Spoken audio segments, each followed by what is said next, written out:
This young man has been trapped in hell for 100,000 years, his power now rivaling that of a god. Although he has everything in this world, his only wish is to return to Earth. Even if it meant losing all his power, he still hesitated. Not. Turns out his real name is Kang. One day, he accidentally fell into hell. All he had was a fierce desire to survive. And so, the young man has been grinding from the 1,000th to the 9,000th level of hell. For many years, Kang has devoured hundreds of thousands of demons and even made the 7 fortresses surrender to him. But now, even with everything including immortality, Kang still chooses to return to Earth, abandoning everything.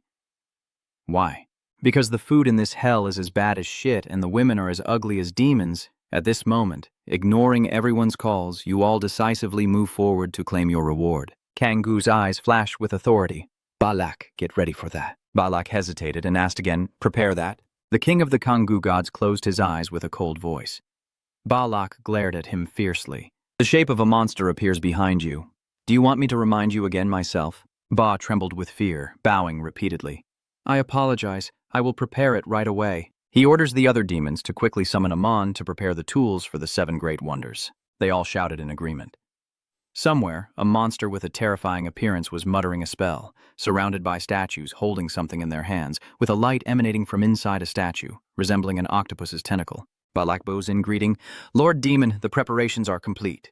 Kang mumbles in response. Yes? Lili Dung looked back with tears in her eyes, reluctant to leave. Not only she, but all 3 of the Lak also had tears in their eyes.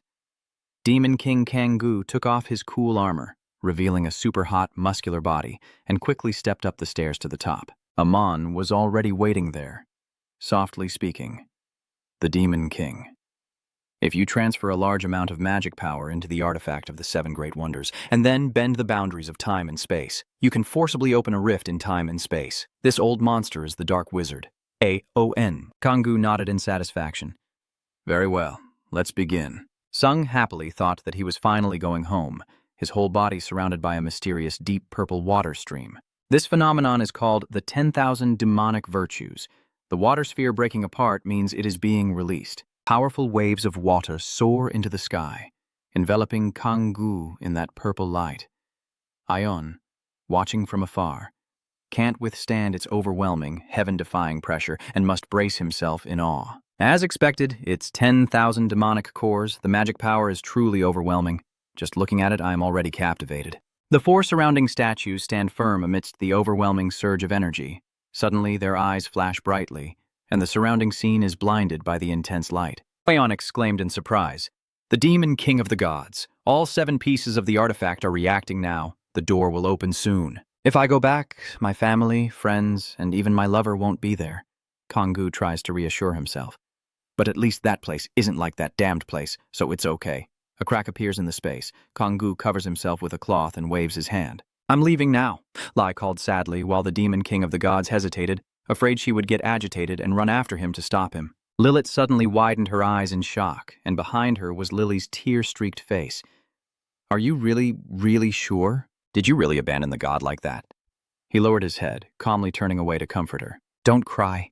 But inside my mind, I'm not calm at all. It's terrifying. She kept rambling, saying how gentle your words were to her for the first time. Little Lilith felt her heart about to burst with Vuong's love. A white circular shadow suddenly appeared on her dress and then burst, splashing water everywhere. Her coquettish voice still echoed, with Kang's disgusting face clearly visible. Little Lilith wants to go with the king, he fears, and immediately jumps into the crack. Damn it. Lai from behind still tries to call the Demon King of the goddess Lilith. No matter what happens, she will follow him. The crack closed, Kang's mouth slightly curled up. He smiled brightly, feeling incredibly refreshed, while silently flipping off with his middle finger. I don't want to see you again. I've been in hell for over 10,000 years and don't want to change the past, just a specific future. I only want to see the Earth I once knew. Kang stepped somewhere. Now he's really going back to Earth. His cheerful face suddenly stiffened when he saw strange electric sparks appear. What is this? A system panel appears detecting the core of the crack. The spike system's protective mechanism has been activated. Red and white lightning appears around it. Kang still looks confused and bewildered. What's going on? What kind of situation is this? A series of notifications appear in the air. Warning: nuclear energy exceeds the limit. Activating all space defense mechanism. He mutters confusedly. What the hell is going on? The system's spikes are overloaded. Electric waves appeared, shooting into Kanggu's body, causing him to scream in pain. The system kept issuing strange messages. Failure, failure, unable to completely eliminate the nuclear part of the crack. His face veins bulged with pain. The ceiling limit has been reached. Kanggu still tried to reach out with his hand, but after a while he couldn't hold on anymore and fainted. Don't try so hard. Damn bastard name. He grimaced and opened his eyes to see that the surroundings had changed. Sunlight and a forest full of green. Is this Earth? Kang Yu hesitated. First, I need to check my physical condition. Suddenly, a new notification appeared, opening the status window. He sat up confused, rubbing his aching head. Okay, first stage of initial awakening. The attributes of the false awakening in the initial stage. The hunting power that mostly relies on strength has been sealed. The attributes of the fake awakening stage 2 are revealed at level 10. Innate class, stamina 8, physique 7, intelligence 8, agility 9, innate magic power 12, charm 7. What is this confusion? What? My abilities?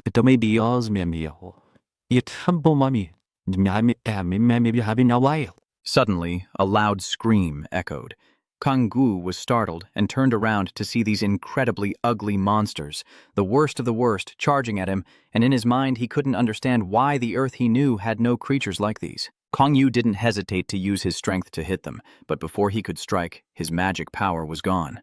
He's annoyed. The magic within the 10,000 demon cores is incredibly weak. The goblins jumped up, grabbing at Kanggu and laughing happily, so he clenched his fists tightly, thinking to himself, I have to use this. He unleashes the divine strike with lightning speed, splitting the group of demons in half wherever it lands. Then Kanggu follows up with a demonic power move, destroying the sword path. His eyes were filled with determination and a hint of anger as a purple demon charged at him. But then the system notification appeared. You have successfully defeated an E-level demon. Kanggu's movements are lightning fast, and the notification appears indicating experience has increased. At this moment, Kanggu is incredibly fierce, quickly sweeping away all the demons. Another notification arrived. I reached level 4 after the fight, and now I was confused and curious. What the hell are these things? I looked back in disgust. These experience points are useless, but I really have become stronger. The goblins lay scattered on the ground. Kanggu just looked without saying anything else. He raised his hand while still pondering in his mind, I need to find out more about this place. Kanggu absorbs all the magic power from the demons. This is called hunting, the power of the demon king Kanggu. He is still wondering why he tried to verify the biological characteristics of these creatures, but couldn't find any information about this world. There is a notification from the system indicating an increase of 1 point in mana. Reading this message, Kanggu was extremely panicked and thought, what is mana? Damn it, that kind of power only found in hell exists here. So maybe this place isn't Earth. No, it can't be. The reason I've been holding on all these years in that hell is to find a chance to return to Earth. And suddenly, I hear a cry of, see that thon. Kanggu suddenly calmed down, suspicious. A scream? He turned back towards the source of the sound, which was not the monster's scream. The shouting rang out again. Kanggu quickly turned around and said, a human is a human. He immediately used his skills to run toward the sound, Valfor's power moving at super speed. Kanggu was both happy and praying silently in his heart for 10,000 years. For 10,000 years, I've only seen monsters with tentacles or thousands of terrible hands. So no matter what that person looks like, it's okay if they're scary, as long as they have 2 eyes, a nose, and a mouth. Just a human being, please don't have any tentacles. Remembering Lilith's image makes him even more terrified. Please, no tentacles, not the tentacles. When he arrives at a place where a girl is surrounded by monsters, Kanggu feels both joy and quiet worry. I found it, please, I beg you, just be human for me. Seeing the girl crying in fear, he quietly counted her body parts, his eyes moving down from her face to her nose, and finally to her complete body. Kanggu sniffled. No tentacles. He was so happy he cried, rushing quickly to the girl. A monster was about to attack her. She was terrified and leaned against a tree, tears streaming down her face, expecting the worst, but nothing happened to her. The girl didn't understand what was going on and slowly opened her eyes to look. The goblins have been completely defeated by Kanggu, and he quickly runs over to the girl. Kanggu reaches out his hand to her, and the beautiful girl with big round eyes looks at him before slowly raising her hand. Thank you. She gently places her hand on Kanggu's hand, and he, like a lost soul, gazes blankly while his heart screams with joy. Kang Yu trembled, causing the girl to blush and feel shy, unable to speak. Cam Ko happily introduced herself. "Thank you for saving me. My name is Hano-so." Kang Yu kept trembling, which made her a little worried. "Is he okay?" Suddenly, he grabbed CA's hand, startling her, then eagerly looked forward to her proposal to marry him. Kang Yu's hopeful eyes asked her to marry him. "Let's get married." She was surprised and didn't understand what was happening. "Huh? What?" Ka stammered, asking again. He just said that, and only then did Kang Yu realize he was too excited. He immediately let go of her and introduced himself. "I'm okay." "Are you Hanola?" Kang Yu asked worriedly. "Are you okay with your injury?" "Yes, Sola." She lost her balance and fell into Kang Yu's arms, surprising him. "Are you okay?" A phone fell from COA's body. When Kang Yu saw it, he was curious and thought, that square shape, he was delighted. "Is that a phone? I really am on Earth." Then Kang Yu helped her sit down and advised, "Don't push yourself too hard. Sit and rest for a bit. I will give you first aid." Hody feels grateful and replies, "Thank you very much." Kang Yu cheerfully said, "It's nothing." He realized now that he and she could communicate with each other. Kang Yu was bandaging CA while recalling that he had banned demon language in hell and made them speak Korean so he wouldn't forget the language when he returned. The goblin speech was very funny because of the lisp. Today the weather is extremely hot and dry. Kang Yu, after hearing this, angrily scolded the pronunciation of the official. "Now that I can meet my brother, I am even happier. Finally, I can speak Korean with humans, not just with demons." After treating the wound, Kang Yu advised CA to keep this position. It will be much better. She was extremely grateful to Kang Yu. "Thank you for taking care of me." He happily replied and handed her the phone. "Don't worry," and her phone is full. When handing over this phone, Kang Yu quickly checked the time. 20:23. CA took it and said, "Oh, thank you." Kang Yu ponders, "Has 5 years already passed since I fell into hell?" In his mind, he was full of questions. He was sure he had set the time correctly. Did these monsters start appearing on Earth that year? "Kang Yu, are you okay? Moving now is difficult, so rest a bit before you go." She listens to the answer. "Yes, I understand." Meanwhile, Kang Yu was still pondering, "I don't know much. I don't have enough information." Curious, Kang Yu asked, "And then why are you here?" I hesitated and told her that I had encountered some difficulties and was hunting alone through a gate. I just awakened as a player yesterday, and I went hunting alone in an E-level gate. I was so foolish. Kang Yu had many questions in his mind. "The player hunting team?" he asked curiously. "So, what is your level?" Tia immediately replied, "Oh, I'm level 6 because I just woke up. But what is a player like you, Kang Gu, doing here?" Hearing that, Kang Yu thought to himself that his level was probably even lower, so he had no choice but to smile wryly.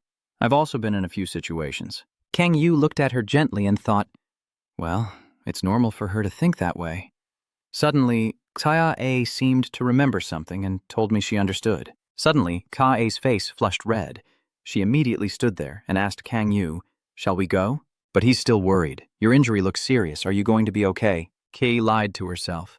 "Yes, I'm fine, thanks to him." Suddenly, she screamed as if startled. It was Kang Yu who grabbed CA's hand, making her feel embarrassed. "I will help you." She quickly refused, blushing. "Oh no, I shouldn't trouble you anymore." Kang Yu is determined to help her. Refusing now isn't right. "I will take you. Which way should we go?" Kay obediently follows. "Then head that way. Just help me get to the exit." Kang Yu happily replied, "Yes, I understand." He thought to himself that this was his first conversation with a human in 10,000 years. The two helped each other out of there, and Kang Yu was truly happy. Except for overreacting at the beginning, he hadn't made any mistakes. And it seems she also doesn't suspect her true identity. "All right, I'll just blend into Earth society like this." We arrived at the place she pointed out, and were at the exit. Kang Yu stopped at a large ancient tree where a magic circle appeared, surprising Kang Yu. Is this a portal? Analyzing and moving through these space cracks probably means that this isn't entirely Earth. Kang Yu looked around to assess the situation, but he didn't see any tools that could create the gap. So how can such a large gate sustain itself? When they arrive, she pushes his hand away and says, "I think I'm much better now, Mr. Kang Gu." Kang Yu feels awkward. "Yes." Then she just pushes him out of here. The two of them step through the gate, a force so strong that Kang Yu has to cover his face. Maybe he's still not used to this place. As he steps out of the gate, Kang Yu gradually opens his eyes, looking surprised at what he sees. A man is calling out, We are recruiting members for the E-level hunting team. But what catches Kang Yu's attention is that he has two eyes, while elsewhere, two other people are talking to each other. Oh, I also didn't see any oil trucks today. Kang Yu counts again as if encountering COA for the first time. Kang Yu continues to observe a mouth where someone is trying to sign up for the Sun Goblin team. Do you accept prisoners? And Kang Yu only cared about one thing, that there were no tentacles. The soldier on this side quickly refused the other person. Oh, I apologize, but the prisoner, Kang Yu, looks around at everything.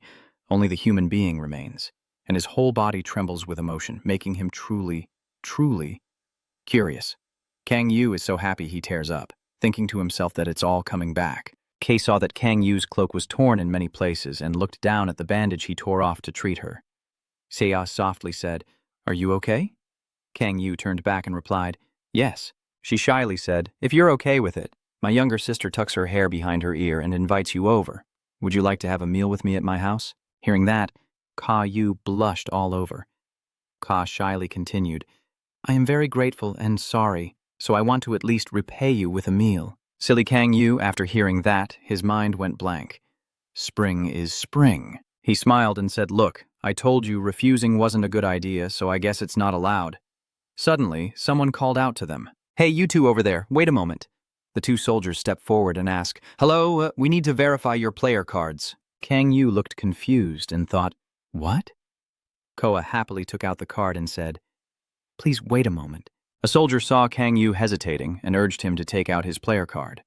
Kang Yu muttered to himself, "Damn it, he's pretending to take out the card." Yes, I understand, but Kang Yu is secretly thinking, I have no choice but to use it now. His eyes turn blue.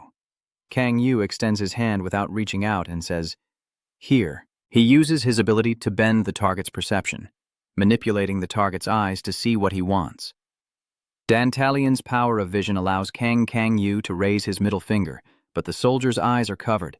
He replied, "Yes, I have confirmed everything." Kang Yu silently breathed a sigh of relief. "It's a success?" He turns to smile at Ms. Sola. "Shall we go now?" The two soldiers behind still didn't realize they'd been fooled and kept arguing.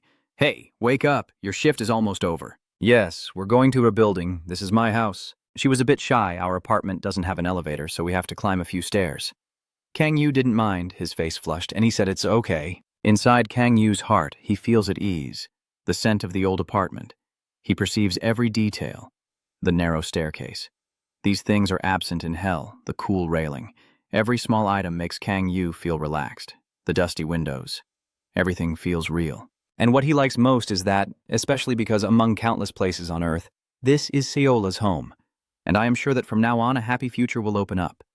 Tuongbo quietly chuckled to himself, I am definitely going to have a bright future from now on.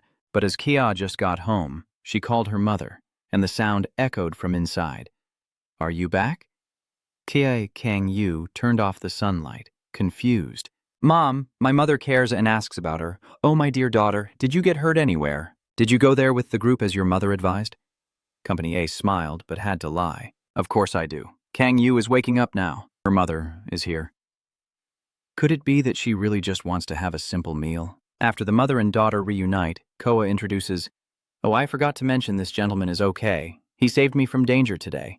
I invited him over for a meal. Kang Yu politely bowed. Hello, Mom. A was surprised. Oh my God. She takes Kang Yu's hand. Thank you. Her mother was teary-eyed. Thank you for saving my child. I really don't know how to thank you anymore. Jian Yu replied a bit awkwardly. It's nothing. Then she invited him into the house. Please come in. It's not the best, but I will try to make something as delicious as I can. Kang Yu happily replied, thank you. But he felt a bit disappointed. Well, not eating together with her is also a pity. He felt lucky again, but thinking back to his life in the underworld, it was already precious enough. Mom Ka happily told her, My dear, help me cook. She quickly took off her shoes and replied, Yes, Mom. Kay is getting ready to change clothes and check her phone. I'll go change first and then help Mom. Mom, did you send me a message? Mom replied, Yes. Next time you come to visit, if it's dangerous, at least make sure to contact me after going out. CA tries to comfort her. I'm sorry, Mom. Hearing that, Kang Yu suddenly remembered, I need a phone. I have to find a way to gather information about Earth. He asked politely, is that CA? Sorry, but may I borrow your phone? I lost mine. The clown happily agrees. Sure, of course it's fine. She hands him her phone, telling him to use it freely and to wait a moment. Food will be ready soon. He takes it and thanks her. Kang Yu is extremely excited about the phone, feeling the sensation of placing his finger on the screen. 10. Next year, everything will be amazing. He sat down at the table, hung his coat on the chair, and began the main story. But now is not the time to focus on that. I need to gather information first. Kang Yu's hand was typing as he thought, since 5 years ago I was dragged into hell, I should just try to find the news from 2018. Let's see, the news is starting to come in. The disaster happened on May 22nd, 2018, and it changed the entire world. Monsters suddenly appeared from hundreds of gates, their firepower ineffective, and hundreds of thousands of Chinese soldiers were slaughtered, leading to the formation of a global emergency disaster relief alliance. South Korea became the 9th country to join, and the first players appeared in the United States. Who is she? As the number of players continues to rise worldwide, could they be humanity's only hope? Kang Yu read through everything and suddenly saw a news article about a mysterious gate appearing in SEO on the day the disaster occurred. Reporter Kim An, curious about May 22, 2018, recalls that it was the day he was dragged into hell. Kang Yu reorganizes everything. Could he have been pulled in too? Did one of the gates suddenly appear that day? Tak Loi thought to himself, these news are just guesses. I need to find more information later. So then I heard COA's mother say the food was ready. Kang Yu put down his phone and said, thank you very much. CA's family's dish that surprised him was a delicious hot pot of kimchi stew placed in front of Kang Yu.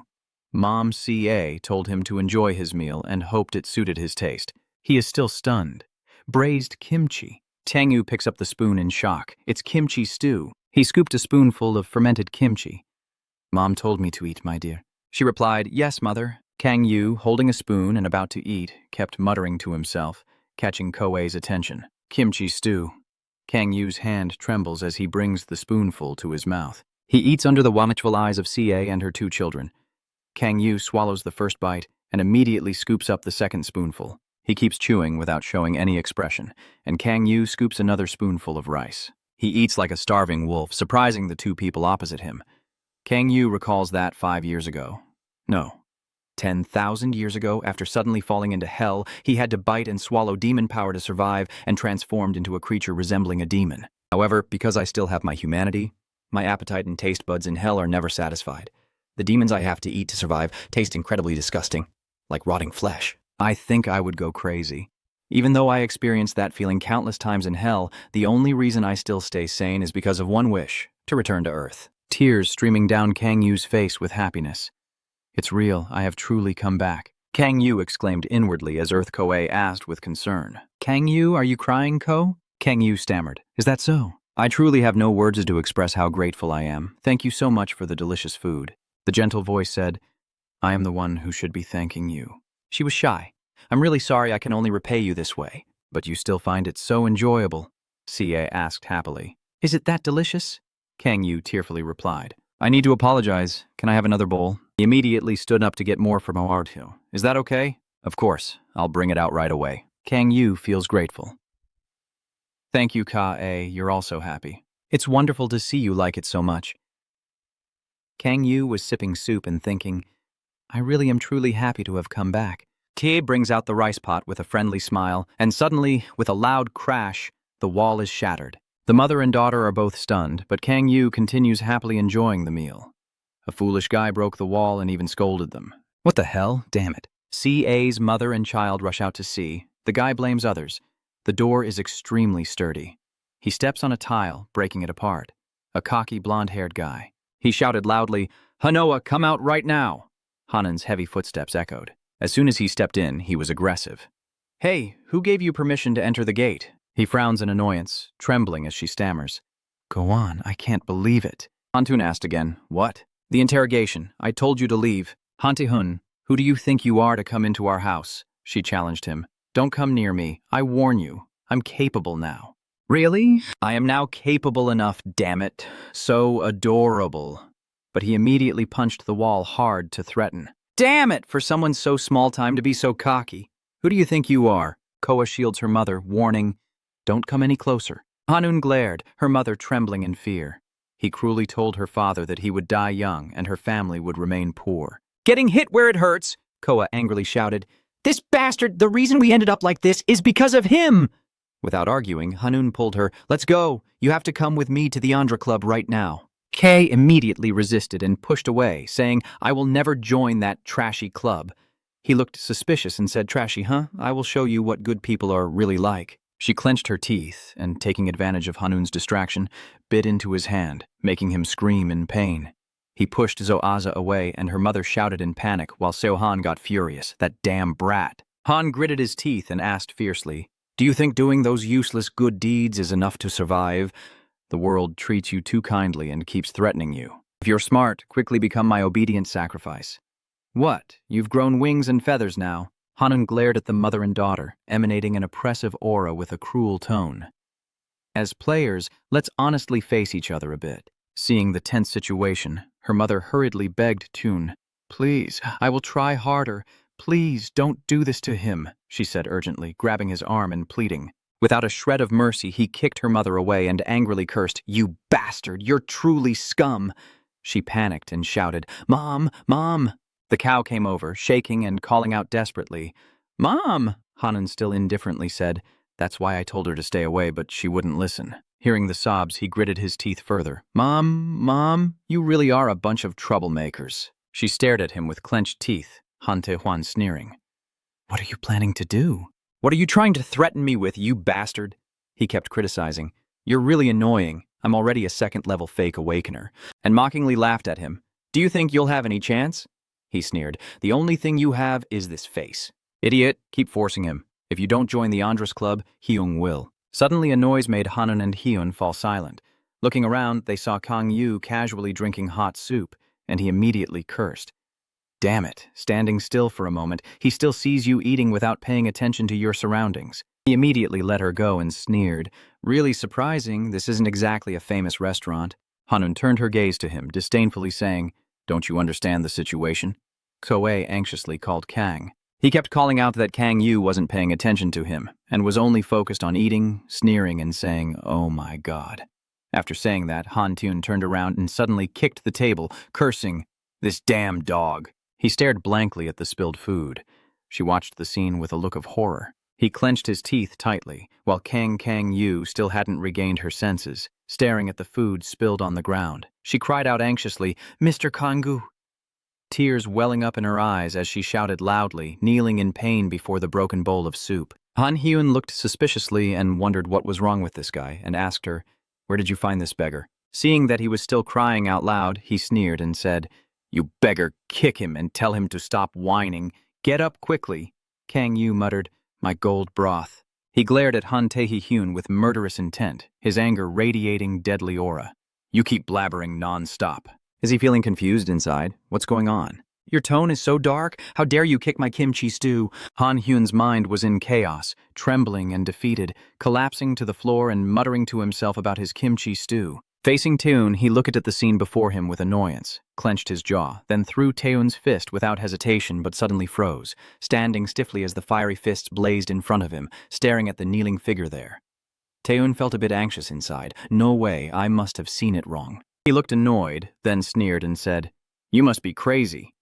But suddenly a beam of light shot from somewhere, blocking that punch just in time. This made Taeun furious. He shot a fiery glare at the attacker and growled, "What the hell is this?" Tia appeared with her magic staff in hand, shouting anxiously, "Kanggu, run now!" But it was too late. A blade grew from his hand, tightly attached to the back of his hand. Ko could only open her eyes wide, tears welling up, staring in shock at what happened next. Kang Yu moves at the speed of light, rushing up and appearing right in front of Tune. Both brothers are left stunned by this speed. Amid Coi Kanggu's shocked scream, he charged straight at him with the same speed as before, causing Taehyun to grimace in pain, his eyes bloodshot and veins bulging, and he couldn't help but curse. This guy is still trying to reassure himself. Not that fast. Kang Yu is still rushing forward like a madman. I also raise my fist with a sharp knife, while he tries to watch and analyze Kang Yu's movements in his mind on the left. But life is never as predictable as you plan. Instead of aiming for his left side, he delivered a knee strike, right into his chest. Taehyun wondered to himself, was this a distraction? He writhes in pain, his eyes rolling back, spitting out water. Taehyun clenches his teeth, grinding out each word in anger. That damn bastard just cursed at him while throwing fiery punches with all his might. but Kang Yu dodged skillfully and responded with a straight punch to the face. Moreover, Kang Yu delivered a behind-the-back leg hook, stretching Taeun's spine so he could only cry out in pain and try to resist, but it was useless. Taeun, with a grimace and blood mixed with snot, let out a painful groan, but clenched his teeth and endured. His hand is gripping that kick hook tightly, feeling a bit confused inside because it can't be that strong. Taeun tries to use his strength to bring him down, but once again, he fails. When Kang Yu used leverage from something to make his other leg kick up, delivering a powerful blow that almost dislocated his jaw, then landed with a dramatic and cool pose. Taeun's head tilted sharply to one side, his face swollen. Zero sprays everywhere but keeps his mouth shut, then sees Kang Yu rushing over and immediately starts cursing. "You bastard!" And he retaliates with an attack. A burst of blue energy erupts from his fist with fierce intensity, but he still gracefully leans back to dodge, his legs quickly shifting into a ready stance. Taeun grimaces in pain, mouth agape as he gasps for air. "Another one, huh?" This time Taeun truly fell. He knelt down with his hands supporting the ground, both sparks completely gone, feeling utterly defeated and constantly questioning himself, just like before, trying to distract himself. Taehyun, clutching his chest, wondered who this guy was, and before he could get an answer, his face hit the ground. Taehyun lies sprawled on the floor, with his head under his strong leg. He struggles to break free but can't escape, only able to weakly whimper. Kang Yu stomped harder, the clawed hand piercing into Taeun's arm as he snarled, "Who the hell are you?" But before he could answer, Kang Yu leaned in to warn him. Still not finished, calm down and stop pretending. His eyes were bloodshot, veins bulging, showing how furious Kang Yu was. "There are still many punishments waiting for you because you dared to spill my kimchi pot." The arm that's being held tightly trembles, and Taehyun, with a slightly confused voice, asks Kim Chi, "Is it just because of the kimchi pot that you went crazy like that?" He, furious, grabs a handful of hair and grits his teeth, then presses his face close to Taehyun's, whose face darkens as he says, "It was just because of a pot of kimchi." He raised himself up slightly and screamed at him as the other man trembled and stammered an explanation. "I didn't mean to, but I ran out of time." Kang Yu forcefully slammed Taehyun's face onto the floor. And so he kept repeating the violent actions like before. Crazy Kang Yu opened his mouth wide and shouted loudly, "Kimchi steal is just because of this kimchi pot." After a while, he calmed down a bit, still biting his teeth and smirking. Kang Yu releases his head and calls out, "Hey!" Then leans in close to his ear and whispers, "When I count to 1, you say kimchi, I count. Both of you say treasure from heaven, shout louder for me." Did you hear that clearly? That little hen wants to resist, but it's not significant, so it has to obey. So Kang Yu joined in shouting, lifting his head to shout along with kimchi la. He was dissatisfied, emphasizing the knife a bit more before giving the order. Louder this time, louder because it's Taeun crying out in pain. Kang Yu doesn't let go and keeps shouting along. He was bleeding from his eyes and nose, tears and mucus all over his face, struggling to breathe but still shouting loudly. Kim Chi just kept talking. Under strict supervision from that position, Taeun clenched his words loudly in response to the divine treasure.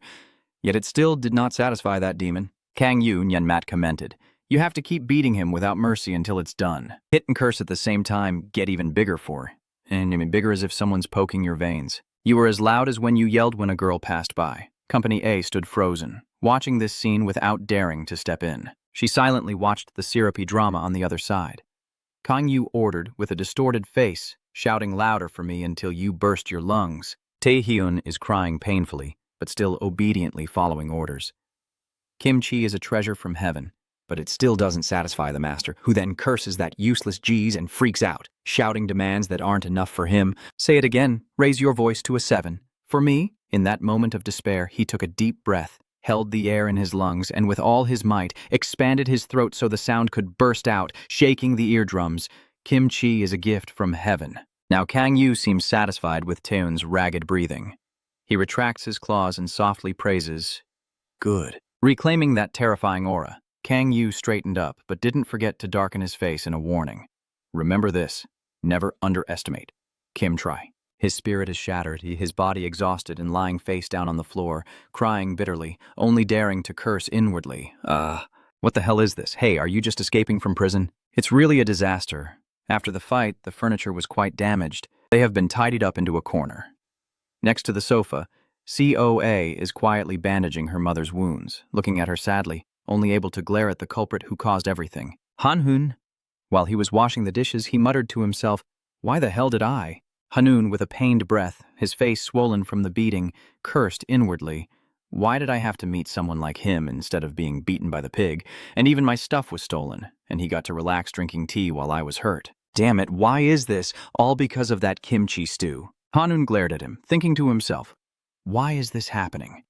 Why am I being treated like this? Kang Yu slammed the teacup onto the table, making him jump in fear. Are you okay? And focusing on Hanun's pain when he angrily and sadly asks if he was beaten to a pulp just because of the kimchi stew, he stammers, no, there isn't.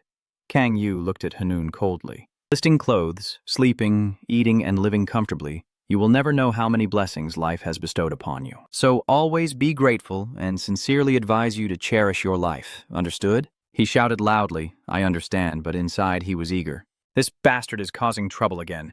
Damn it, just wait and see. Hanun quietly calculates. After I report you to Andras, you're definitely finished. Suddenly he called out again, startling him into a panic response. Yes, yes, Kang Yu said after washing the dishes. Come here. He hinted, I've been thinking about that for a long time. Hanun obediently listened, but it seems you have no worth to deserve to live. You should know that as long as you behave well, you'll be fine. He was utterly confused when Kang Yu said that the world is not gentle anywhere. He grabbed Han Taean's shirt to reassure him, saying with a chilling smile, I won't kill you, but maybe death would be better. His eyes suddenly changed to a strange color, and he was terrified. What is this? Hanun was terrified by the terrifying power of the demon's grip. He panicked as he was squeezed tightly in that enormous hand. No, don't come any closer, please. Don't, he shouted in terror. Number. The demon's claws are holding him captive. The demon, Han Tae-hyun, trembled in fear, gradually retreating while crying out no, a fear etched deeply in his heart that could never be erased. Kang Yu warns not to mention what happened, to hide it deep in their soul and turn them into puppets. Seeing that his goal has been achieved, he orders them to leave now.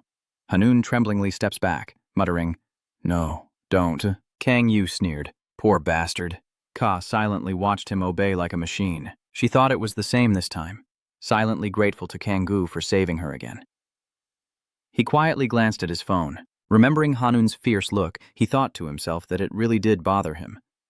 Kang Yu scrolled through his phone effortlessly, feeling heartbroken. He was truly just a poor kid. He needed money. His eyes flickered, and he whispered, Oh, I found some useful information. Magic stones. With magic stones, different shapes of magic stones, the monster's magic is stored inside a central cell that has a stone-like form within their bodies. The darker the color of the magic stone, the higher its level. The shapes of the magic stones are illustrated below in order. Kang Yu calls her Yi. She was startled and quickly replied, yes. He asks, maybe she has magic stones, right? I'll check if I can do it. CA quickly goes to look for it. Yes, I do. Please wait a moment. She hands him a stone. Here it is. This is an E-rank magic stone obtained from hunting demon lovers. Kang Yu tightly clenched the stone and examined it, thinking that the darker the color, the higher the rank. In Koa's curious eyes, he closed his eyes and focused, but he couldn't sense any magic power at all. Kang Yu suspected that it definitely contained some kind of strength, but it wasn't magic power. Because I previously sensed a bit of magic power and it increased by 1 level. I thought the magic power inside the magic stone was real. I was skeptical, but perhaps the hidden strength here is a different kind of energy called magic. If he doubts that, where does the magic power come from? And Kang Yu then dismisses it. It's okay, I'll return the magic stone. It looks so beautiful. Thank you, Ms. X. Are you nervous when accepting this? Yes. Kang Yu thinks she needs to sell this to make money right now. He quietly calculated, if that's the case. Does Kang Yu ask COA if there's any office nearby that manages fake awakenings? She thought for a moment and replied, not recently, but the closest office is next to the bus station. And COA suggested, I was planning to go there too. Do you want to come with me? He asked curiously, do you also go there? Looking at her mother lying there, she sighed. Yes, to be honest, my family situation isn't great. With the magic stone in my hand, COA told me that, so I took the risk and entered the gate. I only realized how dangerous and reckless I was when she cheerfully said, You appeared so tense, so once again, thank you. Kang Yu awkwardly smiled and said it was nothing. He was just shy because he wanted to help someone like her. Inside, he felt a pain after 10 years of fighting demons, and he decided that was why I would study all the basic lessons seriously, aiming to become a second-stage awakening. Kang Yu was happy inside, finally having found a true angel. He encouraged her, saying she would definitely do well. She smiled sweetly and said thank you. Seeing that smile, Kang Yu thought to himself, but he still had no intention of helping her. He spoke up, "Let's go now." Mr. A agreed immediately. "Yes, I will go right now. I'm almost ready." Kang Yu thought to himself, if I go with someone as weak as her, my hunting efficiency will decrease. I know my words may seem insensitive, but that's the truth. I'm calculating logically. I have to try to minimize losses. My priority is to regain my strength because this is the Earth I return to after 10,000 years. I need to become stronger if I want to survive. Just like before when I was in hell, I was lost in thought. Then suddenly she called, making me startle. "Hey Kang Gu, do you have your ID card yet?" Kang Yu remained silent, avoiding the question. "Can we go to the headquarters first? You finally have your ID." While on the train, Kang Yu was still engrossed in looking at the ID card in his hand, unable to take his eyes off it. Looking at it, he silently thought that this was a reissued identification card. Kang Yu, trembling, asked Tiepton at the reception desk, "Is it done?" Tiepton quickly responded, also maintaining her customer service. "Yes, it's done. Do you need anything else?" "Oh no, thank you," he thought to himself. I thought they had already put me on the missing persons list. Through such situations, he sadly realized that no one truly knew he was missing. Remembering the past memories and the difficult times in that hellish place, Kang Yu suddenly felt a pang of loneliness because no one remembered him. Even after 5 years, Kang Yu briefly glimpsed his fragmented past memories, still alone doing everything. No one, not even those struggling to survive, and from that deepest darkness, a gentle voice suddenly pulled him back to reality. Kanggu CA pointed outside the scene and told him to look out the window. Her excitement surprised Kanggu, who just glanced over. Sola still says that we are almost there. As soon as he finished speaking, the scene of the building with unique architecture called the Player Management Office appeared before them. Kai exclaims, "That's amazing! I really like the scene here." Realizing I am no longer alone, like before, Kang Yu quietly puts his certification card into his pocket, as if putting his past behind him and whispering to himself, "Yeah, from now on it will be different." He turned around to reply to COA, "It's amazing." After a while of traveling, both of them finally arrived at the Player Management Office station. The left door will open, and the left wing. Kang excitedly called out, "Kang Guo is over here!" Yes, we are now at the main yard of the Seoul Player Management Office. This is the headquarters of the Seoul Player Management Office. For the first time, Kanggu saw such a magnificent and majestic building and couldn't help but exclaim that it was too loud. He looked at the size of the gate and thought to himself, isn't it even bigger than Incheon Airport? COA suddenly pulled out something from her pocket and handed it to Kang Yu, saying, "Mr. Kanggu, I have something to talk to you about." Then she unexpectedly took out her old phone and handed it to him, saying, "This is my old phone, and don't forget to tell him that there's Wi-Fi in the management office, so use this to talk later." Although he didn't cry on the outside, Kanggu had tears and snot inside, and thought to himself, he really is an angel. His eyes shining, thank you so much. Although they went together, the reasons were different, so CA proactively told him, "Kanggu, now I will go in and try to register the lecture for the newcomers." Seeing that it was time to do his own work, he quickly responded, "All right, I'm leaving now. I'll call you later." As usual, Koa kindly offered to help, and I thought I would be working late, but let's have dinner together. Kanggu immediately brightened up at the thought of eating and quickly responded, "Yeah, of course. Take care." I was secretly thinking, that's great. After the two of them parted ways, only Kanggu was left to enter the building inside the player management office. Seeing how vast everything was, he couldn't help but think to himself that this place was truly enormous. Just a quick glance at the equipment they carry, he guessed that players have become important characters. Suddenly, from afar, a machine displayed something. "Please scan your verified ID card." Kanggu wondered if this was where he would get his waiting ticket. As soon as Kanggu inserted the card, the process began. "Please scan your verified ID card, verifying now." After waiting for a while, your image appeared on the screen of the machine, which automatically assigned you a number. "Your wait number is 18, please take your ticket." As soon as he finished speaking, Kanggu was still stunned by the advanced technology. Now, the machine is guiding him to follow the path to the inspection room with his waiting ticket. As soon as the machine finished speaking, his ticket number vibrated, and suddenly a digital line appeared beneath his feet guiding him to the inspection room with his waiting ticket. After arriving at waiting room 9, following the instructions on the card, Kanggu found a seat and started browsing the web on Koama's old phone.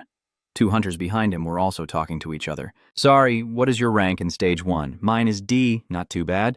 Do you think you can achieve a B or higher in the second stage?" The D-ranked old man chuckled loudly and replied, I can't compare myself to players like Bazan or Cheon Judo. That person is not modest. Those people are on a different level. Regardless of the world, Kangu still diligently searches and taps on his phone. Listen carefully.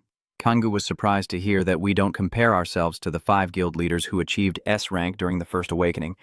I heard you might be recruited into one of the 5 major guilds if you reach S rank. Honestly, I don't want to stand out too much in the first and second stages anyway, at least being recognized later on is enough. Kangu doubts about the 5 major guilds. To sum up, Kim Ji-hyun from Mia, Chia Yeonju from R. Hose, B. Kangon from Hanun, Dong Hunju from Shrechemin, and Yok from Onuri are the names he paid attention to. He raises his hand to his face, silently contemplating. Each guild was founded by the top 5 players in Korea, so I will meet them after regaining my strength. He calmly thought that the stronger I am, the more noticeable I will be, and I probably have met them before. To be comfortable and convenient for the future, I set my own goal early on. I must recover my strength faster than ever. But his source of power has been limited. If I could get the title of player, I might be much stronger than before. While I was thinking, suddenly a voice calling out his number caught his attention. "Number 18, can you come in here?" The door suddenly opened, and Kang-gu stepped in without hesitation. After entering, a guide kindly shows you to your seat at the check-in counter. Your seat is over there. After moving to the designated spot, Kang-gu begins to sit down and answer the expert's questions. "Who are you?" "Yes." She takes a sphere and brings it forward to guide. "You just need to place your hand on this sphere, and as you channel your power into it, it will change color according to your attribute rank. The higher your rank, the deeper the color. With my 10,000 years of experience, Kang-gu just sighed and thought to himself that making small things too prominent isn't good. What if I become too powerful? Kang-gu placed his hand on the sphere and continued to channel his magic into it, causing it to emit a fierce glow. Without needing to see the outcome or the process, Kang-gu grimaced and sighed. "Oh no, it seems I overdid it." The expert at the desk has been watching the sphere intently all along without saying a word. After the light fades, she finally announces, "Kang-gu, you are a level D awakening faker." He looked stunned and speechless. He managed to take his hand away. The counselor carefully advises, "I will guide you through what you need to note about level D and lower levels." He looks uninterested and says nothing. I understand that my power is sealed, but when it comes to the lower levels, the girl with glasses is the one doing the introductions. First, you will receive an E-rank player card and be able to enter the oldest part of the corresponding level. For higher level gates, you can only enter if accompanied by a guardian. Kang-gu is a bit stubborn inside, because this ability is different from normal, so maybe I shouldn't judge it. He sighed and sneered. If Baek heard about this, he would go crazy. That rotten demon will definitely go crazy and scream loudly. How dare she say that? The Demon King doesn't need protection. Kang-gu, exhausted and dazed, suddenly remembers the pain she has endured for 10,000 years. I asked her in frustration, "What should I do to level up?" Through the specialist, I learned that COA is also actively participating in the process. If you take the basic course, you'll immediately reach level D. Additionally, another method is to use the magic stones you just traded. You can level up many of those things. I think that's a good method. After understanding my position, Kang-gu slowly stood up. "I see." Yuen quickly called out, "Please wait a moment while I prepare your player card," and then added, "Do you need help registering for the basic course?" Kang-gu had already made his own plans, so he gently declined her. "It's okay." Having seen too many similar cases, she quickly guessed Kang-gu's mood and thought to herself in disappointment that he must be too shocked by his low level. However, in this state, he would be very likely to lose his life inside the gate. For many, that would be a death sentence. So she understood that if someone is at a low level, it's better to give up being a player. While distracted, the crystal next to her started changing from clear white to deep black.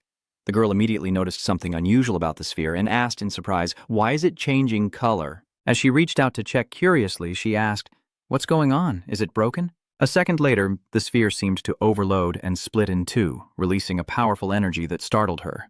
Surely, that person's level was definitely higher. Later, smoke and dark energy still swirled around the sphere, leaving the technician stunned and troubled, utterly surprised by this situation. No way. Even your Bang Hyun's eye, a level S person, is only a dark gray. There's no reason for black to exist. Then he called the receptionist. "Receptionist, please help me change the fusion sphere." Let's put that aside and cut to the scene in front of a dungeon gate where the noise of many people climbing and calling out is heard, searching for a team, and someone is asking if there is a mage. Here, the thieves are looking for teammates. Not accepting thieves, only looking for healers of at least level D. Are there any fighters among you? The competition for forming a team is fierce. Just arrived, I saw this scene more clearly than ever. I am a thief. We do not accept thieves. We will accept anyone who doesn't have a team yet. Do you guys accept thieves?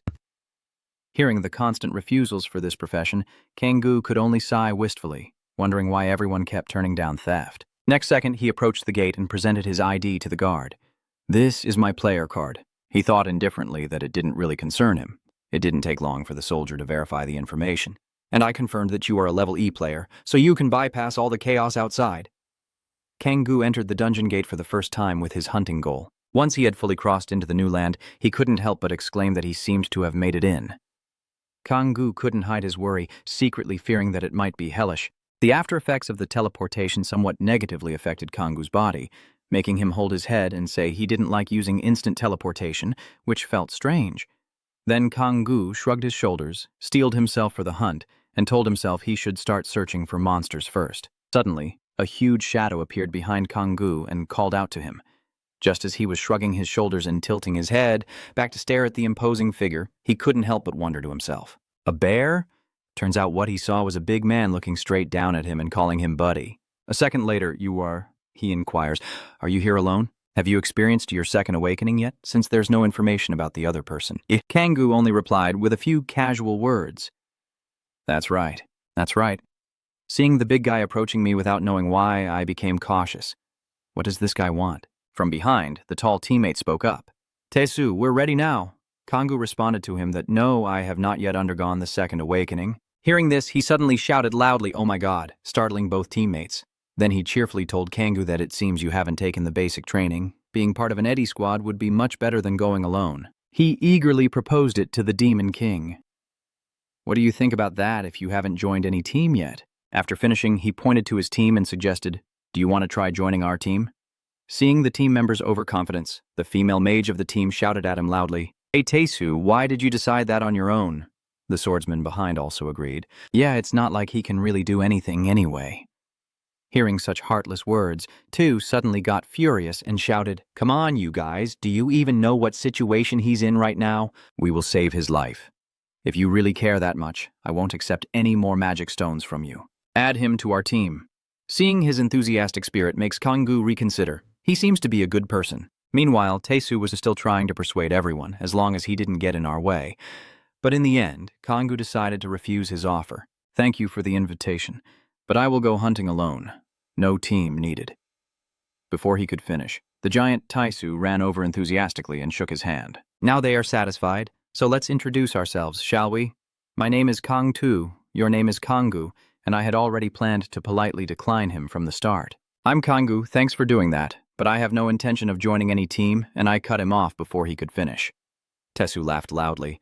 Just speak normally, I may look like this, but I'm only 24 years old. Hearing the age, Kang face froze in disbelief, as if questioning the very meaning of life.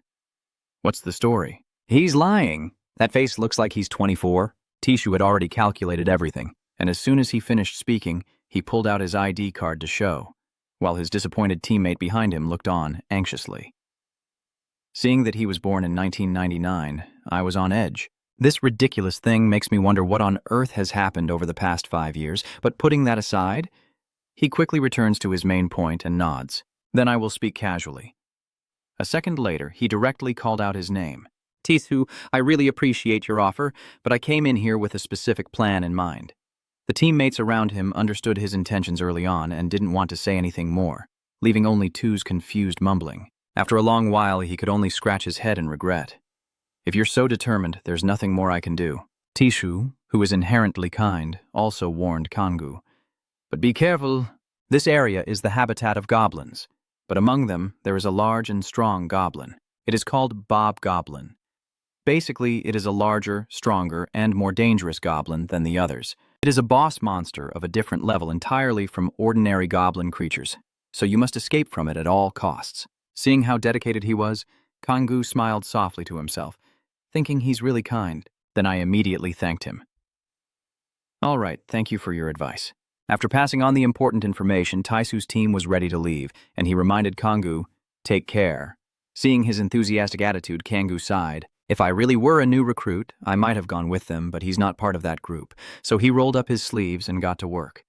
Still, it's better for me to be alone. Kang stepped into the forest with determination. Let's go now. As he finished speaking, Kang suddenly vanished from sight in an instant, moving carefully while observing everything around him. The goblin traces are here, and they seem to be gathering. It's definitely somewhere around here. He zooms past the trees with excitement, realizing he's found it. Kang doesn't hesitate to charge straight into the goblin crowd. Here it is. Kang silently struck first upon finding the goblin's lair, taking the head and a surprise kill from Kang's hand. As soon as they detected intruders, the goblin signaled to the others about his presence. But at Kang's speed, after killing this one, he rushes to the next, so fast that the goblin troops can't react, discovering an entire village of soldiers to level up without the effort of finding Kang, and happily exclaims, "I hit the jackpot." They are terrified and alert, standing before the weak goblins while Kang unleashes his full power. Let's move now. The weak-minded goblin may not be strong, but they fear no one. When they see Gu as their opponent, they become chaotic, all aiming their spears at him. Guadantoi, one strike, takes down 2 goblins. Then he quickly shifts and hits 2 more. Taking advantage of his distraction, a goblin jumps up to attack from an angle, but he's the protagonist. He's already prepared. Just after those 2 were defeated, they used the momentum of their attack to spin and finish off the weak one. For him, that's still not enough. After regaining distance from the others, he turned his hips, drew his blade to block their attacks, and without a word swung forcefully at the enemies, sending a few into the abyss of his experience. The tense confrontation suddenly shifted as he swiftly moved to another target, surprising the goblins. They just swung their blades and then quickly logged out, one after another, sometimes 2 or 3 at a time. All of them could only resist in vain. The blades continued to freely bathe in blood. They are merely tools in Kang's wild and chaotic dance. The weak lynx, seeing their comrades fall one by one, are probably trembling more than a dried fish at the sound of so many voices still remaining. At this moment, the joy and ecstasy of the slaughter have just begun. He excitedly smiled at the goblins. "Well then, I'll send you off a little way." As he finished speaking, his sword continued to dance through the wilderness. After a while, he stopped swinging his sword and gradually retracted it. The initial chaos of the space gradually gives way to Kang's exhausted sighs. "You've killed a lot, too. Looking back at my battlefield, I can't help but marvel at myself. Fighting so many monsters really wears me out." Suddenly, a notification appeared. Looking closer, he saw a few important messages. "You have defeated an E-rank goblin and gained experience, leveling up 4 times, with your magic power stat increasing by 1. He wondered in surprise if his magic power would also increase with each level. For now, I'll set that aside and reach out to the corpse of a cold goblin on the ground.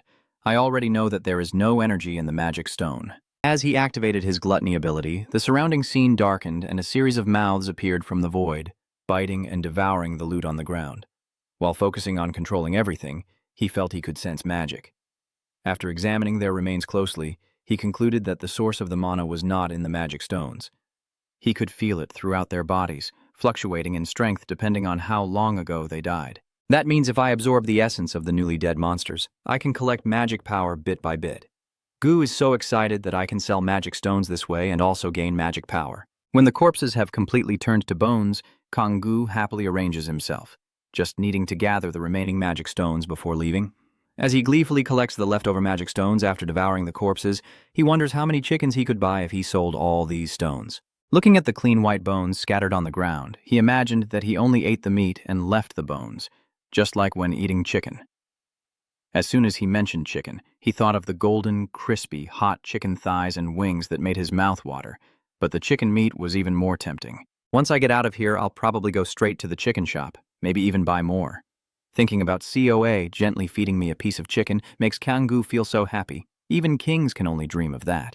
With great motivation, he became more powerful, as if his strength increased by 200%, and kept grabbing the magic stones on the ground, shouting loudly, "Sola, wait for me. I will treat you to marinated chicken, crispy fried chicken, and pickled radish too." Suddenly, a loud noise from somewhere made Kang stop and listen. He turned around cautiously, and Tram Cho discovered the interesting thing in front of him. Seeing the large figure, he became curious. Is that what TU mentioned? A great demon spirit. The giant demon snarled without a word, its blazing red eyes locking onto Kang. A second later, it roared loudly, releasing a powerful energy. Kang was startled and stunned. Is it magic? Seeing the huge green monster rushing toward him, Kang was a bit surprised. Does it know how to control magic? He stands ready, his eyes determined. Magic. Kang Yu's eyes narrow as Long Time calculates. If it comes to destructive power, his magic is far superior to this one's, but in an instant, it raised its sword high and stood right in front of Kang Yu. In a terrifying growl, the green monster didn't hesitate to strike down hard where he was standing. Luckily, Yu managed to escape just in time, but even after dodging to the side, its kick still sent Kang Yu flying a long distance. He immediately raised the two knives attached to his arms to block, but its strike still came. This time, it knocked Yu far away. Before he even hit the ground, the massive figure raised its sword and charged at him unexpectedly. Another powerful strike was delivered, sending dust and rocks flying everywhere. As the dust settled, a sturdy foot appeared. Kang Yu lowered his stance, raising both hands above his head to block the monster's attack. But it was almost too much for him. Kang Yu clenched his teeth, staring intently at the collision point, and Long looked a bit worried. The issue is the difference in physical strength based on weight class. After a while, it seemed he couldn't hold on anymore, so he gritted his teeth tightly, used his remaining strength, and pushed the attack aside, successfully dodging this time. But that only made the monster even angrier, as it bared its fierce teeth at him. Kang Yu quickly struck first, sensing danger. It swiftly tilted its body, using its shoulder armor to block the attack, then leveraged the momentum to throw him back a distance. Looking at that armor with just a crack, Kang Yu muttered a curse. Damn it, I was pushed back by its spear because my stats are still too low. I need to find a bigger weakness, he said as he tilted his body to dodge the swinging sword. Yet its next attack came even faster, forcing Kang Yu to dodge with all his might to save himself.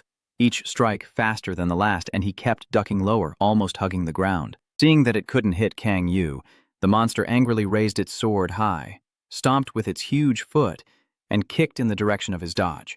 It kept swinging the sword, then kneeling to block his retreat, and then swinging its arm to hook in all sorts of positions.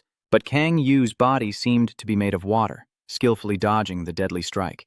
This time, he stepped back a little more, crouching close to the ground. His eyes remained focused on the monster's attack, quickly calculating his next move, and that strong arm helps him fight well. As the leader, he will definitely be different. Kang Yu's face hardened as he narrowed his eyes to plan his next move against the demons he had already slain. This time, he still dodged the sweeping sword, but the tree behind him was not so lucky. It was cut in half with a single axe strike. Looking at the rocky ground ahead, Kang Yu thought to himself. But on behalf of its territory destroyer, he casually grabbed the stone in front of him while skillfully dodging its attack, continuing to reflect on the previous story and killing its minions. It's just a simple prey for my entertainment. Kang Yu slightly smirked, and the stone he just picked up was quickly thrown forward at a terrifying speed, straight at that greenish monster. When it touched the monster and fell down, the stone revealed itself to be the skull of its own kind. It immediately turned around, furrowing its brow, and growled loudly. He held his previous stance, confidently declaring that it was probably enough. Kang Yu clenched his fists, erupting with rage, gathering all his immense strength. The power of Cressel's rage begins to transform his body, his eyes blazing with blue light and bulging veins showing fierce intensity. He opens his palm and silently thinks, "It's not mine, but it's." As he finished speaking, a more terrifying demon appeared behind that green monster, which seemed unaware, still staring at Kang Yu with furious growls, eager to pounce and devour him. A moment later, the same growl turned into a cry of pain as a sharp claw clamped down on its body, preventing the green monster from doing anything. Kang Yu let out a breath of relief, thinking it was over. But then, a second later, his sword-holding hand clenched even tighter. Then the green monster charged forward regardless of everything, delivering a powerful slash. Luckily, he crouched down to dodge in time, but the forest behind was not so fortunate as this time, not just one, but many trees were cut in half simultaneously. It's still not satisfied. It swings the sword again and strikes. Kang Yu is fine, but the trees are shattered into pieces. He paused for a moment, realizing that this power was actually a kind of enhancement that amplified the user's strength many times over. The green monster's eyes blazed brightly as it roared loudly. Then, like going mad, it charged forward, attacking, throwing punch after punch and then switching to continuous slashes with its blade. In the noisy, hazy space, Kang Yu kept dodging while still having time to think. But in reality, the price of that power was a curse that turned the target's brain into a mere decoration. He uses supersonic speed to dodge its attack, still smiling brightly with eyes full of confidence. The chaotic and irrational attacks of the monster with its glowing red eyes. Still smiling, he raises his fist and begins to attack. His calculations are proving to be the easiest thing. Creating multiple openings to attack, Kang Yu confidently charges forward during the green monster's slash, dodging him while striking its left knee first. This move makes it roar in pain, successfully knocking it down and causing one leg to buckle. Kang Yu clenched his fist, looking up to judge the next move. The green monster raised its sword high. His last attack activated its attack innate ability. Its eyes blazing, the green monster swings with all its might. He was a bit stunned by that attack and wasn't sure whether the shot came from Kang Yu or the green monster. The green monster lies motionless, with Kang Yu's sword piercing through its head, scattering Zero everywhere. Finally, he lets out a sigh of relief.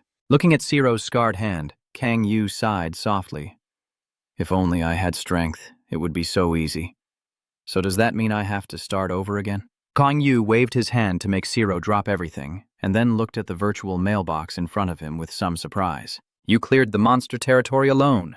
You will receive 150% experience points. You have successfully defeated a level C Holdbin monster boss. He mistakenly thought it was a boss. The notification board is still there. You have leveled up 3 times. This line surprises Kang Yu a bit. Following that, you unlocked your second awakening after reaching level 2. Your second awakened special ability has been unlocked. He clenched his fist happily. This information excites Kang Yu immensely. All right, the second awakening. And the notes on this power also follow. Second awakening of your special ability, Insatiable Hunger. Effect: you will absorb more mana from defeated targets when using Gluttony. I guess it's fine, even if it's not a strong skill. From now on, I can absorb more mana.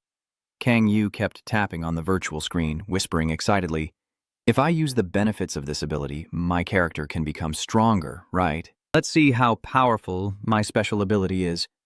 Looking at the huge corpse in front of him, he gently placed his hand on its head and quietly activated it. Greedy!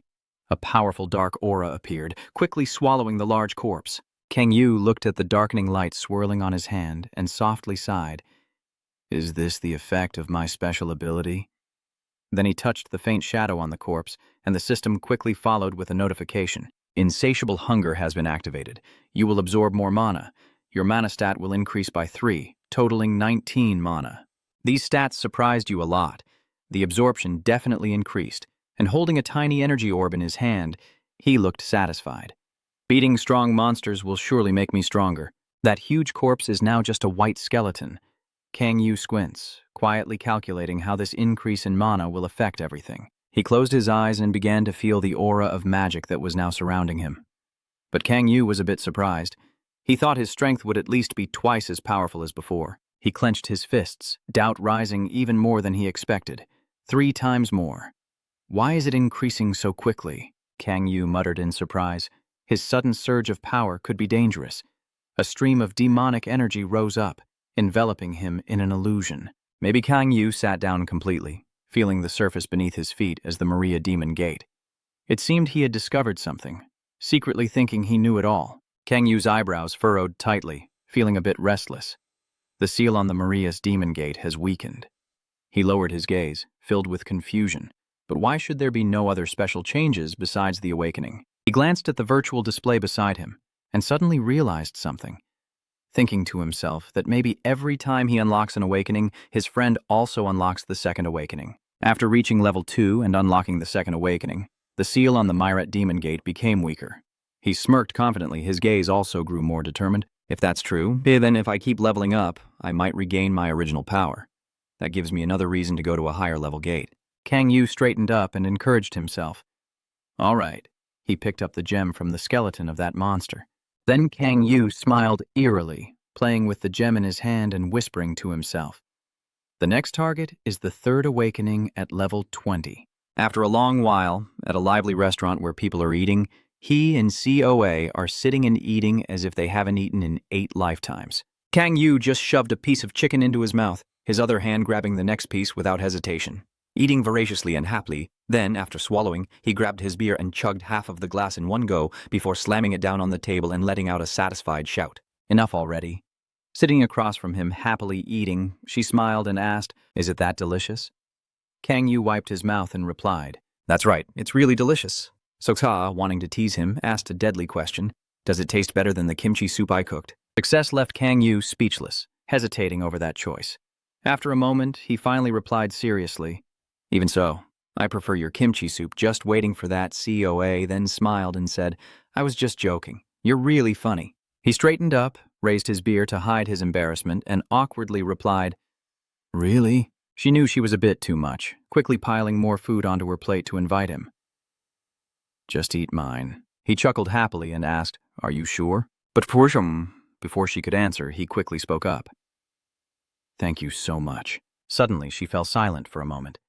After a while, Ako hesitantly spoke up. Kang Yu, if you don't mind. Kang Yu is still happily chewing and looks up at her. Ms. A pauses for a moment before continuing. Do you have friends or family? Or the question made Kang Yu freeze, and suddenly the atmosphere became strangely silent, even though everyone around was still laughing and chatting as usual. He finished his beer and slammed the glass down hard, but this time with a hint of anger. I have no friends. The glass that Kang Yu shattered falls to the floor, bouncing with each impact. He answered sadly, family, including my own. She looked at him worriedly and asked, So where do you sleep? Kang Yu leaned down, hiding his current emotions, and in the calmest tone, I actually have nowhere to go. But the hands holding the knife slightly trembled, revealing his true emotions. Seeing that, she made a suggestion, saying, I don't know if you'll be okay with this, but if you don't mind, would you like to stay at my house? Upon hearing that, Kang Yu widened his eyes in shock and asked again. What? Are you sure? C.A. reached out and took another bracelet from the box and said, Yes, I don't know how much help I can be to you in this short time, so don't worry about anything. She chuckled and explained. Kang Yu scratched his head awkwardly and let out a small sound, shyly replying, I will accept your offer then. Receiving the necklace from COA, he cheerfully said, Good luck to both of us. Sola also nodded loudly and then teased, I'll be counting on you to take care of me. He straightened his posture. CA looked at him affectionately, silently thinking. It seems like Kangu has a lot he wants to say. After sitting for a while, he suddenly remembered and exclaimed, Oh, and I also have something to give you. Kang Yu pushed out a thick envelope and said, This is about 3 million COA. Huh? But why me? Kang Yu calmly replied, Think of it as a fee for borrowing my place. She waved her hand nervously and said, If that's the case, I can't accept it. Little Ka whispered sadly, If I still accept this money, you've helped me so much. Without letting her finish, he interrupted with reassuring words. You've been spending quite a lot recently. I know you're going through a tough time too. He hesitated but didn't let her refuse again, pushing it forward and removing his hand from the money pile, saying there's no need to feel pressured because I still want to eat your food. If you don't like me calling it a fee for staying, I'll call it shopping money. Seeing the pile of money just sitting on the table, COA had no choice but to accept it, helplessly exclaiming. She tightly held the cash in her hands, tears welling in her eyes as she looked at Kang Yu. Thank you so much. Kang Yu awkwardly smiled and said, It's nothing. So CA immediately made a suggestion. Tomorrow I will use better meat to cook the kimchi soup, and it will taste even better than before. Hearing that, he immediately poured himself a drink and eagerly joined in. Are you serious? Long is so happy I get to eat kimchi stew every day. I knew it. Sola is truly an angel. I will sell magic stones to make money and make her happy. Just thinking about it makes Kang Yu cry with joy. Then, seeming to remember something, she paused her actions and asked, Do you know if Sola has any D-rank gates nearby? She thought for a moment and replied, If you're looking for a D-rank gate, there's one nearby. Although I haven't been there yet, I've heard it's full of lizard people. Kang Yu put a piece of chicken in his mouth again, his eyes drifting into contemplation. Lizard people, I have to go there tomorrow. I need to defeat stronger monsters and unlock the next awakening faster while earning more money. He was lost in thought, but still couldn't forget the food, his hand constantly stabbing pieces of meat on the plate, his mind drifting elsewhere. But honestly, is the lizard meat really that good? Thinking about this, Kang Yu then called out, Sola, is it possible?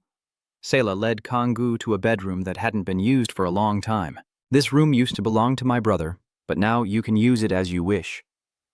Kangu entered the room with his personal belongings and politely replied, Thank you very much, Sola. Kangu sits down on the single bed in the room. I sincerely thank you because thanks to you, I was able to have a comfortable sleep. Sola blushed slightly and replied, You're welcome. Maybe seeing that the sky has advised, Sola won't stay and disturb Kangu's rest anymore. She leaves the room, turning off the light for him as well. Well then, good night, Kangu. He responded softly. Yeah, good night. So, the door closed but not completely. There is a small gap through which light from outside shines into the dark room. He gazes at that light for a moment before quietly lying on the single bed, silently thinking that this is the comfort he hasn't felt in over 10,000 years. It's so quiet and comfortable. Turning back here was definitely the right choice. Somewhere, many people are gathering as if they are preparing for a very important mission. The recruitment and team formation activities are extremely lively here. The first one is looking for the fake healer who has awakened to Stage 2, and the second is calling for those with abilities higher than Level C. The third group recruits. We are running a team ready to accept you quickly and safely during the awakening phase. Kang secretly thinks that since he has reached Level D, there will be teammates here. As he was searching for teammates alone, he accidentally caught a glimpse of Tune kneeling and begging to join a team, saying, "Please let me join. I will behave and help bandage everyone," or something. That person outright refused. They don't accept someone who only knows how to bandage. Kang looked a bit surprised. It's him again. With this group, they have to accept him. I think it's really unfair. He walks up to the gate to verify his rank. The soldier on duty examines his card and confirms. All right, we've confirmed you're a Level D player. Kang still has some unresolved issues from Taeyoon's story earlier. But Roy Kang still set it aside. Well, it's not really my business anyway. Kang has entered the D-level gate. He looked around for a moment, then finally lay down on the grass. So, this is the D-level gate. Should I move secretly or not? That means action. Kang immediately activates the silence mode. Kang questions the lizard person. He recalls what Sola once said. They are sensitive to sound but have poor eyesight. If you don't approach quietly, they'll immediately pounce on you. Lizard people are large bipedal creatures resembling humans and about the size of an adult. Aside from these two features, they look no different from ordinary lizards in appearance. Kang's eyes lit up. Good, we found them. Sola had previously taught Kang about lizard people who are also afraid of fire, so having a fire mage on his team would be more effective during the divine creature hunt. Remembering this, he immediately used the power of the demon Andras, Hellfire, to burn all the lizard people present at the scene. Because their eyes cannot see the future clearly, they were caught in the flames. They struggled to jump into the water, trying everything they could to extinguish the fire instinctively. Kang just watched silently, reminding himself that you can't extinguish hellfire with ordinary methods. Without using magic or sorcery to suppress it, you'll never be able to put it out. And because it burns your vitality rather than your physical body, you can only leave behind the corpse for the enemy to take. By the way, is Hanan's guild called Andras? I think he just picked that name randomly somewhere. I mean, if nothing works, I can destroy everything myself. After seeing that the Than Lan group has completely lost all their power, there are still more than Lan behind him. Kang turns back to look at them and considers whether he should hunt more, whether he should hunt another group. As he was hesitating, unsure whether to proceed or not, someone suddenly called out, breaking his train of thought. Looking at your gear, you're probably new. Do you want to join our hunting guild? Kang wasn't very interested in this topic. He just asked out of politeness, "What kind of guild is that?" Haun introduced us, saying, "We are the Andras Guild." Kang looked at the group in the alley and replied, "I am not interested." Then he turned and walked away, leaving the others behind. Hoon looked at his attitude and felt angry mixed with confusion. What's going on? He's definitely a cocky kid, seeming like a rookie, but not humble at all. The woman beside him softly asked, "Darling, what should we do now? If we go back like this, the chairman will retaliate." Well, if things are already like that, then just give him half a life and dump the body somewhere. It's been a long time since we last relieved some pressure. Give that guy a lesson in life. His face grows darker, showing a ruthless ambition. Leaving the group of lizard people behind, Kang continued hunting for divine lizard humans, using his old techniques to defeat them all. After taking down quite a few, he thought to himself that he might as well conquer the surrounding area. Safety is good, but leveling up quickly is worth a little danger. Kang needs something that shines with purple light, probably all the power of the lizard people from before combined.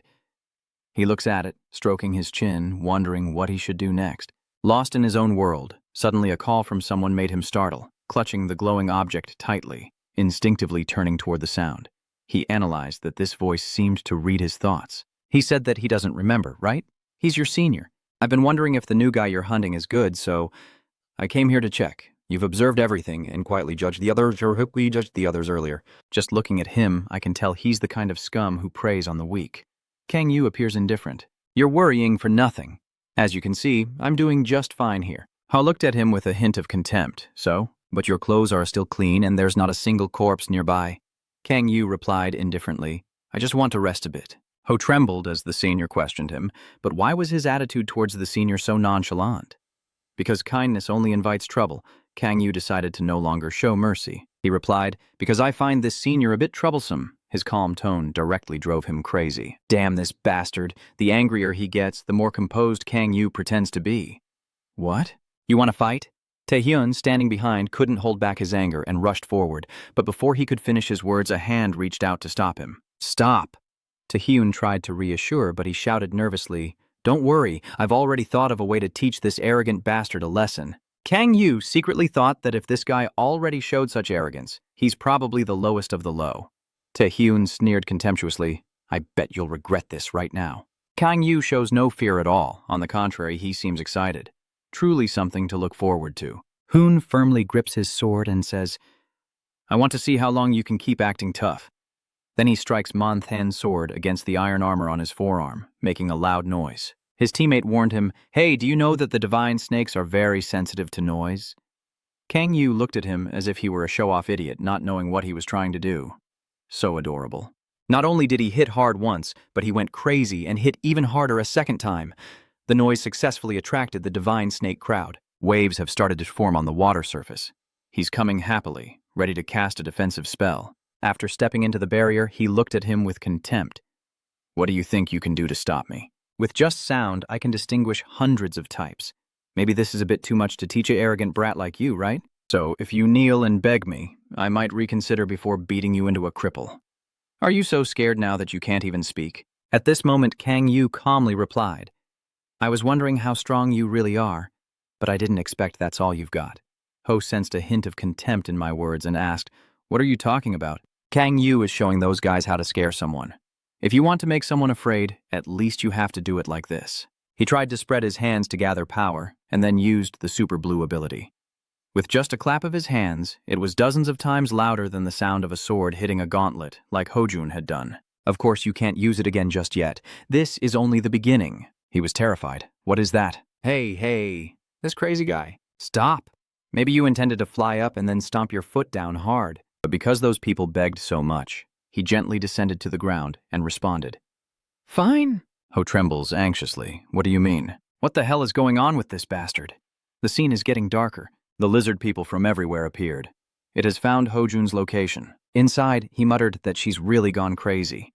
The woman was terrified. I've never seen so many lizards appear like this.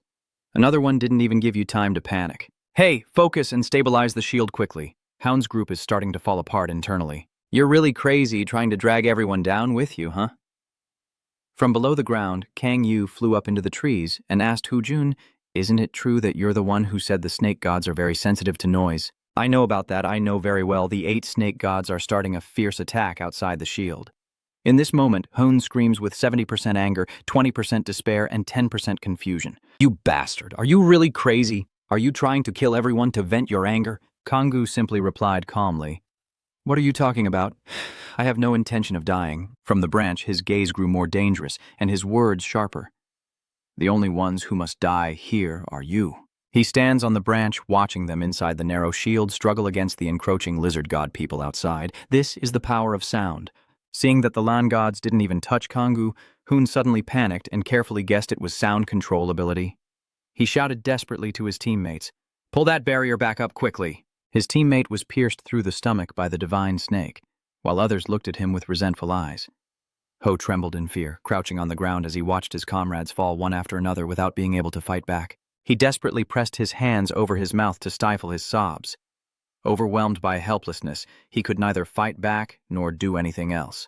The only thing you can do is sit there and try not to make a sound. The weapon of the unfortunate teammate falls beside Hun. He trembles and pleads for Kanggu's help. Save me, please. I was wrong, so please. In response to his fear and desperation, Kanggu remained indifferent. He softly uttered Lucky Beitruk and then clenched his fist, creating a loud noise right next to him. Houn is now completely hopeless. He screams in helplessness, you bastard, and cannot escape his fate. He was attacked by the divine beings and then passed away, helplessly fighting against the demons with even more ruthless demons and a greater murderous aura. Kanggu stood on a tree branch watching everything. Kanggu unleashes hellfire to burn everything, and once everything is stable, he decides to strike and claim the loot. So let's begin then. Kanggu uses the Devour skill. The system notifies that the magic power stat has increased by 1, and that the Devour skill cannot be used on objects protected by the Thorn system. Seeing this message, he was confused and thought, the Thorn system sounds so familiar. And then he suddenly remembered that since standing in this chaotic scene, he silently thought that what he was seeing and what was here seemed to be protected by something called the System Ger. I want to know if I can digest it. The special ability of players using greed. He looked at Hun's corpse, with a magic stone beside it. Kang sighed softly. Never mind, it doesn't matter. The amount of magic power I can use is still the most important thing. The system reports that my magic power has reached 30. He looked at it and sighed, noting that his mana had increased significantly since last time, not just the amount of mana. After gathering everything, Kang tried to activate the Hellfire technique to test it. And then he realized that the current quality of his mana was what really mattered, and he just needed to level up one more time. He's really looking forward to the Third Awakening. I've hunted so much today that the Third Awakening isn't far off anymore. He stepped over to pick up the stone beside Hun's body and headed back. I'll keep going a little longer. 3 days later, at CA's house, Kang happily eats all the food COA cooked, carrying the pot. He doesn't hold back his praise. Today is just as delicious as always. CA? CA responds. Thanks. Kang, are you heading to the gate again for more hunting today? Kang thought for a moment and then replied, Yes, I think I'll come back in the evening. CA lifted the electric kettle and sighed softly. Aren't you pushing yourself too hard? You haven't been able to rest for a few days already. Kang smiled and replied, I'm fine. Did you remember something? He asked her. When does your class end? I think I'll be done in a few days. Clearly, starting today, we'll go demon hunting to level up. I don't know if we're doing well, but I also want to awaken again soon. She brewed tea while chatting nervously, and he encouraged her sincerely. I'm sure it won't be long, she replied. Thank you. Please take another cup of tea before you leave. You must be tired from lack of sleep. Kang sincerely thanks you. He silently thought, so this is what an angel looks like. During the quiet moment of remembering something, C.A. spoke up. I forgot. I just remembered. I was asked to look into the gate. Did you hear any news about the gate? He asked. What news? She shared her knowledge with him, mentioning rumors that high-level players are nearby. Maybe it's just false gossip, but we should still be careful. He tenses up. Hearing that, he silently thinks that high-level players disguise themselves, their rank, and attack other players. I wonder if the rumor started from that bastard Andras, but then I dismiss it. I looked around before going hunting, and there were no witnesses. Looking at the corpses, it seems they were killed by lizard people. If the person in the rumor is me, I don't have much to worry about, but I can't be sure. Kang muttered to himself that he should prepare for various situations and level up as quickly as possible. The system notified him that he had reached level 20. When you reach level 20, you will undergo your Third Awakening. The Third Awakening has been activated. He feels his magic has increased significantly since last time. He thinks to himself that this time is a whole different level. Let's test out this new power. So, let's see. He tried using the Hellfire technique and judged it as he expected, but there were still some things bothering him deep down. Every time you awaken, the seals of countless demon gates weaken, and mana flows out through the weakening seals. Under the ground, a piece of magic stone appears, contained within something resembling a monster's mouth, covered in purple, making the blue stone stand out even more. Kang silently thought, should I take a quick look at this magic stone? The system informs Kang that the attribute of the third stage fake awakening is A-level demon mana, and you can convert the mana in the magic stone into demon energy for absorption. Picking up the magic stone from the ground, he quietly assessed its quality. Not bad at all. It has a demon energy value equal to that of a monster. In this way, I can double the speed of absorbing demon energy. Kang slightly regrets, even though it seems I will also lose the money I gained from selling the magic stones. And then he decided, well, I've earned enough these past few days, so I have no reason to go to the Magic Stone Trading Center for now. While fiddling with his phone, Kang suddenly had a pretty great idea since he still had some free time. I want to explore this new ability a bit more. I should also take a little more time to wander in the forest. Thinking it through, he immediately took off his outer coat and wrapped it around his waist to start exploring this place. Kang crouched down on the ground, using the power of the sky to propel himself upward for a better view. Hovering in the air for a moment, he suddenly realized something. Now that he thought about it, he still hadn't met that divine beast boss from the lizard tribe, had he? I want to try absorbing a higher quality magic stone, but this forest really limits my visibility. Kang sighed regretfully. I don't have enough demonic power to use my clairvoyance anymore. While lost in observing everything around, a voice suddenly spoke from somewhere. Hey, brother, what are you doing? Realizing the voice sounded somewhat familiar, He quietly suspected that it was Taisu. As he guessed, Taesu was standing opposite T and Chon-ho. Tae-ho clenched his teeth in contempt as Gu flew close to the area and observed everything. He sneered, "This damn four-limbed freak, you're truly disgusting and tough as hell." Chon-ho's support makes sense given his simple-mindedness, but he's definitely more stubborn than I thought. Hiding behind a tree, tense with suspicion. What's going on? This is clearly unusual. His eyes turned toward Tone lying face down on the ground. Tu's voice roared like a growl, so why is that? After watching for a long time, he finally remembered that wasn't the person wandering around looking for the team alone all this time. Taesu roared angrily at the two of them. Why did you attack my team members? Chon-ho's voice is full of disgust. Damn it, your shouting sounds so damn good. Tae-ho warned. What if he accidentally attracts the attention of that fierce god of lightning, then what should we do? It seems he doesn't care about this at all. He'd just keep questioning and answer straightforwardly. After observing for a while, Kang Chang-gu also reached a rough conclusion. It's obvious he has been betrayed. It seems those bastards are the troublemakers from the rumors. And then he quietly let out a sigh of relief. Just as I thought, it wasn't really me. Tae-ho lunging at Taesu, shouting angrily, "Just shut up and do what these guys tell you!" He attacked, but Taesu used his shield to block, though the force was so strong that he was pushed back. Taesu does nothing, grinding his teeth and panting heavily. Tron-ho comments dismissively, "That guy's really stubborn." Tae-ho asks, "Is it true he's a fake awakening at stage 2? Why is he so strong?" Tu clenched his hand around his shield and slammed it into the ground, creating a golden aura around the area, confidently saying, "I won't lose as easily as you think." Tron-ho then answered Tae-ho's earlier question, so he must have awakened with a pretty high attribute. Tae-ho went to Tu without looking back, but still, someone who hasn't even passed the third awakening can't win against these guys. Taesu's eyebrows furrow tightly, just like a woven needle. Tae-ho sticks out his tongue to lick his beloved weapon, his eyes turning sinister. "Let's end this here.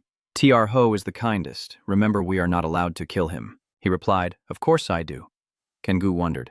They can't kill him. What do they mean by that?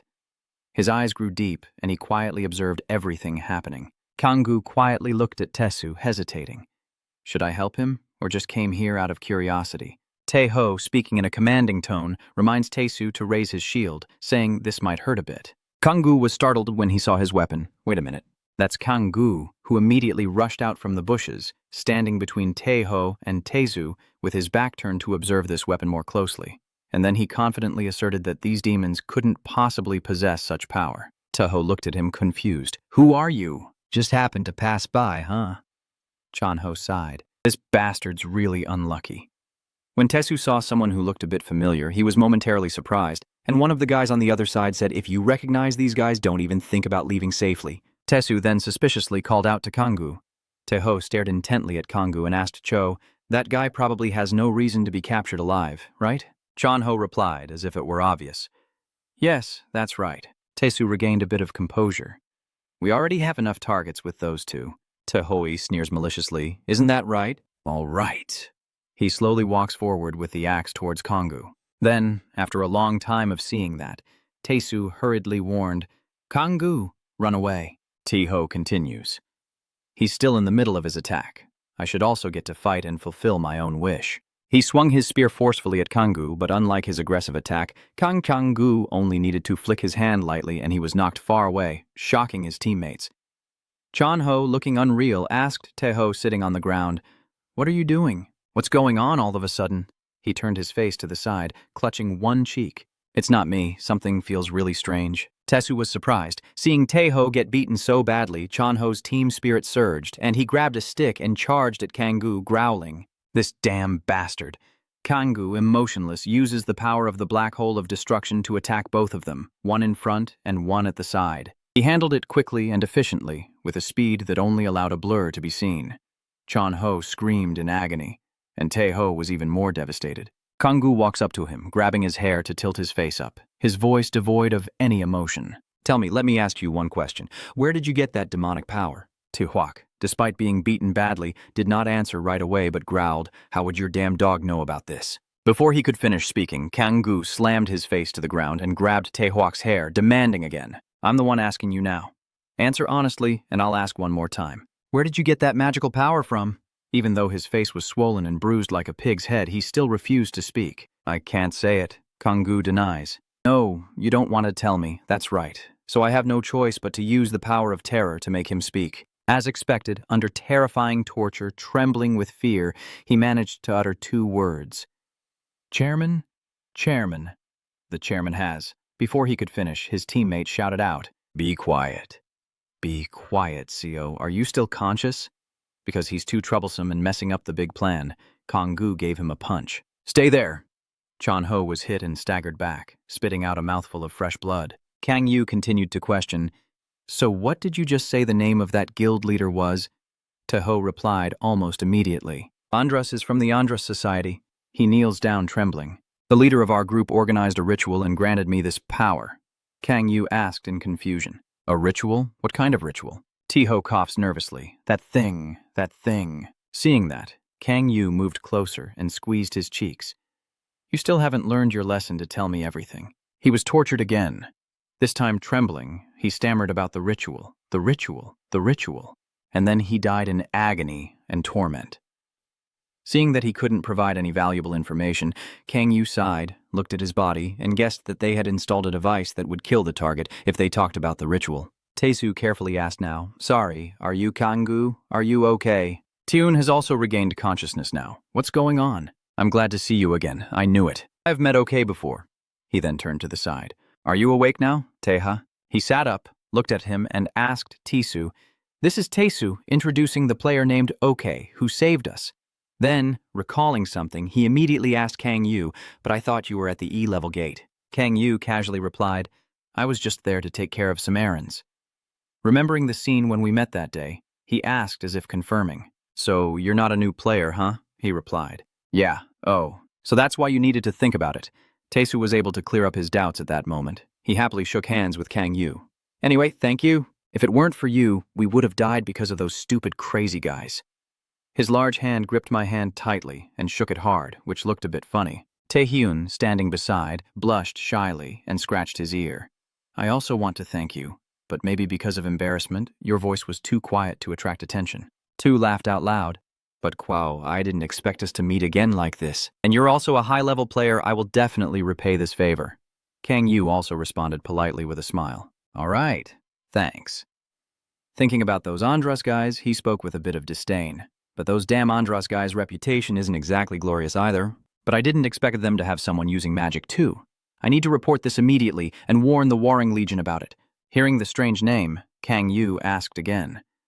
The Warring Legion, Taesu explained, is a group of players managed by the government. If we report the Andras group using players with magic, they will investigate immediately. Kang Yu stroked his chin thoughtfully. Really? Taesu, don't report what happened here right now. Taesu was a bit surprised. Huh? You're planning to? Kang Yu announced his decision. I will handle the Andras group myself. Taesu agreed. If you are the one asking, then I understand. Although I can't understand your logic, in the end, Kang Yu reluctantly agrees. All right, let's forget what happened here for now. Taesu immediately kneels on one knee, surprising him. What? Taesu solemnly says, I am Kang Shi-hu. I will follow your orders. I will help you on your journey to make the Andras Society pay for what they have done. Let's go. Kang Yu was surprised. What do you mean? Taesu continues to punish their evil deeds himself. What he is doing, Kang Yu's inner voice is stirred. What is he saying? Taesu is full of confidence. His bravery only exists in movies. Kang Yu immediately denied in his heart, not at all. Taesu, I like you very much. I also like movies. This is Kang Yu's heartfelt confession with a question mark, but Taesu remains determined. I, Kang Taesu, have fallen for your bravery. I have to repay you. I want to join this journey with you and repay you along the way. He was confused for a moment. What do you mean? As he looked at Taesu's excited and determined face, he silently compared him. He was exactly like his father. Hun suddenly bowed his head and shouted loudly, surprising Kang Yu. I also want to thank you. I know I'm just a dakbong for now, but I will definitely find a way to repay you. Kang Gu, seeing him act like that, I can only smile wryly. Doing DSC, bong? Kang Yu remembered the earlier conversation, which means those bandits should shut up and be tied up. Those bandits are known for being bad at handling damage and tanking. This term was created because they won't let us join other teams. So you mean that's what it really means? A large hand quickly caught tune. Tu spoke up, this is our fate. He laughed loudly and patted the person next to him. If we want to repay him, why don't we form a team now? Kang Yu stood there helplessly watching them, silently wondering who this was for. Taehyun was so moved that tears welled up, clutching his fists. I truly appreciate it, but right now I can't do anything. I was defeated and became Taesu's biggest burden. Taesu slightly pursed his lips as he looked to the side, listening to him speak. Taehyun shouted loudly, "Long is determined. I want to become stronger to support both of you. See you again." Taeyu smiled broadly and patted his shoulder in praise. Your noble attitude and your willingness to train harder to repay others are truly admirable. Kang Yu stood facing them with a strange look, helplessly thinking, are these guys out of their minds? Taehyun bowed again and said, I'm leaving now. The two people beside him quickly waved their hands politely. Really? He thought to himself. Having someone owe me is also good. Then he looked at Taesu, talking with tone. Bao Trong, he thought, but what should I do with this bastard now? Kang Yu suddenly spoke. Taesu, hearing your voice? Taesu quickly replied, Yes, Kang Yu, continue asking, what level are you now? I am level 12. I just recently awakened for the second time. He continued to inquire about your initial skill level. Taesu excitedly recounted. My special ability in my first awakening was level C, so I leveled up by hunting. Kang Yu, with a curious look, asked again, So what is the level of your special ability in your second awakening? Taesu crossed his arms, a hint of pride in his expression. My special ability in my second awakening is level A. He stood there silently marveling, thinking this bastard had more potential than he thought. Kang Yu continued to probe. Then why not join a guild? You can join any guild you want. Taesu closes his eyes and explains that he's quite unsure which guild to join. Shh, but I don't need to join a guild anymore. Kang Yu was quite surprised by his response. Taesu clenched his fists, his voice full of determination. So, Kang Taesu, the real man, has decided to follow Kanggu? Then he laughs loudly. Kang Yu stood there watching him think. That's good. He imagines Taesu's development.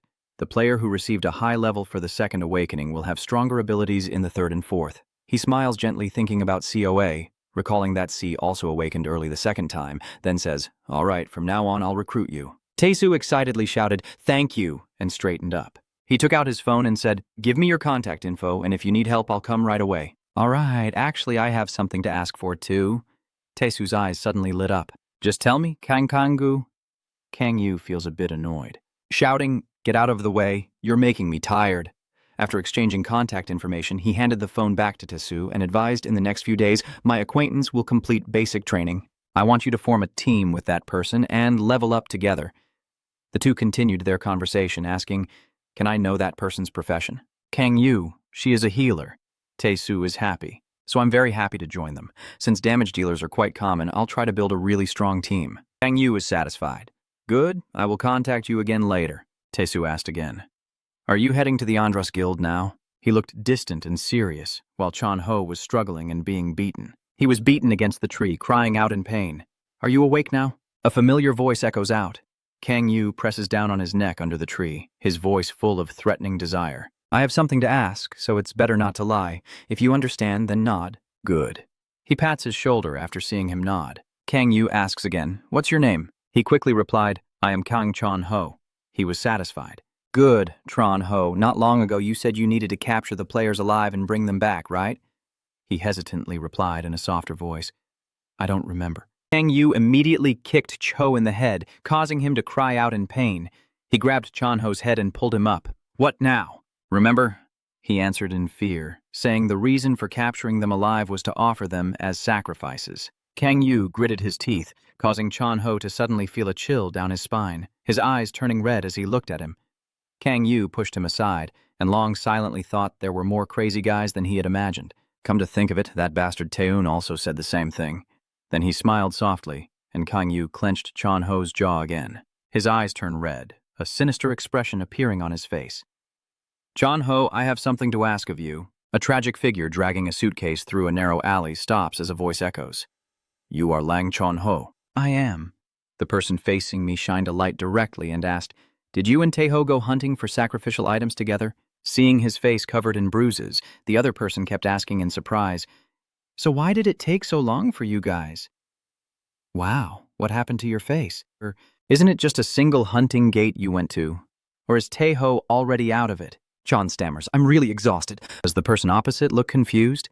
He quickly felt guilty and handed the suitcase directly to him, Aj. Just take this sacrificial item and go. If that guy questions you again, he'll ask more. T-Ho dying in a level D dungeon? I don't think you'll believe it. Chan-Ho tremblingly hands over the suitcase. That's right. That's all there is to it. How the hell is that even possible? What do you mean by that? Then he reached out and took the suitcase. Among them, there is a high-level player. Chan-Ho couldn't look directly and stammered.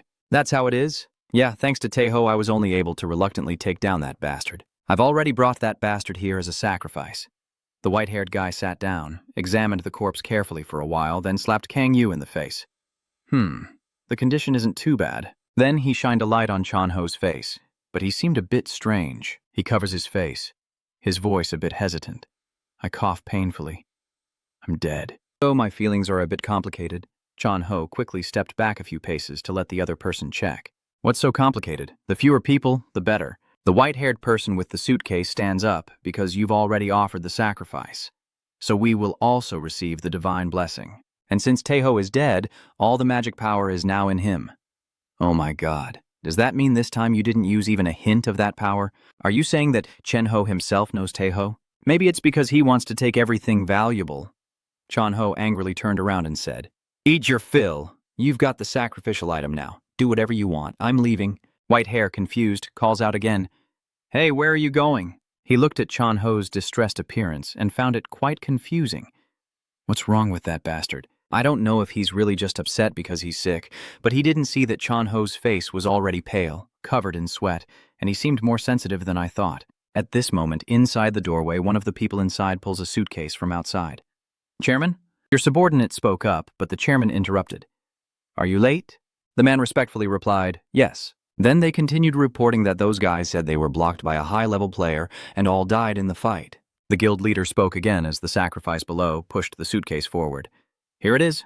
The leader standing above orders. Bring it over quickly, I don't have much time left. The subordinate below opened the suitcase respectfully and replied, Yes, sir. All the echoes resounded together as the leader lifted her onto the altar.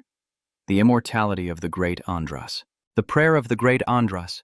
The power of great Andras. The chairman thinks everything is going according to plan. Echoes ring out around him. Great Lord, please grant your servants the magnificent power. The chairman, leaning on his cane, opened his coat and pondered. It's been almost a year since I changed, and my followers have always been steadily increasing. Anyone with a divine nature would naturally crave great power, and I can satisfy their hunger with my magic. The chairman here laughs joyfully, removes his mask, and now it's time to start the ritual. Daidion orders the subordinates to prepare the magic stones. The subordinates respond in unison, obeying the command. The voices grew louder and louder as the great Andras Daidion opened a box filled with sparkling stones, his mind full of desire and craving for this power. This guy looks so content lying there. The more we crave, the more our bodies, hearts, and this power will become demonic. If it keeps going like this, I will truly become a demon. Di Kyun chuckled happily. So who will be blessed today? The subordinate kneeling beside suddenly spoke up. At first, Kang Tron was calling out, but he refused to participate in today's ceremony. Deokian couldn't quite understand. Really? Looks like no one will be granted favor today. This guy's words confused the people below. What did he say? So what now? The chairman's angry voice interrupted everyone's chatter. Silence. Deok Kyun said quietly, if you want to be blessed, bring the sacrifice and magic stones here. Those who do not try to work do not deserve to be blessed. The subordinates bow their heads respectfully in unison. Yes, sir. The chairman continues. Without my guidance, you won't even have the chance to receive blessings. If that's the case, these unclaimed sacrifices will belong to me, Dion excitedly shouted, beginning the ritual and raising the atmosphere. Yes, master. He forcefully strikes the staff into the ground, shattering the stone and creating a stream of energy that surrounds him with a red circle appearing beneath the altar. Deokyun looks at this stream of power, feeling happy inside. With this many magic stones, I can grant blessings a few more times. Good, that means I will become stronger each day. By absorbing the magic force spilling out through this wound, a magnificent scene unfolds with streams of power tearing through space to form a long wound. Deokyun's face is full of excitement. The immense power of mana makes me want to absorb it right now. But absorbing like this is too dangerous. If you absorb it directly without intermediaries, it will only lead to death. But this guy touching Kang Yu makes some veins pop up on his skin. If I let these objects absorb mana until they die and then drink their blood, I could absorb pure mana.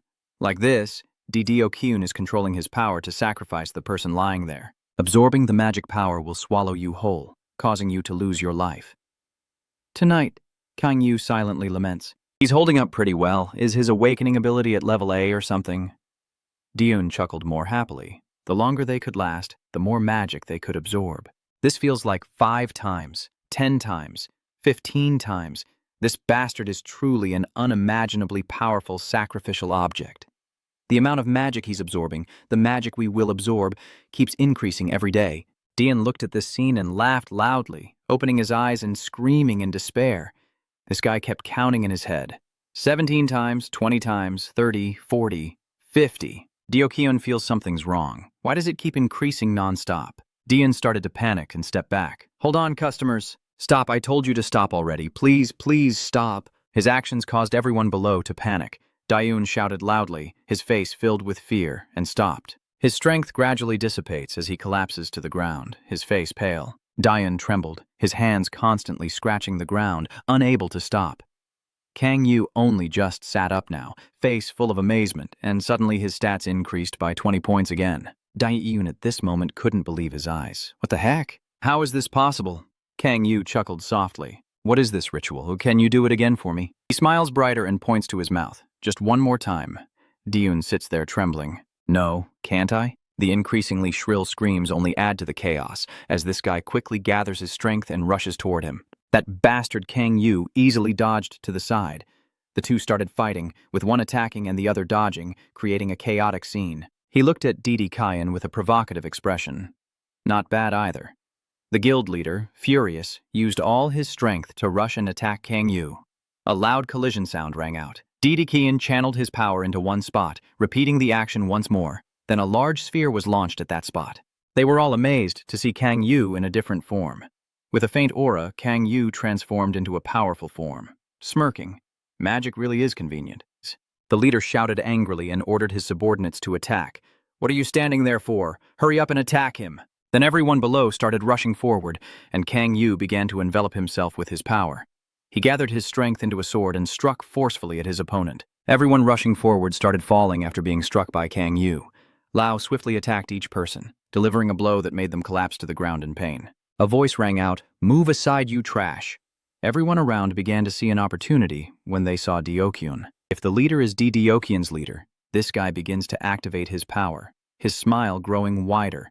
Look here, this fire has the ability to destroy the very essence of life, the power of hellfire, and he gathers a large fireball. Kang Yu stood there in shock for a moment, then covered his mouth and turned away, laughing, which made Ddokun even angrier.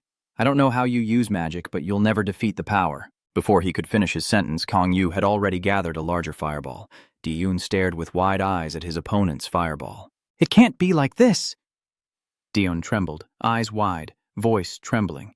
What is that thing? No, this is really impossible. This guy took a few steps back, eyes wide with fear. Seeing Kang Yu's sinister smile, he thought, such a thing really exists. It's truly unreasonable. It seems he can't defeat him. Diun trembles as he slowly extinguishes the fireball in his hand. He kneels before his overwhelming presence. Kang Yu speaks up. What are you up to all of a sudden? Diun suddenly shouted, "It's the form of the great Andras." He was a bit surprised, just uttering a sound of, "Huh?" This one clasped his hands and bowed. The god has long awaited your arrival. You are the king of our gods, the deity, and the embodiment of salvation, the renowned ruler who will govern this realm. Then he looked up happily. What are you all doing? Hurry up and pay your respects. Kang Yu pretends that he has been sacrificed, wielding the power of the heavens. He wonders if he should go along with the act. Ddokun looked up excitedly. Kang Yu laughed loudly, finally realizing that it was I. I am the great Andras. You mentioned the king of fire, the lord of hell, and the ruler of all demons. Ddokun bows even more deeply. The king of all demons requests an audience with the great fire. King. Kang Yu chuckled happily. Yes, tell your subordinates to leave. I want to speak with you alone. The two began their conversation. Kang Yu asked, what is your name? Diun replied, Te. I am Ddokun. He continued, all right, Ddokun, let me ask you a few questions. This name stammers, yes, please, go ahead and ask. Then he acts even more boldly. The great demon Andras feels a bit disappointed. Hey, just stop it. You already know I'm not Andrus. Dion looked up and asked, so who are you? He angrily grabbed this one's collar and silenced him.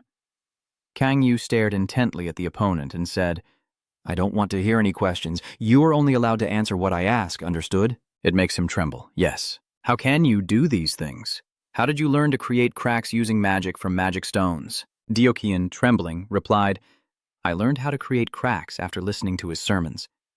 Kang Yu wondered, this preacher is sweating like a waterfall. That's right. One day a man wearing a demon mask approached me and said I could achieve eternal life if I followed the demon religion. Kang Yu slapped Diokian in the face and said, You bastard! How could you agree to a stranger's words without knowing what they are? This guy lying on the ground explains that it's because he's too strong. He said that in just a moment, he overwhelmed my guild and told us to choose between obeying him or dying. We had no other choice. We had to accept his teachings and follow his orders. He keeps probing. So where is that bastard with the mask now? Dayun quickly shook his head. Tae really doesn't know anything. Since that day, I haven't seen him anymore. We received orders through a cat. Kang Yu Chi stabbed this guy with his weapon. But why would you risk your life just to follow orders? Dayun shyly bowed his head. That was because he was too strong. He sighed, thinking to himself, it's obvious he was forced from the start. But under the sweet temptation of demon power, he had already begun those rituals himself early on. Who could that person be? The demon cult still isn't officially recognized, but those bastards know how to drive people crazy. You can't underestimate them. Kang Yu ordered, bring me the letters containing the orders. Diokian quickly responded with a yes. Now show me the letter. Kang Yu was a bit puzzled. What, just one? This person is trembling, their face showing appeasement. That's right. He nodded. All right. Really? Kang Yu started to open the letter to see. Accept the demon power, become a demon, and recruit as many players as possible. At this moment, his veins bulge. Kang Yu spoke up. Let it go. Are you the only one who gets to be preached to? The person facing you secretly glances back. I'm not sure. I haven't met anyone else yet. He crossed his arms and stood up. So? Then he thought, this bastard can't be alone unless they are a bunch of fools who can't carry out this plan and trust only Di-hyun. Especially this is their plan to increase their strength again. He grabs Di-hyun by the collar. You bastards, do you really think you can turn this place into hell? I will tell you 3 things. Listen carefully. First, investigate the second demon cult and never perform these rituals again. He tearfully responded as his collar was tightly grasped. Yes, sir, he continued. Third, keep what happened between us a secret. Remember that, Kang Yu said sharply, making Di-hyun panic, his voice even louder. Yes, I understand now. Then you chase this guy away, now go away. He starts to ponder, even if I prevent these actions from happening again. The mess caused by the Andrus Guild is already exhausting enough. This isn't the first or second time they've used these guys as sacrificial pawns. The government forces are paying more attention now. They'll catch me as soon as they start investigating the actions of the demon cult. But it's also worth investigating these guys. I used the power of fear, so I can't let any information leak out. Once they achieve their goal, I will retreat. He sighed. Today was harder than I thought. Then he sighed again. It's time to rest.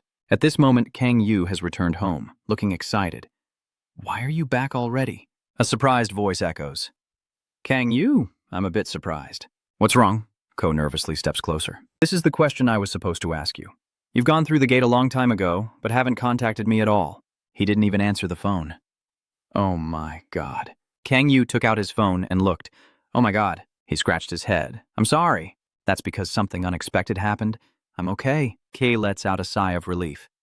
I was really worried something bad would happen to you. Kang Yu looked at her with gentle eyes. Thank you for caring about me. Next time, I will definitely contact you.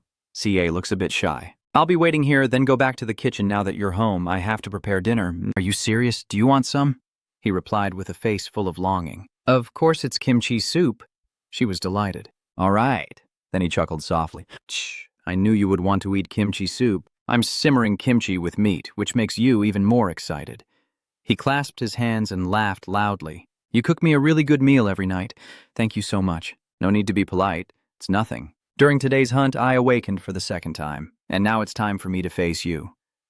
Stand tall. This statement surprised him a bit, huh? You've awakened a second time? Wow, I'm trembling with excitement. Listen up, Gu. I am proud to be a level B with the special ability called Light Blessing from this second awakening. He clapped along in support, secretly feeling happy inside. If we team up with Taisu, our squad will be unstoppable. The healer with high-level special abilities, and Wong. If these two team up, we will definitely be much stronger than the others. Kang Yu sat down and asked, "Has any guild invited her yet?" CA turns around and chuckles to himself. Quite a few have. He continued to ask, "So which guild do you plan to join?" She lowered her head in embarrassment. I really have no intention of joining any guild instead. I want to help you. Kang Yu? Kang Yu sat on the chair, pondering inwardly. She truly is an angel. But then he spoke up. And indeed, she had awakened to her high-level special ability, Sola. But I don't think you should join me. Sola, you're a bit hurt, I understand. Kang Yu looked at her with regretful eyes and thought to himself, maybe later, but not now. I am much stronger than others at my level. If I form a team now, I won't be able to gain much experience or participate in major battles. To train myself properly, I need to invite people of the same level. Kang Ut naturally said, I know a Wong with an A-level special ability. I think now you should team up with that Wong. Leveling up while gathering combat experience is what truly matters for you. All right, you keep talking. When she has gathered enough experience, we can form a team and try to enter a higher level gate. This statement surprised COA quite a bit. She happily smiled and said, I will form a team with Wong, as you said. He straightened up and continued the conversation. Since both of them have high-level abilities, they should be able to level up quickly. She smiled even more happily. Yes, I want to level up quickly to join you. Kangu, don't worry, it won't take long. Until then, I will support you whenever you need. That makes Ka feel warm inside. She replied, Thank you, Kangu. He sat there thinking, yes, this is an investment. Then I wonder when I will level up Seila and Tesu again. Right now, COA has brought out a pot of soup. The kimchi soup is ready. Kang Yu's eyes light up brightly. Kimchi soup? He eagerly looks at the vibrant red pot of soup in front of him. Thank you, I appreciate the meal. Wait, Kangu, today we're eating this too. Kang Yu's eyes shine even brighter than before. This is instant noodles. To him, the pot of soup now looked like a divine light shining in the room. Kang Yu's hand begins to tremble as he reaches for the chopsticks. I don't know who you are, demon cult bastards, but I will protect this world with my noodles and save it with my kimchi soup. No matter what happens, the next morning at the Player Support Center, the C-rank player card will be sent out tomorrow. Kang Yu wondered, so it's not possible today either? Yes, that's right. That girl explained that for Class C, the magic recognition stone needs to be added to the card, so it can't be issued immediately. When the CC class card was issued, she kept explaining until Yu understood. After leaving the center, he was deep in thought. Seila said it would take about a day, but it was still too inconvenient. Kang Yu sighed deeply, realizing that since returning to Earth, he hadn't had a single moment to rest. It's truly exhausting. I haven't been able to do anything against the evil sects yet. I should take this opportunity to rest. But what should I do during my break? Before I was dragged to hell, I didn't have much money, so I spent my time browsing True Hot News to read comics. He looked at his phone, then turned it off. Enough of that. Now he was determined to look up. I will do things differently this time. Last year I struggled to return to Earth. I need to enjoy it now. Let's see. Then I looked to the side. Huh? Kang Yu went to the internet cafe and sat down. It looks strange. This is a cyber game. The chair is so comfortable. Then I look at the screen. What is this? Can you order food directly? Is this heaven? He presses the picture of the bowl of noodles on the screen. Good job. They say eating noodles at a fancy restaurant is the best. As for the game, Kang Yu is excited. I have to play the most famous one. It seems like there's an event happening too. He ponders silently, supporting as a tank, forming a 5-person team with different roles, almost like real life. So my role will be to quickly kill enemies and cause chaos in battle, even potentially breaking the game. All right, I'm determined. I choose you. The sound from the speaker starts. The game begins. Welcome to the League of Legends. Kang Yu's eyes light up. So this is how we play. Do I get gold every time I kill a monster? Always a newbie, huh? Inside the game, he's being cursed at terribly. Kang Yu thinks he should teach them a lesson. Your instant ramen with egg is ready. I just looked at the chat insulting me and responded to the staff. Ah yes, put it here. The staff happily places the bowl of noodles down. Here you go. Kang Yu was slurping noodles while looking at the screen. It smells so good. You eat the noodles happily, so delicious. Then you pick up a piece of pickled radish. There's also pickled radish. Kang Yu's eyes light up, his face full of excitement. This is so delicious. Pickled radish and instant noodles are the perfect combo. I'll eat this again next time. Stingberry water to quench your thirst. Truly heaven.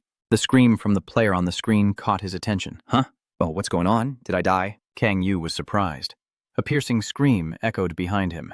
This damn bastard suddenly shows up just as I was about to reach level 4 bronze. Kang Yu wiped the water from his mouth and turned his head. Hey, who's shouting like that? A red-haired girl stands behind, angry. Who are you? What are you looking at? I'm not in a good mood right now. Look somewhere else. Is that girl looking at your screen? What is this? What a coincidence. I don't know if this is luck or bad luck. That girl walks over to Kang Yu with a sarcastic tone. You're still eating instant noodles with eggs right in the middle of the fight. Really? She loves to threaten. When I was still kind, I told her to get lost. That son of a bitch, Kang Yu asked, a bit confused. What are you talking about? Who is she? That girl got even angrier. What do you mean? What's that supposed to mean? That damn game breaker then tried to grab him again, and she was a bit surprised when she missed. Kang Yu, blocking her hand, asked with some confusion, Why are you attacking me all of a sudden? Stop bullying innocent people. Suddenly, the girl's hand shot out, causing him to dodge aside. Once again, her attack missed. She looked at Kang Yu, thinking, what the hell is this guy doing? Then she gathered her strength and lunged again, but he seriously dodged her attack. The two kept pushing each other back and forth, with the girl seemingly overwhelmed with anger, continuously throwing punches. Kang Yu watched and dodged as the girl's eyes widened and she clenched her fist. A surge of energy flowed into her hand. She asked, Who are you with? A questioning tone. Are you sent by the Mia Society? The red-haired girl standing opposite asked, her fists clenched in readiness. Kang Yu looked at her actions and thought, The Mia Society is one of the top 5, he said. I don't know what you're talking about. I don't belong to any society. She clenched her fist. How dare you lie to me? How can someone like you not belong to any society? Should I have been in a guild? Which guild do you belong to? That girl confidently smirked and asked, Which guild do I belong to? My guild is one of the top 5 and the most notorious in the Alliance. Hong and Kwang thought to themselves, Damn it, I should have kept that secret. I got too excited. I need to calm down. Kang Yu ignored her and went to the cashier to pay. Please bring the bill. The waiter also smiled awkwardly. Yes. The girl standing there, angry at being ignored, shouted, Where are you going? I'm talking to you. Oh. You figured it out? That girl is furious, and your disappointed expression makes me angry. She stepped closer. Hey, stop joking around and answer properly. I've never heard of an A-level player not joining any guild before. He quickly handed over a card. That girl looked surprised. Doctor, she stepped back as if she couldn't believe it. Are you really a rookie? Kang Yu nodded slightly and put the card into his pocket. That's right. So behave a little better. I almost died. She thought to herself, what if he really was a rookie? Then she had already defeated him. Was that really RKD skill? Kang Yu left with a slightly lazy voice. You finished talking, right? I'm leaving now. The staff bowed slightly in respect, wishing her a good day, leaving only the girl standing there. Huh? She tried to call after him, but her voice wouldn't come out. She wondered if that bastard had already left the shop, her face a bit contemplative, lost in thought. I have lost all my abilities, so now I am too weak, but I still possess fighting reflexes from many years of experience. However, I didn't expect to encounter someone at my level so soon, especially that final move. In a moment, she disappeared from his sight. Kang Yu's eyes seemed to see a power beyond his expectations. Who is she? He sighed in relief for having gotten through the situation just now. Suddenly, he felt something below. In a room, a hand gently pushed the door open, foot pressed against the wall, her figure slipping through a narrow alley, her eyes shining. She opens her phone, thinks it's enough now that there's no one around and the white noise is probably enough. Her hand presses the phone and a voice comes from the other side. Yes, Miss Ionju, this is the Red Rose Task Force. Please connect me to the HR department. They responded respectfully, yes. Yes. This is the head of the Red Rose personnel team. She speaks. Bak Huinhu. The staff on this side are asking. What's going on, Chairman Yonu? His voice deep and warm. She on this side ordered with shining eyes. Hey, Huinhu, I need you to investigate something important. Huingu asked. Are you saying they are followers of heretical teachings? Yondu clenched his fists. It could be that way or it might not be. It seems he's hiding his identity, which looks very suspicious. I have checked the player card he owns. His name is OK, and it says he's a ranked player.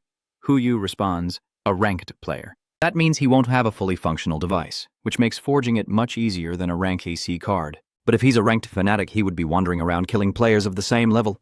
Ayanju quickly argued. No, his skill level isn't that high. He's so proficient that he can anticipate my moves.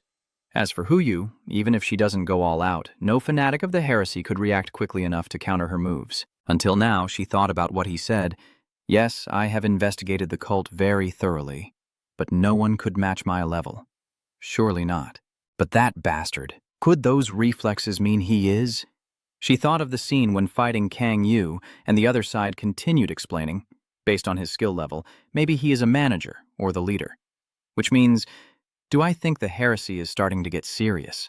Yondu punches the wall in anger. We can't ignore that possibility. Find out more about him quickly. Brother Gu respectfully replied, yes, understood. Then she hung up the phone. Yondu is deep in thought. Whether he is part of the demon sect remains unclear, but one thing is certain. She is holding the torn button. Kang Yu on this side looks at the torn shirt. My button is torn off. I guess I still can't completely avoid it.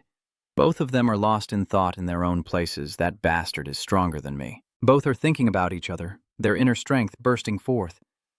Over here, Ayanzu clenched his fists.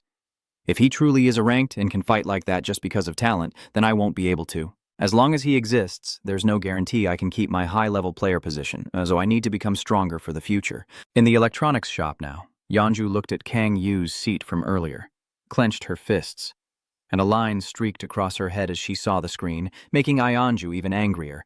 Damn it! I will definitely find you and kill you. She clenched her shirt buttons until they came apart. Over with Kang Yu, he suddenly got goosebumps. What is that? I suddenly feel chills down my spine. Kang Yu stands in front of the teleportation gate. Let's see. The gate is heavily guarded. I think there's a place for me here, so whatever it is, I have to hunt quickly. A voice suddenly rings out. Wait a moment, the gatekeeper said. You can only enter if you're RKC and part of a 5-person team. Kang Yu was a bit surprised. Huh? Why? The staff hurriedly explained that Leader Cho had already appeared inside the dungeon. Solo players are banned whenever the boss appears. You responded, huh? I see. I was just thinking that the boss appeared right after I took the paper. Lucky indeed. At this moment, everyone is gathered near the gate, chatting. Today is the day the boss appears. What do you want to do? Are you crazy? How are we supposed to take down the boss? Then today, we should split into groups. Kang Yu watched them and thought the RKC gate really is different, with better weapons and tighter security. This is the biggest problem. If we want to take over the entire dungeon, I have to go in alone. What should I do now? One of them cheerfully spoke up. All right, let's go take the head of a leader, and we'll wipe out that 1,000,000-strong army. Kang Yu, standing outside, seems to be paying attention to this side. Oh, wow. Everyone standing beside that person responds enthusiastically one after another. Yeah. He looked back at the people behind him, chatting. What should we do now? Honestly, I'm not very confident either. Kang Yu looked at them, worried about what was being said. Just looking at it was enough to scare him. I guess we have to endure it. The recklessness regarding that person's words means we'll skip the hunting exam today, right? Afraid of the words or just go ahead and hope for the best. A wicked smile appears on Kang Yu's face. He thinks that a little more madness would make it even better. I control my power in my hand. I don't need to do like those guys did before. Usually, people in front of the group still chat. 1,000,000 worlds is really vast, and it's been quite a while since I ascended to Ankid. Honestly, the boss is too strong for us. Kang Yu raised his hand and pushed a wave of power into that person's shoulder. Just a little push, just a little. You control the power of madness, with confidence in your heart. And that was enough to influence them. The blonde-haired guy seemed to be controlled now, and suddenly blurted out, Hey, why are we like this? Everyone started to panic. What's wrong with you? He started telling a story. Even in middle school and high school, we were beaten by bullies, and all we could do was imagine tearing them apart in our minds. It was truly hell. But then the gates opened, and I thought my dream had come true. I finally had power. I no longer had to crawl like a bug. I thought so too. But what is going on now? Why should we be discouraged by those monsters? He shouted louder, as if he couldn't accept it. The person next to him started to panic and looked at him. What's wrong? What's wrong? You're acting a bit strange today. Then it seems to have lost control too. You're right. Why are we always so afraid? We just need to kill them all. The person behind also shouted, Yeah? I won't forgive the bastards who killed my sister. Damn it. I will kill them all. I will destroy them and take the reward for what I have endured. That's right, we can't keep wandering around these low-level dungeons anymore. Those words seemed to infuriate the team leader, who also started shouting. That's right, I'm so tired of living like this. Whether I'm a monster or not, I will make those who look down on me kneel before me. Everyone there also started shouting with determination. I will kill all these monsters, I can't take it anymore. So what if I'm useless? Just kill them, chop off the head of any boss. The guards at the gate are also quite confused. Huh? What's going on? Why are they shouting all of a sudden? The blonde-haired guy pulls out his card and shouts, "Open the gate, quickly!" Everyone started rushing towards the gate. Let's kill the boss. Open the gate, come on. The staff members start to panic as they watch them rush toward the gate. What's going on with them? I've never seen anything like this before. Now report to the rank CD gate via the radio. A large group of players is gathering here, requesting the internal affairs to assess the situation. While the staff are busy reporting without noticing a shadow rushing past behind, Kang Yu jumps inside happily. Good, very good. This is indeed a beautiful scene. When everyone unites, the outside still echoes with shouts of challenge to destroy them and behead the boss. He smirks. Of course, he will take all the rewards. Kang Yu excitedly stepped through the gate and immediately started observing his surroundings, muttering to himself as he took in the desert landscape, very different from the swampy terrain earlier. It's so vast, so wide, scanning ahead to find the boss will be quite difficult. In this huge space, do I need to use the power of the sky? Then I looked at the notification bar and thought, maybe I can use this now? Let's see. My magic power stat is over 50. Then I guess it's okay. Kang Yu looks at strength 23, agility 21, endurance 20, and no magic power. The score drops back to 53, intelligence 11. All right, should I use it then? He starts jumping onto the nearby cliff. After jumping over a few mountains, Kang Yu lands in a new place. He begins to use Astaroth's power.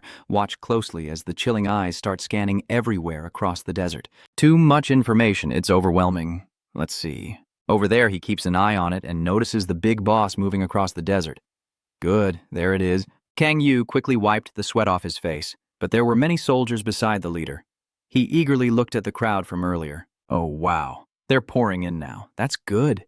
Down below, the crowd from earlier is causing chaos. Outside, it's lively. Let's just go awaken for the 4th time and behead the leader. The blonde-haired guy shouted loudly. Kang Yu, standing above, thought he could take advantage of those guys. He jumps up from the cliff and moves to another spot.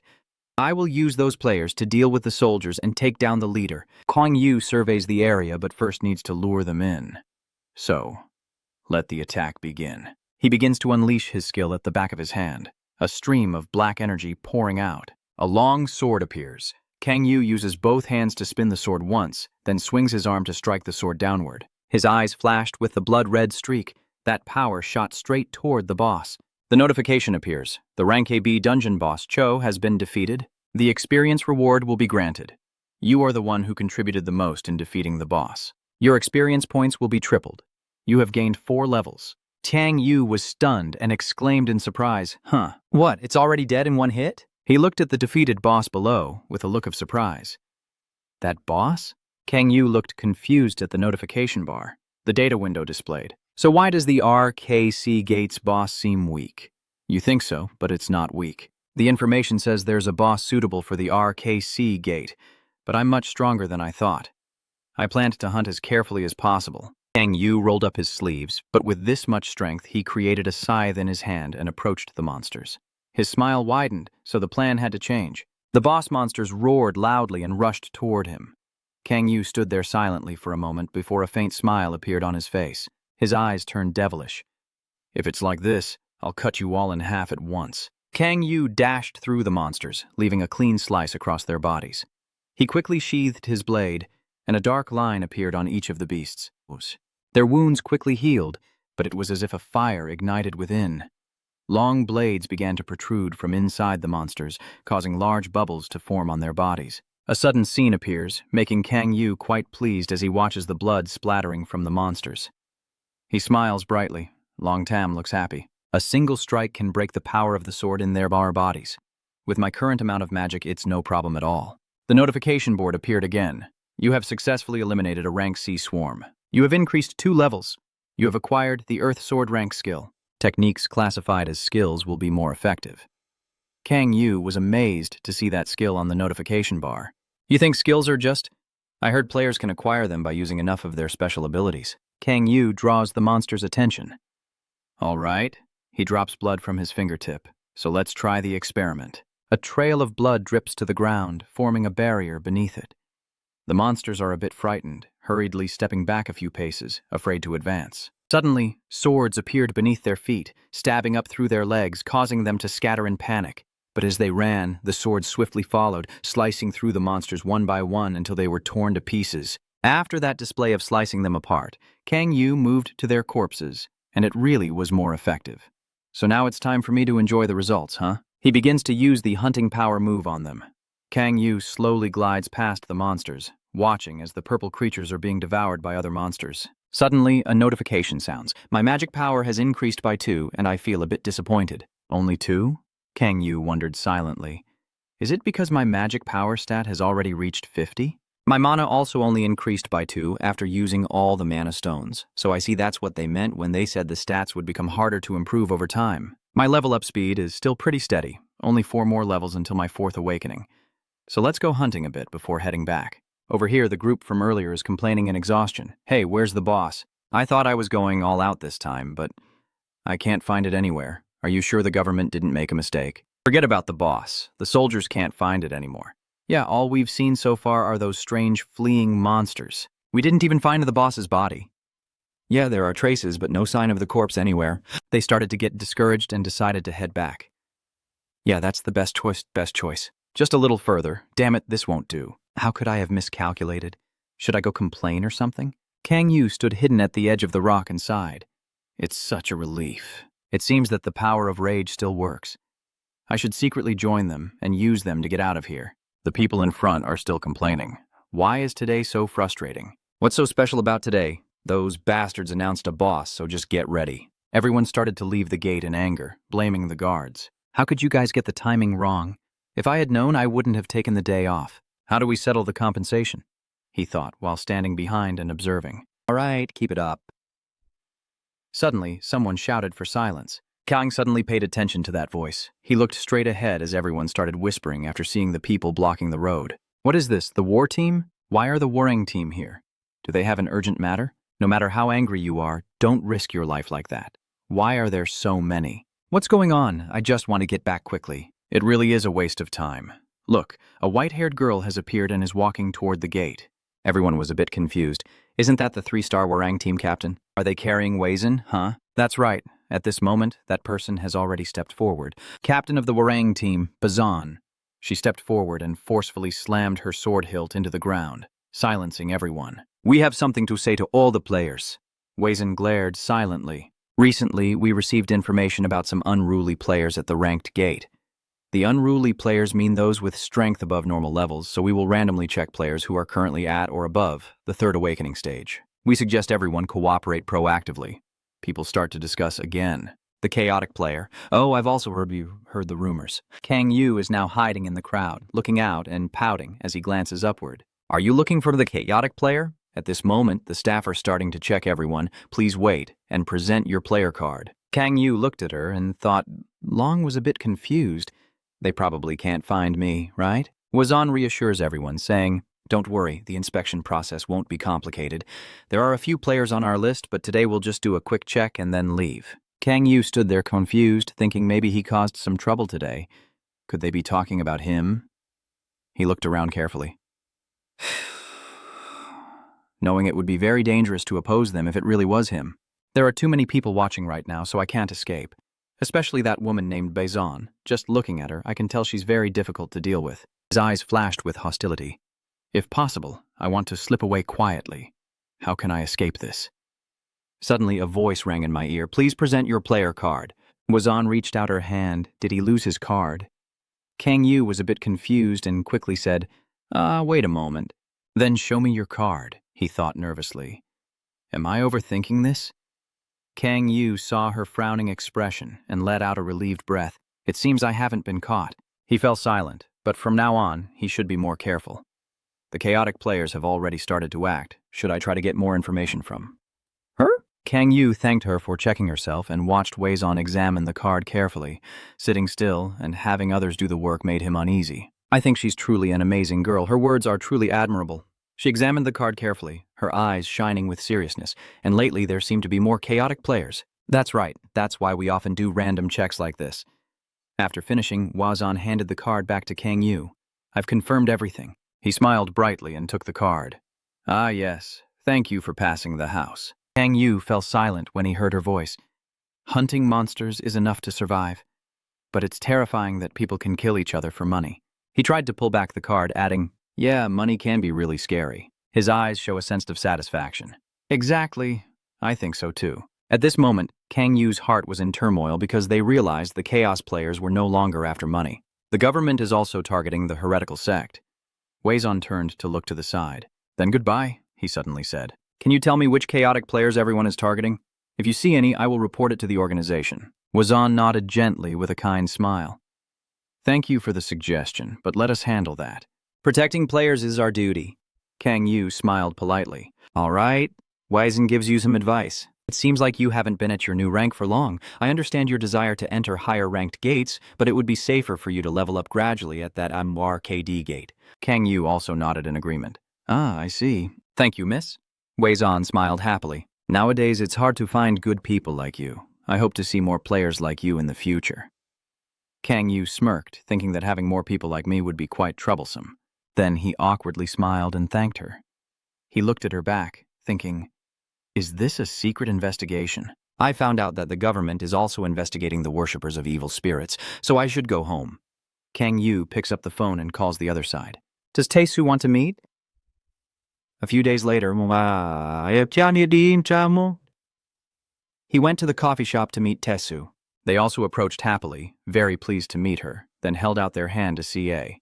Is she the healer he keeps talking about? He stood there feeling a bit confused and stepped back a few paces.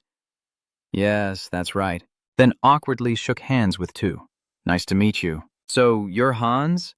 He smiled broadly. You look great, so cool. Kang Yu quickly interrupted him, saying, don't look anymore. He sat down with a gentle smile, looking embarrassed. Anyway, as I told Taesu, I want to ask you to take COA hunting at the gate with ERKD. Taesu also happily agreed right away. All right, I usually ask for that too. One healer with ERKB traits. Is that all your sister-in-law's healing abilities? COA's face turned red, stammering. Sister-in-law? Kang Yu, sitting beside her, also secretly glanced at her, a bit shy, while Taesu chuckled louder, looking at the two embarrassed. There's no need to be shy, just tell me about your abilities in detail. CA seemed a bit embarrassed and stiffly replied, yes, ma'am, my ability is called Bright Bamboo Blessing. Besides healing, I can also use my muscles to increase strength, blood, and agility. Taesu was quite surprised by her abilities. So, can I heal and boost at the same time? Tia shyly replied, okay, even though I'm not strong, I can still use combat skills. Taesu looked at her in surprise. That's impressive. Kang was drinking water when suddenly asked, making him look puzzled, while Taesu turned to him excitedly. Your healing ability to stiffen and handle enemies is very rare. Even major guilds like Yanun would accept you as a sister-in-law immediately. Koei's face is still red, and her voice is a bit shy. Thank you, too. Kang Yu sat there quietly thinking the same. Koei smiled brightly, but right now I don't want to join any club. Her gentle smile was so captivating that Kang Yu couldn't take his eyes off her. He thought, I wouldn't deny that she's my sister-in-law. Tu also chuckled along with her. So do I. He raised his glass and took a big sip, his voice a little louder. I want to leave my mark in history alongside Kongu and the others from now on. Kang Yu looked a bit helpless and glanced over. That's not even the cover. After finishing the glass of water, Taesu's face is full of satisfaction. Hot Americano is truly the best, isn't it? Brother Yu looked at him with a disbelief on his face.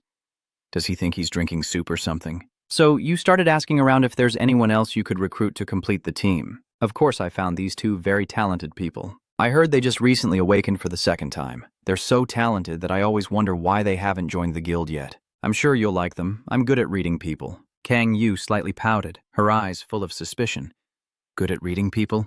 Taesu felt a bit guilty after hearing that from him and hesitated before replying. Sometimes I also make mistakes, but overall I'm still good. He started rambling on. I met them when I first went goblin hunting. They are trustworthy. If everything is fine, I will introduce them to you tomorrow before the hunt. Kang Yu also nodded in agreement. That's good. Then she turned to the person next to her and asked how they felt. She was a bit startled and spoke up. If your friend Kangu introduced her, then of course it's fine. Ka smiled gently. I need to level up quickly so I can go with Kangu. Kang Yu also blushed a little, his voice a bit shy. Take it slow. Your safety is the most important thing. Taesu looked at them with a scheming expression. So sweet. So adorable. Brother Kang Yu immediately changed his tone. Don't look anymore, Taesu continues. Yeah, see you tomorrow in the west of Incheon. I'll send you the address later. Kang Yu was surprised by his words. Huh? There's an RKD gate nearby, so why do we have to go there? Taesu hurriedly explained that the gate isn't very safe, and many accidents happen there. So this time I want to change the target to Hunting Cho at the western gate instead of the lizard. At this moment, Yu is also quite surprised that a newcomer can fight Chesu, and he responds. Yes, they are stronger, so they will level up faster, and it's easier to hunt because we don't have to stay silent like in the swamp. Kang Yu slightly admired his words, thinking he's quite clever. This subordinate is just perfect. Then Kang Yu got up from his seat. Yeah, see you tomorrow then. Taeshu looked at his actions with some curiosity and asked, Are you planning to leave now? Kang Yu quickly replied, Yeah, I have some things to take care of today. Taesu pouted, What is that? He looked at the muscles on his arm and smiled faintly as his level increased. Right now, inside the Kang Yu gate, he was fighting the monsters inside. He looked at the monsters, thinking that his current level was 29, just one step away from the fourth awakening. He activated his power, his fiery eyes fixed ahead, with an excited voice. Then shall we get started? The aura of power, with red streaks spreading everywhere, forming a vast net that sweeps through the monsters. First, those 8 guys. He quickly moved and slashed his sword across the monsters there. A long streak of blood spread across their necks, forming a perfect cut that caught them off guard. After clearing out the monsters there, he brushed off the blood on his sword with some disgust, wondering how many more he still had to hunt. Suddenly, a strange smell hit his nose, making him alert. This smell of blood is human blood. Usually, the smell of human blood is common in hunting grounds, but with such a strong smell, it must be a massacre of 5 or 6 people. An ANKC player team was wiped out in an instant. Even without a whip, Kang Yu didn't hesitate and ran quickly toward the source of the fresh blood. Most likely, this chaos was caused by the unruly players who found them. He stopped when he saw the corpses scattered on the ground below. Kang Yu hurriedly jumped down to check the situation. They're all dead. The demon sect won't kill players because they need living sacrifices. So then, who is it? Since the smell of blood hasn't spread for long, he ponders quietly. The culprit is still nearby. Who could it be? A flicker of fear appears in his eyes as he looks to the right. Huh? Fangs are gnawing fiercely on a human. Hellish beast? The hellhound suddenly appearing surprises Kang Yu a bit. Why is there a hellhound here? Facing him now is a monster several times bigger, roaring fiercely. Why is there a hellhound here? The monster is starting to charge at him quickly. It opens its mouth wide and charges at where he is standing. Kang Yu quickly takes a stance and unleashes his power, facing it. Tsh! He uses his blade to slash at its body, making it lunge to the side. Kang Yu struggles to dodge and fight a giant monster. Mon really is a hellhound. At this moment, the monster suddenly opens its mouth wide. A fireball begins to gather inside its cavity, catching Kang Yu's attention. The fireball grows larger and then shoots rapidly toward him. A loud explosion erupts, destroying everything in front of him. The monster growls and looks up. Kang Yu suddenly jumps up from the destroyed rubble and begins to plan in his mind. If you can't use the sword, then what? Kang Yu begins to gather some kind of power in his palm. Dark injury power. A long spear appears in his hand. He quickly spun it around a few times, then assumed a defensive stance. A blue flash lit up the sky. The spear from his hand was shot straight down at the monster below, causing it to scream in agony. Then he landed safely on the ground from above. Kang Yu takes a deep breath, but before it can finish, he suddenly realizes he has just made it more agitated. The monster started to sit up and then frantically charged towards him. He pushed his foot hard into the ground and then leapt high into the air. You need to create an opening. Kang Yu steps his foot toward the monster, then kicks into its mouth and jumps down to the ground. Right now he gathers a stream of black energy in his hand, the power of an earthquake. As Kang Yu presses his hand down on the ground, causing a powerful tremor, the path beneath the monster begins to crack, forming a hollow beneath its feet. He jumps up again, channeling his dark power once more to strike the confused monster below. A sword appears in Kang Yu's hand and plunges straight into the monster's head, causing it to let out a piercing scream. It struggled so fiercely that he had trouble maintaining his balance. The monster clenched its sharp teeth and its tail began smashing everything around it with great force. Kang Yu took the opportunity to jump off its head. A large crater appeared right on the desert. The monster still fights back, knocking him away. Kang Yu's face at this moment has started to show worry. He looked at it with an unyielding gaze, thinking to himself, this monster is pretty fierce. That's right, this level of attack isn't enough. It's still as strong as before. It's here! The monster begins to defend itself, suddenly surrounded by streams of red energy that cover its body. The monster roared in fury and quickly charged at him. Kang Yu watched its move and suddenly sneered, still just an ignorant beast. Then he summons power in both fists. The divine power of the three foe. He is now using the power of a familiar demon. The monster in front of him seems to have realized something. It suddenly froze in place, Kang Yu's unleashed power approaching, causing the monster to stand rooted to the spot, too afraid to move. He closed his eyes, gathered all his strength, and threw a punch directly at the monster's face. That punch sent it flying, and it soared into the sky before crashing hard back to the ground. At this moment, Kang Yu finally let out a sigh of relief. Truly tough. The monster gets back up, making me want to curse inside. Damn it, if only I could use both powers at the same time. Luckily, I've defeated these kinds of monsters many times in hell. My current level is more than enough to take it down. Now the monster suddenly wavered and then fell heavily to the ground. This scene also surprised Kang Yu. This is really troublesome.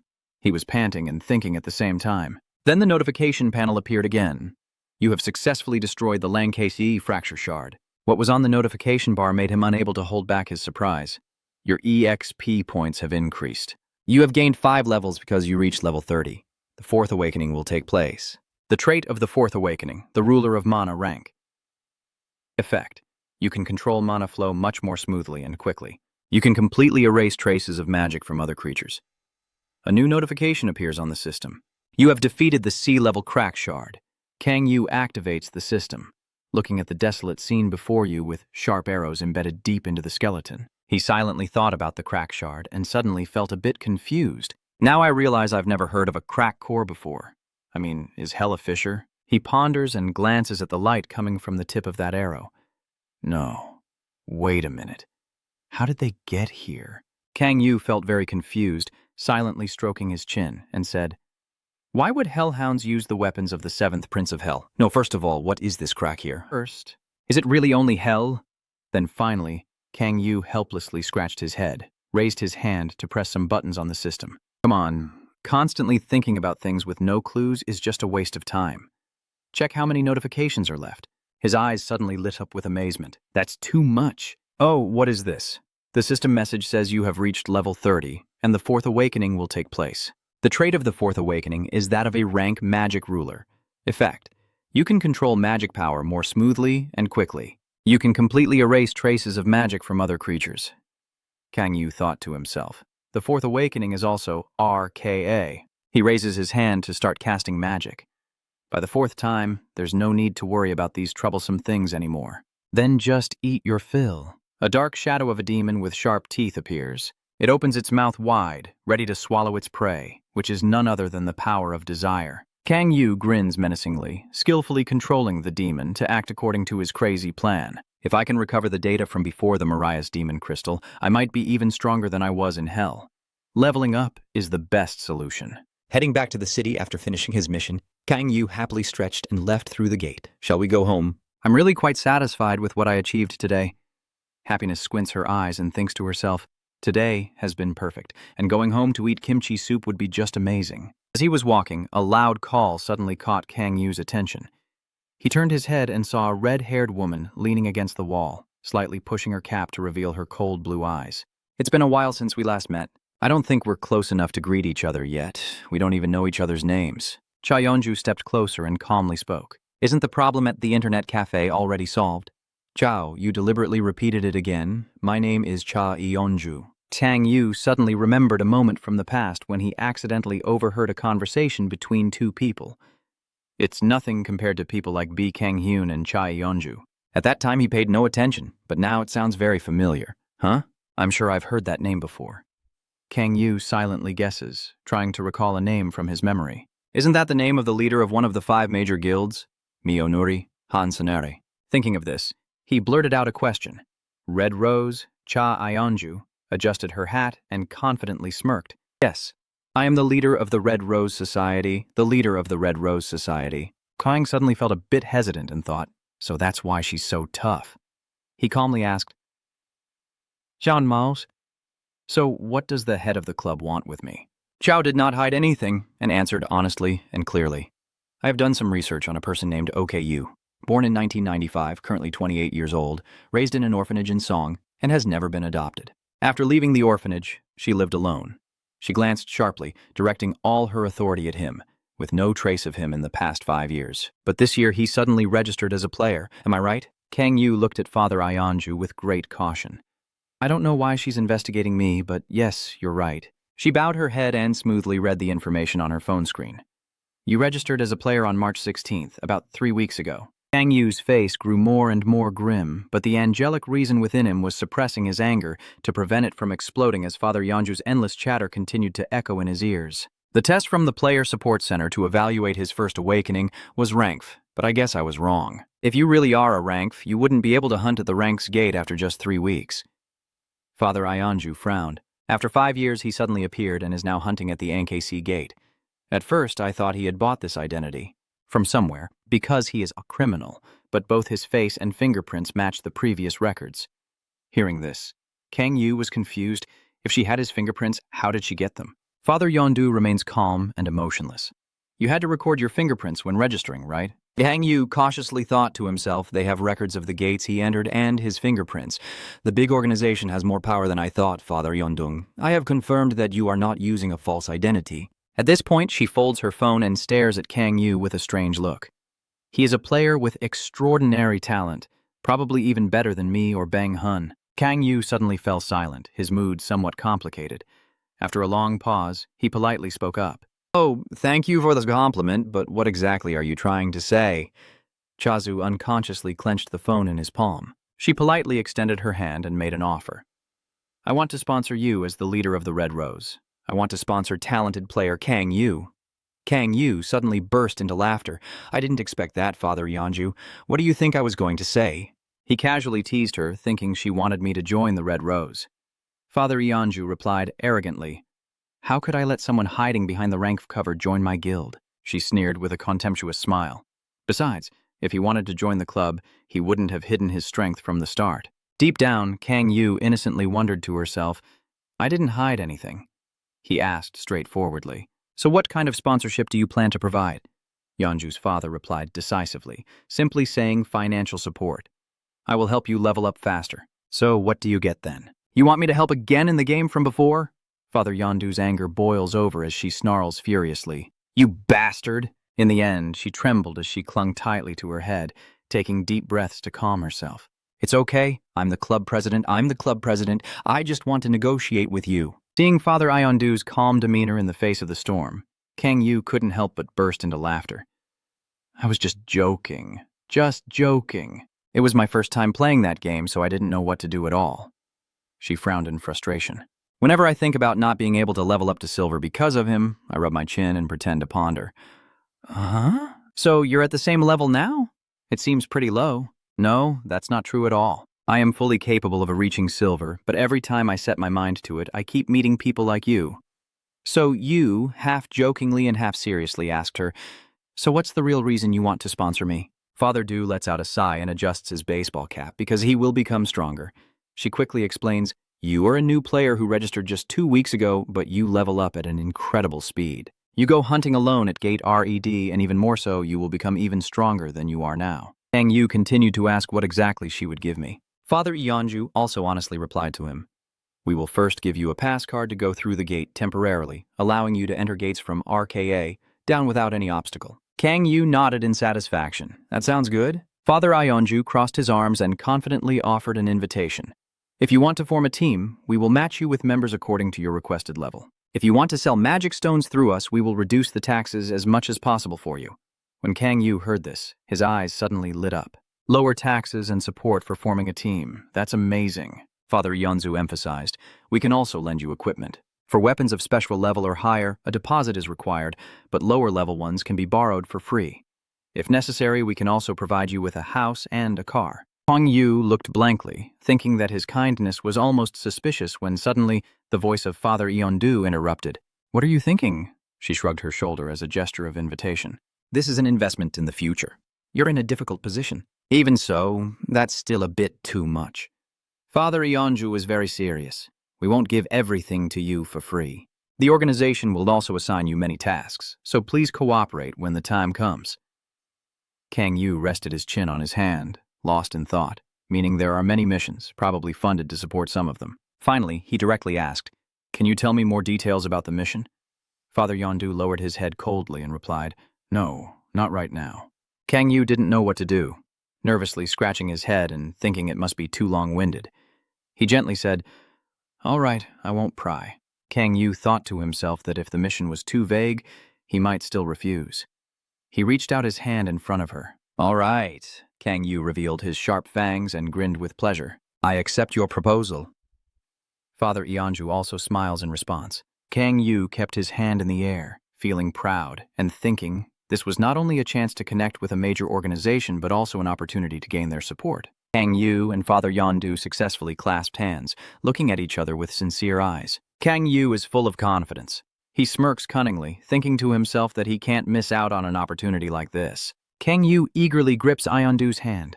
"All right, I accept your proposal." She smiled with satisfaction, having made the right choice. After forming the alliance, the two of them let go of each other's hands. Kang Yu asked, "So when do you plan to tell me about the mission?" Chao calmly replied, "When the time comes." Looking at Kang Yu, what can his current status do? He thought for a moment before arguing back, "You shouldn't judge a book by its cover." Chao was startled. "What about me?" Kang Yu pointed to herself. He confidently puffs out his chest. "I am stronger." "You're overthinking this." I suddenly froze and didn't say anything. She silently curses in her mind. "You arrogant bastard. I have no choice but to reluctantly agree." "All right." Father Iondu turned his face away. "Your weakness isn't the reason I didn't speak." Kang Yu wondered. "So what is it then?" She glanced at the phone screen, her eyes suddenly turning cold. "We don't have enough evidence yet. I can't speak until I'm completely sure." Kang Yu propped his chin in confusion, deep in thought, and said, "Well, I guess we won't push her anymore." Cha Yondu suddenly held out his phone in front of Kang Yu and said, "Dial your number." He nodded. "All right." Kang Yu casually dialed the number on the phone. "When can I get the equipment anyway?" Father calmly crossed his arms and said, "Anytime." She took the phone from Kang Yu's hand, wanting to do it now, right? He responds casually, thinking to himself that if he wants to gain more magic power, he needs to get the equipment. Father Yanzu turned it and left. "Follow me, we will go to the headquarters." Kang Yu is curious. "Where is it?" She casually glanced at Gun. Elsewhere, everyone was lively discussing a new and unusual appearance. "Look at that car," a little boy excitedly points. "Dad, it looks so cool, buy it for me." "Is that a Porsche 918 Spider?" "Yeah, Dad will work really hard." The sound of the siren keeps ringing. "Who has that model in Korea?" A hand opens the door of the supercar. "Hey!" Father Iondu plopped into the driver's seat without hesitation and drove off. Meanwhile, Kang Yu suddenly stood frozen, staring intently. Carefully, he sat in the car and hesitantly asked, "How much is this one?" "Is Cha Yondu starting the car?" "I just bought it, so I don't really remember." Kang Yu's face is filled with a fierce longing, almost drooling. "So around 10 million. Cha Yondu casually replied with that amount.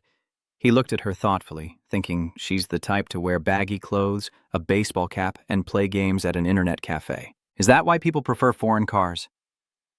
The car starts to move. Kang Yu blurted out that the ride was so smooth because it was expensive. Chazu smirked and teased him. "Why do you want me to buy one for you?" Kang Yu asked hesitantly. "Really?" Father Ionju responded excitedly. "I did say we could arrange a car for you." A sweet voice suddenly whispered in her ear. "From now on I will call you Sister Yonju." "What did you just say?" "I'm feeling so sick. Watch out or I'll burst the airbag over there now." Kang Yu Bong jokingly turned away. "Watch the road." "Maybe that's a bit too much. Just go ahead and take the car like this for me." Chao is burning with rage. She grits her teeth in fury. "If you refuse the mission or fail, I will confiscate it immediately." Kang Yu pouts and criticizes. "Why are you acting so petty?" Dad Du shouted angrily. "Be quiet.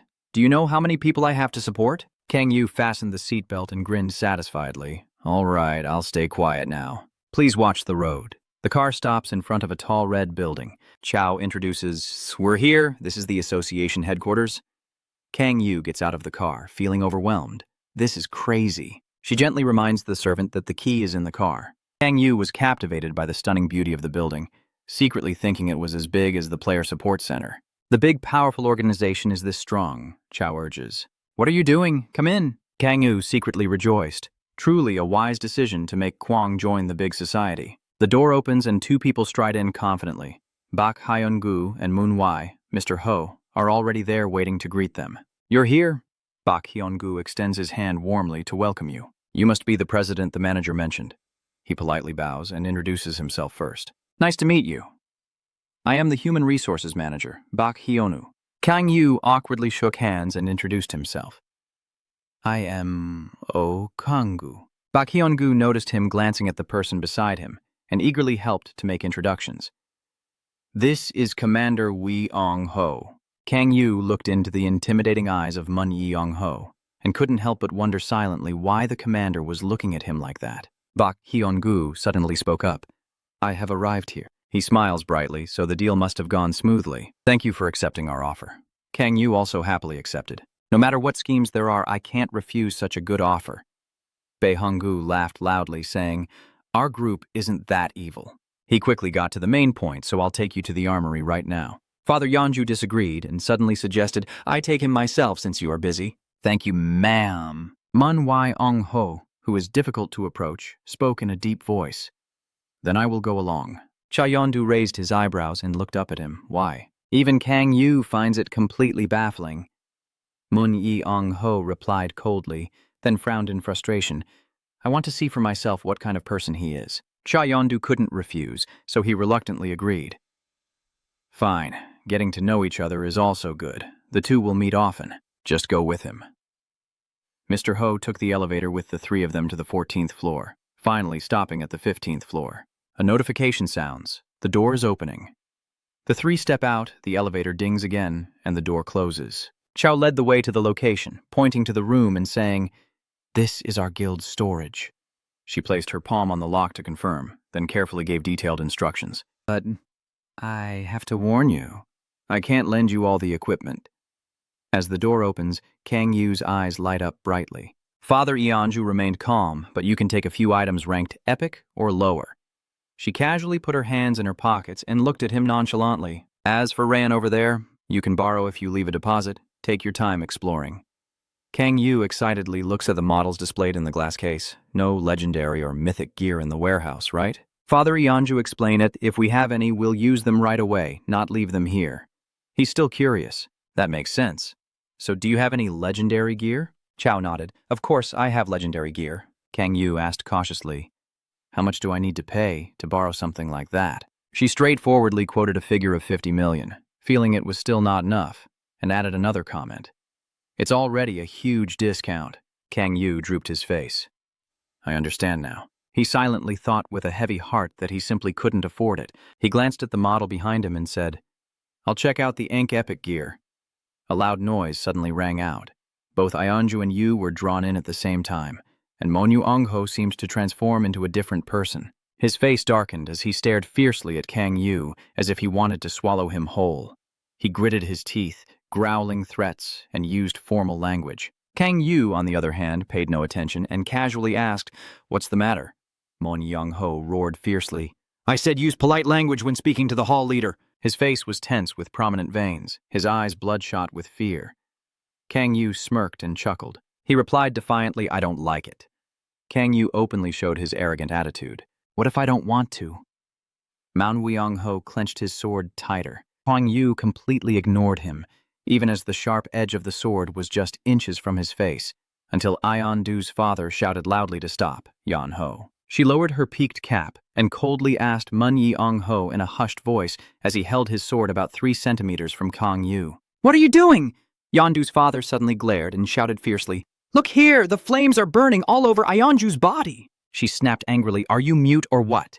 Mun Yeong-ho trembled and stammered. Well, the thing is, this clueless guy dared to make Father Du angry. Even if he insults me, it's my business, so don't interfere in others' affairs. I understand now, Chairman. Kang Yu let out a small sigh of relief as Iondu pointed his finger directly at Kang Yu, scolding him harshly for tattling. And Kang-gu, you shouldn't respond like that either. If you provoke Yan like that, you might end up getting beaten to a pulp. He turned to Stretch and calmly replied, All right, whatever. He thought to himself that at least they are loyal. This group probably isn't weak. Father Yandu kept rambling on. Are you listening? Master Y carefully puts his sword back on his back, and Kang Yu continues to speak in a sweet, flattering tone. So then, Sister Yandu and Father Yandu keep rambling on. What else is there to say? Kang Yu put on a calculating, scheming look, and he smirked lewdly. I don't need that fancy car from earlier. Can you lend me a special item? Trust me, I will return both the principal and interest quickly. Chaz-Du calmly replied, Not now, but after the internal meeting, I can lend it to you. Suddenly, a punch aimed right at Kang Yu's head interrupted their conversation. Manhwa hung fiercely, gritting his teeth as he demanded, You called her sister just now. Once again, he lost his temper, clenched his fist and drew his sword at the same time, roaring fiercely. How dare you! How dare you! Manhwa suddenly froze, his attack aimed straight at Kang Yu, and his face turned pale. Chao held the sword with one hand, glaring fiercely at Munyo. Have you forgotten what I told you? Kang Yu smirked mischievously, teasing him. Meanwhile, Father Yondu angrily scolded, Should I consider this insubordination? Moon Young-ho cautiously replied, clearly feeling a surge of frustration inside him. But this bastard chairman, before Yondu could even finish speaking, immediately launched an attack to push him to the ground as punishment. She was emotionless, as if I need to teach him a lesson. Kang Yu still stood calmly watching this intense situation. Father Yondu couldn't take it anymore and ordered, Hey, Manhwa Young-ho, get out now. She glared down at Mun Young-ho sitting absent-mindedly on the ground. If you cause trouble again, I'll have you attend a disciplinary meeting. Think about your role as the combat commander. He hurriedly replied, I'm sorry. Chao helplessly holds her head and says, Sorry for making you see such unpleasant scenes. I will punish him severely. Kang Yu leans casually against his hip. Oh, it's okay. Manhwa Young-ho quietly puts away his weapon and prepares to leave. Chao asked with concern, So what kind of special equipment do you need? I'll mention it in the meeting. Kang Yu honestly replied, I want a comfortable armor with good basic functions if possible. She stroked her chin thoughtfully. A deep voice boomed out, Do you say you need armor? Man Young-ho turned back and stood tall facing Kang Yu. He seriously proposed, So what about this one? If you beat me in a fight, I will give you this armor. It's special and has many good features. Chao clenched her fists tightly, shouting in frustration. Mun Young-ho prepared to fight him fiercely, growling angrily as he threatened, I told you to get out of here. Wait a minute. She looked confused. Huh? That sounds interesting. She still couldn't believe that fight. What? She furrowed her brows and thought to herself that this guy would definitely make Yondu imagine a fight with Kang Yu. She pondered that she might become stronger like herself. No, maybe even stronger. But Mun Young-ho is currently at level 67, having surpassed the limit with just effort to reach his 6th awakening and close to his 7th, a level only top hunters can attain. No matter how talented he is, he's still not ready. Kang Yu grinned, I quite like your idea, Mun Young-ho. Cha Yondu quickly stopped him. Kang, don't provoke him. Answer confidently. Trust me, it's okay.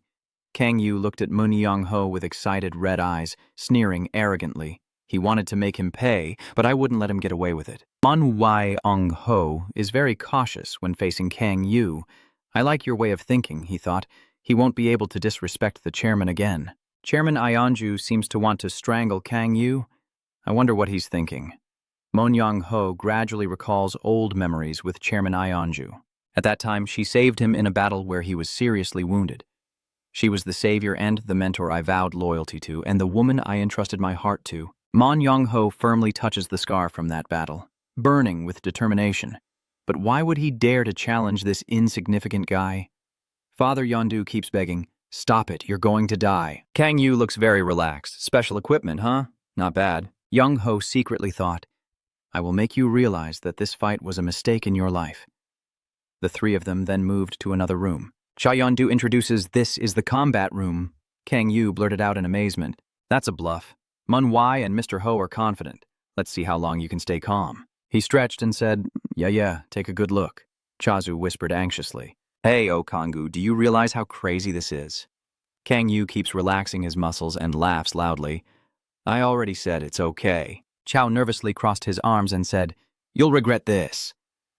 The arrogant Monyong challenged defiantly, then began to walk away freely. He held up 3 fingers, looking extremely proud.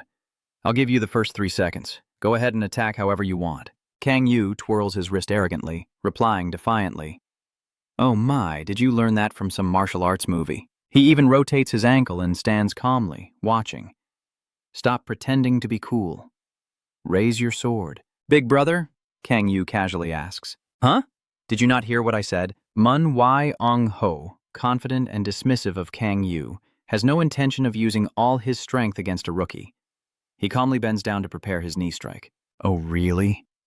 Suddenly, Kang Yu's shoes glow brightly. He dangerously steps back, then instantly uses his speed to dash past Father Yeonju like a gust of wind. Kang Yu delivers a direct critical strike to Mun Yeong-ho's stomach, so fast that he didn't even feel the pain before running away. I have no other options left. Kang Yu spun around and kicked Mun Yeong-ho to the ground, sending him flying hundreds of meters away.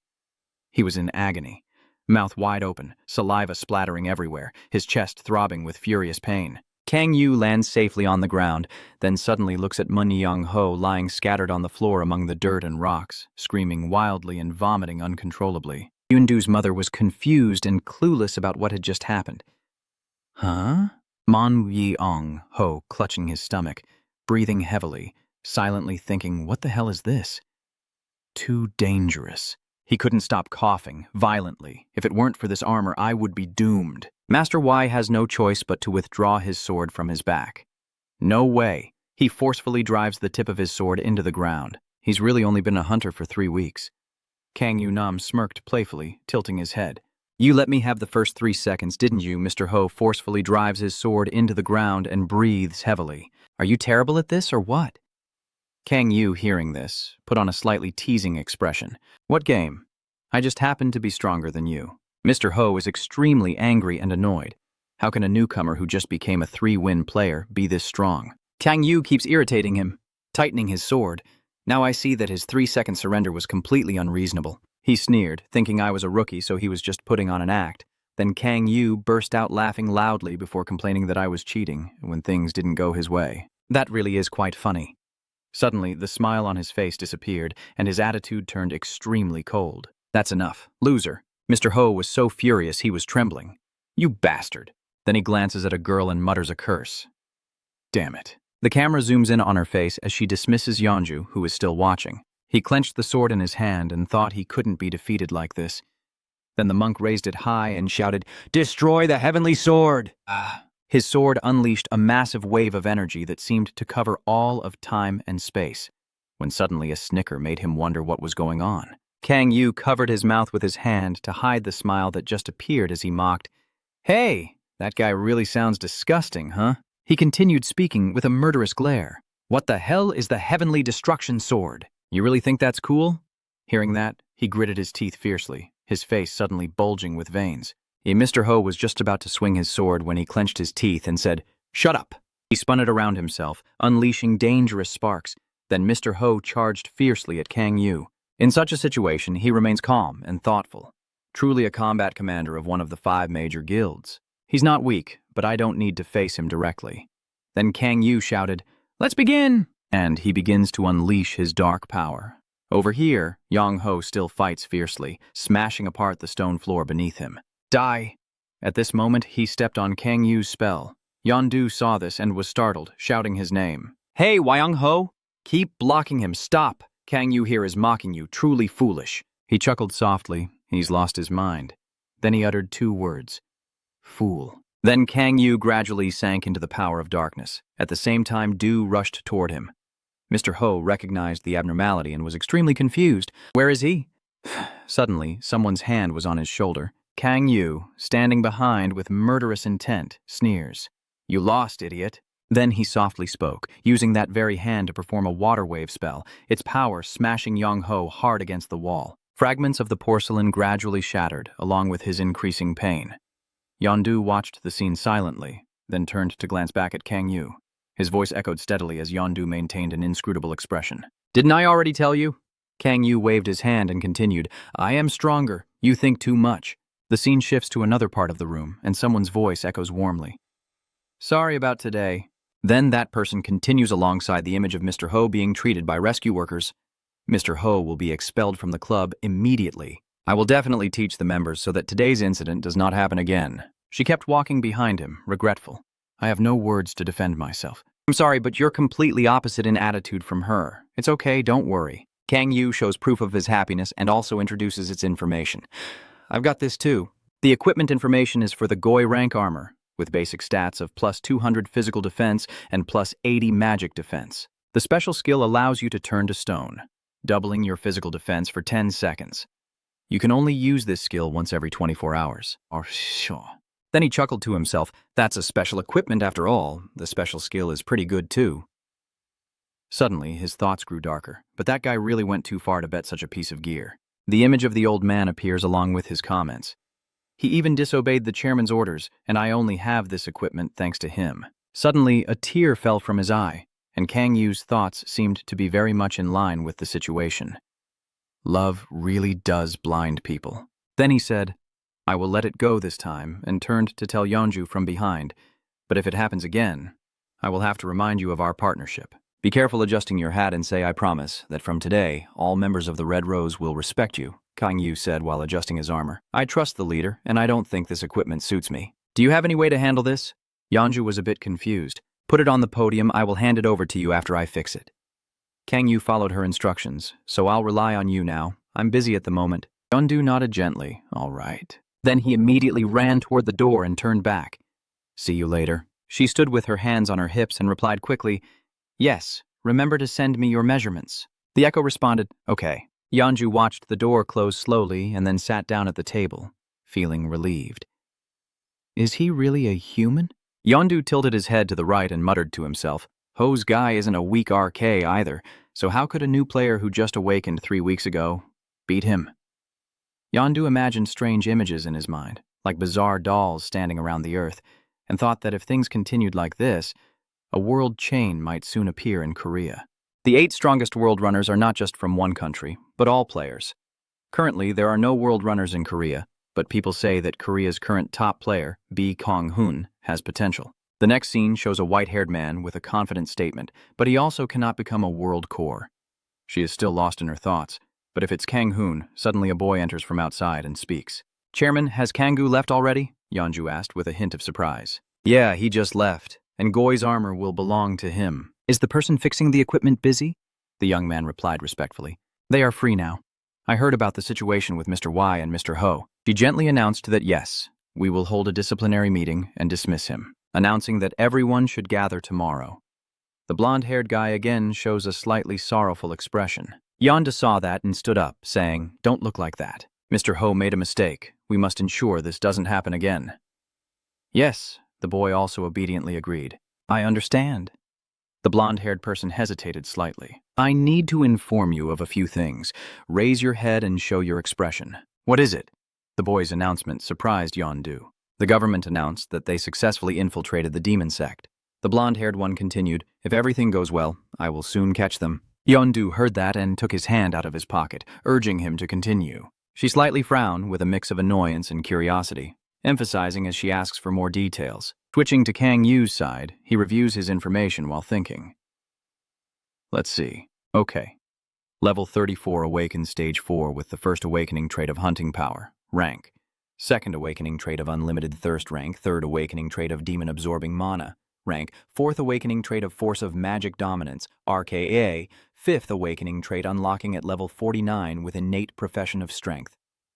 33. Agility 21. Organization 20. Non-magic profession innate 53, intelligence 11, wisdom 13. Then he chin in hand, deducing that the other stats also increased along with mana. Mana is the most important, but that doesn't mean strength, agility, and organization are useless. A half-back view of Kang Yu appears with sharp, fiery red details.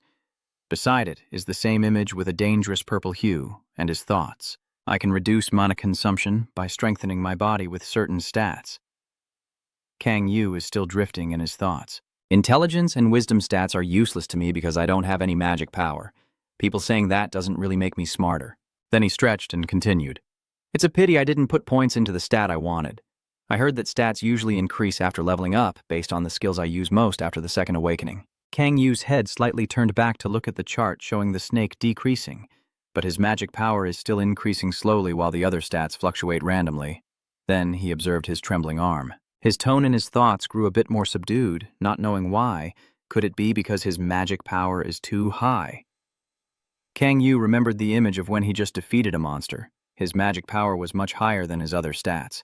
Then there was the image of him attacking Yeonho earlier, something he could do that other players couldn't. After that, he pondered once more about his declining chart. Furthermore, the higher the stat, the harder it is to increase points. Basically, after level 30, I won't be able to raise my magic stat anymore because it's already too high. Kang Yu suddenly looked up at the sky with pride and kept thinking. But it's okay. I surpassed the target after defeating the Hellhound. Although it's a bit unfortunate, if I keep heading this way, the 5th awakening won't be a problem. I'll just go meet her and Tesu now. The scene shifts to the east gate of Incheon. From afar, Tesu waves his hand and calls out loudly, "Kanggu, over here!" He covers his face and approaches nervously, feeling very embarrassed. He asks, "Have you finished your work yet?" Kang Yu relaxes.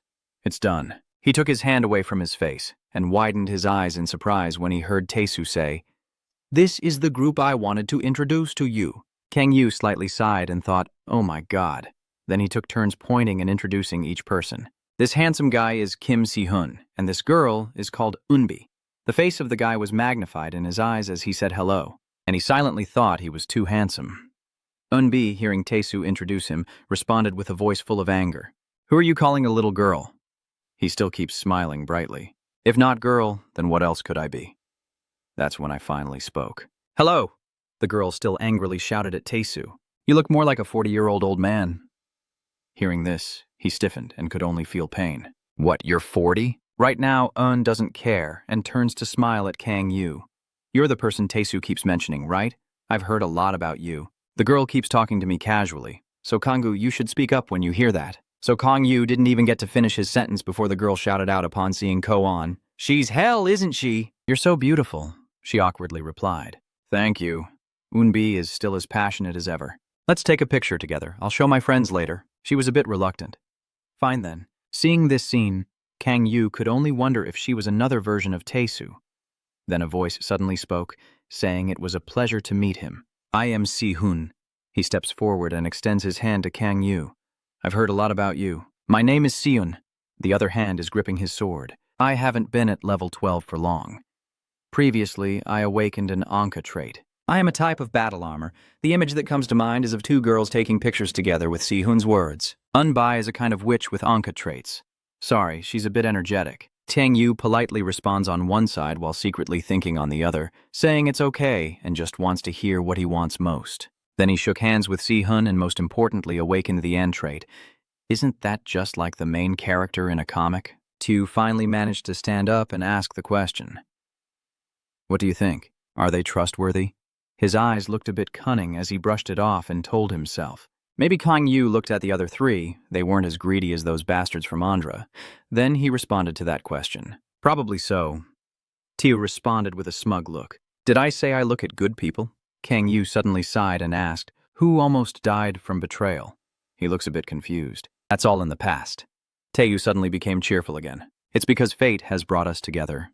Truly, a destined encounter." Kang Yu, calm and gentle on one side, was then full of vibrant enthusiasm, and Taesu turned to the other three and asked, "Do you think this team looks good? Is it solid enough?" He thought for a moment and replied, "Not bad." Kang Yu combined the images of the four people and commented, "One tank, one ranged damage dealer, one melee, and also knowing how to use herbs and heal. This is an optimal team of 4 people." Then he separately combined Sun and Taesu. "Not only that, I have 2 people with the An Awakening trait." Then I combined the images of the remaining 2 girls, Kia and Eunbi. The others are also RKB. If you say this team is for carrying people rather than hunting, I believe it too. Kang Yu smiled to himself, thinking, that's good enough. Then he announced that he would be accompanying everyone today. At this moment, Tesu turned with a hint of suspicion. "Are you going too?" He said softly, "Yes. I will go to tell everyone about the shortcomings and how to fix them." He got the answer and cheered loudly, "So I'm counting on you."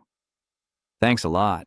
Eunbi told him to be quiet, while Kang Yu also frowned and muttered that it was too noisy. Then he straightened his face and stepped through the gate. "If the situation isn't dangerous, I'll just observe from behind. Don't let your guard down. I understand now." Kang Yu then looked back at the 4 people and thought to himself, I don't want to carry them right now. It would only hold them back. I need to observe more, but they are definitely worth investing in. The scene shifts to a forest where monsters are rampaging and howling. Those things are rushing toward us, and the monsters are getting closer, each wielding a large sword in their hands. They raise their weapons, ready to attack. Teshu uses his giant shield to push back the approaching monsters. They were knocked down and all fell flat on the ground. Seeing his victory, he laughed triumphantly and taunted them. Look at that kid. Those things only know how to tremble and moan without being able to fight back. Unbi shouted out lightning, and from above, a huge, terrifying surge of electricity descended. The girl seems to have discovered something behind her and shouted, "Hey, Tesu!"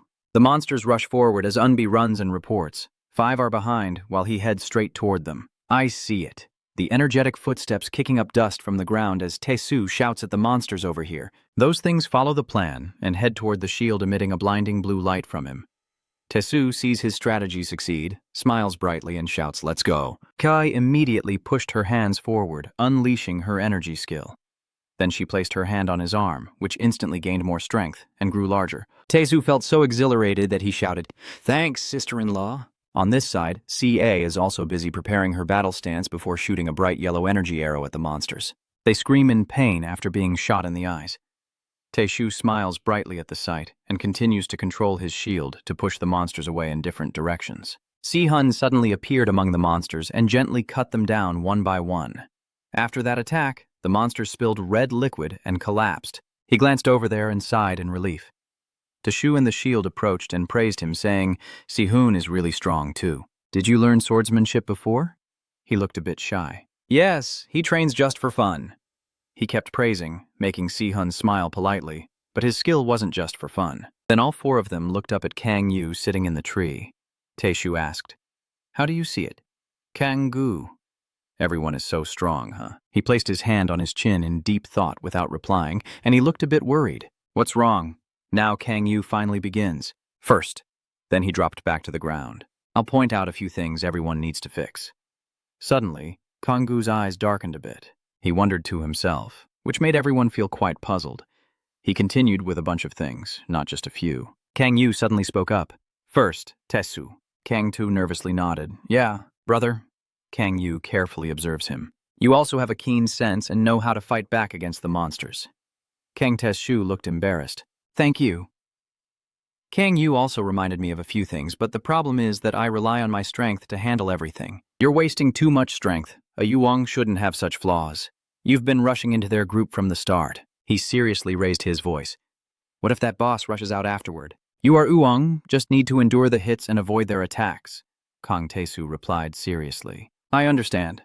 Yu continues to shift focus to COA, and what about COA? She jumped in surprise. Surprise. Yeah. Kang Yu. He praised her with satisfaction. She did very well by preparing for Tesu and correctly guessed to increase Wang's power. Later, Kang Yu pointed out COA's flaws that needed improvement, but deciding to use the light arrow to protect herself afterward was not a good choice. The enemy is always watching Hell. If Hell attacks, Wang won't be able to distract the monster. She looked down in guilt. I'm sorry." Kang Yu saw her tear up and quickly smiled to comfort her. "We just need to make gradual adjustments." He quickly turned to Choi Un, while Un obediently raised her hand. So Kang Yu assessed that you seemed to want to deal with the defeated monsters and used a powerful spell with immense firepower. He asked Han with concern. "Earlier you were startled because 5 appeared. When you attacked, 3 fell, right?" Choi Un hesitantly replied, "Yes, that's right." Kang Yu gently offers a piece of advice. "You can easily defeat them with a simple lightning magic spell. You should save your strength because the main deer will always be Si-hun. You will be the supporting dealer." The girl confidently shouted yes. Kang Yu turns to Kim Si-hun and Si-hun. He hesitated before speaking. "Yeah." He instinctively pondered for a long time, but in the end, Kang Yu patted Kim Si-hun on the shoulder and casually encouraged him. "You're perfect just as you are. You chose the mission," and he responded happily. Thank you." Kang Yu quietly wondered to himself. He's really talented even without a 10. With my experience, is he a genius? Kang Tae-soo enthusiastically praised Si-hun for being really talented. Choi Eun-bi is full of admiration. He's cooler than I thought. Kang Yu secretly glanced at Kim Si-hun. He's truly a rough gem. I wonder how strong he's become. Should we suggest moving further inside? Kang Tu, full of energy, raises his hand. This time, we will do even better. Kang Yu turns around and gently reminds him. Yes, try to improve on the points I just mentioned. This time, Kang Tu is bravely holding off all the attacks. Choi Eun-bi and COA work together in perfect harmony, executing counterattacks against the enemy. They were suddenly attacked by overwhelming force, causing them to go berserk and thrash wildly. At the same time, receiving support from behind, Kim Si-hun raised his proud sword and swept away each enemy, sending them flying thousands of meters away. Kang Yu quietly sat on a tree, observing everyone's movements and judging that they were all doing very well. Kang Tesu, exhausted, placed his shield on the ground and let out a relieved sigh. Kang Yu thought to himself, if things keep going like this, they might reach the gate. In a month, Kang Tu rested his hands on his shield and asked excitedly, "How does it look?" "Brothers, we've made progress, except for Kang Yu," he chuckled. "Not too bad." Kang Tu teased, "If you praise a bit, no one will die." He sincerely lowered his voice. "But thanks to you, I have clearly improved." Suddenly, a voice rang out. Wait a minute, what is that? It doesn't seem to be a Cho. Kang Yu's eyes suddenly turned bloodshot as he stared fiercely. A savage, bloodthirsty demon suddenly appeared out of nowhere, charging wildly towards them. It bares its sharp teeth, craving to devour each person alive. Kang Yu remains alert. Kang To the werewolf quickly realizes the danger and hurriedly pulls out his shield to block. But the beast is extremely fierce, rushing at him with a roar of threat. Kang Yu activates his weapon from the tree, ready to fight. Damn it, another monster beast! He suddenly froze at the sight before him. Kim Si-hun unexpectedly somersaulted in mid-air, swinging his sword directly at the creature. He hurriedly ordered Kang Tu, "Everyone, fall back." Kim Si-hun instantly dodged the beast's attack without hesitation, taking the opportunity to strike. Then he clenched his glowing sword tightly, channeling his full strength. He charged forward and struck it right in the stomach, splattering fresh blood. Kim Si-hun clenched his teeth and repeated the move. Too bad for him. This time, he didn't get the chance to strike before the monster noticed him. It simply knocked him to the ground. It screeches and lunges at Kim Si-hun. He panics and curses. Fortunately, at this moment, Kang Yu appeared to save the day with his 1,000-pound strength, easily delivering a blow to defeat the giant, dangerous monster. Kim Si-hun looked at him in confusion as the system displayed a new notification. "You have defeated a D-grade fracture shard and leveled up." Although Kang Yu's hand was bleeding and injured, he still carefully helped Kim Si-hun to stand up and asked with concern, "Can you get up?" He forced a strained smile. "I'm fine, thank you." The three of them all run over. Kang Shu asked worriedly, "Are you okay?" She asked anxiously, "Are you all right? Are you okay?" Kanggu expressed admiration. "You're really strong." "Kanggu, you blew it away in just one move." He helped Kim Si-hun up, praising him enthusiastically. "You're also very strong." "Si-hun, you're probably only awakening for the second time, right?" "Your sword is glowing too," he replied with a difficult smile. "Really, this is only my second time." Kang Yu quietly pondered in silence. "He can even fight monsters." Even if he only awakened to level A the second time, this is still unusually strong. This is more than just talent. Kim Si-hun awkwardly asks Kang Yu to put him down, causing Kang Yu to momentarily lose his composure. "I understand how that bastard Manhwa and Mr. Ho feel. You directly helped Kim Si-hun. Let me help you, he's feeling shy." "Thank you." Kang Tu shyly scratches his head. "I'm not very comfortable with this. Kang Yu is exploiting his power." He placed his hand on Kim Si-hun's shoulder and began to use his power. All-encompassing power. You can hide your magic power by harnessing the strength of a magic lord. Soon, Kang Yu received all of Kim Si-hun's information. He silently thought that he just wanted to check if he had any hidden powers, but could he also see his abilities in the data window? Strong Don grinned. "All right, let's see." Suddenly, his face turned mischievous. "What? What is this?" Kim Si-hun awakens for the second time, with his first awakening ability. A descendant of the Holy Warrior. Rank, NKSS. Because the power of the martial saint has not been fully absorbed, the ability has not been activated. Second awakening ability. Summon sword energy rank. Third awakening ability. Open level 20. Inheritance profession. The chosen hero, the divine warrior troll to Kwangjiang, accompanies you. You are the hero born to protect the world. Strength, 15. Agility, 16. Endurance, 13. Magic, 10. Inherited, internal power, 25. Intelligence, 8. Wisdom, 9. Level, SSS. Saint Warrior, destined to protect the world. Kang Tae-soo cares deeply about Kim Si-hun. Be gentle and let me know if you're uncomfortable so I can help you. He shyly replied, "I'm fine." Kang Yu looked at him in surprise. What's wrong with this guy? He involuntarily pondered. Is he really the protagonist? The system appeared before Kang Yu with the innate profession content. the chosen soul of the war god residing inside you. You are the hero born with the mission to protect the world. A thought flashes. The war god? The protector of the world? Is that why his swordsmanship is so superior? A tall and muscular man appears before Si-hun. Around him, flames are blazing. He cheerfully exclaims, "This guy really is the main character." Hearing this, Kang Yu glanced at Si-hun with a puzzled look, and then silently thought to himself that he might become a threat in the future, but he couldn't pass up a gem like him. Right now, I really am okay. Thank you. He hesitated before replying. Ah, yes. Kang Yu quietly continued his lingering thoughts. I can build a real good relationship with him by supporting him wholeheartedly, just like Che Yondu did for me. At that moment, he was calculating something in his mind, but it was also like how I was ready to throw away what I didn't like. One day, he might turn his sword against me. I can't place all my trust in this relationship. Kang Yu stroked his chin, recalling every action Si-hun had taken. It seems that Kim Si-hun isn't the one doing those things right now. He even sacrificed himself to save To from the wolf monster. Then he looked at them happily laughing together and drew his conclusion. If you think positively, like Taesu said, then he has a very admirable heroic spirit. But you could also say he looks too easily fooled. Super looked intently at Eunbi's magic staff and asked, Si-hun, do you want to get your nails done? He hesitated before replying, I think I can handle it. Taesu eagerly added, I want to try too. Suddenly Kang Yu smiled eerily, his eyes wide open. Only God knows how everything will unfold. Kang Yu raised his hand to cover his sinister smile when suddenly a voice interrupted his thoughts. Is that you, Seol? She gently asked him, What's wrong? Are you hurt anywhere? Kang Yu looked confused, pointing at himself and asking again, I'm fine.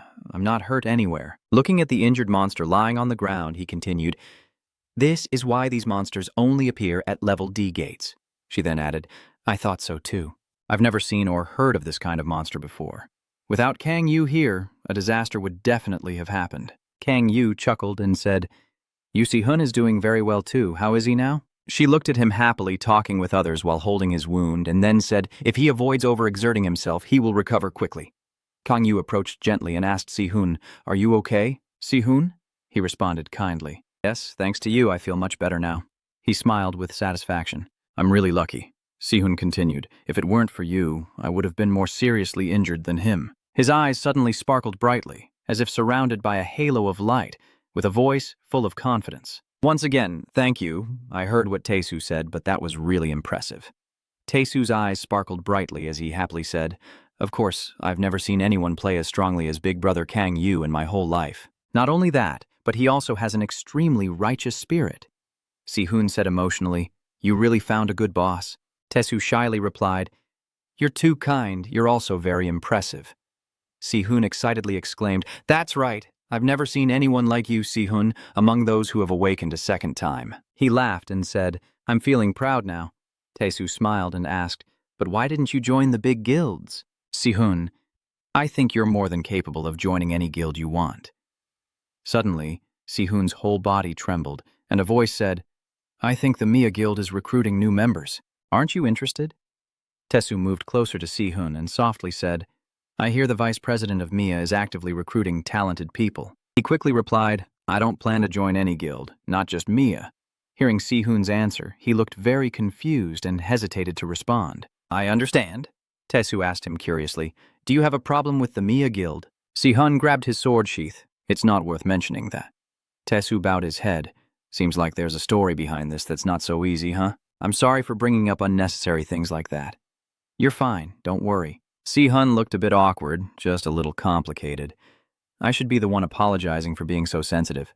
Kang Yufu raised his hand and said, Let's continue. Today's hunt ends here. Come back tomorrow. Si-hun also needs to rest. Don't worry, I can easily handle those level boss monsters. He stepped closer, placing his hand on Si-hun's shoulder to advise him, You don't have to push yourself too hard. We'll meet again tomorrow and go hunting. Si-hun replied me, Yes, I understand. Tu excitedly raises his fist and shouts, Boss, are you also planning to go with us tomorrow? Kang Yu coldly replies, No, everyone should go hunting on their own tomorrow. Tears in my eyes, I pucker my lips and say I can't look after everyone forever. If you remember what I taught today, you'll improve in no time. In an instant, Tu's expression changed to excited surprise. I see, boss. He raised his arm confidently, the man's hair standing on end, determined to level up and stand shoulder to shoulder with the boss. The silhouette gradually faded into the distance. He reached out and said, "I'm counting on you." That evening, on the busy street, Kang Yu called out, "Wow, that's confusing." "Yes, Mr. Kang Yu." He gazed thoughtfully at the phone in his hand. "I think you should go back alone. Suddenly I have something to do." She suspected. "Is it urgent?" The phone screen shows an incoming call, and he quickly answers. "That's right, I have an urgent call. I think I have to go now." Go, your big eyes, I understand. So, what about dinner then? Kang gently puts the phone in her pocket. "You should eat first. I might be home late." She turns her face away with a fleeting sadness. She faintly smiles and agrees. "All right, take care. See you later. No matter how late it is, I will reheat your food." Kang Yu blushes. All right, I will definitely come back safely. She really is an angel. He waved cheerfully, wishing he could have dinner with Zeoe like always, but probably not this time. Kang Yu watched the back of Zeoe as it disappeared into the distance. "All right, now you have sharp eyes and a mysterious smile. Shall I start?" The scene shifts to Si-hun looking at the phone while standing at the bus stop. He sighed. On his phone was information about the bus schedules. "I muttered about the guild. The guild Mia what?" At that moment, a voice rang out. Kang Yu, I am standing in front of you, and I have some things to talk to you about. "All right, what's going on?" "I'm serious. This is quite important. I'll continue." "So, let's go somewhere more private," the bus station loudspeaker announced. "Bus number 700 is arriving." You hesitated and managed to hold back. Si-hun followed Kang Yu into a narrow alley and looked around before speaking. "Yeah, Kang Yu, what do you want to talk about?" Before I could finish my sentence, Kang Oot suddenly punched you in the stomach. Si-hun was stunned, his eyes wide with shock, his body instinctively curling up, drool spilling from his mouth as he choked. He grabbed your collar and immediately threw you forcefully to the ground. You painfully struggled to sit up, confused about what was happening. Why once again? Before he could finish his sentence, he was brutally kicked in the stomach. "I just wanted to make sure a little," Si-hun shouted. With his knee pressed against his stomach, he couldn't do anything and could only scream repeatedly. "Ku-ku-you." He leans in close. In the future, Si-hun will become very strong. Stronger than the other players by a wide margin. That's why I want to build a genuine relationship with someone like you. Kang Yu wears a creepy smile, or rather, his voice sounds terrifying. "I want to become a true teammate of yours." Si-hun grimaced, saliva dripping down both sides of his mouth. "Q, why are you saying these words? While performing those crazy actions, you didn't realize the hand next to you emitting purple light." He forcefully presses that magic into Ik-eun's chest. The boy screams in agony, trembling violently, with his eyes rolled back and his mouth wide open. Cuckoo Kang Yu is still sitting on top of you, with fiery red veins like blood appearing on her hands. This is a guarantee for that. Kang Yu clutches his chest, purple magic lines encircle his arm, and his power depends on it. Si-hun's heart pounds rapidly, bright red marks appearing on his neck. Si-hun screams, "Arg, stop!" Kang Yu reassures him, "Don't worry." Si-hun's heart begins to change from red to purple, surrounded by blazing red sparks. Kang Yu's voice continues steadily. "You will forget everything that happened here. At this moment, your heart has completely transformed into a strange, monstrous heart. Bright red eyes and a mouth with sharp, devilish teeth appear." He continues, "Once you wake up, you'll still live normally, hunting monsters like today and becoming stronger." Kang Yu smirked and leaned in close to your trembling face. "You could also form a team with Taesu and Ko and become stronger than anyone else." He pulls his hand back. "From now on, you will also be able to use some of my power because you have now become my close spirit. This will be very beneficial for your development." Si-hun exhales deeply. You are trembling. Your eyes are clouded. "Ah, the purple mark appears on your chest." I pull back my hand. "You don't need to worry about anything." Kang Yu smiles mysteriously, with a cunning look in his eyes. "We will become very close teammates." Si-hun suddenly wakes up, his eyes wide open, sitting up and gasping for breath. Si-hun touches his chest. Everything is still the same as if nothing happened. He rubbed his tired eyes and sat up. "Why am I here? I must have been waiting for the bus." Si-hun looked at his phone. It's 8 p.m. He frowned, trying to remember that he was waiting for the bus. "About an hour ago, what happened after that?" Suddenly my head was pounding like a hammer. I fainted, I rubbed my head, I don't remember anything. The recent battle was truly fierce. Si-hun thought to himself that no matter how intense the impact was, he never expected to faint like that. I am really weak now. I still have a long way to go. I must become stronger. His hand curled into a fist, and the images of those he hated appeared, stronger than he was now. Mia Guild! Mia Guild.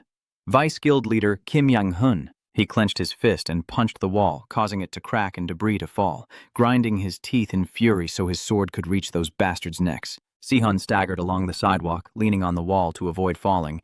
Kang-gu whispered, "It's working." The system displayed a notification that the soul servitude was complete and Kim Si-hun was officially recognized as your subordinate. From above, you sat down, and the system displayed the message, "Do you want to give an order?" He smirked and waved his hand.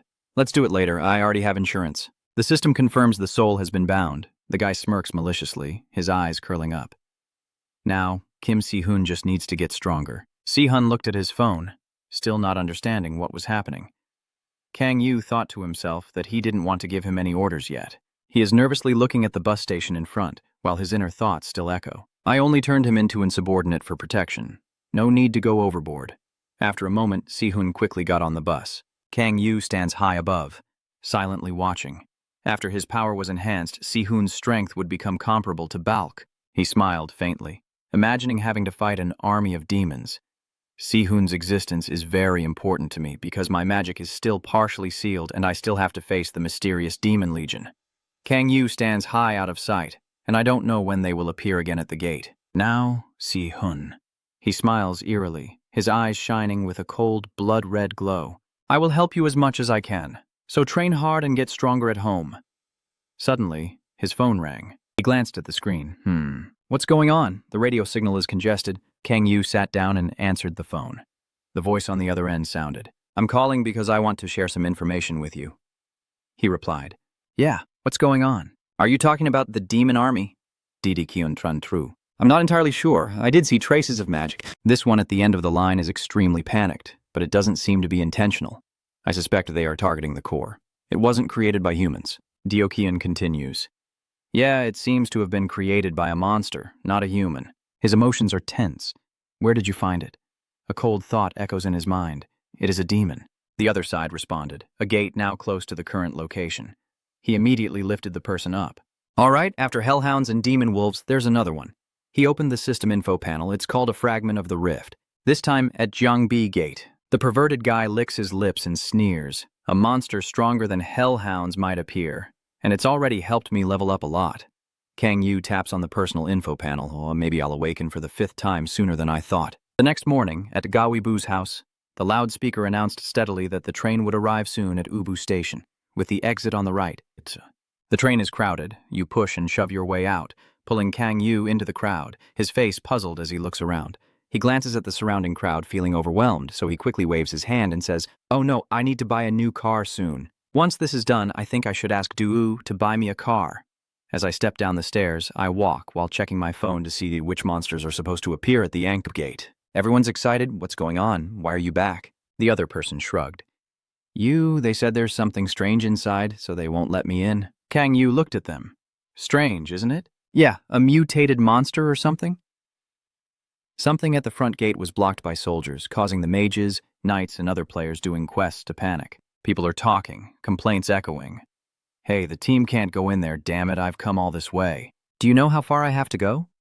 Anyway, the government won't compensate me when I die. One person argued with the soldier. He snapped, Why isn't anyone allowed in? Everyone is stuck here. The soldier remains firm, as an unnamed mutated monster has caused the portal to be temporarily closed. That person tried to object, but it's not even the boss. At that moment, the loudspeaker rang out. Yeah, a monster in the gate has mutated. We can't identify it yet, but 10 players have already died. The broadcast continues. For player safety, we will limit access to the gate until further notice. While the announcement continues, I repeat, a monster from the crowd has started to riot. 10 people are inside the Ankh Gate now. So many people have died. 10 people is a lot. The casualties can't be that high, even if Zura is at the Ankh Gate. Kang Yu stands at the back watching the mutated monster. He crosses his arms in thought, but it's clear he's calling something else. The demon must be wreaking havoc in the dungeon. A swirling black hole on the gate makes him focus even more. They also forbade players from entering. I don't know what it is this time, but the reporters have rushed in to film. Can you explain further? This event has also attracted reporters to come and film a live coverage. The people are very worried. The soldier replied, As we said, we don't know the details yet. The reporter asked, but surely some confirmation has been made about the underground prison, right? Kang Yu's eyes lit up immediately after hearing the soldier's response. That's right. All we know is that it looks like a lion. He immediately realized it was Biller, who was still sharing from outside. We have never faced it before, so we still need time to analyze it. It doesn't hesitate to bathe an entire space with blood where it steps. Biller is one of the strongest predators in the second hell. It looks like a lion with 5 legs and a special ability different from other monsters. The special ability is devouring. Bill, after having enough to eat, lies down to sleep despite the monsters still surrounding it. No matter the size, as long as it eats 5 prey a day, it will be full and won't attack again. Memories of the first hell flood back, and Kang Yu quickly turns pale and covers his mouth. The Bill creatures descending into the first hell to find food are truly a nightmare. Thinking about those times really makes me feel sick. He figures that since there are already 10 victims, the Biller must have appeared 2 days ago. But Kang Yu himself is a clever person. He smirked and kept pressing buttons on his phone. This time it's easy. I just need to throw 5 monsters at it and kill it when it's full.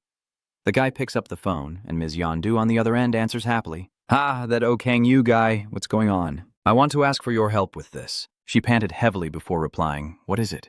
He replied, I want to enter a rank B portal, but the government is restricting it. Yeonju inquired for more information. Are you at UMBU?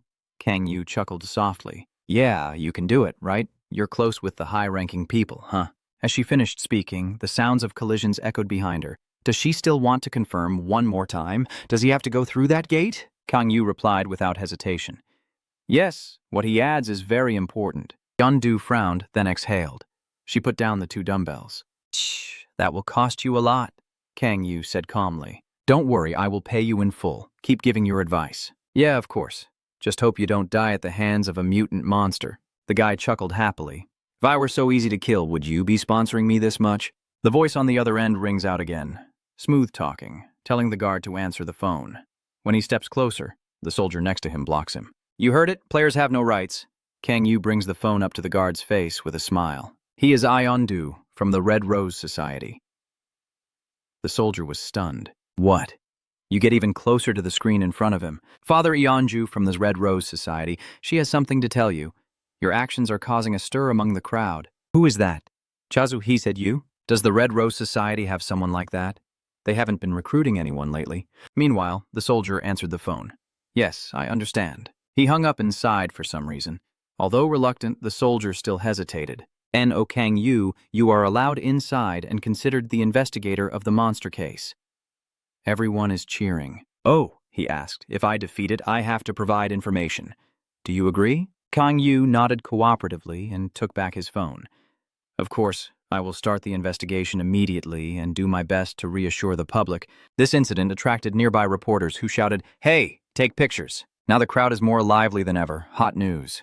Who is that? Is he from the Red Rose? Wait. Kang Yu wondered and turned around to see that the Mia Guild had 6 members, led by Kang Sang-soo. He confidently suggests that since the Red Rose Society is allowed to investigate, we should be able to enter too.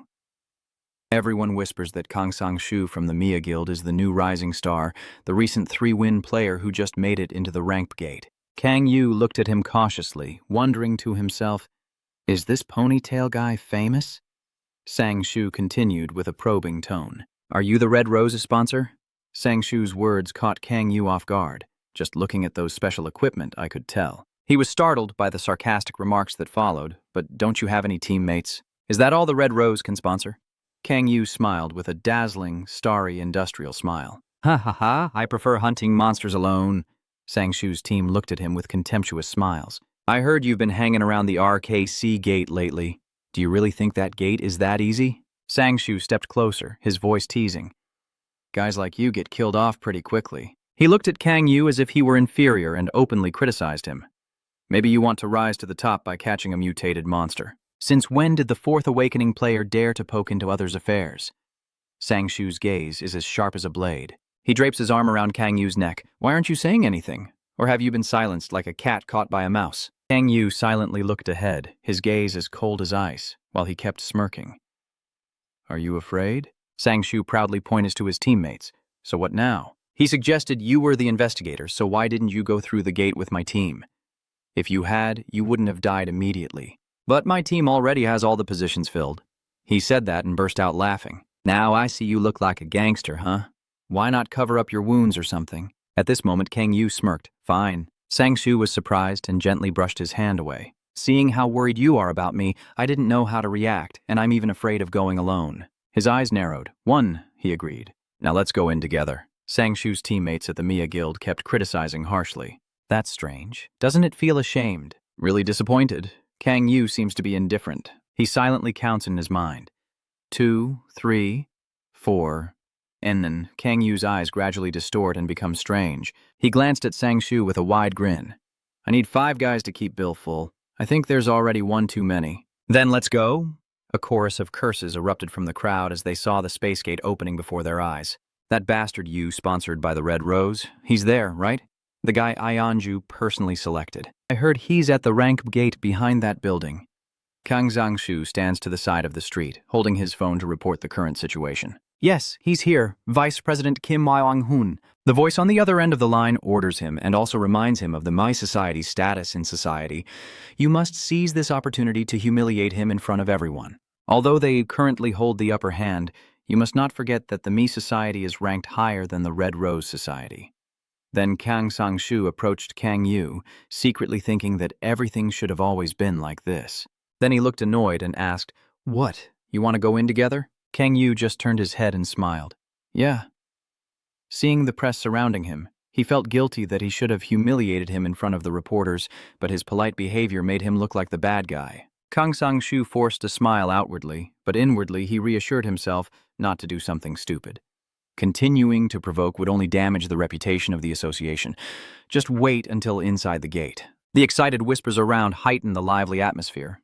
And Kang Sang-shu, walking ahead, suddenly turns around, leaning on his hand and saying, All right, let's go in. The blonde-haired person behind was surprised for a moment, but quickly responded, All right, if everyone finds that surprising and can't believe their ears. Huh? Red Rose and Mai are teaming up? The journalists behind, upon receiving the hot news, kept filming Kang Sang-shu and his team. That's a lucky break. He glanced briefly at the person in front of him and cursed silently, that damn coward. The reporters then shouted loudly, All right, the headline will be 2 rival teams deciding to cooperate to defeat the mutated monster. Seeing the person ahead made him unhappy, so he sneered a few more words in his mind. I don't understand why the Red Rose would sponsor someone like this, and the journalists outside keep pushing. Just keep going. Kang Sang-shu, holding a spear, walks ahead, smirking. Forget it. I don't need to keep provoking this cowardly guy anymore. But he doesn't realize that Kang Yu is wearing a sinister smile, while everyone around keeps shouting. Let's end this now, just temporarily. There won't be a next time. Now let's combine our forces to defeat the monster. Someone suddenly stopped and spat in his face, cutting him off. Hey, don't you feel ashamed? Kang Yu looked at Kang Sang-shu and asked with a forced smile. So what? He looked at him, then sighed deeply before disdainfully saying, Are you really that stupid or just pretending to be? A kid in a blue hoodie glances over and then chimes in, Just ignore him. He continued to mock him, and the team members also burst into loud laughter at the teasing remarks. Did you think you were something special? It was chosen by Father Yeonju himself, but you're just a loser. And watch out, Father Yeonju might think the same. That's right, Father Yeonju is past his prime. Has she been able to do anything lately, Ho? And what about our Vice President, Kim Young-hun? The platinum-haired guy in armor sighs, and then proudly boasts. He's always the best, coming from a wealthy background and also handsome and talented. The girl with the face tattoo also smirks proudly. Truly born into a noble family. The club president is also just a pawn. Our club was built by a father and son. Kang Sang-shu laughed loudly in mockery. And what about the Red Rose? Just a bunch of trash like him, huh? Kang Yu silently followed behind, thinking to himself. My Society. He crossed his arms and pondered slowly. The My Society, chairman and CEO of My Electronic Kim Jun and his son, awakened 5 years ago in a gate accident. With the financial backing of My Electronic, he quickly advanced and established the My Society. Kang Yu quietly follows behind, watching those guys laughing loudly. The big clubs make a lot of money, but since they already had a corporation before forming the clubs, they must be very rich. Swimming in money is inevitable now that things have turned out this way. Kang Yu raises his hand to his chin, deep in calculated thought. Should I let these 2 factions fight each other and then sit back and profit? Suddenly, he lowered his hand to rub his coat and hesitated for a moment. No, I have received enough. Father Yeonju is still useful. Kang Yu stopped and crossed his arms, carefully considering the valuable golden eggs. It's not the right time yet. Only fools would kill the future golden goose. Kang Sang-shu walks ahead, smiling happily without knowing that Kang Yu is smirking eerily with scheming in his mind. And besides, the Red Rose Society still has some use, so if I have to kill someone. Suddenly, a loud voice came from Kang Sang-shu's mouth. Where did that mutated monster go? Kang Yu walked behind and chuckled softly before saying, "Who knows? Why don't I patrol this area first?" He turned back with a look of annoyance to question, making him just laugh loudly to brush it off. "Do you think I don't know? We've been wandering around all this time and haven't seen anything. You're so stupid." The tone of contempt and mockery continues. Red roses have really fallen apart. Oh my God. And what about Father Ayundu? Ignoring the words, Dam Tu Kang Yu told herself to take it slow. The green cloak boss muttered as he walked, "I think the red rose will fall apart soon." The last one followed suit. "Of course, we won't accept anyone from the red rose." A soft, enchanting voice whispers, "Shall we go look for it?" Kang Yu touched the wall behind him and immediately saw countless red lines flowing around the Tuan Chi Tower. Kang Yu touches the wall and feels the life inside. Surprised. It's right behind that wall and it's still moving. Its sharp-toothed mouth and the drool dripping from it make him think it must still be hungry. Seeing that, Kang Yu smiled wickedly and summoned a white energy sphere in his hand. Hopefully, the good luck will start now. The enchanting power. A faint scent radiates from his hand, making Kang Sang-shu nearby able to smell it. What is that smell? Even the little boy in the blue cloak can smell it out of curiosity. That's right, it does smell nice. The girl with the face tattoo raised her hand to smell and asked suspiciously, "Huh? Why is there this smell in the maze?" The leader, hearing the commotion behind, turned back and ordered everyone to be quiet. Kang Yu's eyes flashed with cunning. That's right, Bear can smell this from afar. Hearing the noise, they quickly alert each other that something is approaching, and it's not the usual footsteps of a monster. The leader saw something was wrong and shouted loudly to prepare for battle. It's probably that mutated monster.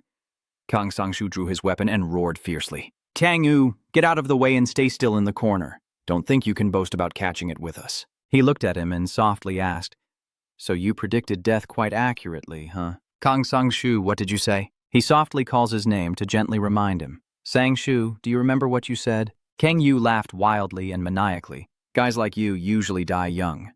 Suddenly, a burst of power swept past his face, making him terrified. What the hell is that? He stood there in fear, unable to speak. A fierce monster just pierced one of his teammates with its claw and lifted him into the air. It bared its fangs as it stared at the person lying on its claw. Kang Yu looked on with great delight. First, one gone. The leader shouted loudly to calm everyone down.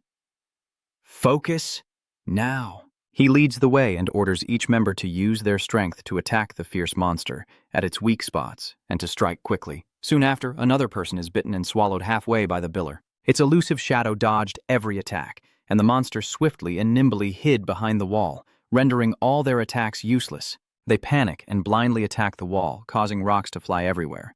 Kang Sang-shu takes the lead to calm the team, and everyone keeps their formation. As he finished speaking, half of a body shot past his head, making him immediately swallow his scream. One by one, they lay on the claws of the monster before him. The vulture greedily devours the feast.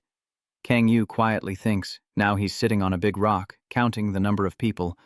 2 are gone. Kang Sang-shu shouted in horror and gave the order, "Damn it, prepare to fire." He spun his spear in his hand, creating a vortex of lightning around him, then charged forward from behind Kang Sang-shu. Kang Sang-shu pin đuộc con quay vật xuống bằng giòn xăm xẹt rồi hét lớn. Ngay lập tức những mũi con lại lao lên theo lệnh của hắn, dễ tăng cùng những chỉ trong giấy lật da biến mất không còn dấu vết. Nhìn giọng dối bị xe toạc trước mắt khiến Kang Sang-shu cũng dồn nguội. No way! He stood frozen, watching the monster use its claws to hang his teammate's body and stuff it into its mouth full of sharp teeth. I fought with all my might, but it still hasn't left a scratch, huh? The witch girl, seeing the blood, trembles and sinks to the ground. Help me! The desperate plea echoes in Kang Yu's ears. Please! He just smiled and silently counted each person one by one. 3, then 4. The cries for help mixed with soothing words below made Kang Yu feel amused. Help me. What are you doing? Calm down and hold your formation. Someone's furious face appears with a beak shouting out loud. Since it's like this, Kang Sang-shu bends down to generate a stream of a purple lightning. This will be him with the spear, summoning the purple lightning behind it as he charges at the monster. Kang Sang-shu quickly aims at the final blow, pouring all his strength and emotion into the lightning strike. But a second later, the monster rammed him forcefully, knocking him aside. Kang Sang-shu was knocked unconscious and lay there. A moment later, he woke up, opening his eyes in fear, tears streaming down his face. Kang Yu smiled softly as the monster, with glowing eyes, clenched the lower part of the witch girl's body in front of Kang Sang-shu. Kang Yu silently thought, yes, it's over now. The monster just ate someone, and at its feet lies Kang Sang-shu unconscious. Luckily, he's still alive, and he can even let out heartbreaking moans. Then, seeing that Kang Yu is still alive, Kang Sang-shu struggles to speak. It must be full now, right? But unexpectedly, he appeared right above the monster's head in the very next second. Seeing this scene, he was extremely terrified and speechless. What? That Kang Sang-shu stammers. Meanwhile, Kang Yu calmly responded, how is it possible 5 times a day? He said that if it is fed 5 prey, Bu will reach a full state. And when that happens, it will not move unless attacked first. Kang Sang-shu still couldn't believe it. No, it can't be. At this moment, he no longer paid attention to him. Kang Yu smiled thoughtfully. The next step is simple. The power of darkness, the power of hellfire. I need to strike really hard to finish it off. So he planned to end this monster with a single blow. As Kang Yu thought of his move, Kang Sang-shu below was still struggling to breathe hard, while he above was already gathering his power to unleash his attack. I used to think I needed to focus more to use multiple powers at once, but now it's no longer necessary. As soon as I finished that thought, Kang Yu swung his head down on the monster with a powerful strike. Immediately, a massive explosion erupted where he stood. Before the explosion subsided, Kang Yu was already preparing his next move. He soars into the air, gathering a massive power in his hand. Trident. A trident blazing with fire suddenly appeared in his hand, and he clenched his teeth in a smile. At this moment, a notification appeared saying, you have acquired the Trident Skill 5. Then he rushed forward and threw the trident with great force at the monster. The system notification kept ringing, indicating you will gain more accuracy when using the memorized skill. The spear quickly pierced into the giant monster's head. It let out a loud, agonized scream, looking extremely distressed, but before it could react, it exploded. Because of the spear's immense destructive power, he gently lands on the ground after the explosion. The system continues to announce that you have successfully defeated the monster Bill Ramp. You have gained 6 levels. The system sends you a series of messages. You have reached level 40. Your 5th awakening has been unlocked. Leveling up has caused your stats to reach the limit, and your magic power has increased by 7. Your magic power stat has reached 60, and the condition for the extreme delay of the demon has been met. Hearing this, Kang Yu suddenly reacted. Oh, I was wondering. The extreme demon lord sounds like something out of a martial arts novel, doesn't it? Why isn't this explanation more user-friendly? Then a report with detailed information about the delay extreme demon appears. The delay extreme demon must go through initial steps to become the demon lord. Condition 1 is to reach a mana level of 60. Conditions 2 and 3 are unknown. They say it's detailed, but actually it's still quite vague. Kang Yu sighed briefly, feeling that he hadn't gained any useful information about the extreme delay demon, but still had a positive feeling about this datasheet, sensing it would grant him a mysterious source of power. Extreme delay demon. Demon lord. Kang Yu remembered that this was the first time he heard about this power. Although he had been in hell for 10,000 years, he believed his previous hypothesis was correct. He crossed his arms and looked thoughtful, thinking that if he continued to increase his stats like a player, he could become stronger than he was when he was a demon king in the 9 layers of hell. Hearing this, Kang Yu grinned wickedly, realizing he might even surpass that power beyond any imaginable limit. I thought I had gotten rid of my greed, but it seems I still haven't shaken off the habits from my time as a demon king. With that in mind, Kang Yu quickly decided to absorb this biller first. Greedy. As I swallow the creature's power, I think that as a monster investigator, I should keep the corpse. But there's no way I would give up this enormous amount of magic power right in front of me. As Kang Yu absorbs the strength, a notification also appears. Your magic power has increased by 4. The enormous amount of mana is affecting one side of his face. But Kang Yu doesn't seem to care much as he's lost in thought, convinced that the dark monster will surely grant him more mana points. It increased by 4 after I reached 60. Suddenly, a faint voice called out, "You!" It turns out it was Kang Sang-shu, whispering as he was dying. "Just now, you. Is there one more person? He stepped closer to Kang Sang-shu and spoke. Based on your reckless behavior, I thought you would be the first to die, but it seems you are quite talented within your gang, aren't you? Kang Sang-shu was extremely frightened by this scene. Don't come any closer, but I don't care, and just keep talking. Why are you treating your teammates like that? He whispered.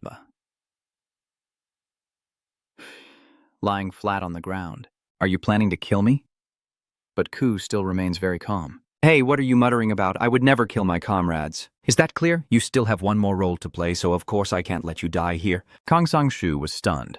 Without further explanation, Kang Yu simply forced a smile and then spoke. Now stop trembling and answer my questions. The first one is, who told you to provoke me outside that gate? Kang Yu stared with bloodshot eyes at him, silently pondering that even a pathetic person wouldn't act maliciously like that from the start, and also wondering how they knew who he was. Although I think no information has been leaked, Kang Yu Track silently concludes that someone is definitely pulling the strings behind these bastards, and then dismisses the thought. You're not going to say anything? As soon as he finished speaking, Kang Yu slammed Kang Sang-shu down and then threw him against the wall, breaking through it with enough force to create a hole. After acting, Kang Yu pressed close and asked coldly, I'll ask you again, who is he?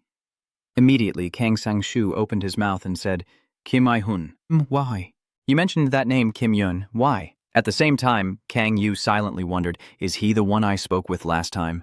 He recalled the image of Father Yeonju holding a glass of wine. While Kang Sang-shu was explaining that Lord Yoon had invited Father Yeonju out and was refused, leading to a grudge against the Red Rose Society, Kang Yu snapped out of his thoughts and asked again, so he's trying to provoke me over that petty reason? He's still struggling to continue his story. And moreover, he said they need to change the image of the Mi Society and direct all attention to their guild. They want to implement their ideals that surpass the Red Rose Society. So before he could finish, Kang Yu cut him off. I was still wondering how this bastard managed to make enemies with me, but he will face the consequences. Nyahu was. Do you have a pictures of him? Kang Sang-soo responded politely. Here it is, the photo, Kang Yu muttered as he held the phone in his hand. Just as you said, he's handsome, huh? Kim Si-hoon appears in the photo. Kang Yu quietly thinks, Kim Si-hoon looks quite similar, doesn't he? Is it because they are all handsome? Even though you got what you wanted, you still ask, so are you saying I'm caught in a revenge plot and being used by that guy? Is that true? Hearing that, he tearfully replied, I'm sorry, I was just following orders and I couldn't disobey. Still, Kang Yu only teased him, but I see you're also happily and comfortably following orders, right? He looked confused and replied, but then he was cut off, saying, Don't worry, it's all in the past now. Then Kang Yu promised, if you continue to fulfill your role well, I have no complaints. Hearing that, Kang Sang-shu was overjoyed and said, I will follow everything you say. Then he just smiled insincerely and gently replied, Don't worry, it's not difficult at all. Actually, it could be good for you. The scene shifts outside the gate, where many reporters are standing nearby. When someone comes out, they start whispering and gossiping. Huh? The gate is opening. Who is coming out? Those people are Kang Sang-shu and Kang Yu. They are still alive. The reporters started surrounding the two of them, bombarding them with questions. What exactly happened? Where did the others in the team go? Can't everyone get through? Did they manage to defeat the monster in that dungeon? The reporters couldn't wait and started to get more and more unruly. What happened at the gate? Then Kang Yu looked panicked and shouted, Please, someone call an ambulance for Mr. Sang-shu. Mr. Sang-shu? Only now do people notice Kang Sang-shu struggling to breathe.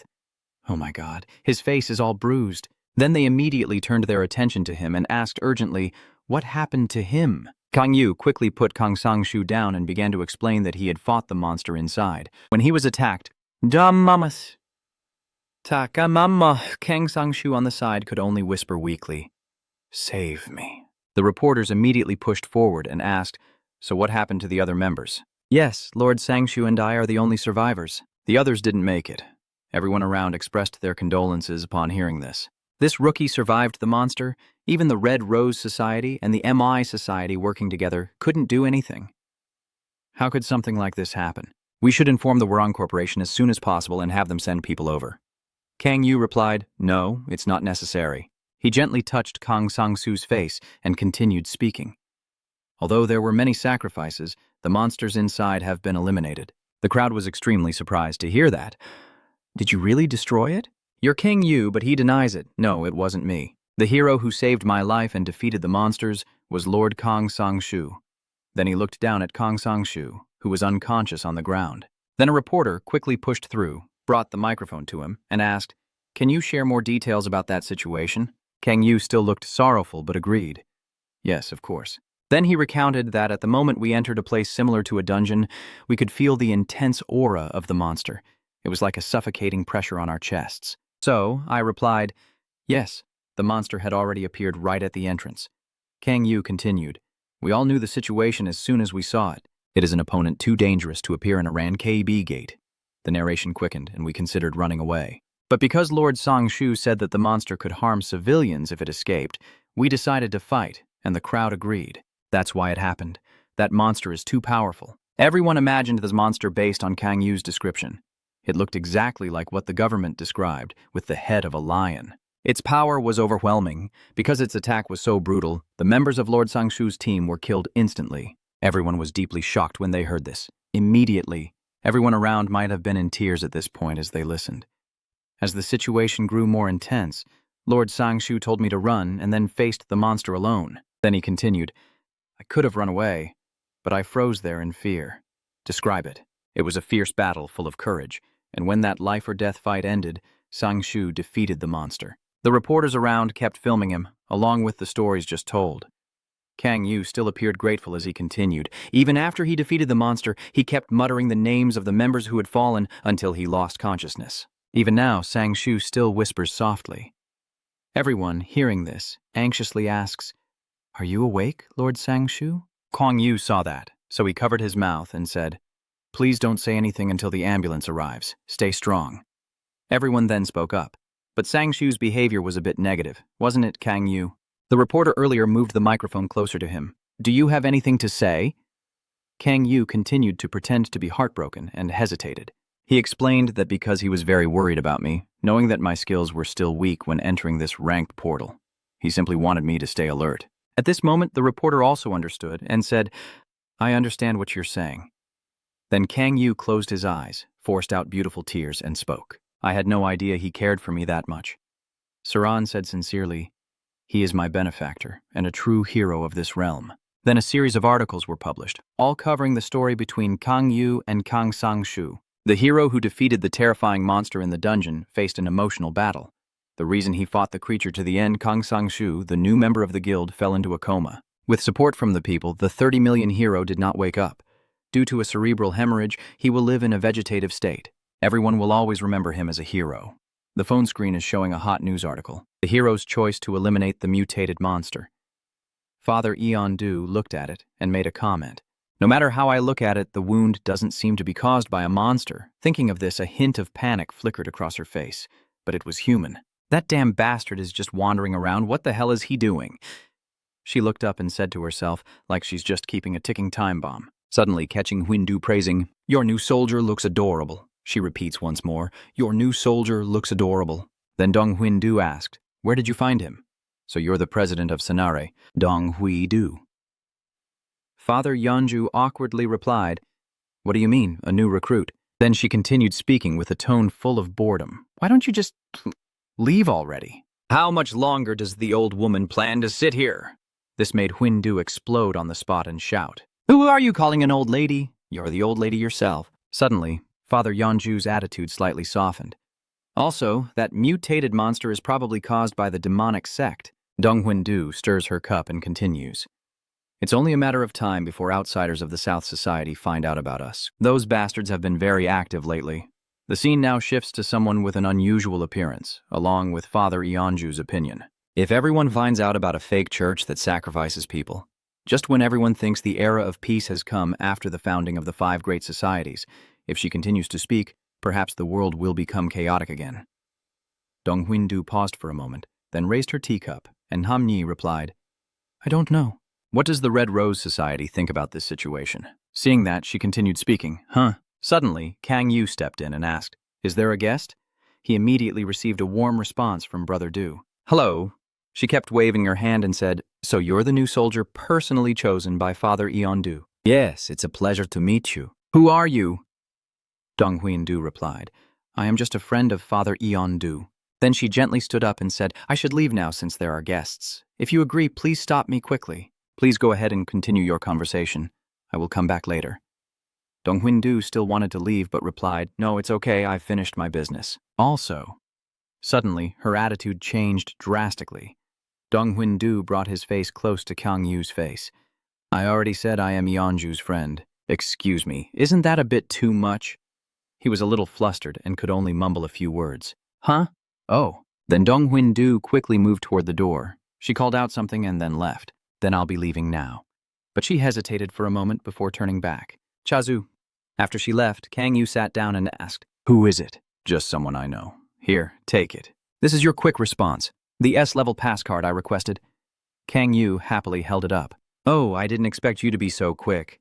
Is this the power of the red rose?" Father Yeonju lowered his hat slightly and said, "Don't flatter me. I'm just warning you, but don't go hunting there." Kang Yu only looked at her silently in response before finally speaking up. "Honestly, I overheard a few things you two said outside." She smiled faintly. "I also expected that." As she reached for her tea, she continued, "Anyway, sooner or later, I have to tell you that." "Are you talking about the demon sect? That fake sect behind the appearance of the mutated creature?" Father Yeonju also agrees with him. "Exactly. They are a group of lunatics using living people for some kind of ritual sacrifice. They've been unusually active lately. The image of the strange creature reappears, but no one knows how long it has existed. Beneath it are cloaked beings being illuminated by a group of people, revealing how extensive their scale might be. Everyone around that group of 4 is dressed the same. So our organization is working with the government to hunt them down." At this moment, Kang Yu asked with curiosity, "What about the other guilds? I heard that the other guilds among the 5 major guilds also know about them." Father Yeonju quickly replied, "Yes, but we are the only ones cooperating with the government." "What? Why are you doing this alone? Is it to boost the reputation of the guild?" She softly replied, "We don't do anything for free." Suddenly, the scene zoomed in on her bright blue eyes, reflecting a hint of emotion from Father Yeonju and her words. "We will receive a large sum from the government to drive out the demon sect, but that is not the only reason." Father Yeonju continued, "Many members investigating the demon sect have been sacrificed." As she spoke, the spoon in her hand dropped unnoticed, and Father Yeonju radiated a fierce aura of killing intent as she emphasized each word. "Now, I will never forgive them." Kang Eun-yu, used to this scene, silently wondered how many members had been sacrificed, but it seemed the casualties were quite significant. He was still lost in thought, so this must be a trap. Just by looking, I can already sense her murderous intent. She's really strong. Kang Yu's mouth curled into a somewhat dangerous smile, making me want to fight her right here. He thought to himself, but the most important thing right now is that Kang Yu spoke up. So what she is about to ask me is to stop him from finishing his sentence. Father Yeonju interrupted and replied, "That's right." Father Yeonju continued, "I want to ask you to help us subdue them." When we traced the demon sect's trail, she still kept her head bowed and said, "I still can't be sure of anything, but they are too strong for a fake sect." Father Yeonju quickly reinforced his opinion, "We are severely lacking strong fighters." Now she slightly lifts her face, her cold eyes fixed on Kang Yu as she says, "If you don't want to, I won't force you. I want your decision now." Kang Yu crosses his arms and listens carefully. "Do you accept this mission?" His face showed no change at all. Then Kang Yu held up the card from earlier and said, "Don't worry." He pulled her back into his chest, a faint smile on his lips as he continued, "I must at least stay loyal to the person who has helped me so much." Chow looked at him in surprise, a hint of joy and happiness flickering on her face. "Yes," Father Yeonju continued to thank him. At this moment, Kang Yu revealed a wickedly crooked smile and thought to himself, "Jungpo, why didn't I join in? Why didn't I? Every time I interfere with their schemes, I gain more power." Father Yeonju interrupts to cut off his train of thought. "So from now on, I hope you will cooperate with us in tracking them down. You might be called in an emergency." Kang Yu agrees. "Fine," Father Yeonju repeats.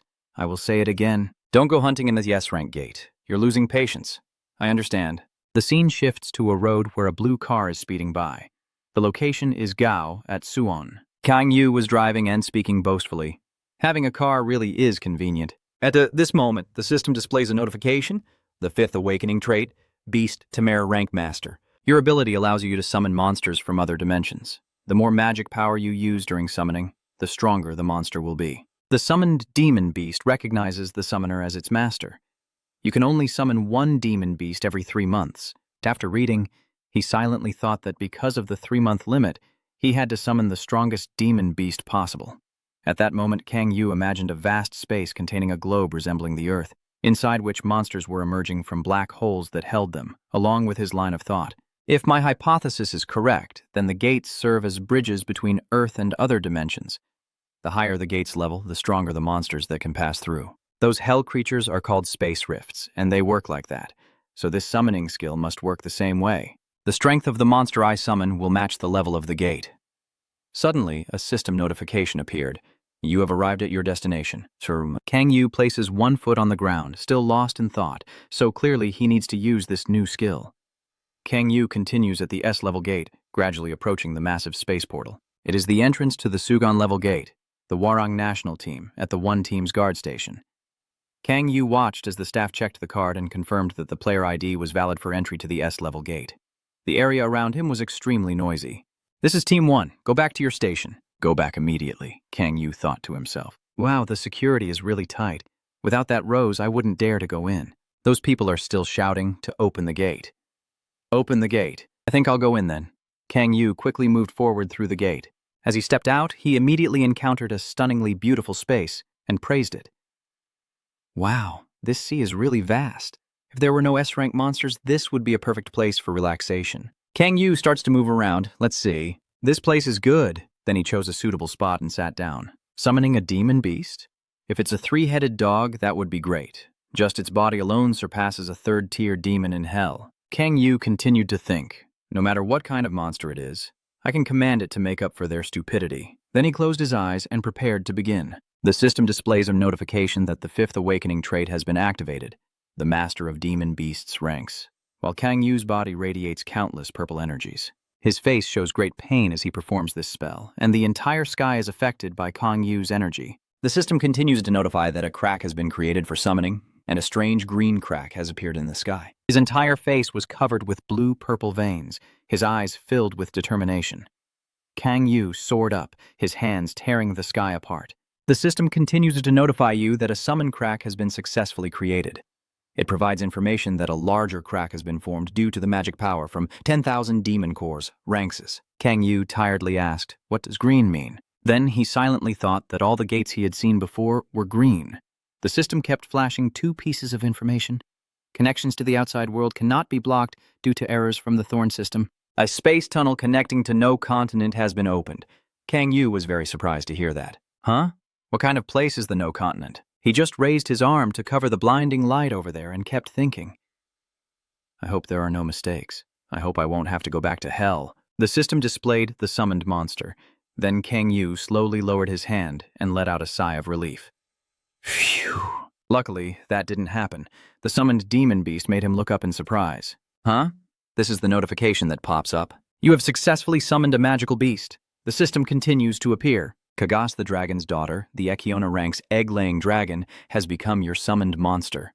Kang Yu faces that giant creature and shouts, a star dragon? A dragon? Kang Yu was a bit confused, but its current state didn't seem quite normal. Strange voices echoed, and then strange people jumped out from inside the cracks. They are speaking strange languages that are a bit hard for me to understand. What kind of language is that? What are these people doing?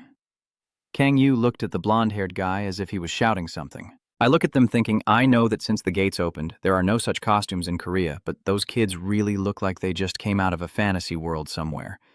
I need to figure out what they are saying first. It seems there is a power that allows me to communicate with those who do not speak the same language. Kang Yu begins to use his power, the power of communication. Then, languages he could understand started ringing in his ears. The leader of their group, panting, was giving orders to his teammates. Everyone, fall back quickly. The girl standing nearby carefully observes the situation and then calmly speaks up. They watched the dragon in front of them with suspicion, watching it go. It's about to die in the literal sense. Another person added. Oh, I see. It can't hurt anyone anymore. Rynan also breathes a sigh of relief at his teammates' words. Yeah, that's a relief. Suddenly he spoke, drawing their attention. Whom are you all? Renan turned back and smiled at Kang Yu. Are you okay? Then he began to introduce himself. I am Vaughn of the Evil Nan, the 3rd prince of the Evil Nan Empire. Kang Yu looked at the Demon Empire with a strange expression and asked again, and he replied, Yes, and you are watching them. Long Tom thought he had never heard of the territories of Elino or the Demon Empire. Now he has a clearer understanding. This is a spirit, and that is a dwarf. He looked at a short uncle standing beside him. Are they really from another world? Kang Yu stood there, looking at the exhausted dragon covered with wounds. This is tough. I don't know what's happening, but I can't let the demon I summoned come here that easily. Then he pressed his hand down on the dragon's head, channeling his resurrection power. Wait. What do you think you're doing? So you're my master after all. Thank you for healing me. Kang Yu, who was treating the wound, also responded. Oh, it's nothing. Venon, standing outside, was so surprised that he froze in place, speechless. The dragon spoke.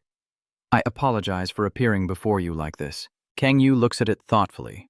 It is communicating directly with me through its mind.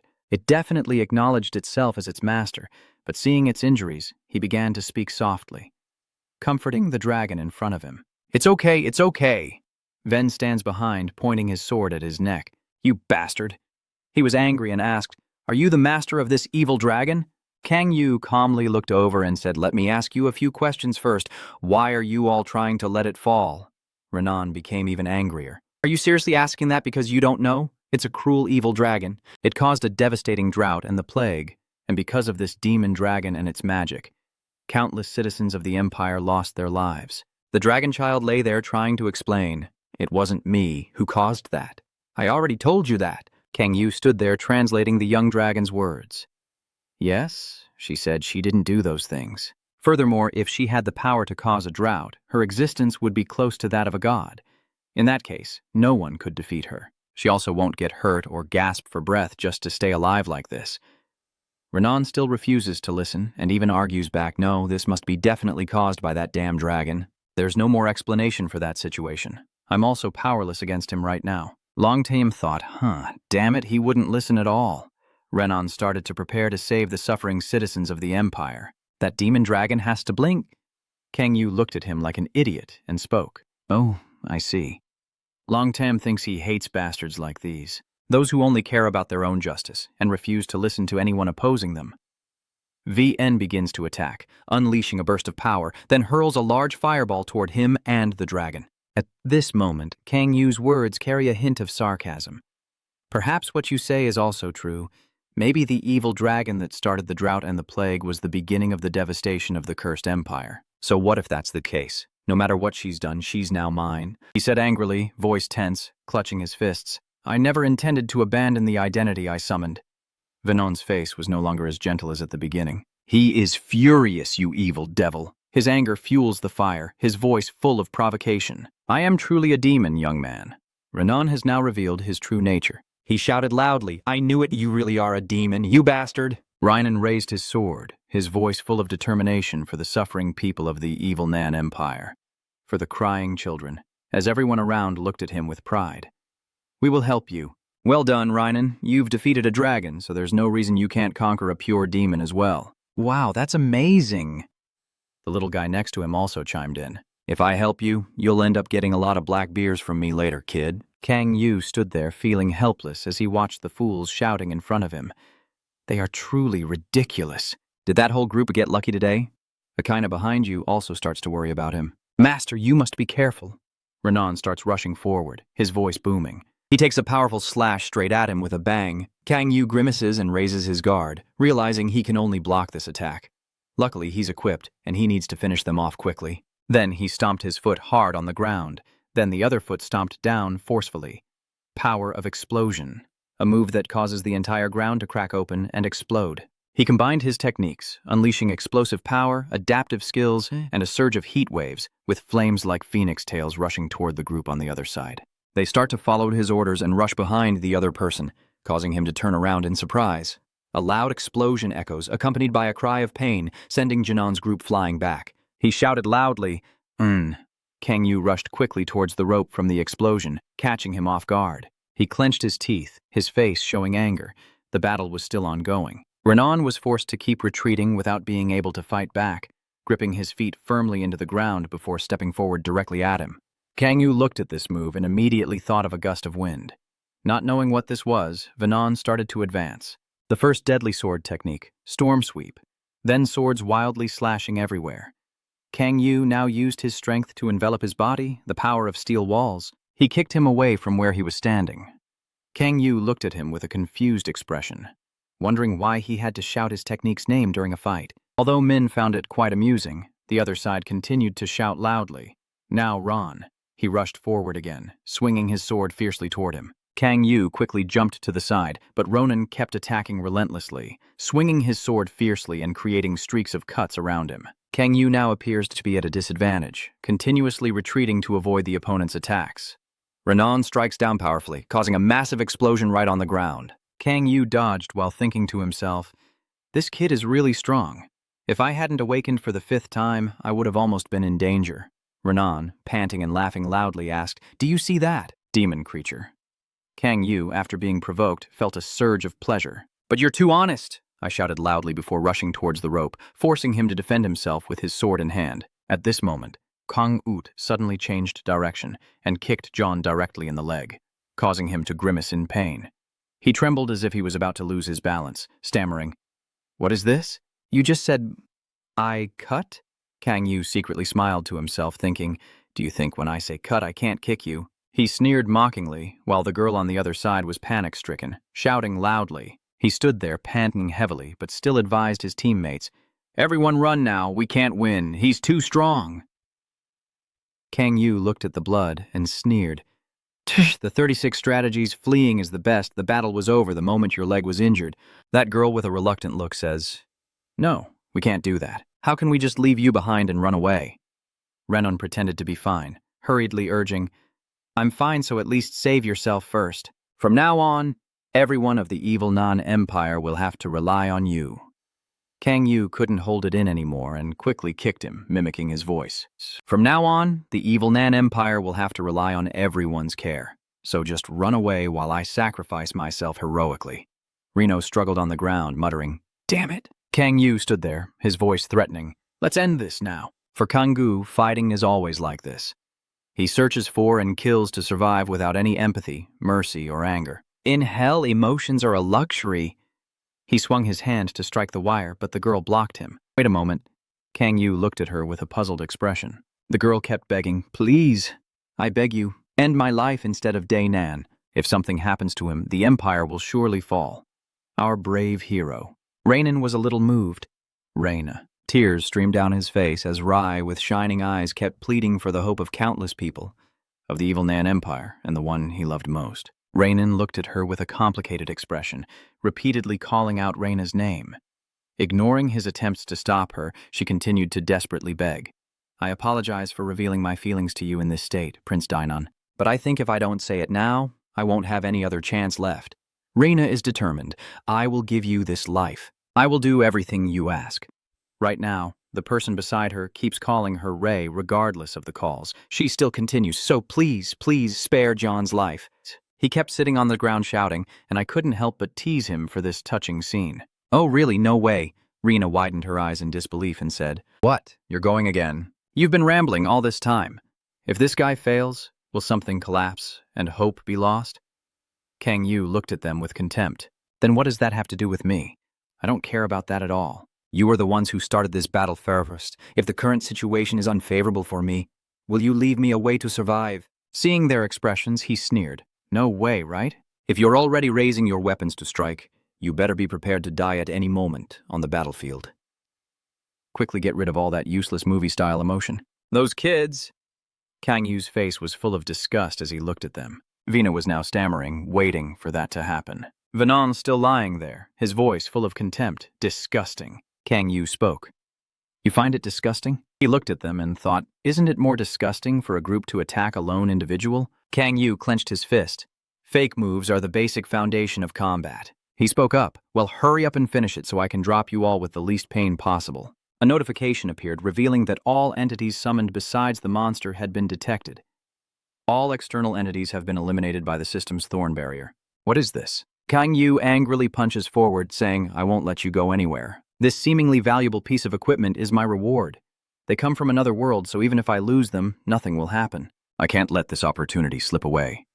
The system panel sounded again, confirming the external entity had been successfully eliminated. Kang Yu's hand didn't touch the entity, and he muttered irritably, "Damn it!" He was furious inside. The world had returned to silence, How could it be so pointless? Wait, don't tell me Kang Yu was startled and turned back towards the dragon. He took a deep breath and felt relieved that the summoned dragon was still behind him. He jumped down from the cliff, constantly thinking in his mind. But isn't the GER system designed to prevent external invasions? When I first arrived on Earth, I also saw a few messages mentioning the gear system. The system echoed in my mind. A multi-dimensional protective mechanism. The GER system has been activated. Completely eliminating the cause of the crack is considered impossible. I think the system can't operate on its own.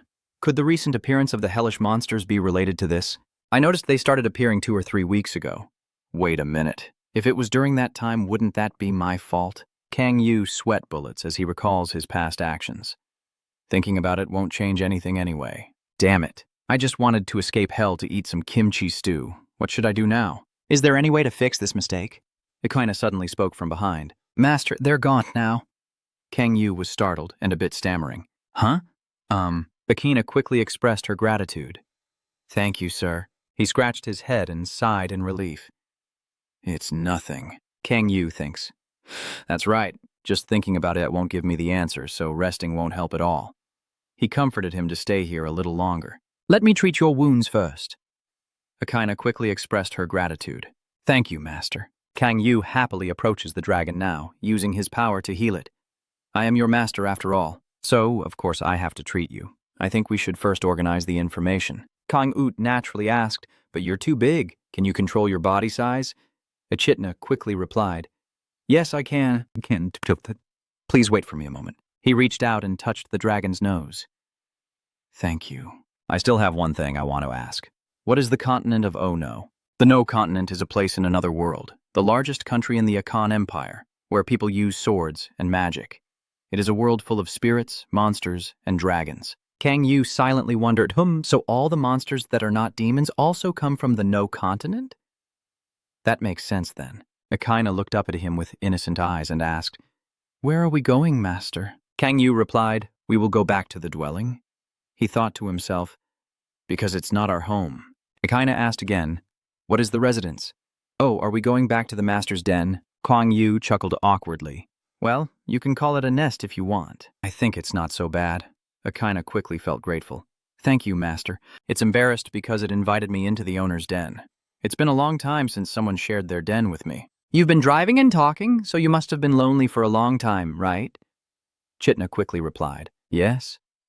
Now tell me about your past. I used to live with my father, but one day he left me behind and disappeared.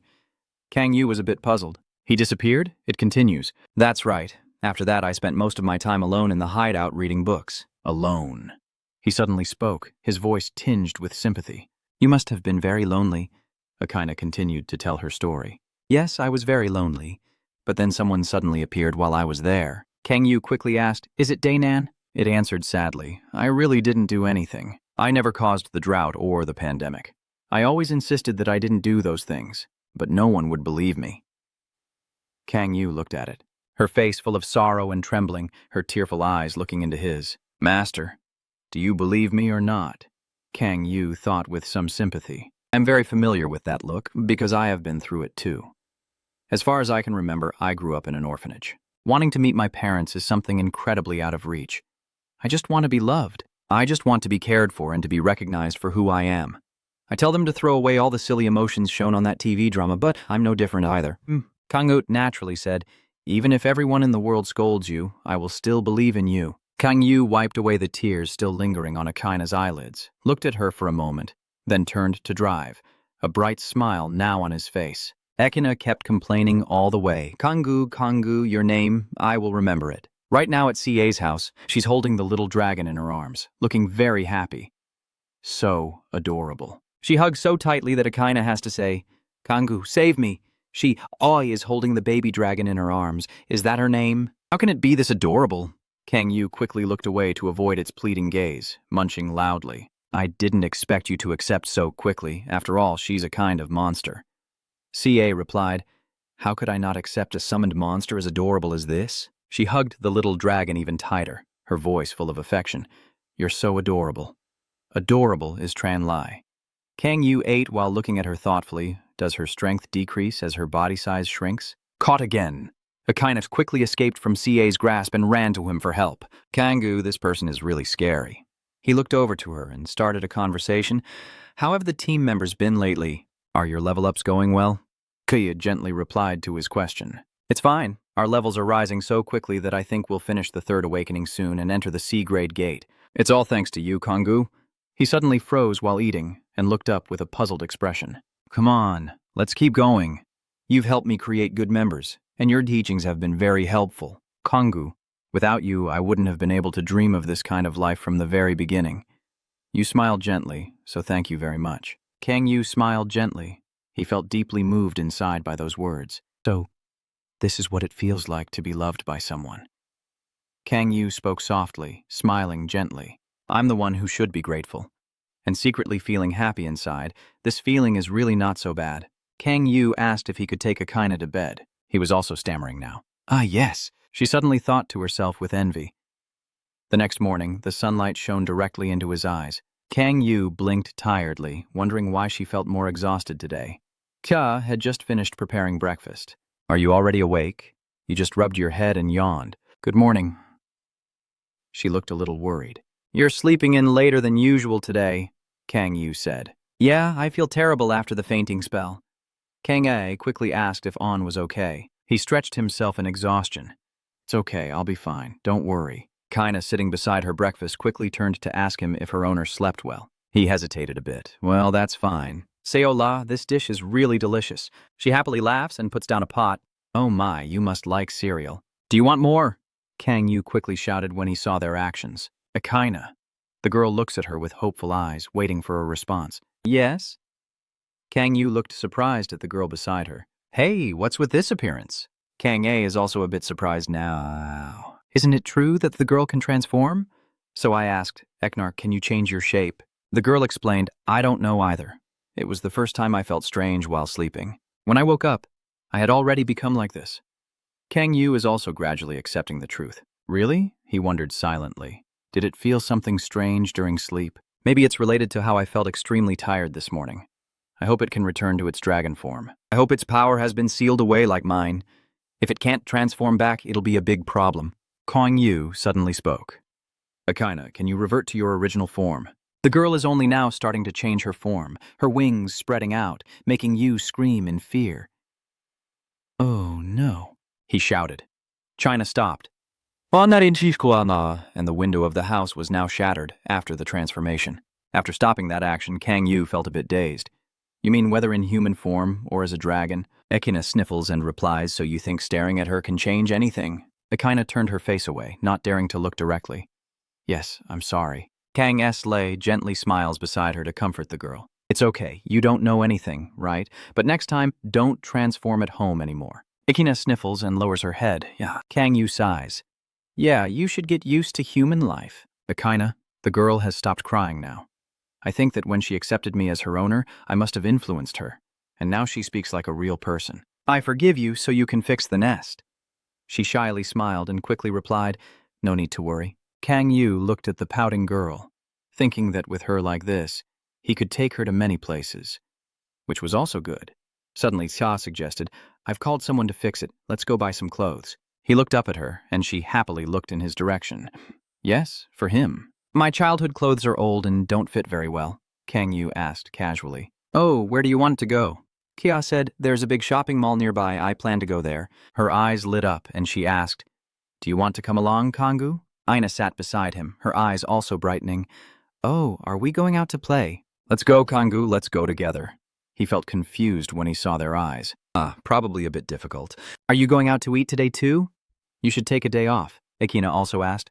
Kangu, aren't you going? I was just nervous and chuckled awkwardly. I didn't go hunting. Kang Yu looked up. Well, today I have to go to this place. At a building, so you opened a portal to the continent called Island and summoned a dragon as your subordinate. Kang Yu quickly replied, yes, keep asking the person in front. And those bastards from Molino got lost because of the system glitch? He nodded again. And your subordinate has turned into a human, so you want us to give it an ID? Kang Yu stared at his phone with a sigh. Wow, you're surprisingly quick-witted. Yandu looks at him with a bit of annoyance. What do you mean? Did you start asking her if she knows anything about the G system? Yanju took a sip of tea and replied, no, This is the first time I've heard of it. I can't believe you summoned a dragon to serve as your subordinate. What exactly is your identity? Kang Yu looked at the photo on his phone and burst out laughing. He was texting and replying to her at the same time, now asking if it's a bit too late, isn't it? Yondu felt helpless. I really don't know who I've been helping all this time. Kang Yu's eyes light up. So you managed to do it, right? Yondu sighed and quickly agreed. All right, just send me the photo. Hearing that, he smiled happily and said, thank you, I have one more request. What now? You really have a lot of requests. Kang Yu quickly made another demand. I need an hour outside. Suddenly a voice spoke. Yeah, come in, sorry. He quickly looked over at the voice. Bazan. She steps inside and issues a command. Chazu, I need to discuss something with you. Kang Yu looked at the girl, wondering why the commander of war was here. Wazan then stepped in. Oh, you have a guest?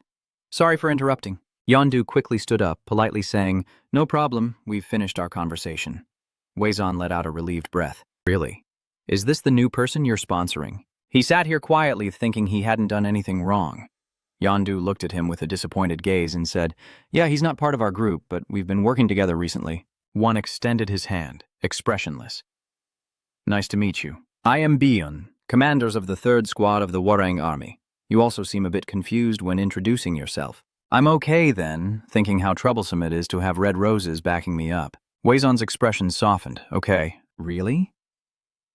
I am the person you met at the ranks gate last time. Yonu also looked quite surprised and asked again.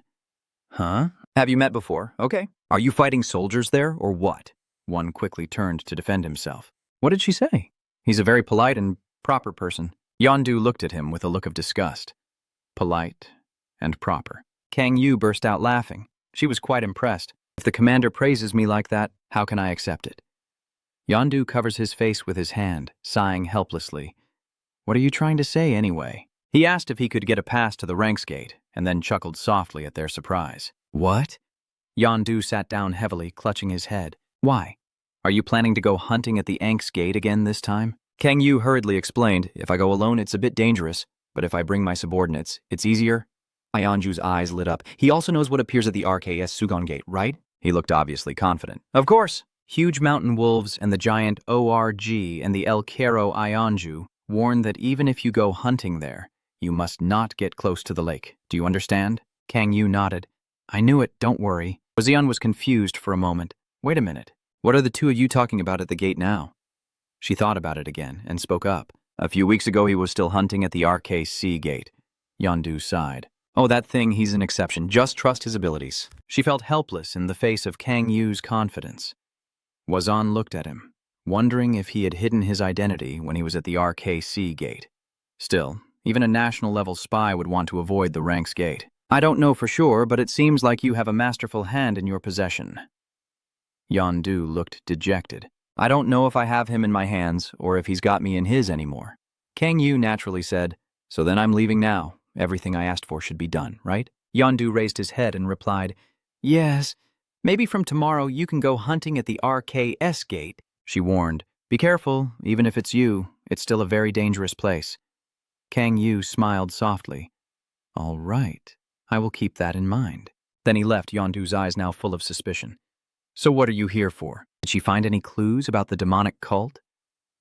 Wazan closed his eyes and she replied, no, that's not it. So what if I do? You quickly interrupt, but I've been waiting for this. Yonju's eyes lit up, waiting eagerly. The other side responded. That's right, Wazan continued again. You heard about the fact that one of our members has infiltrated the demon sect, right? Yonju quickly added. Yeah, I'm surprised you managed to do it. The mission report says I can be given a video clip showing the complications at the contact point. Ionju asked. Why can't I send the video? Wazan looked a bit confused. The situation is quite tense. We haven't been able to get much communication these days. Yondu stared at her after hearing the situation. All right, where is that contact point? I'll answer quickly, tomorrow at Sugon Gawaso. Yonju muttered to herself. Sugon Gawaso. She remembered something. Wait, so if that's the case, does Sok Kangu want to go hunting near the gate? Ayekina excitedly jumps up. How do I look? Does Kangu suit me? You just put on your shirt and complimented the girl. Yeah, you look great. Did you buy it at the convenience store with Sola yesterday? Akina spun around happily. The girl smiled brightly and looked back. Thank you. Sola Kangu likes it a lot. At this moment, she looks at the girl and also smiles shyly. Akaina is naturally very cute, so anything she wears looks good on her. Kang Yu, put your shoes on. Then let's go hunting now. Kea is inside the house giving instructions to him. Kongu told you to be careful. She looked at the two of them, a little embarrassed, thinking, going hunting with Kang-gu while he was chatting and reminding you not to transform. Got it? The girl also obediently responded. Understood. She quietly felt sad inside, wishing she could too, but was her rank high enough to do so? A voice interrupted her train of thought, startling her. Oh yes. Kang-ut naturally asked, Are you hunting today too? A replied hesitantly. Yeah, I'm about to head out now, he cheerfully suggested. I'll go with you sometime. I want to try going to the guild with you. Echidna, standing beside her, was also very excited. Will Echidna be able to go with them? Kongu quickly teases. Fine. I guess I'll do it too. Echidna quickly pouted. Don't be so stingy, Kangu. Seeing them chatting happily, she couldn't help but smile. Yes. I am really looking forward to it. Kang Yu saw her smile and thought Ka must have gained enough combat experience, and she needed to develop even further. He spoke up, saying, See you later. Akaina also cheerfully bid her farewell. Goodbye, S. Right now at Sugan RKS gate, you must remember these 3 things. Kang Yu advised, First, do not go near that lake. It's full of dangerous monsters. Got it? China obediently replied. Yes. He continued to give instructions. Second, after I buy us some time, you must support me without rushing in right away. The girl excitedly shouted, Yes, master, continue. And finally, no matter what happens, don't revert back to your original form. I don't want to attract any more attention, understood? Once again he shouted, Yes, Kangu! After giving the instructions, he lowered his hand to the ground. All right, then Kang Yu will start using the omniscient power technique. Red probing beams spread everywhere. Let's see, they're just around here. I see them. Giant ogre. All right, don't be too aggressive right from the start. Take it slow. Using his seduction technique again, he employs another trick. Akaina stands beside him, smelling the scent. What's that wonderful smell? Kang Yu said. Akaina is ready to go. The girl's face shows excitement. Yes. He raised his hand, a surge of power flowing through him, a 3-meter demon. Boundless strength. A gust of wind shot out, then Kang Yu sped forward. He channels his strength into his fist and strikes the monster. A loud clash echoes out as powerful waves surge when the fists collide. Kang Yu looked at the monster before him, thinking to himself, I guess it's about the same size as me. Even though I've already used my 1,000-mile power, it still doesn't seem to be phased. But with this size, I can definitely handle it. The monster punched down hard, causing the ground to crack. He continued to dodge and then used his power, the dark sword's strength. A long spear pierces straight into the monster's throat, causing it to scream in pain. The monster quickly clamps its mouth shut, then grabs him. Aina quickly shouted from behind, Dark Wind Slash! Blades of energy began to cut fiercely at the monster, causing it immense pain. Kang Yu's grip loosens as he continues to wield his power with excitement, praising Aina with admiration. The monster growled after being struck directly on the head by his power, then let out a scream of pain as lightning bolts struck it. Notification. You have defeated the giant Orge of ranks. Your EXP is increasing. You have leveled up, Mephthado. After a fierce battle with the monster, he wiped the sweat from his brow and let out a sigh of relief. Kang Yu stepped on the monster's corpse. Long silently thought that they said they only hunt with guilds or players above level 6.5, and the EXP increases proportionally with the difficulty because he leveled up after defeating one. Aina runs over from afar, her face full of excitement. Am I good? Am I good? When he saw the girl run past, Lien praised her. Yeah, you did well. Kanji can only move at a moderate pace, thanks to you. Aina giggled foolishly and said, I was also surprised. I thought I was stronger because I was summoned by my master. She puffed out her chest. Are you serious? Then he looked at the girl and thought, she's this strong even without being in her original form. Maybe when she returns to her true form, we'll have a bountiful hunt. Akaina stood there sniffling her nose. It smells really good. Suddenly, a loud cry rang out. He stood there looking up, his face full of surprise. A pack of WN Kang Yu quickly hugs the girl tightly. Shh, I guess they were attracted by the fight earlier. He told her to hold tight onto Akaina. The girl quickly closed her eyes. Kang Yu assessed the situation around her. There are too many of them. We should retreat for now. He uses all his strength with super speed as a planar teleportation skill, so he's vulnerable to being ambushed. Kang Yu then hugs Akaina and leaps away from there. With sky blue wings, he used his power to create a pair of wings and flew up into the sky as the monsters behind hurriedly swooped in to bite them. Kang Yu quickly flew faster and then turned back to check. They're too fast. He was flying and dodging the monsters' mouths at the same time. He thought to himself that escaping wouldn't be a problem. It looks like something is being torn apart right in front of us. The girl trembles as she clings tightly to Sul him. My dress. Kangu Kangu. The girl keeps calling his name, and a surge of power from within her startles him. She hurriedly calls out his name. The girl shouts loudly in anger. Kangu already praised me for wearing a pretty dress. A large leg swung through the monsters, making them scream in pain. Akina uses her dragon bodyfoot to attack the monsters fiercely, causing them to shatter. The W group, frightened, suddenly stop and look at each other, then Akina bites them with her mouth. It brutally tore them apart in front of Kang Yu's astonished eyes as Akina went berserk, attacking the monsters wildly. Your trusted ally just defeated a Vivon ranks. Your trusted ally just defeated a WRS. Kang Yu looked at this scene, a bit helpless, and smiled faintly, thinking that this is similar to Akina, who was almost out of breath from vomiting and his own chaos. The notification board kept ringing continuously. Your trusted subordinate just defeated a Wen ranks creature. He looked helpless, thinking it's much stronger than I thought.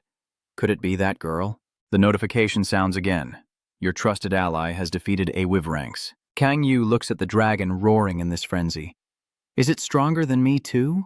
After a while, Akina slowly woke up in Kangu's arms. He gently asked, Are you awake? Kangu, where are we? He replied, We are still at the gate. Are you okay? Akina clings to his neck, her face flushed. Yes, but I have no strength left at all. Kangu replied gently, I understand. Aina, it seems like you've used quite a bit of strength. The person fainted as soon as they transformed back, and the girl looked down at her uniform with a sad face. Really? My clothes? Don't worry, it's okay, just don't worry about it. We can buy more. There are many clothes that suit you, Akina. The girl tearfully looked up, but these are the clothes you gave. Suddenly, Kangu put on a terrified look and warned Chit. Akina, from now on, you are not allowed to transform without permission. I don't like people who go crazy because they can't control their anger. Aina, seeing that, looked away. Oh, I'm sorry, I was wrong, I won't do it again. Please don't leave me. He gently reached out to pat her head. What are you saying, leaving someone behind? This is the first time we've fought each other, so please don't do this again. Akina sobs, clinging tightly to him and crying out. Okay. Kangu shyly blames herself. Did I go too far? Even though my actions are very gentle. Good girl, now let's go back and buy some clothes. Yes, I think back on what happened earlier, but I still have to say that losing my temper right in the middle of a fight is a very serious matter. Still, the result is very good. What makes me happy here is that my experience level has jumped from 41 to 49. I did think it would be stronger when transforming back to its original form, but I didn't expect it to be able to take down so many Wive on its own. Kangu checks her body, and just as he thought, her magic power has been depleted. Akina can transform into a human and even become stronger than before because she has accepted his magic after becoming his summoned beast. Akina can unleash greater power thanks to her magic. If your own magic power increases, the amount of magic she can use will probably also go up. Kangu immediately felt uneasy and kept stroking the girl's head. It seems like the burden on its body will also increase. Suddenly, a loud roar came from behind him. This sound is from the giant Orge. We fought 2 of them, and without Echidna, I was planning to end it here. Kangu approaches a tree branch and places Echidna down, a fierce and excited look on his face. But should I warm him up a bit? Before I could cook any porridge, 2 other young men handled the giant Orge in front of Kangu. One of them has dark skin and a fierce face. The other exudes a chilling, bloodthirsty coldness. Kangu's face looks like she's just frozen in place. The guy in the floral shirt sighed and said, Nice to meet you. That was dangerous. Are these 2 your prey? Kangu remains on high alert, ready to defend herself even though she doesn't know who these 2 are. At this moment, the person next to him responds to the guy in the floral shirt. His target, don't you see how exhausted he is? Clearly we just helped him. Kangu secretly analyzes their identities. The leader of the Onuri Guild, known for scamming and criticizing Min Iox, and Hanun Guild leader, ranked first in Korea, B. King Hyun. What a coincidence. I ended up meeting both guild leaders at the same time, and I was actually trying to attract some attention. Kang Hyun looked around with a mischievous grin. So it seems there's no one else around here, right? The person beside him responds, clearly indicating that he's new here after no longer being restricted by rank. Kang Hyun walks over and puts his arm around Kang-gu. So it's good to see you. It's fate that we meet. So I'll see you out the gate. Does that make you shy and nervous? He looked over and said, "It seems like you're very tired." Kang-gu kept refusing. "No, I'm fine. The two of us can take care of ourselves. You two must be busy. Just go ahead." But Kang Hyun doesn't want to let him go. "What? Are you sure you'll be okay?" At this moment, Min Yeok turned his back to search for items among the org corpses, muttering to himself in annoyance, "This guy is really troublesome." Suddenly, his eyes fixed on the strange thing inside the monster. Over there, Kang Hyun was still trying to persuade Kang-gu, "This is a level S gate, and you're even bringing a child along. Listen to me, I'm not a bad person. I just smile and let it go. You two have helped me once already. I don't want to trouble you further." At Min Yeok's side, he bent down to pick up the piece of stone embedded in ORG's blood vessel. Kang-gu scratched his head and chuckled softly.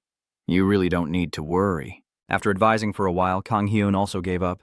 "If you say so, then fine." He replied happily, "Thank you for understanding." After the strange incident with the monster, Min Yeok became even more suspicious about the true identity of the new person she met. Kang-gu. The scene shifts to Kang-gu repeatedly calling out the name Ekina to wake the girl up. He gently picked her up and said, "We're going out now, wake up."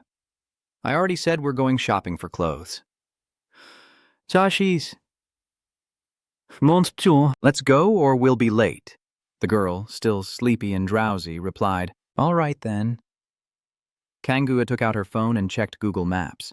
A lot has happened today. Ekna and the others, let's see. Is this the shortest way to the shopping mall? It looks a bit strange, but Kang-gu has no choice but to follow the directions on his phone. It's probably near the S-grade gate, so there aren't many people. Suddenly, Ekina snapped out of her trance and called out to Kang-gu. Ekina pointed inside the alley. I could smell blood coming from there. There was blood. The incident happened a few days ago during the young man's reconnaissance mission. I infiltrated the demon sect based on what I saw inside. They are much crazier and more brutal than I imagined. I managed to film shocking footage and avoid the enemy's eyes. Because a jamming device was installed to block any information from being detected, I couldn't send that footage out. After I sent the message to headquarters requesting a meeting, I was watched much more closely. It was like they were always waiting for me to act and then caught me in the act. Back in the present, the bloodied young man uses all his strength to escape, still holding it. He clutches his aching stomach. Is this his limit? No, I can't die here. I still have to transmit this chip at all costs and deliver it to Captain Bazan no matter what. The increasing pain in his ribs forced him to collapse on the street. The young man gasped for breath, struggling to stand up. Damn it, my body isn't obeying me anymore, but I can't just stop now. There's only one step left. The young man hesitated, but even just one step closer to the gate where the flower team was. And at that moment, he arrived just in time with him. The girl points at the bloodied young man and shouts, "Here I am!" He looked at them absent-mindedly, then tightly grabbed Taiyu's hand, making his face freeze in confusion. "Huh?" The young man hurriedly said, "Here, please." "Give it to him," Kang-gu asked curiously. "Is this a data chip?" After giving the chip to him, the young man then collapsed, unclear whether he was alive or dead. Kang-gu is confused and sits down to shake him. "Hey, what is this, sir?" Ekina hides behind, nervously watching the corpse in front of her. Kang-gu still doesn't understand what information this young man was trying to convey. What kind of chip is this? Kang-yu raises his hand in front of him and sees a motionless man's body covered in blood. What the hell happened here, and what's with this memory card? Kang-yu gently tilts his head to him. Let's see. He begins to use his full power. Some vague information begins to emerge. He ponders. Sixth Awakening, huh? This guy's quite experienced. Since only players level 60 and above who have experienced their Sixth Awakening are allowed to enter the Serank Gate, he definitely did not come out of the gate. After finishing his work, Kang-ung woke up. Carefully, he inserts the memory card into the phone. The only evidence he has is this card. Let's just take a quick look. A file containing a video appears on the screen. A video clip? That's all there is? Kang-yu's eyes suddenly changed. He froze, clutching the phone tightly in his hand. This is someone trembling, uncontrollably. This is the strange thing that makes it so hard to understand. Kang-yu's face flushed as he shyly thought, I lost control watching that silly film. Trying to suppress the reactions from my body, secretly blaming what the hell is this? Why did he give me this with such determination? He doesn't seem to be that kind of person either. Is Kang-yu just analyzing carefully, or have I missed something? But then a second later, his face turned red again. He stared excitedly at his phone screen, feeling truly exhilarated. This is the first time I've watched a Piglet movie in 10,000 years. Ina innocently wondered. Kang Yu, what are you watching? Kang Yu jolted in surprise and quickly covered himself. Oh, I'm just calmly explaining. I'm looking at some important evidence. Trying to calm himself inside, he steadied his nerves as suddenly a loud noise erupted, and a mysterious, strange group rushed fiercely toward Kang Yu. They landed one after another and boldly stood facing him. I suspect, stepping back cautiously, who are these bastards? A man with a red demon mask speaks. You bastard! So you watched that video on the memory card. Kang Yu was still stunned, looking confused. What? I can't believe they know. Suddenly, they bluntly threatened you because you watched that video. We can't let you live. Kang Yu really felt confused. Huh? What are you talking about, I wonder, since when watching pig movies became a serious crime? They take turns questioning him. Is he really so shameless to pretend not to know after watching it? Or does he not realize the value of the footage?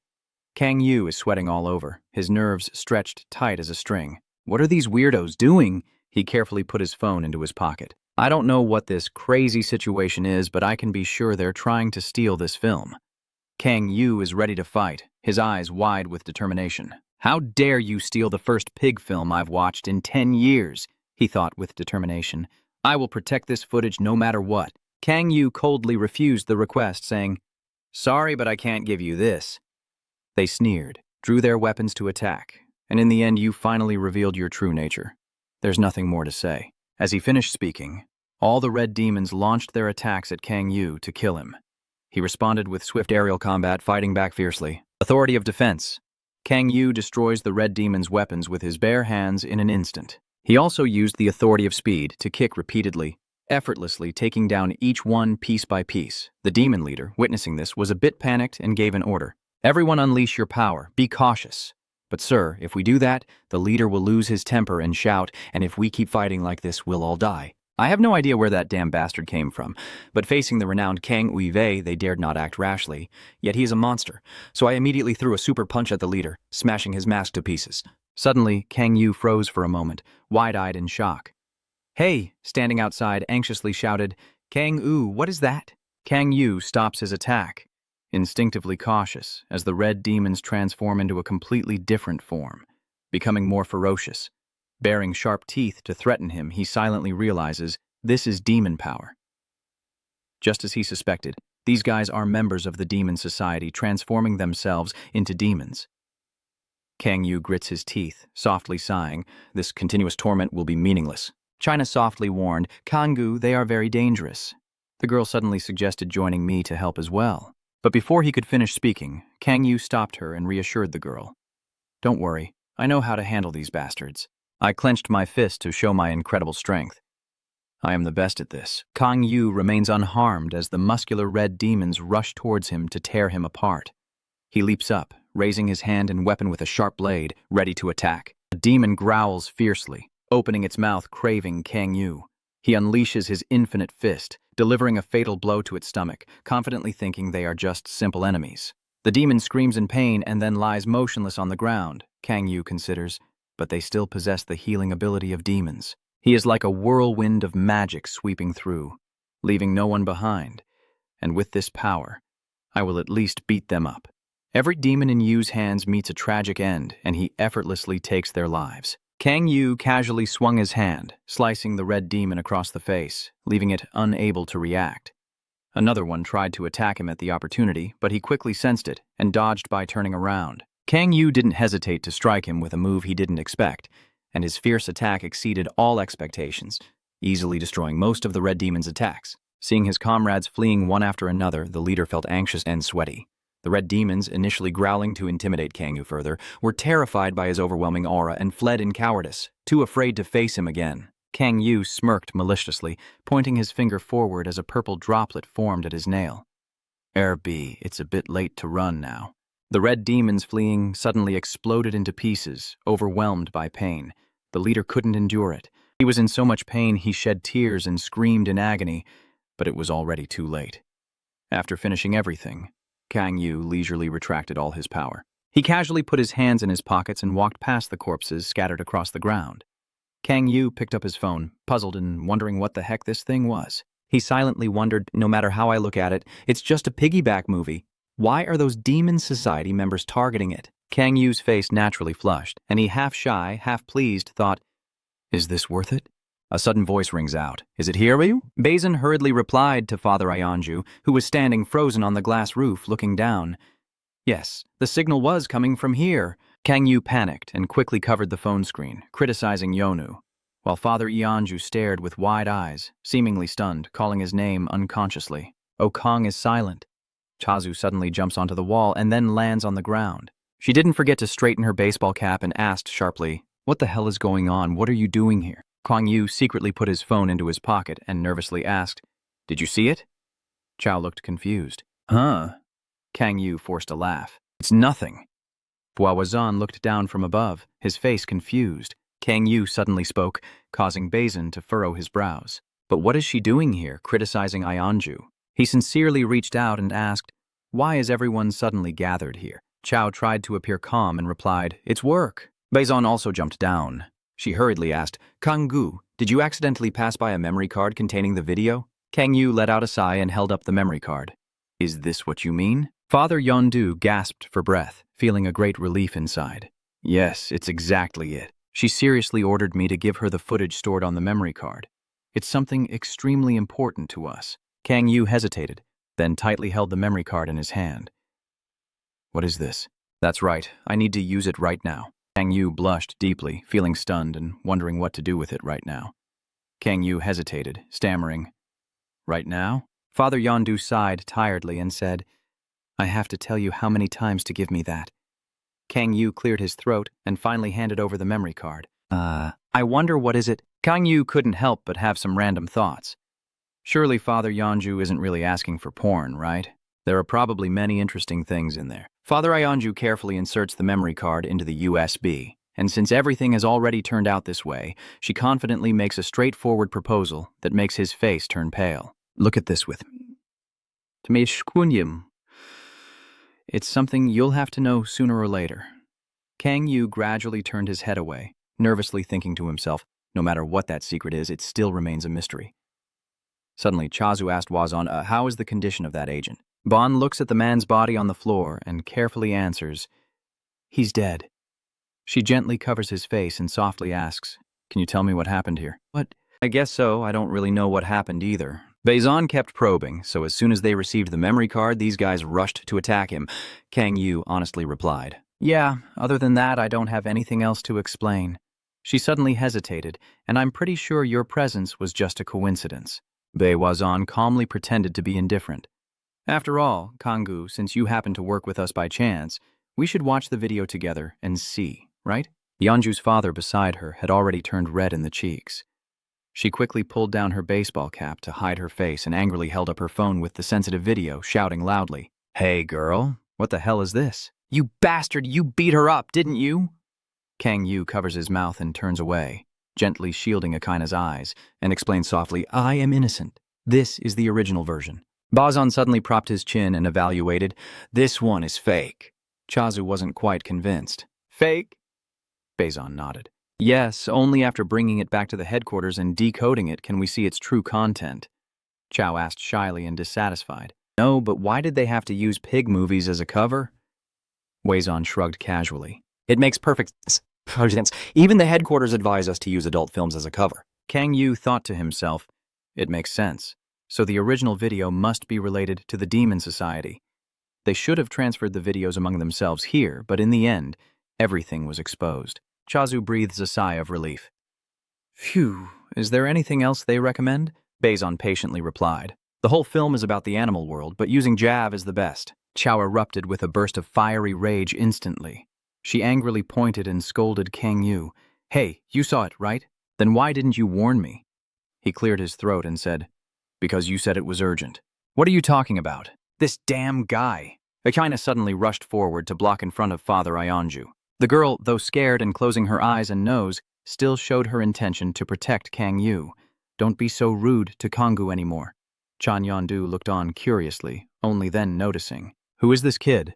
Kang Yu gently pats her head and casually introduces himself. I've told you before, he's a trusted confidant. Father Ionju asked skeptically, huh? This little one is a trusted confidant? She imagined Kang Yu, the cunning master, riding a half-dead, half-living divine goat and couldn't help but smirk. They just look like normal kids, right? Isn't that your preferred style? You got it wrong twice before. Kang Yu sighed helplessly. What do you think I am? Bon immediately interrupted. I just finished talking to headquarters. She quickly raised her phone to explain. Since that agent has died, we need to review the video content as soon as possible. Let's head straight to the headquarters at Suwon Station immediately. There, we can decode the video.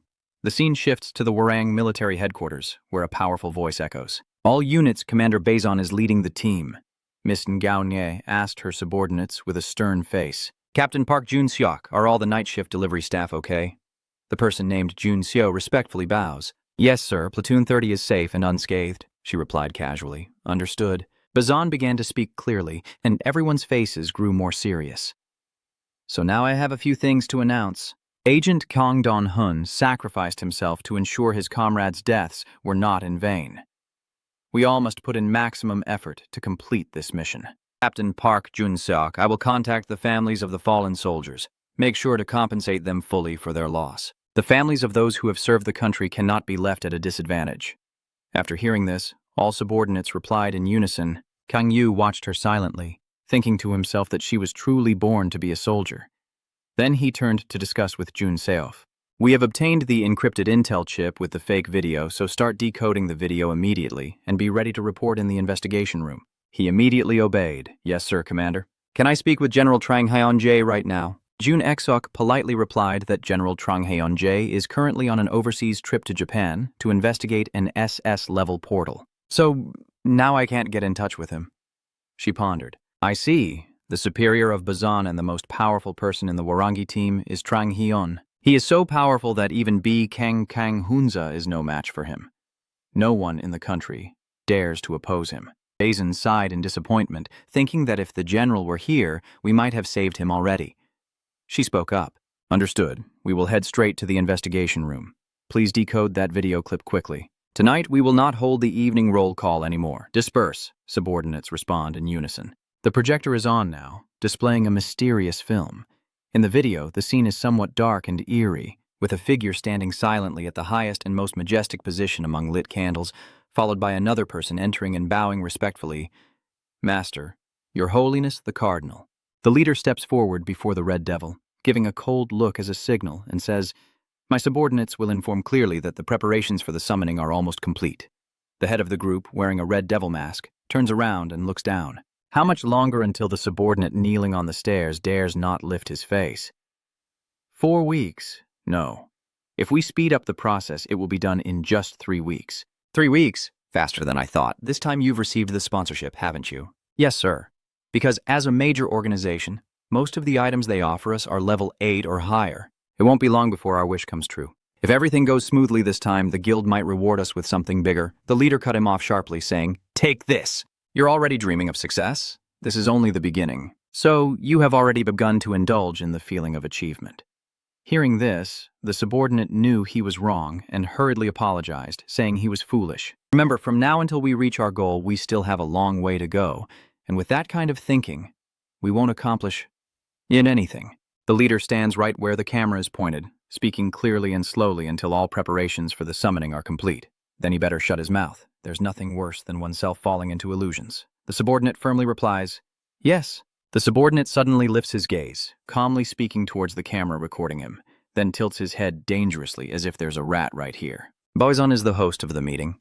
After showing the video clip, she explains, The video ends there. Kang Yu sat silently with his arms crossed, thinking. That mask is clearly the bastard recruiting people into the Demon Society, the Cardinal. Judging by the scale, there's probably more than one, and they even mentioned a summoning ritual in another large organization. His eyes suddenly darkened, leading him to deduce 3 possibilities. Kang Yu hypothesized the first conspiracy theory. First, if the masked figure resembling a star is called the Cardinal, then there must be someone else, wielding even greater power than him. Next, he imagines a crack in the universe. Second, they are preparing to summon something from Earth. In the end, he considered the possibility of colluding organizations. And third, there is a major organization behind supporting them. Kang Yu, serious? Right now, I guess we have no choice but to investigate the big organizations. Bazan wondered why. I answered instantly. Since the spy has been captured, they will do everything possible to hide their summoning plan. Kang Yu warned that we no longer have intelligence sources, so it will be extremely difficult to extract any more information related to the main organization. He honestly expressed his view that the only thing left to do is investigate which group is supporting them, except for the Red Rose Society working with the government to track down the Demon Society. Wow! Kang Yu, are you an expert in this field? Is it just a coincidence? Your quick reasoning really is impressive. Father Iondu openly showing prejudice and pouring cold water. No, he's usually like that too. Quick-witted and sharp as a whip. She sighed in frustration, lying on the table. But how can she find that guild now? Even the government struggles to investigate the gangs. Bon quickly closes his laptop, sincerely trying to find a solution. Dealing with major gangs is truly a difficult problem. Using force to impose an investigation would only cause unnecessary conflicts. Kang Yu suddenly spoke up. Curious, Father Du asked, "How?" He puffed out his chest arrogantly. Girls are just bait for them. The damned Demon Society targets offerings as high-value prey, right?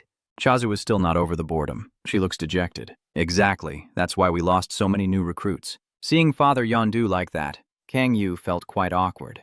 Oh no, did I accidentally touch on a sensitive topic? She quickly waved her hand to deny it. Oh no, it's okay, go ahead. Kang Yu smirked, confidently revealing that the main target of this plan was those newcomers. To repeat, their goal was high-level superpowered players at level 5.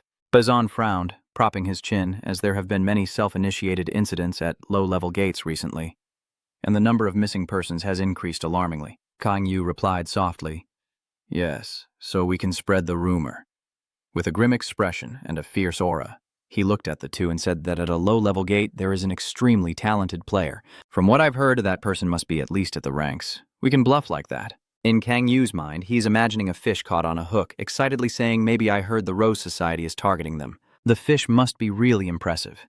They keep bluffing out of fear of losing a good catch to others, so they will have to act immediately. Wazan nodded, but still hesitated, thinking. But they've already been caught by an informant once. Are you sure they'll act so impulsively and recklessly? That damn red cloak leader seems very cautious. Kang Yu lowered his head, maintaining a terrifying attitude, and surely they will have to act. Father Yondu was surprised. How did you know? Kang Yu coldly smiled. Because they are the Demon Society, the wolves that cannot control their hunger for power. He clenched his trembling hand and thought to himself that the closer they got to the demon threshold, the more they would crave power. Once the demon energy is injected into the body, how can they resist this temptation? Kang Yu smiles happily and brightly at Bazan, and even if they are cautious, they won't be able to erase all the traces. She hesitated for a moment. Even with the patrol team, there are no signs that the rogue activities will decrease. Meanwhile, Father Ionju fully agreed with that idea. All right, then let's give it a try. Who should I use as bait? A low-level player but with a high-level superpower who is already famous, or a member of a major guild? She frowns. Oh, and don't even think about using someone from my guild. I look at Kang Yu. It's selfish, but I have no intention of using my guild members unless I have to fight directly. He calmly reassures her. All right, I understand. You have to save your strength for fighting, right? Kang Yu grits his teeth in a fierce smile. You seem unusually gloomy, and as for the bait, I know someone perfect for this role. The scene shifts to Kim Si-hun. He stumbles home, draped in his coat, as a woman lies motionless on the mattress inside, seemingly lifeless. Kim Si-hun sat slumped beside her, holding her hand, and in a moment, a cold, hard glint flickered in his eyes. No one knows what dangerous plan he is contemplating.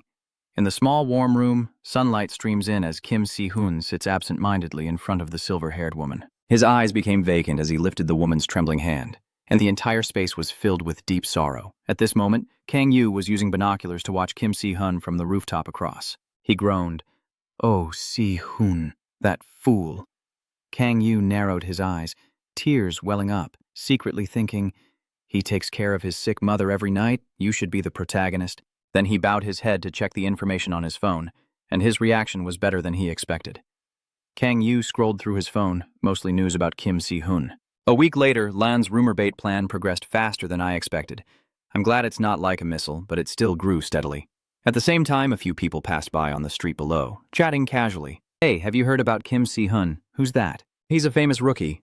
"Really? But I doubt I stand a chance against BG Hain, so why am I even discussing this with you?" Kang Yu pondered. Only one person on her side could spread information like this.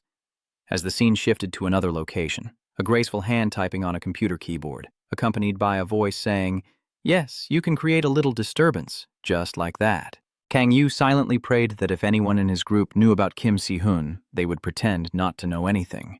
He suddenly remembered it must be the name he saw earlier. That person is the head of the Human Resources Department of the North Hyan Yu Red Rose. Kang Yu thinks Bazeno is straightforward, so she wouldn't do something like that. And Ayanju's father probably just gave the order. Suddenly, Kim Si-hun opened the door and stepped out, and Kang Yu quickly assumed a reporting stance. "Oh, he's moving," he silently thought. "Then I should start as well."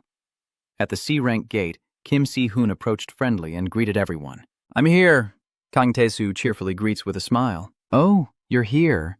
Brother Sai-hun Choi-eun excitedly waves his hand. "Hello, Si-hun." Ko gently tilts her head and smiles. "Hello." Amidst the noisy and bustling crowd, Kim Si-hun asked anxiously, "Super, is there something bothering you? Are you okay?" Kang Tae-soo then spoke about how his brother Kang-gu, who is usually very busy, hasn't been home for a week, and elsewhere nearby someone hesitantly approached the strange armored person. "Do you want to form a group?" The person in the iron helmet hesitates before refusing. "I have other plans now?" Kim Si-hun wondered. "Can't everyone get in touch with him?" "Ku," she said sadly, lowering her head. "She just isn't reachable. We message and call him every day, but he seems to have gone somewhere." Kim Si-hun looked uncomfortable, scratching his head, as if something had happened behind the gate. Even when pressed, he kept avoiding the questions. Tu nodded gently, offering comfort. "Don't be sad anymore, sister." The girl tried her best to comfort her. "Maybe he has a reason for not coming home. He should have come back earlier, right?" Sue sighed. Maybe she suddenly asked, "Maybe he's tired of your dishes already?" Choi-eun was startled. What could it be? Z's eyes look even more disappointed. It's filled with a lot of negativity. Is that why he doesn't want to go home? Or has he already fallen for some girl?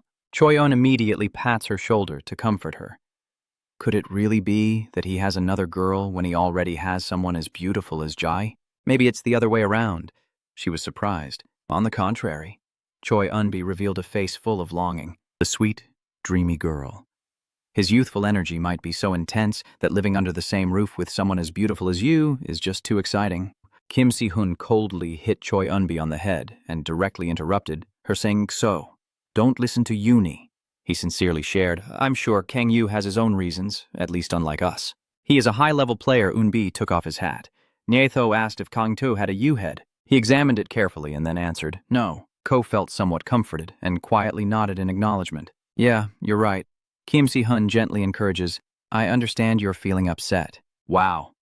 But what we can't do is keep trying our best to become stronger so we can catch up with Kanggu as quickly as possible. Hearing Kim Si-hun's words, So-an was further energized and regained her spirited energy. She politely suggested, "Let's go then." Everyone responded in unison. "All right, let's go." Kang Tu excitedly raises both hands to the sky. "Let's go hunting." Behind them, the person wearing the strange iron mask has been watching without a break. He suddenly mutters, "Is this the rank AC gate?" Lifting off the mask, it was none other than Kang Yu. He silently thought to himself, "It's hard to believe everyone has reached level 20 and completed the third awakening. In my opinion, that's not enough, but still, it's an impressive rate of progress."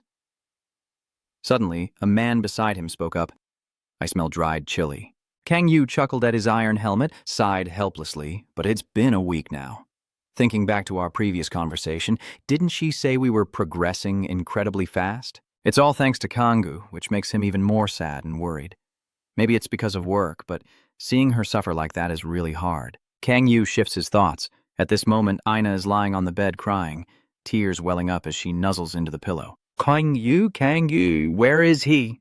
Despite the woman beside her trying her best to soothe her sweetly, offering her some fruit, he quietly pondered, and not only her, I am the only one she can rely on, so she must be suffering even more. Kang Yu stroked his hair, tugged at his head, and scratched his head. "I haven't been able to eat or sleep properly." He grits his teeth. "I also want this to be over." At Kim Si's kiss, everyone has started fighting the monster. Kanggu bravely holds his shield against an attack from a fierce monster as it strikes the shield hard, and he cries out. Kanggu frowns, doing her best to stay safe. "Damn, you're so strong, you're stupid." He takes the opportunity wisely and suddenly lifts his shield to counterattack. So what now? Because it was too sudden, the monster couldn't regain its composure and staggered unsteadily. Kang Teo quickly moved his shield aside and urgently shouted, "Si-hun now!" Kim Si-hun drew his sword and performed the Thunder Dragon sword technique behind the enemy's car, quickly supporting to boost his second surge of energy.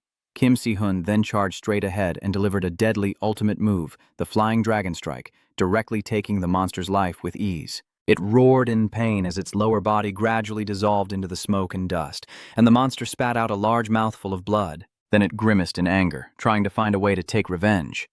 Seeing Kim Si-hun standing there, the monster charged at him, but he used the Thunder Spear technique, and in an instant, lightning struck the monster's body, sending it flying in all directions, until finally it turned into a blackened corpse, releasing a thick cloud of smoke. Kim Si-hun saw it lying motionless on the ground. He relaxed and put down his sword with a sigh.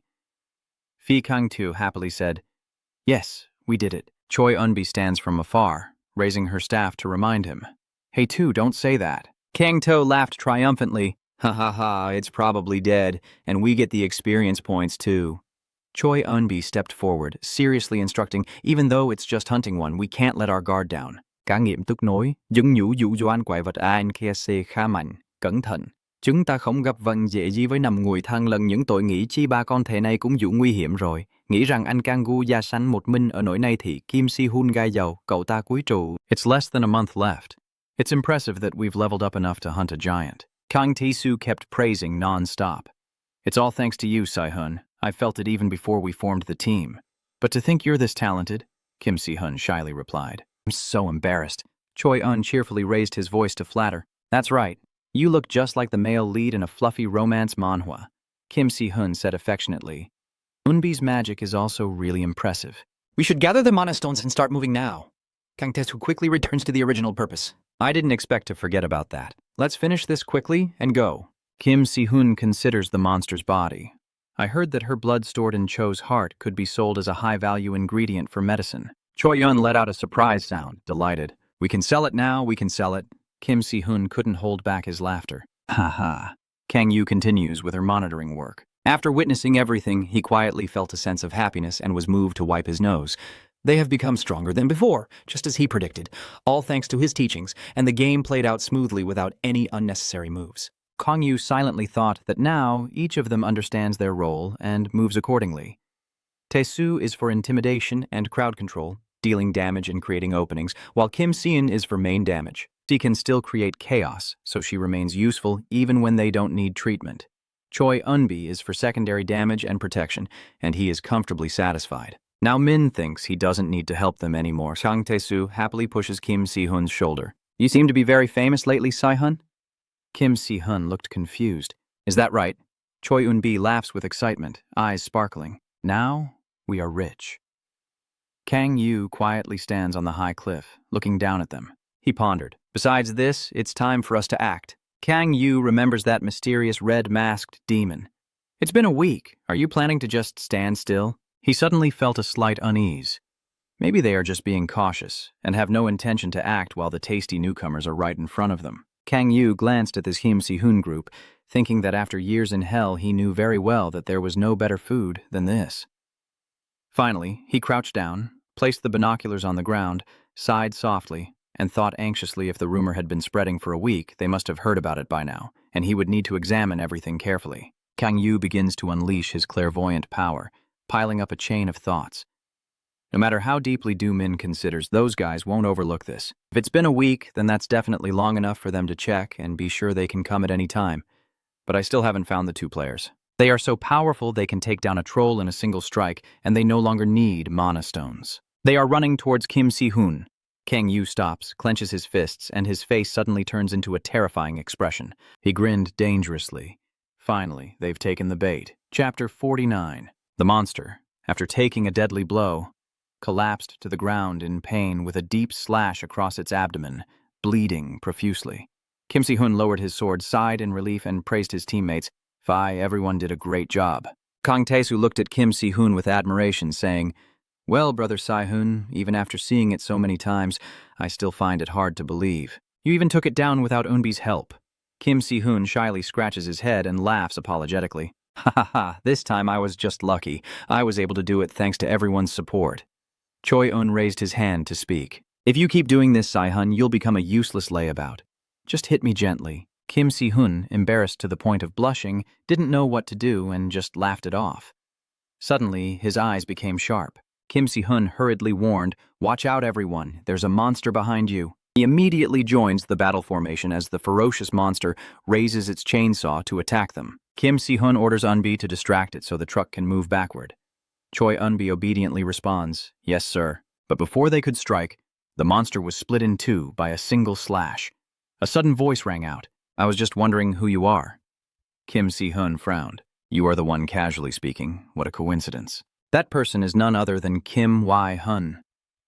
Kim Si-hun was taken aback. "Kim Wai-hun, the arrogant and teasing woman. Kim Si-hun never expected to meet you here," Kang Tae-soo whispered softly.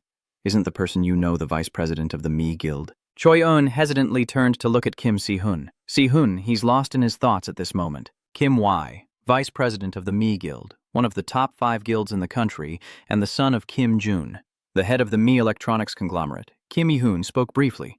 Born with the brightest silver spoon in South Korea, a player with rather ordinary talent unlike his father, who is one of the top conglomerates in Korea. However, by using his strength and his father's wealth, he managed to surpass others.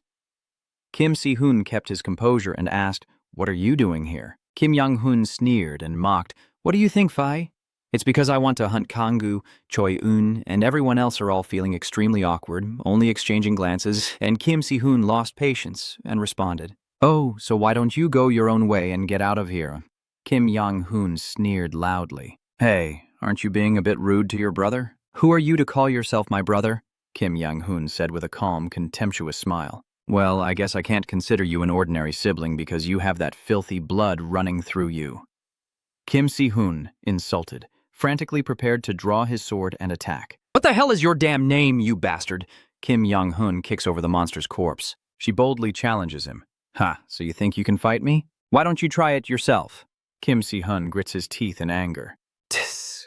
Kim Young-hoon also intends to turn his sword against Kim Si-hun. "Oh, right, there's been a rumor about you lately." He looked confused and half-doubted, asking again about the rumor that she was leisurely reading. "I heard you have extraordinary abilities." At least ours Kim Young-hoon saw Kim Si-hun show that kind of attitude. She became even more smug.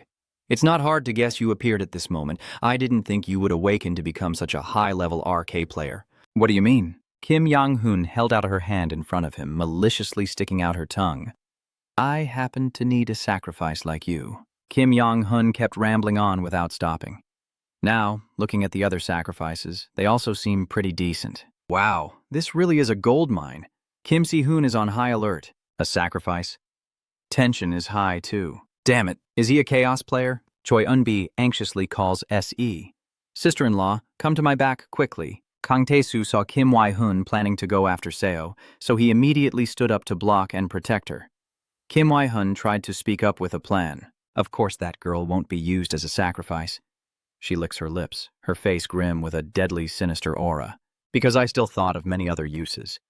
Kim Si-hun couldn't endure it anymore. He drew his sword and charged straight at Kim Young-hoon, the half-blood, but she just waved her hand and knocked him far away. Kang Tae-soo watches Kim Si-hun worriedly, while his brother Si-hun Choi-un is startled. Si-hun.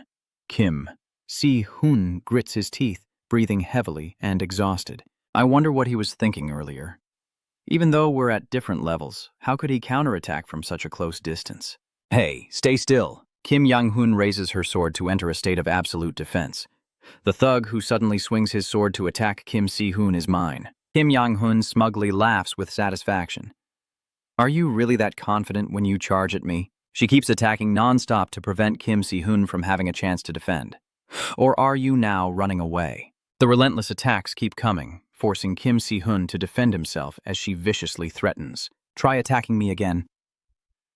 Suddenly, a second later, Kim Si-hun seized the opportunity to turn the tide of the fight. He swung his sword quickly, aiming at Kim I-hoon's position, but unexpectedly she had prepared a different move and easily outmaneuvered him. At the moment, Kim Si-hun was hit hard by Kim Wai-hoon.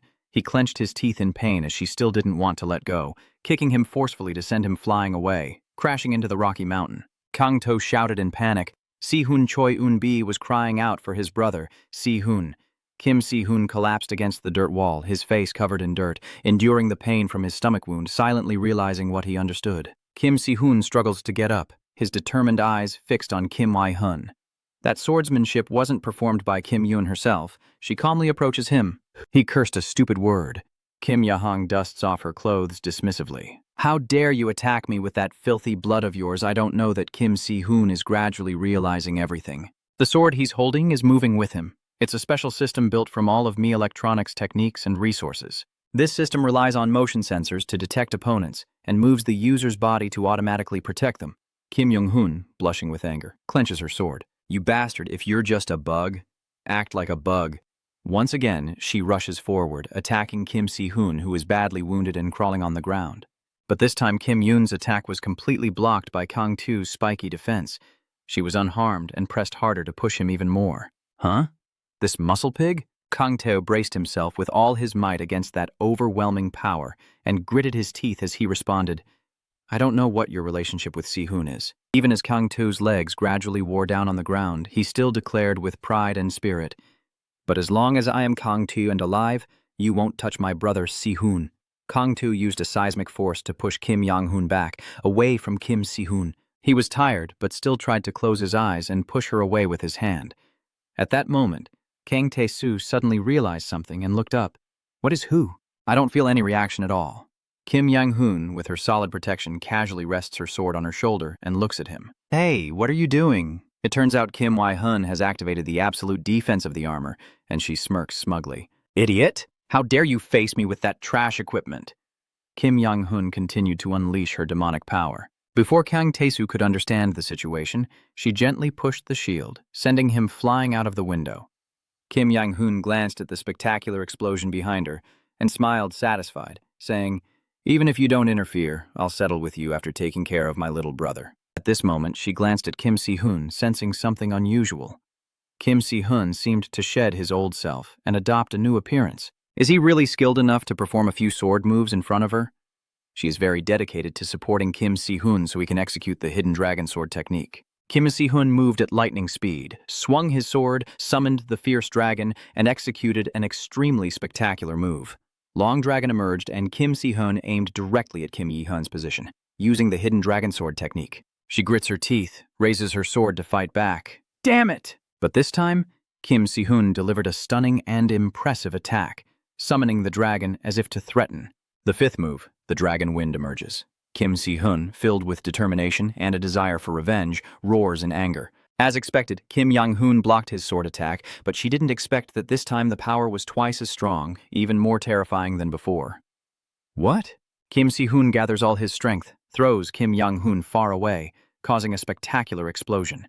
He is exhausted, gasping for breath, and heavily holding his sword. This move has drained quite a bit of his strength.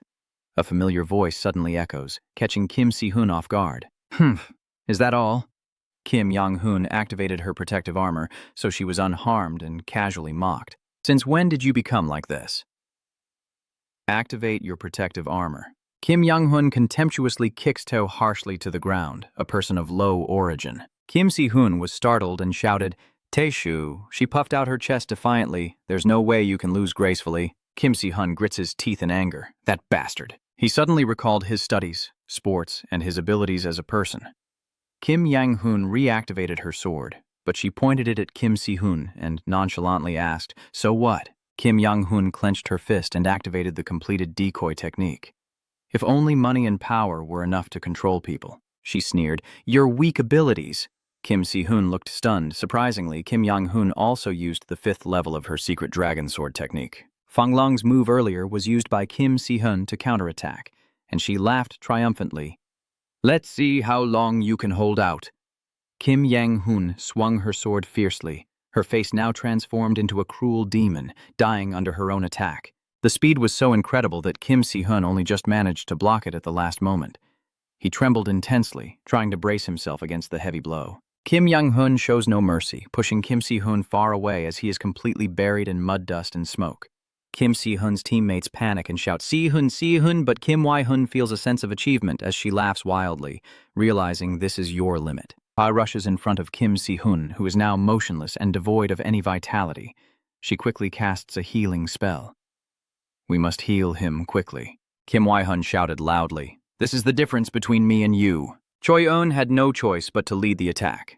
The girl used her magic power from the staff to strike at Kim Yang-hun Loi-thung. However, her armor is too strong to be destroyed by anything.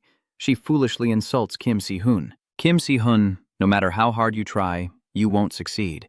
Ki is extremely worried about Kim Si-hun. She tilted her head and shook him. Si-hun, we can't delay the treatment any longer now. I only provided first aid for you. She urgently advised, I will go support UNB. You must wake up quickly. Kim Si-hun slowly opened his eyes, silently thinking he was still alive, but his body had no strength left.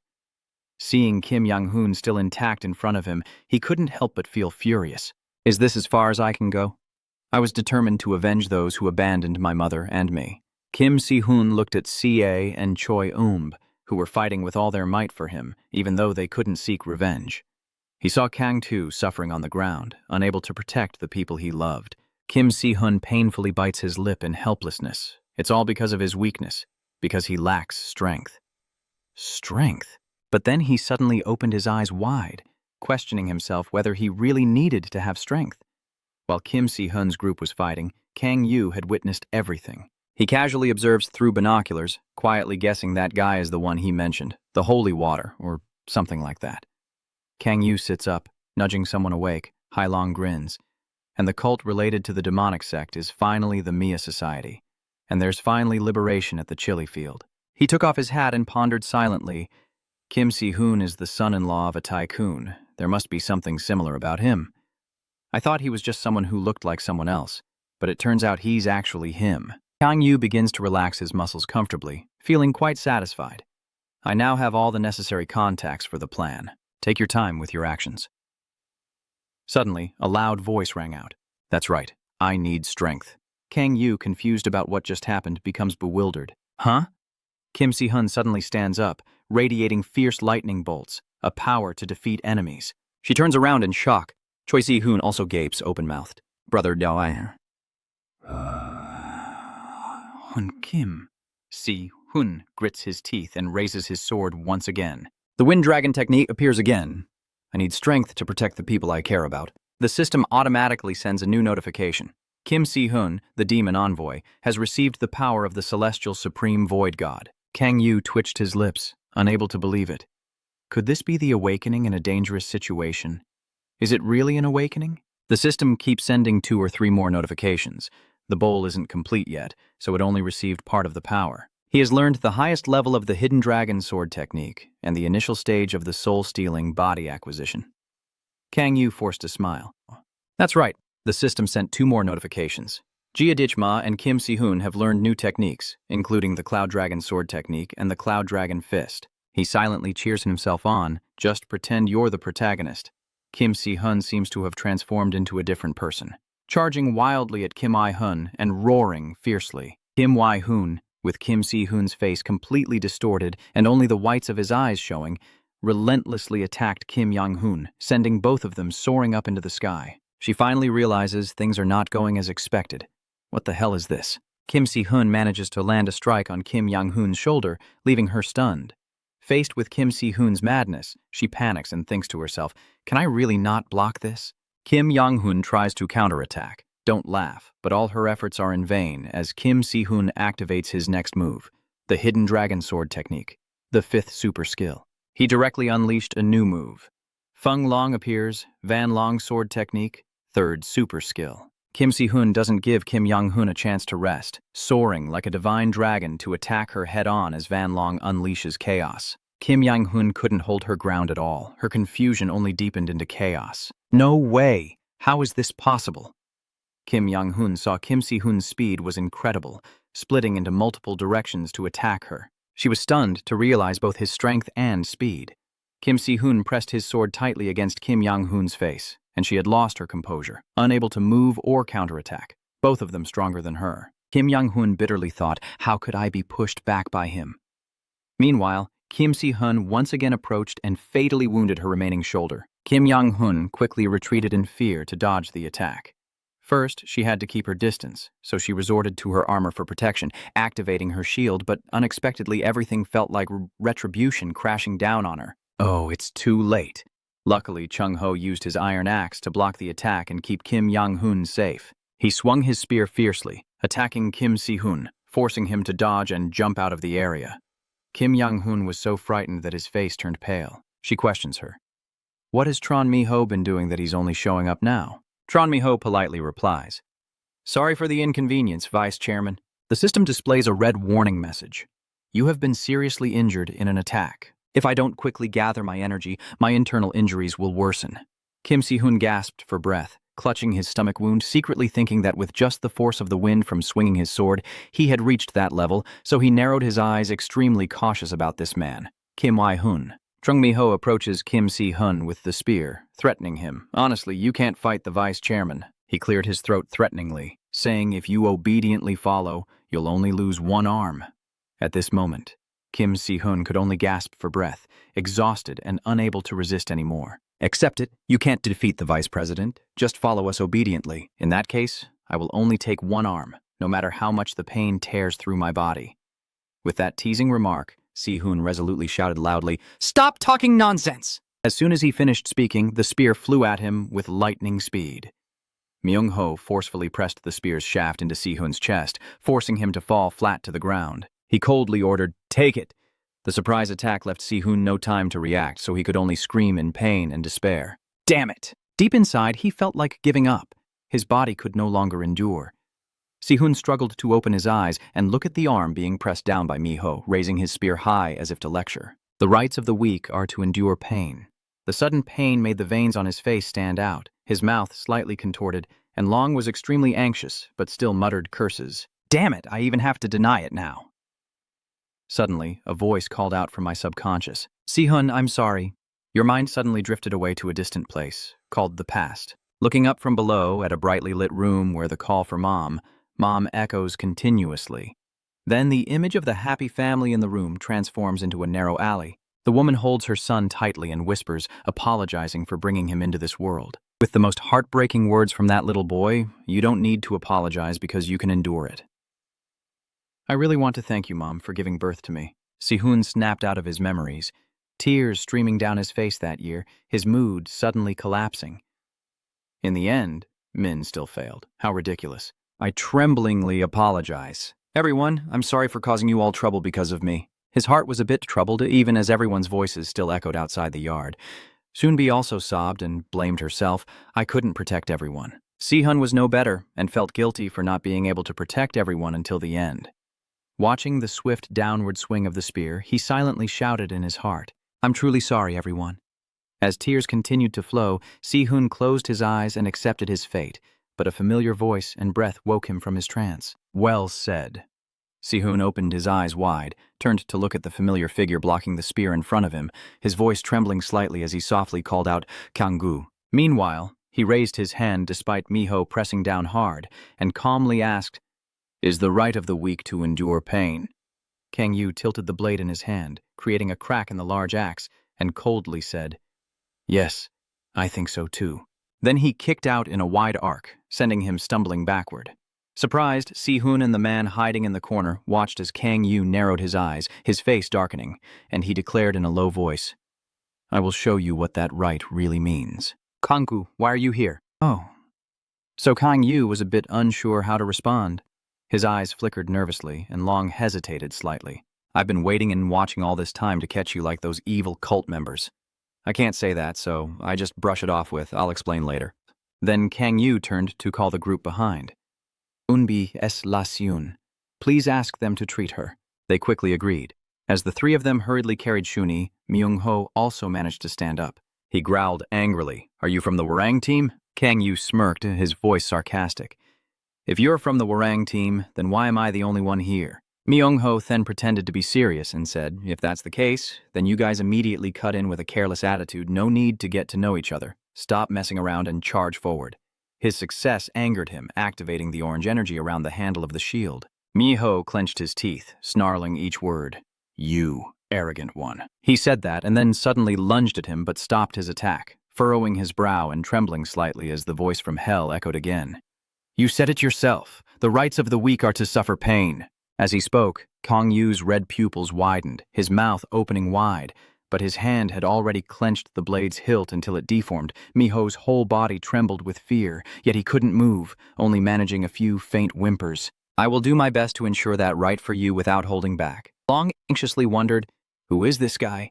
Seeing his companion seemed to be at a disadvantage, from afar he shouted a reminder, "Use demon energy. Use demon energy." "What are you doing? Do you want to die? This is an order. Quickly use your magic energy. For the guild, sacrifice your life." Miho's hand holding the axe trembled briefly. Then he loosened his grip, placed a hand on his chest, and stood straight and serious as if facing Yang-hoon. He responded respectfully, commanding order. Immediately, a terrifying surge of power erupted from Myung-ho's body, and his entire form transformed rapidly before the delighted eyes and excited shouts of him. Myung-ho transforms into a giant monster, roaring loudly to reveal his sharp teeth, standing in front of Kang Yu and roaring to showcase that power. This made Yang-hoon hide behind that rocky crevice and become extremely excited. He laughed wholeheartedly, his whole body immersed in pleasure, without holding back any praise. "Nice tricks, Myung-ho, with that we will win." Yang-hoon's eyes widened and his face became distorted. "Hide behind and keep cheering. Kill him. End that arrogant bastard. You bastard, let's see how good you are. The final winner will be me." "It will always be like that." Amid the chaos behind, Miho obediently started attacking, but he remained strangely calm. After a moment, Kang Yu began to move, a purple light surrounding him. Kang Yu HC smirked confidently and spoke sarcastically. "What, you are the most evil-minded among all I have ever met." Then he raised his fist to summon the mighty steel skill and immediately unleashed the divine power attack directly at the monster, leaving it no time to react as it stared in pain and shock, while Zero kept spitting out blood, hiding to the side, witnessing this scene with his whole body turning pale and trembling in utter confusion. Unable to comprehend the massive corpse lying motionless nearby and the fierce monster, he wondered what was happening. Otherwise, how could he easily defeat the troll Myung-ho using demonic energy? On the opposite side, Kang Yu let out strange laughter, and that terrifying smiling face made her even more panic. "Turn around and run! I have to contact my father quickly." Yang-hoon didn't dare to stop for a second, despite his breath becoming heavier and heavier from exhaustion. Her hand reached out and grabbed a small round object, a communication orb used to send messages through the gate when there was no signal. But somehow, Kang Yu appeared right behind him. "Keep that terrifying face and ask where he's going."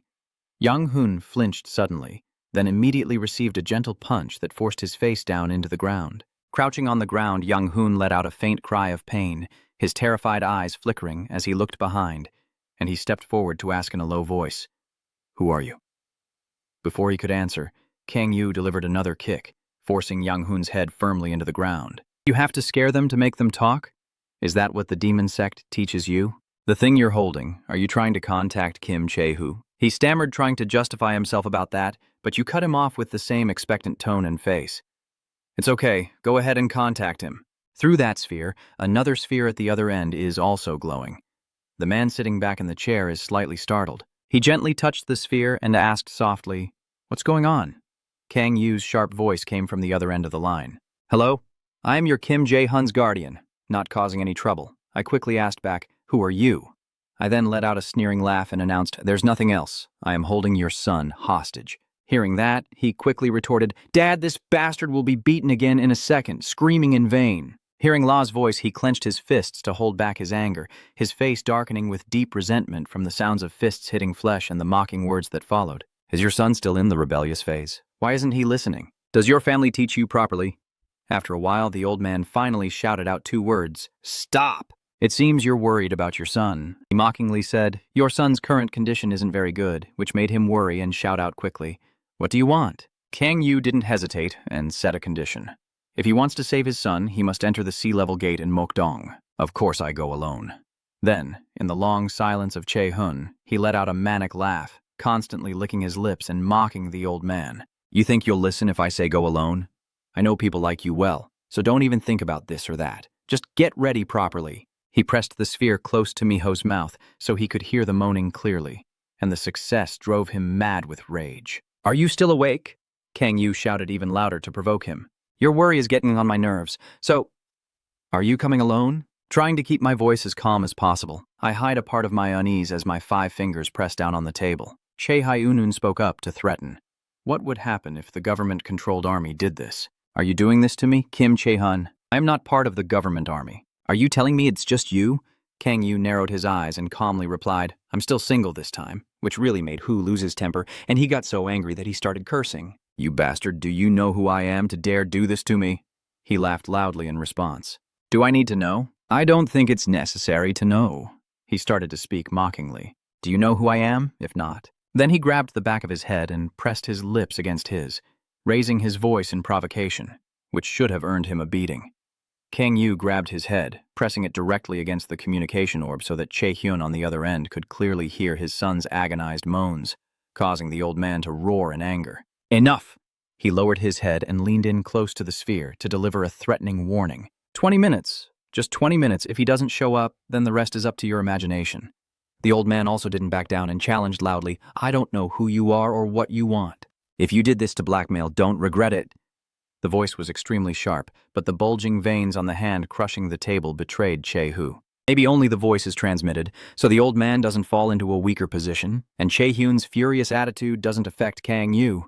He shouted loudly, not forgetting to threaten, I will definitely find you, and tear you to pieces. He showed no concern or fear, simply wishing Chae-hyun good luck before stomping down hard on the communication orb, shattering it, then standing calmly. Just tell the chained person like a little dog, fine, Kim Jae-hyun, it's over. His eyes slightly narrowed as he looked at him struggling and crying out for help. Save me. Please, if you need money, I can beg my father for anything. How pitiful Yong-hun looks right now. He lies still, too afraid to move, only weakly begging for help. While Yong-hun was still begging, he kicked him over and casually said, Money is fine, but that's not what I need. Trying to open his swollen eyes wide, Yong-hun forced himself to ask again, What is it that you need? At this point, Kang Yu shyly smiled and said, Kimchi stew and world peace. Hearing this, he was struck with fear. Yong-hun shouted in despair, Don't talk nonsense anymore. Whatever you want, I can find it. You say that but don't believe me. I finally gathered the courage to say it. He growled angrily, What do you want? But before I could finish speaking, I was hit with a punch to the face and had to go along with it.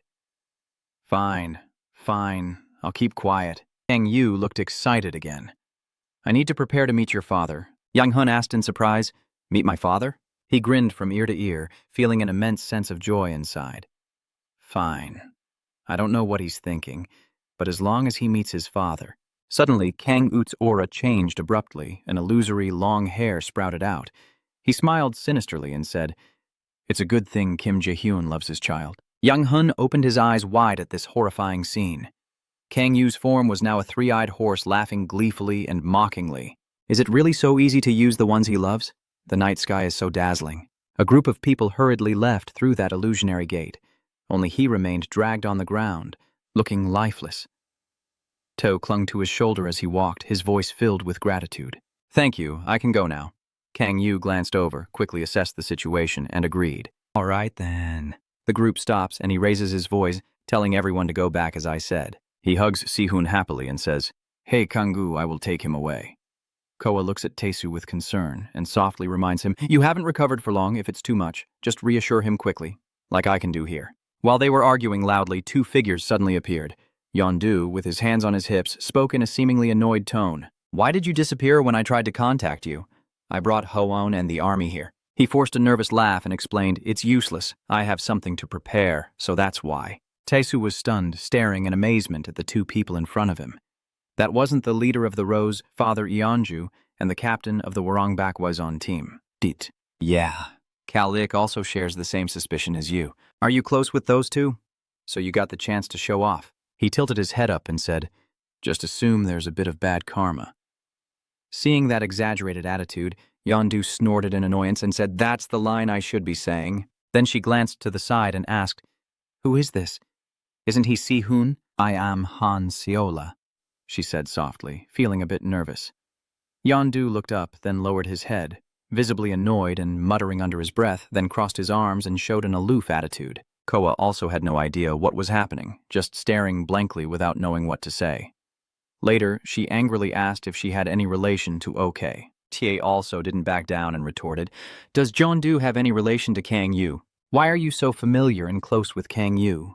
I'm not that close, only you remain calm and try to mediate. Let's get to know each other later. That's not important right now. First, take the three of them home. And he softly instructed, Taishu still hasn't recovered, so don't overexert yourself. He replied seriously, I understand, and she also quietly agreed obediently. Yes, it's tense. When Wei-zun asked in a deep voice, Where is the prey? Then Tesu, feeling embarrassed, held her head and said, Sorry, the two of you hold Si-hun while he looks at him anxiously and scolds loudly, saying not to overexert the injured person. She then looked down and asked, The person you're dragging on the ground. Kang Yu teasingly lifted him up and boasted, Yes, he's still alive. Yondu looked over and casually said, You didn't realize it earlier, but now it's clear. This is Kim Yang-hun. This Kim Yang-hun could be used as a hostage. The group behind was just as surprised. Is that Kim Yang-hun? He's really crazy. One stroked his chin and said confidently, Kim Chae-hun won't stay quiet. Kang Yu replied indifferently, I haven't let him stay quiet. Yondu closed his eyes and exhaled nervously. Is this finally turning into a full-scale war? Whenever the demon sect gets involved, something always happens. I never expected that day would be now. Wei-zun is just as confused. Kang Yu, I'm sorry, but we couldn't gather that much strength. If a full-scale war breaks out, we might face difficulties. She frowned, filled with doubt. If asked when we started, it would be childish. But aren't our actions rushing too much? You are surprisingly calm again. You don't need to worry. No battle is easier than facing a crazy enemy and acting alone. Hearing that, his whole body trembled with unease. Wei-zun asked in surprise, Do you mean Kim Chae-hun has lost his mind and is acting alone? Kang Yu put his foot on Wei-hun's head and gently teased, A father's love for his child knows no bounds. Yondu looked worried and said, As far as I know, I don't know about Kim Yoon, but Kim Chae-hun is different. Even if his son were taken hostage, would he really lose his mind like that? He pondered for a moment, then his eyes lit up with a look of amusement. We'll see what happens next. As Kang Yu finished speaking, a convoy of cars roared in majestically. The people behind watched this scene in awe. When they stopped, a foot stepped out accompanied by a roar full of anger. It's indeed your doing, Father Eonju Big Wei-zun. The old man's hand trembled as he cursed bitterly. How stupid can you be? What does it mean to have no strength? You took my son hostage, huh? Whoever just spoke to me, Chae-hyun's whole body emitted purple flames, showing how furious he was. But despite that anger, a loud cry of Dad still escaped. Here, Chae-hun notices, frowning and scanning around. The group blocking the front quickly split to the sides, revealing Kang Yu waving and greeting, while his other hand dragged the boy along the ground. In that case, he even let out a satisfied groan and said, You're really something.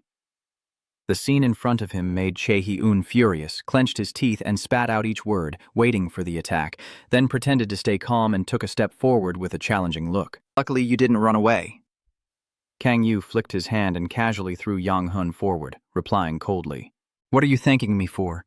Seeing my son's figure like a kite with its string cut rushing toward him, I was stunned and could only shout something, then just stood there helplessly.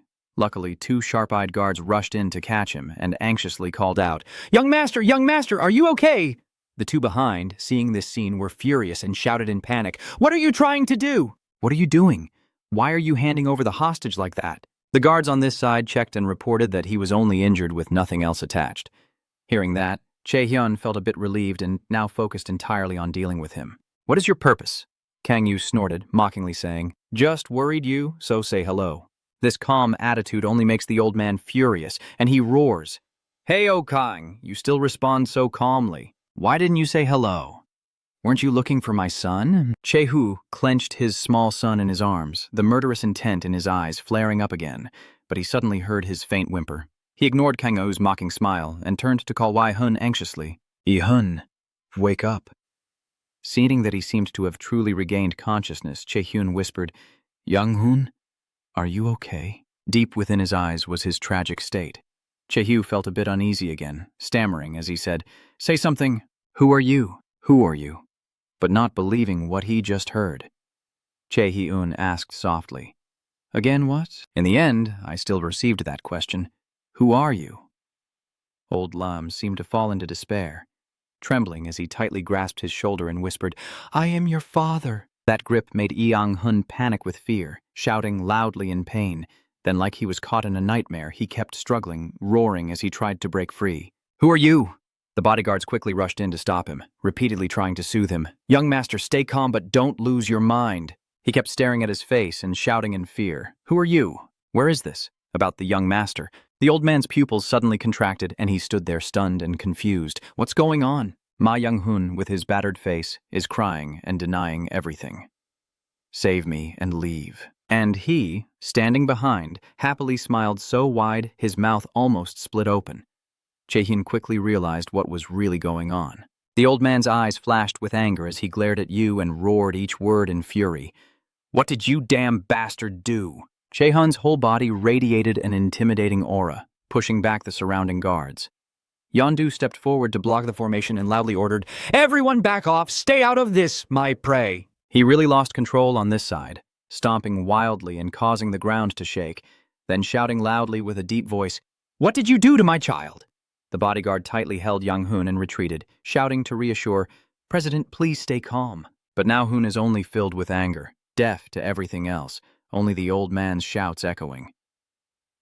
"What did you do?" Ignoring the chaos ahead, Kang Yu stood calmly with one hand in his pocket, watching as Yeonju began to show signs of tension. She rushed forward with her arm protected by a shield, then exploded.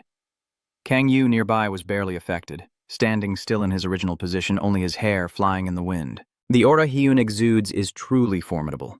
It's a level 9 awakened trait, a surge of ancient power full of momentum. Yeondu also refuses to lose, unleashing his legendary weapon, the Bloodthirst Chain, as both of them roar loudly, full of momentum. The distance between them is getting closer, and their powers are starting to clash more and more, while everything around them gradually becomes blurry. His eyes flashed with a terrifying light. "Get out of the way." Jiun's punch strikes forward with a slight tremor. Smoke billows out as Yeonju's slender figure appears, her eyes shining with determination, her hand raised high, chains swinging along with her movements. It tightly wrapped around Jiun's massive body, causing him to struggle uncomfortably. This damn bastard. After being trapped for a while, Jiun finally managed to break free. Sweat dripped down John Doe's beautiful face from fear and exhaustion as the furious man shouted, "You damn stupid idiot!" He throws a punch at John Doe. This punch is called Despair. Fortunately, she dodged that deadly punch, but the man kept trying to block her way. Before June could strike again, where did Bazan come from? She raised both hands behind her and shouted loudly, "Tornado!" The gusts of wind appeared, sweeping Ji away, pushing him backward. The one who was hit too hard, so the upper part of Jiun's shirt was torn to shreds. "You bastards! You bastards!" Kanggu's expression gradually appears through the cloud of smoke. Seeing that deadly look, Hyun's fighting spirit is reignited. He raised his hand to the sky and shouted loudly, "Move aside!" As he finished, he struck the ground hard, sending shards of stone flying. He yelled wildly like a madman, "Get out of the way, move aside for me." Despite her fear, Yeonju bravely clenched her fist and softly shouted the chain. Although the chains cut through his entire body, he still managed to move. He threw the chains upward, and Yeonju's body was also flung into the air. Her eyes are filled with suspicion, silently thinking, "What the hell? I can't believe he managed to pierce right through like that." However, Jiun's entire body was covered with a mass of chains, because Yeonju had just executed it from behind. Even if he pulls the chain, I will keep holding on and restraining myself. No matter how strong Kim Ji is, he's just a weakling like me. I will keep dealing damage. He can't just ignore the injuries I've inflicted so far. He growled irritably, this cheap trick. Yeonju kept thinking, if only we could land a single fatal blow. Wazen, exhausted and unable to continue, held his sword in resistance as his body struggled. Suddenly, Yeonju was thrown backward because the chain had snapped. Hyun roars like a beast, clutching a sharp piece of glass and panting heavily. Hyun glared at where Kanggu was standing and cursed. "You bastard!" His smile was almost touching his ears, and his eyes flashed with the aura of the Demon King.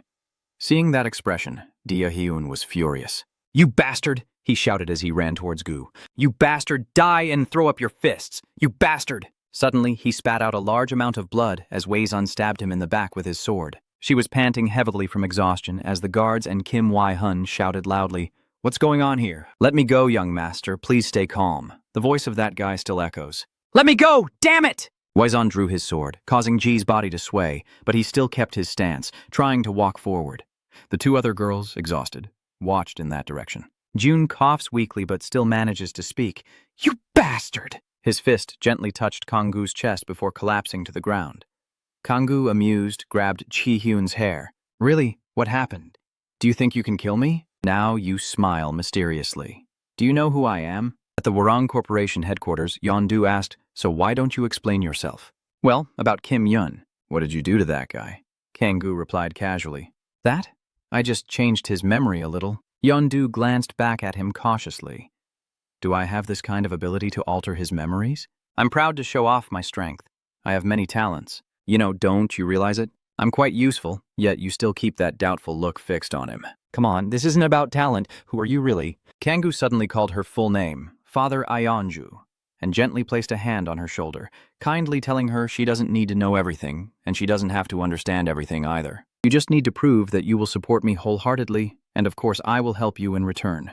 Root out the evil cults, those who took everything precious from you. Isn't that enough already? So let's continue our cooperation. Facing the smug and somewhat frightening tone, Yondu hesitated for a moment before sighing and thinking, I really shouldn't have raised this tiger cub. I guess it's too late to regret now. She smiled and replied, all right, let's continue our cooperation. In the cell, June was tightly bound by seals that suppressed his power. Captain Wazen's voice rang out. We have a few questions. When did you start dealing with the Demon Guild? What exactly is summoning, and who is the person behind the dark red mask? The man suddenly smiled without saying a word. One angrily slammed his hand on the table, her voice sharp. Kim Jun, answer me. You are no longer the CEO of My Electronics or the head of the My Society. You think I will tell you everything now that you're just a criminal who is allied with the crazy cult? It doesn't matter how powerful the Warang Corporation is, you are all just dogs of the boss. All of you are loyal bastards doing whatever they say. Blechwazan, do you know how many council members have been involved with me? I am the boss. Can you crush you with one hand? How dare a bastard show teeth at his boss? Suddenly, a purple blood chain pierced into his body. Father Ionju spoke. Let me ask you then. Wazan was startled and turned around. Yonu, ignore the captain and answer me. Jun is pressed against the wall, moaning in pain as Yondu impatiently kicks his chest, causing him to cough up blood. Answer me quickly, you bastard. Wazan hurriedly stopped the person's actions. Stop it now! Yonu, we can't let Kim Jiun die. Suddenly, Jiun chuckled to himself. In the end, you will only lose. You can't even comprehend how powerful they are or what they are planning. You can't even imagine this carefree attitude. Yondu gritted his teeth as Kang-gu suddenly spoke up after a moment of silence. You two did very well. Step back now. Let's have a little chat. Dia Hyun frowned and looked at him. Nothing will change, even if you come in here. Do you think I will tell you everything? Kang-gu confidently replied. Yes, you will have to tell me everything. Jun also accepts this kind of attitude from the opponent. Nonsense. He interrupts him and says, I will bring him back. Jun suddenly froze. What? Kang-gu once again shows a dark expression. True to a demon king, the son of Kim Yang-hun, I will bring him back, intact as he once was, so tell me everything you know about the Demon Society. His whole body curled up and he bowed his head, unable to understand why he was laughing uncontrollably. The two girls also stared blankly at the two men laughing like crazy. Daehyun glared at him and cursed, You will go to hell no matter what. Hearing that, Kang-gu secretly chuckled to himself. Actually, I just returned from the palace. Jun began to recount the story. I met that man about 8 months ago. Wazan asked again, Are you talking about the blood-red masked man? He also replied calmly, Yes. Yondu asked along, And you don't know who that person is? The other person nodded. That's right. Kang-gu thought silently. So even Kim Ji knows nothing about that masked person. He asks him to continue. Jun also continued. He made a proposal to me. If I provided the sacrificial item for their ritual, he would turn me into a demon. Yondu frowns and asks, Wait a moment. And then you agreed to that? How could you agree so quickly upon first meeting him? Jae-hyun calmly mocked.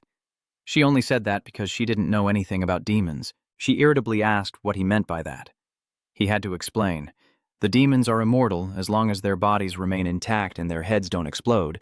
They can live forever without aging. Wazan frowned and asked, Eternal life, and you believe in that? That's right. Why? Ji-un, because they have existed for thousands of years. The two girls shouted in unison, What?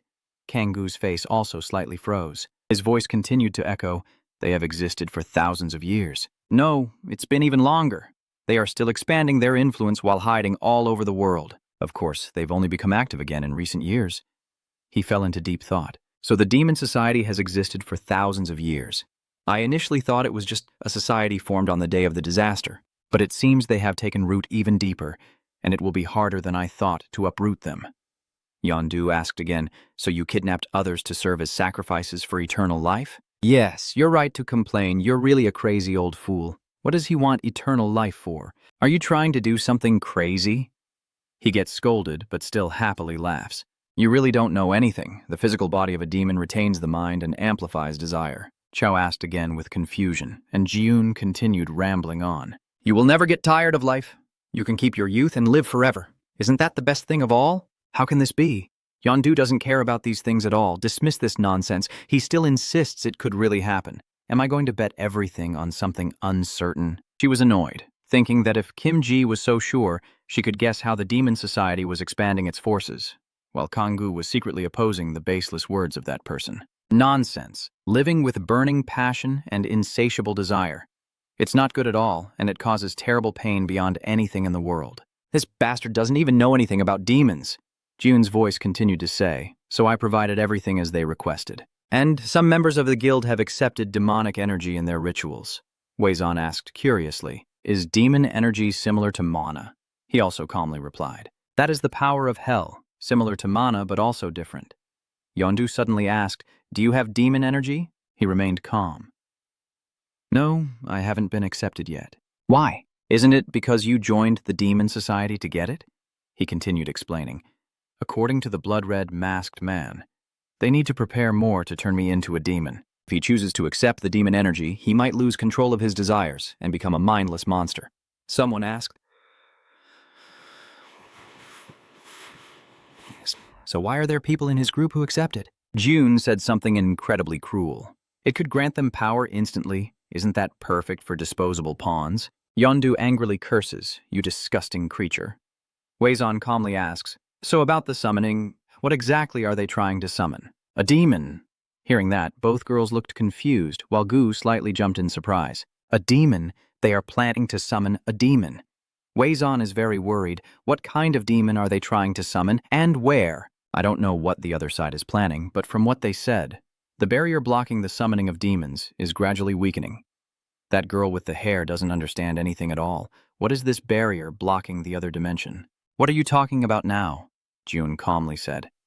About a month ago, I heard that they were able to summon a demon because the space barrier wall was weakening. Yondu suddenly remembered a month ago.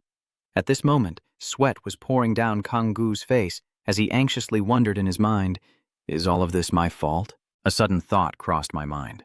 At the same time, a notification appeared, indicating that the nuclear trace had been detected, and my thoughts continued, questioning why the Demon Guild had started to operate like this. The system issues a notification that the multi-dimensional protection mechanism of the Gurai system is activating. A mysterious figure stands in front of a pink energy sphere, which is myself because I broke the thorn system. Kang Yu secretly sweat and thought to himself, am I returning to Earth now? Father Ionju squinted in confusion, a perplexing thought crossing his mind. Does it not recover on its own?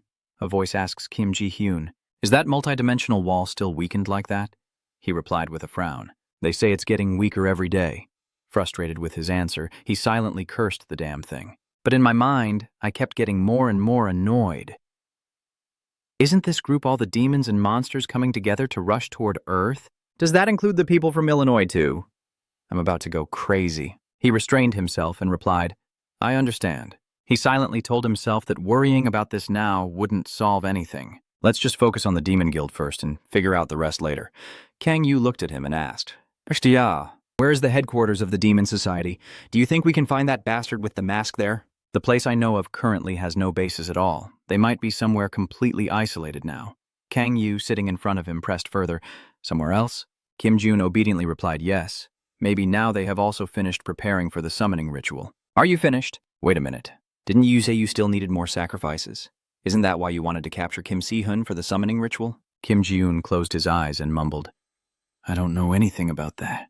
Chow slammed his hand on the table and shouted, Kim Ji, what you've been saying all this time makes no sense at all. Your guild is the one that offered the sacrifice, so why don't you know whether the sacrifice is enough or not? He looked at her and smiled. We are judged based on our abilities. Kang Yu sat listening and suddenly cursed, startling both of them. Damn it. Father Du immediately asked, so what does that mean? Kang Yu scratched his nose, looking annoyed, and said, it's not just one subsequent statement that made Father Jeonju and Big Wise on panic. It's not just your guild. but it has a connection to the demon society. The room is dimly lit by outside light, and a commanding figure sitting in the candlelit room speaks. Kim Ji-un has been captured. I thought he was somewhat useful. The cardinal looked at Kim Ji's image through the scrying orb and sneered, but he was defeated far too easily. A shadowy figure in black nodded and spoke. But since we have obtained enough sacrifices from other guilds, I don't believe the plan will be delayed at all. Lord Cardinal, he squinted in annoyance and thought to himself, but I still can't understand why Kim Ji-hyun is directly involved in this. He got angry when he saw his pawn being grabbed by a scoundrel. Is it because of that bastard? That damn bastard is dead. When the figure appeared below, it immediately exclaimed, "If I remember correctly, his name is Mr. Gu, right?" The cardinal whispered to himself as he looked at his subordinates below. "We need to confirm everything." He asked, "How is the support force from the guild doing?" Yes, sir, the support has arrived. And what about the item I received? The subordinate reports in detail that it is a block of demon stone containing condensed demon energy. It has enough power to amplify your strength, Your Eminence, and from there we will be able to complete the plan. After listening, the Cardinal Archbishop asked with his hands on his hips, "So, what about instructions from the guild?" The obedient subordinate replied, "No specific instructions." He pondered for a moment, then asked again, "No way." He crossed his arms and thought for a while, "I guess they want me to handle everything else myself." The cardinal nodded and said, "I need to hurry up now."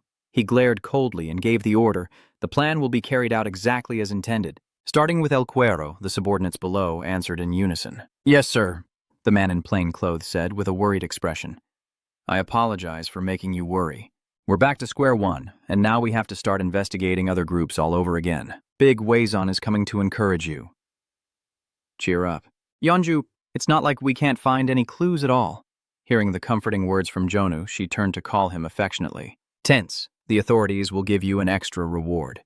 Chow stands aside, complaining. "I'm so tired."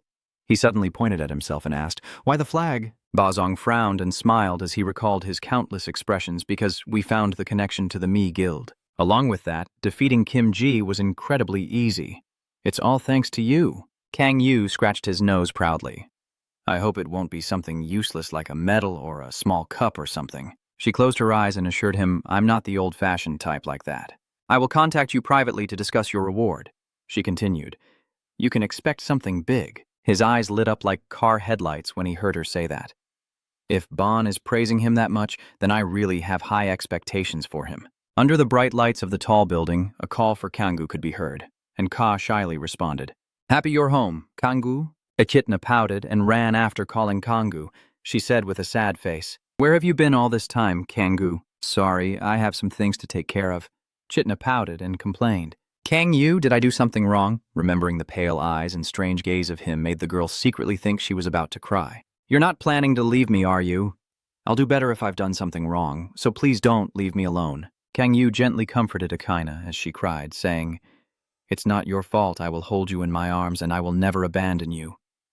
"So don't worry," Kang Yu stroked Akaina's head and silently thought, "I truly feel guilty, even though this is beyond my control." Akaina weakly said, "Kang Yu, I keep thinking that she's just a child who has just overcome loneliness, but I couldn't take care of her myself for a whole week." C gently asked, "Kang Yu, have you finished everything?" Kang Yu replied immediately, "Yes, sorry I couldn't give you a better explanation." She shyly added, "It's okay, I'm fine. I know better than anyone that you truly care about us, Kang Yu. I'm sure you'll tell me everything later." Hearing her words, he felt a little touched. Really? It's already too late to ask if it's super. Have you eaten yet? I'm sure you haven't eaten anything, so I made you some kimchi jjigae. Your eyes are shining brightly. "Kimchi jjigae," you exclaimed. "Kimchi jjigae, sure. I will have some kimchi jjigae." It's hard to resist looking at the steaming hot kimchi soup on the table. He softly hums. "That's what I thought." He feels happy inside. I knew it. "Koo, you really are an angel in appearance." At the hospital one morning, So Si-hun grabbed my IV arm. "Did you hear the rumors about me and secretly watch me because you thought I was part of the demon clan?" "Yes, as soon as I heard the rumors, I knew right away it was you, Si-hun." Si-hun lowered his head, worried. Where did those false rumors come from? "I'm sitting beside you to reassure you. The gaming community isn't that big, and with talented people in our team, rumors are inevitable." He replied, "I understand now." Kang Yu looked at him. Indeed, deep down he truly believed there was some truth to the rumor, After all, rumors aren't necessarily false. Even if we don't spread them, they'll still spread somehow. Kang Yu remained silent, but couldn't he have warned us beforehand? Kang Yu was startled and looked at her. She frowned. I know you have many secrets. Kang Yu, is that right? I'm sure this isn't the first time someone has kept a secret from us, and I also know it was to protect us. She clenched her hand, but the more he did so, the more I felt our relationship was growing further apart. I feel like I won't be able to reach out and touch him anymore. So he scratches his head with a hint of regret. I'm sorry for making you worry. You seemed a little surprised to hear that. She looked at him confusedly. It's okay. I'm not the person you should be apologizing to.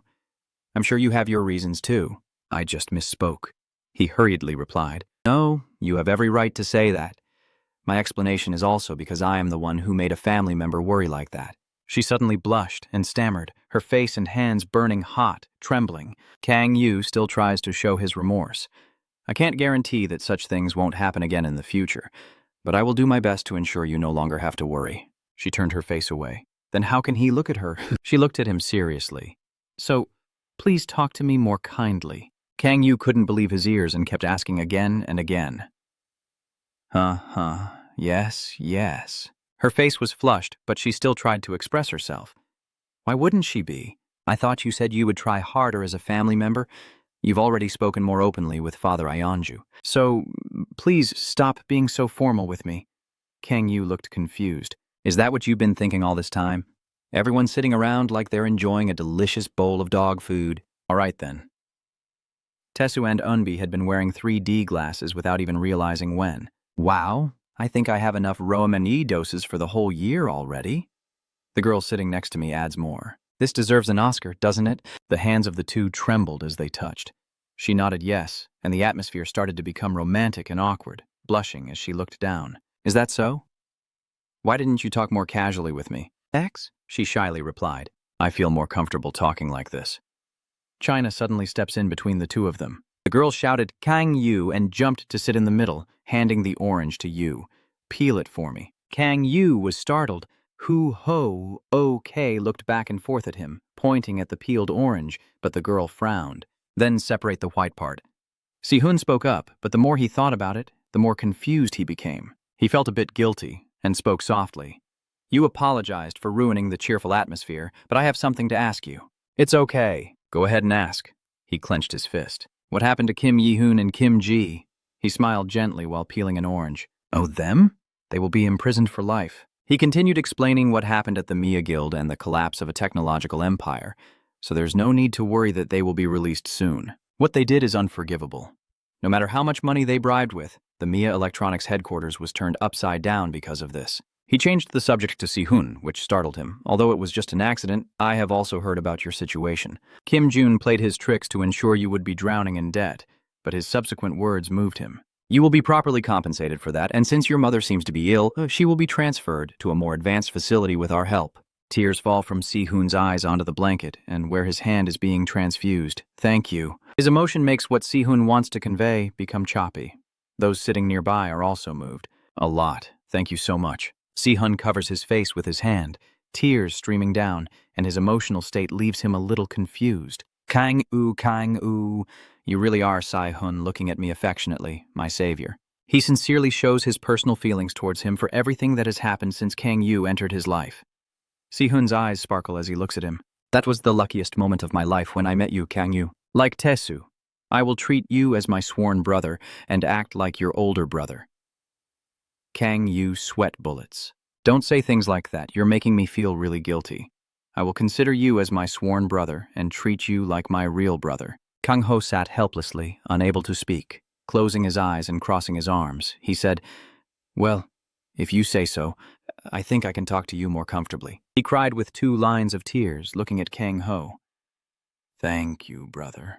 Kim Si-hun hesitated before saying that finally the 3 of them could seriously hear this story, causing Kang Tu to sweat nervously at his words.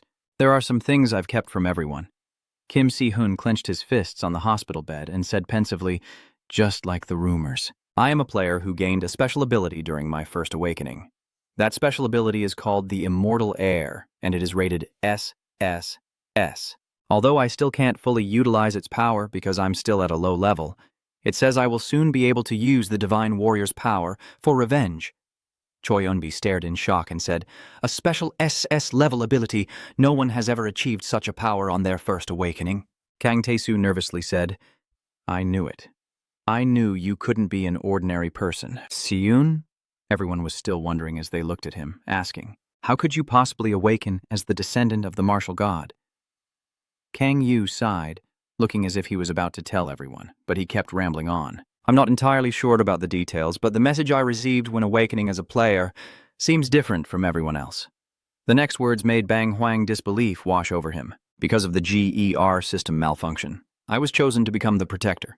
That's what it said. Kang Tae-soo asked curiously, what is that gear system? Kim Si-hun frowned and replied, I'm not sure anymore. Kang Yu was surprised. Even a master like Father Yeonju knew nothing about the G system. Yet Kim Si-hun mentioned it. Kang Yu thought to himself that he was also chosen to become a protector to support the system. He immediately asked him, Si-hun, when did you awaken as a player? He turned to look at him and replied that it was him who said it. May 22nd, Ki suddenly said. Huh? Isn't that the day you and I first met? Yes, that's right. Kang Yu silently thought to himself, if the day I return is when Kim Si-hun awakens as a player, then I am definitely sure. He awakened because I caused a malfunction in the gear system. If only the Guardian had appeared to resolve this situation. Kang Yu looked at him and smiled. So Kim Si-hun is the key to restoring the G system, right? Choi Eunbi excitedly exclaimed, so you're like a hero of some kind of world or something? Si-hun Chang-to also exclaimed in amazement beside him, that's incredible. Kim Si-hun sat on his bed and watched the two of them respond. You're all making me embarrassed. Kang Yu crossed his arms and watched him intently.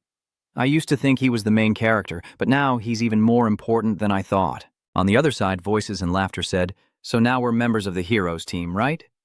Kang Yu wore a mysterious smile. That's good to hear. I've made him my subordinate. Kang too turned to look at Si-hun and asked, why don't you rest until you're fully recovered? Seeing Kang Yu stand up, he asked, are you leaving, brother? Kang Yu coldly replied, yeah. Just as he was about to stand up and leave, a hand grabbed and clenched his shirt collar. I will leave now. Si-hun grabbed his shirt and asked, are you really leaving? Kang Yu furrowed his brow. What? Akaina, with a blood-stained face, looked at him and asked if he was leaving. Kang-gu turned his head and replied, I don't want to bother you since you need to rest. Kang-ho thought to himself, what the hell? Kang-ho's sweat dropped and looked at Si-hun's expression. Why are you looking at me like that? He shyly looked at him and said, I'm fine, so just stay here. Stay a little longer. Suddenly his face changed. He turned to look at Echidna and COA. Could it be that Echidna looked up? Kang-gu, may I go with you? Kao-ah clutches her dress tightly. Kang-gu said he would be busy for a while. He hesitated and thought to himself, they say that subordinates and trusted followers are naturally drawn to their master. He glanced at Si-hun's face. But is it the same for him too? My heart was screaming, no, I need to get out of here quickly. Kang Yu jumped out of the hospital room and called back, so I will leave the group's matters to you. Contact me if you need anything. Inside, a voice calls out, wait a minute. Brother. Under the office building, a horde of fierce monsters rushes forward. Akaina unleashes her power with both hands, shouting loudly, creating a protective aura. A stream of purple energy strikes directly at the monsters. A swift figure escapes and swings the scythe at each creature, wielding the power of Iron Fortress. A pale hand clenches something tightly. A young man holding a large sickle raises it, wielding the power of the Leviate Bone Frost. The system notification sounds, you have acquired the S-rank Leviate skill. A young man holding a large sickle raises it again, wielding the power of the Leviate Bone Frost. The system notification sounds, you have acquired the S-rank Leviate skill. The young man continued to slash at the monster. He cut through the large monsters one after another. Blood splattered everywhere as Kang Yu and the girl landed safely. He retracted his sickle, and you gained experience. The system notification sounds, your level has increased by 1, which is no easy feat. Kang Yu realizes that each level up is truly challenging. You have reached level 50 with the 6th awakening unlocked, and a new special ability has been activated. But then Kang Yu returned to a happy state, excitedly opening the system menu with a longing look and a heart full of anticipation. Finally, I've reached level 50 to see what the new special ability is. 6th awakening of the rank special ability. When you reach the extreme abyss, the special ability will be fully unlocked. Seeing the question marks appear on Kang Yu's status system, he became sad again. More question marks. I don't even know what the conditions for the absolute fund are, so how can I unlock it? Around him, a gloomy aura emanates as Kang Yu appears sad, and China rushes over to ask, Kang Yu, are you okay? Are you tired? This really makes people feel bitter inside, but I still pretend to be happy on the outside. Ha ha, I'm fine. Kang Yu sensed something glowing in his hand. He greets the glowing egg in his hand. Hello, that small glowing egg is speaking. Are you Kang Yu? Do you have any plans right now? So it turns out that the glowing egg was talking to you. Kang Yu responds to your question. It's fine. How's the moving preparations going? It looks like everything around has been packed into the box, right? Answer me. We're almost done, so you just need to go home. Hurry up. You asked about her mother. All right. And what about her mother? She said she still had a few things to tidy up, so I should go ahead. All right, my mother will take a taxi afterward. Right now, in SE's mother's room, she looks at the photos with a smile still on her lips. All right, I'll be there soon. Kang Yu promises to SEO. At this moment in Wang apartment, Sola saw this spacious room, her face showing a hint of panic. She asked him, Kang Yu, are you sure we can live here? And for little Akaina, she felt this place was truly beautiful. Her eyes lit up as she looked at the house. Wow, this nest is so big. Kang Yu gently smiled and said to Ko, of course, in the end we are still family, and I don't want to live alone in such a big place. Knowing this isn't my home, Sola felt a bit awkward, but since he built this place, how could my mother and I live here on his behalf? He explained to her the reason for having this house. I didn't buy it with my money. The Red Rose Society bought it for me. Hearing him say that, Sola's face briefly showed surprise. She asked him again, are you talking about Red Rose, Dada Yanju? While they were talking, the little girl happily ran around everywhere. Yes, that's right. Hearing him confirm that, my outward expression still remains unchanged. But deep down, she was truly sad because she thought you bought this house for her. Chazu, she has enough means to easily buy a luxury apartment in the city center. Sola gazed thoughtfully at the scene outside the apartment window, but inside, he couldn't help but think, while the little girl happily ran around. It's so frustrating, but I can't deny this difference in class. Also, her house is right next door. Super, realizing she's still far behind Yeonju, tears welling up, she begins to walk away. Echipna cheerfully calls out to Kang Yu, Kang Yu, what shall we do tomorrow? Tomorrow. Dad hasn't made any plans yet, right? Hearing the conversation between Kang Yu and Echipna, Seo's eyes suddenly lit up. Did you just come up with an idea? Echipna, with an adorable expression, said to Kang Yu. So? If you're not busy that day, maybe you could come along? Kang Yu guessed the girl's intention to eat, gently stroked her head and said, you wanted to go out together last time, right? Then why don't I go tomorrow? Hearing Kang Yu agree to hang out, the girl happily jumps around saying, I like it so much. I like it so much. So, over here, hearing Kang Yu agree to go out with the girl, a look of anger briefly crosses her face. Where should we go? Anywhere is fine as long as I can go with you that day. Kang Yu. The two of them happily chat about the trip tomorrow. How is it that both Yeonju and Akaina want to keep Kang Yu away from them, so she is determined to go along with them? I also want to go. At a shopping mall, Kang Gu looks here. It seems like Kang Yu has decided to go shopping together. Ha, you're right. The three of them are having a great time together. Little Akaina tries on a cute lion costume. Let's take a picture together. Ina?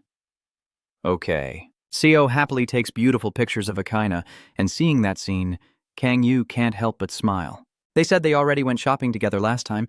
I'm glad they are so close. Ngu is very happy to see Akaina and Seo happily laughing and playing together.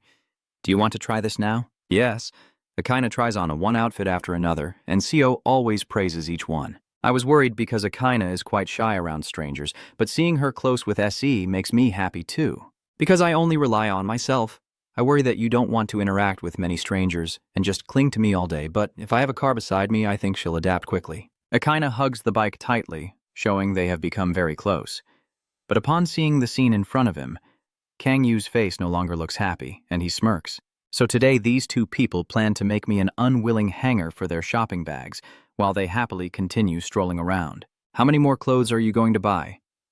Kang Yu, with a bunch of stuff hanging around his neck, looked up in surprise and said, This place, can I eat everything I want here? Kang Yu, following behind, nervously said, Yes. Seeing his excited face made her wonder, hasn't Kanggu ever been to the food court before? She said, It's not exactly a special place, but you can still enjoy a wide variety of foods. Seeing the deliciously prepared dishes makes Kang Yu drool uncontrollably. This is the food court I've heard about. Wow. I can't believe a place like this actually exists. He clenched his fists, silently blaming himself. That's right, I completely forgot the reason I came back to Earth. To have fun, indulge, and eat all the delicious food. He loudly ordered, I want to order all dishes from number 1 to 168 on the menu, and 10 bowls of kimchi soup from every stall. Kanggu, we need to go to the stall to order the food, right? Please stay calm. Kang Yu sat at a table full of dishes that made him drool. Here it is. Enjoy your meal. Kang Yu carefully scoops soup from the bowl in front of him. Can we start eating now? I scoop a hot spoonful of soup in front of me and say, of course, we'll start with this dish. Kang Yu put the food in his mouth and chewed voraciously. Its flavor definitely can't compare to Sela's kimchi soup. I pick up a piece of cake, but it's a bit lacking in quality. He dips a piece of cake into the soup. I think I should match the amount. Kao Ah looked at him more curiously. He slowly enjoyed a piece of cake with a spoonful of soup. This tastes better than I expected. I wonder if I should try eating a bunch of things at once. He called out to Tia. Akaina asked if that was how we are supposed to eat. Ka covers the girl's eyes with his hand. She gently reminds him, no, don't learn things like that. Akaina Kang Yu still focused on eating without paying attention. He happily devours all the food on the table. That's perfect. A voice caught his attention. That's right. His eyes widened at the mysterious person's words. You should mix everything together when eating the soup. Kang Yu raised his eyes to look at the muscular man in front of him, who dismissed Manhwa and nodded in greeting. Hello, my brother. He lifted his sunglasses and smiled, saying, it's been a while. He placed something mysterious next to him, stammering, and then Kang Yu-tae picked up a spoonful of food and turned to look. So what is Chairman Hanun doing here? Chairman Y waved his hand and said, don't talk to me so formally. He smiled and said, I have good news for you, my brother, so you should speak more comfortably with me. Seong and Kang Yu looked at the good news with suspicion. From what I've heard, you're a new member of the Red Rose Society, right? Well, I haven't fully joined them, but we're working together. He leaned close to your ear and whispered, join my gang, brother. Chaemin Y costs 5 billion, and we'll also give you a house and a car. I will give you everything, even more than you have now, making COA and Akaina panic over the prices you set. Chaemin Wyok opened the Coca-Cola can and said with a smile, I will also give you an executive position. Kang Yu held his Coca-Cola can and said with a smile, I had high expectations, but they are still too small. Chaemin Yeok glanced at him, forced a smile, and patted his shoulder, laughing loudly. You're quite funny, my brother. Oh no. We're not enough to satisfy you, huh? Chaemin Myok kept rambling. So what conditions would satisfy you then? Brother Kang Yu set down his coca and sighed. Who knows, I have no intention of working under anyone's command right now, no matter what the conditions are. Chaemin Wyok hesitated for a moment. Then what about this? Chaemin Wyok took off his sunglasses and said, if you join my guild, I can give you a legendary item for free. What he mentioned is extremely rare, a legendary piece of equipment. Extremely rare equipment that cannot even be bought with money, unlike the gear of ordinary players, made from the remains of regular monsters and magic stones. Legendary equipment is crafted from materials gathered from boss monsters in 5th tier or higher portals. A special feature is that it becomes part of its owner once equipped and cannot be used by anyone else once the link is formed. And there's also a high chance that the equipment will reject its owner, because the conditions for the link are not met, even if they've struggled to obtain it. The guy crosses his arms as if pondering it. Above all, legendary equipment is known to maximize all my stats, which is truly a tempting offer. Chaemin Wyok also quickly realized that. You seem interested in it now, huh? Kang Yu nodded. I won't deny it. He opened one eye to look at him, but if it couldn't boost his magic power, it was pointless. But I still decline. This time the captain wasn't too surprised, just chuckled softly. I expected that. All right, before you go, he still politely hands over a business card. This is my contact information. If you change your mind, give me a call. Besides, he also placed a few more things on the table.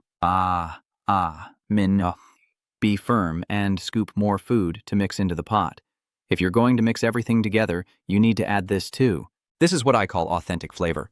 Akaina pointed at him, and he also said it should be mixed properly. Ko keeps advising the girl. No, you shouldn't do that. The carefree guy waved at them. See you next time. Kang Yu silently scoops a spoonful of the messy food while the two are chatting. XOA.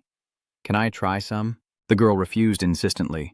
No way. Beach nodded firmly. Yeah. And after that hearty meal, he also returned to the Red Rose Society. Did he really ignore such a good offer? Why? he replied while resting his head on his hand. Now I don't want to work under anyone's command. Say it all in one breath, she exclaimed with an assessment. He really is a strange guy. Kang Yu here suddenly sneered and said that even if I didn't join the Han Noon Guild, I could still get his plan. Fairly and equally through the contributions I made by protecting other players, right? The girl next to her muttered, I want to say something, but I think I should keep my mouth shut. They moved to the elevator but continued their conversation. So did she notice anything dirty about Tubich Kang Hyun? Yeonju remembered for a moment and then said, I've met him a few times because both he and I are leaders of major guilds. What kind of person is he really? She smiled and shared her opinion. You feel the same way too. He really is a shallow person. Kang Yu is still quite curious, that's obvious. Isn't there any rumor about him? She presses the elevator button and whispers your words. Rumors? She hesitated in front of that button, recalling a time when Beach Kang Hai-hook was criticized for a fierce and brutal battle scene. That was probably during the evaluation when many discussions took place about our country having its first world stage, but he lost to another contender and was truly eliminated in a tragic way. He then asked another ranker who he was. Father Yeonju began describing the appearance of that person. That individual is the owner of a legendary weapon called Susanoo's Eye. The Japanese guy's name is Fujimoto Ryoma. Because he lost to another Japanese, public opinion turned against him. Kang Yu doubts. Is that all the rumors? The girl in front admits it. That's all I know. The young man also let out a sigh, a bit worried. I hope I won't face backlash just for refusing him, but Father Yeonju reassured me that he's not that kind of person. If there's a problem, that fool will just laugh it off. He also reconsidered and completely agreed. She's right. There is someone else waiting in front of them now. Everyone has arrived. Yeonju is very happy. Thailand was on pot. The girl in a very formal royal outfit spoke to both of them. We are waiting for you. Kang Yu, please come in here. She leads both of them into a place with a very large test tube. While investigating the Mai Society, we happened to find an item that hadn't yet formed a connection. I recognized it immediately upon seeing it. Chazu then teased Ji. You must have endured quite a lot, huh? Was on. The girl hugged her arm and forced a smile. Don't bring that up again. Higher-ups are also completely unsuitable for it. While she was still asking, his gaze was completely drawn to it. Seeing that, she became even more confused. That item fluttered in mid-air, its equipment info, name, black pearl coat, legendary rank before linking, basic function, plus 660 physical defense, plus 480 magical defense, plus 5 to basic stats. Special function, you can use rage to double your stats for 1 minute. Once you use the fury, you can reuse it after 2 hours. This is a coat made from the solidified blood of the Kraken's heart. Even Father Yeonju was almost impressed, saying not all effects are good. Was Eon agreed? It seems so. The girl hesitantly turned to look at him. Its stat-boosting effect is excellent when considering the inherent stats plus 5 and the special effects. However, almost no player has innate stats. As she was speaking, her eyes suddenly widened in shock. Kang Yu's face is now smiling very slyly. Oh no, he is extremely satisfied right now. Truly an incredible piece of equipment. Standing in the system room, Father Du pulled down his hat and said, You're just a player with innate stats? I mean, considering your development speed, it's probably not that surprising. The flying cloak above suddenly moved and a young man approached. If he didn't have innate stats, it would be a different story because this is the ultimate among all legendary gear. Kang Yu looked at it in awe and said, Yes, I love it. Kang Yu raised his hand in a greeting to Baezon. Thanks for this amazing item. 1, I will continue to dedicate myself fully to eradicating the demonic sect. She looked at him and smiled, saying, I'm also very happy that this equipment has found a worthy owner. From now on, please look after us. A hand reaches for that floating shirt. So I just need to put on the outfit you asked for. Father Du crossed his arms in resignation and replied, Yes, just like putting on a Goi armor. He put on the outfit and carefully adjusted his belt. The system announced, You have just acquired a legendary equipment. The ritual to mark the Black Pearl treasure begins. Dark blood sparks flickered across his body as the system continued to announce, The Black Pearl has confirmed Okangu as the owner. Watching the hand crack into pieces with the continuous sound of notifications, it is scanning the owner's stats to optimize the effects of the Black Pearl. The innate demon power stat confirmed. He clenched his fist in surprise as his demon power increased by 5. Flames erupted behind him along with the system notification. The ritual of hiding the ownership is complete. Father John Du crossed his arms and asked, How does it feel to have a legendary equipment? I can do that. Can I have 10 more? Father Du asked helplessly. What are you thinking, old man? Baezon laughed loudly. He could only equip 5 items regardless of level. Seeing his excitement when putting on a new outfit, she said, "If you take more, their effectiveness will be nullified." You look just like Tan Bin in moments like this. Kang Yu observed for a moment, then asked, "Really?" he thought to himself. "So 5 items or less are still okay, right?" Seeing Kang Yu's excited face, Father John Doe could only stand silently. Seeing his joyful expression, she asked, "You must really like it?" I happily closed my eyes and replied, "Of course, I love it all the same." Father Doe challenged him with a gesture. "Do you want to test how strong it really is?" She clenched her fists and challenged him by calling his name. "Oh, Kang, let's fight." A quick hand grabbed Chow's hat. Am I underestimating myself a bit too much?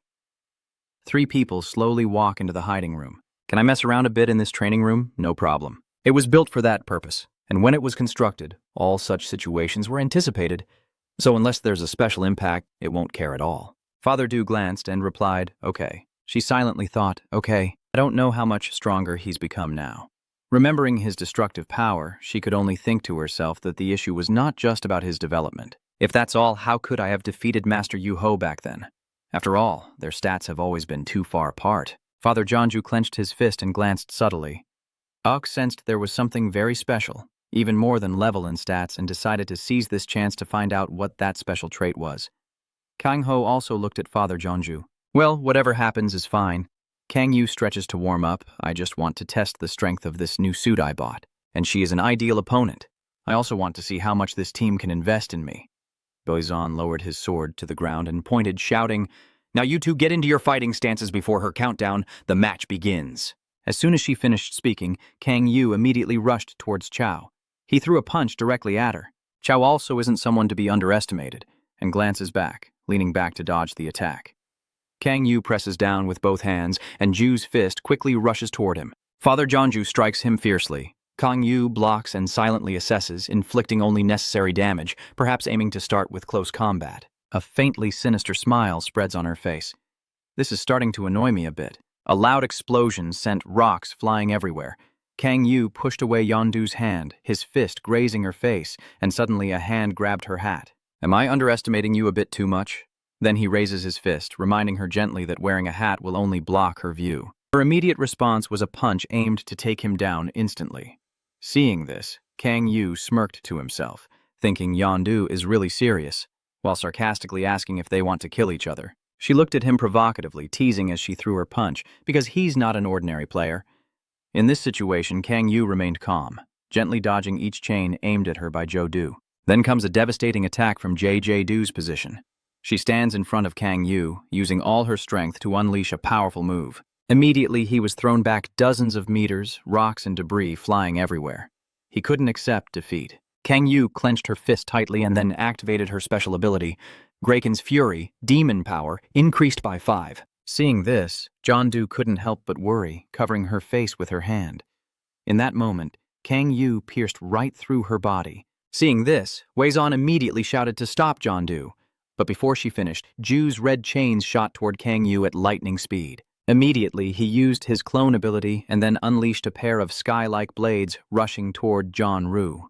She tried to use her red chains to resist him, but failed. Kang Yu smoothly slips past, his eyes now only shining with murderous intent, affirming his status as someone who has faced demons for thousands of years, unafraid and unbowed. He continues to unleash his attack, his power exploding, increasing the damage on Jonju. As this enormous wave of power appears, it touches Jundu and explodes, causing her to writhe and block with her hands. Her red chains begin to shatter after his attack. Then Kang Yu flips over and switches to a different attack stance. He claps his hands together and begins to execute the next skill. Super Power of Greatness! A loud screech echoes through the space, forcing both Wozon and Jonju to cover their ears in pain. At this moment, magical traces appeared on his face. Seizing the opportunity, he silently thought this was the moment. Under Ju's astonished gaze, he once again unleashed his divine power skill and threw a punch straight at her face. Seeing his fist rushing toward her, she panicked, unable to dodge in time. Then immediately she shifted to a defensive stance, standing firm against his attack. But with a single punch, all her efforts so far vanished into thin air. Weizhen watched in amazement as Kan followed suit. After this move, Kang Yu still had a faint aura around her hand, while John Du sat on the ground, panting and smiling at him. Behind her was a wall shattered completely by his recent attack. John Du couldn't help but curse, Oh, Kang Yu, that damn monster. The room suddenly turned into a battlefield. Chow sat on the ground, sighing, "You damn monster." At the same time, the system sounded, signaling the end of the fury. The system announced that you can reuse this skill after 2 hours. He slowly withdrew his hand, secretly marveling at how amazing this was. Kang Yu silently watched Cha Jandu sitting on the ground and whispered to himself, "Now I understand why everyone is obsessed with owning legendary items. I can't believe I was able to defeat Qiandu in just a moment like this." Father John Du, leaning on the ground, laughed loudly. "It's truly unbelievable." She looked at him panting and praised him. "You're really a monster." He reached out his hand and said, "It's all thanks to the legendary gear." Dad Du took his hand and said, "Hey, I also have legendary gear." Seeing his strange face, she stammered, "Are you really human?" He helped her up and laughed. "Of course. Besides, aren't you glad that I'm not your enemy?" Chadu stood up with a bowed head and awkwardly replied, "I still can't place my trust in you no matter what." Bon trembled as the two looked on in shock, and Wazun shouted loudly, "Do you two realize how expensive this gym is? Millions of dollars of taxpayers' money have been spent to build this." Kang Ho scratched her head and muttered a few confusing words, while Father Du glanced around, and the destroyed room only made her more annoyed. "I can't believe they wrecked it like this." Both of them nervously stammered and said, "We're sorry." Hearing that, Big Wazon grew even angrier. "Don't you two know how to control yourselves? Calm down and step back. When players level up, everyone will face 2 huge obstacles." Bazan, with a worried face, said, "You, using the training room will be banned for now." Father Ianju turned and reproached him. "Why did you use the wide area skill?" I dodged and replied, "Because I think you're strong. This is partly your fault too, so." "Ah." The sound of someone speaking on the phone rings out. Yes, I understand." Bazan chuckled softly. How much would it cost to fix all this? Kang Ho wondered how he was supposed to pay for the training room repair now. Yanju's father grumbled, "Why are we even training here? Even if it's troublesome, we should have gone through some dungeon portal." Kang Ho pondered, "If I have to pay for repairs, I could sell magic stones from the giant conch. But isn't that a waste of time?" He stood beside her and said, "Now that I think about it, you said that defeating high-level monsters would drop legendary gear materials or other rare items, right?" Chow glanced over. "Ah, it was your words that made the 2 women turn back to look. So you want to go hunt one together now?" El Caro Bazan looked at him and said, "El Caro, are you talking about the S-rank dungeon boss?" Kang Yu replied confidently, crossing his arms. "That's right." Father John Du crosses his arms and frowns. "Hey," she asked with a scowl, "you know what kind of monster that is, right?" El Caro, a boss that lives in the lake at Suo's S-rank gate. No player has ever caught this monster. The biggest problem is its location in the El Caro River, because it lives in the water, making close-range attacks almost impossible to reach it. It also has extremely high magic resistance and often lives underwater, making even ranged attacks very difficult. That's why people believe defeating this boss is impossible. Kang Yu let go and smiled. "I know hunting it is a bit tough." Jodu interrupted irritably. "It's not just tough. Not only that, but we also can't be sure that defeating it will drop a legendary item either." Kang Yu glanced at her and said, "If we're lucky, a legendary item might drop too." "Besides, this isn't just about money," Jodu asked in surprise. "Then why?" He smiled and said to her, "My 6th awakening stage hunting, it might also be the key to solving my level restriction. When players level up, everyone will face 2 huge obstacles. Absolute effort at level 59 and absolute talent at level 89. The most common way for a player to overcome these limits is to defeat powerful bosses beyond their own limits." Father John Du frowned and pursed his lips. "Well, I've also been stuck at absolute talent for a while. Instead of just killing giant ORGs day after day, maybe trying this will be more effective." Looking closely at the person for a moment, someone asked. Father John Du glanced over and assessed him. "Wait a minute. So a level 89 player lost to a level 58? What the hell is going on?" "Chadu Rutdonoi, okay, I will help you." Kang Yu raised his thumb with eyes shining like stars. "That's good then." Father Du sighed and asked, "So what is your plan?" She put her hands in her pockets and glanced over. "Let me remind you once again, even if it's you, only the 2 of us can do it. Otherwise, hunting it will be impossible." Kang Yu, with a sinister look, stroked his chin and said to Bazan, "I also have a plan." He continued, saying, "We will need an extremely skilled melee fighter for this plan." Bazan closed his eyes and replied, "If that's the case, I will also join." She was startled and called Wazun. Banyan looked at the training room and said seriously, I was the one who trusted both of you to use this training room, so this is partly my fault. Father Du's eyes sparkled as he looked at her. Whyun? Weizun continued, you are exactly as expected. Completely different from some trash that ruins this place and then blames others. Who are you implying, huh? Beizon snapped, but he couldn't help but ask. What kind of plan requires a melee profession to hunt Elker Ko? Kang Ho confidently crossed his arms and said, well, you'll find out soon enough. So our team has 3 people, right? Kang Yu winked and said, not 4, but we will go together. Beizon pondered for a moment. That kid. And if possible, I also want our team to have 1 more melee specialist. Kang Yu silently assessed. Seun's level is still too low for this mission. Bazan calls out his name. Kanggu. I was startled and replied, yes, Bazan suggested. If you need someone experienced in close combat, I know someone. The S-grade gate on the Green Plains is filled with the screams of monsters as a small figure and a young man stand nearby. You have successfully defeated a giant S-grade monster. You have leveled up to level 59. Your level-up progress has been restricted. All experience gained from now on will be stored. Once the restriction is lifted, all accumulated experience will increase simultaneously. So I really have to overcome this level-up restriction? I heard that talented players are not limited like this, so I had hoped. Yondu asked loudly, Kang Yu, are you tired already? We haven't even gathered enough to hunt the boss yet. Kang Yu replied softly. Oh, have you all arrived here already? I just haven't reached my level-up limit yet. Then he stepped forward gradually. I haven't used too much strength yet, so there's no need for everyone to worry, she exclaimed in surprise. Really? This is the skilled melee player I mentioned earlier, Weizon introduced him. The man with blonde hair greets. Hello, I am Gu Hui Mo, the captain of Warang Team 2. Kang Yu thought to himself, the team captain of Warang, so he also introduced himself. I am, Kang Yu, nice to meet you. As soon as I finished speaking, I thought to myself, he must be at least as strong as Big Weizon. Yes, it's a pleasure to meet you. His fighting style seems to involve dual swords. If he's strong enough, things probably won't turn out too badly. Huimo looked down and asked, is Mr. Kang Yu a rookie who planned today's hunt? Is that right? I can't believe you already hunted a giant orge. He continued to ask, why is there a child in such a dangerous place? Oh, this child is my summoned monster. Huh? A child, as in summoned monster? Weizon, standing beside him with his arms crossed, replied, I will tell you more about Kang Yu later. Kang Yu sniffed and exclaimed. At this point, he just needed to know that he was on par with Che Yonju. Hui Mo seemed unable to believe his eyes. Is he really equal to Che Yonju? He was stunned, thinking how someone who just became a player 2 months ago could compare to Che Yonju. She is one of the highest level players in Korea. Her team captain has never spoken about him before. One happily, asked Kang Yu, is there anything else? Kang-un. He smiled in response. All right, it's fine now. Kang Yu praised him. If it weren't for you, recruiting someone as talented as him for the Warang 2 team would have been extremely difficult, the captain of Warang 2 team quickly said with a big smile. I'm glad you're happy about that, Kang Yu. Brother Mo approached Kang Yu hurriedly.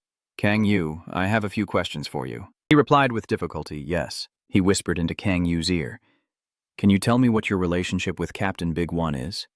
Without hesitation, he replied, we don't have any special relationship. Captain Gu Huimo, I understand you still have many questions about Kang Yu, but we don't have much time. Kang Yu helplessly thought, so he has feelings for her?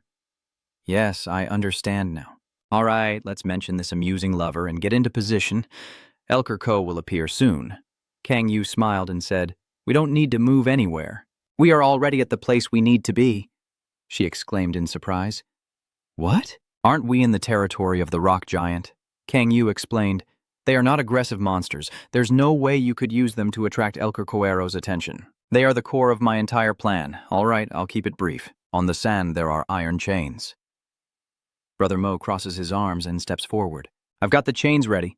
Kang Yu lifts one leg, with strands radiating out around it. All right, I understand. So I should start right away, shouldn't I? Kang Yu's eyes suddenly turn bright red. The world's first Elo hunt. A wave crashes right beneath his feet, showcasing the power of the waves. Kang Yu stands still on the ground, the water rippling slightly. He looks ahead with a serious expression. It's coming now. A monster is surfacing from the water. A shadow swims quickly underwater. Kang Yu stands on the shore, observing and signals. It's coming. The shadow gradually emerges from the water. Beowan firmly holds the chain while Hui Mo watches cautiously. Akaina also closes her eyes carefully, sensing. After the shout of foot, the girl immediately takes her stance. Everyone get ready. Suddenly, a huge water mound appeared in front of him, and the monster leapt up from beneath right in front of him. It leapt out of the water and carefully observed its surroundings. The monster spread its wings and flew towards Kang Yu's group, its wings suddenly spinning rapidly in a terrifying speed. A series of strikes shot out from its underside, forcing him to turn around and shout a warning. It's a poison dart attack. Akaina. The girl standing behind immediately unleashes her power. Here it is. China creates a blue barrier to block the magic shield attack. Seeing that the girl's power isn't enough, he shouts encouragement, urging her to hold on a little longer. Follow me. Call out the names Huimo and Wazun. The two of them reply in unison. He held both of them and shouted loudly, Wings of the Sky. He frowned and shouted loudly, Let's go, hold on tight. Then Kang Yu soared into the sky with the two of them. He sped up to the maximum speed, causing their faces to distort from the wind, and quickly, the chain tightly wrapped around one member's arm. After finishing all the tasks, Huizan and Huimo fall freely toward the monster. Huimo leads the way, shouting loudly, followed by Huizan and Kang Yu. The three of them immediately clung to the monster's body. Huizan reached out and said, Kanggu, stay behind and move forward with the others. This is the chain I brought along. Huinmo cut a line on the monster's body and then complained. It's so slippery, it's ridiculous, Kang Yu shouted while holding the anchor in his hand. Huinmo, move to the right, and Wazion, go to the left. We need to finish this before it sinks underwater again. He then forcefully drove the anchor into the monster's body. The creature sank into the water, emitting a few groaning sounds. It skims quickly across the water, making it difficult for the three to complete their task. Huinmo struggles to drive each anchor into the monster. Then all three of them simultaneously drive their anchors into it. The monster thrashes it in pain in the water. Huizan, sword in hand, shouts, What is this? Kang Yu silently assesses the situation. He's thinking about escaping. Kang Yu shouts loudly, Hold on tight, everyone. The monster released sparks of lightning around it to escape underwater, thrashing for a while before soaring into the sky. Huimo and everyone clung tightly to the monster. Kang Yu clings to the chains on its body and loudly says, This damn thing is trying to return to the deep water. Sky Wings, I will try to stop it. So remember to tie the remaining chain here. Wazun clenched his sword tightly. The monster growled, then leapt into the air, releasing sparks of lightning around it. Destructive power, the divine force shattering the sky. Kang Yu clenched his powerful fist towards the monster. A massive force erupts, sending seawater splashing up in a whirlpool. Huimo and Wazun are both affected by the pressure of the attack. My attack was weaker because I used it underwater. Kang Yu frowned and said, I can't believe I can only launch it into the sky with that move. I need it to be more seriously wounded. Maybe then it'll be enough. Suddenly, he saw something on the monster's body itself. His sky wings appear, and Kang Yu soars at the speed of light.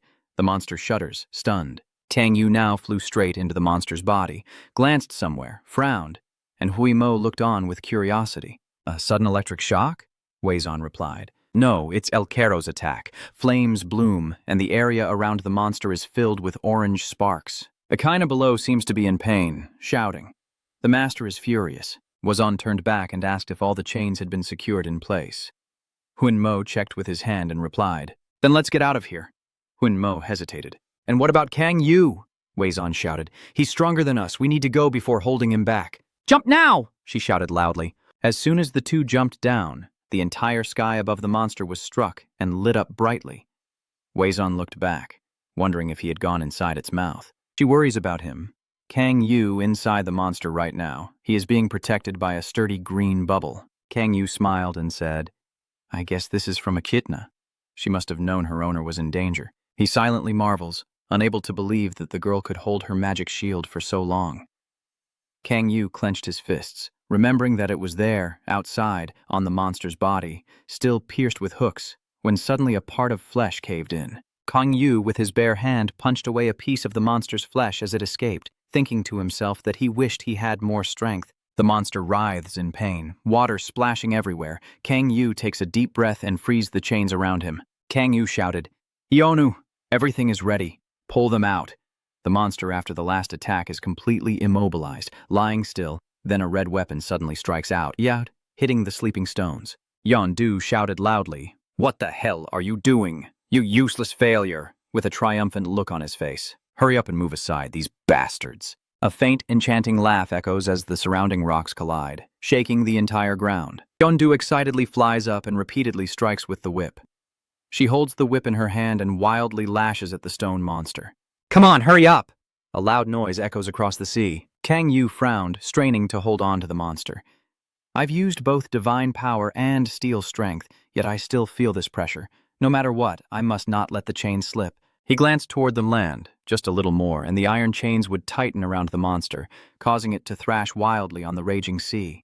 On the land, the stone monster was knocked down by the powerful force of the monster's attack. Kang tightly grips the iron chain onto the monster. It doesn't weaken at all. The monster struggles fiercely when chained up. Two glowing spots appear from beneath the monster's belly. It fires a barrage of bullets at the land but is blocked by a shield while behind it, the little girl monster is slowly getting up. Kang Yu watched the barrage of bullets hitting the ground with worry. Did I underestimate it? It's stronger than I thought. If this keeps up, the golem will break first. Watching it struggle to resist, he silently thought he needed to find a way to weaken it. Kang Ho clenched his teeth and let out a loud shout towards Yeonju. Yeonju, use her chain. She stands on the head of the monster and shouts, Are you crazy? You will get hurt. Kang Yu shouted loudly without hesitation. Hurry up! Yeonju clenched her teeth and cast a spell, the ruby in her hand glowing, her special blood chain ability causing the ground to sprout a few tentacles that absorb energy. At the same time, Kang Yu's pink chain wrapped around him, causing pain, his special armor ability making him ruthless. Kang Ho groaned in pain, but it was very difficult to secure the legendary equipment. A pile of iron chains shot straight at the monster on the surface of the sea. But that's not a problem. If I can weaken the monster, the iron chains stabbing straight into it make it thrash and roar loudly. After struggling for a while, the monster finally falls silent. Success. The chains tightly bind the stone monster on land and also restrain the one beneath the sea. Yeonju taunts, Come on, put in a little more strength. This stone is speaking to her heart. The unique trait of the golem is its thick skin. Seeing the pile of chains can't do anything to it, she thought to herself. This innate trait makes it almost invulnerable. So I've never cared about hunting at the S-grade gate. Watching the underwater monster still standing made her more worried, but she didn't think it would be useful in this situation. The underwater monster suddenly opened its eyes and surged up powerfully. A loud noise rang out, and the monster was dragged onto the shore, lying motionless. Kang Yu sat on top of it, watching intently. It's working now. Kanggu, are you okay? Akaina runs over worriedly. Kang Yu is startled when he sees her, and he shouts loudly, Akaina, it's very dangerous! Suddenly the monster flails and attacks her. Luckily, Weizhen rushed in and cut off the attacking monster's arm with a sword. It cried out in pain. Huiyanmo flew over and hugged the girl away from the beam. He said, I thought I was going to die. That damn fish. Kang Yu jumped down and told the monster, Let's finish it off. China looked at him with shining eyes and said softly, Kang Yu, you are still safe. Huiyanmo looked at the girl in his arms and said, The little one is the one in danger. Kang Yu ordered, Yes, China, now use your magic to deal with the stone people. They're exhausted and can't fight back. The girl obediently says, Yes? Yeonju still kept swinging his red chain at the stone monster, shouting, Move, move. Kang Yu shouted loudly when he saw she was still there. Yeonju, stop playing with it and come here. I was just attracting its attention, like you told me to. Kang Yu pointed at the giant monster and shouted, You two must finish it while it's on the water surface. All right, I'll go ahead. It's very different from when it's underwater. We need to hurry. Weizhen and Huiyanmo rush forward, swords ready in their hands. A streak of light burst from the monster's body. It roared in pain. The ground around it trembled under immense pressure, and the two warriors raised their weapons, as multiple bright streaks appeared on the monster's body in an instant. Yeonju jumps up. Multiple chains appear from her wrists. Chains! She punches with great force. Blood spurts out of the monster's wound. Bastard! It screams, struggling with all its might. The Kang Yu retreat further back. Huiyanmo judges. Its scream truly unbearable. The Kang Yu's face hardens. Its eyes sharpen. Even on the battlefield's edge, things haven't gotten any easier, as expected of the boss. Then the hundreds of thousands of demon cores surrounding him fill the air with blackness, occasionally flashing with red light, his eyes narrowing as he coldly watches the mysterious wooden gates appear, surrounded by burning flames. Now he is turning his back on this skill. Min thinks that just tearing off his shirt is enough. The streaks of light surrounding Kang Yu are the power of hellfire, the dark power of the black wound, and his blood-eyed trident changes, with black darkness enveloping his slightly glowing red eyes. I need a little more power. A notification appears indicating that Graken's fury has been used and the magic power stat has increased to 5.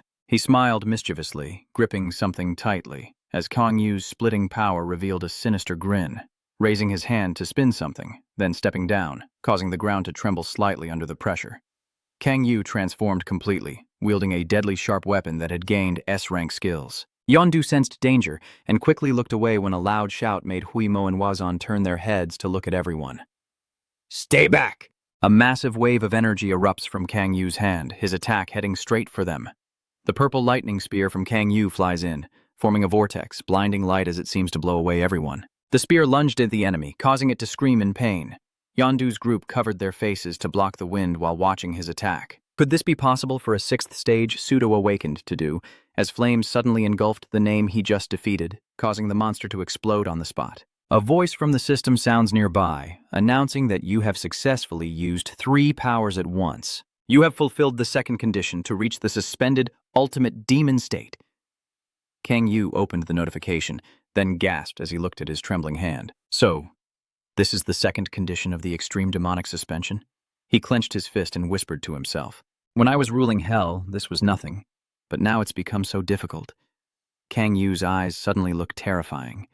I still have a long way to go. Moreover, he gritted his teeth and whispered to himself that he needed even more strength. Suddenly, a voice called out, and the more you heard it, the louder it became. What was that attack just now? I've heard you're very strong, but I didn't expect you to be this powerful. Wazan approached with his sword and asked if he really could do this. Yondu also pulled up his shirt and asked, if you can use that move, why not do it right from the start? Kang Yu turned and replied, this is the first time I've tried using it. He then awkwardly raised his injured hand and added, besides, look at my trembling hand. This isn't an easy move to use. So if we fight right now, I'll definitely win, right? He provocatively asked her, has the fighting spirit already become part of her blood or what? There's a voice coming from behind. Kang Yu, I've defeated a few giant rock monsters already. Akaina rushed into his arms and asked, so, have we finished hunting yet? Kang Yu looked at the girl and replied, all right, well done. Hey! Suddenly his face darkened. Wait a moment. Looking back now, something strange appeared behind Kang Yu, and I still haven't seen the confirmation message that we have defeated Elker Cole. Suddenly he shouted, let's get ready to fight, it's not over yet. What? Huimo quickly pulls out the knife from his back, stammering. Yondu looks up at him. What? The battle isn't over yet? China pulls on his shirt and calls out Kang Yu. He holds the girl in his arms and continues to explain to everyone. The confirmation message says we successfully hunted it, but El Caro hasn't appeared yet. Hearing that, the two of them quickly checked the notification. Now that you mention it, Kang Yu looked around carefully. No way. The first time I created a ridge in hell, I easily slaughtered the demons from the 7th layer. Seeing the beast lying on the ground, he wondered how a creature from the gate, not belonging to the demon clan, could do that. Suddenly, a loud roar echoes out. Everyone in the team looks on in surprise. What kind of monster is this? Kang Yu watched the monster healing itself and silently guessed in his mind. Demon energy. Pieces of flesh from the howling beast rejoined, and the creature roared loudly, its tail whipping around, sending dust flying everywhere. Brother Mo tightly grips his dagger and shouts, what is this? I thought we'd have to fight a 2nd round, but it just ran away. Suddenly, Yondu rushed forward and struck down. The move wrapped around the monster's body, preventing it from moving. Seeing that it was okay, she said, I caught it, but before she finished, it pulled her away. Everyone behind saw this and called her Yonju. Suddenly, someone shouted loudly, Ionju's father. The chain. She threw the remaining chains towards everyone behind her to hold her back. Everyone strained to pull, but facing such a monster, it was going to be very difficult. Kang Yu gritted his teeth, thinking to himself, damn it, I've used all 3 of my powers and Grayken's fury effect is also gone, so I don't have much demon energy left. Are we going to lose like this? What kind of attack do I like in the room? Leave it to me. Sir Kang Yu. Suddenly, another monster appeared out of nowhere and charged forward. Everyone was surprised to see this. Yondu hesitated and asked, is that a monster? No, it's Akaina. Akaina, in beast form, suddenly opens its mouth, unleashing a powerful surge. It seems like it will use that power. But unexpectedly, Akaina delivers a strong punch, stunning it. Suddenly, a thick wave of bones appeared, knocking both of them away. Akaina's voice echoed behind him, telling him to stay still. It keeps fighting to knock down the monster. In less than 10 seconds, it defeated it. The onlookers beside them could only stare in shock as Echidna ruthlessly threw the monster straight to the ground. Everyone was so scared they broke out in a sweat. Behind the bones, the figure standing on the monster looked so cool. I haven't been cool for long before it returns to fawning over you. Lord Kang Yu, did I do well? Good job. The system's voice rings out again. You have successfully defeated the SL Cuero monster. You are the top contributor. Additionally, you received a bonus for delivering the finishing blow. Your experience is increasing rapidly. Because of the level cap, all the experience you gain will be stored up. He watched the girl run toward him, thinking that she must be dead now, even though his level cap still hadn't been unlocked. Yondu frowned slightly and said, I think I know why that girl can become Kang Yu's companion. Well done. He looked at the monster lying on the ground and asked, but what are those tentacles that appeared at the end? Are they a unique trait of the Cuero species? I'm not sure anymore. In every monster hunt, I always share and gather information fairly. But this is the first time I've seen something like this. Kang Yu stepped on it. I don't think it's a special trait. You stepped on it, and the monster responded. I've seen something similar before. Something similar, huh? But why did you climb on top of it? Kang Yu recalled the previous battles. Just when we think it's dead, this bastard starts destroying everything around it, which is exactly what demons do when they turn into monsters. So, you mean this is caused by demon power, and if we check, we'll find out? Kang Yu silently thought, let's check it out, it's probably somewhere around here. Disgusting. He reached out and cut a line on its body, and some tentacles began to grow from that spot. Kang Yu reached inside the monster and was sure there had to be something there. His hand touched something, and everyone nearby gathered to look. Found it? Is there something inside? The thing in Kang Yu's hand is a red gem. Isn't that a precious stone? Father Du crossed his arms and looked at the red gem in Kang Yu's hand, asking, is that a precious stone? Brother Mo is carefully examining this gem, isn't he? It doesn't look much like a mana stone. Beizon carefully examines what Kang Ho is holding. Is this the reason Alero is acting strangely? Kang Yu also just said, I'm not sure myself. I secretly think this must be the reason. This gem contains a very high concentration of demonic energy, and the stone in his hand radiates a magic aura that makes him even more certain. It seems like this is a different version of demonic energy in the form of a magic stone, but it doesn't resemble a typical magic stone. It was formed naturally, and its surface looks like a high-quality artifact. A figure suddenly appeared in his thoughts, and he was sure someone deliberately created this. After a moment of hesitation, he exclaimed, I understand now. Jodu was startled and turned back. What do you understand? Kang Yu replied, I'm not entirely sure, but it's likely the work of the Demon Society. Jodu was startled and exclaimed, Kui hoi, I can feel it from this gem. Look at this gem. It looks more like an artificial item than a magic stone. Its position is within my reach, not deep inside the monster's body. Kang Yu speculated that someone had placed this inside Cuero's waist, and that the demonic power within the gemstone caused it to lose control. The organization capable of creating this is most likely the Demon Society. Boyon cautiously agreed with this idea. Most likely in this case, I think they are the prime suspects. Kang Yu proudly scratches his nose. That's just my hypothesis. China cheered loudly from below. Kang Yu, you are very clever. Bon suggests to Commander Ku Hui Mo. I wonder if I could ask you to start investigating the demon sect from Poing. Over there, they quickly responded, yes, of course, and he carefully looked at the gem in his hand, thinking to himself, this is truly fascinating. Kang Yu licks his lips slyly, surprised that the damned demon guild could create such a pure evil stone. Tham Lam quietly thinks, if such an item falls into my hands.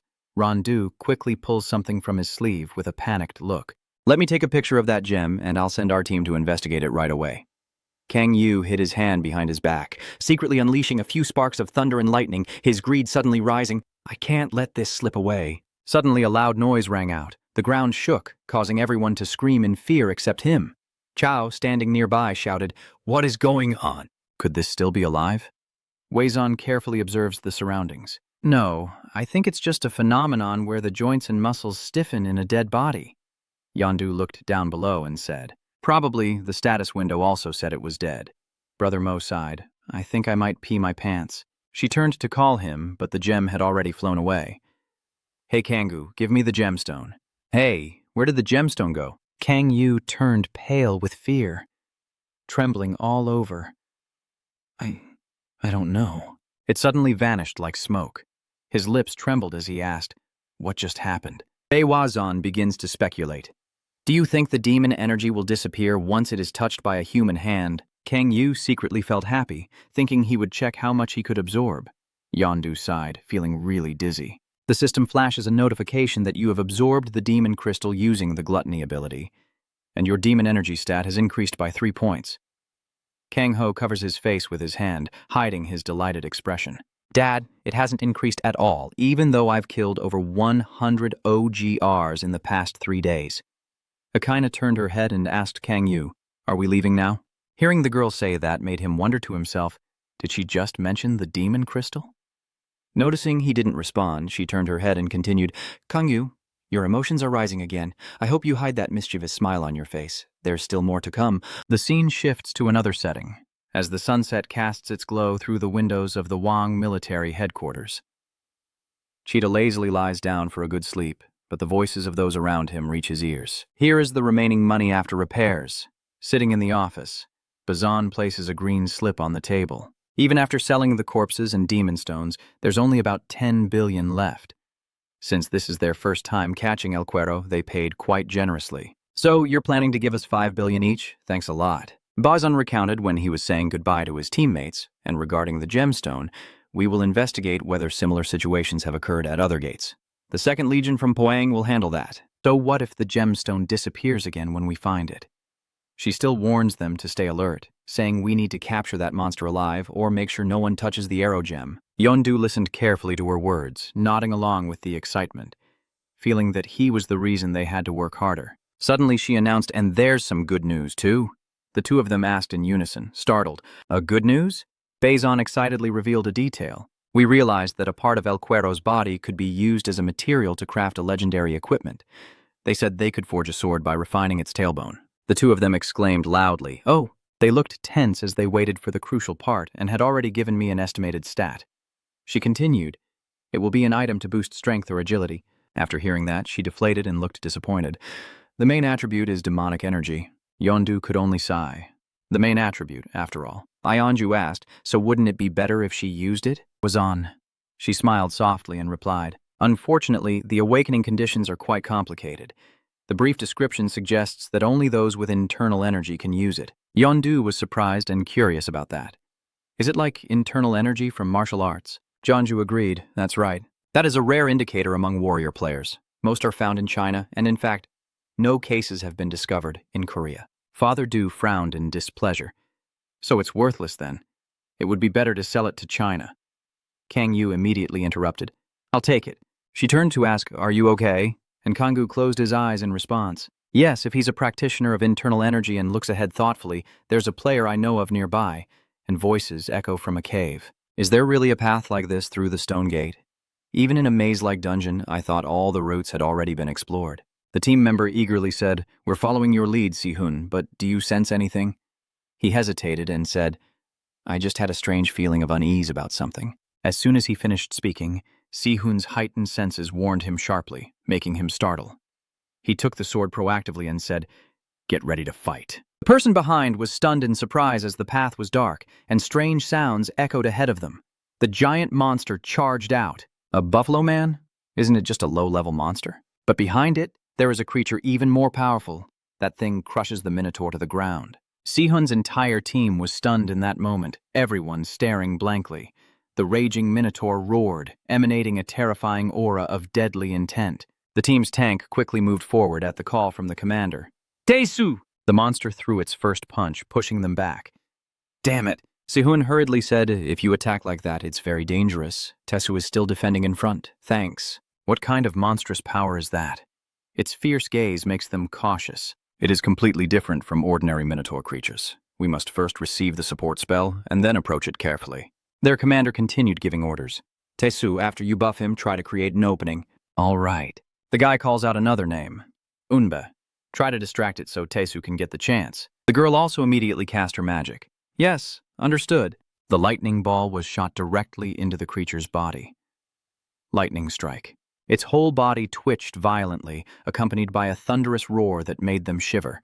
Si-hun started to move aside. "Hey," the monster was also drawn to that action, glancing over at you. Taesu and Seo team up to attack it from behind. He uses his shield to charge in. "Here!" A loud crashing sound echoes as the monster's flesh clashes against the surface of the shield. The Minotaur, furious, turns to attack the tank. Seo uses his staff to unleash a burst of Taeshu light. Her support helped him become more energized. Thanks, sister-in-law. The sharp hand of the monster raised high with a roar, but it didn't notice Si-hoon approaching from behind. Both of your hands grip the sword hilt tightly, and your eyes grow colder as a deadly strike pierces through the body of the Van Long monster, ending its life. Its head falls to the ground. The battle ends in perfect harmony. Tetsu, Panning said, I knew you could do it, and you've never let me down. Super. I looked worried. Tetsu, are you okay?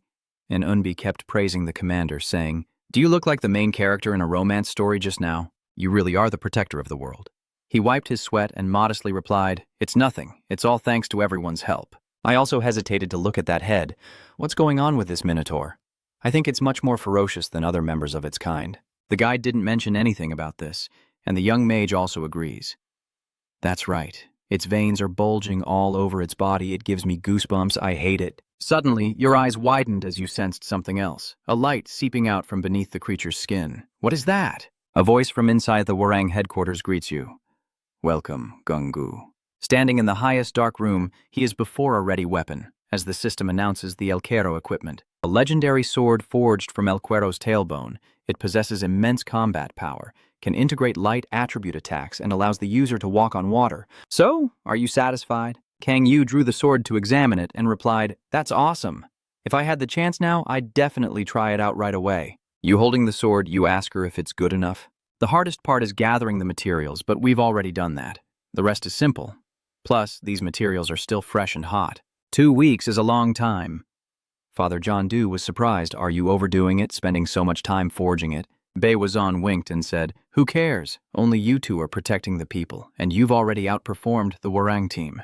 She then gave a faint smile. If we still hesitate to help now, it would be shameful.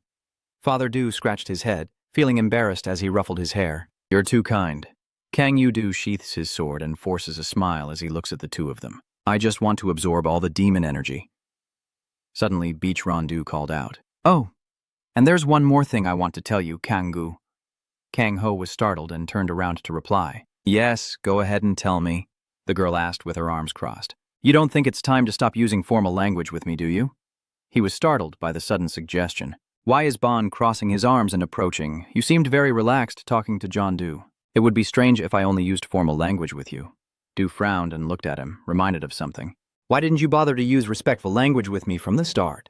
The other person continued. We are now equals and fighting on the same side. Kang Yu scratched his head awkwardly and replied, Oh, that's right. The guy also responded casually. So from now on, I'll try to speak more casually, and that damn Ionju because she's the one who used rude words to me before, right? Father Joe Do mocked. I see. Beizon whispers with a smile. Yeah. Suddenly he remembered something and asked curiously, So, how did the research on the gemstone from before go? Beizon shook his head in response. The whole team has been working hard, but still no decent report so far. Yondu sighed. Our guild is the same. Weizon continued. We doubled our hunting efforts, but still haven't found anything useful. I see. Strange. Could it be that the Demon Society only planted demon crystals in each Quero waste? Could my judgment be wrong? At this moment, the cardinal was showing an unhappy expression. Why? He stood up and asked, El Quero has been defeated. What is going on? The person below stammered in response. We are still investigating, but when we examined the extent of the demonic spirit's corrosion, all that remained were traces of a bloody battle. He tremblingly asked from above, What about the demon spirit body? The subordinates below are trying to explain to him that we are attempting to recover, but there is no evidence. A loud bang echoed as the person above angrily slammed their hand down, causing the bishop to break the table in two. And what about the other demons? The subordinate below answered in panic. Most of it is still fine, the subordinate reports carefully. I don't believe they have figured out my plan, the Crimson Bishop said. I see. And the subordinate is cursing in his mind. Damn it, that monster hasn't been defeated once in the past year, and now it has to show up at this exact moment? He wondered silently, what kind of crazy situation is this? That guy asked his subordinate about the progress of the plan. The subordinate hesitated and replied that it had been significantly delayed due to the incident. The Cardinal of the Scarlet Yoke asked sharply, So what if I try using a different method? The subordinates kneeling below immediately intervened and said, Your Eminence the Cardinal, if we insist on proceeding with such actions, the risks of the consequences will be too great. He sitting above remained very calm and said, I never said we should act immediately, I just want to check a few things. One of them stammered, "If we use that method, we could push the project forward immediately, but still, it's too risky." "The global network, what about it?" The subordinate stammered and asked, "What do you mean?" His face is filled with murderous intent as he speaks. "Are you hesitating just because you're afraid of the global crisis?" The murderous aura emanating from him fills the entire room. "Do you think I would be afraid and hide behind a safe zone?" The trembling subordinates can only complain inwardly. The murderous aura is terrifying. "Sorry." His clenched hand remained tight, only relaxing after a long while. "Are there any remaining pieces of the demon crystal?" The others hurriedly shouted. "There are some left. The Cardinal has ordered to implant them into the remaining monsters as soon as possible. If the plan is delayed again, his words will be like a threat, and your heads won't remain intact on your necks." The subordinate bowed his head and nodded clearly. He continued to bring up that topic. "So who was it that defeated Iquero?" A person responds. "Chazu of the Red Rose Society." That guy clutches his face and sighs. "Father Yondu, she's meddling in our affairs again, just like he did with Kim Ji-hyun in the past." He made up his mind to make his eyes glow red. "If you're brave enough to do it, you must be prepared to face the consequences. Brace yourself for the darkness." Two people have spoken their opinions. "Are you planning to eliminate Father Yonju?" But Father Ionju is very strong. Just using the darkness alone won't be enough to take her down, but their superior has denied it. "No, the target is not Father Ionju. They are confused." "Really?" The Cardinal replied. "There's a new soldier she favors a lot." His cruel smile echoed. "His name is Oku. We will take him hostage." "The person he's targeting is currently driving leisurely, you bastard. At Ungbu Gate Rab, the exploration team just returned, so it's very lively." "Today has been a great harvest too, thanks to you," Sihun replied with a smile. "It's all thanks to everyone's effort." Unbai is excitedly making a fortune while Tesu, who was speaking, suddenly stops in front of an arm. "When shall we go again?" he said in surprise. "It's been a while since we last met, and he's been waiting for them with a warm welcome." "How long has it been since they last saw each other?" Kangu Sihun looks at him with affection. Kangu Unbi also politely calls out, "Hello, Kangu." He also said that everything is still fine with everyone's hunting, right? Now everything has been taken care of. Sihun wonders. "Why did you suddenly come here without warning?" The guy immediately drew the sword behind him because he had a surprise gift for everyone. "Are you smiling faintly for everyone or just for Sola?" Tesu still laughs loudly and comfortably. "Then that's great. But this time Kangu mentioned someone else. Here, take this, Sihun. You look surprised." "Me?" Unbai standing nearby is also surprised. "Miss, the other person is focused on introducing the weapon." "Yes, this is a sword called El Cuero." Kangu isn't familiar with it. It's a legendary equipment that only those with innate internal energy stats can use. Are they frozen in shock because it's legendary? Tesu couldn't help but sigh in envy, while the young man received it in confusion. This guy Sihun sadly confesses his feelings. "You're still not skilled enough to help me, so I can't accept such a precious gift from you." But your words were immediately cut off. Whether I can or not is up to me. His eyes look up at him, and in the future he will surpass thousands of other players. Soon he will be able to compete with even the top players. Kangu makes a promise, saying, "When that time comes, prove yourself to me." Sihun's tears welled up with emotion as he joyfully grasped the sword tightly. "Thank you so much." It's just like a scene from a martial arts movie. The little mage in this team is also happy. That's great. Still, he has some unresolved feelings. "I'm sorry you treated me so well." He straightened up. Sihun lowered his head in sadness. "But I felt quite uncomfortable when I first met you." He was just rushing through the words he wanted to say inside. "Because I am the protector of the world. And you are the bastard who destroyed the spiky system, right?"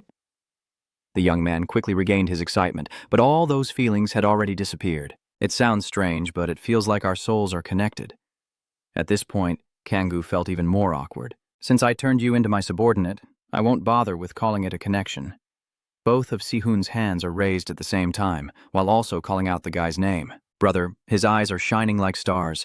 "From now on, Kim X-hun will only listen to you and fulfill all your wishes." Standing behind like the ticking time bomb, Un was flustered. "Sis, he's also sweating a lot." Sihun silently prays in his heart. "Please don't look at me like that." "This idiot, can you let go of my hand now?" Is Sihun still just looking for stuff like that? "And I have a few things for you. Her hair." The monster we defeated earlier was strange, so I checked its body and found a few things like this. That innocent look completely doesn't realize the danger of that red stone. Maybe this can't really be considered a gift, but perhaps you might know something about it. Kangu's hand immediately clenched. He looked at you like the god of his life. "Sihun, come here. Stay together, Sever." Kang Yu happily holds the gem and cheers with joy. Where did you get this from? Si-hun crossed his arms and looked at the gem in his hand. So, at that time we were hunting through a portal like usual, but I had a strange premonition. Hearing him say that, Yu asked. That intuition was really strong.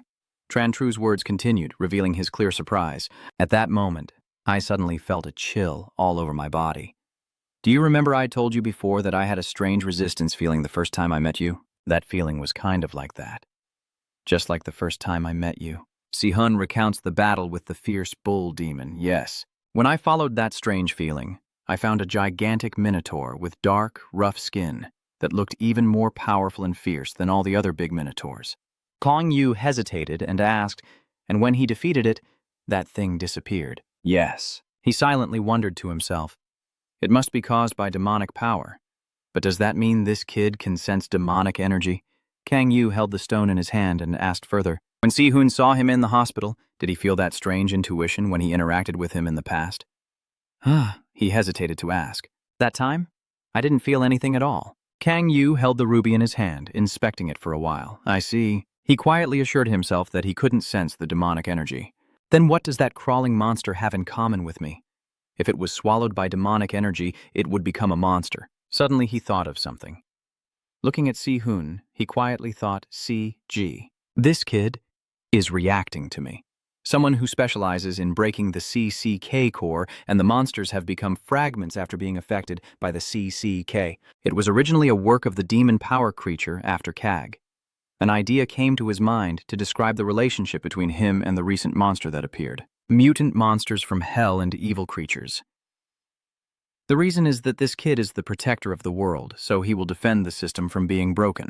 I walk over to him, feeling an instinctive resistance to anything with a CG nature, then place my hand on his shoulder and call Si-hun. He politely replied, yes. Kang Yu smiled eerily.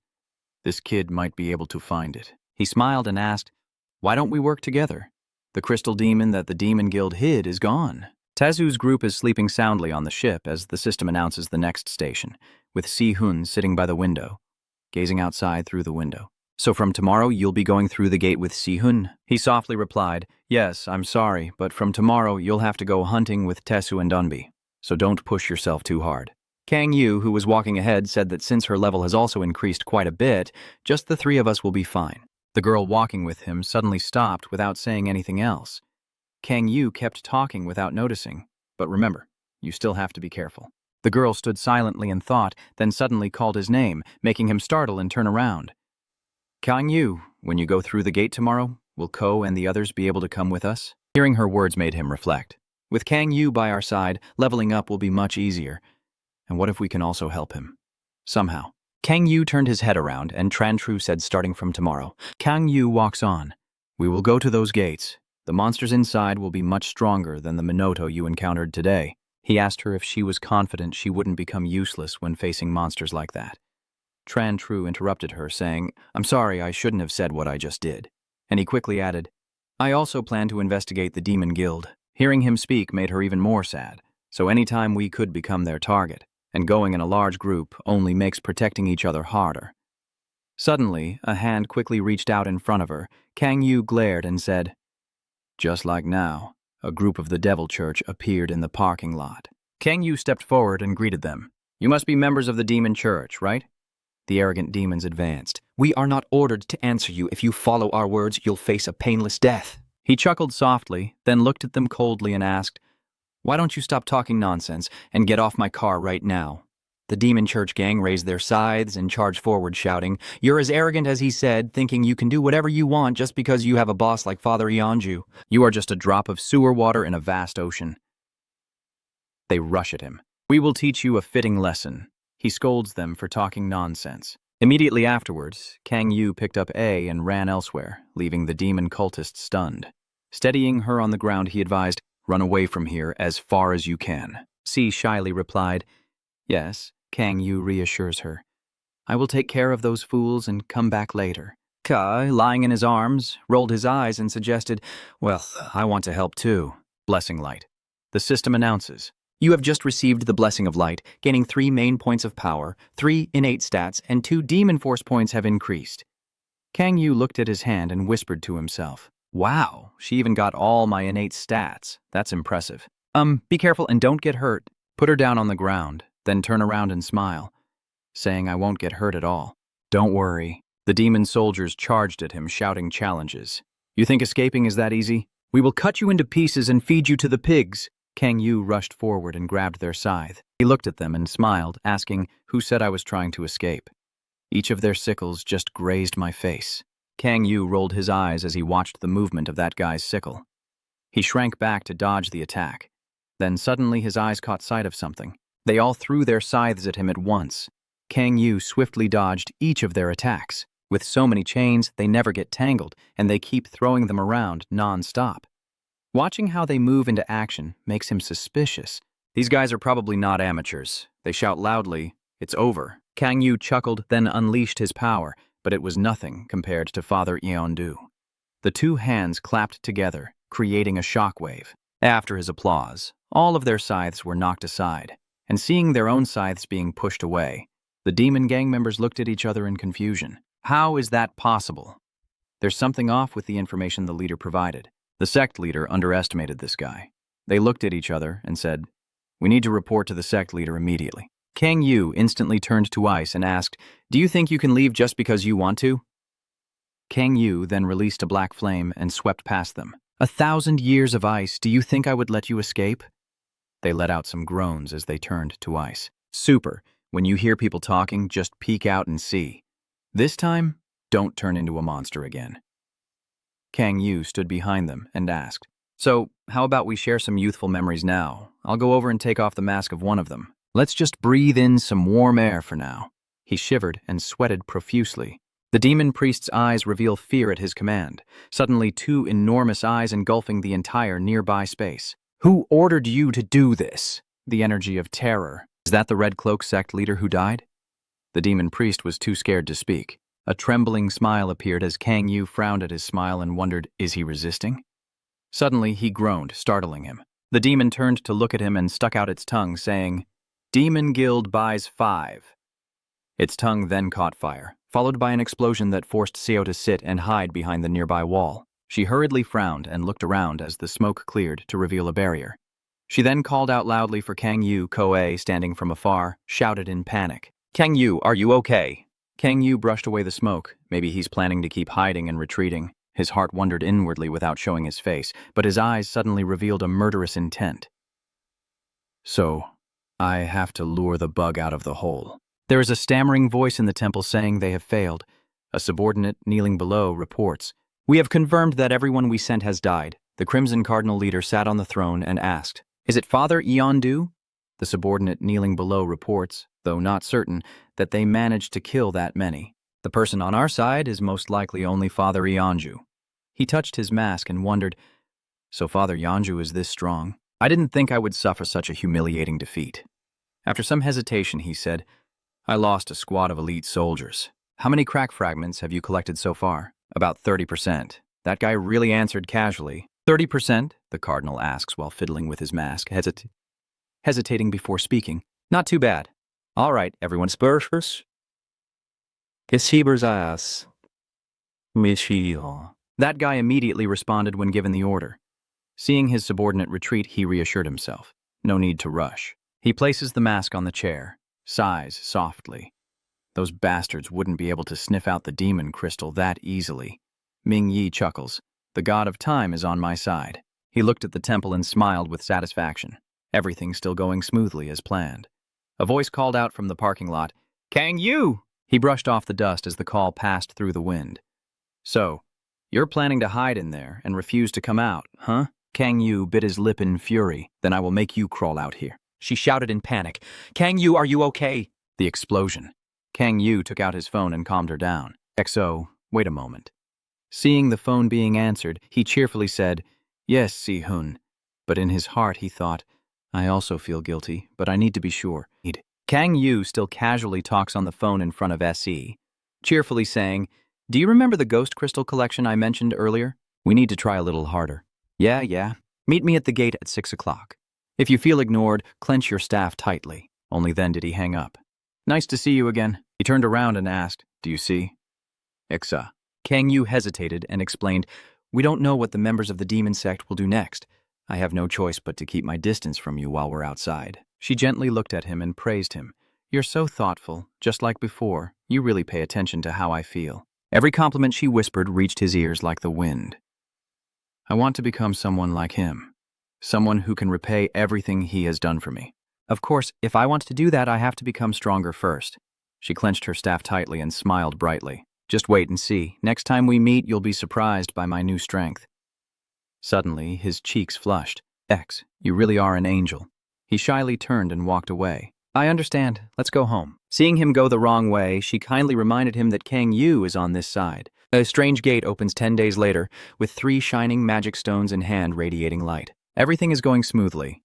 Seeing Kang Yu's cheerful mood, Si-hun asked him, "Is today the end?" He put his arm around him and smiled, saying, "That's right, you did well."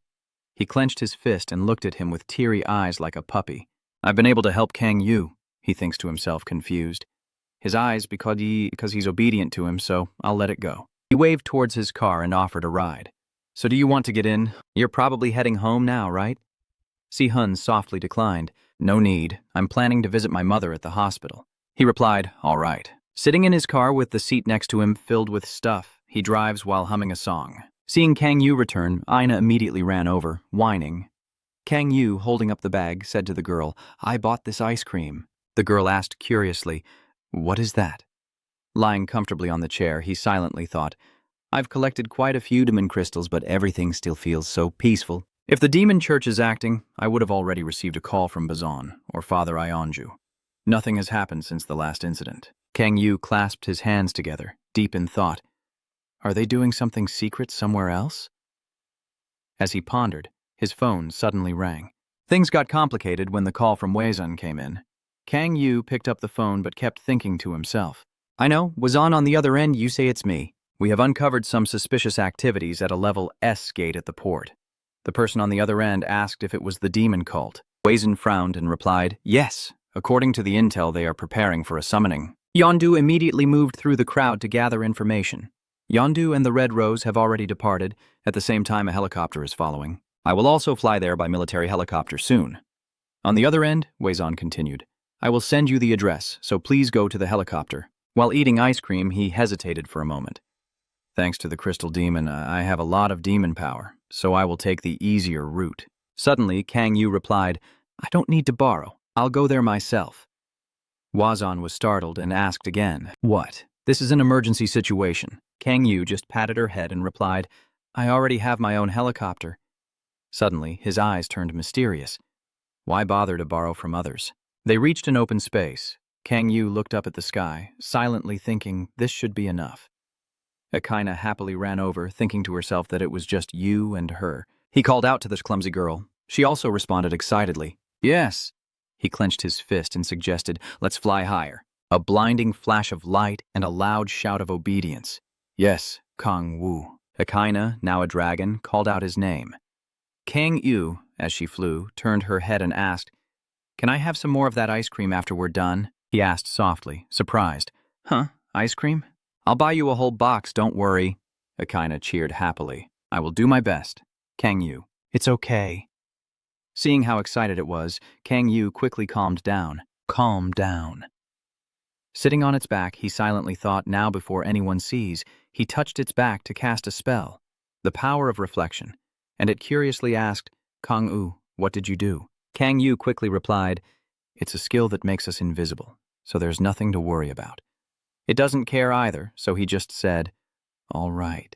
Akaina rides the wind swiftly through the villages. Sitting on its back makes him contemplative. The fact that he cannot grasp the scale of the demon sect is truly concerning. Kang Yu frowned, wondering how far they had spread out.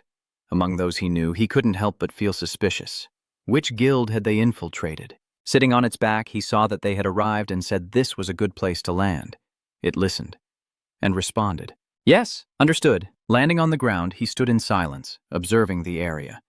Bazan said he would contact the unit responsible for this region. I landed a little away from the gate. Kang Yu ordered, Akina, turn back into human form. He turned around and asked, So, where are we going? A loud explosion sounded, and Kang Yu immediately became alert and looked over. Are there people? Seeing someone made him wonder inwardly, since he saw no one he landed here. Did he use invisibility to hide himself? The strange man then said, "Wait, don't attack." Mian looked up and asked, "So is this a real dragon?" Seeing the glowing object in his pocket, he secretly guessed it was a demon crystal. Kang Yu looked on alert, making him fear, and upon recognizing the familiar figure, he thought to himself that it was the player accompanying Bi Kong Hyun. Seeing the familiar person, he vaguely guessed his identity, the president of Onuri, Min Yok's father, and he spoke to clarify, "I noticed a strange shadow, so I followed." He slowly stood up and said, "But you are the person my father is." Suddenly a cold voice rang out, "Enough." Kang Yu narrowed his eyes with a murderous intent and asked, "When did I allow you to speak?"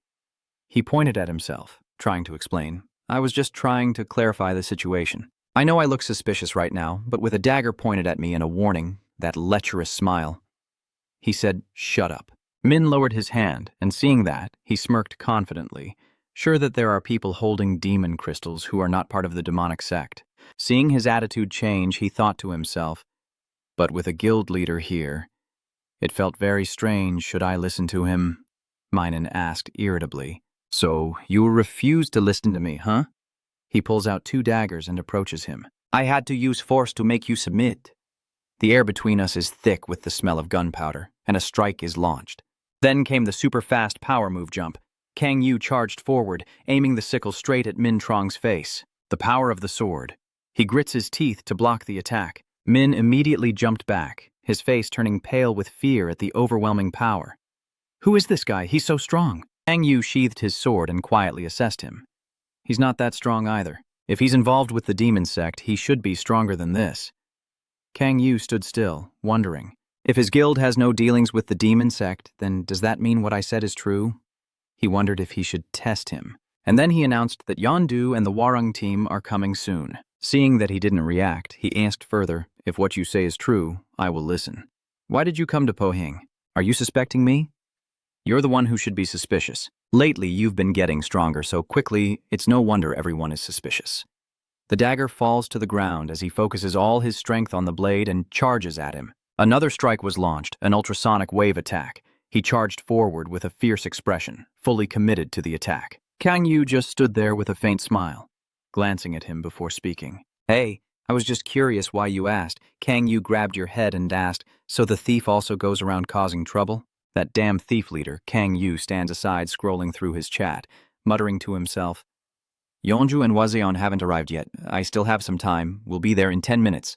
Kang Yu presses the button to pour coffee, hands the cup to him, and says, "I've already paid." He was robbed of everything, from money to demon crystals. Kang Yu took his coffee cup and said, "I'm not a patient person, so if you don't want to be misunderstood, it's better to start talking." Holding the coffee cup, he asked why you came to Pohing. Mien stammered in reply, I'm not from the Onuri Guild." He bowed his head in regret for having tracked down the remnants of the demon cult himself. He recounted the past. "And you also heard the saying that thieves should keep silent and handle their wounds themselves, right?" He bitterly recounted that thieves should keep quiet and handle their wounds themselves. He's just one person who can't help his teammates at all. Thieves are usually treated like that.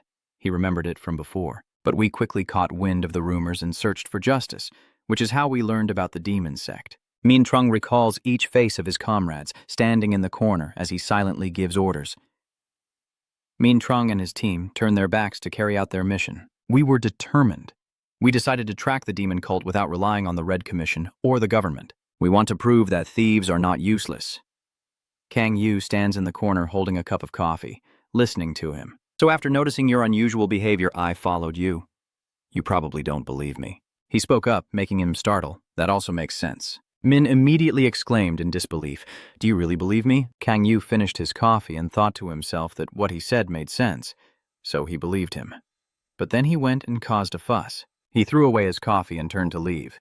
"Isn't Hong Jae-dong's story similar?" "I don't know if this is enough to prove your worth, but good luck. Everything's fine now. Let's go." China sipped her coffee and followed him. "Yes." Min looked on in confusion as he called out to her, "Wait." Kang Yu turned his head and looked. "What is this now?" He walks over to him to talk.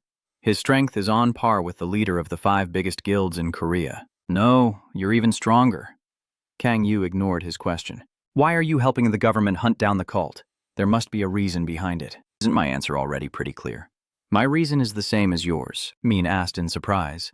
Like me, Kang Yu, looking handsome, said, do you still need a reason to protect Kan Kim Chi, or is it world peace? After saying that, he turned and walked away. I'm leaving now. Inside, he suddenly felt shy. Oh, Kang Yu. He looks like a bad guy, but you really shouldn't judge a book by its cover. Kang Yu turned away, showing disgust. And besides, those names from the demon sect are perfect for absorbing demonic energy, so why did he have to stop and ask?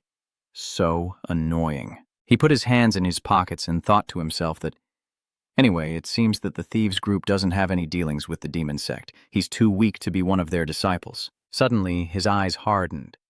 If Manhwa was searching for information about the demon sect, then the most suspicious among the remaining sect leaders was Ang, based on the details from the past. The name that Father Manhwa and the leader of Sonare are watching is Bi Kang Huin of Hanun, which makes him somewhat of a concern. The man holding the devil mask performs a spell on the divination orb, as a voice calls out for Priest Yu Taesish in the cave. Has the mysterious voice finished preparing since noon? The subordinates standing before the magic circle replied, Of course, Cardinal. On the other side of the sphere, the Cardinal was secretly watching. This summoning spell is the first step in our grand plan, and I will accept no failure. His eyes were cold, determined to succeed at all costs, even if it meant using a sacrificial item. The subordinate on the other side respectfully replied, Yes, Cardinal. A mysterious laugh echoes. The priest approaches the scrying orb and begins to recite the spell.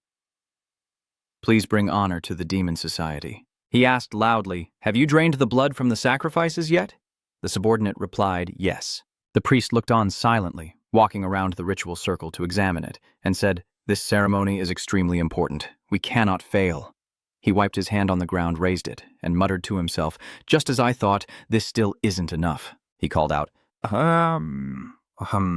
Hey, you over there, come here, the subordinate replied. Yes. The other person walks over quietly. Father, what's going on? Then he suddenly stabbed that subordinate. The henchmen, seeing this, stood up in shock, their faces pale as they demanded, What are you doing, Father? He raved madly, holding a knife and shouting loudly, Still not enough blood. If you want, blame yourselves for not gathering enough sacrifices. Shouts of despair echo as Liliate's body lies around the ritual circle, and he stands there shouting loudly, Please bring glory to the demon sect. Dinmok, holding a knife, smiled wickedly. This should be enough. He placed his hands on the formation and muttered a spell for Havakgala when suddenly he heard a call for Father Ionju. Biwan hesitantly raises his hand to suggest, We can enter through the S-grade gate, right? The two turn around and say, He arrived just in time. He asked, How's the situation inside? Beck-Wisen turned around and replied, It doesn't look very good. Somewhere, she continued, it seems the demon cultists are hiding in a cave. But the problem is, there are too many caves inside, so capturing them is almost impossible. A pit emits several ominous fumes, and I also sensed that the entire area feels unsettling. Footsteps approach, it turns out everyone is here. Huyen Mo happily walks over and greets, Wyon, how have you been lately? And O Kang U, Go Cha Ionju, Lao Roi Không Gấp, Wazon Hoi Tham Ve Tin Jin Yiu Cha. He went to report to her that things weren't looking good, but we just heard an explosion coming from inside the gate, a hand gently pulling his shirt and whispering, Kang Yu. Akaina worriedly said, That gate. Her words caught Kang Yu's attention. A faint smell of blood, a blazing surge of power, and a savage laugh echoed. It's a success. It's a success. A crack appears in front of the priest. He chuckled happily and shouted, I have waited for you all this time. Please show us your great power. Prayers echoed as the demon appeared, stepping onto the eternal path. Who dares call me Oryx, demon of the seventh hell? The kneeling priest respectfully responds, O great Oryx, humble humanity, I humbly request an audience with the being walking the eternal path. He eagerly lifted his face and replied, Yes, master. The demon stared and asked why. He knelt and said, I hope you can make humanity shed blood. Please lead your disciple on the eternal path. If we can escape the bonds of life and death, we can dedicate all our loyalty to you. The young man behind the curtain breathed heavily into the radio. The demon laughed loudly. I like your greed, human.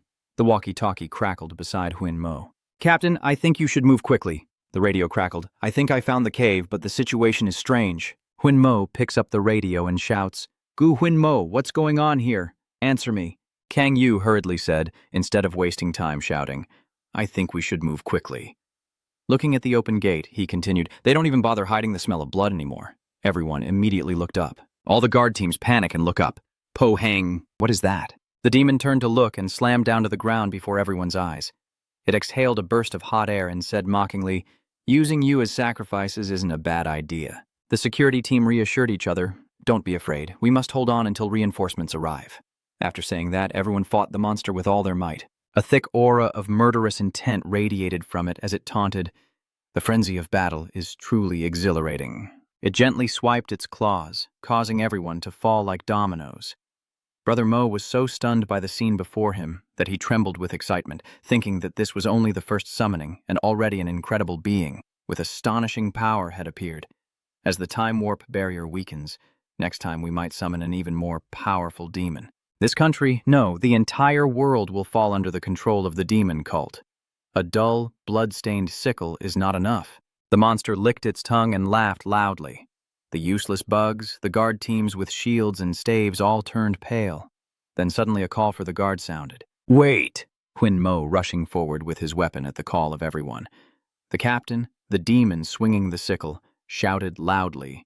Truly pathetic. The clash of metal rings loudly, the pressure forcing Hui Mo back a few steps. He was knocked away. He's too strong, damn it. Behind him, someone with a staff raised it and said, you want to look cool, but one hit and you'll be sent flying. Behind, a girl used magic to pull him back. Truly worthy of being our team leader. The team behind said, we are waiting for you here. Huin Mo turned around and smiled at everyone. Huin Mo announced, is that really a demon? Don't be afraid. Show him our strength. Hearing those people obediently follow, Kang Yu froze in place. Yes, Yondu drew her weapon, ready to fight. If we had come here with my guild, everything would have been easier. Biwazan also drew her sword to face her head-on. There's nothing we can do. We should be glad that we entered before the demon escaped through the gate. Kang Yu is overshadowed by Hui Mo's heroism. We will stop him right here. Between Elko and the demon, I wonder who is stronger. The priest slowly follows the demon as it walks the eternal path. Show those humans your power. The demon replied, I was about to do the same. It turned to look at Hui Mo with an equally fierce expression and then shouted at the group, you are not even worthy to face me anymore. Is there no one stronger? It blinked and asked, are none of you worthy enough? Its eyes turned to Kang Yu, who looked away, trying to avoid its gaze. The demon froze in place to run the program. Oryx, the demon from the 7th level. Kang Yu turned away, sweat pouring down like a stream. Damn it, how did I summon a real demon? Kang Yu clenched his teeth, sweat pouring down, scratching his head in thought. Among the 9 layers of hell, the deepest is the 9th, where the existence that became the lord of that hell resides, the Demon King's castle. The master of the demon castle, you have defeated the 9 great wonders. The rulers of all demons are the great predators, the eternal lord. The Demon King. Kang Yu scratched his head, still avoiding its gaze. The demon had now recognized him, its eyes wide with shock and mouth agape. The demon stared in horror and shouted loudly, what? Why? Why is he here? It stammered in panic. Sir. Kang Yu grimaced and glanced away. Why is it that among so many demons, the one who appears is the one who recognizes me? The priest saw the trembling demon and spoke. Please. When he heard someone calling his name, he turned to look at the great oryx. It slams its axe into the ground and shouts loudly, hey, human, make me return quickly. The priest was terrified. A gust of wind suddenly sounded. The monster grabbed the priest and shook him wildly, demanding to go back. I really don't want to fight that monster. I will return to hell, cancel the summoning, and send me back quickly. The priest was shaken so hard he nearly lost consciousness. What's going on? He said. You can't go back, but don't worry. Great Oryx looked down at the crowd below him with contempt. Those beings were nothing but weak mortals. The demon trembled as he asked, weak humans? Looking down at the chaos below, I ask again. Weak? The demon roared, You idiot. You know nothing. You have no idea who you're really facing. Instead of fighting, everyone is just watching it argue with that priest. What's going on? That demon is arguing with the priest. Should we take this opportunity to attack? The footsteps approach and then speak. No, a hand reaches out to stop Bazan. Leave it to me. Kang Yu spoke. It seems that the demon mistook me for someone else. Bazan stared in surprise and asked if he had been mistaken. He replied slowly, yeah, it mistook the person. A flash of light struck in front of him. Kang Yu stepped forward and asked, are you Oryx? I order you to only speak with your thoughts so others won't hear. The frightened blue-faced demon trembles as it drops to its knees and says, Yes, I am Oryx, the demon of the 7th layer of hell. Demon King. Why are you in a place like this? You look up and smile. Most of your power is sealed, but if this guy is so scared, it's easy to handle. I stare fiercely. You've disturbed my plan. The demon was so frightened it couldn't speak, and obediently sat cross-legged. What do you mean, your plan? Kang Yu gritted his teeth. Don't question me, it's really troublesome. He secretly admits to himself that he has no real plan at all, just talking nonsense. It closes its eyes in fear after being threatened. I am sorry. He put his hands in his pockets and silently threatened him. Your sudden appearance has caused all these problems, but I will give you a chance to make amends. It closes its eyes and cries. I will obey all your commands, Lord Demon. Kang Yu chuckled slyly. That's right, isn't it? If you follow my orders, I will make you my trusted aide. The demon's eyes immediately spark with fierce determination upon hearing the word trusted aide. The demon confidant quickly created a variety of things, becoming a trusted aide of the Demon King who defeated the 7 Wonders, which is the greatest honor. If I become one of his trusted aides, I might gain a part of the Demon King's power. The demon lowered his beer and knelt down, begging, Please just give me orders. He arrogantly crossed his arms and thought to himself, Fine, defeat those people without using your weapons. Kang Yu pointed at Yondu and challenged, I want to see if you are strong enough. It kicked away the axe and eagerly charged forward. Following the order, he secretly thought to himself that he should learn to think for himself. Yondu looked at the strange behavior of the monster and worriedly asked, Why is that demon acting so strangely all of a sudden? What did Mr. Yu do? Bechwazin drew his sword, stammering, I'm not sure anymore. But she frowned, drew her sword, and said, This is the perfect opportunity for us. She immediately struck. After Namfang Ban finished his move, he carefully observed as she approached, sword in hand, to confront the monster. As it raised its claw, she swiftly drew her sickle and sword, rushing forward. Bechwazin summoned his strength and shouted as he swung down fiercely, the sword slicing straight through, causing blood to spurt from his arm. The demon, furious, said, You crazy fool, swinging that axe wildly into the ground, you trashy bug. Yondu drew her weapon. Who are you calling a bug? The entire chain of blood wraps around him, forming a blood chain attack. Yondu frantically launched attacks at the demon, but it sensed her moves. The demon roared as it braced itself, grinding its teeth and glaring fiercely. Damn it, you're pretty strong today too. Even with weapons, I'm not sure I can defeat her, but this is the challenge given to me by the great Demon King. It unleashes all of Yonju's blood chains with full force. Beizan also seizes the opportunity to charge in, accompanied by Hui Mo wielding a dagger. The demon screams in pain from the continuous strikes, and as it falls, it mutters curses in its mind, so annoyed. Is it because I've gotten used to wielding the scythe that without a weapon I can't fight for my soul? Did the Demon King see through my weakness? Glancing behind, it silently called out, Demon King, the self-soothing demon. That's right. There's no way he would just watch ordinary humans defeat demons. He would channel his power into the scythe and give it to me. I will use that power to wipe out the humans. Suddenly, a slash struck into its chest. It spat blood and wondered why, then was split in two and quietly apologized to from Kang Yu. Please don't hate me. He sneered contemptuously at it. Anyone who believes in such scams is only to blame themselves. The system loudly announces that you have successfully defeated Oryx, the demon from the 7th layer of hell. You are ranked first on the contribution board and receive an extra reward for delivering the finishing blow. Your current level has reached the maximum. Based on the level cap, additional experience will be accumulated. The Cardinal Archbishop looked at the divination orb and called out his name. Okay, you. The system kept notifying that based on the level cap, additional experience would be accumulated. Kang Yu sighed and thought to himself, hunting demons in the 7th layer of hell made me hope too much, but it still wasn't enough to reach level 60.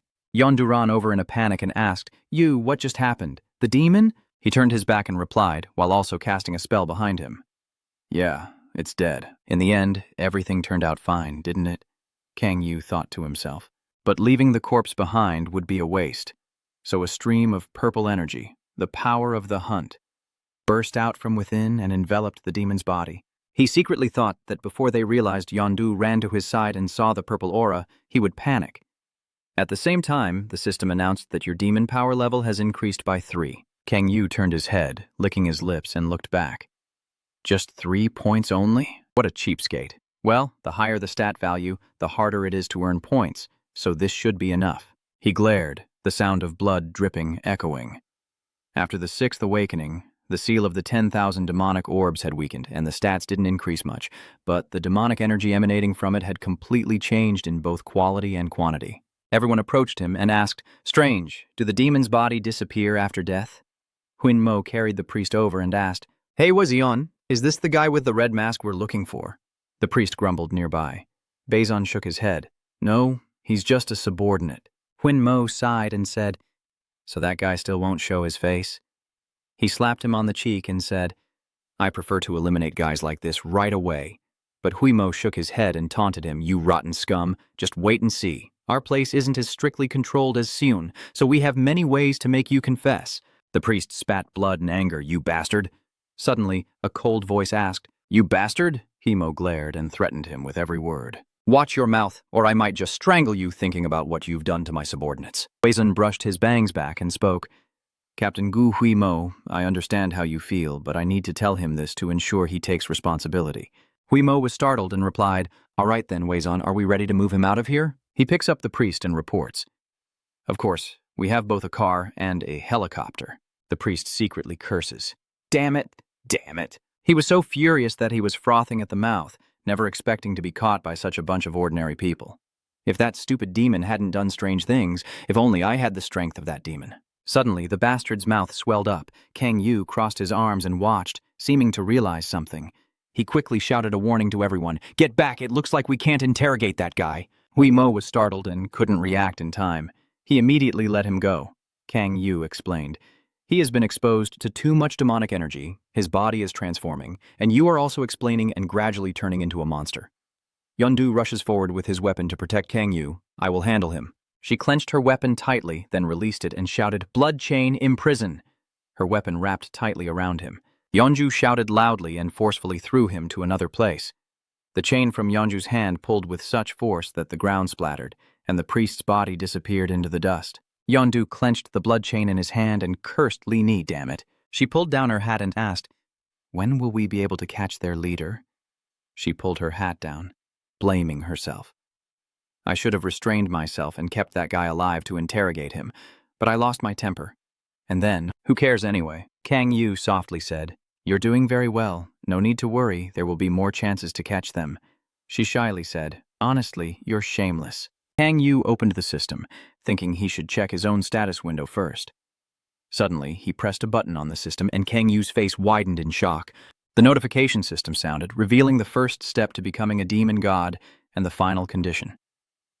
Condition 3, creating a demon crystal larger than a certain size, has not yet been completed. The subordinates reported to the Red Y Patriarch that the summoning ritual was successful. "Congratulations, sir." And the others continued their reports, bringing us additional aid. The Red Cardinal nodded and sat on the throne, listening to the reports from his subordinates. "Now we can proceed with the plan." He shook his head secretly, thinking he wasn't feeling happy at all. His eyes flicked to the side, surprised that the summoned demon was defeated so easily. Suddenly he asked, "How do they plan to help us?" The subordinate bowed respectfully and replied, "With demon crystals, of course." The subordinate raised his hand and said, "The amount of crystals we received is not only enough to carry out the plan, but also can make you stronger." The Crimson Bishop sat with his chin in his hand, thinking, "We succeeded in summoning them, so they are more generous with their aid. But the method of assistance is fundamentally still the same as before. How could that demon be defeated so easily?" A scowl appeared behind the mask. "Is it because of that damn final attack?" A voice calls out to him. "Mr. Yu!" The Cardinal. Cardinal clenched his fists on the armrest. The strongest in Puang should have been Ionu's red rose, but as soon as that demon saw Yu, he started acting strangely. In his eyes, that guy was just a kid who knew nothing about the real world. "Sir, I have one more piece of news to report to you." He ordered him to speak briefly. Hearing the report from his subordinate, the Red Yu Grandmaster became even more furious. It seems that the top rankers in the world, specifically Fujimoto Ryoma, will start to act with the support of the Japanese government. He slowly stands before the astonished subordinates of the Cardinal. A loud bang made the subordinate vanish in an instant, and under the Manhwa mask, he shouted angrily, "How can you be so calm about something like that?" He shouted in anger at the Divine Temple. "It seems you think the crystal demon was stolen. The demon we summoned is crushed like a bug, and facing Fujimoto Ryoma has nothing to do with you." The remaining subordinates stammered in response. "We wouldn't dare, would we?" He radiates killing intent and threatens. "We will cancel all current plans and try a different approach." The subordinate hurriedly knelt and stammered, "Your Holiness the Cardinal, the other way you mentioned is to step down gradually with reports from your subordinates, but that would make the whole world our enemies." He reached out, grabbing the subordinate's collar, glaring threateningly as he asked, "Do you think I don't know about that?" The subordinates trembled, too afraid to answer. "Don't make me repeat myself. Quickly take care of what we need and get ready to use that at the station." A few days later, at Isu subway station, a young man suddenly became captivated by something.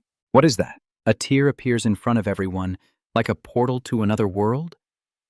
Tang Yu leans on his hand, looking up at the ceiling, then pouts and mutters to himself, "So peaceful." He lifted the Echina crane with his foot and sighed in relief. "Too peaceful. Sitting in the car with Si-hun, I feel exhausted and whisper to myself. The demon church has been completely silent since the incident in Pohang. I was able to gather demon stones after defeating that demon. But being with this guy is a bit uncomfortable." The ringing call from Father Yondu suddenly comes through. He said, "That is Father Yondu." Suddenly, Si-hun's eyes lit up with amazement. "You suddenly exclaimed, 'What if Kang Yu was startled?'" The system's red alert sound made Si-hun afraid. The system window appeared, and his car suddenly sped up unexpectedly. "What is it talking about?" "Oh, that," Yondu shouted angrily into the phone. "Oh, Kang? You! Why aren't you answering your phone?" I'm panicked. A portal has appeared in the middle of the city. A horde of monsters is pouring out, destroying the city, and people are being chased. Buildings burn as a familiar footstep sounds. A mother hurriedly runs with her small child to escape, but her child's foot catches on a stone, causing her to fall, and the mother, terrified, turns back and calls out, "Yewoo!" The horde of monsters charges forward, and the mother is terrified out of her mind. The daughter, held in her mother's arms, screams and wails loudly, "Mom, I'm so scared." Si-hun immediately jumps down, showing determination. He fights the monsters with his sword and loudly shouts to the mother and daughter, "Stay hidden, you fools!" He clenches his teeth, sweating profusely in front of the ugly monsters. The gate opening to the side? No. Everyone has turned into monsters because of the demonic aura spreading from the crack. Si-hun swung his sword, fighting off the monsters one by one, and when people saw he was safe, they rushed over to watch, laughing and saying, "That's a player, we're saved. That's Kim Si-hun." He stood in front of the monsters, catching his breath from exhaustion. "These monsters were just ordinary people earlier, and suddenly your face changed." Kang Yu from behind said, "Kim Si-hun, listen. Everyone will die if they breathe in the demonic aura, and these dead will turn into monsters." He remembered all the advice his brother had given him earlier. Once a person turns into a monster, they can never go back to being human. Got it? So just treat them like zombies, undead, or skeletons. If you want to save the living, you can't hesitate. Si-hun clenched his sword and gritted his teeth. "Yes, sir." He kicked off and swung his sword at the monsters. Suddenly, he paused for a moment. The system kept sounding notifications. Start the Guardian's special mission. Kill monsters and destroy the shards of the rift. 1/2789. Experience points reward. When working together with other team members, the experience points will also be distributed among them. The Protector must prevent a large-scale disaster from happening. He boldly swung his sword rapidly at the 2,789 monsters. Si-hun glanced around, meaning nearly 3,000 people had turned into monsters, each strike cutting down a monster one by one. "No, I don't have time to think anymore. The monsters only hesitate when they see their comrades almost all slaughtered." Si-hun, with a cold expression, strikes each blow down. Luckily, they're not very strong, probably no more than a level below elite. Kim Si-hun pursed his lips and frowned, then swiftly executed the Cloud Dragon technique, effortlessly annihilating the remaining monsters with a single sword strike. At the end of the move, his face remained expressionless as each monster was taken down behind him. Si-hun's eyes flashed with killing intent as he silently urged himself to slaughter the monsters. Faster, faster! The cheers of the crowd only push him to try harder. Go faster. The system keeps notifying you that you have entered the state of no self. You have gained the special attribute of the human sword fusion, and the conditions for complete transformation have been met. Si-hun opened the system and gasped for breath, overwhelmed by the tears in space opening up, with too many monsters continuously increasing. He silently thought, I can't handle everything alone. Behind him, someone called his name, Si-hun. He tiredly turns his head to look. Seeing everyone coming to support him, he joyfully shouts Tae-su Unbi and Zo too. Kim Si-hun turned around completely to see clearly. Everyone, you all came so quickly. Everyone looked at the girl with gratitude, saying it kinda helped us. Ayanju approached and shouted in this guy's face. She shouted loudly at Si-hun. Oh, Kang Yu nodded. You bow your head nervously and answer. Kang Yu. As soon as he finishes speaking, the scene shifts to another crack. We've arrived at the crack. Min Hee-ok was startled and turned back to see him put his hands in his pockets and ask, Isn't that Kang Yu? Did you come here right after hearing the news? Looking at the dead body below, he continued. As you can see, the number of casualties is too high. Kang Yu glared without saying a word. Min Hee-ok softly said, It's still good to see you here after all. He still said to first kill the monsters and then deal with the corpses. Then suddenly Kang Yu drew his sword and attacked him relentlessly. Choi Min, Hee-ok raised his hand to catch and softly asked, When did you realize? Kang Yu shouted loudly, I have other things to do. Si-hun, you should also go do what you need to do. Si-hun turned around and replied, I understand. After saying that, he quickly ran away on all fours. Kang Yu stood silently watching, then gently jumped onto a nearby utility pole. Kang Yu carefully observes the bastard from the demon sect behind this. He's probably still nearby. He closes his eyes and thinks, Too many people have died. He will never waste this much demonic power. Suddenly, his eyes lit up. I have to find them, the power of authority. Kang Yu closed his eyes to scan more deeply. He's not here. He's not here either. He's not here. Suddenly, he realizes something, recognizes someone he knows, and thinks to himself, That's Chaemin Ayak from Onuri. Seeing the murderous look on his face, he thought to himself, We haven't revealed anything to him yet. But he's here so quickly. Kang Yu crossed his arms and sighed, his information. Network is impressive. He frowns and stammers, but gradually becomes confident that he knows where he needs to go. Does he have any information about the culprit, or should I follow him? He quietly guesses that the tracking device he installed on him is only accurate in one direction. Seeing Min in the haircut scene looking at his phone while running, hiding behind a car, he further guesses that he is near that strange gate. He saw his frightened face. A scream echoed along with the familiar back being satisfied by the screams. The man who shouted earlier collapsed to the ground and the angry image of Min appeared. He used demonic power to kill, just as I predicted. Bitch, your figure of Manhwa radiates a bunch of sinister auras. I'm waiting for you, sneaking behind while pretending to be a friend. Min-e-ok turned around and asked, But it seems you suspected me from the very beginning, right? Min's father was startled and confused, and he was quickly grabbed by the collar and lifted up. Min tremblingly asked, How? How would I know? The evil path will bring a power far beyond what you can imagine. He glared at him. You're so stupid. You like pretending to be a hero, don't you? You should have known your place and been more cautious. His whole body trembled. Aren't you also pretending? Min-ok asked. What? He said with a teasing smile. You still feel angry about losing to Fujimoto Ryo. Hearing him say that made him almost vomit blood. You can't become a world-class genius, so you're angry and acting out like this. Soon, several drops of blood splattered across the entire street. His body collapsed on the ground with a sneer, and Min-hwa-ok's face twisted in anger. Wishing he had used his demonic power on him to make him suffer longer. A figure drops down behind him, eyes blazing with murderous intent. Without a word, he charges into battle with Min-hwa-ok. He was suddenly attacked and asked, When did you realize? Kang Yu, holding an axe, stepped back a few paces and asked, How long have I known your true face? He raised a friendly finger and replied, I can't waste time talking to trash like you. Charge in. He smiled angrily, and Min-hwa-ok immediately revealed his power. All right. I will end you quickly. Kang Yu also reveals his power at the same time, with steel-like strength. The fierce glare in their eyes ignited a deadly aura as they clashed instantly, and Min-hwa-ok's ice power was knocked back, grinding his teeth in fury. Kang Yu swings his axe forcefully at his hand. Min-hwa-ok, defeated, grits his teeth in anger. This guy is stronger than I thought. Kang Yu continues to strike with the sword's power. Min-hwa-ok raises his hand to block the attack. Everyone looked in surprise at the loud noise from afar. Min-hwa-ok gritted his teeth, lifting an entire car and shouting loudly, then charged straight at Kang Yu in a large truck. He just stood there, watching, until suddenly his face changed. He gently dodges the car. Min-hwa-ok sees the opportunity and jumps in to attack. Kang Yu grits his teeth, silently cursing the brutal bastard as the explosion roars alongside shouts and the power of divine force. Min-hwa-ok rushes forward with fists in hand, unleashing destructive vacuum energy. He charged forward, shouting loudly to break the heavens. A thunderous explosion lit up the sky, engulfing everything in flames, and Min Yaok was thrown several meters away. He was panting heavily, and finally I understood.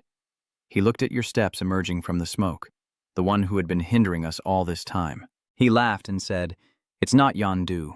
Min Yaok glared and said, "It's you." Seeing Kang Yu's murderous gaze, he asked, "Oh, Kang Yu, who are you really?" The city is heavily devastated, with buildings destroyed by fire.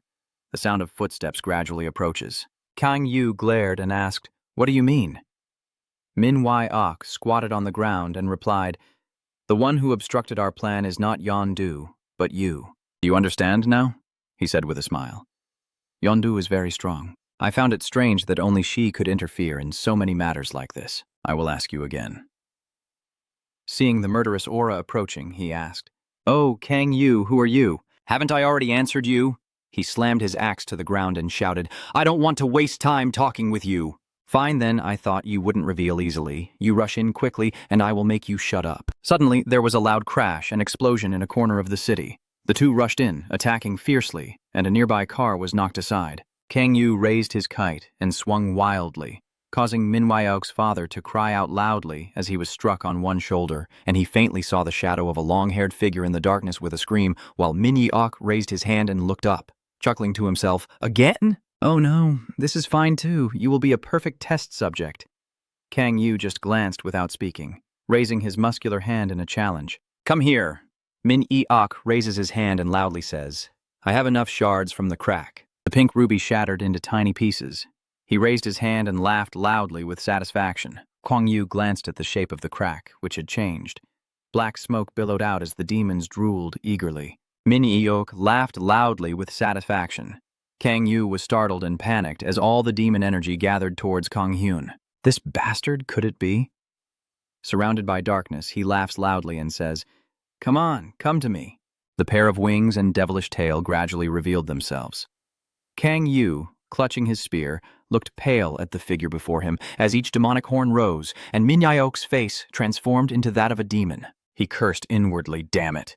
Judging the figure before him silently, he summoned a demon into his body, and its wings swiftly detached and rushed toward him. Is this just the soul of a demon, or is it a piece of rock behind Kang Yu that was shattered, making him 3 parts cautious? The demon growled threateningly at him, then clawed his nails and said, "So this is what it feels like. I am very satisfied." The demon stands up laughing loudly.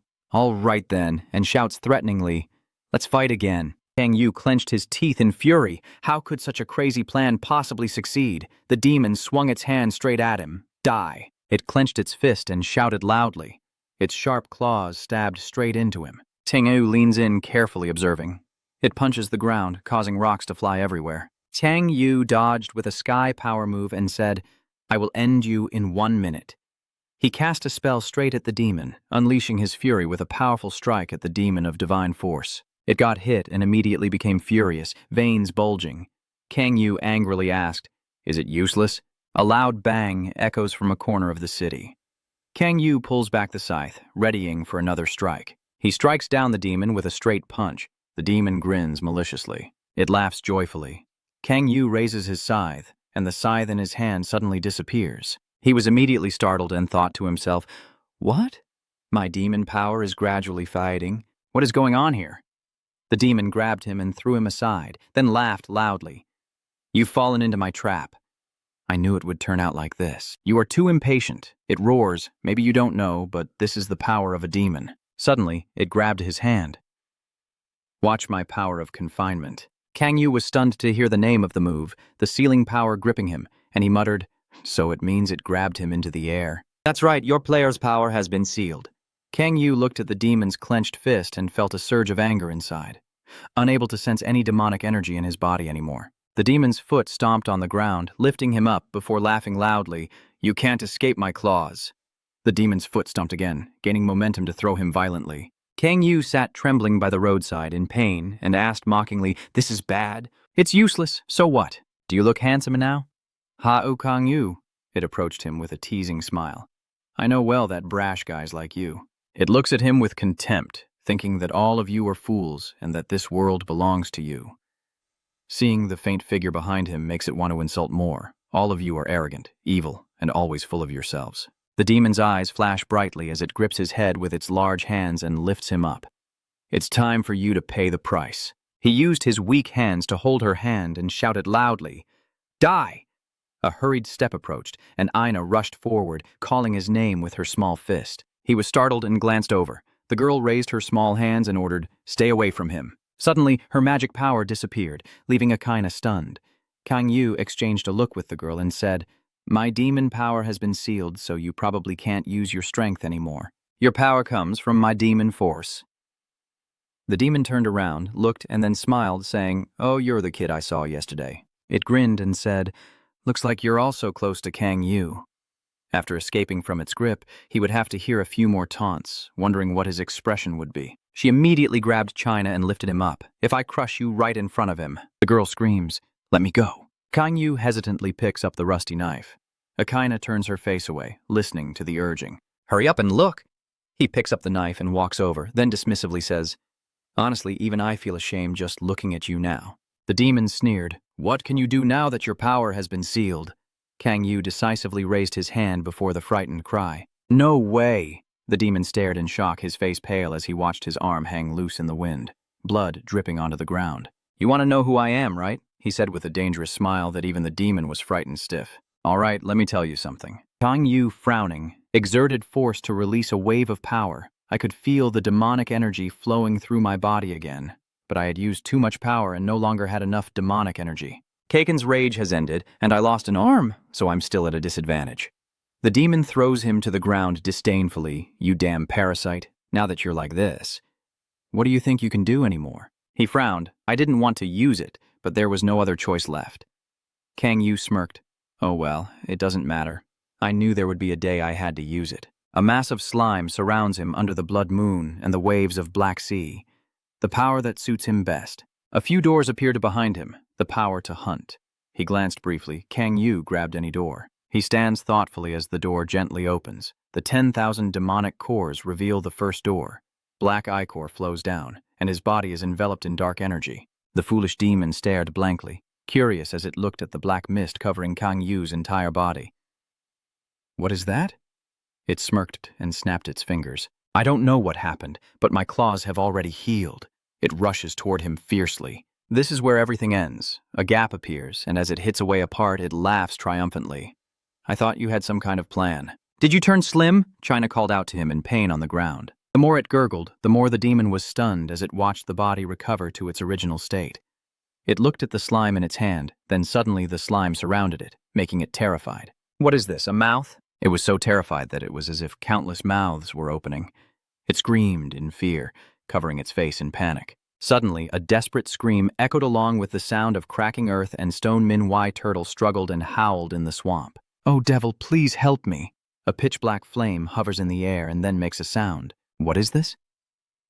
Manhwa oak struggling in the sea of water. "Get me out of here, I can't lose like this." Behind the door, there's mocking laughter. It's quite amusing that the one who summoned me into this situation is such a bastard. I'll see for myself who that bastard is. "Let me enter your mind." Manhwa closed her eyes and silently resigned herself. "If something goes wrong, I might lose my body entirely, but there's no other choice." He grit his teeth and replied, "All right then." An image of a demon appears with a terrifying gaze, smiling with pleasure. "All right, then let me see your situation." At the same time, one of his eyes flashes with a strange light as he looks terrified. A shadowy figure crouched in front of him, with a fierce face glaring, causing him to frown in panic. The other eye rolled and made a sound. "Why? Why did you fight that monster?" "You should have fought the 7 great wonders either Ban or Satang would do," Manhwa stammered in shock. "Do you mean that Kang Yu's power can be compared to the 7 great wonders?" The monster's eye torments him painfully. "You damn fool. One of the 7 great wonders? The 7 great wonders no longer exist." His cold face just stood there, listening as the monster inside Manhwa spoke. "They all got defeated by that demon king." He was stunned and wondered to himself, is Mr. Yu the demon king? Seeing Kang Yu's icy gaze, he wondered to himself, there's no way this is true.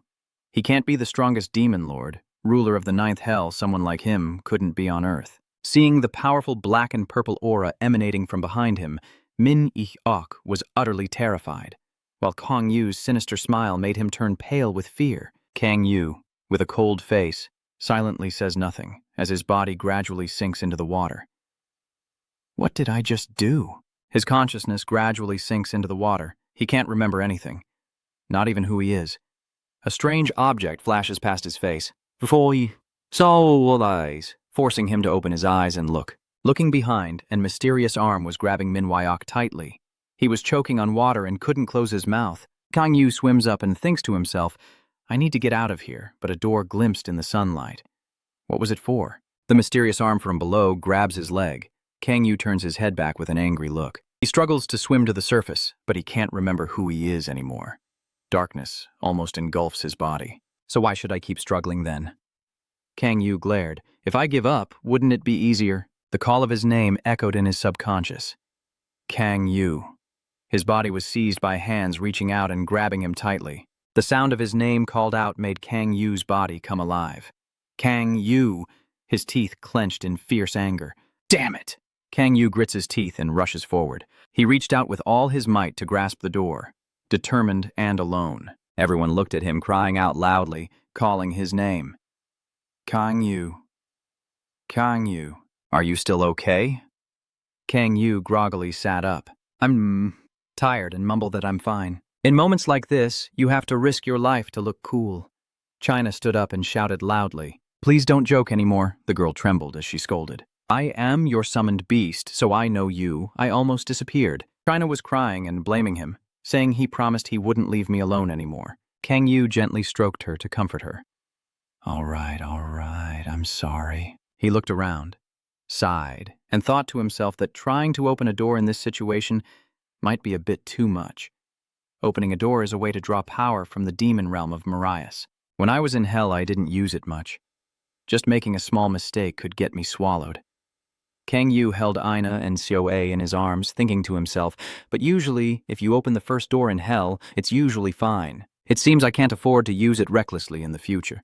He smiled contentedly. For now, I can't die. What I need to protect is right here in my arms. The system notification sounds. You have defeated the demon of the 8th level of hell, Amdusia. Due to level restrictions, the additional experience will be accumulated. Your demon power level has increased by 5 points and you have gained the sealing ability.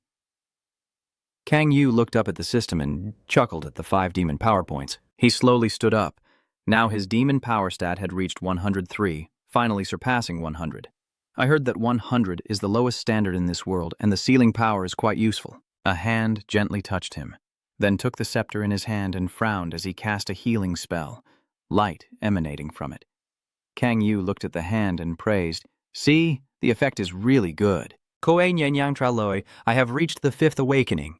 He asked in surprise, Really that fast? Si-hun received a special mission, and after completing it, all of us will level up.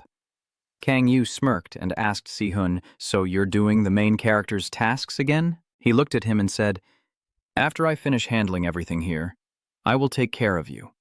So asked anxiously, Are you still having trouble moving, Kang? Kang patted his head and mumbled, Just a little. She quietly approached the super strong man and lifted him up forcefully, surprising even him. I will take you home. He shyly muttered to himself, But this is a bit. Kang stammered, Thank you. But her full breasts directly caught his eye, leaving Kang speechless. Soa looked at him and asked, Are you able to walk? Kang happily, with a blushing face, let out a mischievous laugh. I think I won't be able to move much. My body can't move, so I guess there's no way. A man's voice sounded. No need to worry. Tesu immediately lifted him into his arms and laughed loudly. I am here with Tesu. I will take responsibility for getting you home. Suddenly his face turned pale. Oh my God, the smell of sweat is so strong. Kang trembled and reminded him, too, we're going in different directions. So he carried Kang happily, and you can't refuse. The incident at Ayu Station shocked the Demon Church world. This was the first event to reveal their existence to the entire world. While they had been hiding in the shadows all this time, the incident at Isu Station became a turning point that forced the Demon Church to reveal their true identity. The clear blue sky and the cheerful chirping of birds fill the city with buildings, as Kang lies on the bed, grimacing and yawning. 3 days after the incident at the station, he sat up on the small bed. He turned his hand to start the engine, having slept for 4 days, which helped his body recover. Akaina turned her head happily and cheered. Kang saw him dragging himself outside with his messy hair and cheered up. Kang, you're awake now. Tang, are you feeling well? He looked at her and replied, I've slept enough to recover already. Hey, Father Yeondu, what are you doing here? She looked at him happily and said, Yeondu visits every day. She cares a lot about you. Kang leaned on his hand and smiled. Is that so? He turned to ask Yeonju, Really? I just came to rest in the apartment I bought. Kang, looking worried, stammered, Do you really think you're okay? Maybe you should rest a little longer. He looked at her and replied, I'm fine. It's good to have someone worried about me. And then he took a sip of water. Yeonju nervously blushed and said, During your sleep, the Hanan Society was officially dissolved. Kang asked, And what about the demon cult members? Yeondu mumbled in response. We caught them, but before my father could ask anything, they had already turned into monsters. Since that day, the demon sect has not taken any action. He pointed to the map and said, Looks like we have almost cleaned out the demon sect within the country. We have also received a few reports from abroad, but they haven't revealed themselves to the public like they did in Korea. Yeondu continued, We are still cleaning up the mess they caused in Korea. All right. Kang picked up the phone, pressed it, then interrupted her. Let me check the news.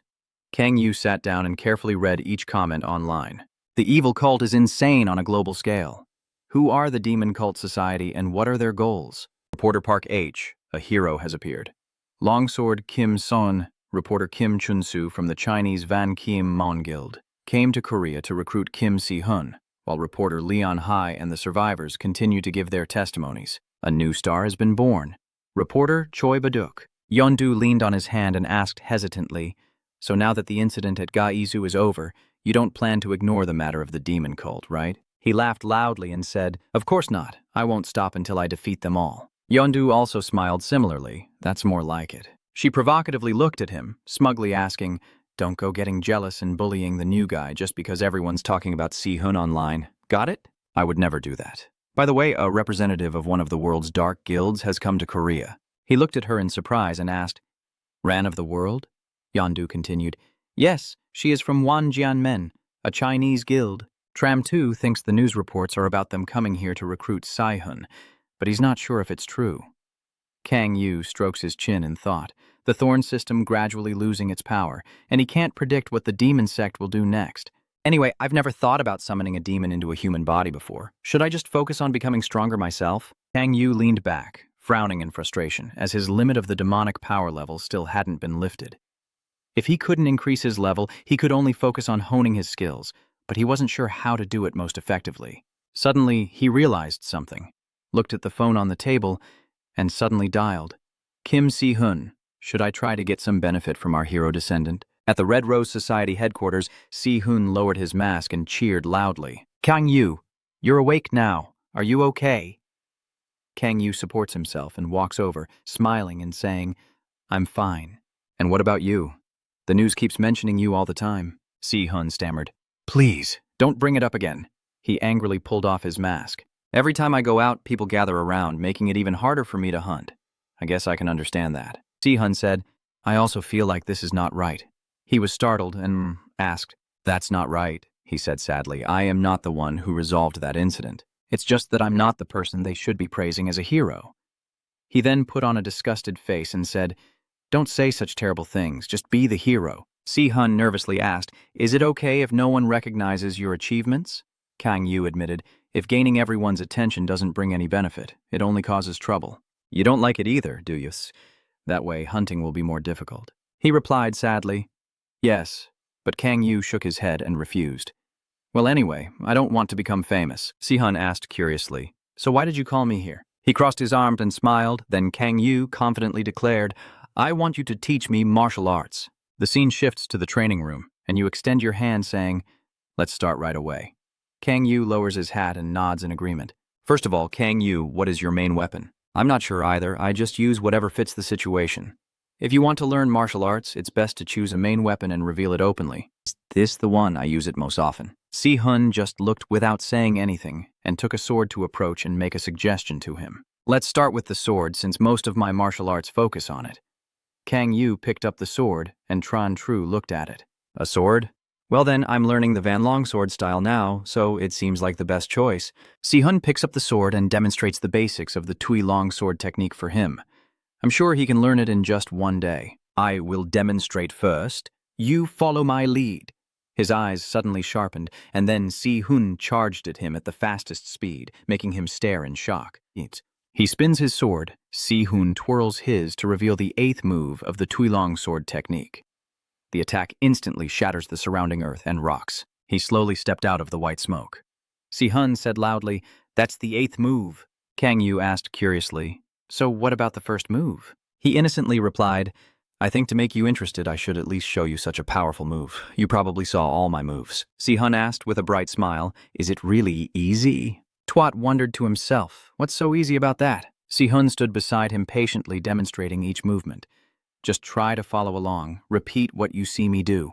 Kang Yu looked at him annoyed and asked, "Are you just trying to get me to copy you?" He clenched his fist and raised his hand in encouragement. "Yes, I believe you can do it." He helplessly thought to himself, seeing Kang Yu use too much strength, and shouted loudly, "You're using too much force." Standing to the side, he offered advice. "If you attack like that, it will take too much time to recover when swinging the sword up." Kang Yu stands to the side, swinging his sword wildly, while Si-hun yells instructions. "You need to use more strength. Don't move your arm like that. Do it like this." Kang Yu, gasping for breath, remained silent.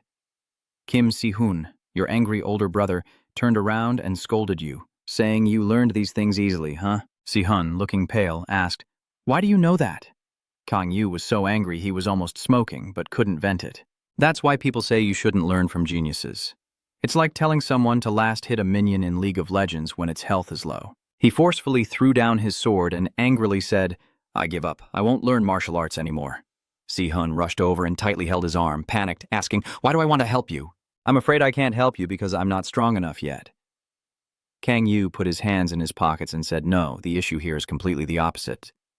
Let's forget about this for now. There will be other opportunities." He extended both hands forward to create a gentle breeze and suggested, "How about you learn a mental technique? I think I can teach you better with this." Kang Yu carefully observed with his demon eyes, channeling internal energy through his dantian. "I think I can do this." Kang Yu Nung Goan sat cross-legged on the floor. "I'll try it and see how it goes. At this point, I should do everything I can." Several streaks of red lightning appeared around his body. The system announced that the Demon Lord control had been activated. Your ability to control demonic energy has increased. You have learned a mental technique, Heavenly Dragon Mind Technique. A red stone appears along with the system's notification. You have successfully created a demon crystal. The system prompts the next notification, making his eyes widen. You have received a hint about the final condition of the extreme demon force. Hearing Si-hun's call makes him startle and turn back. Kang Yu. He looked at you and softly called your name. Si-hun. Deep down, I feel a bit spoiled. My younger brother loves you a lot. The system announces that the initial stage of the demon god is achieved through the ultimate demon energy. Condition 1 reaches 60 demon power. Condition 2 combines 3 or more abilities perfectly. Condition 3 to create a demon crystal larger than a certain size is not yet fulfilled. Lang Yu looked at the stone in his hand and kept laughing. Unexpectedly, the final condition was to create a demon crystal inside his own body. He looked at the stone and wondered to himself whether it was similar to the demon crystal used by the demon sect. Kang Yu closed his eyes and thought, "Let's see. Although they are the same type, the power they contain is different. The demon crystal used by the demon sect is like an Americano, while it resembles a small espresso." Kang Yu leans on his hand and slowly stands up, then asks nervously, "Should I try it out?" Si-hun, seeing this, worries and asks Kang Yu, "Why are you getting up? Aren't you going to stop practicing your mental techniques anymore?" He stared blankly as Kang Yu walked away, then suddenly clenched his fist and threw a punch that blew away all the sandbags in the room, then spun around to smash the training equipment. Si-hun anxiously watched from the side as he practiced mental techniques. Seeing each sandbag destroyed, Kang Yu stood still and observed, with each strike consuming about a third of his demon crystals. Si-hun ran over excitedly saying, "That's amazing, Kang Yu. I didn't expect you to be able to do it after just one look." Kang Yu proudly smiled and said, "The move earlier is easy to imitate, and I stood still so you could see." He asked him, "Do you think the mental technique is useful?" "Yes." Kang Yu shrugged and replied, "They are very useful." Kang Yu thought to himself with satisfaction, "Although it's a pity that the demon crystal is still too small, the more I practice, the bigger it will get. Oh, and it seems I don't need to sit down every time I train." Si-hun saw his body glow red and rushed over in worry. Si-hun suddenly shouted, "No, you can't do that if you're not sitting down while using it." Kang Yu stood there in confusion, and Si-hun was stunned by his expression. "Are you okay?" Kang Yu crossed his arms and replied, "Yes." Watching Si-hun sweat profusely, he thought to himself that if he used the mental technique without sitting cross-legged, he heard it could cause a backlash. Kang Yu smiled slightly. It's not so difficult compared to controlling the demon Bo Marriott. He was satisfied as he stroked his chin, thinking about the new ability to develop. For now, he wanted to focus on increasing the size of the demon spirit crystal. Kang Yu reached out and asked, "Is the mental technique you just showed me the best one?" I was surprised and replied, "Yes. When using the power of a war god, you can learn other mental techniques. But for now, this is the best one." Si-hun, today's martial arts training is enough for now. Next time, let's go to the SD gate. The lively chatter in the waiting hall and the announcement ringing out signal that the members of the Chinese guild Wanjian men have arrived in our country. In Ho. When he reached the car, Ex-Hun politely bowed and said, "I can take the train home." Kang Yu ignored his words and immediately waved to decline. "What are you saying?" "Get in the car." The sound of the car rolling on the road as he drives and looks at the street, he says, "Hey Si-hun, I'm going to buy you a car soon. Remember to use it." Si-hun is startled and stammers, "No way, Kang Yu. I'm already grateful that you paid my mother's medical bills, but a car too?" I closed my eyes to reassure you because I find it troublesome. I'll buy you a decent car so that if I call you, you can quickly come over. Si-hun shyly calls out his name, Kang Yu, and thinks to himself that looking at his expression leaves him speechless and grateful, wondering what would happen to him without his help. As he speeds along the road, he suddenly startles himself. In moments like this, a car is nothing compared to the martial arts that he has learned from him. Two burly men with prominent faces stand straight at the gate. Kang Yu angrily steps down from the car and slowly approaches, asking, "Who are you?" The scar-faced man introduces himself as the captain of the third team of Von Kim Mo Nam Gong, and hearing his challenge, Si-hun is surprised. "Sword King wants to meet Han Kuk's Van Longsword. Follow me quickly." Si-hun stepped forward and asked Sword King, "Do you mean Sword King Chan Mun Jin?" He angrily gritted his teeth and said, "You must not call that name carelessly again." Seeing his furious attitude, he hesitated, and when he heard him speak, Kang Yu looked annoyed. "Just stay silent and follow me," he said softly. "Your plane is ready." Si-hun, feeling scared, turned to look at him and called softly. Kang Yu gently placed his hand on his shoulder. He walks up to him and curses. "You bastard, you haven't even learned Korean properly." He angrily asks, "What?" He put his hands in his pockets and questioned, "Why are you talking so casually to someone you've never met before?" Nam Gongjin, furious, bulged his veins and asked, "Who are you?" Kang Yu also activated his combat mode and replied, "I am Si-hun's older brother. That brat's name." The suspicious man asked aloud, "Kim Jong-hun, I heard he's in prison." Kang Yu sighed and replied, "There are brotherly bonds in this world stronger than flesh and blood." His eyes sparkled as he looked at him, but Yu, ignoring him, had no interest in Yu. "The one Kim Hwang wants is Van Longsword. Step aside." His sarcastic remark made the vein on his face bulge even more. "I also have no interest in knowing who the Sword King is," so he unleashes his power to threaten him. "Be careful with your words." His warning makes the boy visibly angry. "Van Long Kim, if you don't want to see this little brat get hurt, then shut up and follow me." Mr. Si-hun stepped forward and shouted directly into his face, "Don't speak to him so rudely." He challenged him. "Oh, you want to fight?" Nam Gongjin firmly grips the sword's hilt. "Although the Sword King told me to escort him as politely as possible, it's better to teach these new soldiers a lesson, so I blocked his strike and drew my sword." Kang Yu quietly leaned in and warned, "Don't draw your sword," he thought to himself. Since when did Kang Yu issue a warning again? If you draw it, you won't have a life left to go home. Nam Gongjin was frightened by his aura, unexpectedly overwhelmed by his presence.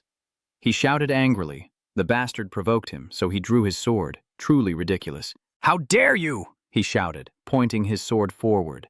"You're just a player from a small country." A clash rang out as Kang Yu rushed forward, gripping his wrist tightly, because all you can do is boast about the size of your country out of fear. He trembled as he looked at him and said, "How can a bastard like you be against Nam Gongjin of Van Kim Mon?"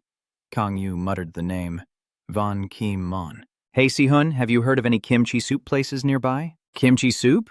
His eyes suddenly lit up as he still held his grip on his hand. "Yeah, let's have a meal together and send them off happily." The sound of people in a small shop echoes in the background. Madam, please give me 10 servings of kimchi soup. Okay, please wait a moment. Sitting together at the same table, he patted his back enthusiastically and said, "Hey, that kid's time to eat has come. So let's eat together. I'm in a good mood today, so I'll let you go. Feel the greatness of Korea through your taste buds," Nam Gongjin secretly muttered in frustration. Captain of the third team of Van Kienmon, Nam Gongjin here, not only defeated by a Korean player, but also dragged around like a subordinate. The enthusiastic landlady, getting angry, stepped out and said, "Oh my, it seems your appetites are going to be huge. You've been waiting a bit long, haven't you?" She placed the steaming pot down and continued, "Kimchi soup is ready. What is this mess?" Nam Gongjin, exhausted and battered, reported that the person claiming to be Van Longsword's brother said if you want to meet him, you should go to Korea yourself. Moonin sat with his chin in his hand and said so. Then he glared and said, "I told you to escort him politely, but you fought with Van Long Kiem's teammate." Moonjin asked, and then returned here after losing in front of the public. Nam Gongjin, trembling with fear, bowed his head and apologized. He grit his teeth and cursed silently. "I never thought things would turn out like this." Remembering the choking scene made him regret even more. Who would have thought he would go crazy over food? Someone, a woman, peeks out from behind the chair, listening to the conversation. Moonjin burst out laughing loudly throughout the large room. Moonjin clapped his hands and said, "That's really interesting." But a single strike sent Nam Gongjin flying far away, and as he was hit on the back, he cried out in pain. Moonjin stands up, angrily declaring his expulsion. "You are expelled from the guild. Van Kiemmon no longer needs a dishonorable scoundrel like you." The woman's soft voice asks, "Dad, are you going to South Korea?" He gently turns to answer his beloved daughter. Well, since they've invited me like that, I have no choice but to go. A week after that shameful bastard from Van Kiemmon arrived here, the sound of gulping water came from someone. Kang feels refreshed after finishing the cool water, while Min concentrates his energy into his mental technique to enlarge the demon crystal during meals, sleep, and even when using the restroom. Thanks to that, I managed to increase the size of the demon crystal to a fistful. Of course, this kind of training will be effective. Even when I go to the bathroom, I still use my mental technique. Standing in the breezy meadow, he thought to himself, but I still haven't met the final condition of the extreme demon force. Whatever, I guess I'll achieve it someday. Suddenly, a voice called out, making him turn his head to look behind. Kang Yu. The announcement of the time's up echoes. The break is over. Kang Yu gently raised her hand and asked, "All right, let's start again." "Are you ready?" China rushes over, pouting and calling out to him. Kang Yu cheerfully said, "Yes, we have rested enough. And Bai is being spoiled. I want to relax a little more." China rushes to hug him tightly, calling his name repeatedly. "Kang Yu. Kang Yu." The girl looks up with shining eyes and says, "You must not push yourself too hard. Shh. If you need my help, you must tell me." Kang Yu looked at her and then smiled, encouraging everyone. "All right, once we identify the target, we'll start immediately." Everyone responded enthusiastically. Weekly order. Kang Yu stands and observes the surroundings for a while. Let's see. One of them is separating from the herd. Suddenly, he spots a hideous monster with its back turned to him. There it is! He points and calls out loudly. "Hey!" The girl rushes forward boldly. "Yes, leave it to me." Kang Yu frowns, thinking that attracting too many monsters would be troublesome. Kang Yu orders a silent power strike. The girl immediately obeys and launches her attack from beneath it, her small body enveloped in a purple glow. The monster screams in agony as it is struck, blood dripping onto the green field. The nearby monsters caught the scent and turned to investigate, only to be struck by a beam of red light. Kang Yu stands below and gives the order. "Go up." Everyone immediately charged forward upon hearing the command. "Understood," Ekina asked with a smile. "Did I do well, Lord Kang Yu?" Kae also charged forward, surrounded by a golden light. "Unbi, I am ready." Unbi muttered a series of commands in an ancient language. After finishing, she raised her staff and shouted loudly. Loi Thuangxi, Hun looked at the monsters surrounded by blue lightning, raised his sword to his brow, and his eyes flashed as he unleashed the Tui Longsword technique. After defeating the giant monster with the fifth move, he immediately bowed and asked, "The giant ogre is really strong," Unbi exclaimed happily, "but we managed to defeat it. It was an S-rank monster." "Wow, you bowed to praise the girl. It's thanks to you that it became weaker." Tesu stood behind the two people and laughed loudly. "But anyway, we did it." Kang Yu stands still, smiling softly. The important thing is not leveling up, but gaining experience and real combat skills. He turned to look at Si-hoon's shining face. I don't know about the others, but Kim Si-hoon still looks fine. He should join a special training class, Kang Yu suggested with a big smile. Let's gather and attack another one. Come on. Kue excitedly turns to cheer. All right, this is your Tesu. Healing magic. He replied enthusiastically, oh, thank you. Suddenly, a beast's roar sounds, putting him on high alert. Watching the monsters rush toward him, he says, damn it, they must have smelled the blood and come here. He assessed all three at once. Kang Yu frowned, raising his hand to activate his move, saying, what a hassle, I have to step in. The dark power, a single beam of light slicing through the monsters, catching him off guard.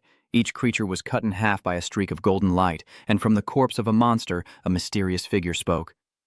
I took quite a while to find you. The next words make him a bit uncomfortable. Are you Van Long Keem's older brother? He told himself, that person. Mun Jin laughed loudly and approached. Nice to meet you. I am John Mun Jin of the 10,000 Swords sect. I want to apologize to you for what happened last time. Everyone was startled when he spoke. Oh, you don't understand Chinese. Mun Jin turned to signal the interpreter. Tell him. The interpreter, looking pale, said, Mun Jin wants to apologize to you for what happened last time. Kang Yu crossed his arms and said, just speak in Chinese. Mun Jin, surprised, said, oh, you know Chinese? And I think just apologizing with words is something anyone can do. He laughed loudly and said, that's true. Mun Jin clasped his hands and said, I apologize for what happened earlier. My subordinate was rude. He closed his eyes and continued, this is not the time to show off. He sincerely bowed his head before Kang Yu and his friends.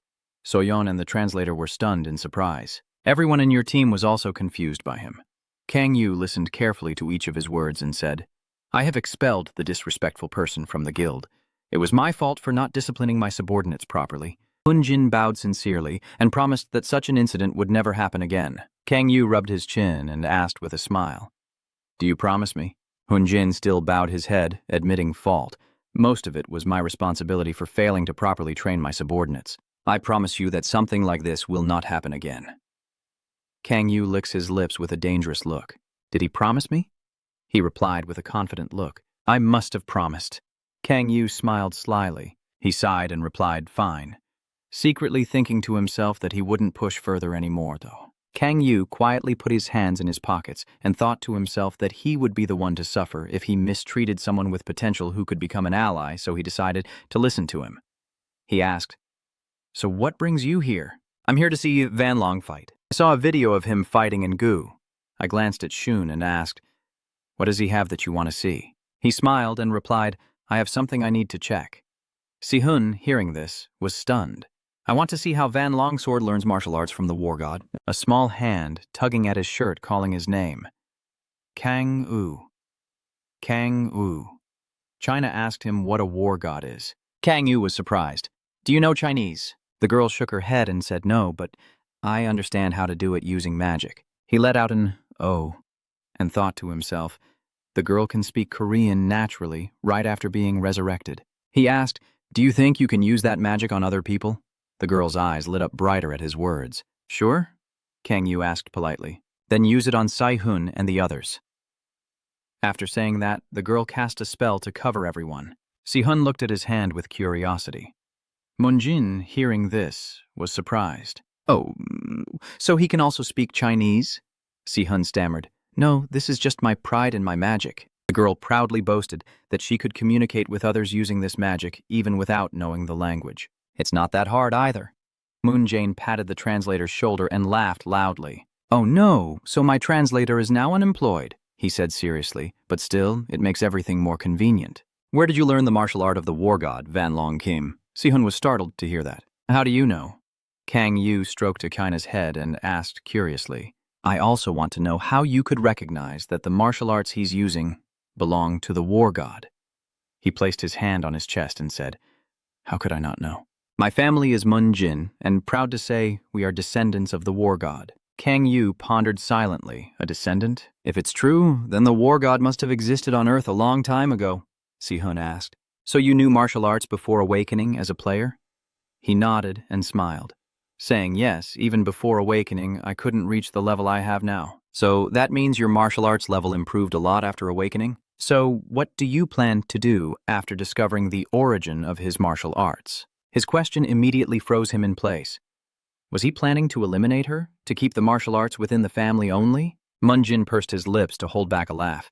He burst into loud laughter, mocking his words. You've read too many martial arts novels. Kang Yu thought helplessly. I don't want to hear that from someone who looks like they just stepped out of a martial arts novel. Munjin steps forward. I want to clarify that the secret martial arts of my family have been buried for centuries.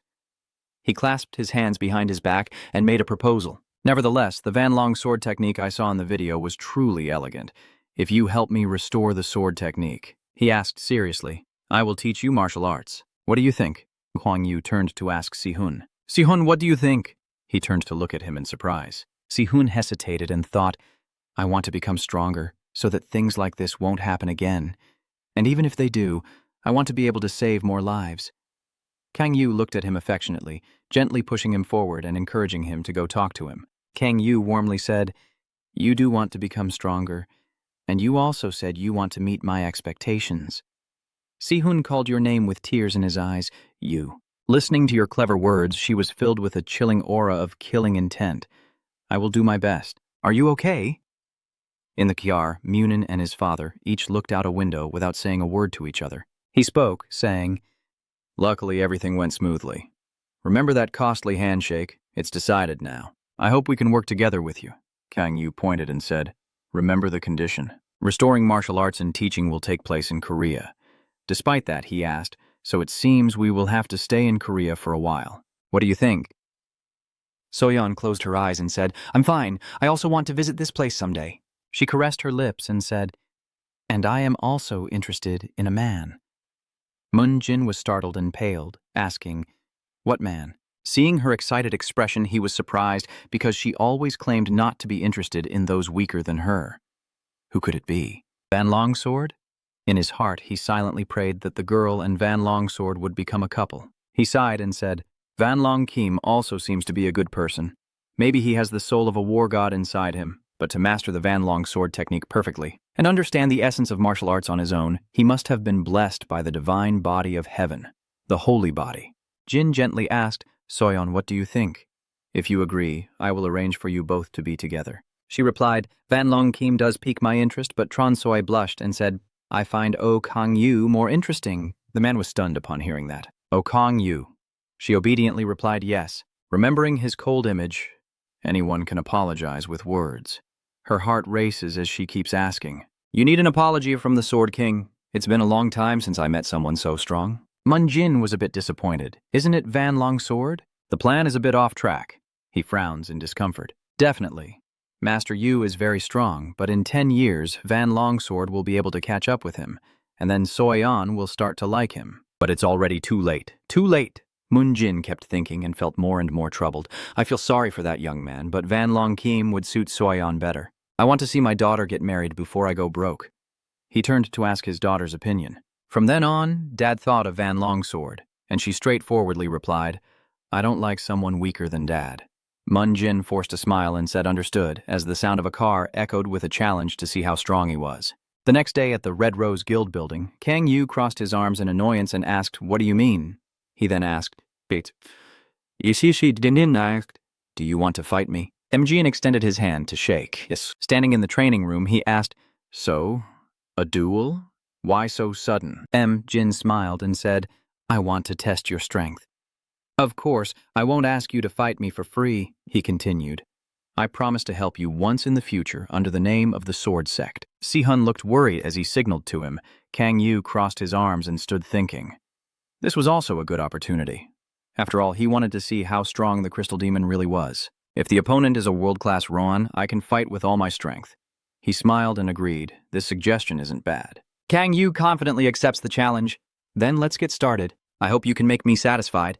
A flash of attack clashes with the arena floor. He immediately summons his powerful steel weapon, a weapon of equal strength, and Kang Yu charges straight at Munjin. The two weapons clash, producing a deafening screech. Munjin grimaces as he strikes. He forcefully pushed you away. Kang Yu clenched the sickle in his hand, accepting being thrown a few meters. Min immediately charged forward. Kang Yu instinctively raised his scythe to block the attack. He quickly withdrew his sword and slashed across his face, then immediately swung it horizontally at his neck.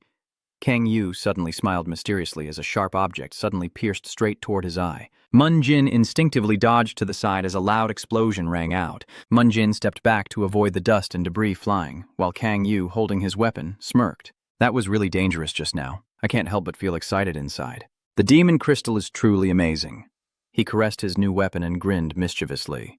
The most prominent are the speed of Hellfire power, the Dark Wound power strike, which has increased his ability to use powers, and second is adaptability. His leg X steps to the side, and even without using any body-enhancing powers, he charges straight at Mun Jin with his weapon, his strength matching that of using his powers. The old man immediately points his spear upward, and as he raises it, a gigantic dragon full of might appears. His eyes turn serious as Mun Jin swiftly strikes the blue dragon sword against Kang Yu's weapon. His weapon shows cracks, shattering into small pieces that scatter past him. He snaps his fingers and suddenly the fragments glow with light, leaving Mun Jin stunned. Kang Yu immediately pointed and created a massive explosion, laughing cruelly. His destructive power and demonic energy, when gathered, also became a weapon. Si-hun was startled, calling out to the Imperial Sword with worry and panic. "Dad!" Suddenly a shout to stop echoed. Mun Jin's body is enveloped in a stream of blue energy as his laughter echoes. "It seems I underestimated you." Seeing it, he immediately stops smiling, and the killing intent makes my spine chill. So this is the madness that made Kang Yu realize Ran's true power at the world level. Mun Jin pointed his sword with a mocking tone. "Now I will fight seriously." Kang Yu also unleashes his true power. I want to feel that strength. He should have done this from the very beginning. The power of the sword, the power of hellfire, the power of destruction. His hand clenched around the burning flame. Kang Yu, holding a large sword, reveals his fierce and eager face as a loud praise echoes, "The daring young man." "Who are you?" Kang Yu smiled and replied, "You've already investigated me, haven't you? What you've found is probably all correct, so go ahead and make your move. If that's what you want, politeness is no match for obedience." "All right, then I will suddenly surprise you into speechlessness." The phone from Yondu rings out. "Yonju, sorry, but I need to take this call for a moment." "Father Yondu." He replied, "It's okay, go ahead and take the call." "Hello, what's going on?" "What's going on?" Jundu shouted loudly on the phone. "Hey, I told you to wait at the guild entrance, but why aren't you here yet?" She stood angrily in the parking lot scolding. "Donghui Du just returned from Japan and called us, so I told him to take me to the Warring team base, but he helplessly replied, 'I'm not your driver. And you also have a car, so you can tell him to drive. If you don't like it, give the car back to me.' He's helpless. I will go there right now." Kang Yu glanced at Mun Jin and, understanding the message, he smiled and said, "We will handle everything here. You go ahead." Hearing this, he was excited. "Oh, thank you. It's all thanks to Yukiya Yu," he said with a look of disappointment. "It's a pity we couldn't finish this fight." With admiration, I say, "Kang Yu, you're really strong," Si-hun said with shining eyes. "Yes." The man was speechless and stepped aside. Should I be satisfied to see them so close like this? Although I'm not sure if this can really be called closeness. Mun Jin stroked his chin thoughtfully, but I had planned to threaten him a little. It seems I'll have to postpone that until I find out his true identity. Maybe I was mistaken, but I can feel a very cold energy. A flash of his memory rushes back, reminding me of a vast, treacherous ocean. I feel like it will swallow everything. Is there any existence that could make someone like that feel fear? At Warang headquarters, a sound echoes.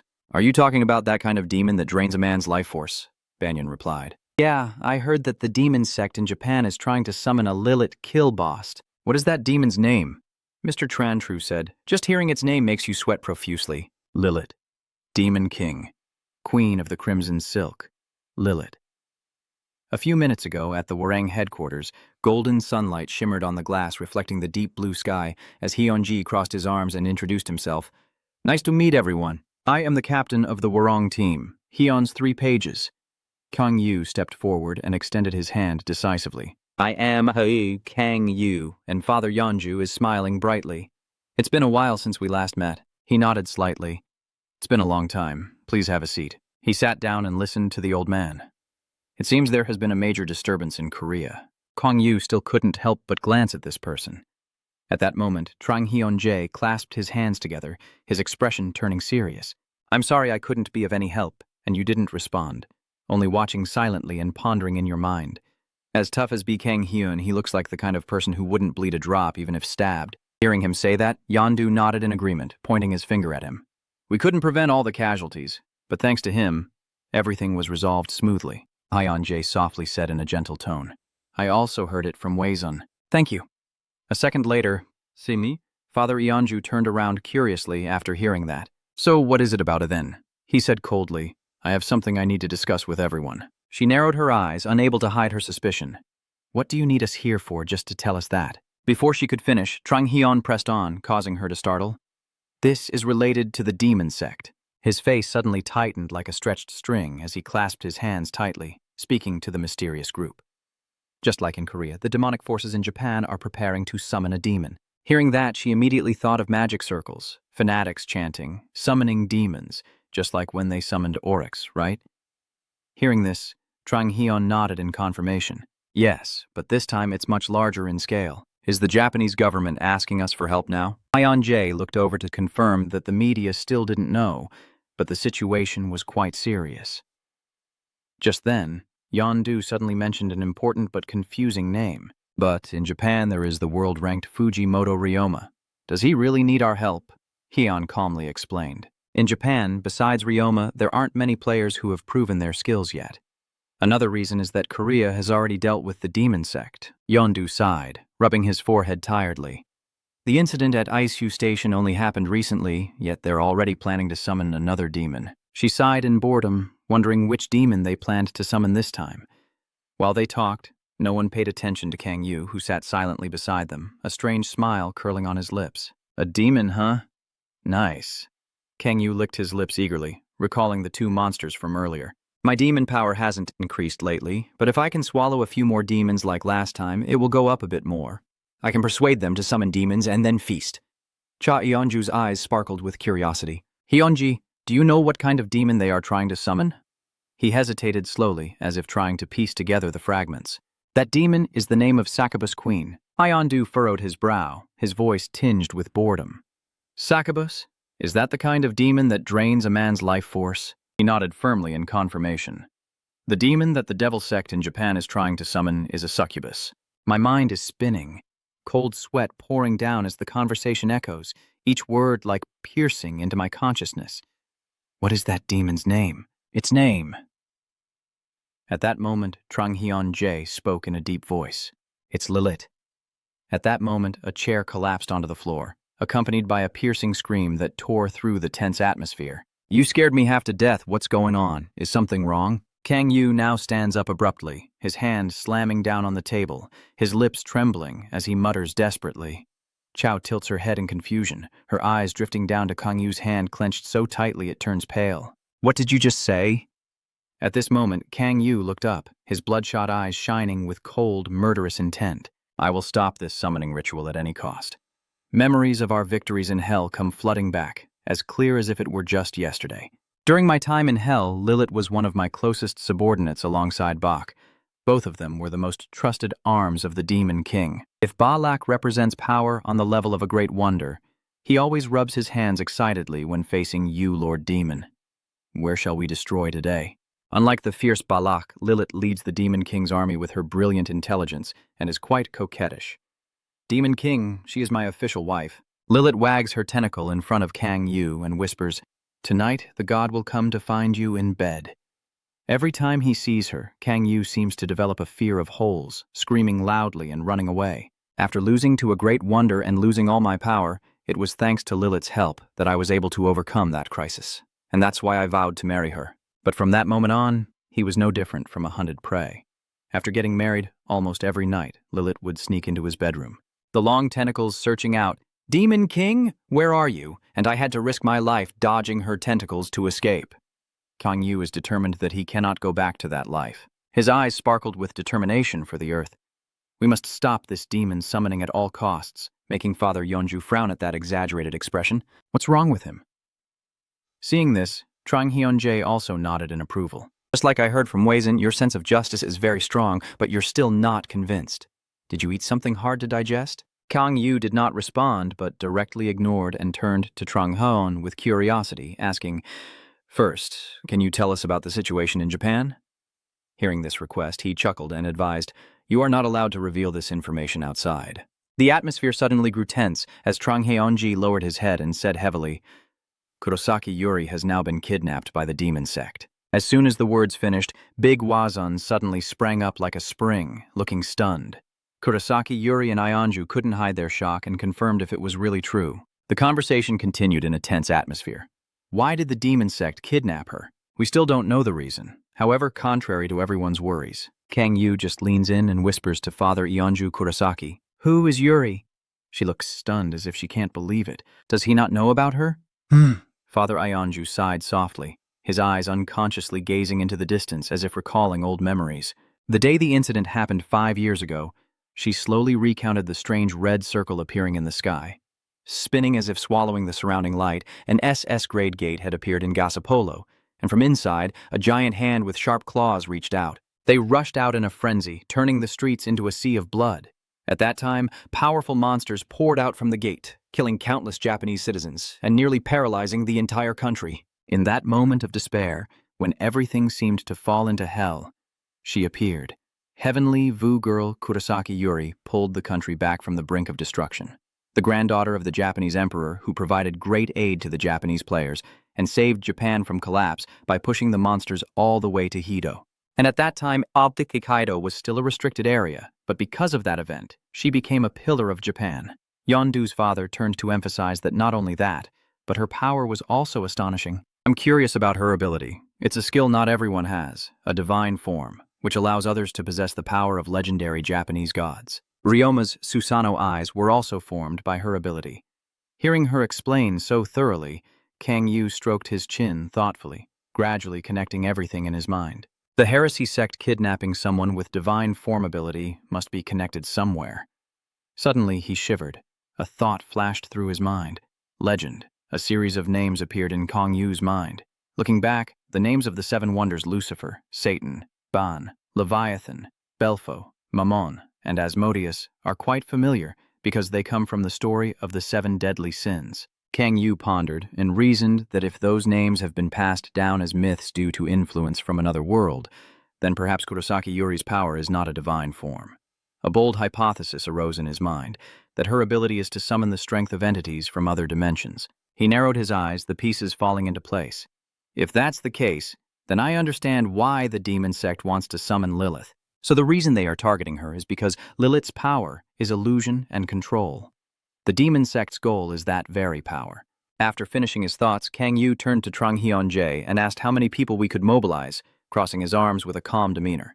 The Japanese government wants to hide the fact that the Heavenly Vu woman has been kidnapped, so we must act secretly with a maximum of 7 people. Hearing the number 7, he gently smiled and counted on his fingers. So there are 4 people here, plus Captain Ku Hui Mo, making 5. So there are still 2 spots left. He looked up and asked, "How will we move?" As planned, Trang Hyun immediately announced that the plane was already waiting at the airport. But since it seemed unlikely, Kang Yu casually spoke up, causing Trang Hyun to startle slightly. "The airport is too far. I'll ask Aina." His words made him frown, filled with suspicion. Kaina. At that moment, a shadowy figure tore through the wind and soared into the sky, piercing through the clouds. Akaina's speed is like a jet engine, carrying a giant purple sphere on her back. A thick protective layer wraps tightly around her like a cocoon, wind whistling past her ears as she circles in the sky. Father Ionju curiously tapped lightly on the membrane and asked playfully, "When did you start preparing this?" "I have ridden on someone's back before," I casually said, "so I thought it would be even better if I could ride with more people." At this moment, Big Wazin anxiously called out. Ku Hui Mo Trang Hyun-jae also looked at him trembling, with his hand tightly covering his mouth, sighing helplessly. "Just endure a little longer," and glances at the one struggling on his back. Threatening. "If you dare to vomit on me, I will throw you to the ground." Suddenly, a voice rang out that caught his attention. Kang Yu placed his hand on his chest, a hint of doubt in his eyes. "Is it okay if I go with you? Wouldn't it be better if Si-hoon or Tae-soo went instead?" Mentioning these 2 names, he shook his head confidently. No, this time her help will be very useful. Oh, then her memory of her skills suddenly came to his mind. Because she has the blessing of light, my demon power level has already reached 100, and with her help, the effect will be even greater. After swimming around like a fish for a while, I finally shouted excitedly as we approached our destination, "Kang Yu, we're here!" but when he looked down at the scene below, his eyes widened in amazement. Gasaporo. From above, Uguan observes the once bustling streets. Now only ruins remain. The desolate scene is truly heartbreaking. But after moving just a few meters, he stopped as a monster appeared. Then another one appeared, hiding in the shadows with a thick, spiky shell. From above, Kang Yu realized the obvious truth, that this city could no longer control the monsters. The scene before him leaves Kang Yu standing in silence, his gaze contemplative as he looks down. In front of him, the teleportation gate spins violently, demonic energy spreading throughout the station. Has the summoning ritual already begun? Not daring to delay, Kang Yu retracted his cold gaze and turned to the group behind him, who were still struggling from the turbulent journey. Captain Trang Hyun, are they planning to perform the demon summoning ritual in Gasaporo? Over here, Sei is still looking at Chu Haimo with a worried voice. Do you want to be beaten? Hearing his name called, Trang Hyun slightly frowns and then nods in confirmation. The Japanese government also thinks so. Hearing this, his sharp eyes scan the chaotic scene below. We don't have much time. Then I looked down at the crowd gathering below, considering the current situation, and decided to join the Japanese team first. Japan. Sapporo base. At that moment, a man looked up from below, a subtle smile with hidden meaning curling at his lips. It seems our guests have arrived. Prime Minister Yamada was surprised and narrowed his eyes, scanning the surrounding area. Where is the flag? As soon as the question ended, a pair of feet radiating powerful energy slowly descended to the ground. At the same time, the Kang Yu team also descended on the Sapporo base. As soon as they saw us, the guard immediately raised his gun in alert and asked who we were. But Yamada stepped forward, waving his hand to stop him, and smiled politely. Captain Trang Hyun? Hurry up and come here, he said, quickly reaching out both hands to shake yours. I didn't expect you to come here so quickly. Thank you. Trang Hyun-jae calmly squeezed his hand and replied, It's nothing, Prime Minister Yamada. Our countries are neighbors, so helping each other is only natural. Hearing this, he chuckled happily. I'm always amazed when I hear you speak Japanese so fluently. Seeing them chat happily, Kang Yu, not understanding a thing, tightened her grip on the girl and ordered, China, use your language magic. The girl nodded slightly, and a wave of magical energy spread out, creating invisible ripples in the space. Yes, that also successfully drew attention. Yamada pushed up his glasses and glanced sharply behind him, puzzled. The people behind him are Trang Hyun-jae, speaking in a calm but proud tone. They are the players who agreed to help us with the Demon Church conquest mission and rescue this hostage. I can assure you they are very strong. In the midst of the magical atmosphere, Father Yeonju suddenly widened his eyes in surprise and exclaimed, Why do I suddenly understand Japanese? The girl smiled smugly and gently patted her chest. It's all thanks to my magic. Meanwhile, the loud one instinctively looked around. Where did those two go? Ignoring their fuss, Yamada paused for a moment, then slowly said, If you say so, I will trust you. Next second, someone suddenly stepped forward and asked calmly, Prime Minister, may I greet them? Yamada suddenly realized he had forgotten to introduce an important person, hesitated for a moment, then quickly nodded and said, I apologize, please come in. He stepped forward with a bright smile and extended his hand to greet everyone. Very honored to meet you all. I am Fujimoto Ryoma, a world-class ranker, Fujimoto Ryoma. First of all, I want to thank you for agreeing to help us this time. Hearing that, Kang Yu also paid close attention to the newcomer, Fujioto Ryoma, one of the world-class rankers, right? At the same time, Ryoma's eyes flashed with a sharp gaze that swept over everyone as if evaluating them, surprisingly so eager to help another country. Over here, Kang Yu is also observing more closely and suddenly notices something unusual. It seems those are Susanu's eyes. Soon, Ryoma slowly approached the group with a much more relaxed expression. I felt very relieved to see everyone. Kang Yu calmly replied, There's no need for these formalities. But his eyes betrayed his seriousness as he smiled softly, quickly steering the conversation back to the main issue. We don't know when the demon summoning ritual will happen, so shouldn't we learn more details about this plan? You're right. Suddenly, a strong gust of wind swept through the area, carrying dust and debris into the air. Then, at this moment, Ryoma raised his hand, the surrounding wind swirling into a vortex, gradually forming a giant map that appeared behind him. Now I will explain everything. A moment later, Gasaporo was engulfed in chaos, monsters flooding the streets and roaring in fury. China cupped her hands together, a fierce stream of purple magic swirling wildly between her palms. In an instant, the girl unleashed that immense power upon the terrifying creatures, causing them to scream, clutch their throats, cough violently as if burning from within, and writhe in agony, desperately seeking help. In a corner, Kang Yu and So just silently observed the situation. He stands still, his cold gaze sweeping across the battlefield, watching his two teammates sweep away the enemies. A demon golem from the second level of hell, along with a fierce red monster with a chained snout struggling to break free, and a Cerberus from the third level of hell. Kang Yu observed everything with a slight frown. The dark sect had stopped at some point to summon and control them. Here, Father Ionju is straining to hold the chain tightly on the monster's body, teeth clenched, shouting loudly, "What are you doing, O Kang Yu? Why won't you help us?" Father Yanju's strained voice made him sigh and think to himself. Well then, that's not important now. Well, she immediately spoke up and instructed her to use the blessing of light. She quickly received the order and followed it. I understand now. The grace of light. The system immediately notifies you that you have received the grace of light. Your physical and magical resistance stats have increased by 300. Your unique demonic power stat has increased by 3. He enjoys watching the streaks of blessings spread across his body. Just as I thought, the effect of this muscle is much higher. My current demon power level is 106. Kang Yu excitedly clenched his fist, feeling the surge of strength flowing through his body. Then I should try it right away. The power of Fire Jade, the power of the core. In an instant, a fierce, magical fire was unleashed, engulfing the monster in a storm of flames. The creature roared in agony, its body twisting as it was burned away piece by piece. Even Father Ionju had to grit his teeth, gather his strength to create a shield and withstand the destructive force. Feeling the scorching heat sweep over his skin, the power was truly immense, but then she suddenly froze, a thought flashing through her mind. Wait, this won't do! Rage boiling over, Father Ionju spun around and shouted angrily, Kang Yu, Hanso, are you two out of your minds? Sister Huinmo just managed to sit there with a resigned smile as Father Ionju continued shouting, There are people around here, why did you use that move? Ignoring the fury ahead, Kang Yu crossed his arms and smirked arrogantly. Did you see? You are very useful for this mission. The chaotic vehicle stands beside, its eyes shining with excitement. With this incredible power, we can surely wipe out all the monsters around the station. Still, he slightly furrowed his brow, but he had been feeling strangely uneasy all along. Suddenly, a sound echoed in his mind like a reverberation from memory. Their plan is like this. Ryoma stands in front of the map, gently tapping the surface with the fan in his hand. Currently in Sapporo, there are a whole line of monsters from the Demon Sect. We plan to split into 2 teams, the Korean team and the Japanese team. The Demon Sect has no information about their positions, so everyone's presence there will throw them into disarray. He glides over the map and stops at 2 red-marked points.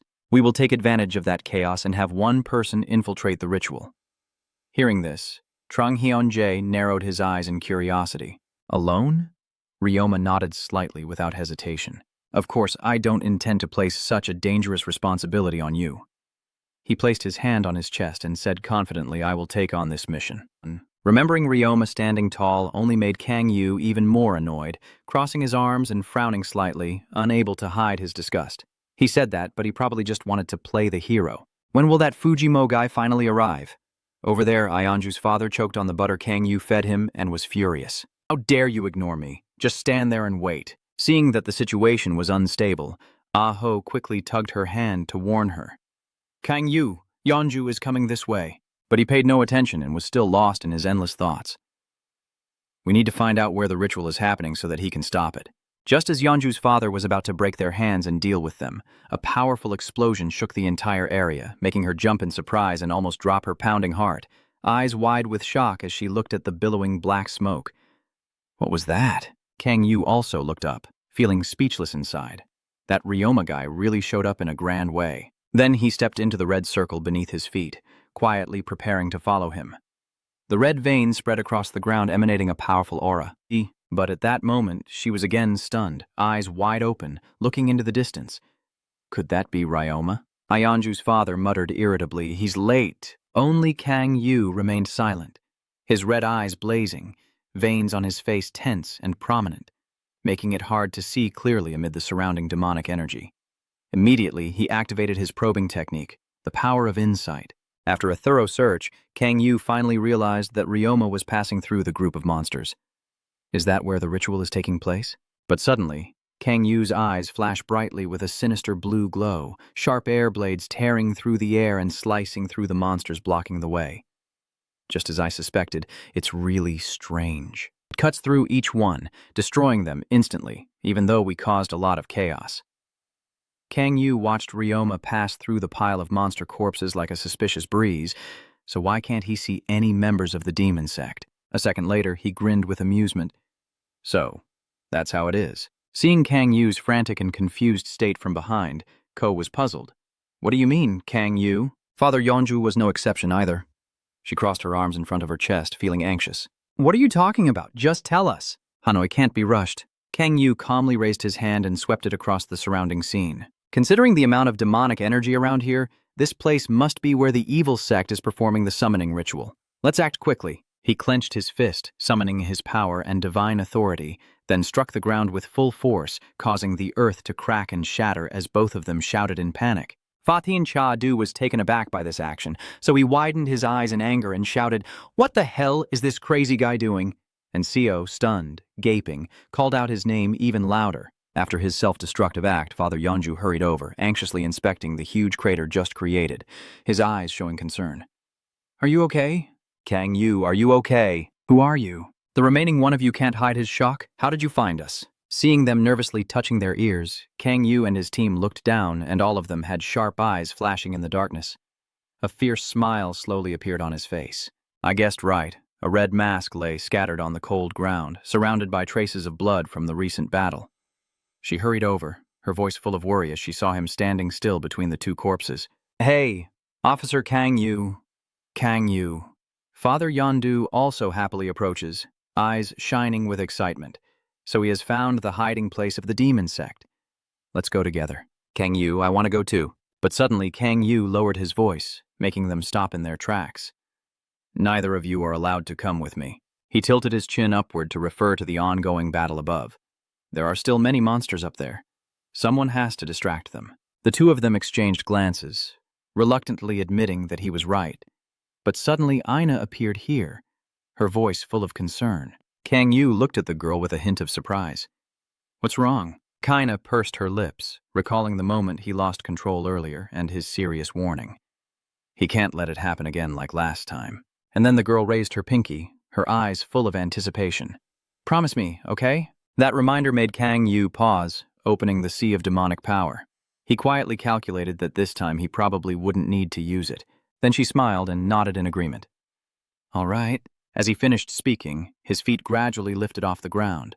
Then, in the next instant, Kang Yu activated his skill, his wings appearing behind him, the power of the sky, and he shot forward like an arrow. I'm leaving now. The scene shifts to the two gatekeepers of the demon sect here, who are extremely panicked as they see the shadow rushing toward them. Who is that? The other quickly shouts.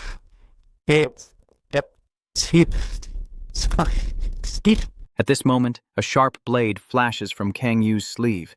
He glides past them, his sword tearing through the air, each strike bringing a foe down. After clearing the entrance, Kang Yu glanced back at the pile of corpses lying scattered on the ground and silently judged. They seem weaker than the demon cultists in Korea. The demonic cult members trembled and raised their hands as if trying to hold on. No, we can't let him get past here. This made him suspicious. Why are they risking everything like that? While Yu was lost in thought, a sound rang out. Are these guys loyal knights or what? Shouts echo from a brightly lit underground chamber as cloaks billow and the Demon Queen's logo shines like a billboard. Everyone, today is the day we worship our true God. Standing on the high platform, Akiyama Ichiro raises his hand, dark energy swirling around Kurosaki Yuri, his voice echoing like a host. We no longer need to crave what's on the other side of the screen. His rallying cry made the cult members below erupt in screams like a hive of bees. Our faith will transcend this dimension. Under each raised arm, full of energy, he continued passionately. Our target is Lilith, the Queen of Kilbus, a fervent group of believers as if they just received a shot of adrenaline. Please do your best. Cardinal Akiyama, even if we have to die, we will not regret it. But amidst the passionate crowd, someone at the back suddenly startled, his eyes darting as he recognized a stranger. Your Eminence the Cardinal, there is an intruder. At that moment, Kang Yu on the side was warming his hands as if dismissing him. Keep going. Seeing how passionately everyone is acting, I have no words. Give me a moment to think. I'm still guessing. Are these guys members of the demon sect? Kang Yu glanced at one of them. The man smiled excitedly. Just leave it to us. He was confused. Since they are members of the demon sect, they should be full of greed and madness. They keep shouting non-stop, "Please continue the summoning ritual."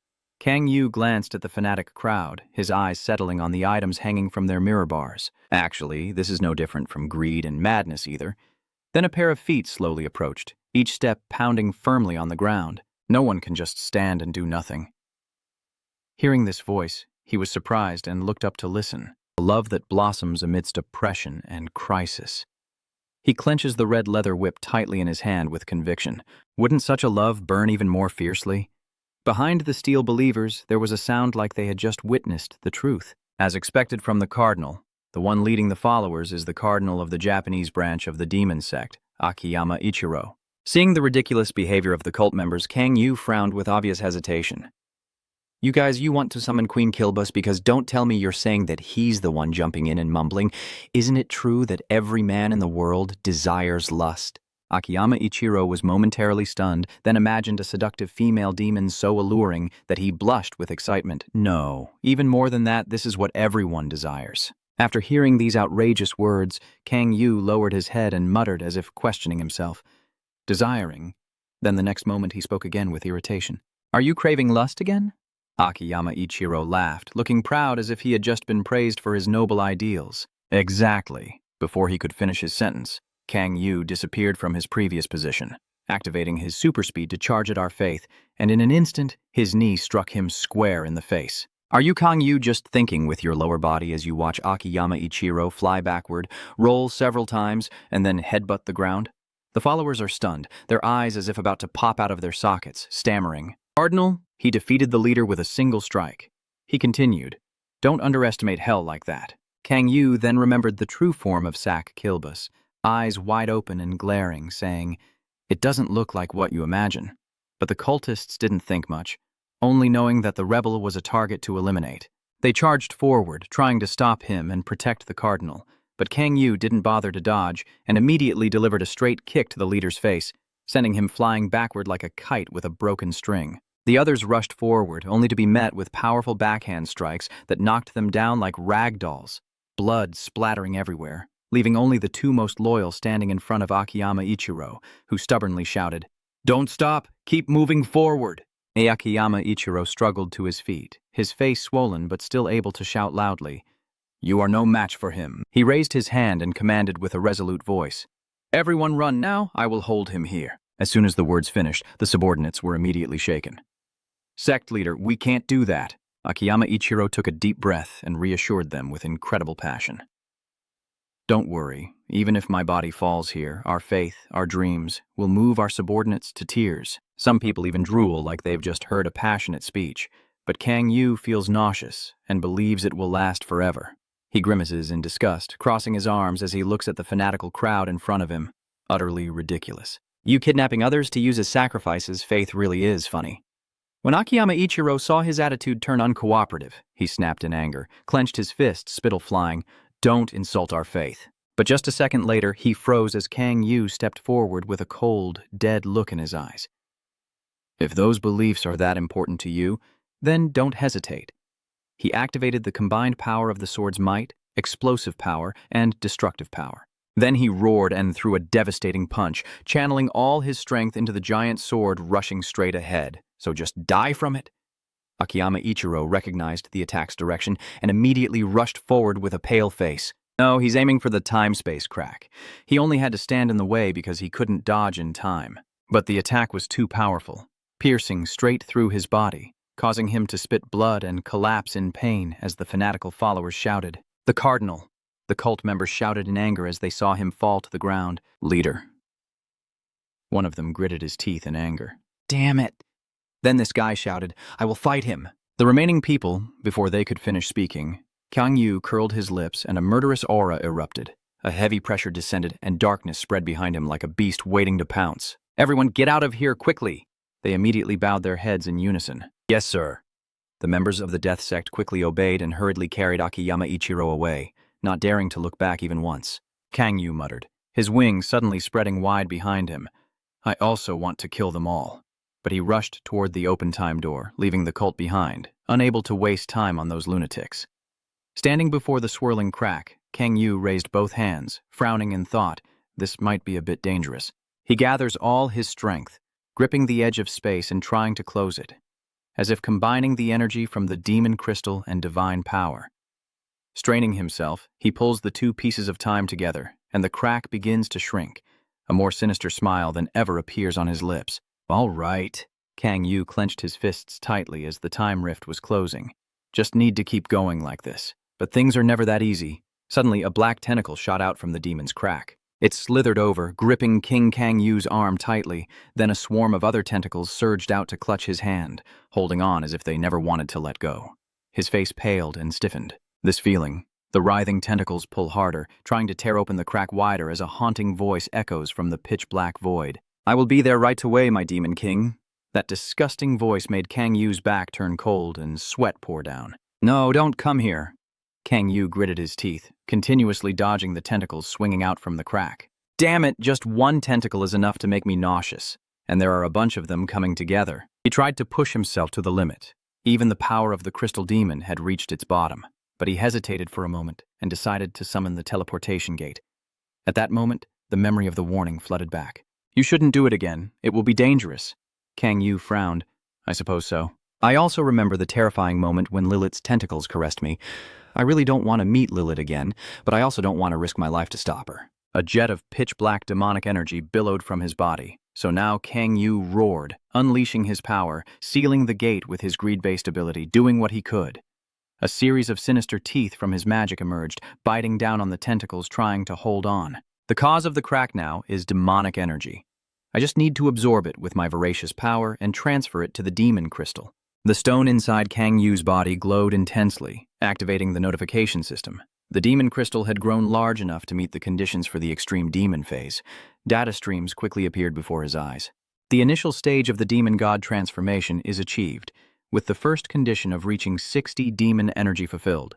The second condition seamlessly completes the 3-part power requirement. The third condition for forming a crystal demon of a certain size was fulfilled. Then the cursed stone in his body shattered, completing all the requirements to achieve the ultimate demon. At that moment, his body began to change and the system sounded, "Your body is transforming." Kang Yu was furious. Why is this happening now? He gritted his teeth, his eyes blazing red, pupils turning black, a sly smile on his lips. No, if it has come to this, I should take advantage of it. He clenched his fist tighter.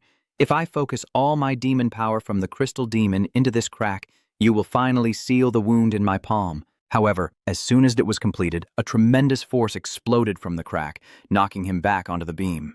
He fell to the ground, gasping for breath but secretly relieved. It closed again. Lilith is almost there. I vaguely look down at my hand as the system announces that the extreme delay demonization is complete. All stats increased by 5 points, and I realize this must be the extreme delay demonization. Besides feeling the demonic energy of the crystal spirit spreading throughout his body, he didn't really notice many changes. At that moment, a new notification appeared, startling Kang Yu. Thanks to the achievement of the ultimate demon curse, the 6th superpower ability has been fully unlocked. Feeling like a burst of strength inside, Kang Yu immediately sat up excitedly. Amazing! The 6th superpower ability has always been a mystery, and now it's finally unlocked. The 6th superpower, the Cursed Influence, SS rank, can create equipment that absorbs external power to forge itself. The more power used in the crafting process, the stronger the equipment becomes. However, to create an item of legendary level or higher, you need to add materials of that level. You can only craft an item with the Demon Curse trait, and if you create any additional equipment, the previous one will be destroyed. Scrolling through them raises questions about legendary or higher levels. Kang Yu closed his eyes, recalling the high-level item he possessed. Having materials of the same level means he needs at least some legendary materials to start. But right now I only have legendary gear. Suddenly a thought flashed through his mind. Wait a moment. Kang Yu turned to look at Kurosaki Yuri, who was still unconscious on the stone platform, muttering about legendary equipment. Then Kang Yu placed his hand on the pedestal and slowly stood up. He looked at her with deep thought. Does the Heavenly Vu woman mention that she can craft legendary gear using divine power? Immediately after, Ryoma's eye skill memories flood back. It has to be that way because the equipment used by hunters worldwide is all created by it. While Kang Yu was still muttering, an explosion suddenly erupted. Then I should take her out right now. Just then, a floating pair of legs appeared with a calm voice. So the summoning ritual is happening down here, not up there, and yet it's Fuji Motor Ryoma. He smiles and flies through the air, puzzled. But what is really going on here? He looked at Kang Yu with a curious frown. This doesn't seem to be a Korean player's area, so what are you doing here? At that moment, Kang Yu casually shrugged as if he saw nothing and tilted his head with a faint smile, saying, I came to rescue Tianvu, the kidnapped woman. Are you saying you left your area without notifying us? He skeptically confirmed. Isn't their role to mislead? My visit to the basement can't be considered as me leaving my area, right? He squinted, his voice somewhat annoyed. In that case, you should. Before he could finish his sentence, Kang Yu stepped forward onto the sand. There are no demons up there, so I came down here. Besides, I couldn't just inform you with such suspicious information. He sighed and shook his head in frustration. I'm just trying to prove my worth. No more wasting time. Kang Yu strides past Fujimoto Ryoma. I'll be going now. A smug smile flickered on his face. There's no reason for me to care about him at all. As he walked away, he muttered to himself with satisfaction. I wonder if I can request to use some legendary equipment to settle this. Just 1 or 2, or maybe 3. Suddenly a sound rang out, startling him. Emergency situation. Fujimoto Ryoma clenched the white orb tightly, his voice serious as he called for support from all team members. He shouted loudly as if a great disaster was imminent, revealing that a demonic cultist had infiltrated the Korean players' forces. Fujimoto Ryoma calmly accuses, causing Kang Yu to freeze even while still holding Kurosaki Yuri in his arms, looking bewildered. He has now kidnapped the priestess, and his current location is the basement corridor, hoping everyone will come to his rescue immediately. Under the cold iron door beneath the Tokyo night sky, Kang Yu is now sitting handcuffed in the exclusive player camping area. A voice explains, it is a mana restriction device called Kurosaki Yuri. He places the fan on his lips with an amused expression. I use it to prevent you from escaping before the trial. Upon hearing this, he looked up in shock. The trial? He narrowed his eyes in satisfaction and confirmed that the trial would be held tomorrow. Fuji Ryoma imagines himself in the shoes of the demon lord on trial. The court is for him. You are a demon cultist. You have kidnapped the maiden to steal her power and then placed your hand on the door with a mocking smile. You can request a lawyer, sorry, but I doubt anyone here wants to defend you. Kang Yu suddenly spoke up. Hey, he muttered. There are 5. This made Fujimoto Ryoma frown in confusion and turn back. What? Kang Yu smiled eerily, the mistakes he had made. Kang Yu emphasized once more that he had made 5 mistakes. Fujimoto Ryoma sneered and looked down on him with contempt. You imagined it 5 times, looking at Kang Yu as if pitying someone about to fall into hell. You're really pathetic just saying useless things like that. You seem pretty comfortable, huh?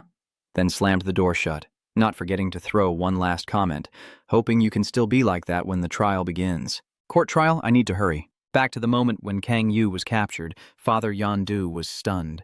Oh, Kang Yu, what happened? Kuoe also shouted in panic. Kang Yu, after hearing the accusations from Fujimoto, Ryoma, and Father Yonju, couldn't contain his anger. What are you talking about? Is he really a spy for the demon sect? There's no way it's him, he laughed. It's really a surprise, isn't it? Fujimoto Ryoma calmly led Prime Minister Yamada, his tone composed but full of implication. I didn't believe it either until he kidnapped women. I never imagined the demon sect's influence in Japan could reach other countries. But I saw it with my own eyes, and Mayor Yamada witnessed it too.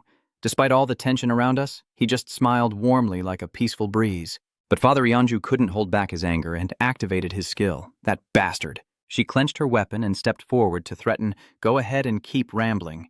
Seeing that, Kang Yu hurriedly reassured her, Yeonjun, calm down, I will be back. But she still seethed with rage and yelled, how can you possibly come back? They just want to get rid of you right now. He continued to comfort, saying, stay calm. Have I ever told everyone that everything would be fine and then failed to keep my promise? Hearing that, Father Ionju stiffened and sighed. Number, over here, the car anxiously looks toward Kang Yu. Are you really coming back? Of course. So, everyone, please wait here with Akaina, and that's my promise. Reality pulls him back. Kang Yu takes a deep breath, so I must prepare everything right now. Then his soul quietly leaves his body and dissolves into the darkness with magic. The flow of energy sneaks through the bars like a ghost. Fujimoto Ryoma's first mistake. Outside, the magic force condenses into spiraling purple beams forming a shape. In the next instant, Kang Yu's silhouette, arms crossed with a proud stance. That device doesn't restrict my mana because demon power and mana are fundamentally different. At this point, he took a deep breath and muttered, I should keep going. It's time to use greater vengeance to settle old debts. In this scene, Kang Yu's figure suddenly fades, her purple wings spread wide as she blinks and glides across Tokyo's sky, at the same time returning the killing intent with her own.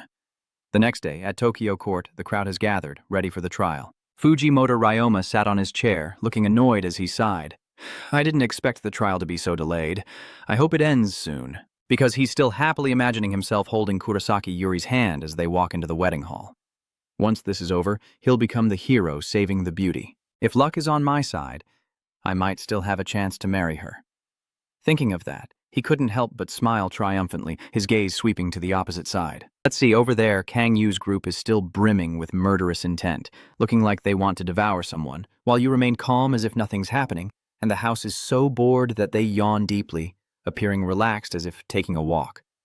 They seem quite angry. One day isn't enough for them to accomplish anything. Ignore that! Fujimoto Ryoma turned back to the position of the supreme person, full of confidence. Of course he had prepared everything and bribed Judge thoroughly. But something is wrong that surprises Fujimoto Ryoma, his eyes narrowing slightly. Judge Wakin Nobuito, who had helped him a lot before, now looks pale and trembling, so the trial will begin. Fujimoto Ryoma found this situation strange. Why is he trembling so much? He doesn't seem to be in very good health. Is that why the trial is starting late? Then Wakuhito swallowed hard, his voice trembling as if something was stuck in his throat. First, prosecutor, please give your statement for defendant O. Kang Yu. A four-eyed man stood up and nodded seriously. Yes, the defendant is a South Korean citizen who participated in the rescue. He pushed up his glasses and flipped through the documents in his hand as if reading a financial report. Throughout the rescue, he went against the planned strategies and descended into the underground where the demon summoning ritual was taking place to assist. After Ryoma arrived and defeated the demon sect, An-O kidnapped Kok Kurosaki and tried to escape. As the accusation ended, a furious shout rang out. You bastard, what nonsense is this? He is Father Yon-do. She was so furious that she slammed her hand on the table, a murderous aura erupting. Mr. Yu, stop talking nonsense about kidnapping. Seeing this, the people around quickly stepped in to stop her, but she couldn't hold back the blame and shouted loudly, Don't try to stop me! Wakin Nobuito ignored the chaos and continued speaking, suggesting that the defendant had no defense attorney. As soon as he finished, Echidna quickly raised her hand. I want to be a lawyer to defend, but he paid no attention to the girl and turned straight to Kang Yu. Do you have anything to say? I do not belong to the demon sect. Is that all? Kang Yu replied without much thought. Yes. Witnessing this genuine display made Fujimoto Ryoma so pleased he almost burst into laughter. Is that all he said? This guy is dumber than I thought. The judge continued the cross-examination, coughing to maintain his serious demeanor. Then let the witness give their testimony. Hearing these words, his lips unconsciously curled into a triumphant smile. I've won this trial. There's no way I could lose. Just a second later, I remember my plan. Every detail was perfect, and the witnesses here are supporting me. Because in my memory, Fujimoto Ryoma was holding a fake communication orb, pretending to be urgent. I am underground. I need reinforcements. Anyone waiting for the mission. My first witness is the most influential person in Japan. Prime Minister Yamada, what is it? Why does he look so pale? Did the judge have a problem yesterday? Fujimoto Ryoma shrugged and smiled faintly at him. Probably just because they're old. Yamada's supporter bowed his head, his hand clenched tightly, and today his voice was filled with worry and hesitation. I want to reveal the truth that has been kept secret all this time. Hearing these words, he raised his head, squinted, and his heartbeat subtly faltered. This isn't what was agreed upon. At this moment, Yamada tried to grip his arm tightly to hold on to some composure, carefully saying each word. All this time, he dared not lift his head, but only bowed it, with a voice emphasizing each word in fear. Fujimoto Ryoma has threatened me badly. What? That also caused the courtroom to become chaotic, with whispers rising like a swarm of angry bees. He accused the defendant of being a devil cult member to hide his own motives. Not stopping there, Yamada continued to speak clearly as if carving the words into the air. Like me, the player who gets a full house also fell victim to Ryoma's evil plans. Hearing this only fuels his anger, and he slams his fist on the table. What nonsense are you talking about? But in an instant, Fujimoto Ryoma stood up abruptly, took a deep breath to regain his composure. Prime Minister, what are you talking about? Hiding your true intentions? What do you mean? That intense anger only strengthened Yamada's resolve to reveal the truth. He suddenly shouted, voice choked, Fujiaroma is fake! At that moment, the courtroom fell silent. Fujimoto Ryoma was stunned. eyes wide open as Yamada hesitated to reveal his true identity. As a member of the evil cult, but things are not so easily accepted. Immediately, one person in the crowd staggered and grabbed onto a chair, voice tense. Prime Minister. At the same time, the reporters rushed forward like a pack of wolves hunting for news. Is that true? Did Fujimoto really save the Celestial Maiden? In front of countless cameras, Yamada bowed his head, still gripping his arm tightly, reaffirming that Fujimoto was the one who devised the kidnapping plan. I kept the truth hidden because he said he would use my family as sacrifices if I disobeyed him. And also, Yamada confidently reached out and explained, Okayang-u, the person sitting there, is the one who saved the Heavenly Maiden. Fuji Ryoma spread false information to hide the true location of the demon summoning ceremony. At this point, he couldn't hold back anymore and shouted, "Stop talking nonsense!" Everyone, Prime Minister Yamada is trying to blame me. He's not in his right mind.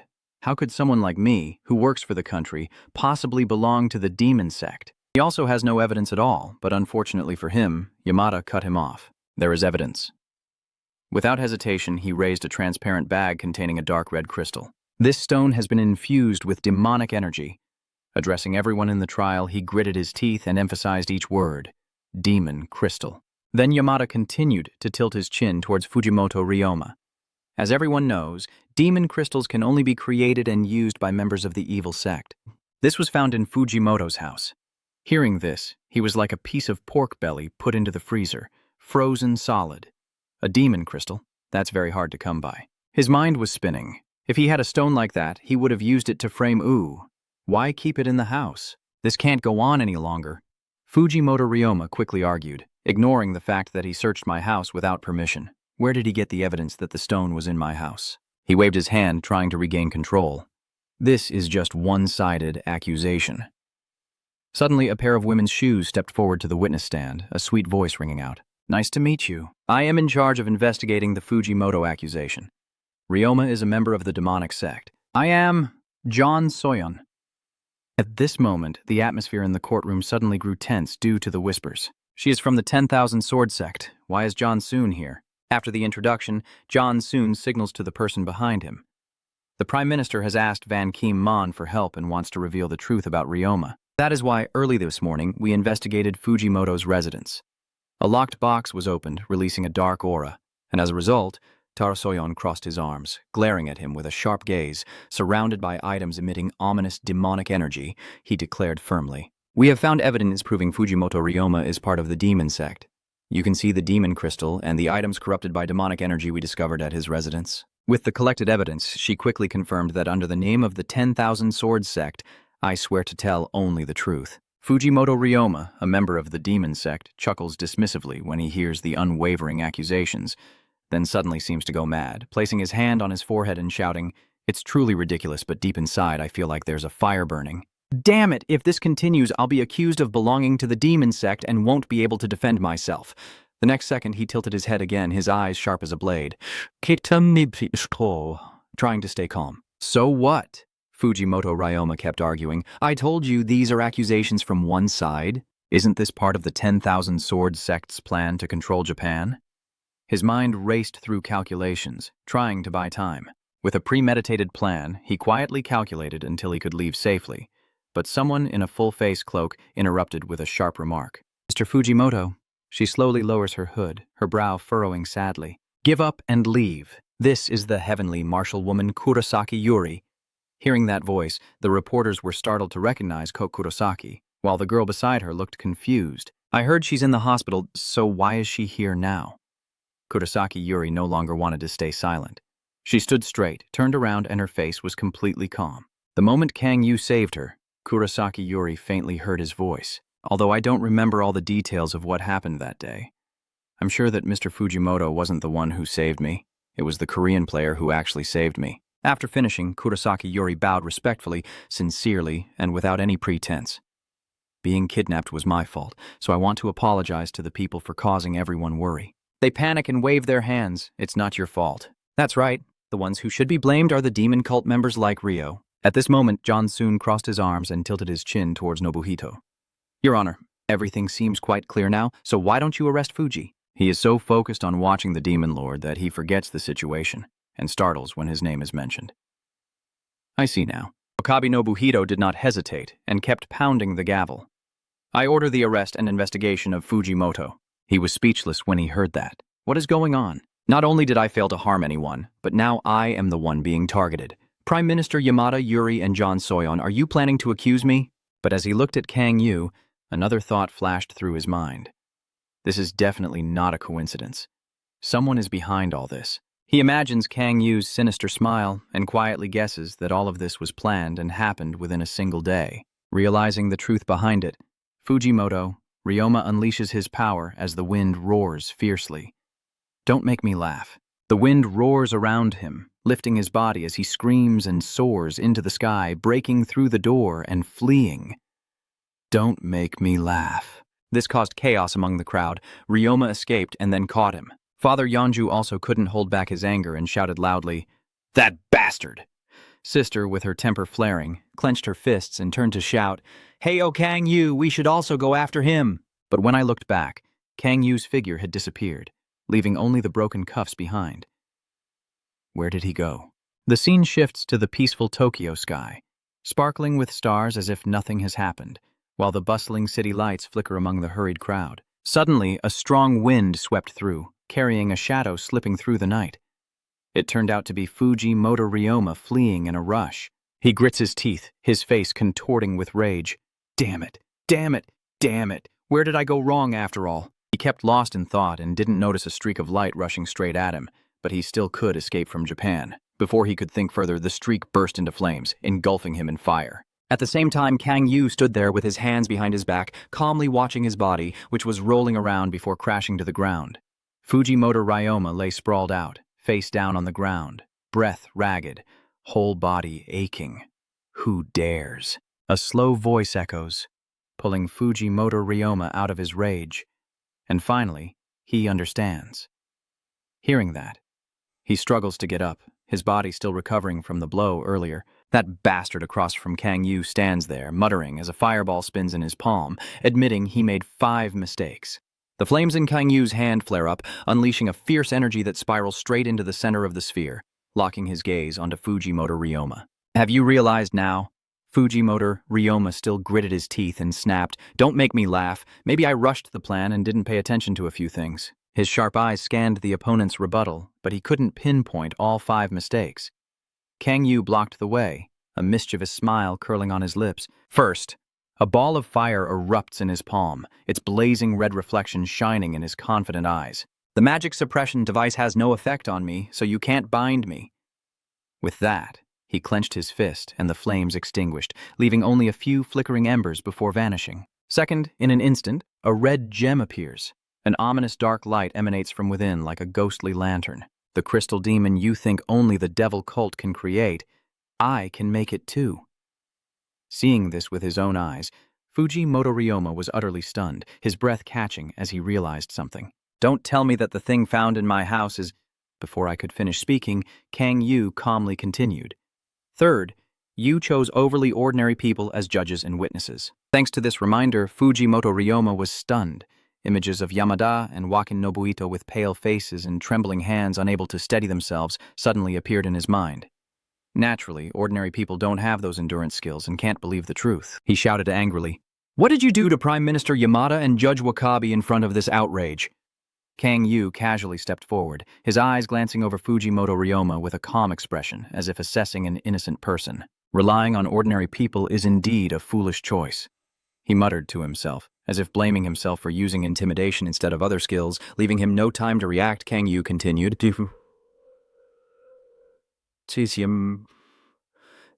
"Fourth, you thought I was an unknown player with no help at all." At that moment, a memory of Van Kim Mon briefly flashed through his mind. John Mujin's calm voice echoed in my mind.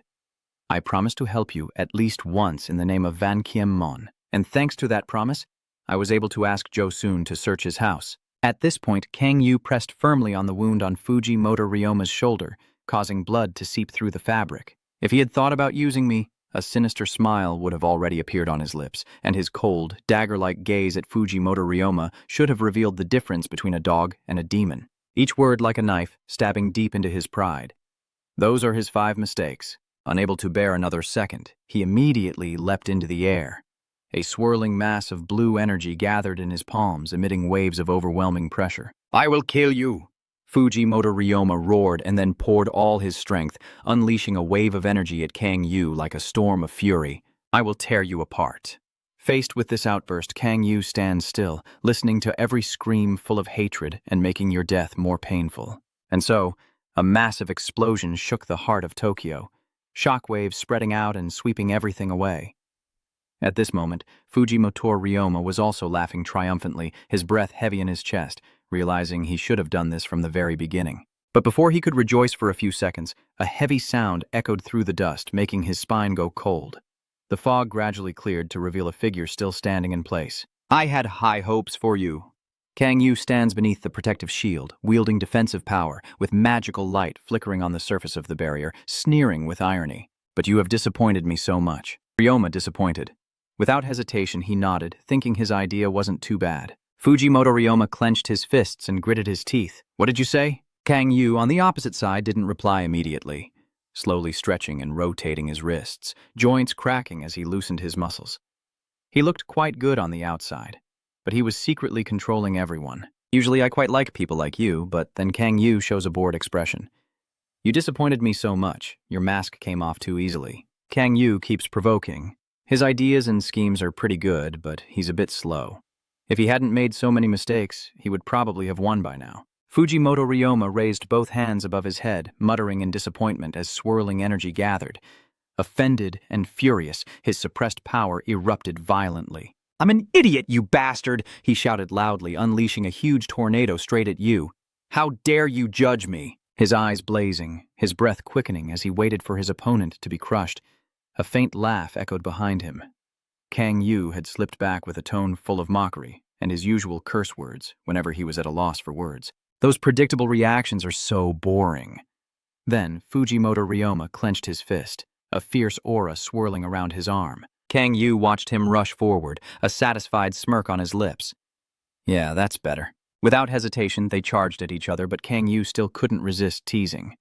That pathetic effort of his looks ridiculous. Fists collide, and a gust of energy tears through the surrounding space as they keep spinning from the ground into the air, each strike slicing through the wind. Both of them entwined like a furious storm, spiraling straight to the top of the tower. When the piece reached the summit, they separated and faced each other in a moment of intense tension. Hey, do you know any good sushi restaurants? After this, I want to go eat sushi with you. Then he glanced at Fujimoto Ryoma with a completely relaxed expression and said, I'm in Japan, so I have to take the opportunity. He gasped, barely able to speak. You! Up above, the tornadoes spun and roared like beasts waiting to pounce. He shouted loudly, Finally, you! Fujimoto. Ryoma spread his arms wide as the wind howled behind him, shouting loudly, When will you keep mocking me? The scream echoed as tornadoes roared and shot toward Kang Yu like deadly arrows. I will kill you. Forget about a slow and painful death. His voice deepened with hatred. I will give you the worst death you've ever had. Kang Yu chuckled. Looks like you're really angry. Faced with his fierce attack, Kang Yu remained unfazed, taking a light step and moving like the wind, easily dodging everything. I was wrong. You're better than all the enemies I've faced. The smile still hasn't faded. Amid the chaos, Kang Yu remains an outsider, relaxed and full of challenge. I'll take you out for sushi after this.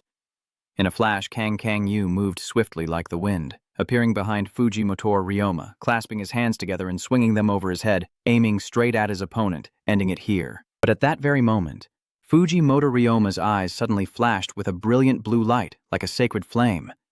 Kang Yu was startled, sensing the rising surge of power, and quickly looked back. A giant beam of light tears through space and crashes down with immense force, engulfing the ground in dust and smoke. He sat among the ashes, coughing for hours, then looked up with a bit of hesitation. I never thought I could live long enough. Then he muttered about the towering, majestic shadow, gradually appearing behind Fujimoto Ryoma, surrounded by a powerful energy to reveal a godlike head. Fujimoto Ryoma placed his hand on the glowing eye, feeling the surging strength, his teeth clenched as he calculated every second, knowing he could only keep Susanoo alive for 1 minute, and he had to kill him within that time. Next second, Fujimoto Ryoma orders, Susanoo, kill that bastard! A voice echoes from the void, not rushing to fight. Susanoo observes Kang Yu and assesses his strength carefully. I understand. He nodded. So, you are the creature being mentioned. What are you talking about? I don't understand what you're saying at all. Should I hesitate to use my translation power? He raised his arm high and said, "The power of the sea demon is granted to you." According to Susanoo, the sky darkened as a sharp blade gradually formed from the sky, and the immense power of the colossal weapon from space appeared. Roaring, "Now I will test its power." Kang Yu showed no sign of worry as dark energy rapidly gathered in his palm, wielding a dark spear that seemed to be still weak in magic. A pitch-black spear appears, emanating a magical aura from its blade. He silently calculates that the splitting power and quick strike are not enough, still not enough. Every step Kang Yu takes crushes the ground, leaving deep cracks behind. I just need something even stronger now. A strange smile gradually appeared on his lips, and his fiery red eyes in the darkness held so much danger. Then Fujimoto Ryoma stands facing you, his cold and triumphant laughter echoing, his eyes radiating arrogance as if he's already secured victory. That's the price you pay for boasting too much. Today, you will die. The words ring out confidently as if nothing can stop it. No one can save you now, but Fujimoto Ryoma glanced at the raging tornado, his arrogance gradually fading, replaced by a hint of confusion. It seems the wind is getting stronger, but why does it keep intensifying? As it spirals upward, a sharp black spear that cuts through space gradually appears. Don't tell me that wind. Kang Yu focused on unleashing the latent power within himself, the power of storms. Kang Yu continuously enhanced his strength, wielding the dark spear, the splitting power, the earthquake power, and the storm power. He slightly smirked, feeling each wave of power spreading. Adding this ability at the last moment isn't so bad. Susanoo watched the purple spinning spear of Kang Yu, his eyes filled with acknowledgement. So that is the power of demon force. Very well.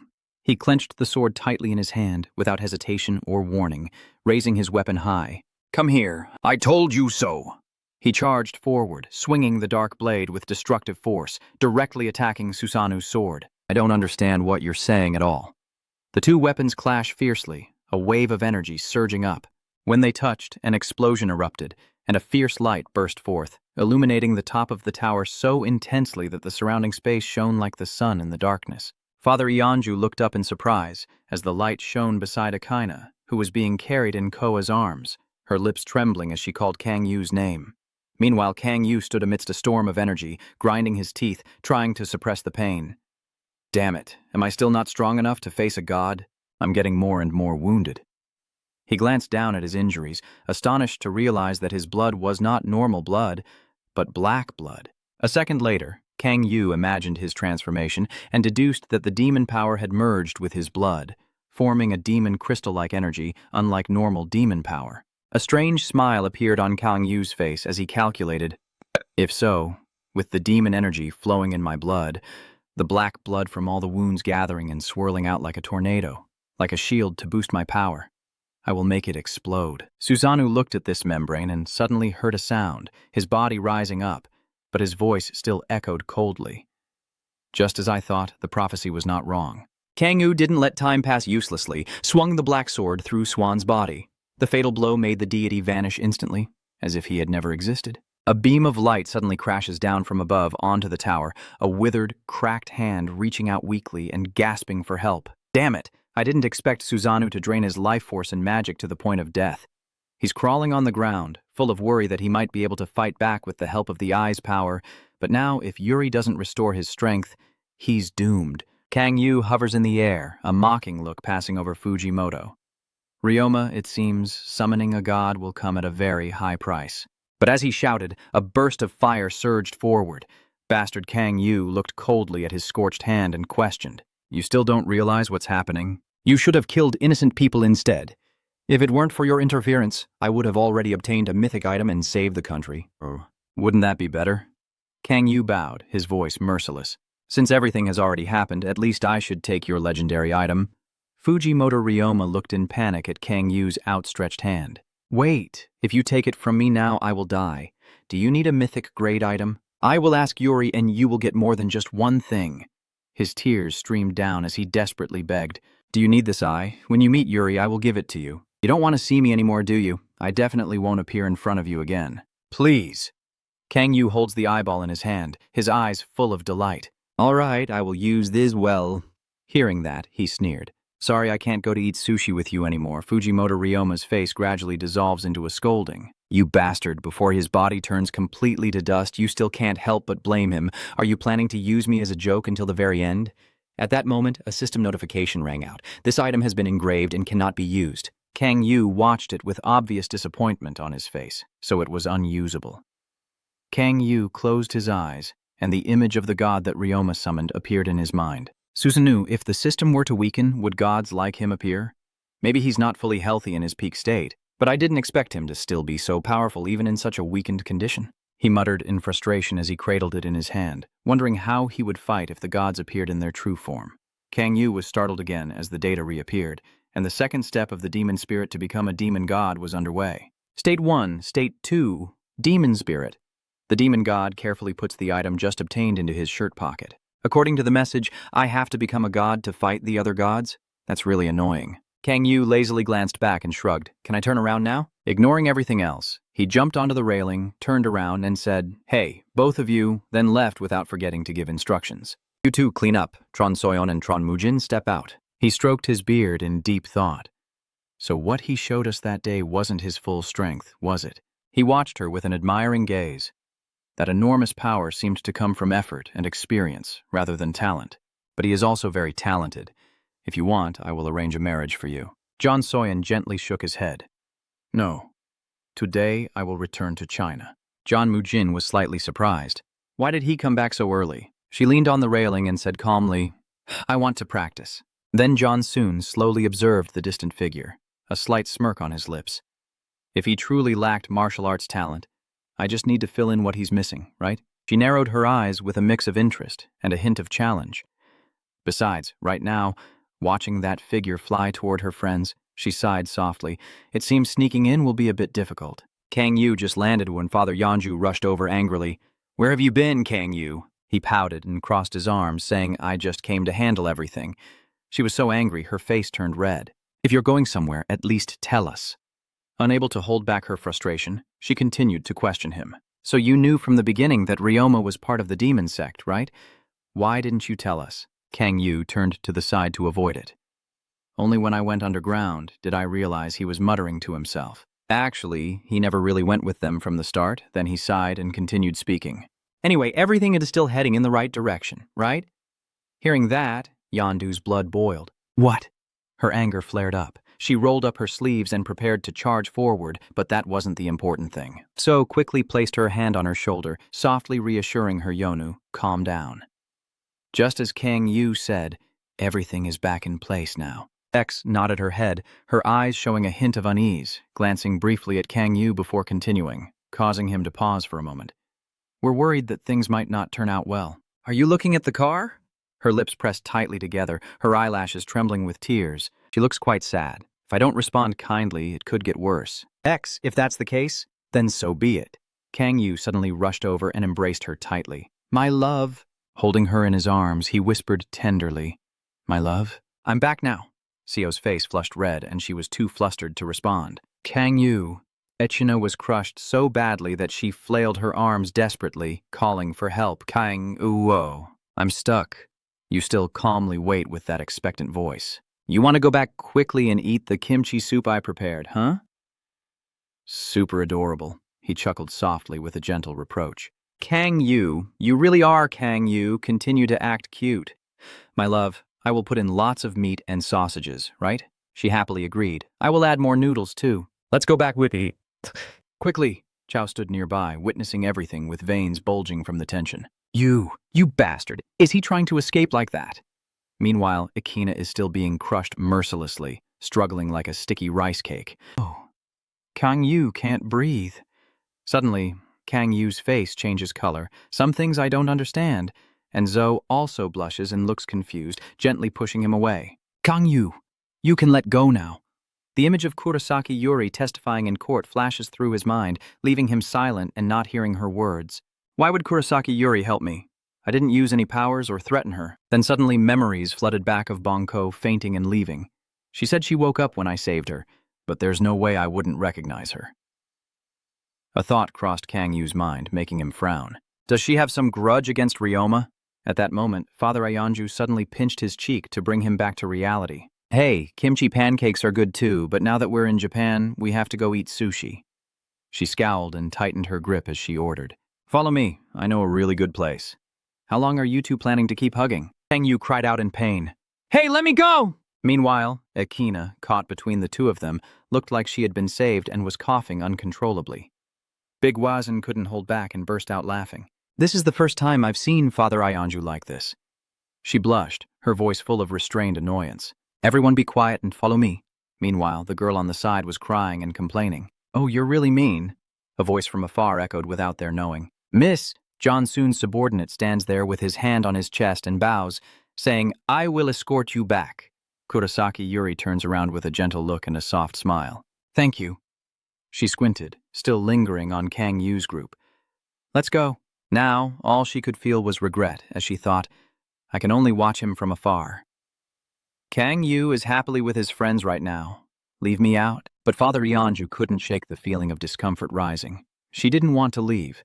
She turned around without hesitation. Don't worry, I will visit you soon. The reflected shadow is no longer Yuri's, but Lilith's. The one secretly helping Kang Yu is Lilith, the one who harbors deep longing for him. Demon King. A week later, sparkling lights shine down on the apartment building. Kang Yu happily raises his hand, his face shining like the sun. I'm finally home. Echidna beside her can't hold back her cheers, while Father Ionju, exhausted and staggering, struggles to walk, his voice trembling. I will go back to my apartment and rest. Sei is excitedly shouting, while Yondu just waves his hand like a machine. Be careful on your way back, Yondu. With that, Sei glanced after him with concern. She looks pretty tired. Kang Yu doesn't really care, just sighs, which is understandable. He furrowed his brow and watched closely. Was she really having a hard time in Japan? In Kang Yu's mind, the image of the press conference they organized reappears, and the fact that she and John Mujin had dealt with the demon sect Ryoma has been made public. Even if he is a member of the demon sect, Japan has lost a hero. The reporter's questions cut like sharp blades, making her grit her teeth, and it's not hard to see why many Japanese people dislike Korea. His anger was uncontrollable, and John Soon, in a fit of rage, lashed out so fiercely that Mujin had to jump in to stop him. Please calm down. I will stand up for myself because I am the center of the incident. But thanks to Yeonju, she took the blame and stepped in for me as the representative. Kang Yu stands to the side smiling gently, showing her appreciation. In situations like this, she's quite thoughtful. Seeing Yu just standing still, Koei steps forward and calls out, Kang Yu, let's go back now. He turned back gently and said, Go home first. I still have something to do.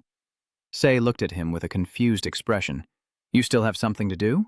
China also tugged at his sleeve, asking curiously, Kang Yu, where are you going? Can I go with you? He nodded at the girl and said, You can come along. We will go to a quite peaceful place. China tilted her head, her eyes shining with curiosity. A quiet place. Then the girl asked in surprise, Why are we going there? He put his hand into his shirt pocket and muttered nothing important. Then Kang Yu pulled out Fujimoto Ryoma's eye and examined it carefully. I just want to create a weapon. The dazzling light shines down, covering a lush, dreamy green prairie like something out of a dream, with steady footsteps stepping onto this land. Kang Yu and Vanna quickly land together, both raising their hands to shield their eyes from the blinding light. Looking around, he smiles softly. This will do. He scratches his face, opens the system, frowns and says, Just checking the skills again. The sixth awakening trait is displayed. The creativity of demonic art remains at SS level. The effect can produce weapons using the power of a divine force. The more power you use to create a weapon, the stronger the item becomes. To craft a weapon of legendary rank or higher, you need to use a material of equivalent level. You can create an item through the creativity of the demon art, but if you do it more, your old item will break. Kang Yu rubs his chin, looking at a series of information.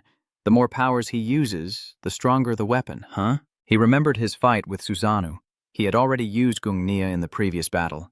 Now he could only use 4 powers at once.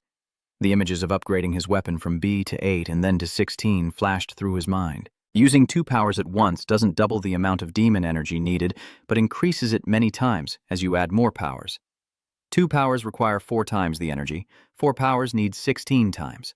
I'm not fighting right now, so if I focus only on using my abilities, I can activate 5 of them. A clear voice pulls him out of his thoughts. Weena raised her head, her big eyes full of curiosity. Can I help with anything? You help me make sure no monsters or people get close. I want to focus. The girl cheerfully replied, Okay. China cheerfully hums, I will create a barrier. Kang Yu turns back and mumbles, First, let's do a little training. He raised his hand in front of him, considering whether to start with what he knew best. Instantly, a mysterious purple energy burst around him. A fierce surge, the creativity of demonic art. The system sounds, You have used the creativity of demonic art. The lines of magic from the earth rise up, swirling towards the U, converging into a massive energy mass. A purple sphere gradually forms, with a blazing red core beginning to burn brightly. The system guides you to a forge that has been created. To craft a high-level weapon, input a material of the same quality. Without hesitation, Kang Yu reached out and touched the energy mass. The system displayed that no materials had been used. The weapon created can reach the highest level, legendary. He continuously feeds it the necessary nutrients. The dark sword power, the hellfire power, the disintegration power. Yu formed a weapon in his hand, blazing red like hellfire, and the system also announced congratulations, successfully creating the unique Gaebun. Kang Yu looked at the brand new spear in his hand with a contemplative gaze. It wasn't as powerful as what he could create with his own powers, but it definitely contained the strength of various abilities. He turned his head, his eyes settling on the rock behind him, and suddenly a dark red stain appeared on its surface. In that moment, Gaebun pierced through it effortlessly. Turning to observe the scene before him, shards of broken stone fell in a rush, leaving a gaping gap amid the swirling dust. He muttered thoughtfully, It contains about 20% of the original power. Clenching the Kang Yu spear, he pondered that the missing power could be supplemented by body enhancement abilities, so it wasn't too bad. But a suddenly clear voice interrupted his thoughts, cutting through the thick fog and dust, making him cough but still trying to move closer. What kind of weapon are you planning to create? Kang Yu immediately shook his head. I'm not sure either. I recall Si-Hun and his weapon, feeling a bit conflicted. Should I take this opportunity to create a main weapon like AC? If I do that, I won't be able to change weapons or alter my fighting style. Suddenly, Akina exclaimed. So the girl excitedly suggested making you surprised by creating a shape-shifting weapon. That idea kept echoing in his mind, haunting him all night long. A weapon that could change shape. At this moment, C is also brought here. Kang Yu, I'm starting now. Yes. The gem on top of the staff immediately lit up in response to her call, a blessing of light. Kang Yu takes out his eye, fueled by the rage of the giant octopus, to boost his current demonic power to 116, and while contemplating, he channels a surge of purple energy that makes the surrounding space tremble. Still not stopping, Kang Yu continued pouring in divine fire energy, adding the storm power he used earlier, along with the voice echoing in his mind. If it is a shape-shifting weapon, then you can change your techniques depending on the situation. Kang Yu gritted his teeth, his eyes darkening, with pupils blazing like hot coals. I will add this power. The transformation ability. The system keeps notifying that you have used 5 powers. A message appears, you have met all the conditions. A legendary weapon will be created in 10 seconds. Blue veins stand out on my forehead, demonic energy surging through my veins. 10 seconds. I just need to hold out for 10 seconds. The system starts counting down. Kang Yu keeps the surging energy flowing like crashing waves, absorbing each burst of demonic power. But the numbers on the screen are gradually shrinking. 99,000, I grit my teeth. Can I really only reach mythical theft? The image of Susanoo suddenly appears in my mind as the countdown continues. 76, mythic items have some restrictions, but they can summon gods or even deities. The system continues, counting down from 54. Based on what Kang Yu knows, such a weapon is very powerful, but if I gather enough fragments, could I create something like the space crack I made when using the Duke's hellish weapon? No, I can't wait any longer. Time keeps passing. 32. He quickly raised his hand high, his eyes burning with determination. If so, Kang Yu's hand moved smoothly, drawing complex magical symbols. 1. This still isn't enough. His face darkened as he crossed his hands in the air, creating a new skill. From the shadows, sharp teeth faintly appeared, still not enough for the hunting power. The system vibrates, adding hunting power, and immediately the energy flow transforms, causing an explosion of destructive force that is more than twice as powerful. The space shifts. The system notifies that conditions have changed, and a super-level weapon is being created. Ma-O-A clenched the staff tightly, her eyes showing worry. Bang you! China quickly raised her hand to shield herself, but her call was swallowed by the blinding light as Kang Yu suddenly erupted with a fierce, dazzling beam across the space. After a while, the light gradually diminished and shrank like waves after a storm. Kang Yu stood firm, breathing heavily while Xiao and Aina remained silent, their eyes looking up without a word. He looked up, a faint smile forming at the corner of his mouth. Before Kang Yu, there was a giant crystal-like sphere with shimmering black patterns inside. He swallowed hard, wondering if it was an item of superlative level, as the system rang out clearly and firmly. You have successfully created the key to the super-viable sea demon power. Kang Yu stepped closer to the sphere, his eyes filled with amazement as the data appeared before him. You have reached the pinnacle of demonic art creation. Your demon power level has increased by 2. You can no longer use the creativity of the demonic art. He stops, resting his hand on it, lost in thought. So the creativity of the demon art was given to me so I could create this. As Kang Yu's hand touched the blinding light of the sphere, the system immediately announced that the engraving was complete. The on-screen content makes his eyes fixate. The item information and the key item name of the superlative devil power complete the seal engraving. Development classification. It will become stronger each time a certain condition is met. Basic effects. Unique stats +3, resilience, and transformation are still not unlocked. The special effects are still not unlocked. Kang Yu was stunned and couldn't believe what he had just seen. The development type of the sphere seems to understand your intention and continues to display, explaining Effect 1, Resilience, which cannot be destroyed by any physical, magical, or mental attack. Explaining Effect 2, Transform. It can change into any weapon registered as a skill, using 34% of the power of any weapon created by its ability. Kang Yu slightly frowns in amusement. The weapons are registered as skills. Then he channels his spiritual power into the command orb to transform it. Instantly, fierce winds swirl and the orb turns into a long spear with mysterious purple glow in his hand. Kang Yu finished activating it, holding it high to observe. Not bad at all. The power is quite similar to the one Gaebun once created. He swung the spear down forcefully and continued to command, transforming the magic into a heavy sword, instantly turning the spear into a blazing red blade like a burning flame. Seeing that, Kang Yu eagerly examined it, noting that its transformation speed could match his use of the demon crystal. His eyes sparkled, a smirk forming on his lips, and finally he transformed Gungnea. However, a moment later, the sword remained unchanged, and the system immediately displayed a new message.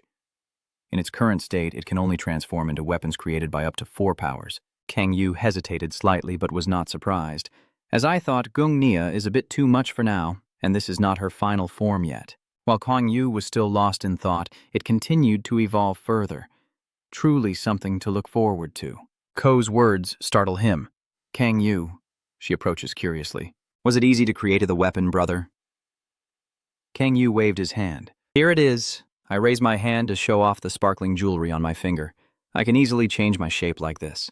Xo's face suddenly darkened with fear as he looked on, unaware of the change in atmosphere, still casually playing with his jewelry. This form is probably the easiest to carry around.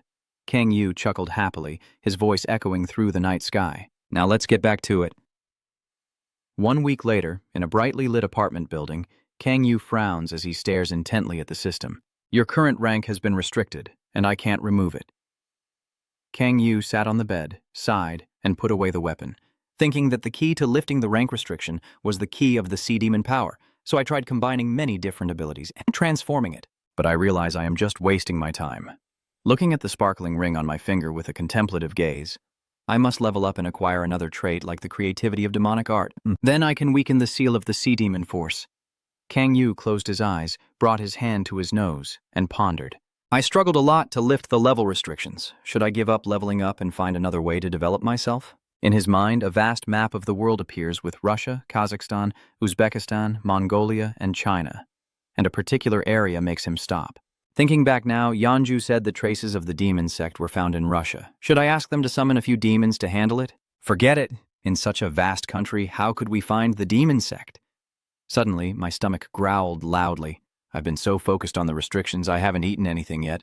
He licks his lips eagerly, stands up to eat, and as he excitedly thinks about delicious food, a sudden image appears in his mind of a pot full of writhing tentacles in kimchi stew from the food stall. Or maybe not. Kang Yu suddenly jerks in shock and screams as if someone has startled him. Aina, surprised, calmly asks, What's wrong, Kang Yu? He took a deep breath, looked again, and it was just an ordinary pot of soup, so he forced a smile. It's nothing, I just saw it wrong. Coincidentally, there's also octopus in the kimchi soup. He bowed his head with his hands clasped, imagining an angelic figure holding a pot of soup with a gentle smile. For a moment, I mistook the kimchi stew I was cooking for Lilith's terrifying tentacles. I repent. Kang Yu notices a neatly stacked pile of suitcases beside the chair, frowning in confusion. Now that I think about it, where is the octopus? Is there more luggage? China calmly replied, CA has already reached an A-grade gate in Incheon with Taesu, Sihun, and Eunbi. The girl quickly pointed at the pile of belongings. The luggage and the octopus were brought here by Father Yeonju last night. He was surprised. Yeondu. The girl nodded and explained the situation, looking surprised at her heavy luggage last night. Yonu, why did you bring all your luggage here? Father Ionzu quickly replied. Yuri sent a few items and $30 million, so I brought them here. Ko, you're shocked at $30 million worth of stuff. Next, Father Ionju recounted Kurosaki Yuri's request for help. I want to apologize for the trouble caused. You need help, just contact me anytime. I will gladly assist Kang Yu no matter what. She told me to say that, Father Yondu added, but suddenly hesitated, almost biting his tongue in shock. It seems she really likes you. That crazy guy is lucky. I didn't expect even the princess to like him. Huh? Suddenly, Ikazo A's tone turns ice cold like a winter wind sweeping through. Really lucky, huh? Yondu stammered. Oh. Her expression blinks innocently with a naive tone. Huh? How do you think my expression looks? The person holding hands suddenly trembles and turns pale. Kang Yu, after hearing everything, turns to look at the luggage, her eyes wide with surprise. 30 million worth of belongings. It's true I saved her, but this is too much money. Like I got a whole house just for saving someone from drowning. Kang Yu frowned and stared intently at the pile of goods as if it could answer itself. Why did she send me an octopus? It's really confusing. Suddenly, a sound interrupts his train of thought. Breaking news. The righteous sword ranker Alex Osborner will visit South Korea for his first official visit. He continued with a dramatic tone, saying that he came here to visit Kim Si-hoon, who gained worldwide fame for his help in the accident at Isu Station. Akina plops down on the chair and pleads, Kang Yu, can I watch TV? He immediately took out his phone and pondered after hearing the news. Is he here to meet Si-hoon? Should I find out who he is? Kang Yu quickly scrolls through his phone screen. The righteous sword, Alex Osborne, Bonner, 29 years old, the top-ranked hero in the world. Videos of him saving people flood social media. He is a world-famous hero, known for wielding his sword for the weak. According to online reports, 2 months ago after the accident at Isu Station, he revealed that he had also fought against the demon sect for a long time. A month ago, after the activities of the demon sect were exposed in Europe, he attacked their base and stopped their actions. Surprisingly, no one was harmed in that attack. Kang Yu sighed and guessed about the two of them. Basically, he's kind to everyone and also weak for letting his enemies live, right? It seems like he's the kind of person who would get along very well with Si-hoon. Is that why he came to Korea to meet Si-hoon? Kang Yu frowns as he imagines Si-hoon leaning on Alex's chest, veins bulging on his forehead. Without hesitation, he puts on his coat and heads straight for the door. Aina, you said XOA has arrived at the A-level gate in Incheon, right? The girl nodded and replied, Yes, Kang Yu. Where are you going? His face darkened with a thunderous voice. Excited to hunt the golden sun, the girl eagerly asked to join. Sounds fun. I want to go too. The sunlight streams through the cafe window, sparkling like shards of gold. Kang To cheerfully waved and called, Kang Yu, over here. Kang Yu entered with a faint smile. You can just keep hunting if you want. He laughed heartily. You said you would come, so what can we do? We're also thinking about taking a break. Kang Yu pulls his chair back and looks around cautiously. What's wrong? Is it because of Alex Osborner? Kang T muttered. Yeah, you know too? We only heard about it because some players recognized Si-hoon and mentioned him. Kang Yu raised an eyebrow and glanced away, showing little interest. By the way, when you looked at Si-hoon, his face was glowing, smiling slyly like a cat that just stole something. What's with that expression? That looks terrible. I pressed him hard on the head. Is something wrong? He shyly scratches his face, unable to hide his excitement. No, I just can't believe it. I never expected the Justice Sword to come to Korea just to see me. Kang Yu glanced at him with a probing tone. Do you like him that much? Si-hoon's eyes sparkled as if he had just found a treasure. Of course, he's the Sword of Justice, a sword raised to protect the vulnerable. What else is Niao supposed to do? He pouted to himself, the Sword of Justice. What's so cool about Niao? Kang Yu said with a look of disgust. But anyway, your level up is still proceeding normally, right? He immediately responded, Yes, I understand. Si-hoon announced that I have reached level 60, and Kwang Yu's eyes widened as if he had just heard shocking news. What? He confirmed in shock. And what about the level restriction? turns to explain with an amused expression. I heard that Si-hun isn't subject to those orders. Taesu and I also managed to lift them. Unbai, furious and blushing, shouted, "This is a scam." "It's a scam." The girl shouted angrily while Si-hun just scratched his head and chuckled. "Furthermore, since Si-hun cleared everything before you could cast your magic, you are the only one still stuck at level 50. He is the only one not subject to the level restriction A's. Kang Yu crossed her arms and looked annoyed, her face grim. "I'm struggling with that too, but doesn't he have any restrictions?" he muttered under his breath, this talented bastard. Si-hun quickly changed the subject to lighten the tense atmosphere. "By the way, what should I do now? Should I go to the airport to meet Alex?" While Kang Yu was about to respond, a figure suddenly appeared by the glass door, startling him. "No need." The door opens and light floods in like a wave illuminating the space. Si-hun immediately stands up, a bright smile on his face like the rising sun. "Are you the Sword of Justice?" A deep, confident voice with a cheerful laugh echoes. "Nice to meet you. Are you the Cloud Dragon Sword?" Kim Si-hun nodded in confirmation. "Yes, I am Kim Si-hun." Kang Yu glanced over with a cold look and couldn't help but clearly feel that Ranner of the World level truly lives up to its reputation. He carefully observes the green energy surrounding Alex Aura's upright body, clearly evident in every step, and the steady flow of magic. Kang Yu glances down at the sword hanging by his side. Of course, I'm not sure if that's all he has or if he's hiding something from me. I'm not entirely certain either. Alex approaches Kang Yu's group table, places his hand on his chest, bows politely, and says with a clear voice, "I am Alex Osborner." Kang Yu raised an eyebrow, thinking that this Osborner was stronger than Fujimoto Ryoma. Osborner shook hands with Shun, smiling kindly, genuinely pleased to meet a Korean hero like you. This made him pause for a moment. "Nice to meet you." Immediately after, he enthusiastically replied, "I am even more honored." Kang Yu bites her lip, eyes shimmering with tears, as Kim Si-hun clenches his fists in frustration, furious to see Hun wagging his tail at Osborner as if witnessing his own child run away with a lover. "You've never spoken to me like that before. Can't you handle it?" Kang Yu looks grim and chin raised. "So why is a world-class chef coming all the way here?" Osborner turned around in surprise. Si-hun happily introduced himself, but he pouted and turned away with a resentful expression. "This is Kang Yu to me. He's like a brother." Osborner chuckled as if he had just understood the truth of the universe. "Is that what everyone calls brotherhood mentioned in the news?" Osborner turned over there, and everyone was sitting with bright smiles. "It seems those beautiful ladies over there are also Longsword's allies." He was about to continue when suddenly he felt cold, a dark wind from an unknown source blowing in, making his whole body stiff. "If you don't mind, could you introduce yourself?" Kang Yu cut in, the murderous aura spilling out like a hungry tiger. It's so annoying. That's always the reason why he came here to meet Si-hun. He quickly sat down, forcing a smile. "It's a pity. I wanted to make friends with your teammate." "I understand why you're still cautious. I haven't told you our target yet." Si-hun hesitated before softly calling out Kang Yu. He immediately turned his face away, replying without hesitation, "That bastard is deliberately flirting with her." Osborner frowns, his face turning serious. "Si-hun, I have something to ask." He suddenly emphasized each word, the pressure so strong that Kang Yu and Si-hun both jolted back. "How do you know about the existence of the Guardians?" He paused briefly, a story Si-hun once told flashing through his mind about selecting Guardians to increase the damage of the gear system. "The Protectors, those chosen by the system to save the world." He gaped in shock as he confirmed. "I'm also an Osborner. I am also a protector." Kang Yu quietly realized that there is not just one protector. He tilted his head, a slight smirk on his lips, his voice full of sarcasm.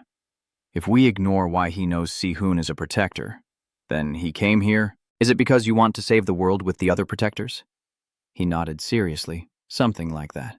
Osborner spoke seriously, with weight in his words. "I want to recruit Si-hun into the group of protectors. We may not be famous yet, but I guarantee that the Guardians are humanity's hope." Then he reveals his trump card, and if you join, the next words will cut straight into Sian's heart like a dagger. "You will never have to feel hopeless again."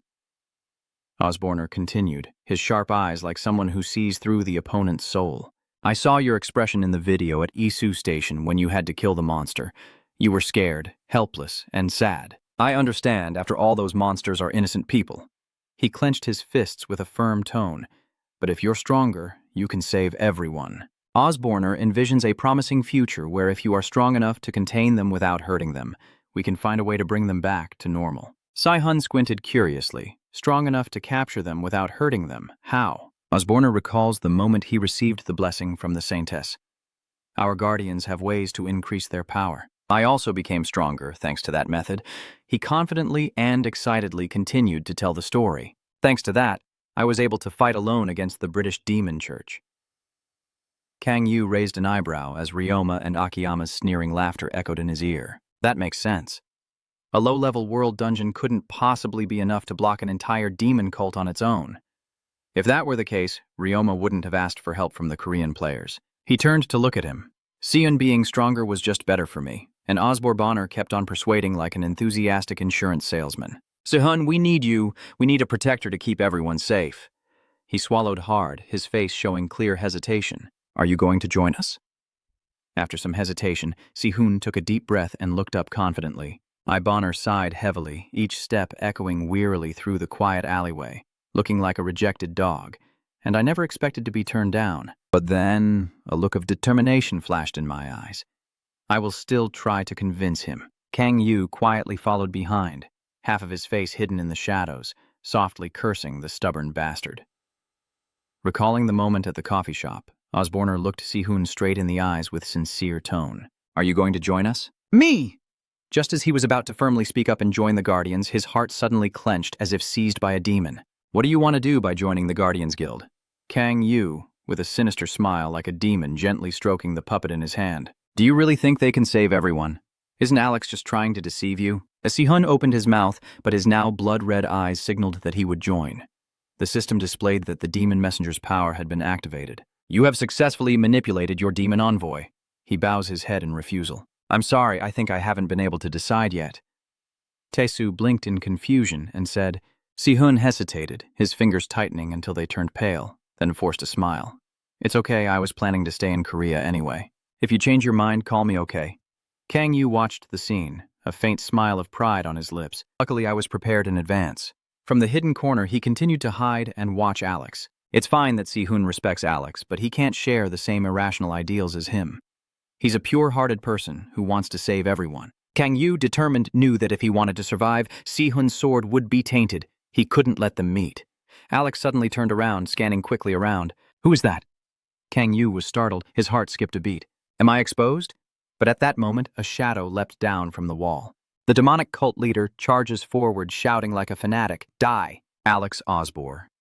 Bonner swings his long, sharp claws filled with demonic energy with great force. Alex immediately draws his sword, its blade shining like a lightning bolt in the darkness, and he roars as he strikes with great force. Pay the price for interfering with our plans. Alex blocks the strike, his sword clashing against the claw as sparks fly. You followed me all the way here. Before I could finish speaking, the weapon swung back with a sharp slash. Give up! He snarled in anger. This time I will send you back to where you belong. Both of them immediately charged at each other, swords and claws clashing, creating wild streaks of light and shadow in the night. Kang Yu crouched down at the far corner, watching. This time he observed the demon sect member and quickly deduced that he was likely one of the European demon sect members, the group he attacked a month ago. His gaze shifted to Alex, clearly indicating that this guy had been attacked by them several times. A streak of blood soars into the sky. He shakes his head and sighs. This will soon come to an end. Alex doesn't need to exert much effort and still easily suppresses his opponent. The difference in abilities is too great. Is it because he's the guardian? He gasped for breath, grinding his teeth in hatred. Kill! He shook his head in despair, feeling his ending was sadder than his own. Just as he thought everything would come to an end, Alex said, No, with a serious tone, his sword still close to him. All lives are precious, yours no less. Then, Kang Yu's face gradually turned as black as a pot. This bastard, what is he talking about? He's passionately convincing us to leave the demonic sect, to wash away our sins and start a new life. The demon sect leader sighed and said nonsense again. Kang Yu's mind was filled with indignation. Is he crazy? Has he really been letting them live like that all this time? While he was still assessing the situation, the demon sect member secretly pulled a grenade from his shirt. Not only that, but it was the act of a failure who only knew how to unleash mass murderers and then spout useless warnings. He didn't even bother to listen, just scoffed disdainfully and threw the grenade to the ground. He mockingly said, Let him pay for his sins and start a new life. A cloud of smoke rises, blocking the view, and Alex coughs violently, losing his alertness. I will take revenge for this insult later. He shouted loudly when he saw a civilian passing by and stopped. He doesn't care about the face full of utter contempt. Do you think I'll stop just because you say stop? Alex shouted a warning to the girl in front of him. Be careful, but it was too late. The demon slammed into her with great force, causing her to hit the wall. He winces in pain as he hugs her shoulders, looking around and letting out a bitter cry. What bad luck. Without waiting long, he quickly ran away, leaving Alex trembling behind as she headed toward the girl lying on the ground. Just wait, Alex Osborne. He knelt down, his trembling hands touching her bloodied face. It's over, holding her body and screaming desperately like the protagonist in a tragedy. How could this happen? Why is it like this? Suddenly a voice cuts through the tragic scene. What are you doing? Alex suddenly looked up in surprise. Kang Yu. He stood there with his head slightly tilted, curious. Why didn't he kill him when he faced him? He stepped closer, his sharp gaze like it could pierce Alex's heart. If he had done that, the girl wouldn't have died. This is your fault. Doing this is no different from killing her yourself. Kang Yu raised his hand to his forehead, closed his eyes, and sighed as if he had just witnessed something unbearable. All lives are precious, even if they are members of the demon sect. His life is also one life. I cannot risk killing him. That stupid ideal of yours has already killed an innocent person. How can you still spout such nonsense? What are you talking about? An innocent person has died? He slowly opened his eyes, his eyebrows slightly furrowing. What? As soon as he said that, the expression of the girl in his hands gradually disappeared. I did lose a demon sect member, but I'm not injured at all. Look, there's nothing here. At that moment, Kang Yu's lips curled into a wicked smile, shifting from helpless disgust to pleasure. Kang Yu felt both amused and a little intrigued, knowing this guy was a bit crazy, but never expected him to be this mentally unstable. He sighed regretfully, losing a demon cult member. How embarrassing. Without hesitation, Kang Yu crossed his arms and slowly spoke. Hey, let me ask you something. He raised his head and answered quickly. Yes. He curled his lips, his crimson eyes flashing with a cold glint. So you have no intention of letting Si-Hun go, right? Alex sat up without a hesitation and nodded. Of course, there aren't many guardians either. Hearing this, Kang Yu almost laughed, but before he could speak, Alex continued seriously and unexpectedly. I understand he sees Si-Hun as family, but this is very important for international relations and reputation. He clenched his fists with determination. Si-Hun needs to keep going to grow. It's already decided that he will have to save many lives. Alex turned around casually, waving as if nothing important had just happened. Well, I'm off. As he walked away, he casually threw out a remark. Kang Yu, you should try convincing Si-Hun to go too. He stands still, watching Alex's back, repeating the previous words in his mind. Are you planning to save many lives? He turned his head to look at the pile of clothes, still on the ground with disgust. This is so stupid. He just wants to turn Si-Hun into someone like him. In my mind, I imagine Si-Hun and Alex fighting side by side, feeling a bit uncomfortable because I once used my power to force him to refuse. But as long as Si-Hun still respects Alex, I can't force them apart. No, this might be an opportunity. Kang Yu seems to have come up with a clever plan and smiles. He said Si-Hun needs to keep developing, right? He squints and contemplates. That's the right way to think. Without hesitation, Kang Yu releases a trace of aura to monitor Alex with a look of delight. I should help him. With that thought, in the illuminated space of the apartment building at night, Alex sat quietly on a chair with soft light highlighting his face, revealing a contemplative expression. He silently recalled Kang Yu's recent question, and the words filled with suspicion. Why didn't you kill that evil cultist when you captured him? If you had, this woman wouldn't have died. Alex closed his eyes, let out a sigh, and silently justified himself. This must also be a bit confusing for him. He's not a protector, so how could he easily understand the belief that he must save everyone? His hands clenched tightly, eyes opening with determination, as if he had decided not to give up.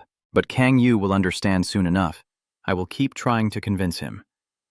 Suddenly, a scream echoed through the quiet space, startling Alex. He sat up suddenly, looking out the window, trying to distinguish the sound. Could that be a woman's scream? Where are you? The voice became clearer and clearer. Someone save me! Alex quickly deduced, with no doubt left. On the rooftop, high above the wall under the starry night sky, a figure shoots up from the ground and speeds into the air like lightning. Alex doesn't hesitate, jumping up and landing with a loud shout.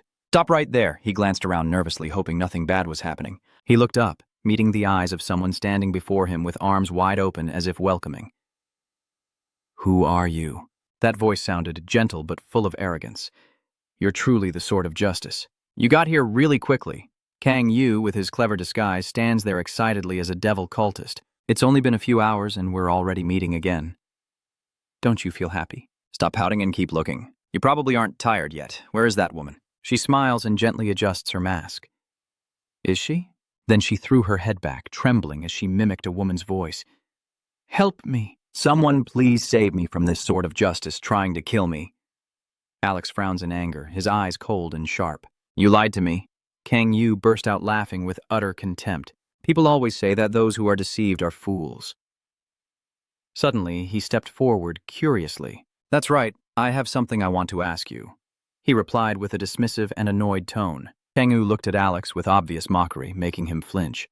I remember that I killed a woman while fleeing. The image of Alex holding the girl's body tightly, with his pale face, suddenly flashes in his mind. That moment can never be erased. Kang Yu didn't miss the chance to continue provoking, making him furious with veins bulging on his face. Even though I killed someone, you wouldn't actually kill me, right? Alex quickly regained his composure and coldly denied it. I don't understand what you're talking about. There are only the two of us in that alley. Kang Yu burst out laughing, pointing at him. Look at this. A bastard who calls himself the sword of justice but ignores the dead. His tone is cold and filled with contempt. Which crazy person would call this bastard a hero? Alex's fury flared as he reached for his weapon. If what you say is true... Alex drew his sword, the light reflecting off the blade as cold as his own anger. Then from now until the end of my life, I will make you pay for me. Kang Yu still maintains an arrogant expression, his cold hands clenched into sharp claws. So in the end, you don't plan to kill me, do you? He paused for a moment, his gaze seeming to see through every thought of his opponent, then continued to ask curiously, Is not killing me really that important? He grits his teeth, tightening his grip on the weapon as he speaks each word sharply. Someone like you could never understand. A faint symbol appeared behind Alex, representing the reverence he still clings to. The faith in saving someone is not that noble at all. He shook his head as if he found it too funny to hold back a laugh. Your monkey's faith. Stop talking nonsense and go ahead. He snorted and forcefully pushed his foot down on this cracked ground. Then, Alex lunged forward like a predator pouncing on its prey, with no other choice left. His sword did not hesitate, stabbing toward Kang Yu with a fierce and cold gaze, but he was unafraid, only smiling softly, his finger pointing to his neck in a teasing gesture. Alex immediately realized that his opponent's arm swiftly changed the direction of the sword in an instant, striking hard to the side. He clenched his teeth as rage erupted within his chest. Damn it, I deliberately changed my attack direction on my hand. He's furious and shouting, what kind of stupid move is that? As soon as Alex let his guard down, Kang Yu bent down with a swift and lightning-fast move. I knew you would do that. He clenched his fist and struck him hard in the stomach. You're the one. The powerful punch sent Alex flying backward, his body soaring like a ball, unable to regain his balance. That was a foolish move. He opened his eyes in horror, suddenly startled. Alex was stunned to see the blazing red orbs flying toward him from Kang Yu's hand. Fire! A devastating explosion echoes as if the world is collapsing into a cloud of dust. Alex quickly stepped back, skillfully escaping the scorching smoke. His face still looked stunned and incredulous, wondering to himself when he had gained such power. He watched Yu leap up and swing the sword over his head, uncertain whether he was a member of the evil sect he met during the day. In just one day, he's already this strong. As he continued fighting, he quickly calculated that he had to shift his weapon to the side first. But just then, a move from Yu stunned Alex. He quickly withdrew his weapon, leaving him no time to react. Alex grits his teeth, trying to slow down his attack. He must change direction. This reveals a clear opening, giving him a chance to get closer. What are you doing? Kang Yu quickly gained the upper hand and counterattacked. Is this some kind of joke? The punch hits so hard he can't defend himself and falls flat on the ground. He screamed in pain as if his soul had been torn apart. He's too strong. He's like a completely different person. That strange feeling. A shock in his mind that made him stop and think, wait, a completely different person. Suddenly, Alex turned to look at the mask, and a vague suspicion arose in his mind. There was only one way for someone to suddenly become stronger, at the demon church. Alex holds his face, trying to calm himself after the powerful punch just now. You bastard! He gritted his teeth, his eyes burning with anger and suspicion. Are you a demon? Kang Yu just silently looked at him with cold red eyes, showing no emotion at all. The light from both weapons flashes intensely, tearing through the darkness with dazzling sparks flying like fireworks in the night sky every time Alex's sword clashes with Kang Yu's razor-sharp strike. Alex swiftly slashes diagonally, his shining sword swinging fiercely as he presses closer to his opponent. The demon surrenders, enduring the blinding light. Kang Yu sighed softly, not retreating but raising his hand to block the attack with a solid defense, knowing he was a demon but still not killing me, only wanting to capture me. He looked up at him with a face full of disgust, but he knew this bastard had no right to be the protector. Rewinding time back to that late afternoon, the orange sunlight stretched shadows on the old walls. The demon sect leader, after escaping from Alex, limped and slumped behind a battered wall, breathing heavily, thinking he was safe now that he had run far enough. But before he could catch his breath, the wall beside him suddenly exploded, yet he didn't panic, only calmly like he was just chatting. "Stop attacking, let me recover first." He stood up, his fingers extending into sharp, long claws shimmering with a faint red glow. "Alex, you've really been persistent today, but when the smoke clears, the person standing in front of him is a complete stranger." Kang Yu steps out, coughing slightly in annoyance. "Why are you hiding in a place like this?" He frowned, a hint of surprise flickering across his face. "Who are you?" Before the other person could answer, he sneered as if he had already found the answer. "You must be a member of the Guardian team." Kang Ungdung walks over with his hands in his pockets and a calm look as if strolling in the park. "You know the guard team. Great, I have something to ask." The demon sect member smirks and challenges with a raised hand. "You think I would say for sure?" He smiled faintly, and at that moment, the ring on his hand suddenly shone and transformed. "No, of course not." The dark red armor quickly covered his right arm, transforming into a sharp gauntlet with long claws of the sealing power. "That's why." His cold eyes flash with a murderous aura burning around him, accompanied by a super speed skill. "I have to make you want to reveal it." A powerful punch straight to the stomach sends the demon sect member flying backward, blood spurting from his mouth. He grinned, blood trickling from the corner of his mouth but still full of defiance, then raised his sinister hand covered in dark energy as if to boast, his eyes full of mockery. "It's quick, but only for fools once you step into the range." Before he could finish his sentence, his face suddenly froze. "I will kill the demon energy myself." The evil cultist looked down at Kang Yu's hand clutching his chest, every line of demonic energy being ruthlessly drained. "What? So now you want to speak up, I'll speak up, huh? The demonic sect leader struggled to hold on to his last shred of pride and said, "Don't make a fool of yourself." Before he could finish, a punch exploded right in his face. "You think I will speak just because you threaten me?" Kang Yu tilted his head approvingly, injecting dark magic directly into his body. The enslaving power, no need to say more. However, the system sounded a notification. The target's soul resists the enslaving power. He closes his eyes and sighs. "I just wanted to keep things simple, but it seems I can't." The evil cultist thrashes, bloodshot eyes glaring at the still embedded arm in his mouth, suddenly burning fiercely as Kang Yu channels hellfire into his body, causing a scorching heat that feels like his soul is burning, making him scream in horror. Then he withdrew his hand, decisively pulling out several broken teeth and a splash of dark red blood. The demon cultist collapsed, trembling and screaming, while Yu gently waved his hand to clean the remaining blood on his fingertips. "Are you qualified to talk now?" Kang Yu saw he didn't answer and added more. "Let's do it one more time." He was so scared he couldn't control his tears and desperately said no. "I speak. You are satisfied then," he coughs, lowering one leg and looking straight into his face. "Good. Tell me everything about the Guardian." He tried to keep calm and asked curiously, "Why aren't you better than me? You're supposed to be a Guardian." He smiled, gently tracing his finger over the flame burning in his hand. "What? Want to try again?" He panicked and quickly shook his head. "No, I will tell you. The demon cult is imagining the size of that organization. Based on what I know, the Guardians are a group called the Protectors, with no more than 10 members, led by a woman with the ability to locate protectors. That's all I know." Kang Yu listened to the demon cultist's words, closed his eyes, and a picture of Alex briefly appeared in his mind. So that ability must be how Alex found Kim Si-hun. With that power, he was able to track Si-hun multiple times.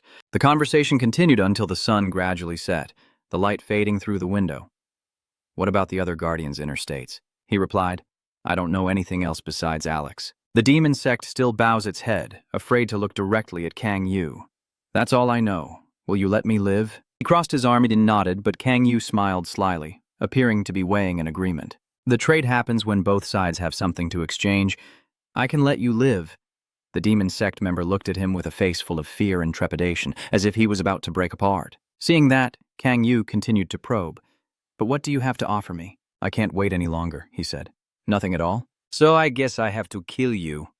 He gaped, missing a few teeth from the punch earlier. Tears kept flowing. I desperately shouted in despair, "Stop, I will reveal everything I know." The demon sect leader's eyes sparkle as if he's about to be saved, and he begins to talk non-stop, each word like a plea for survival.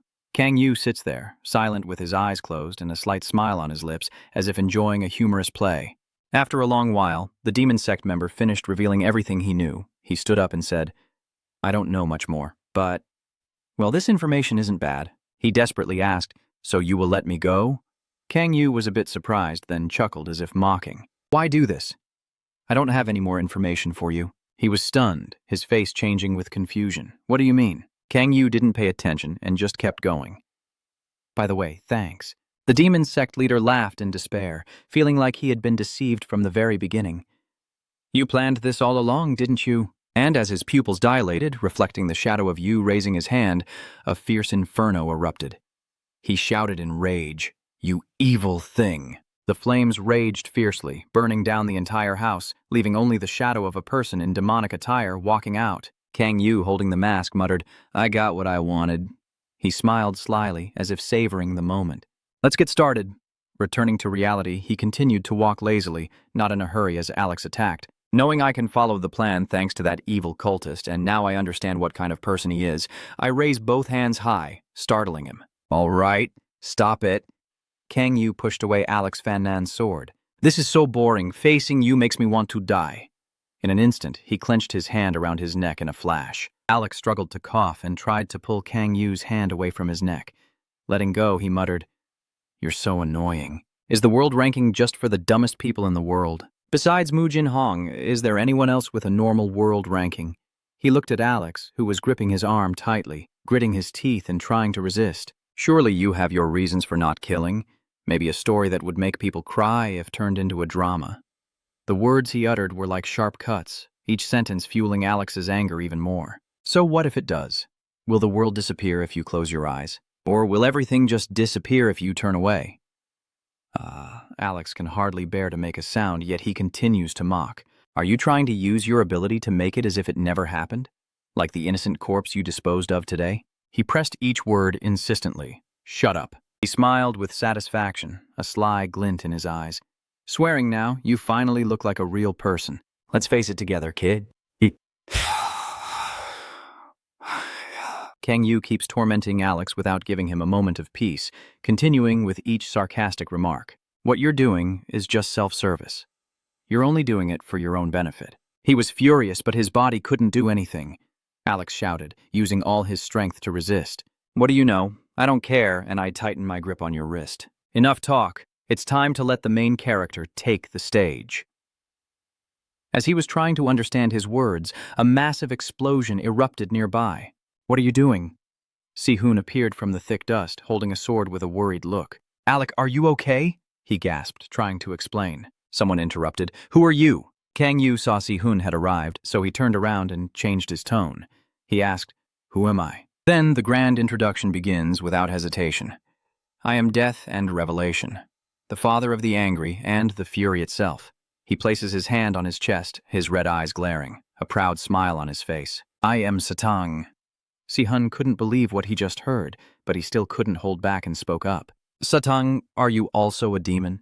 Kang Yu still maintains his stance, one hand tightly gripping Alex's neck while the other casually shrugs. You could say that's how it is. He turned back and squeezed harder on Alex's neck, challenging him, but does it really matter? Si-hoon couldn't keep calm and shouted in tension, then stopped. He burst into laughter, teasing Si-hoon as if savoring this moment. "You look uncomfortable. Is this guy important to you?" He clenched his sword tightly in his hands. "I'm not going to tell you. My heart keeps calling you." When he was at home, he received an urgent call from Kang Yu's son. "Alex is being attacked by the Demon Guild. I'm busy and can't go." "You have to go now," he asked urgently, overwhelmed with worry. "Kang Yu, are you okay?" A faint cough sounded from the other end of the phone, and Ko Tran An Si-hoon's voice was somewhat tired. "I'm fine, hurry up." Those words only made him more confused, calling out desperately with a hoarse, croaking voice. Si-hoon stands there, watching Alex desperately thrash and call out in panic, his mind overwhelmed because he was also attacked by the Demon Guild and can't help himself. I have to defeat an opponent who can gain the upper hand over Alex Osborne. I know it's impossible. I can't stand still. He quickly jumps out of the way, but in that moment, the shadow of a massive, blurry dragon appears behind Si-hun, wielding Lam Long's swordsmanship. Lam Long is furious. I must stop that demon. However, Kang Yu simply nonchalantly raised a hand, easily blocking his attack without even flinching, mockingly taunting with a sarcastic tone. Is that all you've got? You're too weak. He grits his teeth, feeling a surge of anger and disappointment. I am weak. Si-hun, furious, raised his weapon high above his head as the phantom dragon appeared behind him, roaring in fury. I know that too. Lam Long's swordsmanship. With concentrated power, he once again swung the Lam Long sword to strike down. But with a gentle movement, Kang Yu used a small amount of magic to break the attack. Easily pushing Si-hun hard into the wall, surrounded by a purple aura, he muttered, I don't understand. He muttered, his red eyes flashing with sarcasm. Surely you feel the difference between our strengths. He continued to advance, a storm of battle swirling within him, but Kang Yu sneered, Do you really accept this? Continuously blocking Si-hun's attacks, he kept probing. Isn't Alex Osborne a stranger to you? Are you angry enough to have veins popping on your face and ask if saving a stranger is so strange? He smirks mockingly. Only a fool would do that. Inside, he secretly rejoices. Yes, well done. Kang-gu eagerly watches the battle, a mischievous smile appearing on his face as he creates a barrier with magic. Yes, this is what real fighting looks like. Si-hun is much better than Alex. He watches his sword's strikes shatter the defenses without hesitation, analyzing every move with sharp swordsmanship. There is nothing but murderous intent. He notices the sword passing over his mask and recognizes it. Instead of using swordsmanship to defeat his opponent, Kang Yu stomped hard on the ground, releasing a powerful surge of energy. Of course, if he had to fight Alex right now, he would definitely lose. As expected, his aura surges and pushes Si-hun back, but that's just basic technique. His demonic energy quickly transforms into sharp thorns rushing toward him. A player reached level 60. Si-hun managed to vanish in an instant, avoiding all attacks and unable to hit someone at level 100 or himself with superior stats. He doesn't want to be ambushed from behind, but can't escape the agility of the demonic energy. And Si-hun will become stronger. Kang Yu fought while inwardly telling himself that heaven had granted him talent and strength, and moreover, he had a passion for martial arts. Si-hun unleashes a series of attacks, his figure like split blades tearing through the wind towards Yu. He has a great master, Sword Emperor Tron Mujin. He raises his head without a hint of hesitation as if everything else is too slow, leaving only one thing. He didn't flinch and kept rushing forward, closing the distance quickly for Si-hun. But then, in a moment, he suddenly froze, startled by something. Suddenly, Kang Yu raised his large hand and reached toward him. Unable to dodge, his hand clenched Si-hun's face and his own. Without a sound, only a powerful force, he threw Si-hun like a puppet into the wall mercilessly, ready to give him that thing. Si-hun cried out in pain, blood spurting from his mouth and limbs as if all strength had left him. Kang Yu stands there. Hailong watches him with teasing words, trying his best, but no matter how hard he tries, this is all he can do. He keeps provoking. Are you angry? It seems you've lost all your composure, haven't you?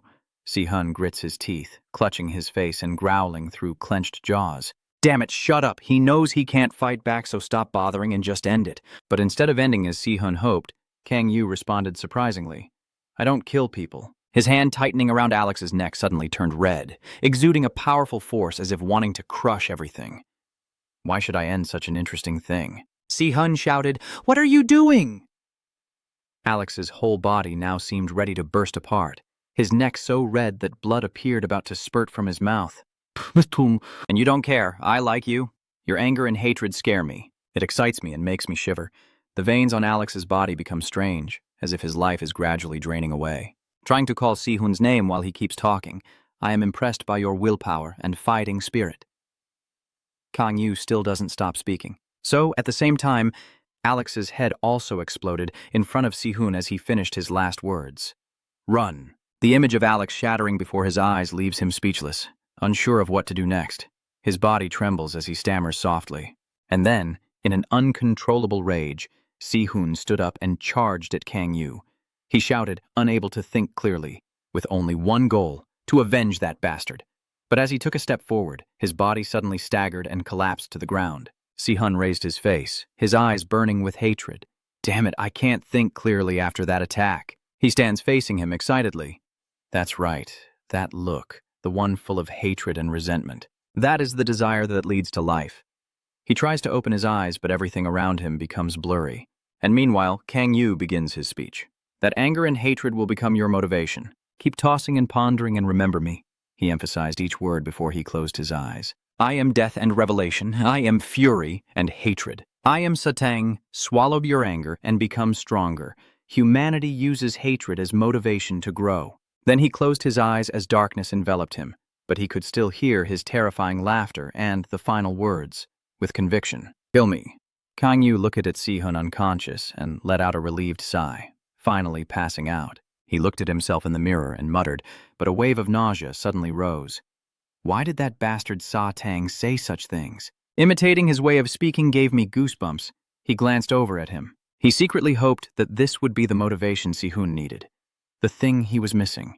He watched his face, hopeful for the future to push him forward. He recalls the moment Young Hoon was beaten to a pulp, gasping for breath on the ground, while Ji was sealed away, limbs bound in prison. After Kim Yi-hoon and Kim Hwan were kidnapped, there was nothing to push Si-hun to improve himself.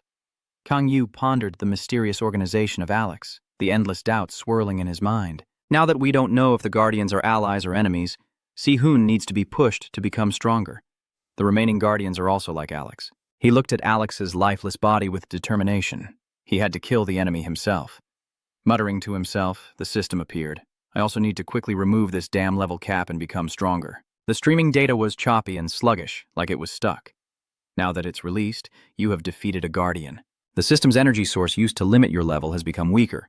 Your level cap has increased to 69, applying the accumulated experience, and you have gained 10 levels. You have awakened for the 7th time. Moreover, the most important announcement is that your stats have increased. Strength by 11, agility by 9, stamina by 8, and wisdom by 4. This totally surprises me. Is the condition to lift the ban to kill the Guardian? No wonder it didn't reveal anything. Kang Yu stopped, a flash of surprise in his eyes as he carefully read the information. Wait a minute, the level cap is 69. Huh. I thought that after removing the level cap at 59, there would be no restrictions until level 89. My face suddenly darkened as I turned around, but I have a new level limit at 69, and the condition to lift it is to kill the guard? Sweat begins to bead on his forehead as he casts a calculating look at Si-hun. Does that mean Kang Yu is glaring maliciously, secretly thinking he could kill the guard to lift the level cap? The smile on his face gradually lost its humanity as he looked at Si-hun lying unconscious on the ground, and a cruel idea flashed through his mind. Do I just need to kill them? An overwhelming silence and suffocating tension enveloped both of them. Kang Yu immediately regained consciousness and shook his head vigorously. Probably not. Then he decisively threw his cloak to the ground. That would be a very foolish choice. The previous confrontation with Camgo made him more cautious. I don't know what kind of existence will invade Earth, so there's no need to reduce the number of Guardians. If Alex didn't have a negative impact on Si-hun, I would have forgiven him. The next second, Kang Yu focused intently on studying the system panel. All right, let's see what the 7th awakening attribute I just received is. He lightly touches the screen to check. The soul collector of this attribute is level SS. The displayed information includes OKU level 69, pseudo-ascendant stage 7. The attributes of the fake awakening at the first stage are mostly sealed. The attributes at the second stage are an insatiable hunger at level C. At the third stage, demons desire A-level mana. At the fourth stage, A-level demon lord powers. At the fifth stage, summoning A-level monsters is impossible. The attribute of the 7th stage, fake awakening enemy. SS level 10, soul stamina, 54, physique 45, agility 49, demonic power 113, intelligence 37. Continue to explore in more detail through the attribute system chart of the Fake Awakener, Stage 7 SS Soul Collector. The attribute's effect is linked to the hunting power. You can fully absorb the demon's soul and improve the quality of your own soul. The stronger the demon's soul, the greater the effect, leaving you amazed by this information. Is it an attribute linked to the hunting power? Then I closed my eyes and tried to visualize it carefully in my mind. The hunting power absorbs life force, demonic energy, and even the target's abilities. It also devours their soul, but it just chews and swallows without much effect.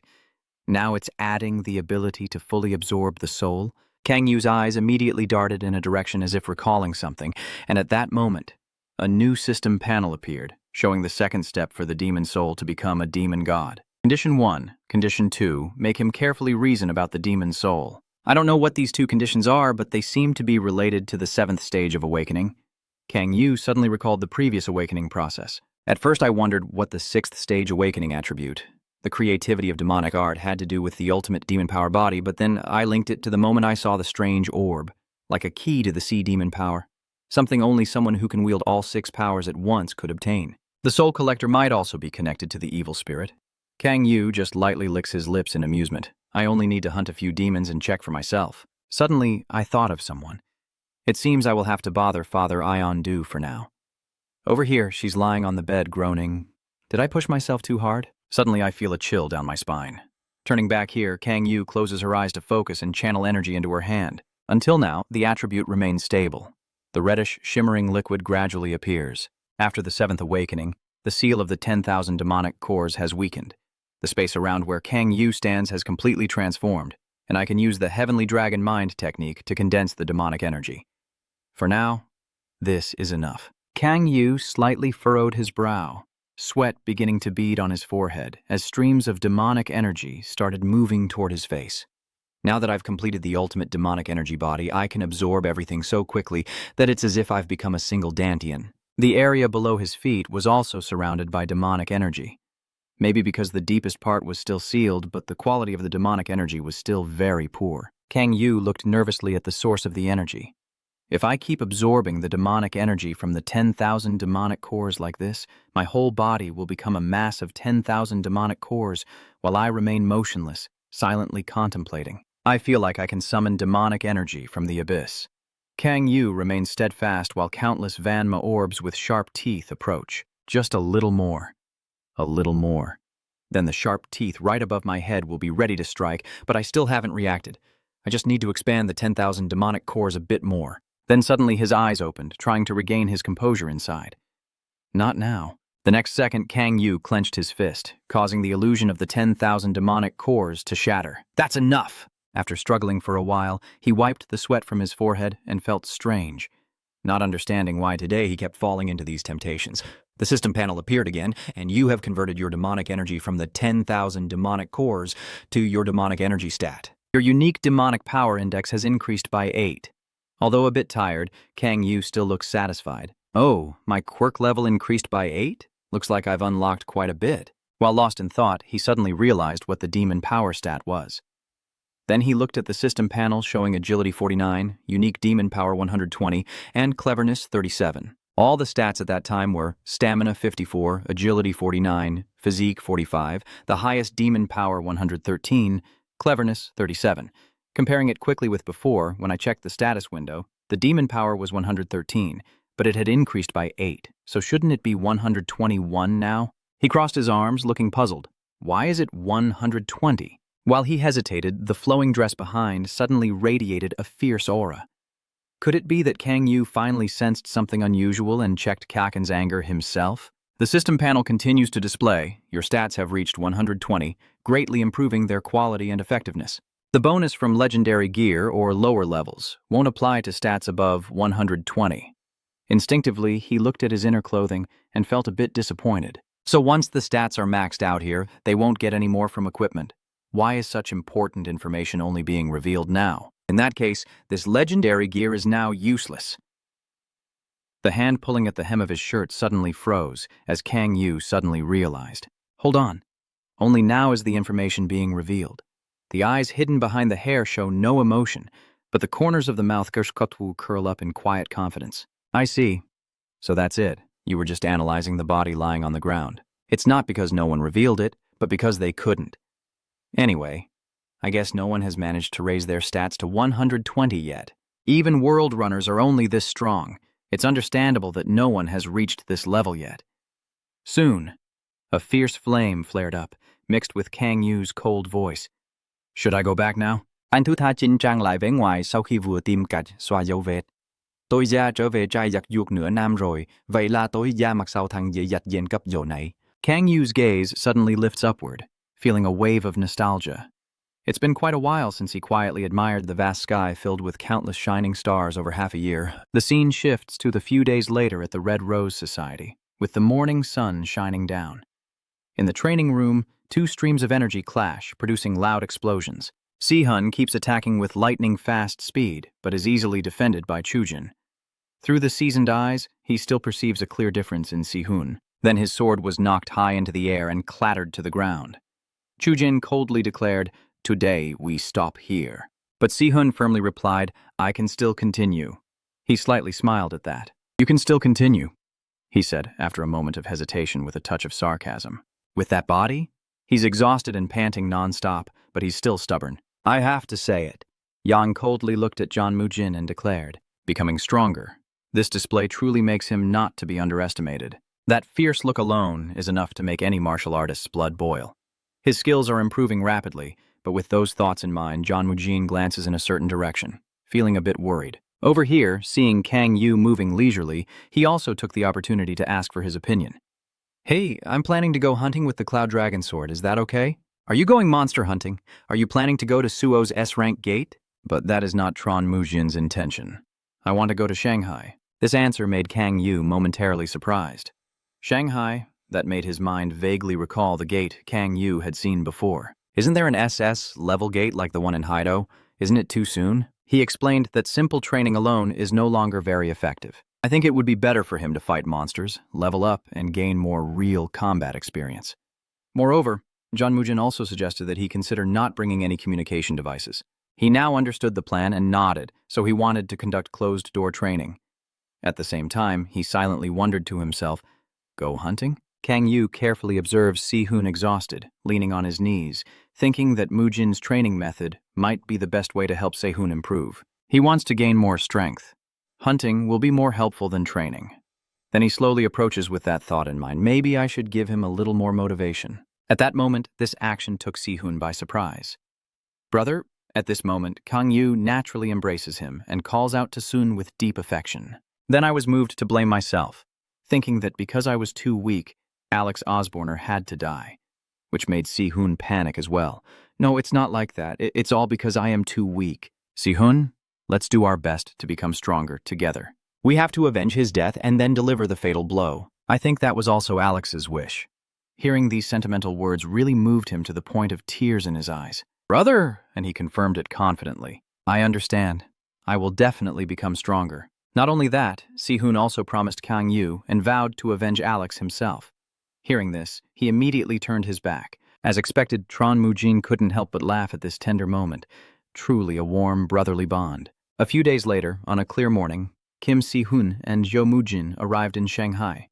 Kang Yu, bored, was lying on the sofa, while I had nothing to do and couldn't help feeling disappointed. To use the Soul Collector attribute, you need a demon, but I haven't found any of the devil cults yet. The phone suddenly vibrated while he was lost in thought, hoping Yondu had found something. Just mentioning Cao Cao and he calls right away. "Hello Yondu, what's going on? Did you find someone from the demon sect?" The person on the other end hurriedly urged me to turn on the TV. A second later, he reluctantly followed suit and even wondered, "The TV? What's the point? Are they revealing their faces on TV?" Making Father Yondu a bit annoyed, he just kept opening it. Kang Yu's eyes suddenly widened in shock. Father Yondu's voice still echoed steadily in her ears. Her sect revealed an important piece of information. They had carried out a large-scale summoning of demonic creatures. The image of the demons displayed on the screen leaves Kang Yu speechless with shock. Moreover, Father Ionju adds that they have also summoned a large number of demons. Seeing no response from the other side, she suddenly raised her voice, "Hey Kang Yu, are you listening to me?" A mischievous smile appeared on his face, and he felt a thrill of joy inside. "It's time." Kang Yu's eyes fixate on the TV as water drips down eagerly, silently craving a big feast, while on the other end, Father Iondu's urgent voice continues, "Hello." The next day at the Red Rose Council, Father Ionju was focused on sorting through a pile of work files when a sudden noise caught his attention, prompting him to greet casually upon seeing Kang Yu. "You're here?" Following shyly, she bowed her head. "Hello, miss." Ionju snorted at something. He didn't hesitate and got straight to the point. "I saw it on the news, but what exactly happened?" Then I quietly sighed, recalling the chaotic scene somewhere else. "The offices around here are in chaos right now. The urgent voices from back then still echo in his mind. Contact China and confirm the location of the demon sect immediately. Where is the countermeasure meeting taking place? On the plane. Gather all the planes first. Chazu nodded grimly and said, a large-scale attack is happening in Vladivostok. Oh. Over here, Aina is still happily browsing the bookshelf while Kang Yu keeps exploring. Are there really that many of them? She also honestly shared that we still don't know the exact numbers, but thinking about the demons makes Father Yanju sigh deeply. Probably at least hundreds of demons attacking along with an unbelievable number of monsters. This information really shocked him so much that he covered his mouth with his hand and muttered a million. But in fact, he was overwhelmed with joy. Oh, demon sect, I am so proud of you. How do you know I need demons and willingly offer such a feast? Trying to control her facial expression, Kang Yu looks worried. Did any significant damage occur? She quickly answered. Fortunately, there weren't many casualties, but since I saw Father Yondu hesitate, Ko immediately guessed that the monsters would keep moving. Is that correct? It was confirmed immediately. Yeah, that's right. A second later, Father Ionju immediately explained the demon's direction with concern. The monsters are moving quickly toward the Manchu field. If they head towards China, it's okay, but if they change direction and go down to Korea, a big battle will happen. Kang Yu listened to this and couldn't help but feel troubled. Since North Korea collapsed on the day of the disaster, they will surely move into South Korea immediately, and I ask, what about China? As soon as he wondered, Father Ionju immediately answered. They had already proposed an alliance with us first. They want to finish everything in the Manchu fields before the damage worsens, but has Kang Yu made any decision yet? At this point, Father Ionju sighs deeply because there is a strategic meeting in Harbin, so they want all the guilds to participate. Now we are gathering at the plane, ready to fly to Harbin. Most of the groups have already left. Her eyes then turned sharp as she glanced in a certain direction, so I also want to ask if you want to go.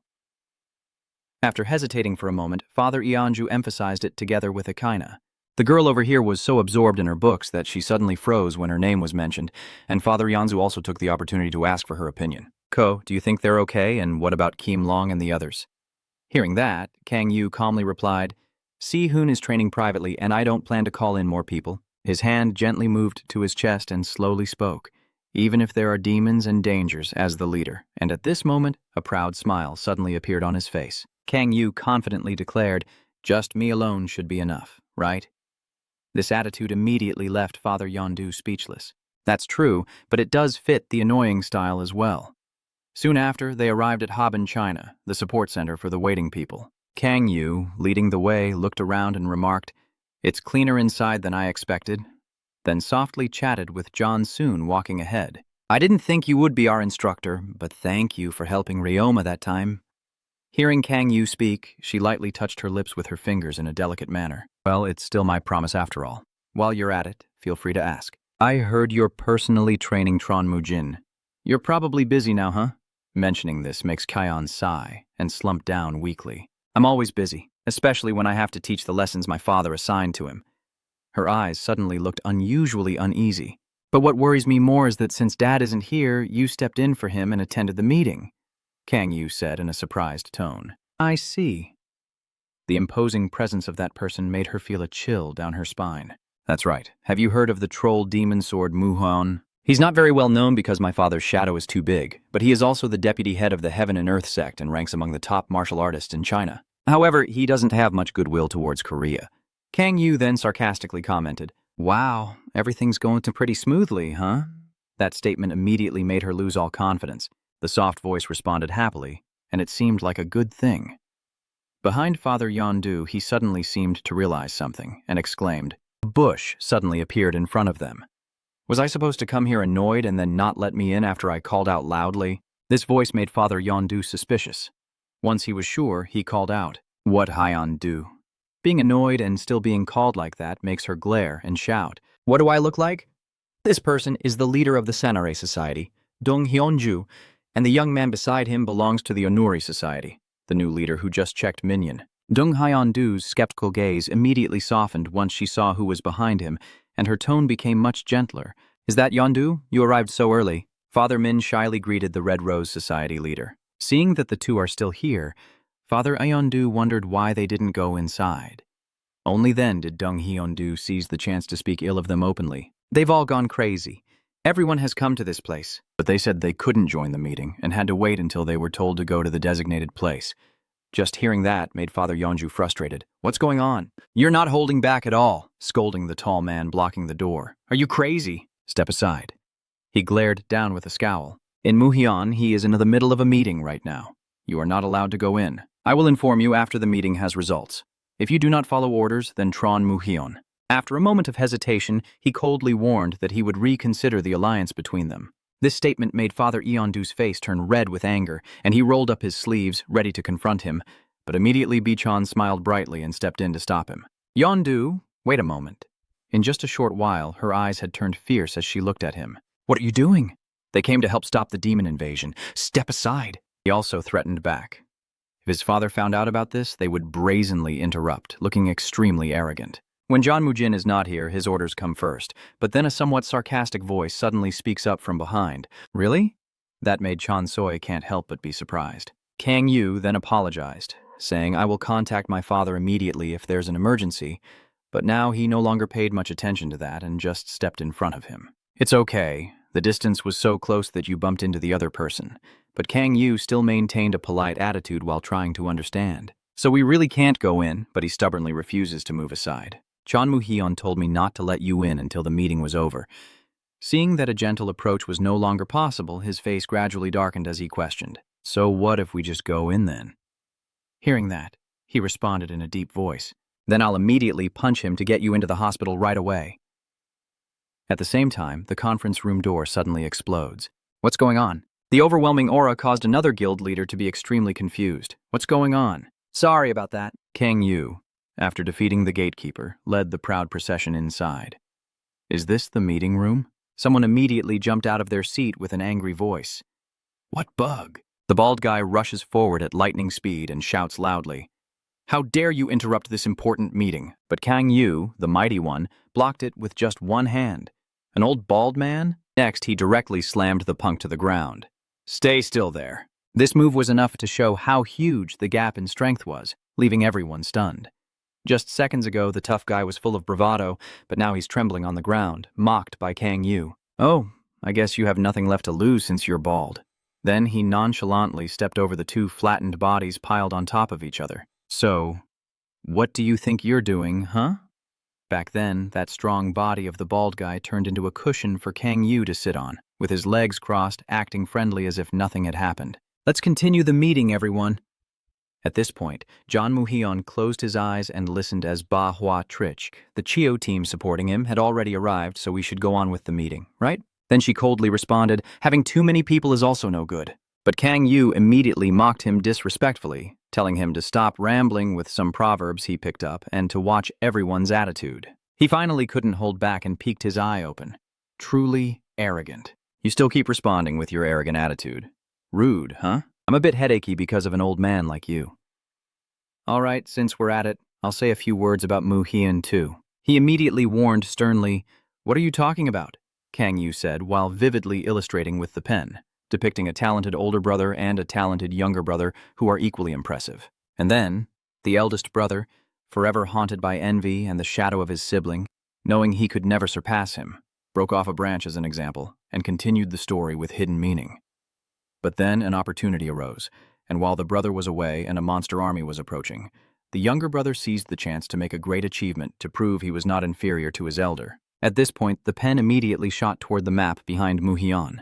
Kang Yu then slowly emphasized, so he looked at the pen stuck between the dots and contemptuously said that the younger brother was preparing support forces behind, making it impossible for the older brother to complete the task successfully. Then Kang Yu sneered without holding back, a loser trying to break free from his brother's shadow.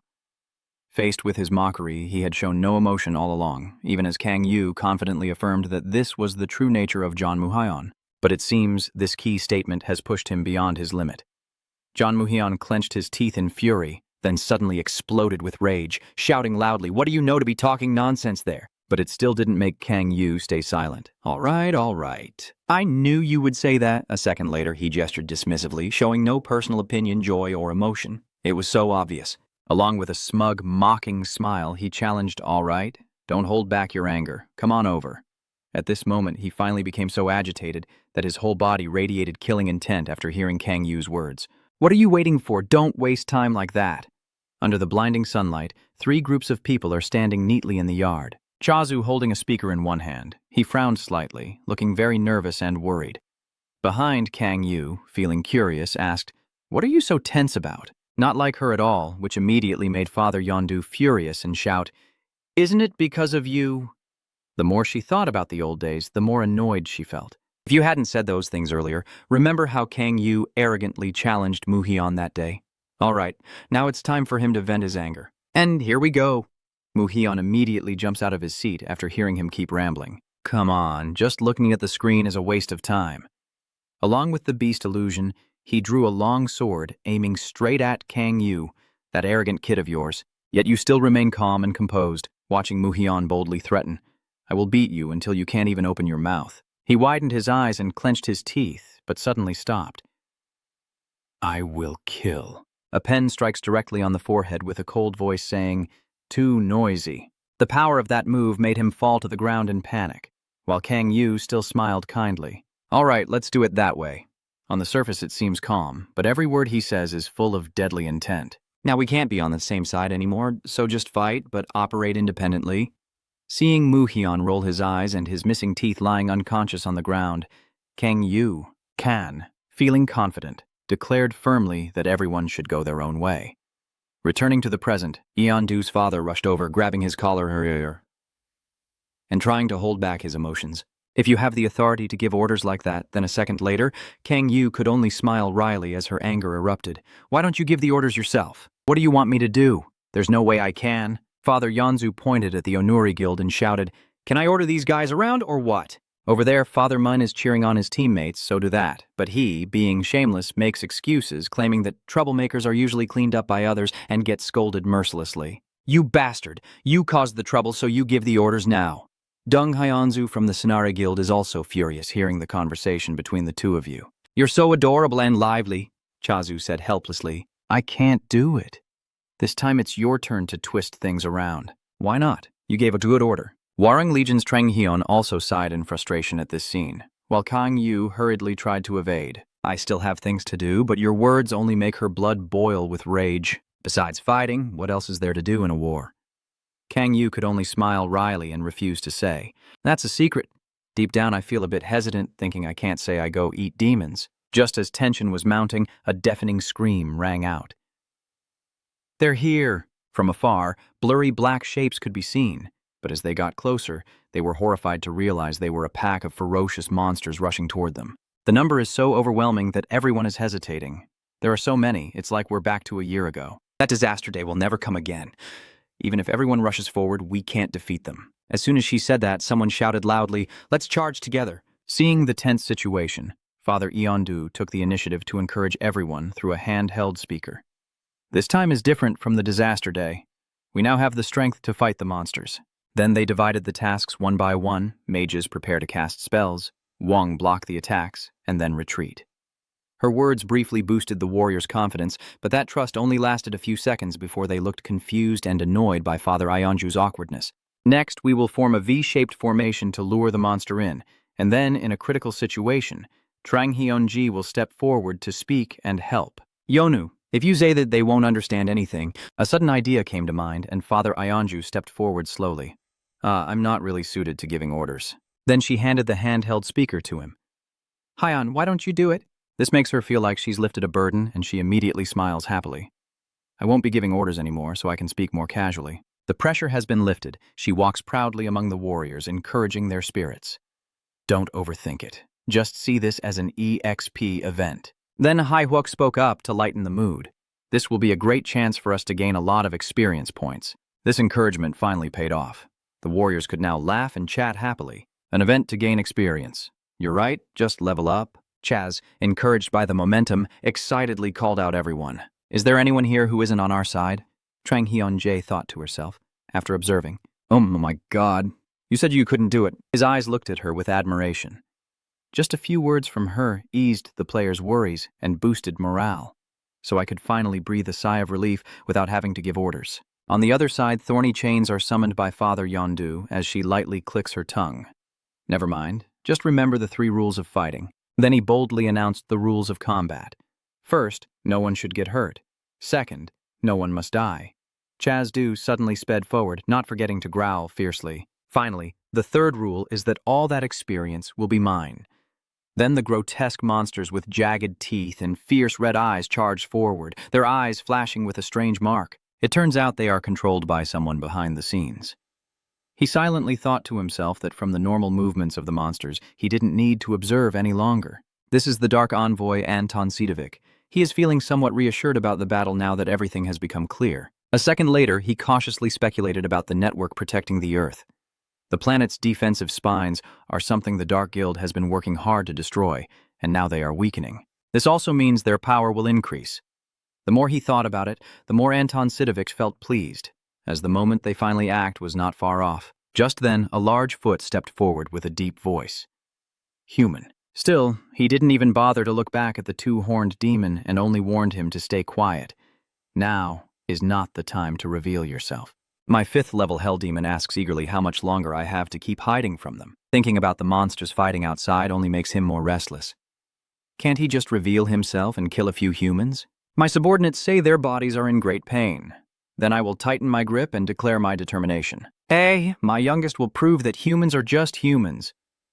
As he was about to say this, Anton Sidovic poured cold water on him. Let's save that for later. This made my little brother confused, and he exclaimed, "What?" Ignoring that intense reaction, he calmly replied, "We still have a few things to do." Right now, Anton Sidovic is holding a piece of paper with Kang Yu's picture, and he says with a delighted voice that there's someone we need to meet. Then he began to tell a story from the past. Long ago, the Akiyama leader executed a demon capable of summoning, like me, in Japan. After hearing they were attacked, I received the faith of a believer. The eye-shaped mark in his pupils made him admit, and it was quite interesting. Kang Yu's arrogant gaze was etched into Anton Sidovic's mind, a look full of madness and death that ended up saving a mage. Punishing the demon sect means nothing to him. He has only one goal. When I looked at him with that gaze, I could feel it. He's just like me. He is lost in rambling, gazing up at the dark energy he created floating above him. I know what he wants, what he longs for. Then I decided to bring him into the demon sect. That hand made of dark energy immediately struck the ground in Anton Sidovic's excitement. And now I hear he's involved in this battle. Just a little longer, and we'll meet him soon. My younger brother, after hearing his endless chatter, bared his sharp, crooked teeth and tried to hold back his anger as he warned him to go. "You're crossing the line. I heard you say that since the moment you summoned me. I am a demon, you human? Don't tell me what to do." Anton Sidovic immediately lowered himself to soothe him.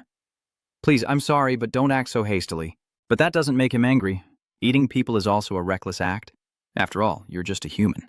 Utta's warning made him hurriedly explain, "No, that's not it." Immediately afterward, he showed genuine concern. "I just don't want you to do something foolish and end up becoming a traitor to the demon sect." "What do you mean?" After speaking, he raised his hand with sharp claws, his voice full of anger. "Then how dare you make the demon you submit to you at the 5th level of the sect?" While he was shouting abuse, his hand suddenly froze by a surge of power. He is truly a madman. I stare blankly at the dark aura surrounding Anton Sidovic. What is this? A moment later, I was horrified to find my sharp claws had pierced my own head. Earlier, he was so arrogant, but now he has to bow his head before Anton Sidovic. He still calmly reads his book, his voice steady as he speaks. "Are you proud now in questioning me? Have you obeyed me yet?" He stared at you with his head pressed to the ground, refusing to submit and instead shouting insults. "You damn human!" Hearing that, Anton Sidovic immediately closed his book and warned in a low voice. Unfortunately, as soon as those words were spoken, black blood splattered everywhere in the terror of the other monsters. They were startled when they heard his voice. I believe that at this moment, Anton Sidovic's face naturally revealed his ferocity as he coldly spoke, "You will always obey my orders." Then the savage monsters charged forward. But suddenly beams of light cut through and struck them. Father Ionju at this moment unleashed his full power and charged forward. A monster suddenly swung its claws toward her. Luckily, Big Waison just happened to appear and deal with it. "Yeonju, make sure to keep an escape route." Hearing the reminder, she blushed shyly and responded, "I knew it." The sky makes Big One laugh even more. "We came here to help, so please don't get so angry." Older brother Mo, standing behind, also sighed in admiration. "Yeondu, you're running too fast." A second later, he frowned and glanced into the distance. But what catches the eye in the distance is a group of monsters waiting for them ahead, still not finished with their heads. Seeing that, Big One couldn't resist teasing. "As long as Kang Yu is here, we can be more confident."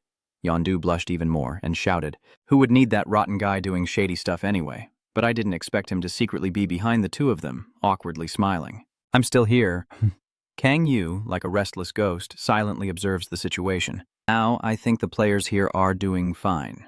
He quietly assesses the team fighting. Cao and the Sanari Guild are also providing good support.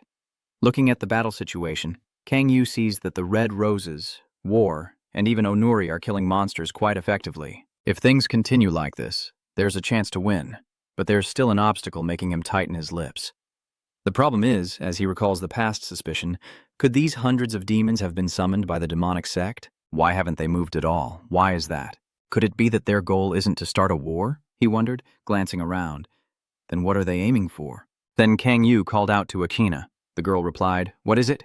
He orders the Sanare Guild to protect Leo and confidently assures that no one will lay a finger on the car anywhere. The red marks appearing on the ground make her suspicious. Weren't you supposed to wait for the demons to show up? Hearing the girl's question, Kang Yu had to answer, "The plan has changed."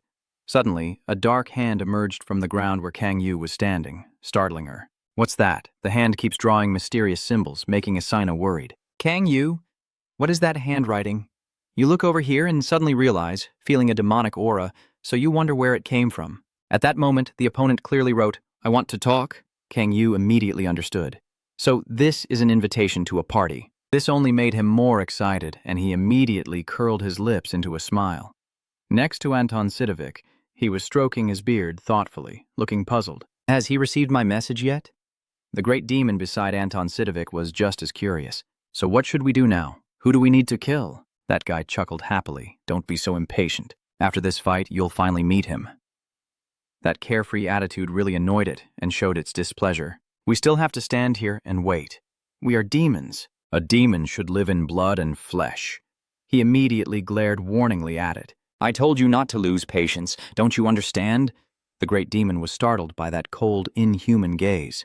It didn't dare to delay and immediately knelt down to beg for mercy. "I sincerely apologize, human." Anand Sidovic relented at that. "All right, you guys over there." He glanced at the remaining demons and warned them. "Anyone want to step out?" And they all trembled. No. We humans will obey and stay put. They all follow orders." And he stroked his beard thoughtfully for a while. "Most of the demons are controlled by fear. I just need to call him out for a private talk, so how should I do it convincingly?" Anton Sidovic thought about Ko's appearance and started calculating in his mind. The easiest way now is to take a hostage. It seems they mentioned a woman living with him, so capturing her might do the trick. He thought and acted immediately to make it happen. He decided right away. So today, before he could carry out his plan, something felt off, causing Anton Sidovic to turn around. Even the great demon lord couldn't help but be puzzled. "Is something wrong? Human." He looked into the distance, thinking to himself. "Wait a moment. He's coming here." At this moment, a flash of light streaked past, causing Anton Sidovic to panic. "How did he find my position?" "It's okay." That thing quickly swept past them, causing a huge shockwave. "If he refuses your request, just kill him then."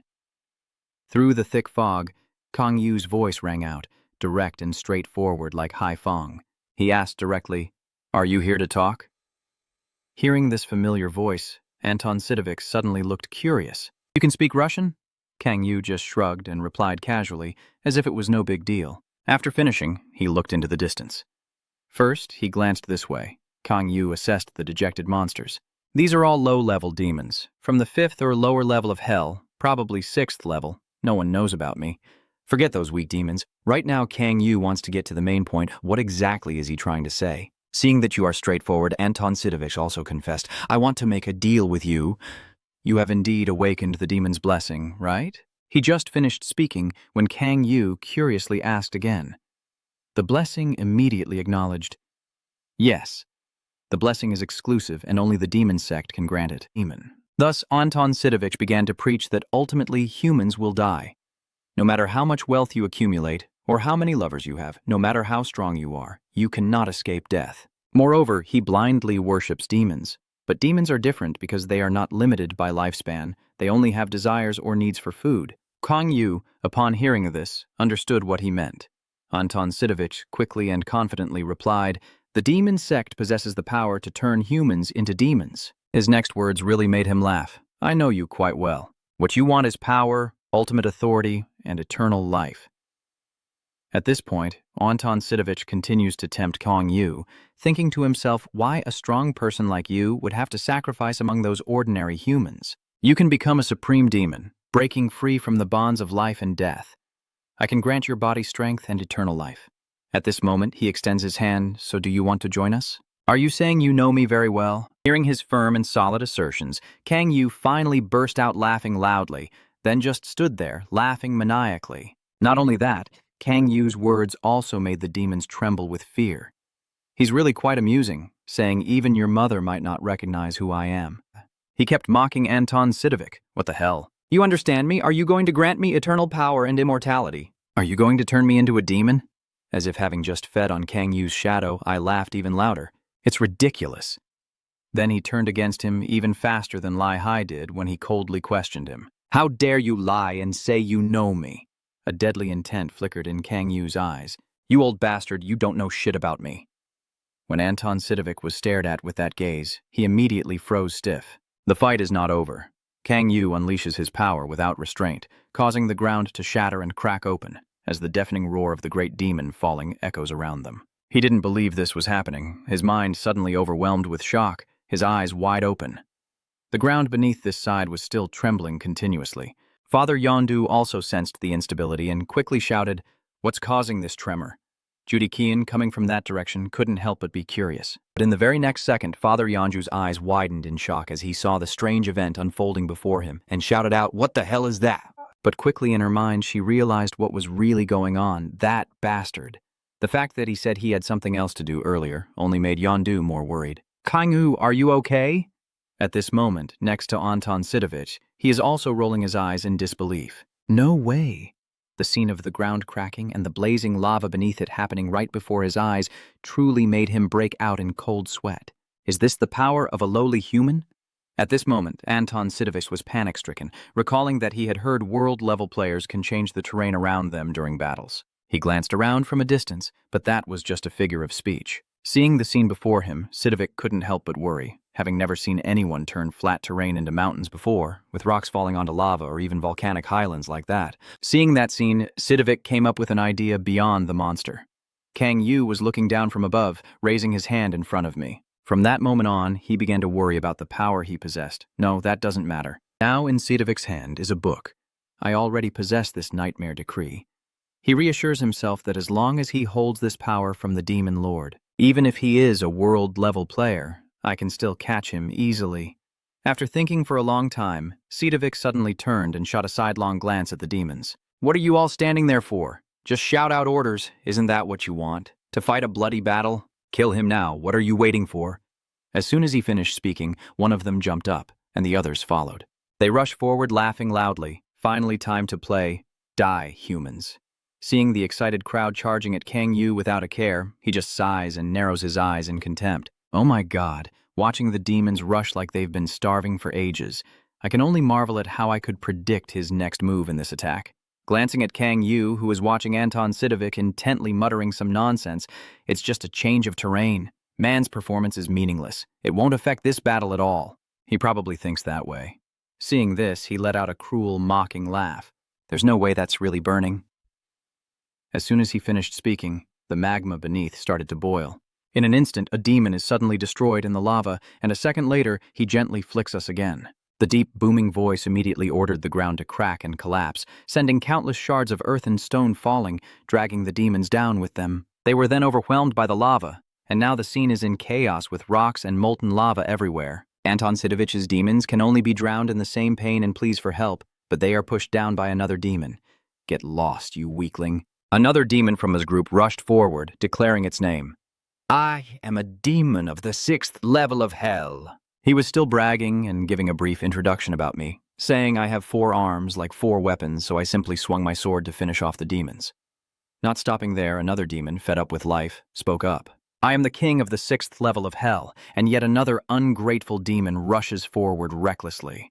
I come from the 5th level of hell. With these 2 demons and this one, he simply waved his hand lightly, while simultaneously activating his inner strength, using his shockwave power to effortlessly knock the demons away, like feathers. After dealing with those insignificant ones, Kang Yu coldly looked into the distance, gazing at the group below who truly annoyed him. Are there still many more? At that moment, A large but foolish demon deliberately crawled up, seeking death. It seems he's sending the demons that didn't appear in the battle away. Now it's important to reduce their numbers. Everything is almost clear. Kang Yu grasped the weapon in his hand and decided that if that was the case, he had already planned to use his sword power as a foundation. Then, the sword was driven straight into the ground. Then, Kang Yu unleashed a powerful move combined with 4 other types of abilities, quickly spreading his strength over a wide area. The demon on this side is still climbing up, still staring in shock, and before it can react, its body is torn to pieces. What kind of power is this? Suddenly, countless other demons were swept away, and the leader was thrown into chaos. Screams of panic echoing everywhere. "Run! Save me!" At this moment, the demon finally remembered that he had heard about it before. He pieced together the events: the fierce uprising, darkness covering the land, thousands of cursed blades surrounding, and the battle between humanity and the 7th Prince of Hell on the 9th level of the underworld. At that moment, Kang Yu created a black vortex, thinking they would run. Seeing Kang Yu unleashing his power, the demons suddenly realized the story of the Demon King wiping out Big U's army in a single breath. But that's not true. He coldly smiled and said, "I would never lose my valuable stats." Seeing his terrifying expression, it made him realize why the Demon King, the embodiment of hell, appeared here. In the dim darkness, Sunset returned to Sidovik, who was also struggling just as much. Damn it! Who the hell is that monster? He remembers the moment I lost my arm while trying to finish the first spell. A second later, Anton Sidovik thought of swords slicing through and being cut at the waist while reciting the second spell. He looked up, thinking it was just a coincidence, and then at him. Watching his expression, Anton Sidovik realized what we saw. He was smiling as he looked at me, trying to tighten his grip on the book in his hand, feeling like the East Sea facing a storm. I've never experienced a fear as terrifying as this. Not even with my previous divine form did I feel this much pressure. That's right, this is just a dream. There's no way such a being could exist. But just as he was lost in his illusion, Anton Sidovik was suddenly struck from behind with brutal force, and at the same time a foot with sharp claws stepped forward. After the brutal blow from behind, Anton Sidovik collapsed to the ground, his eyes wide and mouth agape, unable to believe the truth. This is just a nightmare.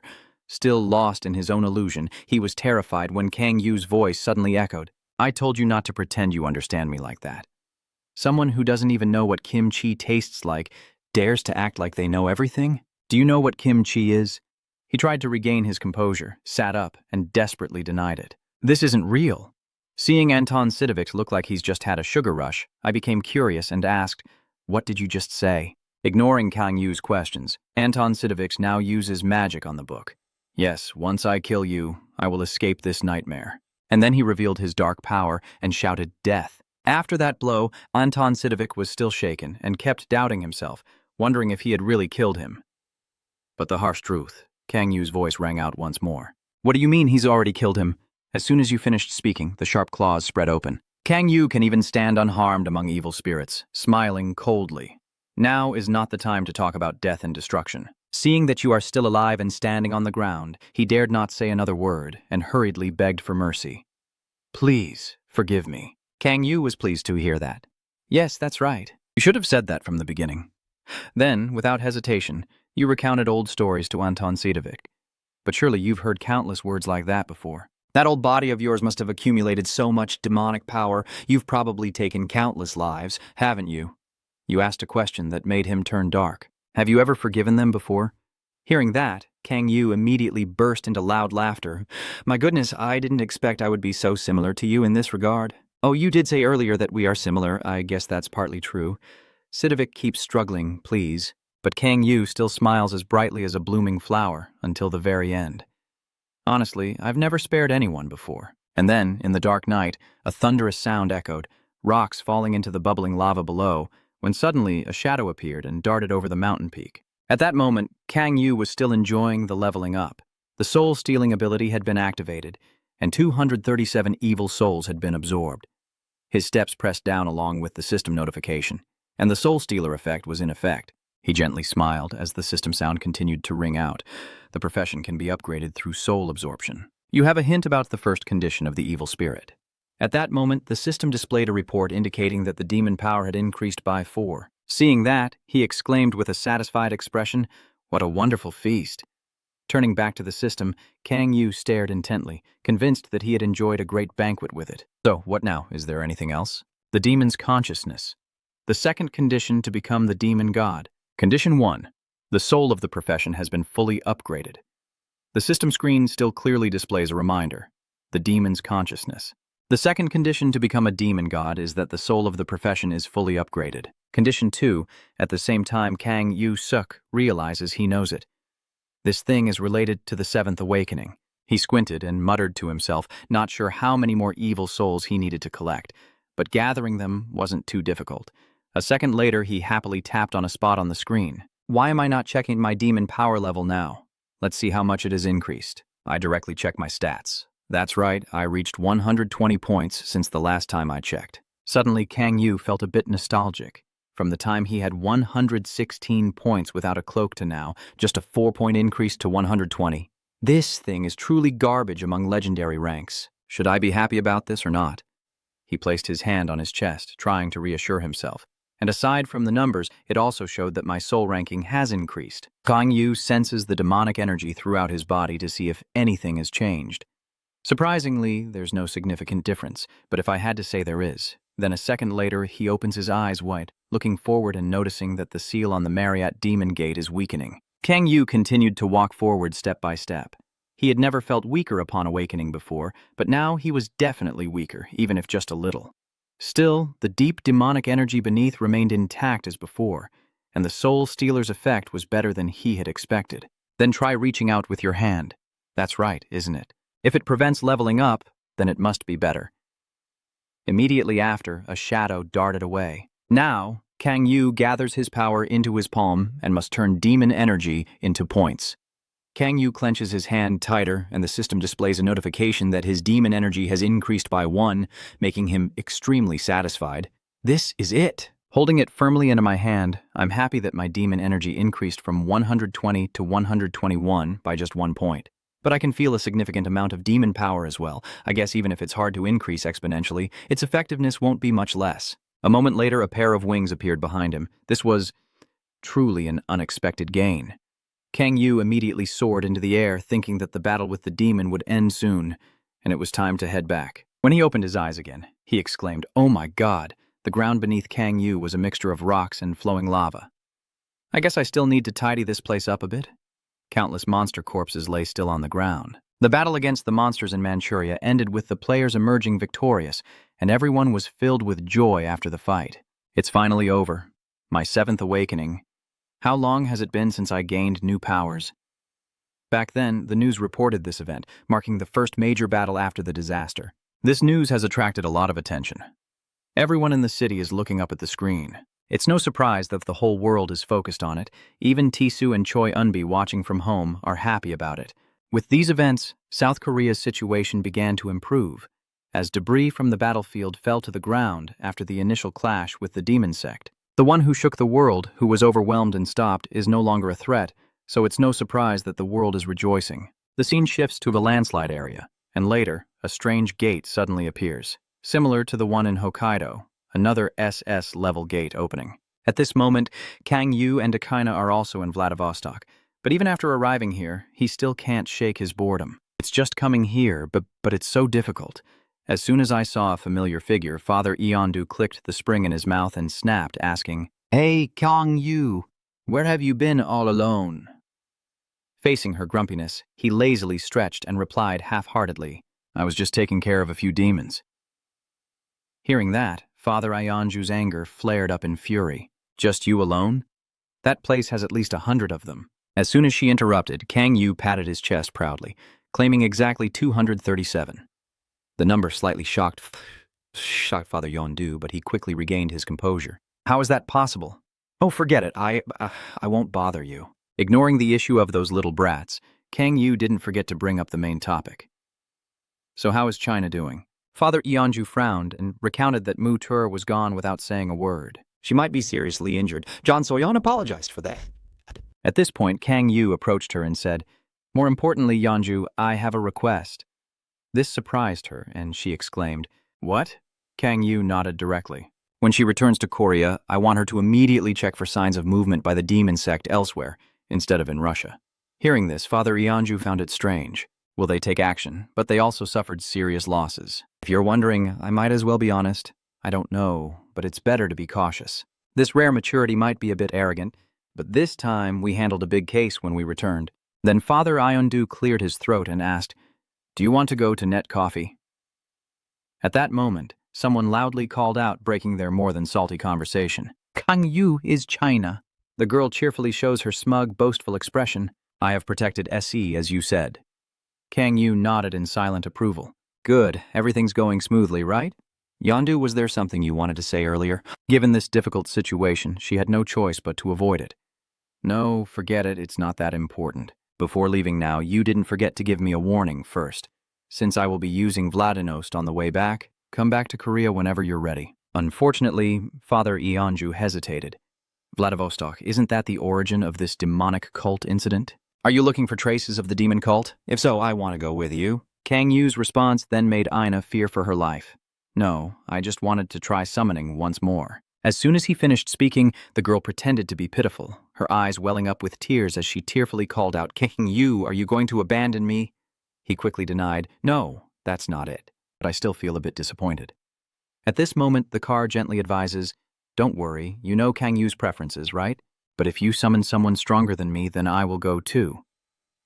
Seeing them like that, Kang Yu thought to himself that he had planned to summon alone, but in the end, had to bring this kid along to help him calm down. At that moment, the little girl relied on Kang Yu to go with her, making him agree. "Fine, fine." Then Kang Yu slowly approached the magic circle.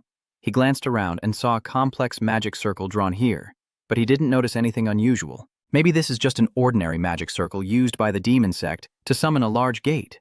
Suddenly, a flash of light appears at such moments. Then, he immediately summoned the power of comprehension, with several eyes appearing behind him. Using this powerful ability, Kang Yu began to assess his surroundings, analyzing specific targets with his comprehension power, but he couldn't analyze the entire magic circle. Can humans really do this? Slowly closing my eyes doesn't matter much anyway, since I have no intention of stopping the summoning of this demon. Thinking everything through, Kang Yu calmly told us to go through the gate. The girl eagerly agreed. "Understood." Inside the stone pillar, it suddenly shook, and a monster suddenly appeared. It viciously bared its fangs and claws at Echidna. The girl quickly raised her small fist. "Don't think you can bully her just because she's small."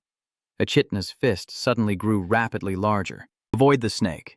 China attacks the monster on one side while shouting loudly, "Kang Yu, you old man!" After defeating the monster, the girl became even more excited.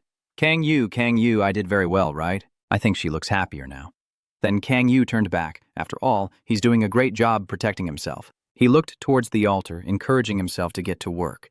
Just as the system announced the creation of a necessary crack for the summoning. At this moment, Kang Yu reached out both hands to pull, because no matter which demon was summoned, the ultimate power unleashed would make me the root of that summoning power. Therefore, instead of focusing on strength, the most important thing is to obey orders. But I also started considering options, though it would be even better if they were strong as well. Among the ancient intelligent demons, I would choose Ouroboros or Vetus. Although I've never met him before, Hanxion should be fine. Let's go, Hanxion. Once again, the system continues to notify. Due to the demonic power of the top-ranked mage Mariah's, a deeper crack will form. The notification suddenly disappeared, and the space crack flickered more clearly. Due to the weakening of the GER system, the space-time rift could not be contained. Amidst the chaos, another message appeared, revealing a portal connecting to the Eleno continent. The system completed the notification in less than 5 seconds. The demon summon was successful. At that moment, a demon engineer appeared at the door, and its identity was also known. The SS rank demon king of Eleno Vanhan has been registered for summoning.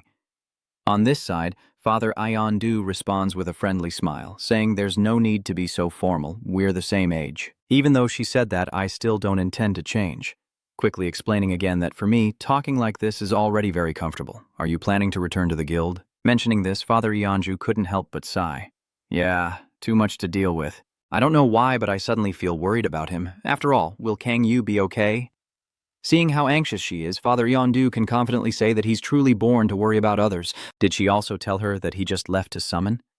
Based on what Father Ionju guessed, do you think he's going to face the Demon King or something? And just as expected, in front of Kang Yu now is the Demon King himself. The dark energy emanating from the Demon King continuously spreads around, enveloping the entire space. Facing him, he suddenly felt anxious and wondered where his peaceful bird had gone. According to what Kang Yu had imagined earlier, wasn't this the moment when an impressive monster would appear? What's going on with that person? Not only am I confused, but he is too. Where am I? Seeing his dazed look, Kang Yu proactively suggested, "Things are a bit complicated, so please introduce yourself first." My introduction, huh? That's interesting. The Demon King just introduced himself, and the ring with the unique design around his neck also started to glow. I am Yino's nightmare messenger. The aura from the corpse is emanating strongly around him, the king of the dead, the necromancer. And with this appearance and power, no one else but me is the Demon King Vanjia Ak. Kang Yu still finds this character somewhat unfamiliar. Why does he speak like a monk? The evil Demon King Vanjia Ak. But beside him, I am amazed and exclaim, "Vanjia Ak?" That expression from the girl shows you know this name, huh? The girl hesitated before answering. Yes, according to what I know, he is a very powerful legend from the northern continent, the land of the dead.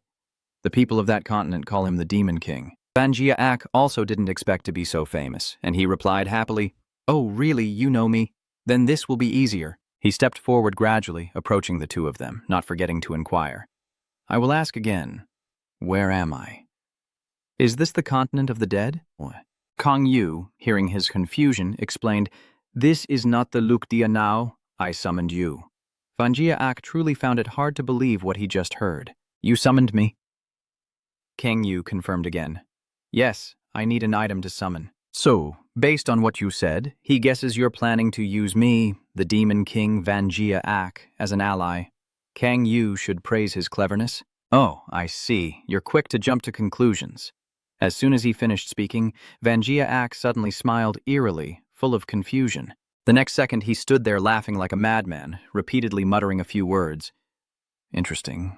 Very interesting. Making Kang Yu even think that Vanjia Ak's mind was abnormal. If the summoned creature is mentally unstable, then everything will be difficult. In truth, the reason behind his bizarre laughter is not because of madness, but because he is angry. The Van family roared loudly, "Do you dare?" he shouted as he unleashed a massive amount of power, seemingly to intimidate them. "A human daring to use me as a close ally, huh?" Even as Vanjia rages wildly, Kang Yu remains calm and composed. "Actually, I'm not a human. The explanation is a bit complicated, but anyway, I do want to use you as my close ally." Then his eyes suddenly turned cold, "But if you remain loyal to me, I swear I will repay that loyalty." Kang Yu understands himself well, and knows he must also follow some of the rules set by Hell. Recalling the moment with Balak, he remembered his previous thoughts. "Sometimes I find Balak's excessive loyalty very troublesome, while he seems very excited to carry you on his back. I will take you to safety." Not only does Balak tire Kang Yu out, but Lilith isn't much better and screams when she finds out she's invaded his bathroom. Her constant clinginess has become an obsession for him. Little Demon King. Although they both somewhat displeased Kang Yu, I still rewarded their loyalty with appropriate rewards and trust. And the reason he does that is because of his role as a ruler. At this moment, Vanjia suddenly slams his staff into the ground, his voice full of contempt as he mentions those words. "Long, you are truly loyal, but humans have lost all sense of fear." He seems impatient and quickly summons magic circles. Humans who are not afraid are just right for a beating to rise up. Immediately after his command, a series of armored skeletons appeared, the summoned creatures showing hostility towards their master as the contract's effect weakened. The powerful army of the evil Vanjia has now surrounded the two of them, linked to the weakening summon, unable to use coercive commands. It does look quite terrifying, but right now Kang Yu is only concerned with one thing.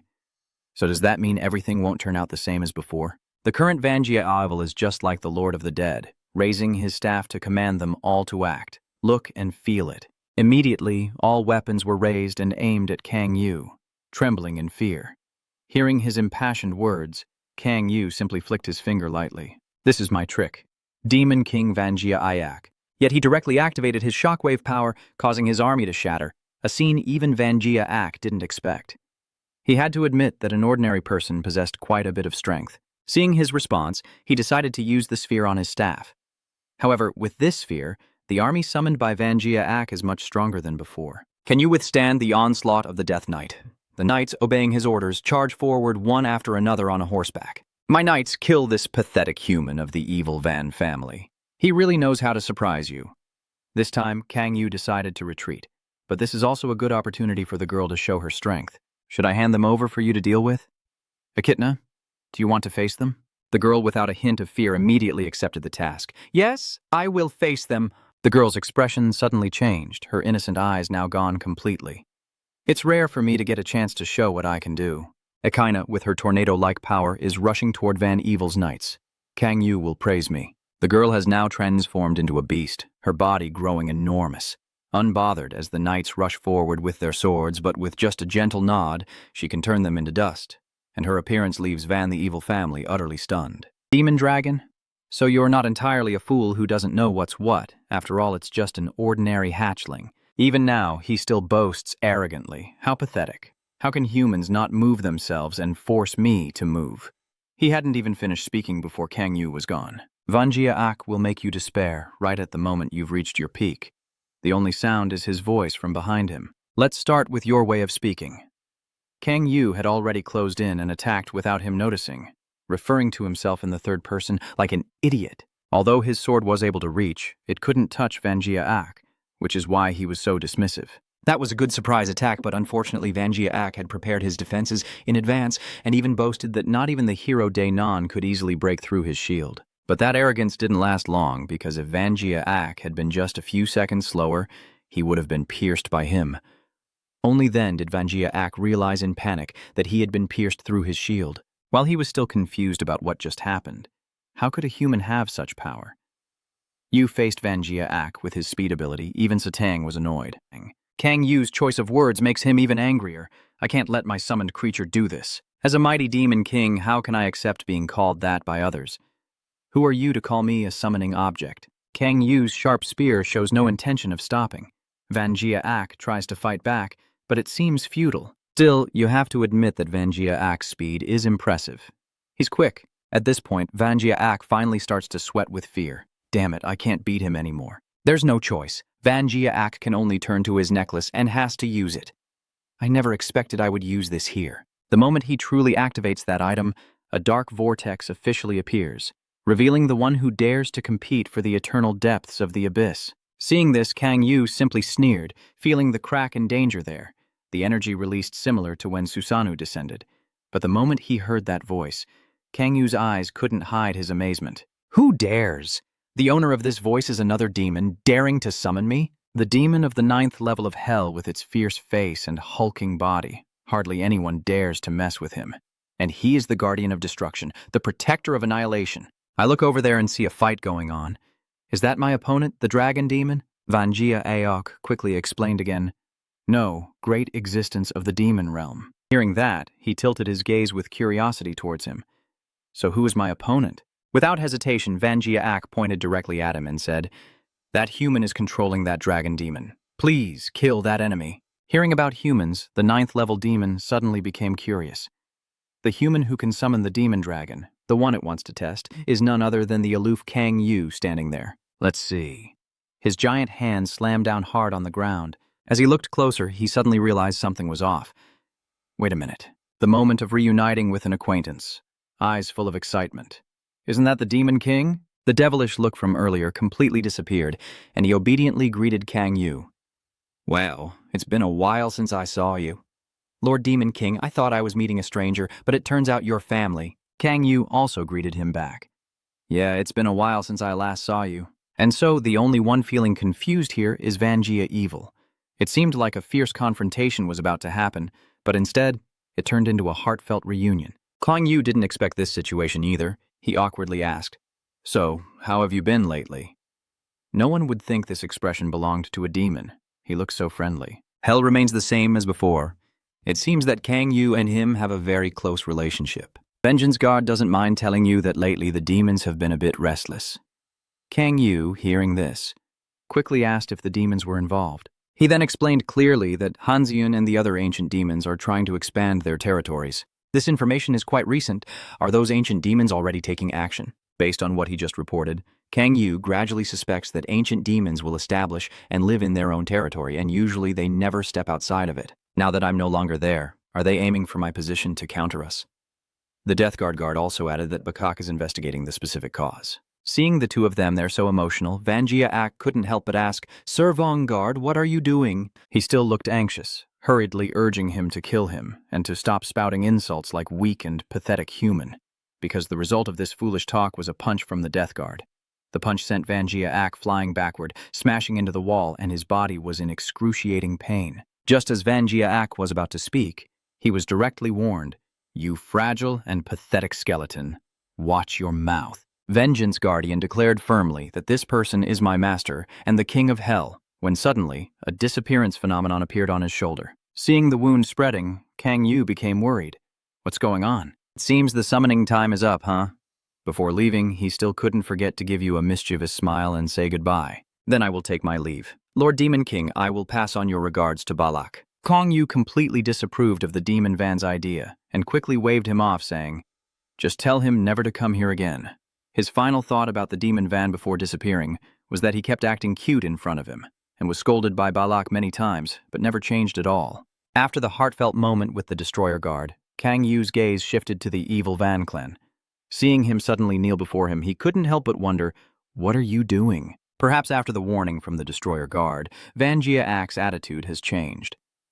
"Great Demon King, the loyal dragon of the summoned creature has increased, and he even shamelessly spouts nonsense. As soon as I met you, I knew you were the master of the demon realm," which also surprised him with how quickly Vanjia Ak turned his back on us. "Stop lying, he's just rambling on over there. I never expected you to let someone as humble as me into your domain."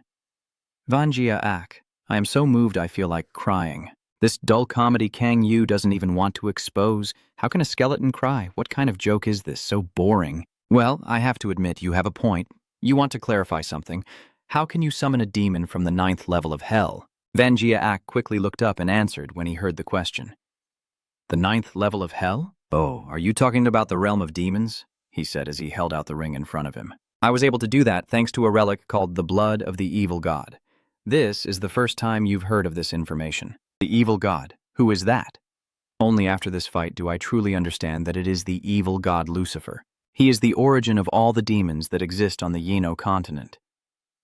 Hearing this name, Kang Yu's expression immediately showed deep disillusionment and existential doubt. "Lucifer. The proud Lucifer is the name of one of the 7 wonders of hell. Is this just a coincidence?" Even Vanjia Ak said that, but he still feels that something is not right here. It can't be like that. When the path to Earth opens, demons will use a tool of hell. As long as the tool containing their soul remains intact, they can still be resurrected.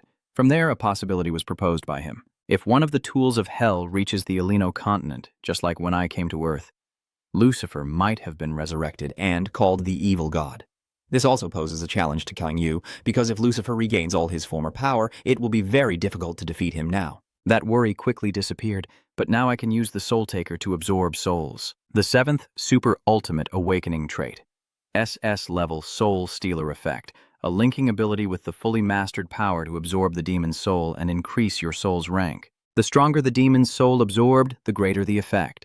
If I absorb the souls of the 7 great wonders hiding inside those hellish tools, just thinking about it made Kang Yu unable to contain his inner craving. Just like he had done before, he could bite and swallow them to become stronger. Then he used him to investigate further. Does Lucifer really exist in Elino now? Vanjia Evil can only say, "I'm not sure anymore." Kang Yu couldn't help but wonder upon hearing that. "Don't you know? I thought Lucifer was ruling Elino." A voice suddenly responded from behind, saying, "The evil god is currently missing." Kang Yu, curious, turned around to check. "Has he disappeared?" So the person who just answered is but Lord Kang Yu. The girl, after the battle, looked back at him with a face full of hurt and frustration, loudly saying, "If the battle is over, you should have told me. You forgot about me, didn't you?" It even made him feel helpless. No, not really. Kang Yu has to hurry and pick her up to soothe her, or she'll throw a tantrum again. "I really don't like you anymore." All right, I apologize." Even so, while soothing the child, he still didn't forget to ask about what happened earlier. "If you calm down, can we continue the story we were in the middle of?" Akaina calmly recounts that this is an ancient legend. A circle appeared in the sky, and to stop the evil god's actions, the archangels descended from the heavens to this place. Hearing this, Kang Yu eagerly asked, "An ancient legend, huh? Archangel, do you know how long Lucifer has been on the Elino continent?" Seeing the girl shake her head, she replied, I'm not sure either. I only know it happened a long time ago. Based on the limited information the girl just shared, Kang Yu thought the timeline didn't seem quite right. Clearly comparing with what happened before, I've only been back on Earth for half a year. Even if a hellish tool accidentally got swept to Ailino, it couldn't have taken that long.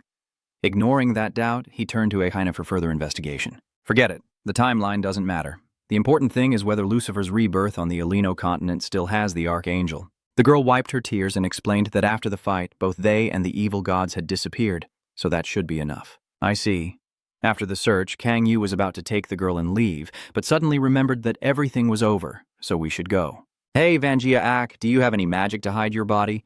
Coincidentally, he has what I want. Of course. I am the evil Van family. Waiting for him to say a few more words, the ability to merge into the darkness and dominate the night was directly interrupted by a strong punch from him, warning him. The blow made him want to curl up his head completely. My buttocks are raised and crying out in pain. My skull. Kang Yu coldly warns you. I already told you not to speak like that earlier. Suddenly you asked a question that wasn't really related. Oh, that's right. Can you eat or drink? For a wicked skeleton like Vanjia, of course the answer would be, I don't need to eat or drink, but I can still do it. But why did you ask that? In response to his question, Kang Yu's face lit up with excitement, and he exclaimed, All right, let's go eat goldthorn soup now. Time has flown by, and 3 months later, on a sunny day with clear blue skies, Kang Yu lay on the bed, lost in thought. For 3 months, I've traveled around the world with others to stop the necromancers and find a legendary item to replace my broken code, but neither of those things went very well, and the more I think about it, the older I feel. Without comparison, there is no sorrow. And others even gain more benefits than me. The first candidate I felt jealous of was finally able to overcome the barrier of the 9th awakening stage called the end point of talent and reach the 10th awakening stage. Now she can be called a world-class ranker. Not only her, but Bazan and Kuhuyo have also reached the 9th stage of awakening. The rest of the team members are also not inferior at all. I don't even need to mention Teizu or Koa-A. Those two have always been very talented. They broke through the final effort barrier and advanced from the 7th to the 8th awakening stage. Wizard Unbi has also become stronger and easily surpassed the limit of her efforts. What concerns Kang Yu most is how unbelievable their rapid growth is, but such fast development also has its downsides. Unbi once just laid there, throwing a tantrum because you two tried to go monster hunting on your own. Even though my level is lower than yours, let me level up too. But still, it's necessary. Thinking of them, I really wonder how much Sai-hun has grown stronger. As Tram 2 was lost in thought, a voice called from the door, pulling him back. Kang Yu, are you still awake? Kang Yu heard someone calling and quickly got up. Yes, come in. So you came to ask if I was free. Kang Yu smiled and replied, I can always make time for you. But suddenly, for some reason, the smile on his face disappeared.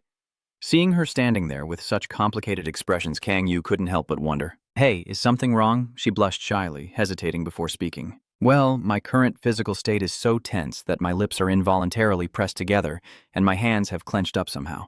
C.A. quickly closed the door and left. The more you act so ambiguous, the more confused he becomes. What's going on? K slowly approaches the bed and softly speaks. Recently, I have just reached the 8th stage of awakening. Of course, Kang Yu is aware of this. Yes, I understand. She didn't even dare to face Kang Yu directly, only turning her back to him and continuing to tell her story. Since then, something very strange has happened. As soon as he pressed her further about the strange thing, Koei suddenly took off her shirt, throwing it onto the bed with a loud flick, startling Kang Yu and making her panic, one hand quickly covering her eyes while the other waved frantically to stop her, saying, Koei, why did you suddenly take your clothes off? Wait a minute, this progress is too fast.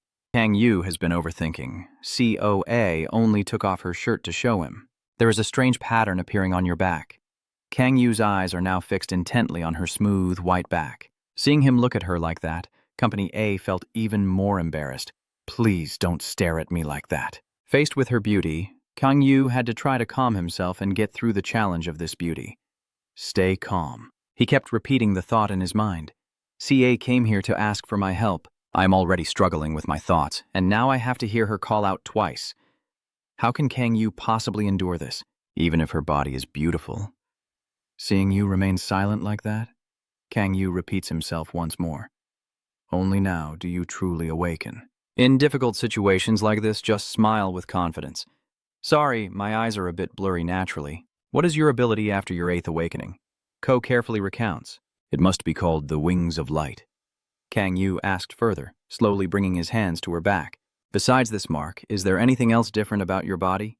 CA was still answering very normally. I don't see anything else. You don't need to worry. But the moment of skin contact made her jump in surprise. Kang Yu also corrected what COA said earlier. He has to worry. His eyes gently close as he concentrates seriously. Let's see. Have I seen it before? Little does he know how nervous CA in front of him currently is. Kang Yu's mind is now entirely focused on solving the mystery of this phenomenon. The angel's wing seal. This sigil makes me think of a story I heard before. I once heard that the heavenly realm we can reach is possible. After careful consideration, Kang Yu decisively uses it, in that case, the protective power. Through this power, I created another mark on COA's back to monitor her health and protect her in dangerous situations. Using it was something I thought about very carefully. I don't want to use it because it consumes a lot of mana, but right now it's the only thing I can do. The initial step is temporarily complete. Kang Yu just wants to remind you, if anything strange happens, let me know. Kya still didn't quite understand what he meant and quickly turned back to ask, what is it? Facing her was his very serious expression. Kang Yu once again reminded him, even if it's something normal like having a nightmare or something, okay? Seeing his worried face, a strange feeling suddenly welled up in CA's heart. All right then, does he really care about me that much? His gaze also gradually became more affectionate. I know I shouldn't let my emotions control me, but Kang Yu and I haven't even reached the part where I confess my feelings to him, yet someone else already interrupted us. Are you here, sis? The sudden appearance of the girl startled both of them, and the girl, still sleepy, initially didn't notice the awkward atmosphere. Luckily, before she could ask more, he quickly wrapped the blanket around her. What are you two doing? I sweat nervously in answer. It's nothing. COA is just as tense. Ina, what do you need? It turns out the reason the little girl who killed to find you is your sister. I'm hungry. After hearing that, she didn't know whether to laugh or cry, but she quickly replied, Just a moment, sister. I will go prepare breakfast. As the three of them enjoyed a warm, family-like atmosphere together, Kang Yu's gaze suddenly fixed on the nanny beside him. The nanny he was looking at was none other than Vanjia Ak. It's been 3 months since it came here, and he seems to be really enjoying his work. Thinking back to that time, 3 months ago when it just arrived, I gave it some kimchi stew. Then, Van Ak expressed a special fondness for this dish, a truly wonderful meal. Please, teach me how to cook it. It asked to learn and then stay here to help out. The only thing that made Kang Yu question him was why he was wearing a pink apron with a rabbit print on it. Suddenly, the doorbell rang, piquing everyone's curiosity. Kang Yu quickly got up to open the door, confidently guessing that only Yan Du would arrive at this hour. The person who rang the bell just now took the initiative to greet them. It's been a while, Kang Yu. It's Yanj Du. You can't hide your surprise. Huh? When did you get back? Kao Aya quickly invites him over. Do you want an apple? His appearance only made him more amazed. Just standing here, Kang Yu could also feel it. It seems that the training camp really worked. His aura is much stronger than before. Suddenly, tears welled up in Sihun's eyes as he called out his name softly, then rushed forward to embrace him as if they hadn't seen each other for 1,000 years. I miss you so much. The way he expresses his feelings makes Kang Yu feel embarrassed. Hey, let me go right now. Don't you feel ashamed? Sihun, I heard you know about this. I heard there was a fight while I was away, right? Seeing them continue to caress each other, I couldn't help but remind them. You're encouraging Sihun's childishness. The girl quickly looked to the side as if searching for an ally. That's right, Sister Xo. Who would have thought I'd catch her face twisted with such envy and hatred? I also want to hold him. I also want to hold him. China was shocked to see that scene. Sister Koa, stay calm. Your hand is still holding a knife. Hearing the girl mention the knife, Sihun's eyes filled with suspicion. He quickly turned to look at Ko, who was already ready to draw his sword and push him aside. Kang Yu, step back. You didn't even understand what was happening before he disappeared. Why a monster? It turns out Sihun saw Vanjia Ak and thought he was an enemy. He dares to break into my house again. Seeing someone wielding a sword rushing at him, his demon king nature rises once more. His evasion speed is truly unmatched, and his fierce resistance is not out of fear of death, but because he dares to stop me. Van Ra Avi from Folding Clothes. After a moment of confusion, Kang Yu finally begins to piece together the story. Wait a minute. If they fight Sihun against Vanjia Wai, then the whole neighborhood will turn into chaos. This house will be destroyed, and even worse, I won't be able to eat the kimchi stew cooked by CEO as soon as he thought of this. Kang couldn't hold back and shouted loudly for them to stop, and a blinding light emanated from their room. At this moment, Si-hoon looked downcast like a defeated fruit when facing him. He could only bow his head in apology, truly unsure of what to do in this situation. "I'm sorry, I didn't know that was your pet." Kang Yu, who isn't the type to hold grudges, waved his hand and said it's okay since nothing has happened yet. And Van Jia is also quite monstrous looking. He casually asked him, "So, your training is over now?" Si-hun scratched his head and chuckled, saying, "Not yet, I haven't reached my goal."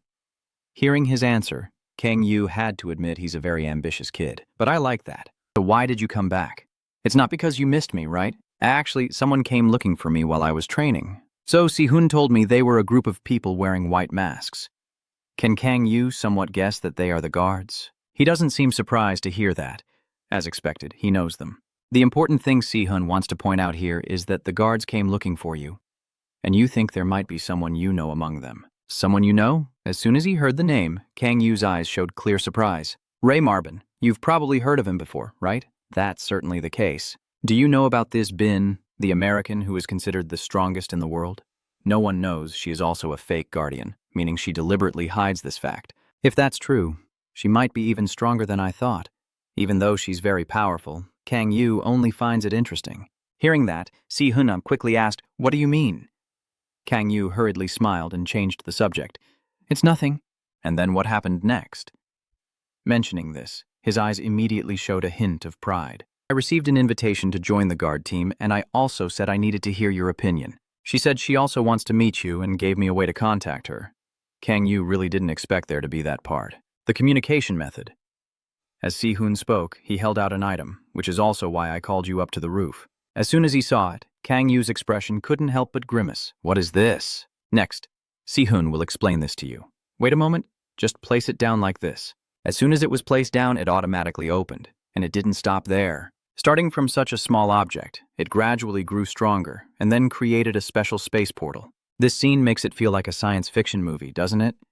Then Kang Yu quickly turned to ask in detail, "Is passing through this gate to reach the fake guardians?" Si-hun is just repeating what he heard. According to what she said, that's how it is. Before stepping through this gate, I just hope the fake guards aren't like Alex. Kang Yu has taken his first steps towards it, thinking to himself, well, he's not alone. Si-hun is with him too, so we'll see. As they walked a little further, they heard a voice saying, "Welcome." The white-haired girl sitting in front of them spoke up, saying, "It's a pleasure to meet you." She calmly introduces herself as the commander of the fake guards, and everyone can call her Jir. Kang Yu and Si-hun gradually walk toward her table. This name makes him feel a little familiar. Jir. In his thoughts, Kang Yu seemed to realize that she shares the same name as the G system that sealed the 100,000 demon cores. It doesn't seem to be just a coincidence. His gaze didn't just stay on her, but also on the young man beside her. "Oh, so she's the commander, huh?" The person standing beside her is probably the strongest player. "Ray, I didn't expect the commander to act on her own." The presence of both of them here makes Kang Yu wonder if Kim Si-hun is truly that important. And at the same time, he considers another possibility. Could they be in desperate need of help? On the other side, Guy takes the initiative to start a conversation. "Gray told me that you are the sworn brother of Kim Si-hun's bodyguard." Kang Yu responded calmly upon hearing that. "Yes, I am Kim Si-hun's sworn brother. Their relationship makes it impossible for me not to acknowledge. Blood brothers in this era are truly rare." Every time Kang Yu is mentioned, Si-hun becomes more excited than usual. He doesn't mind declaring it to the world. "To me, he's even more important than family. Hearing those words from you makes me feel embarrassed." Suddenly, so cheesy. He was completely unbothered by that look, speaking with a voice full of pride as he addressed Gur. "I care about and admire him more than my own siblings." His excited attitude made her laugh despite herself. "Bodyguard Kim Si-hun, you're really passionate." Seeing that Ji seemed to have misunderstood something, he quickly waved his hand to correct himself. "No, not to that extent." Seeing Si-hun so flustered, she quickly added more. "I understand how beautiful and pure your soul is." Her next words truly made Si-hun pause. "I know you're always ready to fight for your ideals, even if it means burning your soul." As I speak, I gently extend my hand toward the two of them to show my sincerity. "I understand the difficulties you're going through, the pain and suffering you endure. And I want to emphasize that I am your ally and wish to help fulfill your wishes." At this moment, Gray quickly takes her hand. Ger then gently guided him. "Sihun is this way." Gear realized he was heading in the wrong direction and smiled, saying, "Thank you, Gray." Watching her actions, Kang Yu grew even more resentful of her. Her blind eyes and wheelchair-bound body, but unlike congenital disabilities. With the naked eye, you can also see that the thorn system has lost its power. If she connects to the system, then her condition can be understood. Listening to her, it seems she is very self-conscious about her flaws. "Even with this disgusting disabled body, I still want to help you. Is that okay?" Chun completely disagreed with the way Ji spoke about himself like that. He was disgusted and provoked, but he stayed calm and stepped in to stop him. "Get to the main issue already." Kang Yu, on his behalf, asks clearly about everything. "I know you want to recruit Si-hun as a fake guard. If that's what you want, why not explain to us your goal and the current situation?" "The reason I speak so frankly is because I can't let Si-hun get involved in an organization with unclear intentions. Being gay obviously isn't what I meant." "Yes, you're right." As soon as the two sat down, she got straight to the point. "Please have a seat. I will explain everything carefully to you. Have you heard of it before?" "Have you heard of..." She started the story by mentioning the so-called GER system. Kang Yu was momentarily startled, not expecting her to be so straightforward. Ji's way of working surprises him, so she just said it straight out. "Should I ask if she's really connected to the GER system?" Before Kang Yu can speak, Si-hun quickly chimes in. "When I awakened as a bodyguard, I received a message saying I was chosen to be added to the GER system." "Is GER behind this? Are you the one pulling the strings?" His question makes him very pleased. Well done. That headshake from Ji is the clearest answer to his question. "It wasn't me who sent it. Maybe I should explain the system further." "Si-hun, Kang Yu, do you believe in other worlds?" He responds politely. "Other worlds like those in fantasy stories." That's what Guy wanted to mention. "Yes, the hellish creatures summoned by the demonic sect all come from other worlds. Moreover, not only hell, but many dimensions are connected. The familiar gates are actually pathways between these different spaces." What Ji wants to emphasize here is that the two of them can consider the GER system as a shield protecting Earth from outsiders. Hearing her, Kang Yu suddenly remembered the moment he came into contact with it. Just one word: painful as hell. Kang Yu was about to speak up again, but this time she was interrupted by her. "How should I describe my connection to the GER system? Is it a body, a representative, or just a piece of a puzzle?" Fearing they might overthink, Guy quickly added that, "I am not a great being, although I can move a bit thanks to the system's influence. But to do so, I would need to use a lot of strength, and what I can do is limited." According to her way of speaking, Si-hun guesses that it was influence. Explaining it simply to the two of them might be a bit difficult to understand. When the demonic sect event happened in Korea, I intervened in the system and sent you a message." Si-hun quickly remembered that detail. "Don't say that the message I received at that time was from you." Speaking of which, her sharp voice inevitably sounds a bit regretful. "Unfortunately, that's all I could do." On the other hand, Kang Yu is now starting to see her in a different light. As the GER system's avatar, I am curious whether she can lift the seal on the 10 Circulations Demon Core, but she doesn't have that ability. Si-hun wonders again if the fake guardian wants to replace the GER system to defeat creatures from another world. His guess is completely correct. That's right. He sat quietly there listening to them, his thoughts constantly changing. Their goals weren't as crazy as Alex's. Should I go back? The detail Gay provided successfully caught his attention. It turns out our fake guards also have different objectives. Kang Yu is eager to know what it is. Guy also honestly shares with them. "Our ultimate goal is to kill the demon in the prophecy. And when we reveal this, even if they can't see her current expression, they will sense the determination behind it." "You don't think their goal is that big?" "What is that, Mom?" "The demons in the prophecy." Kang Yu might doubt her words, but Ji does not. "That's right. 5 years ago, on the day of the disaster, I received a prophecy. Jer also revealed to the two of them that I learned that in the near future, the demon from the prophecy will descend to Earth. This is the first time you've heard of it. The demon in the prophecy. To put it simply, that demon is the king of hell." Hearing Gayer, Kang Yu thought she was talking about him, right? "But I am the king of hell." Ji's steady voice still echoes in his ears. "He will destroy this world and bury the Earth in darkness." At this point, Kang Yu's face suddenly shows panic. "Wait, don't say it's over here." Gay in a monotone voice keeps talking. "The demon in the prophecy will become the ruler of the demon sea and possess 666 different powers. Guardians, gather your strength and face him. In the end, I summarized it into a prophecy I received. Kang Yu's mouth somehow had quietly begun to form a gentle smile. The next second, it gradually shifted into a forced grimace. Damn it, that was the demon from the prophecy. Oh, Kang Yu. To make it more believable, G ordered him. I know these words sound hard to believe. Gray, show them. He simply replied and gently reached out his hand. Yes! The image of Earth immediately appeared before them. Si-hun looked at it in confusion. This is the current data that the gear system protecting the Earth is showing. My first thought when I saw it was, damn, the data looks terrible. Kang Yu, though a bit embarrassed, still asked, isn't there a way to fix it? Based on what you explained, the G system has the ability to repair itself, but is not functioning at the moment. I believe that if we defeat the demon in the prophecy, everything will return to normal. At this point, Si-hun suddenly raised another question that needed clarification. There's something I want to ask.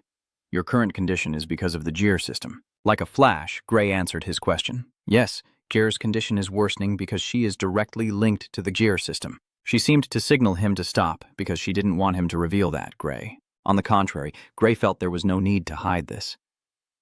Even after hearing him say that, she still couldn't let go of the burden in her heart. But the reason Si-hun asked was because he truly wanted to know if there was a way for her to recover. No matter how much she tried to stop him, Gray was determined to speak out.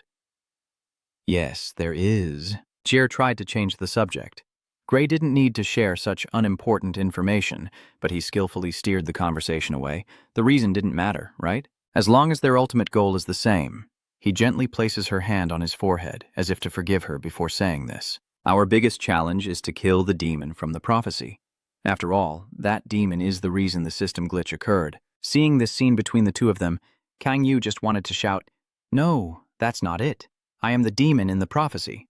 Si-hun obviously doesn't know this truth, so he asks, what should we prepare before the demon appears? Gray's eyes suddenly filled with coldness as he replied sharply, "No." His next words truly made Kang Yu feel a chill down his spine. The demon from the prophecy is already on Earth, and Si-hun has been completely drawn into that story.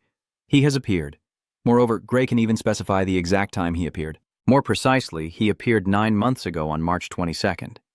We have been investigating the changes since that day, and Kang Yu sat listening, sweating nervously. No.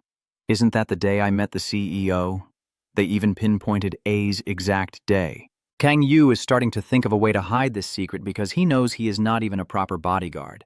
If they realize he is unusually strong, they will become suspicious. Suddenly, Si-hun stood up abruptly, slamming his hand down on the table as if to show determination, and his face gradually turned grim. I see now, so that's how it is.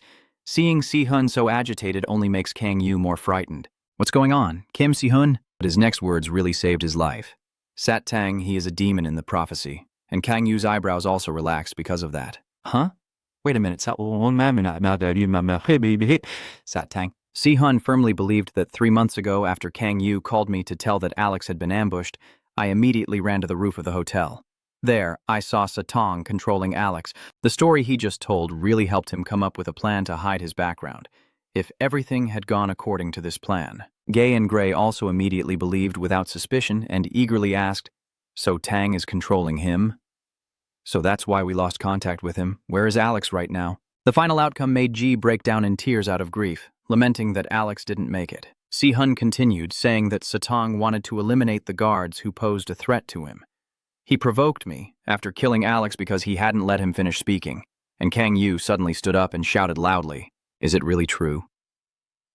After asking Si-hun for the full story, he killed Alex and provoked me. Even if I don't want to admit it, I have to. Yes, that's right. After that comment from him, my anger grew even more. How dare he? Kang Yu's anger causes the surrounding space to shake violently. Does he have the guts? How dare he? Only bodyguards allowed to join the organization. Seeing Kang Yu's attitude for the first time, Si-hun felt a bit uncomfortable. Hey, brother. Ji hesitated before speaking up. Well, that's the rule, but he completely cut her off before she could say more. Rules. In this urgent situation, we don't have time to care about such things. The reason Kang Yu had to escalate things to this extent is because if he did nothing, they would discover he is the demon in the prophecy. That is why Kang Yu made a very important decision. I also want to join the fake guard group. It seems he has already planned all his escape routes. If things have turned out like this, and the one to take the blame for Kang Yu is none other than the unfortunate Satang, I will take all the blame on Satang. Thank you, Si-hun. His enthusiasm was quickly cut off by a thorn. Kang Yu, wait a moment. I want to ask him something first. Did you see what Satang looked like at that time, Si-hun? Si-hun didn't hide anything and just recounted what he remembered. It was dark then, so I couldn't see clearly. But he was definitely wearing the mask of the demon sect. Given that, it's highly likely that Satang is connected to the demon sect. So do you want to know how strong Satang really is? From what happened back then, Jiatang caught Alex without any injuries. Then I tried to attack him, but only managed to land one hit. Hearing this, Guy clearly expressed his amazement at his strength. It's hard to believe he could easily capture Guardian Alex like that. Si-hun added another detail. According to a passerby, they heard a woman's voice on the roof at that time. As soon as he mentioned this, both Ji and Gray suddenly showed strange expressions. Maybe Si-hun sensed something from their attitude. Does she know something? Jir hesitated before recounting that his suspicion was actually correct. Jir really knows something. Last year, Alex's bodyguard was assigned to go to the battleground against the demon sect. At the end of the battle, he managed to pierce a woman's heart with a sword, but what was unexpected was that she was Alex's girlfriend and the demon sect had brainwashed her. Stabbing his own lover was truly a shock for him. Afterwards, Alex the Guardian blamed himself and focused on capturing the enemy rather than killing them. That became his weakness and psychological trauma. What worries G the most is that as a bodyguard, that person will face countless life-threatening situations. But I never expected him to use Alex's psychological pressure to kill him. Even a gentle person like Jur can't help but feel furious. I can't forgive him. Even Si-hun shares this feeling with you. Satang Majiao exploiting others' psychological weaknesses is unforgivable. Kang Yu is behind everything and is shifting all the blame onto Satang. That's right, I didn't expect him to manipulate others' psychology like that. Satang is truly a bastard. At this point, Gayer ordered him. Gray, please bring it out here. Yes. Hearing her mention something being brought out, Kang Yu curiously raised his eyes to see. It turns out Ji personally prepared this box during their first meeting. We have something to give you. Inside the box are 2 masks with a purpose. Most of the time, the guards operate in secret, so we often wear masks when working. Since Si-hun joined the Guardians, this was a gift she prepared for him. In an exaggerated way, this mask is the symbol of the guard squad, but there is still some hesitation. Before I give you this, Guard Si-hun Ji wants to confirm one thing with you. Can you lend me your power to banish the demons in the prophecy and protect the world? Her question made Si-hun fall into deep thought. The next second, he took the mask and confidently replied, "Of course I can." The moment he put on the mask was also the moment he welcomed you into the Guardian Squad. Thank you. Suddenly, Si-hun's gaze immediately shifted as he looked at Kang Yu, and faced with that look, he couldn't help but feel worried. Si-hun, what's wrong? He's back to normal now. Kang Yu. The reason for his earlier expressions is the amount of new power he absorbed. This must be how Alex becomes stronger. I just put on this mask and I've already become much stronger. Gay proudly shows off that it's not just a plain-looking mask. The one just now was from Si-hun, and next is Kang Yu. Gray handed him the remaining mask, and Guy explained, "You're right, in this situation we can't follow the rule that only protectors can become guards. Although I say that, the reason I accepted you into the protection team isn't because we're desperate. It's because you care for Protector Si-hun with a loving heart and you truly got angry for him. Those are the 2 main reasons I made this decision. Even though you're not a protector, your righteous heart is enough for us to call you a protector. Kang Yu can now proudly accept it. Don't forget to emphasize one thing. Si-hun is my precious younger brother. Knowing that the demon in the prophecy is targeting the protector, I cannot stand idly by and watch." After saying this, their brotherly bond grew even stronger. Kang Yu was praised, and Si-hun's protector truly has a great older brother. Just like with Si-hun, she also wants to ask him a question. "So Kang Yu, will you lend us your strength to punish the demons in the prophecy and protect the world?" Without any hesitation, Kang Yu confidently replied, "Of course I do." As soon as he put on that mask, Kang Yu's body suddenly released an extremely powerful aura. You have become a member of the Guardian Order. Activate Gear's Blessing. The sudden increase in stats causes a surge in demonic energy, activating the Demon Lord ability to control demonic energy, which enhances your control over it. This blessing is even more powerful for those chosen as protectors. Since you are not a protector, the blessing's effect is reduced. Gray, standing nearby, perceives this powerful energy from him and looks at him with clear surprise. And looks at it, though. He's not a protector, so he can't fully benefit from the effects. But his energy is increasing to this extent. His reward seems to have no end, with all stats increasing by just 1 point, as expected from Kang Yu. Seeing himself grow stronger each time, he is incredibly excited. Looking at the increasing demonic energy, if he can't hide his demonic aura with the demon lord of demonic energy now, everyone will immediately know who he really is. Just recently, Kang Yu imagined a future where he had recovered a lot of energy and was confident enough to fight someone like a destroyer guardian easily. Ji always praised others the way she usually does. Kang Yu, I can say you're very strong just from this energy alone. You responded politely after hearing that. Yes, thank you. Having the two of them join makes GM very happy. Anyway, welcome to the guard squad. I will contact you later to inform you about your mission. Good luck. So far, Kang Yu's initial plan has been a complete success. Yes, thank you. The space circle opens again. After finishing things at Ger's place, Kang Yu and Si-hun quickly returned home. As he stepped away from there, he couldn't help but let out a long yawn from exhaustion. Is it already dinner time? Time flies like a dog jumping over a fence. Si-hun still acts polite as always and pretends to be modest. Thanks for coming with me. Kang Yu, hearing that, made me want to kick him right away. Shut up. Thanks to you, I was able to join the guard squad, so I'm the one who should be saying thank you here. That item immediately closed after completing its task, and suddenly he called your name again. Kang Yu surprised me a little. What's wrong? Si-hun just picked it up and shared. I feel like I have a new goal today. Kang Yu looked at him curiously. A new goal? Yes, it turns out Si-hun has a crush on some girl. Today, you started to love someone before he could even finish telling you. He seemed to have already guessed something. What is it?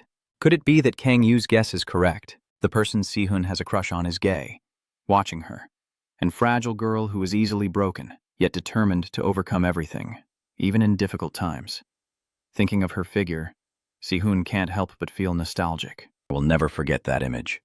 His gaze towards the connection with Ji was full of determination. From the very first time I met her, I knew my destiny was to protect her.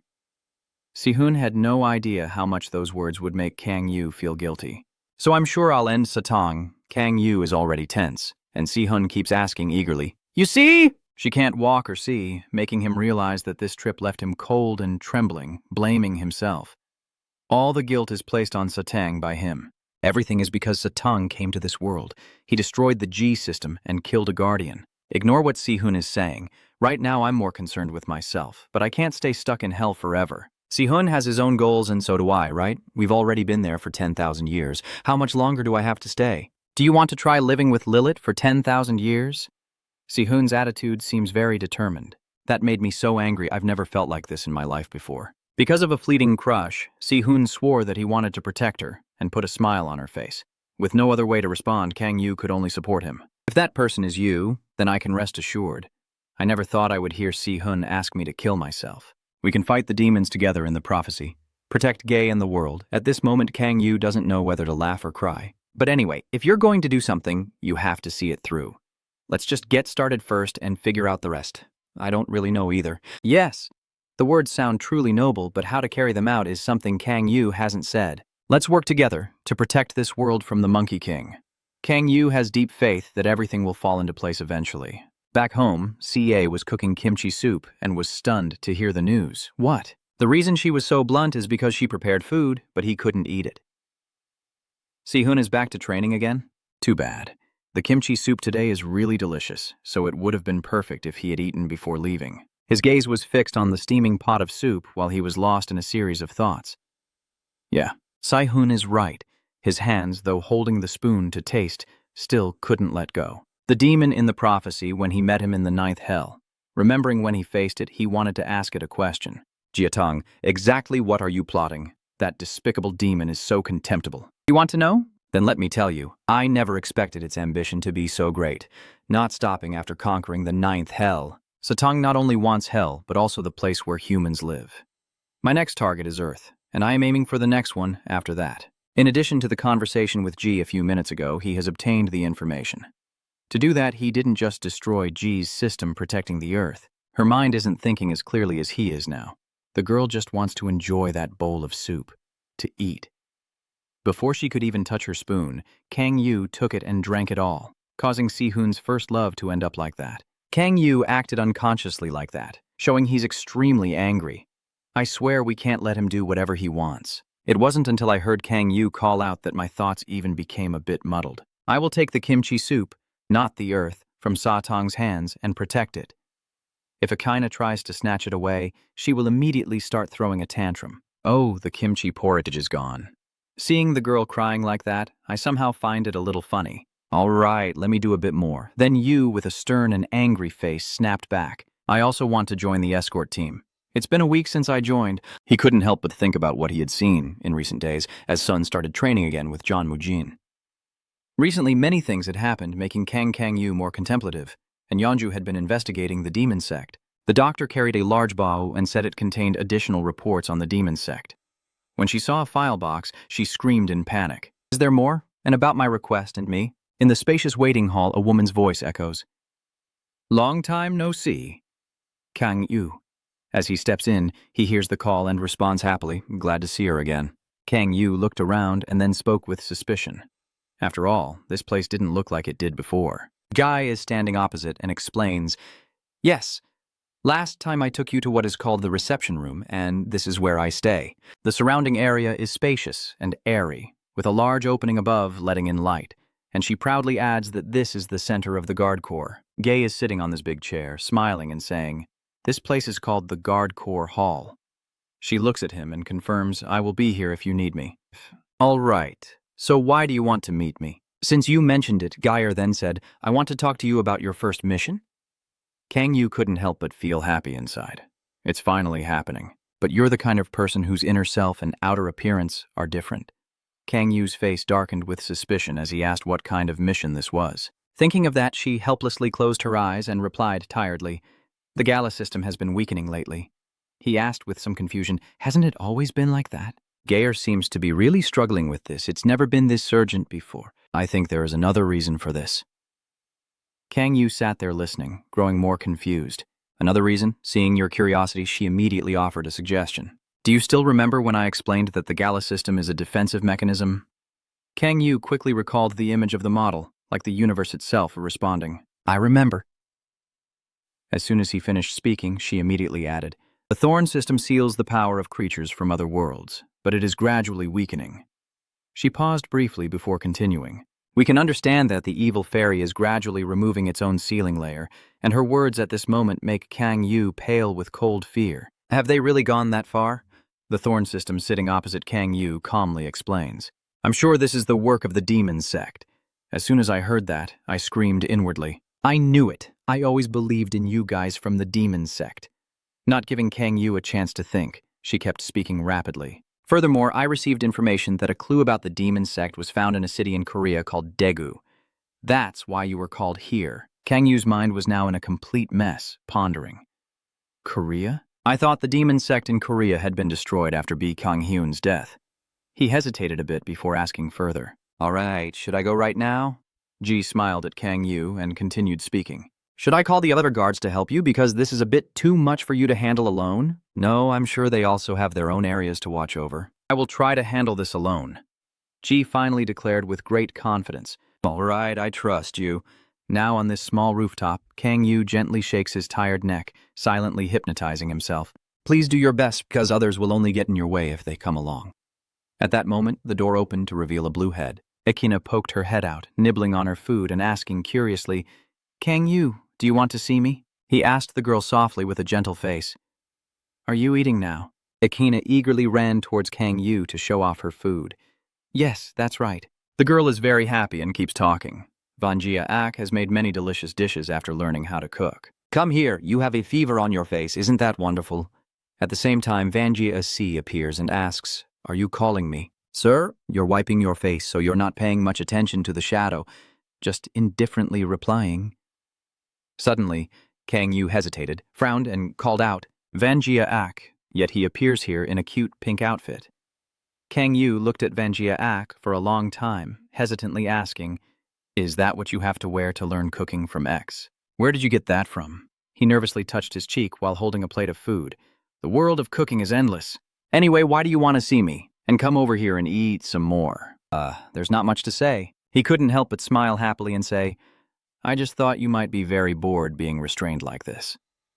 At this moment, a mask that Gur had given earlier suddenly appeared in Yu's hand along with his next announcement. We have our mission now. Then Kang Yu added, Let's move our bodies. Akina at this moment only cares about that mask, her eyes shining with surprise.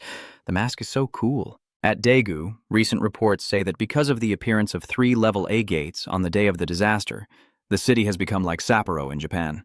Kang Yu gazed at the galaxy in front of him, deep in thought, because of the lack of demon energy near the gates he had chosen, which he felt contained the most demon energy.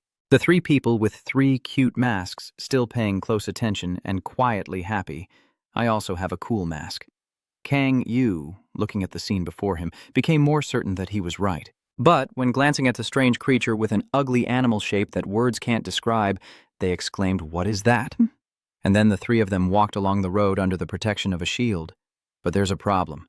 The shield is gradually cracking. While observing and asking, "What is that?" Kang Yu kept guessing.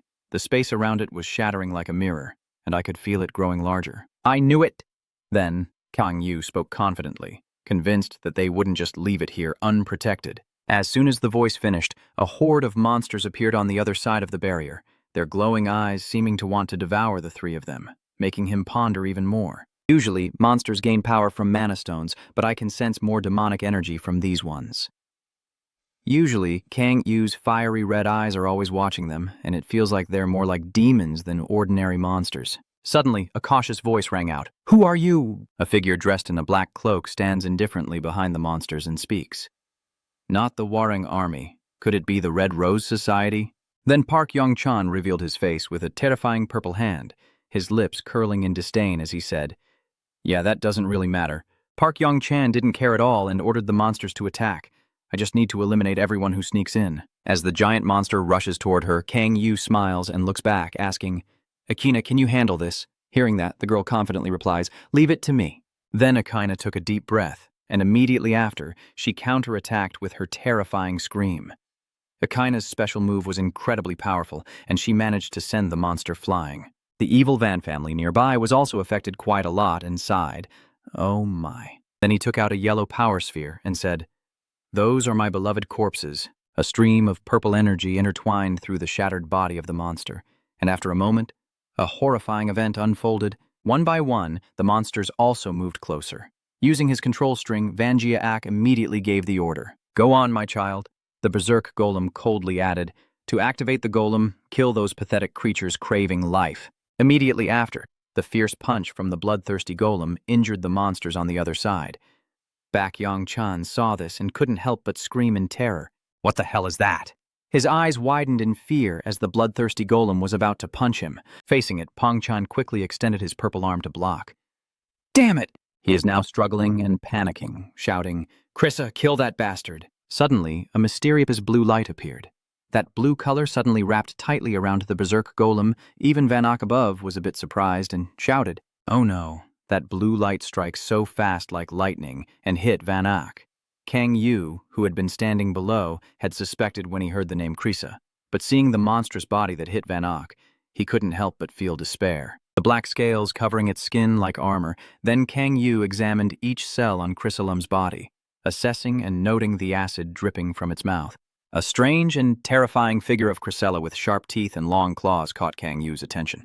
He stood still for a moment before quietly confirming that it was indeed Chrysella. At that moment, Kang Yu also spoke up, saying, "Don't tell me these guys brought demons from the 8th level of hell here." A scream of terror echoed throughout. Of terror, Kang Yu calmly said from below, "Go kill the rest along with the evil Van."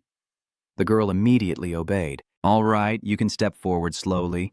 Creatures like you don't bring me much demonic power." However, Kang Yu, without any fear, lifted his foot and kicked directly at Chrysella. Its sharp claws looked both terrifying and disgusting. A powerful sword strike shatters Chrysella's body into pieces, and Kang Yu can't help but smirk as he speaks. "But now you seem worth it." Suddenly, a burst of blue energy struck the ground, creating a small hole.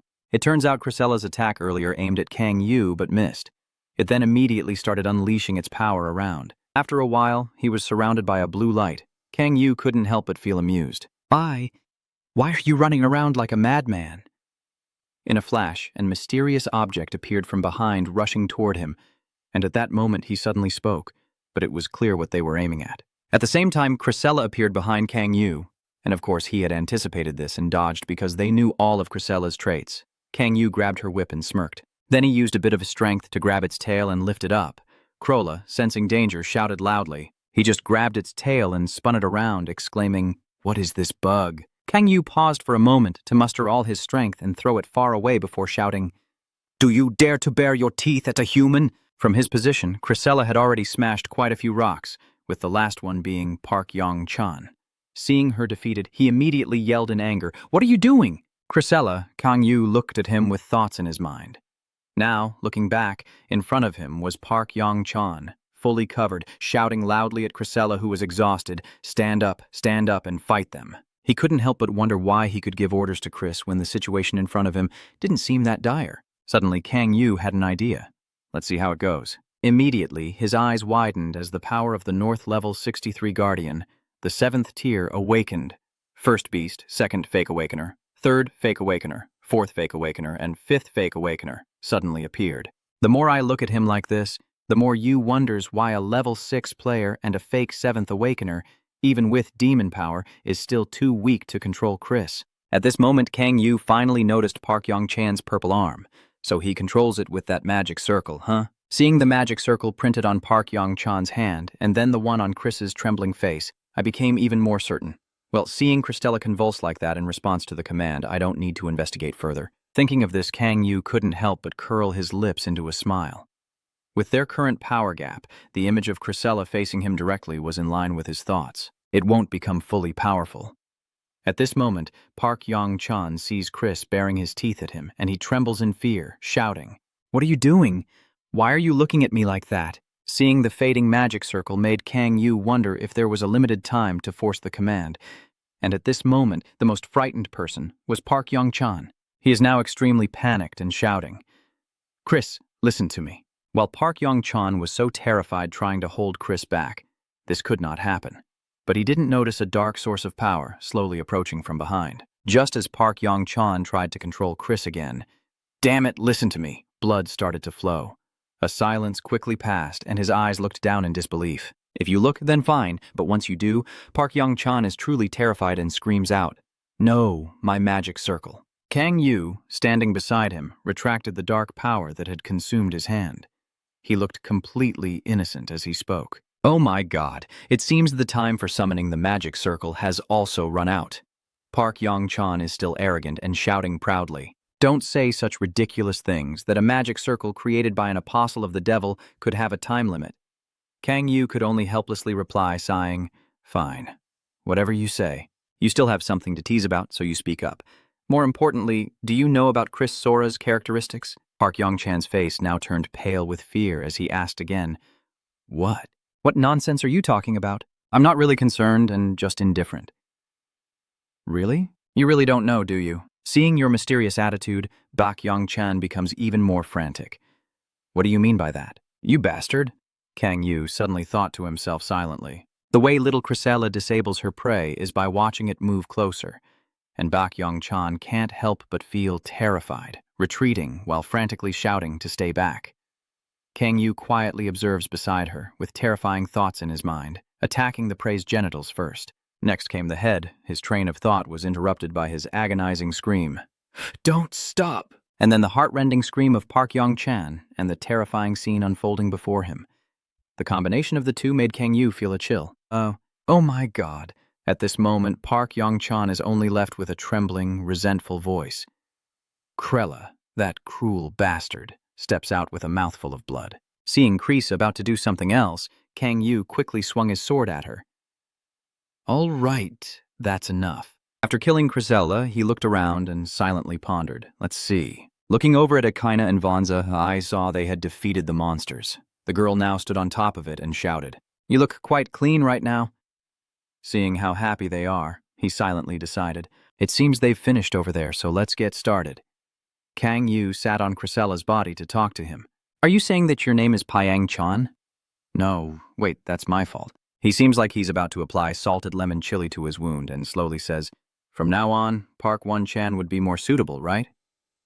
Seeing him like this, as if his soul is elsewhere, makes Kang Yu feel a bit frightened and call out, Hey, wait a minute, wake up." Seeing that he showed no signs of response, Kang Yu also couldn't help but sigh in frustration. This is really troublesome. Then Kang Yu poked his finger on Park Yong-chan's forehead to activate the focused power. To make it easier to understand, I'll explain a little. Concentration power is a strength that reduces pain and enhances focus, similar to using a sedative. Then came thoughts comparing Kang Yu's two powers.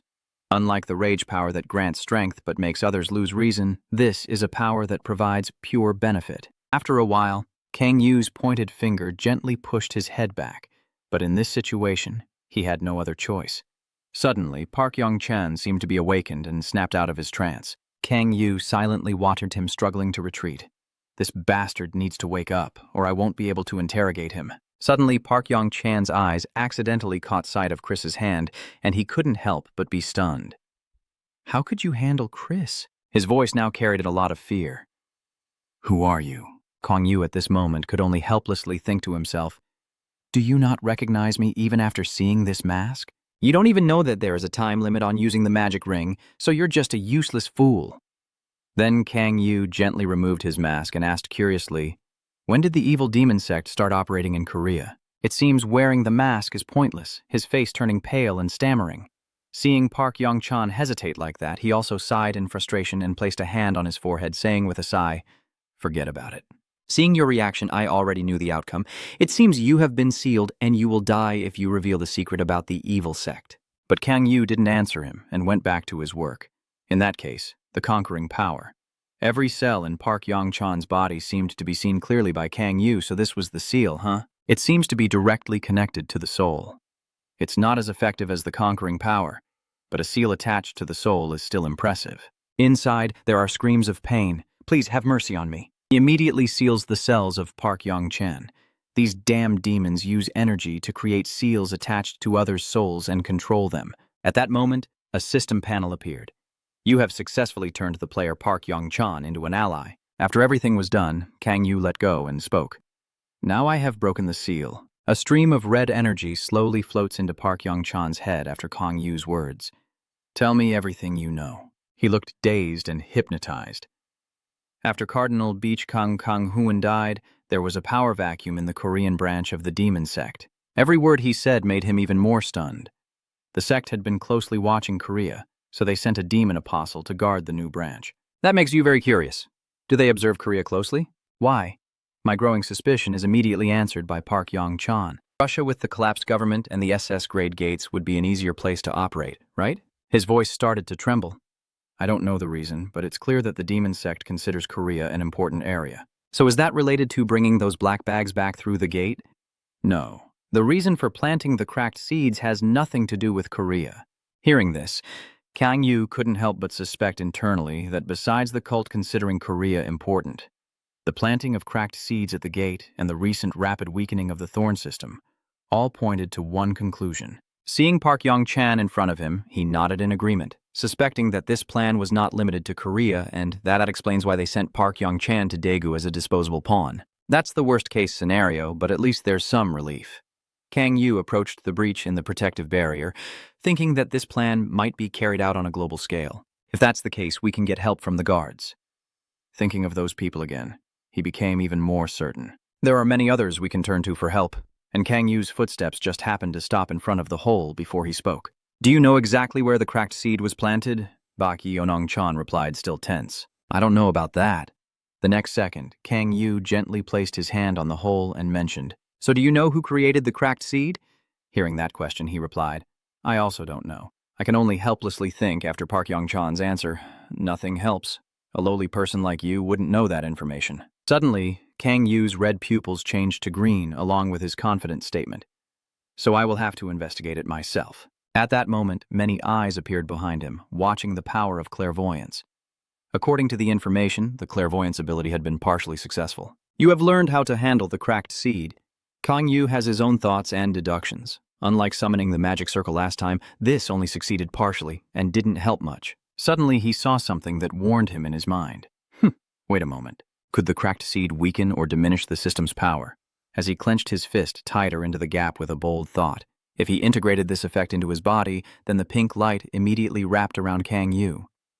After a while, he raised that hand and stared intently, gradually feeling everything. This feeling is Kang Yu thinking of something and clenching his fists, silently shouting inside. That's right. He began to tightly close his eyes and gradually sense everything around him. although it was only for a brief moment. The seal of the Marriott Demon Palace became weaker, as if robbed of its soul. Sir Demon Sect, not only did you send me the Marriott Demon Crystals, but you also sent me the Resilient Seeds. There is a reason why Bang Hyun and the others follow the Demon Sect's cheer. The Demon Sect cheers. Then Pi Yong-chan suddenly shouted from afar, "Will you spare me?" His mood softened as he received good news. "That's right. Since you provided me with some useful information, I will let you live. I am someone who knows how to repay kindness." Wait a moment, and Kang Yu will also lift the curse. His words seemed like a divine decree, making him happily exclaim, "Thank you!" As soon as the curse was lifted, a strange event occurred. Suddenly, Baek Yong-chan clutched his chest in pain and screamed, but Kang Yu beside him, as if recalling something, gently tapped his own head and said, That's right. While he was writhing in pain, he still calmly explained, "I also gained the power of focus on you. That must hurt a lot, right? I can't stand by when someone is in trouble." So Kang Yu unleashes his dark power and steps closer to him, speaking in a completely calm tone. "I can't just stand by and watch someone who helped me suffer, but my actions are quite different." A single stab to the stomach makes Park Yeon-chan vomit blood, and he trembles in disbelief, cursing the bastard. Park Yeon-chan looked at the man with a face full of frustration and no expression. "You said you would spare me." Kang Yu was silent for a long time before slowly replying, "I am sure you are very sad to die after living your life as a puppet of the demon sect. You still pretend to be righteous, crying and choking back tears as you vow to avenge me and never forget my name." Back Noban-chan. After a while, in front of Chris's corpse, looking at the system display in front of him, your demon energy is increased by 0.12 points. Kang Yu was a bit surprised inside. Is that all? Chrysella isn't enough? He casually put his hand in his coat pocket and thought to himself, well, having a high state for now is still better than nothing. The important thing isn't the development. Then Kang Yu took out a gem, looking excited. There is something more important right now. Quickly explain the function of the sphere, the Guardian's locator device. I can contact them even when I'm inside the gate or outside the world. You just looked at the sphere and guessed wildly for a while. I think they created it because they didn't want what happened to Alex to be known. After a long pause, Kang Yu finally called out, "Do you hear me?" Immediately, Gaiyer's holographic image appears and responds, "Yes, I heard you. Do you need help with your mission?" Hearing that, Kang Yu quickly reports, "No. I have completed my mission more importantly." He pauses briefly before carefully delivering the message. "I have some important information." A moment later, after hearing Gaiyer's words, she replied, "Cracked seeds? I understand now. I will gather everyone in the guard squad to focus on eliminating the cracked seeds." Hearing that, he shook his head in opposition and said, "No, you shouldn't do that." Then Kang Yu suggested a few ideas. Instead, she should gather them in one place. Gather them together? But if that's the case, we will still have cracked seeds in our world. Kang Yu looked over and saw that they were staring in confusion. "Do you know what this is?" "It's interesting." Seeing that, he smiled softly and said, "You don't need to worry about that. I have already checked the cracked seeds in those 2 different gates. They can't function if they've been pulled out." Hearing that, Gay, confused, asked with a puzzled tone, "But why do we have to collect them instead of getting rid of them? Shouldn't we just destroy them to be safe?" Kang Yu understood her doubts and explained that it would be better if we wanted to prevent situations like this. Ji still seems to be confused and insists on asking further. So why? Before she could finish speaking, Kang Yu interrupted, telling her she needed to see the bigger picture. Then he immediately asked Ji, "Have you looked into the information the demonic sect has obtained?" She immediately remembered the image she saw earlier and said, "Of course, but they are all very complicated." Then Kang Yu immediately seized that point to explain to Gare, "It would be better if we had these things to study them. Otherwise, we will never get our hands on them. I see now you're teaching me something new again." After discussing together, Ger gave him a confirmation. "All right, we will gather them." So hearing this decision, Kang Yu was very happy. "Thank you. Then I will also move now." Seeing the space corridor right in front of me, he said that the part for the guard team is now complete. As I approach the space passage and step outside the gate, I can make a call. While thinking, Kang Yu suddenly receives a phone call. "Hi, Yondu?" He quickly answered the phone and spoke cheerfully. "Hello, I was about to call you." Father Yeonzu Du answered the phone and snapped angrily. "Hey, why can't I reach you?" There's something going on here? Kang Yu still doesn't understand and seems a bit clueless about listening to her. "Huh?" Father Yeondu, knowing you're confused, quickly explains. "The traces of the demon sect have been found again in Korea. Turns out, this is the cause of everything. Kang Yu calmly added, "You mean at Daegu?" I just finished dealing with that and heard this, which made Yondu jump in shock and shout out loud, "Is that really true?" How could that be? Realizing she had upset him, she took a few deep breaths before continuing to speak normally. Anyway, since you called me, there must be something you need. Kang Yu suddenly remembered something and spoke up. "There's something I want to ask you. Father Yondu seems annoyed and complaining. I feel like you only call when you need something from me." "What is it?" Kang Yu didn't care about her words and quickly explained. "I can't go into details, but there are some things with cross-shaped traces on top of them inside the gate. I need you to gather them." Then he immediately shared his plans. "Tell the Warring Army and the Heaven and Earth Gate in China." Father Yonju is searching and listening to the phone to reply. "All right, is that all?" Kang Yu suddenly remembered something and shouted in panic. "Oh, and Japan too?" Before I could finish my sentence, she cut me off proactively. "I'm hanging up now." All I can do on my side is say helplessly, "Oh my God." After that phone call, Kang Yu's face looked a bit pale, and he remembered he should have asked Yuri first, but he didn't want to ask her after that octopus incident. Even though I didn't want to, the situation left me no choice but to accept it. She's a card too valuable to waste in this situation. Kang Yu just pressed the call button, and before it even rang, she answered.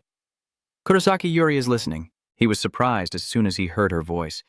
How come she answered so quickly? I didn't even hear Dung's voice. Although a bit surprised, Kang Yu quickly responded. "Hello, Miss Yuri. It seems this is the first time I've called you recently. Also, I called you because before he finished speaking, you interrupted." "Understood. I understand."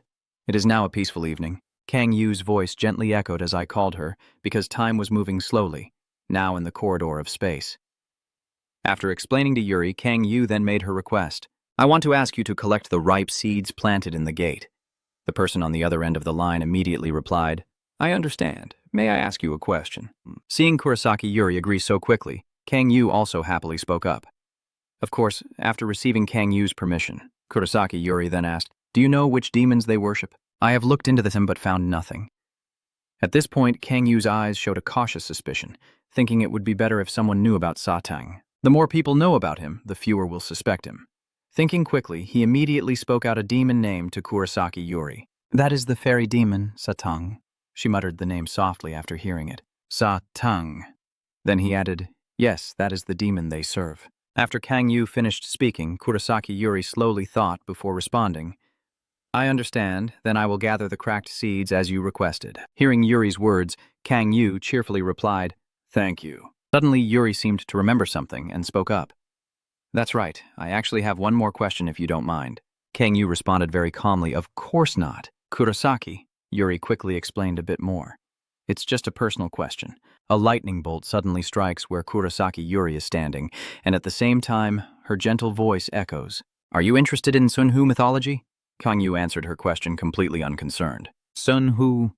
I don't know about it, but how so?" Kurosaki Yuri, twisting her hair, mysteriously suggested that I had researched it because of my summoning skills. "And I wanted to hear your opinion because I found it quite interesting, but you just dismissed it indifferently." "Yes, it's definitely very interesting."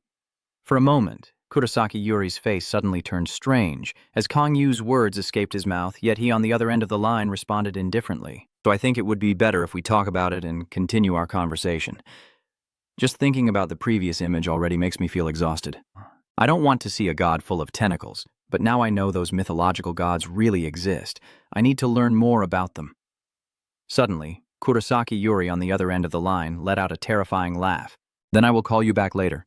Kang Yu forced a nervous smile, unable to hide his fear. "All right, your whole body is shivering from your own deductions. She's really a mysterious woman. What was that octopus gift and that strange smile?" His thoughts continued until the call was disconnected. Anyway, I've already fallen into the trap. Everything is settled. Kang Yu is just smiling and calculating. Now I just have to wait. Time flies like a dog running in the field. 10 days later, at the guard hall, Ji and Se-hun are sitting there on duty. As soon as he saw him, Se-hun asked how he was doing. "You're here." She also spoke up beside her. "Hello, Kang Yu." As soon as he arrived, he started asking for information. "Yes, so how does the situation look now?" Gi quickly explained. "As you can see, the protective layer weakens as the seeds are planted, but if we leave it like this, the situation will get even worse." Kang Yu asked with some doubt, "Is it getting worse?" Luckily, Ger's next words are a denial. No, luckily the system stabilized 3 days ago and you seem to have shed your worries. That's great. We can't afford to let our guard down. Immediately afterwards, she warned, but we were able to minimize the damage thanks to you. Hearing the compliment, Kang Yu felt a bit shy and smiled, saying, Of course, and by the way, where did you leave those cracked seeds? That's why I came here. Jer immediately said, Please, it's in Gray. Then he crouched down beside her and picked her up as if he understood.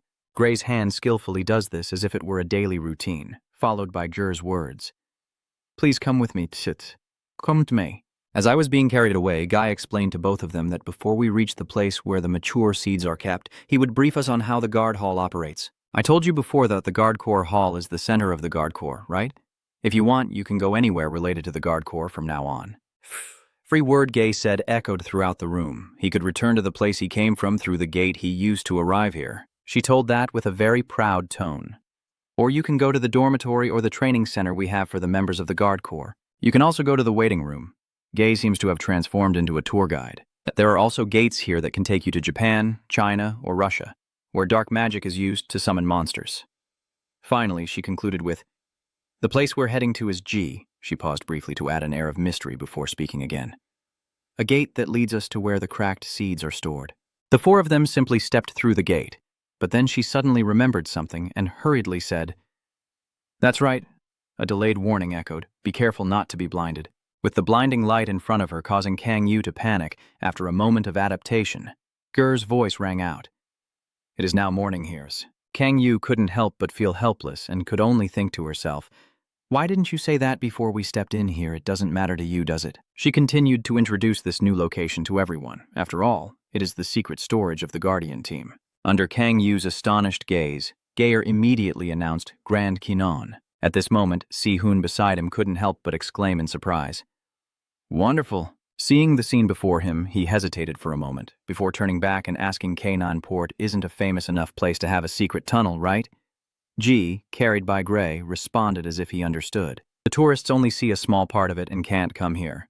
Then she happily smiles and announces, Let's go to the secret tunnel now. A while later, they were walking along the trail, with G being carried and happy, and Si-Hoon could only watch. As they were riding along, Gray suddenly stopped and turned his head to Kang Yu, saying, We've arrived.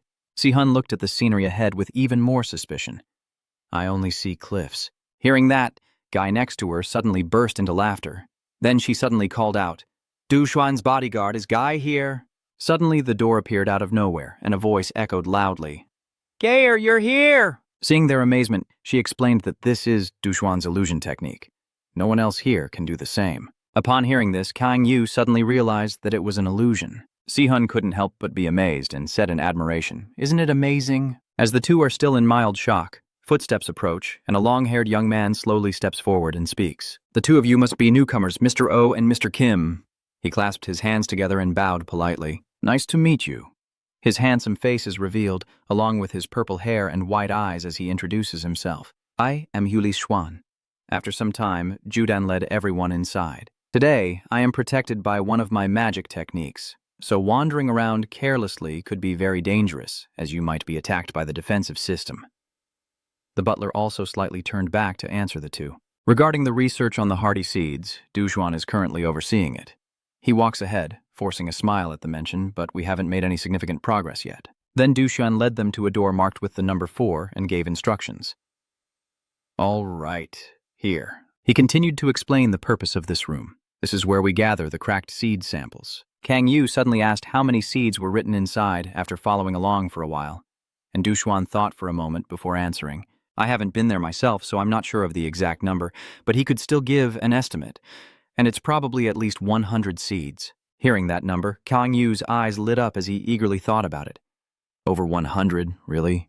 Oh my God. I realize I might have gone too far, so I covered my mouth and whispered to myself. Now is not the time. Si-Hun also asked if the demon sect might attack. Hearing this, Du Xuan nodded in agreement and replied with a smirk. Why not? Just the cracked seed is enough for them to hunt us down. Immediately after, Si-Hun voiced his reasoning. So that means it's dangerous here. Before he could finish speaking, Du Xuan's confident voice rang out. No problem. He told everyone confidently that my magic isn't that easy to overcome, even if the opponent is a divine demon. Gray quickly explained to the two of them, sounding somewhat arrogant, but you can trust that his direct combat skills are solid. Duan may not be the best, but his magic is truly extraordinary. Hearing the praise, Duan smiled and responded. That's just from his perspective. My magic isn't actually that bad in real combat. While Kang Yu was mysteriously smiling, Du Xuan paid no attention and kept talking. I really hope the celestial demon will attack. That way, I can prove my combat ability. As soon as Du Xuan finished speaking, Kang Yu responded as if he was very pleased. Seeing him so confident made me feel very reassured, and I thought that would make everything even safer. Guy also strongly agreed with Kang Yu, so let's head back. So at the first location, suddenly Kang Yu and his group appeared at Canport. Everything was peaceful until Kang Yu suddenly raised his hand and shouted. He suddenly came up with an idea and suggested to them, "It's about time to eat when we get back. Why don't you come over to my place?" Ji couldn't help but smile softly at that. So Hyun also couldn't avoid suspicion and stammered, asking again, "Do you mean your house?" Faced with this enthusiastic invitation, she hesitated and hesitantly spoke up. "I want to go too." But Kang Yu, as if he knew something, smiled and said, "I understand your situation, but sometimes it's good to do this. It's just one meal." Still hesitating and unable to decide, Gay looks up at him and asks what we should do. Gray, he just smiled and suggested, "Once in a while is also okay, right?" She still looked confused and hesitated, but Gray seemed to understand her feelings and tried to persuade her. After all, we're not visiting strangers' homes. We're just having a meal at a colleague's guard's place. There's no harm in that. As a leader, you should also know about the environment where your members live, right? Seeing him use this trick, she couldn't help puffing her cheeks. What a cheap move. Gray hugged her tightly and rubbed his cheek against hers. "Oh, you're so adorable. Come on." Seeing the two of them so happy, Kang Yu quickly took charge and announced, "So it's settled then. Gray, you've been holding her all day. Are you okay?" He immediately responded, "It's okay," but Kang Yu looked worried and made a suggestion. "You can't do that. I don't know what might happen. You need to conserve your strength or something." Kang Yu paused for a moment before saying, "Si-hoon should take over." Now he's carrying Gur, and both of them look embarrassed as they shout out loud. Si-hoon is panicked but can't put her down, so he just blushes. "Hey, isn't Guy's wheelchair in the protective hall?" Hearing that, she quickly started shouting. "That's right, Gray. Stop laughing." While everyone was paying attention to the other side, Kang Yu dropped a strange object. Then he calmly walked over and said, "Let's go." And just like that, Kang Yu naturally pushed his back into the corridor. Si-hun. Ko-ai is very sad because she couldn't treat Kim Chi to that stew last time. He also called out, feeling helpless at this moment. "Hey!" Kang Yu was still chatting as he walked away. "Jur, I know I shouldn't be the one to say this, but the meal at our house was amazing."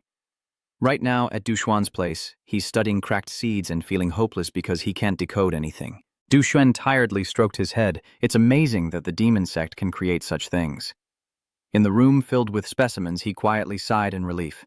Fortunately, we have many samples. But after a moment, he suddenly remembered Kang Yu and silently guessed. That's right, they said he was new. Kang Yu suggested gathering the seeds, but he looked so suspicious that I couldn't understand what the girl was thinking by letting someone who isn't a guard join. Then Du Xuan suddenly remembered something and exclaimed in panic, "Wow." Because he came up with the idea, it wasn't entirely foolish. He quickly cast his spell. What is going on? Du Xuan thought to try using magic to handle it. Suddenly, an explosion erupts before his eyes. Du Xuan's face turns pale and trembling deep inside. Impossible to believe. A terrifying scene is unfolding right before his eyes as the cracked seed gathers dark energy, leading him to silently speculate. Could such a fierce energy really exist? A strange image suddenly appeared, making Du Xuan shiver in fear. Jiatang. That blazing red eye is staring straight at us, making him even more terrified. How did Satang get here?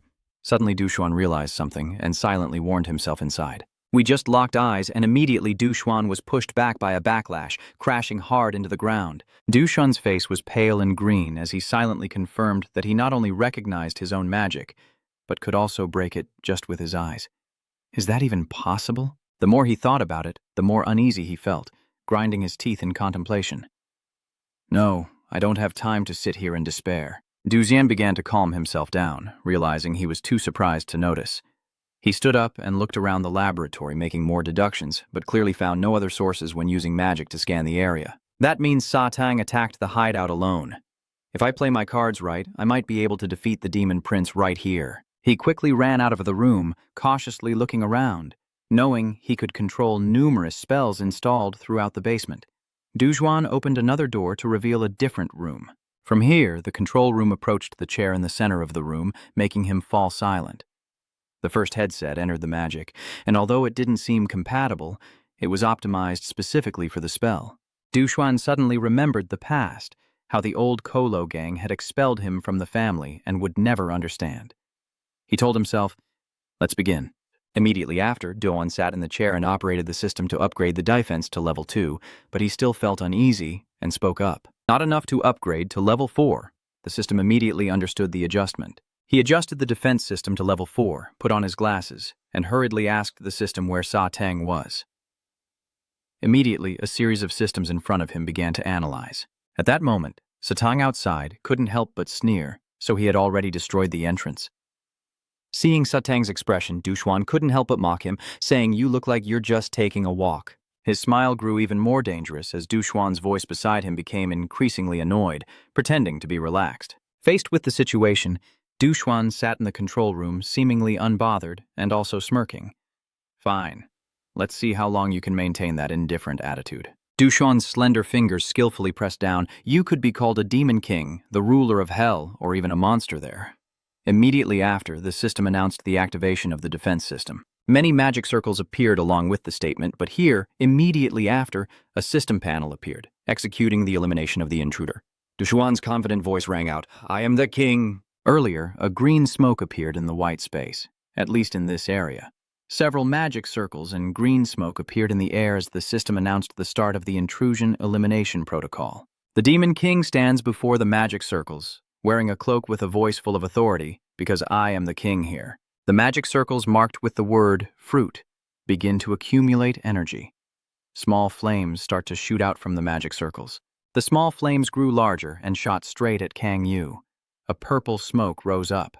The purple smoke enveloped him, protecting him from the powerful fire magic. The magic circle converts energy into ice, and the ice chunks rush toward Kang Yu from behind. The icy spears quickly pierced through, combined with the magic attack aimed at the Demon King, and behind the white smoke, a purple shield with ice fragments appeared from the explosion. Kang Yu remained safe after that fierce attack, his eyes blazing red with intense sharpness. He suddenly realizes he's standing on a large magic circle, and a big stone thrusts up from the ground, lifting him upward. Kang Yu sneered and lifted one leg, stomping forcefully on the big stone. With a single kick from the Demon King, the giant stone cracked open, and he shattered the big rock with just one kick. Somewhere, a person is sitting and watching the screen tracking Kang Yu. Dujuan's face is full of panic and sweat as he thinks there's no way his spell has... On this side, Kang Yu continues to walk. Dujuan thought it must be Kang Yu with his glowing red eyes, a sinister smile, and smoke forming a devil face in a terrifying manner. Dujuan is extremely terrified as the demon in the prophecy increases in power. Inside, Dujuan is trying to find a way to counter Kang Yu by setting the defense level to 5. The system lights up indicating the protection level has been upgraded to level 5. Dujuan quickly reconfigures the defense system. "All right, you want me to use all my strength?"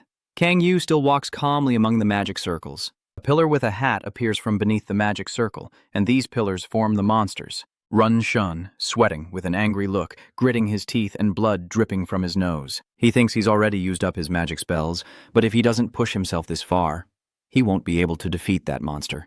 The huge monsters raise their arms and strike down hard on Kang Yu Dai. Kang Yu gently raises his hand, radiating an immense energy around him. Duin Ai is very worried within the control circle and quickly sets up another defense system.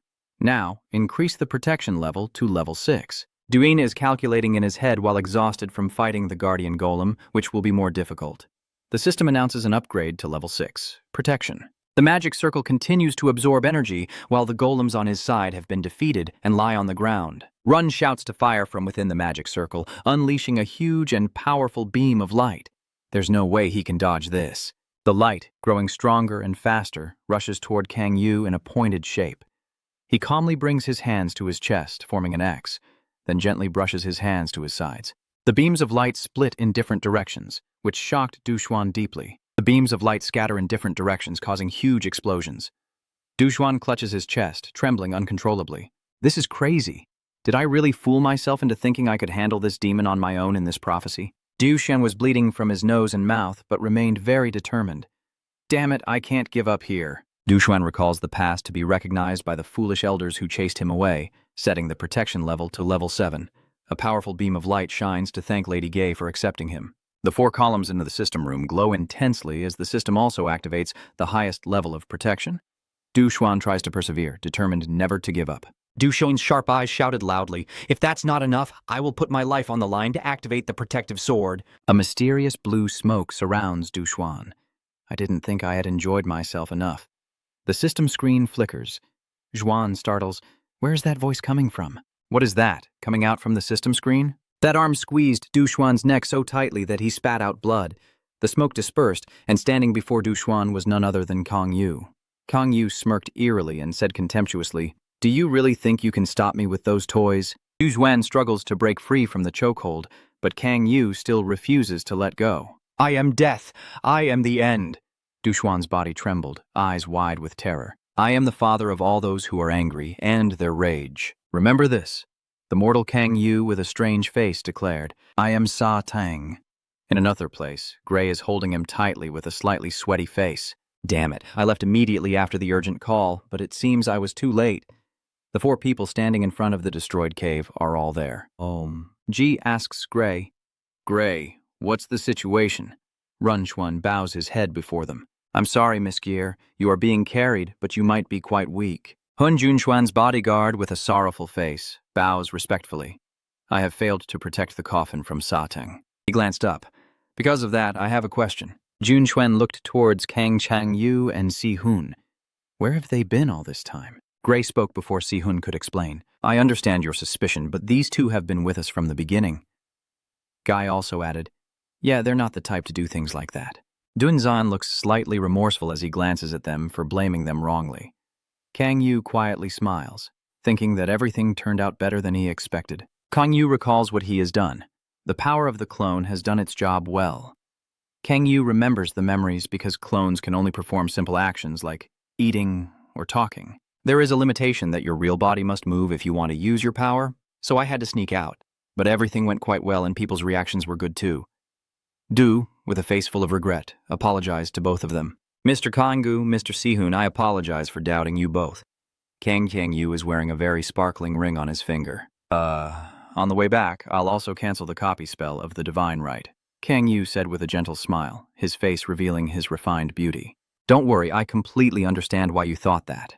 Kang Yu thought to himself, after all, the disguise was perfectly done. Kang Yu shone brilliantly, making it impossible for anyone to believe he was Satong, even though he truly was not.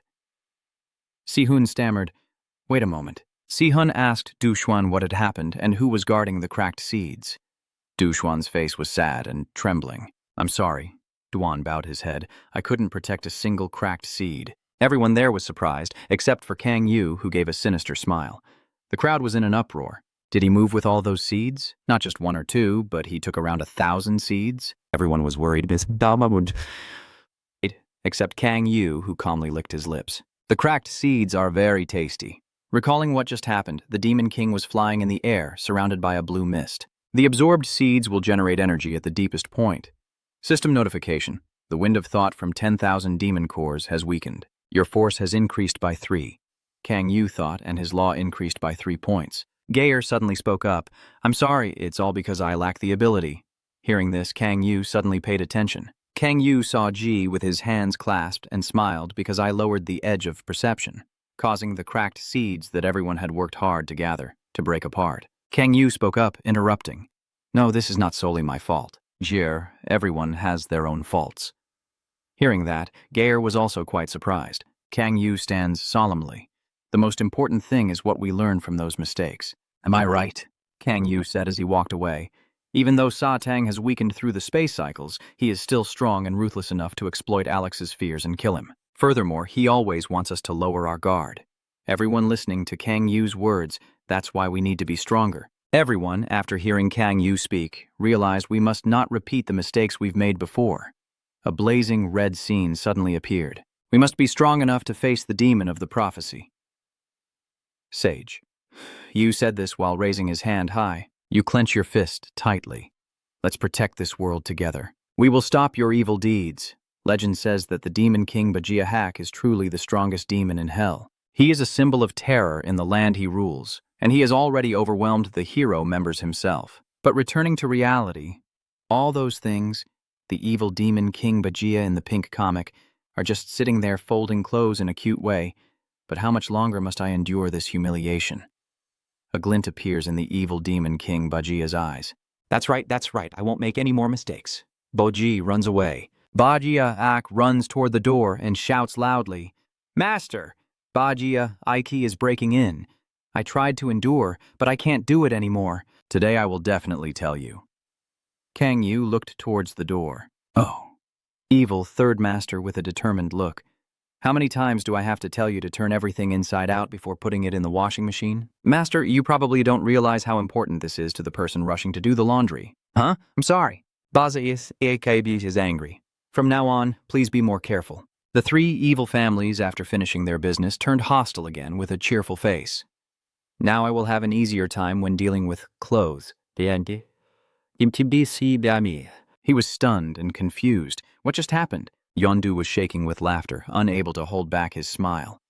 This was so funny. A zombie wearing a suit. Who would have thought that he would carefully put his master into the washing machine instead of just throwing him in? Kang Yu looked at Yondu and said, "Let's get back to discussing." Yondu burst into tears but tried to stay calm.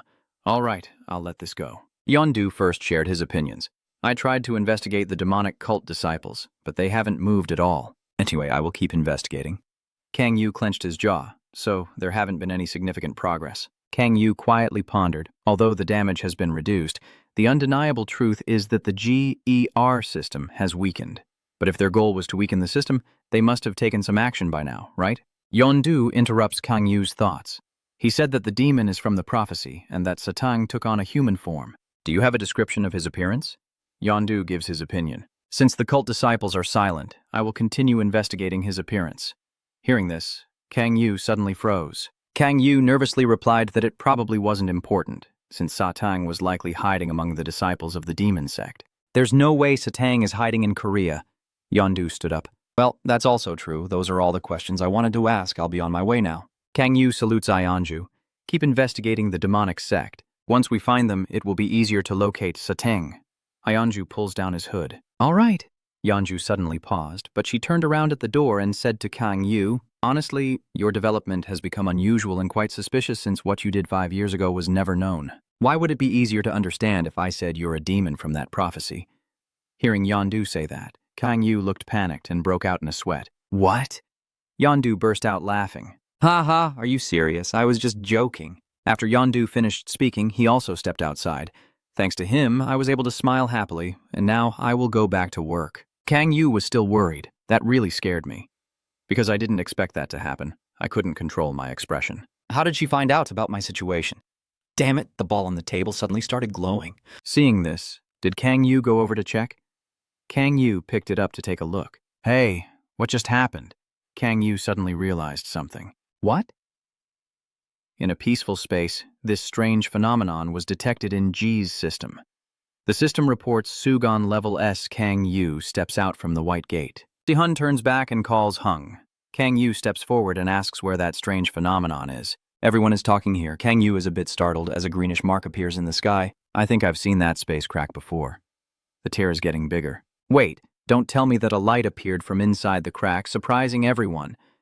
Si-hun and Gray stand with weapons in front of the thorns to protect her. From inside the crack, a foot steps out. Something is emerging. Stepping out of the tear is the evil Nan Prince, speaking a language no one understands. Prince Aknan continued speaking in some language Si-hun couldn't understand. His head slightly turned back. What language is that? Anan touches his chest.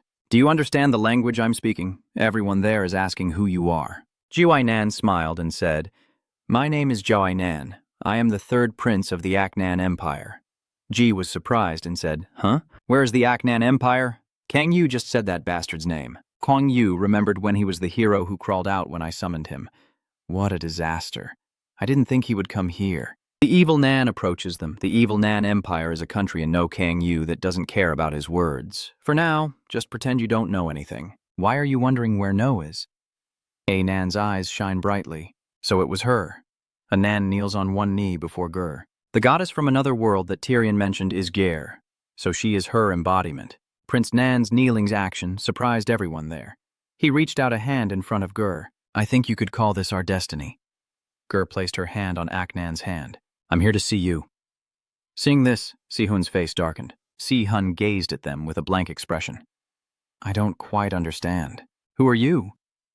Kang Yu, standing behind Ji, is wearing a mask. He almost got exposed if he had taken a little longer to put on the mask. Ji continued. And where is the continent of Aranoa? Kang Yu stands behind with a serious expression. That bastard will definitely recognize my face. I can't keep wearing this mask forever. Kang Yu closes his eyes in deep thought. Aranoa continent? What exactly is he crawling all the way here for? Gray stands with his arms crossed. Is he the hero of the Aranoa continent? Si-hun held his sword in one hand, in a world where different races coexist. Kang Yu paid no mind to their words, his mind only filled with questions, unable to guess the true purpose of crossing the dimensional barrier. Geyer looked at the person kneeling before him and asked, Hey Jondo, why did you come to Earth? Apnan gently explained that he came here because he envisioned the zombies and monsters as a way to eliminate the Demon King who had fled to this space-time realm, Vanjia Hak. Hearing that, he was extremely worried and asked again about the Demon King Vanjia Hak. Kang Yu was also a bit startled, really going crazy. Among the people around, probably no one had ever seen Vanjia Hak before. Yu remembered the scene at home, but luckily, except for Xiao, no one knew that the name Vanjia Hak was at their house. Most thought he was just a lowly, nameless skeleton. Honestly, who would think that someone wearing a pink apron was a demon king? Kang Yu stood behind Gaiyong, thinking that for now, just hiding Vanjia Hak as well as possible is enough. Apnan explained gently. Ga-Ian said that the demon king Vanjia Hak sold his soul to a foreign demon to cross this dimension. Guy's face remains calm. A foreign demon? I heard that he's the one in charge of all evil, a supreme demon carrying the sea of evil inside him. Kang Yu was nervous. How could he know about his very existence? Kang Yu had been silent for a while and was about to speak, but he thought that even if Doi Nan directly accused him of being the demon here, he probably wouldn't be suspected yet. But from the very beginning, he couldn't reveal any signs, so he wouldn't be tracked. Kang Yu's words surprise everyone. Could it really be Sa-Tang? Kang Yu is planning to shift the suspicion to someone else. It must be Sa-Tang, then I will be safe. Si-hun agrees. Yes, I also think it's Sa-Tang. Gay couldn't stay calm upon hearing Sa-Tang. No one else could have done such a thing except him. Anan looked surprised. The demon name Mahai carries is Sa-Tang. Si-hun looked furious, clenched his fists, and said, I can't be certain, but if it's the pinnacle of demons, it can only be Sa-Tang. Kang Yu heard this and felt a bit pleased. All right, let's proceed that way. Anan placed both hands on his lap. Indeed, meeting Yu Ji today was destiny. Anan bowed his head respectfully. I can't become the Demon King alone, but if I and Lord Ger work together, we can defeat him. Anan looked at Ji, the disciple of the hero god Tyrion, and suddenly a golden light appeared. I want to protect you, Ji. Ji was silent for a moment before saying, Yes. Anan stands up, surrounded by a golden light that surprises everyone around him. Ji reacts, feeling this way. Ji softly smiles. I see. Si-hun looked confused. What's going on with this? Ji happily should be called the Enlightened Moon. The will of the day Trian that hero John mentioned has been passed on to me. Looking up at the sky, Lord Tyrion asked me to join hero Jen Nan in destroying the demons on Earth. Ji said to Aknan, Fate? I'm not sure, but maybe meeting you like this is a stroke of luck. Hearing Ger's answer, Evil Nan placed his hand on his chest with a smile. No, this is not luck, but our destiny. Ji and the Evil Nan are happily joking and laughing together. Kang Yu stands behind, watching. Now what should I do with that guy here? Kang Yu crossed his arms, reminiscing about the past, thinking that he was definitely the prophet of the god and an ally of Ger. Unlike the crazy Alex, killing him wouldn't be easy. But I can't keep wearing this mask all day either. Kang Yu saw Si-hun's sad face, and suddenly a sinister smile appeared. Kang Yu remembers the tragic scene of Prince Aknan. Where is the female mage who was with him last time? Aknan is lying on the ground looking pained. Vana, the one next to Aknan, with tears streaming down her face, begged Kang Yu to spare Lord Jaenon. Hearing that, Kang Yu wondered why he came here so soon and dared to flirt with Si-hun's first love. Kang Yu's face turns extremely sinister. There's no other way now. Nan glances up slightly, still thinking about this, but it's not because he's afraid that day Nan will discover his true identity. If I keep standing still like this, I won't be worthy of being your brother. I only have to do this because of Si-hun. Nan and Ji are still happily chatting together. What is Kang Yu doing? Who is the person standing behind? It doesn't seem to be the goddess's disciple. Ji happily introduces himself, saying this person just recently joined the protection team. Although he's not the chosen guardian by the goddess, his sense of justice is better than anyone else's. And Nan cheerfully greets, "Oh, very pleased to meet you. I am Yan." Kang Yu put on his headphones, and for Xian's sake, what if this body gets stained? Kang Yu responded politely to the greeting. I am Kang Yu, but inside, Kang Yu thinks differently. Si-hun, just trust me. That guy will be punished. The scene shifts to the training room inside the protective temple. Recently, you've mostly been working at the gates, so you probably haven't been to this place before. But this guy, is it okay if we work together with Lord Dainan? It's okay, after all, it was Dynam who asked for help like that. Reflecting on the past, Nan said, so from tomorrow, we will start tracking Van Jia-hak immediately. If Van Jia-hak has become the pawn of the demon Satang, then through him it would be easy to create a Satang. Ji lowered his head sadly and said, I'm sorry, even though I feel a bit ashamed to say this, but right now we don't even have a way to trace the evil demon Van Jia-hak, let alone the dark church organization he leads. And Nan didn't blame Ji and said, that's okay, even if we can't trace the evil church. I have a way if it's Van Jia-hak. Hearing this, Gay suddenly startled. Is that really true? A Nan shines under the sunset. Yes, once a day at sunset, I receive a vision from Tyrion revealing where Vana HCK is and what she is doing. Gray stood beside me, arms crossed. My goodness, do you really have such a power? Gayer happily says that if used well, it could analyze the entire force of the demon church. Everyone begins to discuss excitedly. So in the next few days, we will analyze the information from the revelation to understand the demon church and Van Jia-hak. But is there a safe place nearby where I won't be disturbed while receiving the vision? Why not temporarily stay at the protective temple where I am? I will introduce my place. It has many empty rooms and won't cause any inconvenience. Hearing that, Evil Nan replied softly, I will follow that suggestion. Kang Yu remained silent. He asked them to let him be alone until Kai Thi arrives. A long flame appeared in Kang Yu's hand. And there's one more thing I want to test. Everyone asked, what is it? A sword made of transforming fire, Gram, appears in Yu's hand. Now we will see if we are strong enough to face Sat Tang. Kang Yu still spoke, while Xian's face looked troubled.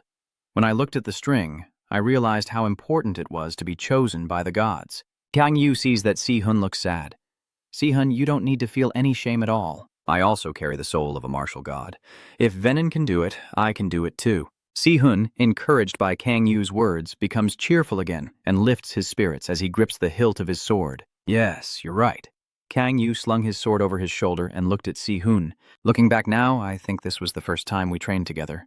Si-hun could only smile. Ha ha, that's true, Kang Yu said to Ger. Jer, please step back with Gray and help confirm if Sun feels the same way Jan did when he received the revelation from Tryon. Ji happily agrees. So that's why I was called here too. I understand now. Kang Yu looked pleased, but was actually thinking that it wasn't really because of that. The reason I called those two here was just to separate them from the chain. Kang Yu is wearing a headset, a device that can communicate with summoned beasts over long distances using only thought, which is Van Jia-hak's invention. Van Jia-hak also had a similar headset. Kang Yu called Van Jia-hak using Van Jia-hak's will. He also respectfully nodded. Yes. After confirming the connection is established, Kang Yu and Si-hun begin their training. Si-hun swiftly rushes back to Kang Yu. Then let's begin. On Nan's side, he sits with his hands clasped around him, emanating a yellow light. Nan recites a mantra, the energy surging from Tyrion within him, about to witness the revelation. Suddenly, Nan was startled. The image Nan was seeing was of a little girl trapped in an iron cage, hanging in the air and being struck by lightning. The leader in the cloak stands laughing. Ha, ha, ha. Scream even louder so he can hear you. Inside the iron cage, a small girl with teary eyes is crying out loud, and the demon lord laughs upon seeing her. You must have seen where I am now, right? The girl inside the iron cage keeps begging. It hurts so much. Save me. The lightning, like the heavens judging, descends upon the iron cage. Isn't that right? Nan, furious, slams the table and stands up. Van Jia-hak, what are you doing? Van Jia-hak laughed happily seeing Nan so angry. Do you think just with the protection of the immortal, you can face me? You think things will be different just because you meet those who serve with loyalty? Have you forgotten who I am? Apnan. The little Mac grits his teeth in anger. Vanjiahak confidently says loudly, I am the Demon King Vanjiahak. If you want to save that girl, come here alone. Vanjiahak turned to put on a cute pink apron, addressing the hero. The cage was on the ground, and Vanjiahak was holding the little girl in his arms. The girl had pouty cheeks and a reluctant expression, looking very uncomfortable. I never expected that the child was actually Vanjiahak in disguise, desperately trying to soothe it. Just hold on a little longer, he's coming. It pouts, and I don't like him. A light appears in the night sky. Vanjiahak continues to soothe it, but he doesn't show it outwardly. Do you understand? A lightning-fast beam of light shoots straight down from the night sky. If he just suspects something, our plan will fall apart completely. That golden light flies straight toward Vanjiahak. Behind the smoke, a Nan with a face full of rage has arrived. Nan frowns as he looks at the scene in front of him. Van Ina shouting loudly. That is in Van H's arms, stopping the screams. Please save me, hero. China, with tears in her eyes, is being carried in Van Hak's arms as he laughs loudly. Ran, do you want to save this little girl? The shimmering reflection in her eyes shows the image of Nan. Why are you just standing there? Weren't you planning to kill me? Evil. Nan clenched his teeth as Vanjiahak moved away from the girl. Vanjiahak sneered and said, Why are you so angry over such a tiny life? Nan tightly grips his sword, pointing it at Vanjiahak. You bastard! A magic circle appears around Vanjiahak. Vanjiahak, cast the spell on the zombie army now. Many zombies emerge from the magic circle. Countless armored zombies appear. Death Knight, tear apart the survivors and drink their blood. Write their names with your sword. The zombies, upon hearing the command, roared and quickly charged at Aknan to kill my enemies. Aknan stood there, stunned. How dare you? Apnan's anger grew as he tightened his grip on his sword, holding a small girl hostage who looked so fragile she could break in half with just a touch from you. Apnan rushed forward like lightning. I will never forgive you. The places Aknan just passed exploded, and in front of him, a zombie soldier wielding a sword charged toward him. Evil! Nan swung his sword, destroying 2 zombies in an explosion. Vanjiahak stood outside, watching Evil Nan fight and laughing loudly. I never imagined I would get involved with him in another world. Akaina looked at the situation in front of her with concern.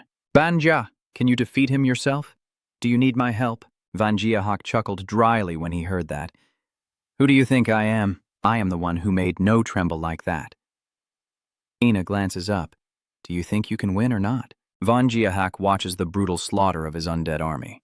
If this were the past, I could win easily, but now it's not so simple. In the end, he is still a hero blessed by Tyrion.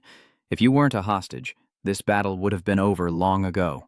Vanjiahak transforms his staff into a beam of light that streaks across the ground. I have also gained power from my master, and now I can attack him alone. Apnan walks over to Vanjiahak. A hand emerges from the ground below. That hand grabs Anan's leg, startling him. So you don't need to get involved. 2 zombie soldiers jump down from above, heading towards Aknan. Damn it, blood splatters everywhere. My child, wake up. Anan lies unconscious on the rock with no clothes on, breathing shallowly. Tran, I'm sorry, I think I made a mistake. Banzak even has more power now that he's become Satang's subordinate. The mysterious person responds to Anan's words. How can you say that the will to save a little girl is wrong? A flashback to a major fire that happened in the past. Anan is kneeling before the fire once again. I can't protect them. Last time it was countless innocent people, and this time it's a fragile girl. The first time we met, you told me that I wanted to save everyone, that I wanted to live for those who are weaker. Tyrion appears before you, lifting the fallen stone of evil Nan. Don't you think falling here would be a great shame? Tyrion is still encouraging Anan. You still have a chance to save that little girl. Aknan stops and opens his eyes. The 2 zombie soldiers suddenly startle. Tyrion tells Anan that although the cost is high, he must do it for his child. A strong beam of golden light shines down on Anan from above. I will give you my power. A pair of golden wings unfurl. Akannan soars into the sky with blazing wings. I give you faith in the light. Vanjiahak begins to worry. Finally, something abnormal has happened, and it's really troublesome. Looking at the image of Aknan in the sky, Vanjiahak starts to think that his wounds have healed completely, and he is displaying a terrifying golden power. Did he just gain Tyrion's power and awaken as a hero? Half of Anan's body is shrouded in smoke. Well, no matter how you look at it, this is a bad point. Suddenly, Anan disappeared in front of Van Hak, making him a bit panicked. Where did he go? Van Hak looked around. Is Ga here? Apnan suddenly appears behind and cuts down Van Hak. Apnan hugs it with one arm and shouts loudly, "Release it!" Apnan gently says, "I am glad." Apnan hugs it with one arm, tears falling as he smiles softly. "I thought I wouldn't be able to protect you. Isn't Tyrion's blessing truly miraculous?" Ekaina, with an angry look, glared at Aknan. "How dare you touch me with your dirty hands?" Many words echoed in its mind. "It's so uncomfortable. So uncomfortable. So uncomfortable." His expression changed. "I should kill Van Hak. Communicating through thoughts, stay calm. If our identities are exposed, you'll cause trouble for our master." "I understand." It calmly bowed its head. "Thank you for saving me," Apnan reassures it. "Banjak has fled to the canyon. The rope has been untied. Please wait here. I will go deal with him and come back." Then, Ekaina watched as Aknan quickly flew away and stood there adjusting the communication device. "Tang Yu, can you hear me? There have been multiple explosions on the mountain cliff, and Van Hak has been badly injured." Van Hak lies on the ground watching Aknan fly above, both of them exhausted, eyes gradually closing. "The power I borrowed from Tyrion is quite unstable. Have I reached my limit already?" Anan was thinking he should finish this quickly, when suddenly Kang Yu below shouted loudly, "Ren!" Anan's attendant looked down. Kang Yu shouted again, "Why are you here alone?" Anan gently lands on the ground. "I'm sorry, Banjak took a hostage and called me out, so I didn't have time to call you." Kang Yu was surprised. "Banjak has taken a hostage." "Yeah." The wings on Aknan's shoulders disappear. "Everything is fine now. Thanks to Tyrion's blessing, I was able to protect that girl." Kang Yu asks about Aknan. "Are you okay? Is there anything I can do to help you?" Aknan gently places his hand on his head. "I can't hear Tyrion's voice anymore. Has his power been exhausted?" "I think everything will be fine. Kang Yu has come to help, and all we need to do is finish off that evil demon king." Anan responds to Kang Yu's inquiry. "So, I wonder if I could ask you for a favor." Anan turns his head toward Van Hak. "The girl that Banjak kidnapped might be nearby while I handle everything here." Anan, exhausted, still tried to tell Kang Yu to take care of the girl. Before Anan could finish speaking, Kang Yu stabbed him in the back, leaving him stunned. Anan looked around in confusion. "Kang Yu?" Kang Yu begins to remove his mask, as expected. He's quite a troublemaker. Kang Yu runs his hand through his hair, revealing a sinister expression. "Go and play the hero in another story." The sound of swords clashing echoes non-stop. Kim Si-hun and Kang Yu are engaged in a fierce battle, both wielding their weapons. Si-hun charges forward to strike hard, but he reacts just in time, quickly raising his sword to block the attack. Then he swung his sword with force, knocking him back. Luckily, although he was countered and pushed away, he had prepared a defense beforehand and managed to escape. Next, Si-hun gathers energy around his sword. His gaze and movements are very serious. He summons an illusionary dragon created from energy. Even while in the air, he can still unleash such immense energy. I also won't let myself be at a disadvantage, pulling back my sword slightly to prepare for the next attack. Si-hun and the illusionary dragon rush forward quickly, unleashing their power directly at Kang Yu. A dragon, even if not real, still causes the arena floor to shake and dust to fly, accompanied by a loud explosion. Smoke billows so thick that visibility is completely obscured. I thought he could injure Kang Yu, but from the smoke, bright red arrows shot everywhere. Si-hun quickly raised his sword to block the attack, but was grazed by an arrow, which then cut across his face, causing a small bleeding scratch. This made him extremely surprised. Si-hun landed amidst the swirling smoke, while Yu stood calmly holding a sword wrapped in red energy, thinking to himself that he only intended to fight him to end this ordeal. But maybe he has already surpassed the limit of his feelings, he thought while analyzing the source of strength and energy emanating from the opponent. If he continues to develop at this pace, he will be capable of facing the Seven Hell Abyss. And Si-hun, despite being injured, still looks extremely determined as he marvels. "Just as I thought, you're really strong." Then he grinned mischievously. "Let's see if Kim Si-hun's current limit is just pain." Kang Yu immediately used the Divine Windstorm skill as soon as he finished thinking. A purple energy, like a raging storm, engulfed a sword, and his face was full of excitement. Waiting for the next move, suddenly I hear a voice through the headset. "Kang Yu, can you hear me?" He relaxed his facial muscles and glanced at the earpiece. "Huh? What's wrong with Ekaina? Keep going." Kang Yu. What should I do now? Vanjia Ak is being chased by the poisonous vine. He might die. Is Vanjia evil being chased? I will go check it out. You stay here. Kang Yu stood still, using tracking skills to understand the situation better, temporarily using his surveillance ability to see through the eyes of the creature he summoned. Through that, he could clearly see Daenon standing opposite him with a sword in hand. He found it strange.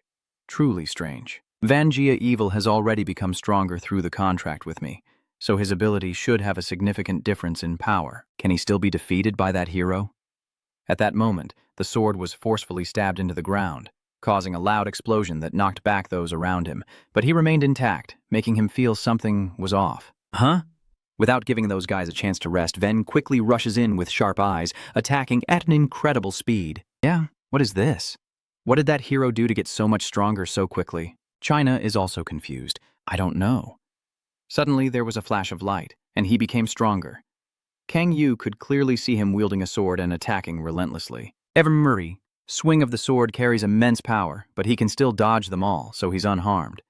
Still, it leaves Kang Yu utterly amazed. That hero's name has awakened because he's been blessed by the gods. What's wrong? What should we do? Should I help him? Kang Yu quickly made a decision. No, stay there until I arrive. If this continues, I could lose Vanjia Ak. The situation is extremely tense right now, but seeing the cute rabbit pattern on his shirt, he was at a loss for words. Why is he wearing that to fight? This is a dangerous gamble, but I have no other choice now. Then he immediately recharged his energy.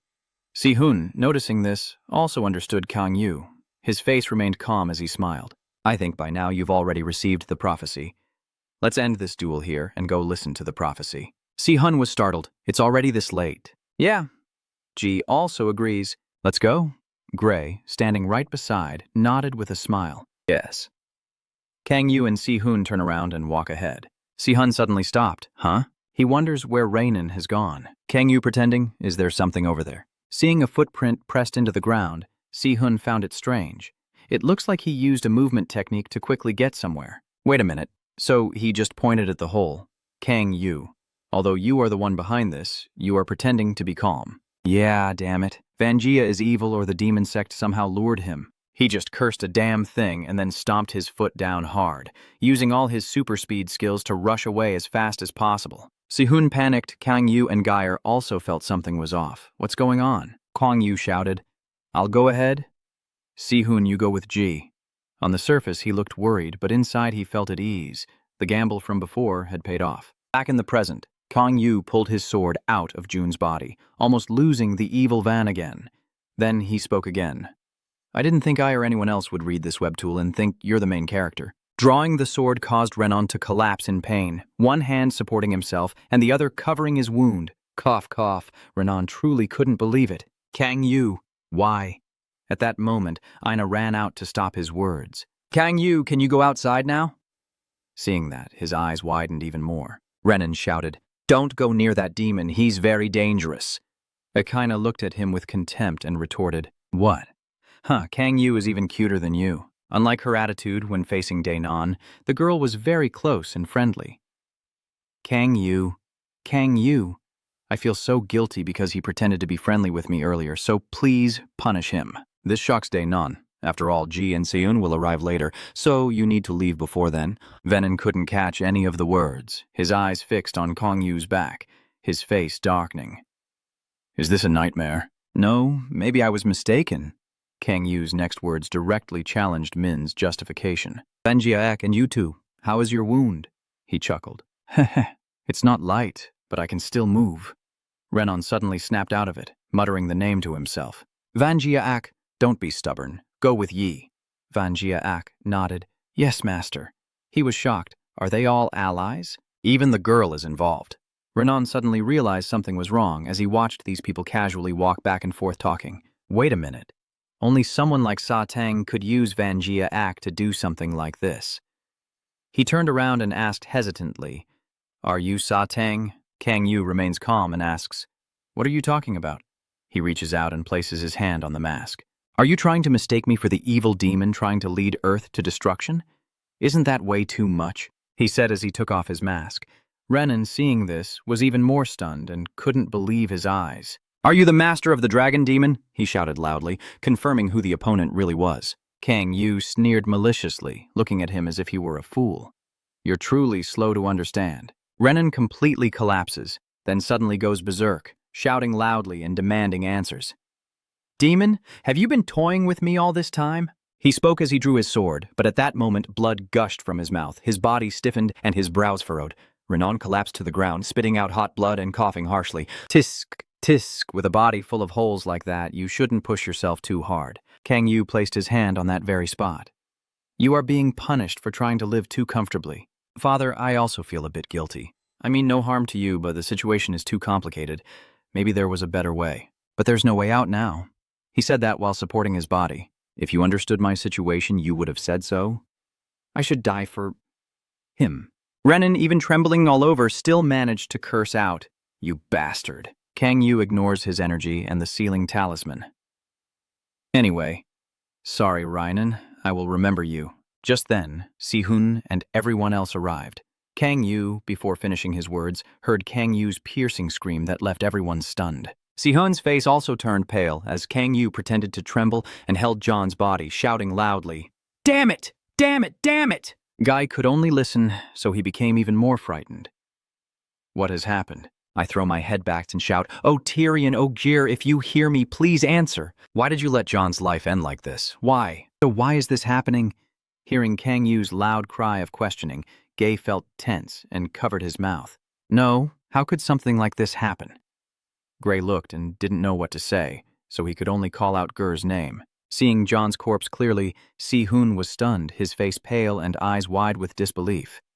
Kang Yu, I am sorry if I hadn't suggested a duel and arrive late. Goyer didn't know the truth and shook his head. It's not your fault. Si-hun also felt the same and softly called out Kang Yu, but at this moment he felt calm inside. Yes, in a place where they cannot see Kang Yu's sinister smile and contemptuous face, it is not my responsibility. When others are available to blame Satang, the one who used dirty tricks to lure and kill the doll. The little doll shaped like a non-wire lying in his arms is just like Satang's plan. How could Kang Yu possibly be responsible for that? Anyway, I need to end this now. He spoke as the light gradually faded. At this moment, G calls out to Gray, who immediately understands and lets G down. We lost another hero. He nodded. Yeah. Gray helps G get closer to him. But Kang Yu, this is not the end yet. She places her hand on his shoulder and looks up at the sky. I can't see them, but I know the endless stars are illuminating the darkness in the sky, just like the stars you and all the Guardians. We all look up at the night sky, and as long as there are heroes trying to protect the world, the light will never fade. The light is not gone yet. Kang Yu was speechless, frowning in her heart. Wow, that really is a killer line. It sounds cheesy, but now I know how to fake a tear falling. Yes, you're right. Gur, the light still hasn't gone out. Then he clenched his fist and raised his head, his face full of determination. No, we can't let it fade away. I also realize now. Aha, it's the thorn in the gourd. Yes, I trust you. Kang Yu. Si-hun keeps covering his face, tears streaming down. Kang Yu. He quietly breathes a sigh of relief. Now there's no risk of his identity being exposed, and the trust from the guards is at its peak. Well, this is just a response to all the good things I have done. Kang Yu continued to move himself. We need to organize a funeral for Daenon to return. But before the words are finished, the sword suddenly emits yellow energy that rises into the air. The sword also shoots out yellow beams, drawing everyone's attention. It spoke, and from the sword's core emerged the figure of a giant. It points the sword at them and shouts, Who the hell are you? Its eyes flash with white light. Who dares to harm my child? The system keeps notifying you. Hero Tyrion is furious. Tyrion pointed at him and demanded, Who killed my child? That caught Kang Yu completely off guard. No, this can't be right at all. I was confused, wondering if I had already checked that Tyrion and Jennan's connection had been cut off then. I remember Kang Yu crying loudly back then. Tryon G, if you hear me, please answer me. Why did John have to go through this? He was confused, thinking he had said that to provoke them. But did he really appear? Gay nervously asked. Tian, please stay calm. She still angrily asks, Do you know who killed my child, Gur? Kang Yu suddenly had an idea, his eyes shining brightly. Wait a minute, doesn't he not know who killed Jeno? Kang Yu stared intently at Tryon, who was anxiously searching for his child. If he didn't know exactly what had happened, then he had avoided the worst-case scenario. He carefully deduces, and if that's true, Kang Yu quickly kneels and reports Vanjia Evil has killed Gino. Diren immediately denied. No, it can't be him. I should know if it was. He quickly changed his answer and then, pretending to cry, said, Satang, it must be that demon. He smirked to himself, thinking he could take advantage of this. Tien nodded quietly. I see. She knelt down and asked again, Did that demon take my child's life? Taran gritted his teeth and said each word clearly. Sa-tang. She growled in anger. Tiran's fury directed straight at Sa-tang. Kang Yu saw this and cheered silently. The Sa-tang tactic seems pretty effective. Tien spoke again. Gear's child. She stared intently at him and asked, Did you really fight that demon? Kang Yu confidently replied, Of course, our duty is to defeat the Satang. Tiri still hesitated. Can I trust you? Ji then spoke up to reassure him. Yes. Kangu is more deserving of the hero title than anyone I know. He is the most grief-stricken, and his first action after John's death. Hearing that, Tyrion asked softly, Hey, child who mourns for my son, what is your name? Kang Yu quickly replied, O Kang Yu. She drew her sword and said to him, So take Jun's sword. Kang Yu, that sword is called Black Up, and it is a relic wielding my power. I promise you my full strength, even if I have to sacrifice my life. The system immediately issued a warning. Warning? The system has detected the intervention of Hero Tyrion. Do not take any further action. Tiri suddenly gets struck by a lightning bolt and the others scream in horror. Qian Kang Yu is also very surprised. He doesn't know what the system is, but perhaps even the gods can't interfere too much. More importantly, Tyrion grants himself power even at the risk of his life. He loudly provokes Tyrion, saying, Tyrion, we can't lose a hero like you, a great god sacrificing himself for mortals. No, I won't. She gritted her teeth, full of determination, and shouted, No! I have made up my mind. Having achieved his goal, Kang Yu chuckled softly and said, I knew it, the more I said no, the more stubborn you become. Sure enough, Tiri handed the darkness to him and said, You deserve this power because you are the first to mourn my child. Take this power before I disappear. Kang Yu pretended to shed a few tears. If that's what you want, he quietly exclaims, that's too much. Kang Yu takes the sword and then declares boldly, I swear on Gear's name. I promise I won't let John's death be in vain. Once my power is fully integrated into my body, Kang Yu boldly declares, and I will save this world by killing Satang and his subordinates. Banza system immediately announces you have received the blessing of the hero god. It continues to report that the hero Tyrion has died due to meddling too much with the system.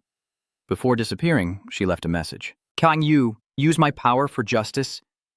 Seeing that, everyone shouted in panic. She closed her eyes as if she had given up. I can feel every part of you through this connection. Mind, effort, determination, and immense demonic power. Only then did Tyrion fearfully open his eyes wide. Huh? Wait a minute, you mean demonic power? She looked around in confusion. This dark energy, so this is the demon sea. Tian looked up at the person before her. You! She incredulously questioned you. Are you the master of the demon sea? He just gave a faint sarcastic smile. Both you and John realized too late. The fairy shouted angrily, You bastard, you are the one who killed my child, aren't you? I gave my power to a demon like you? Kang Yu Nut sneered with contempt. No one forced you to choose me. You were the one foolishly offering yourself. He summoned countless demon hands to seize her and said, Don't be too sad. I will kill Satang as I promised.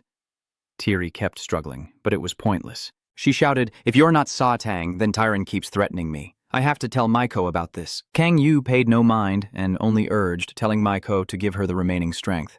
Tiri's eyes gradually darkened. You! The sword in Kang Yu's hand suddenly vibrated, its power beginning to fight back against him. The others, seeing this, panic and shout, Kang Yu is being tormented to the point of frustration. Damn it, it hurts so much as if she's amplifying her energy, so I can't take it. Is this her final struggle? I looked at the sword with a bit of helplessness. Damn it, it's very different from the energies I've handled before. I can't control it. Kang Yu came up with an idea. Then he used his ultimate devouring power to bite and swallow it. I just need to force it. The system displays a warning that the mana-consuming demon is active. This mana flow contains mixed energies and cannot be stably transformed into demon power. Do you want to proceed with the transformation? Still, Kang Yu insists on using it. I don't care, just do it. The system reports that Tyrion's divine energy is being transformed into demonic power. It continues to process, expelling what cannot be transformed. At the same time, Kang Yu roared, releasing all his energy. Gray saw this and immediately wanted to rush forward. Kang Yu quickly grabs him. Gray, don't go near him, Gray asked confusedly. Why? He firmly asserts that he is transforming now. Si-hoon carefully analyzes that bleeding black blood to remove toxins from the body is one of the symptoms. If anyone touches him now, it could cause damage that can't be healed. Meanwhile, Kang Yu is silently cursing in pain, saying, "My blood is already black and it hurts so much. At least there should be a healing spell or something." Ji worriedly asked, "Can't we do anything? Like cast a healing spell or something?" Si-hoon immediately objected. "No, the wounds on his body are caused by his body regenerating. A healing spell is unnecessary." Hearing that, Kang Yu, furious and wanting to scream but powerless, said, "No, this bastard has betrayed us." He clenched his fists and said, "We can do nothing but cheer him on." Gray, although uneasy, accepted it. "I understand now, you can only beg in helplessness for the healing spell, for your people." But even as his consciousness faded, Kang Yu still found no comfort. Damn it! Soon after, the system kept sending notifications, and the demon power attribute increased by 4. The deeper paths within the Demon Abyss Palace were unlocked. You must fulfill all the conditions of the evil spirit to activate it.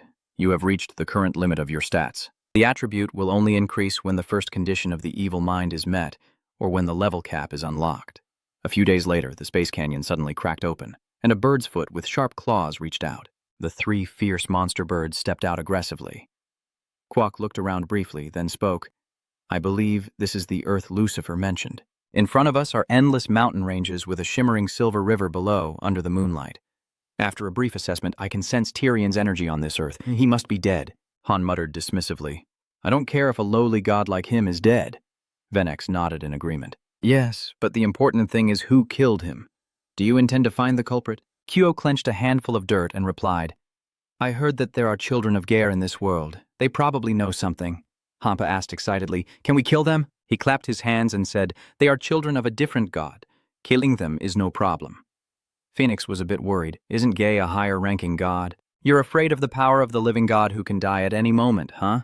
It immediately denies. "No way," Kok urged. "Then let's go," Hanpa said as he flew, noting that killing Tyrion was quite impressive. He chuckled softly and said, "If we weren't impressed, we wouldn't be hunting them." A sinister, ruthless figure appeared in Kok's mind. Sat Tang will be a great help for Lucifer's plan. It has been a week since the snake died at the hands of the cruel Sat Tang, and the Guardians have set aside their grief to carry out their mission. Their main task is to investigate the demonic sect, eliminate monsters passing through the gate, and save the world. "Is Kang Yu currently sitting down to talk with Jir? Does she want me to go to South America?" he asked with concern. "That place has already been taken over by monsters. There are still people living there?" She nodded sadly. "Yes, there are still some. Guy recounts that the local people living there are often attacked by monsters.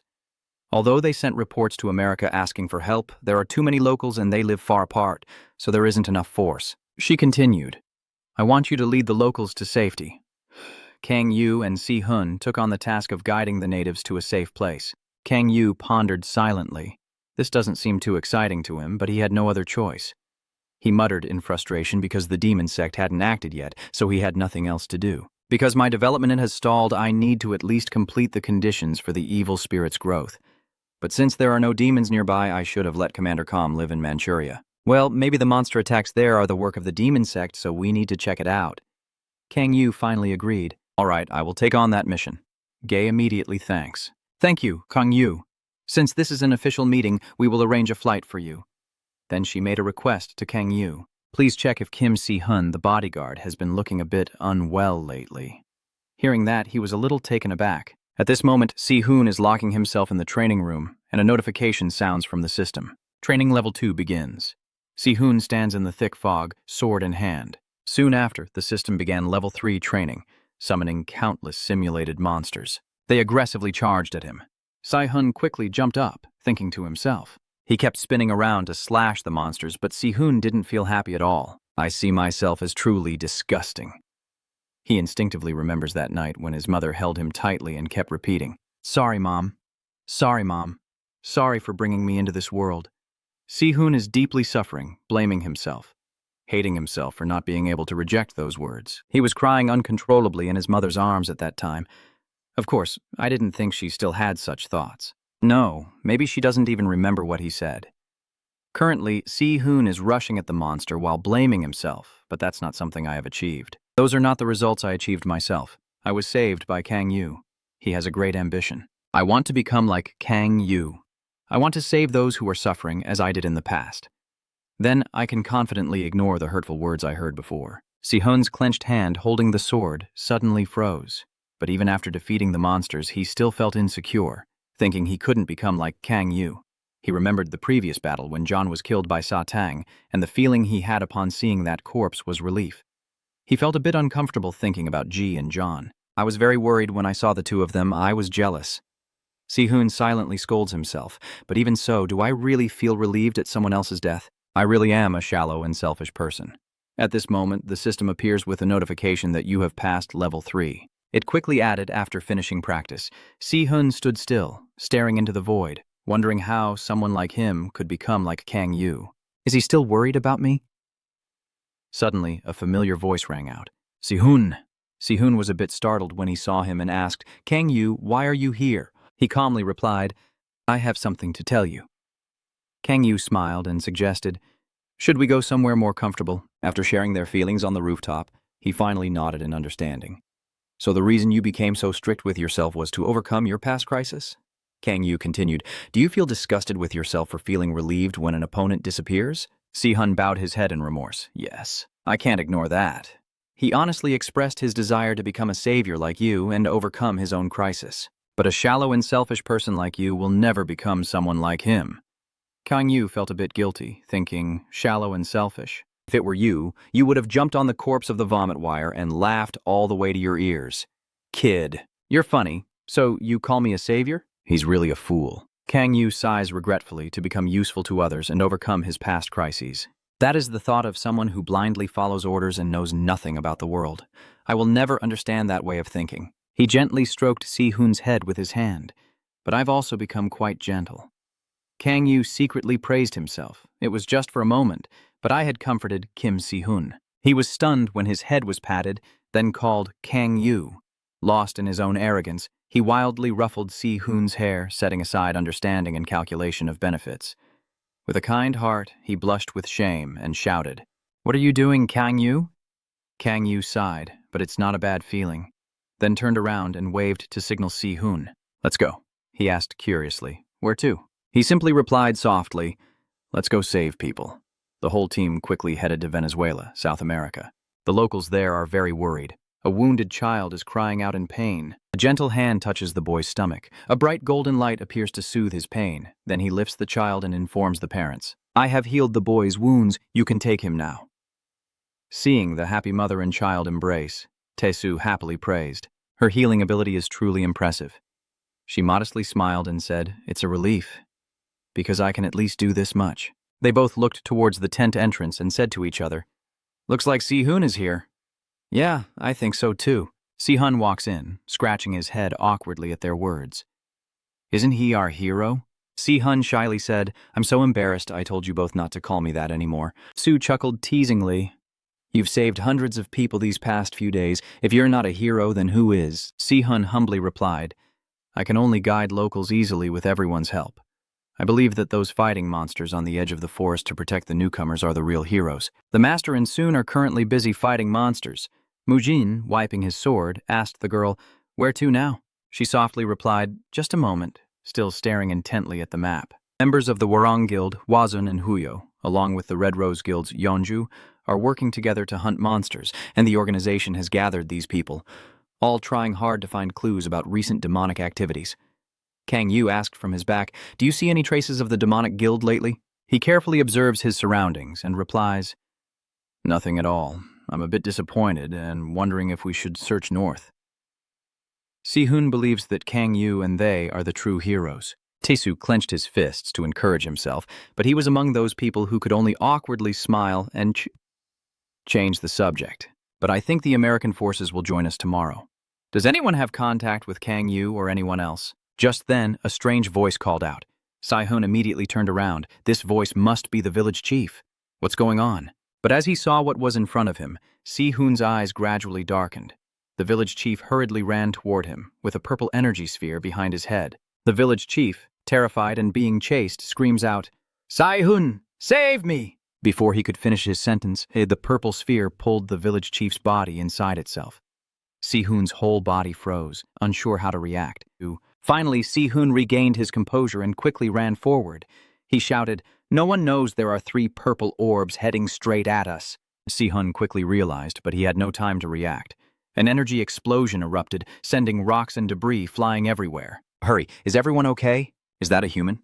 The other side replied, I think so. I can feel the divine energy in him. Who are you? Si-hoon nervously asked, a demon? After the shock, everyone in the village was affected. They rose up from their smoky village, wounded and crying out in pain. I can't see anything. It hurts so much. The 3 giant eagles in red, yellow, and green soar majestically in the sky, causing panic among the villagers. A monster. Help me. Si-hoon stands in front, drawing his sword with one hand as he looks up at the sky, feeling the energy from them just like before. He then recalls the masked figure with the sinister smile and the troubling energy he sensed from Satang. If that's the case, Si-hoon said, demons, as the red eagle spoke. Oh, I guess you're also one of Jir's kind. Seo and Tesu came along. Super. Oh, are you okay, Si-hoon? Si-hoon saw his teammate suddenly rushing over and, worried, turned back and said, everyone shouldn't come here. In front of the 3 of them, the eagle held a black energy sphere with purple light. It said, we can find Ji's current location if we just catch his name. If that eagle says so, we don't need the others. After saying that, it throws the sphere straight ahead. The strange purple light approaches the car, causing her body to stiffen. Unsure of what to do, she can only watch that sphere. Si-hoon stomped his foot heavily on the ground and stepped forward. He drew his sword and directly cut the sphere in half, causing a massive explosion that made Seo and Tesu scream in pain. Si-hoon turned around quickly and said urgently, Seo, Tesu, take the villagers out of here. Seo, and Tesu looked up at Si-hoon with a bit of hesitation. Si-hoon's face was tense as he looked at the opponent and said, they're demons. I will buy some time, so join forces with the American troops. Tesu shouted angrily, how can you do that alone? Seo understood her meaning, took Tesu's large hand and said, yes, we will evacuate the villagers and return with the others. Then she grabbed Tesu's hand, running and shouting, we will evacuate together, follow me everyone. If everyone is still in good physical condition, then take care of the injured and carry them along. To hurriedly looked at Seoe with a puzzled expression and said, sister-in-law, we haven't run far when the yellow eagle suddenly swooped towards Zeo and To. It raised its claws and said, fools! Do you think we will let you go? The golden eagle looked with a fierce gaze at the 2 fleeing prey and said, where do you think you're running to? Unfortunately, its recent attack was quickly blocked by Si-hoon, who swung his sword across the ground in front of the golden eagle. Si-hoon looked up, frowning as if he was about to swing his sword again to attack the golden eagle. He said, your opponent is me. The yellow-feathered eagle, frustrated after being pushed back, unleashed a barrage of black orbs forward, laughing triumphantly. Meanwhile, Si-hoon was desperately fighting to block every attack from the eagle. Keep struggling a little more, gaze kin. Things don't look good as the balls pass by, injuring his arms and legs. That yellow eagle flying in the sky, growling. Ha ha ha, is that all the strength of gaze kind on this planet? Si-hoon, wounded on the ground, grips his sword tightly as the yellow eagle looks down at him with a mocking smile. Where is your fighting spirit from earlier? Si-hoon's face already shows signs of exhaustion. Sweat poured down his face as he thought he knew. Si-hoon looked at the remaining 2 red and green eagles, thinking he couldn't fight them. The green eagle crossed its arms and said, what should we do with those who escaped here? The red eagle coldly replied, they don't matter, we only need our kind here. Si-hoon remembered the smiles and tears of happiness the villagers had for him. Thank you, truly. If it weren't for you, we would all be dead, Si-hoon thought to himself. I have no plan, and no intention of becoming a hero. Then he remembered the admiring words from the villagers. You're our hero. If you need any help, just let us know. I want to become like you when I grow up. Si-hoon thought it would be better if the boy admired the heroes on the screen. He recalled when he was a child, his mother held him in her arms and tearfully said, I am sorry for bringing you into this world. He thinks that a coward is still suffering from their own crisis. A pathetic loser who can't even behave properly. A fool unable to rise from their painful past. The eagle's talon begins forming another energy sphere. It sneers, heh, interesting. Si-hoon stared directly at the golden eagle's hand, thinking he knew all along. The eagle spread its wings high, and the energy sphere in its hand grew larger, emanating an incredibly terrifying power. Can you endure all of this? he asks, while Si-hun continues to resist. He looked up, thinking that his own thoughts were truly strange. The golden eagle's eyes were like a fierce demon's, and it waved its wing down saying, "All right, keep struggling until you die." If that comrade dies, what do you plan to do? The green eagle asked, saying, disappointment clear on the red eagle's face. The energy sphere of destruction is descending. Si-hun grips his sword tightly, trying to stand up, thinking he has a chance. He raised his sword with both hands, looking at the descending energy sphere, unsure if he could do it. Facing the approaching destruction, Si-hun smiled. He tightly grips his sword with both hands, prepares to swing, and closes his eyes, thinking of Kang Yu, wondering who he is and what kind of person he was in the past. All he knows is that he saved his life, which seemed destined to struggle in this muddy pit. Si-hun opened his eyes, and the black pupils in his eyes had disappeared, replaced by a blue glow. He thought to himself that he would not run away. Si-hun muttered to himself, then swung his sword, creating a long, straight streak that cut the sphere in half. That cut seemed harmless. In an instant, it became a long, powerful sword. The system notification: you have received the inherited power, the Divine Dragon Slash. Too surprised, one wing and Hanpa's arm were also pierced by Si-hun's sword, and he instinctively exclaimed, "No way!" Hanpa then felt a sharp pain from his arm and wing, his eyes wide open with a mix of surprise and golden light, blending with the pain. Before he could process what was happening, Si-hun had already grabbed his sword and charged forward, while the two eagles screeched. Han dodged. Han nonchalantly thought, "I can't even feel that my hand has been cut off." Hanpa, with his remaining arm, touched the other's shoulder, thinking he had to experience something so shameful in front of his brothers. After freezing for a moment, he quickly used his other arm to push Si-hun away. "He thought I shouldn't make a fool of myself," he roared in anger. "How dare a human do that?" Si-hun still charges forward wildly with powerful sword strikes. Hanpa thought he was faster than a human. While dodging Si-hun's continuous attacks, he also thought that the human's sword was slow. "I can clearly see its movement, and it's so weak that I can easily counterattack it." Watching Si-hun crazily thrust his sword forward, he thought, "Why should I lose?" Han was unable to react in time, only able to watch the sword in front of him, thinking he would die at the hands of a human. In his utterly bewildered eyes, the reflection of that fake sword rushing straight toward him was mirrored. "He thinks he's Han Pa," another angry voice shouts. "You idiot!" That giant blue eagle attacked Si-hun from behind, causing him immense pain. Si-hun was knocked away, Hanpa suddenly said. Venex Venus shouted at Hanpa, "What the hell are you doing fighting an ordinary human?" "Hanpa, Phoenix mentions Manpa and heal yourself, you pathetic creature." Hanpa hesitates for a moment before falling silent. Hanpa flies away, leaving Phoenix and Si-hun sitting on the ground. Phoenix landed and used his foot to clamp Si-hun's leg, saying, "I guess that even if you're just a fellow of a dying god, she is still a high-level goddess." Si-hun screamed loudly, looking extremely pained. Phoenix, with a blackened face, pointed a finger and released countless small energy spheres, saying, "How dare a mere human?" The spheres pierced through Si-hun's body, causing him to cry out in pain. Not only that, countless energy spheres also passed through his legs. Si-hun, tortured by Phoenix, writhes in pain as if having a seizure. Manpa turned to Hanpa and said, "Ven is out of his mind, Hanpa. When he dies, you will be assigned to find Geir's incarnation." Hanpa bowed respectfully from behind and said, "It's done." On the other side, Venex has lost his mind, and surrounding him are countless energy spheres, all aimed at the dying Si-hun below. Si-hun tells himself that he is truly pathetic. Si-hun's eyes gradually lost consciousness. He didn't want to die. He weakly called out, "Kang, Kang, oo." Si-hun thought that he had desperately wished to be saved. Those countless energy spheres are heading toward Si-hun. It's over. Si-hun thought that even though he knew he couldn't run away, the end was still inevitable and kept enduring every blow without any defense. He remembers the moment he saw the person turned to stone, and also when Kang Yu cried out in pain as his teammate was killed before his eyes, and even now he is about to collapse as his strength wanes despite being under attack. Si-hun's consciousness grew increasingly hazy, thinking that in the end, he couldn't do anything. Then a familiar figure swiftly passed by, and a significant shock occurred behind the three Eagle brothers, catching even them off guard. Phoenix turned around and asked, "What is it?" At this moment, a tear rolled down from the corner of his eye. "Kim Si-hun, huh?" Over there, fighting with loud clashes and smoke billowing, blocking most of the view. From afar, a shadowy figure said, "Who told you to go fight alone?" At this moment, Kang Yu had a terrifying look in his eyes, and his deep voice made others shiver. That bastard. Those wounds are so severe that it's a miracle he's still alive. Blood pouring out from inside his body and spreading across the ground. Seeing those wounds, it doesn't make me sad or angry.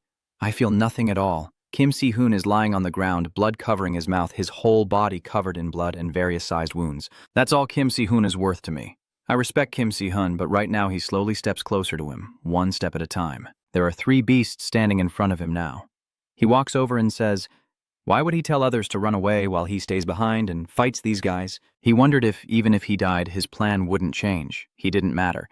Then he approached Kim Si-hoon lying there and asked, what are you trying to look so cool for? The 2 beasts standing on either side now seemed to be sweating and looking on. I made him my subordinate so I could use him later. He's like a pawn of mine, that's all. He lies on the ground, his breathing a bit ragged, and asks, why are you so arrogant now that everyone is calling you a hero? He was never worth more than that. It was simply because I almost lost a pawn. At this moment, he stepped forward, grabbing his collar and lifting him up. He struggled to breathe and said, I am not so weak-minded that I would go crazy over this. Then just run away after you realize you can't win anymore. This stupid bastard, so what if it is? The more you talk, the more I explode, and my eyes also change a bit. Didn't you say you would save everyone? Didn't you say you would overcome the past crises? Things like this don't make me angry, he continued. Is this your way of doing things? You act tough and then die. Who will remember you?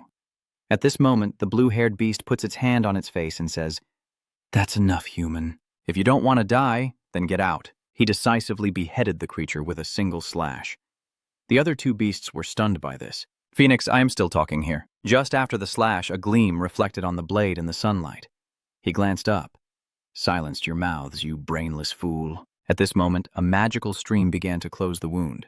The power of regeneration, that ability helped Kim Si-hoon recover part of his injuries. He lying below and said, I'm sorry, I didn't turn to look at him, but instead turned around to talk. We'll talk later. He continued, now rest for a while. Kang Yu then raised his hand to his forehead and rubbed it, letting out a sigh. I just couldn't hold back. I gritted my teeth and said, this is so frustrating. At that moment, he kicked the body of the green-haired beast forcefully and shouted. The birds nearby, stunned, said, damn it. The red bird thought to itself, did he just defeat the phoenix with a single strike? That human, could it be? At this moment, in a castle, Lord Lucifer, the red bird, enters the castle. Eno kneels respectfully and says, the gate to earth is ready. A black bird named Lucifer sat lazily on the chair and spoke up now. Well then. At this point, it suddenly looked serious and said, like you, Lucifer. It continued to share its concerns with the black bird. Could it be that the Satang on earth is a fake? Maybe someone has impersonated him. The god has never seen Sun Wukong before, so perhaps he won't be able to tell what's real and what's fake. The guy then asked Bait, so can you tell me the distinctive features of Sun Wukong? After hearing that, he said, no one who is sane would impersonate that person, but very well, I will tell you. Then he revealed the characteristics of Satang. While speaking, he imagined that he always hides his identity behind a red mask and a black cloak, acting wildly and instinctively, so be careful when you're around him. He then continued, if you happen to encounter him, the first thing to do is check the color of his eyes. He pointed to that person's eyes as he spoke, then hesitated before asking, the eyes of that person? Sir, Satang and some other special individuals have black sclera eyes, but when they are extremely excited or angry, their eyes turn black and glossy. If you encounter him and his eyes turn black, do not look at him. Run for your life. As the warning ended, he suddenly looked up, his eyes turning red around black. Could that guy really be Satang? At this moment, an attack is coming toward the red bird. Die. Is he still wondering if he is one of the rare demons that looks like Satang? The bird is still thinking it will defeat him first, and then ask for his identity. Lost in thought, Jiang Yu rushed close by. Its claws slammed down hard on the ground, trying to dodge, but it didn't expect this speed. An incredible speed. At that moment, it shouted in anger, how dare you! But he still charged at it to attack. It tries to block his attack. This orb contains power directly transferred from Lord Lucifer. It is a force capable of crushing everything around it, called destruction. Can he block Lucifer's power with Tran's hand? He was amazed that he could withstand the attack. At that moment, he countered, the sphere echoes in the sky and he is stunned. You bastard. He gently raised his hand to the sphere. With a bang, it flew into something. The sphere pierced through the entire body, releasing an overwhelming surge of power. He turned around and said, your turn will come soon. That red bird panicked and shouted in fear. It continued, I told you to go down already, didn't I? Ignoring it, he quickly attacked. With just a light touch, it was knocked flat on the ground. I'm sorry, please hold on. He calmly asked, what is 1,000 times 7? The bird, surprised by the question, asked, huh? What are you talking about? Before he could process it, he thrust something straight into its chest, blood gushing out. Zhang Yu calmly said, I won't ask too many questions either.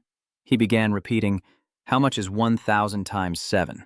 That one, scared and crying, said, 99, it's 993. He continued. Next, it confusedly asked, why? Something from above crashes down and it screams in fear. Hey, keep going. It also continued subtracting 7 and then announced the answer. 979. Each time it spoke, it was struck with magic, either by being whipped, having its feathers torn, or being cut. In the end, it shouted 6. The final answer is 6. After saying that, both of its wings had been cut off. Hearing the answer, he calmly said, well done. So I guess that's enough practice then. It said with tears streaming down. Huh, what do you mean? Now the real fight begins, and he starts asking whether the two equations BAX equals 0 and QX equals 0 have 7 and 9 as different real solutions. Then the set A is greater than or equal to X and Y, with B, XQ, Y equals 0, and Q, XB, Y equals 0, where X and T are real numbers forming an infinite set. The more he spoke, the more his smile lost all humanity. If SB equals X and Y belong to A, X equals IE is a subset of A, then the number of elements in NB depends on B and Q. Find the largest solution of NB. The question just finished, and tears are streaming down its face as it screams. Oh dear.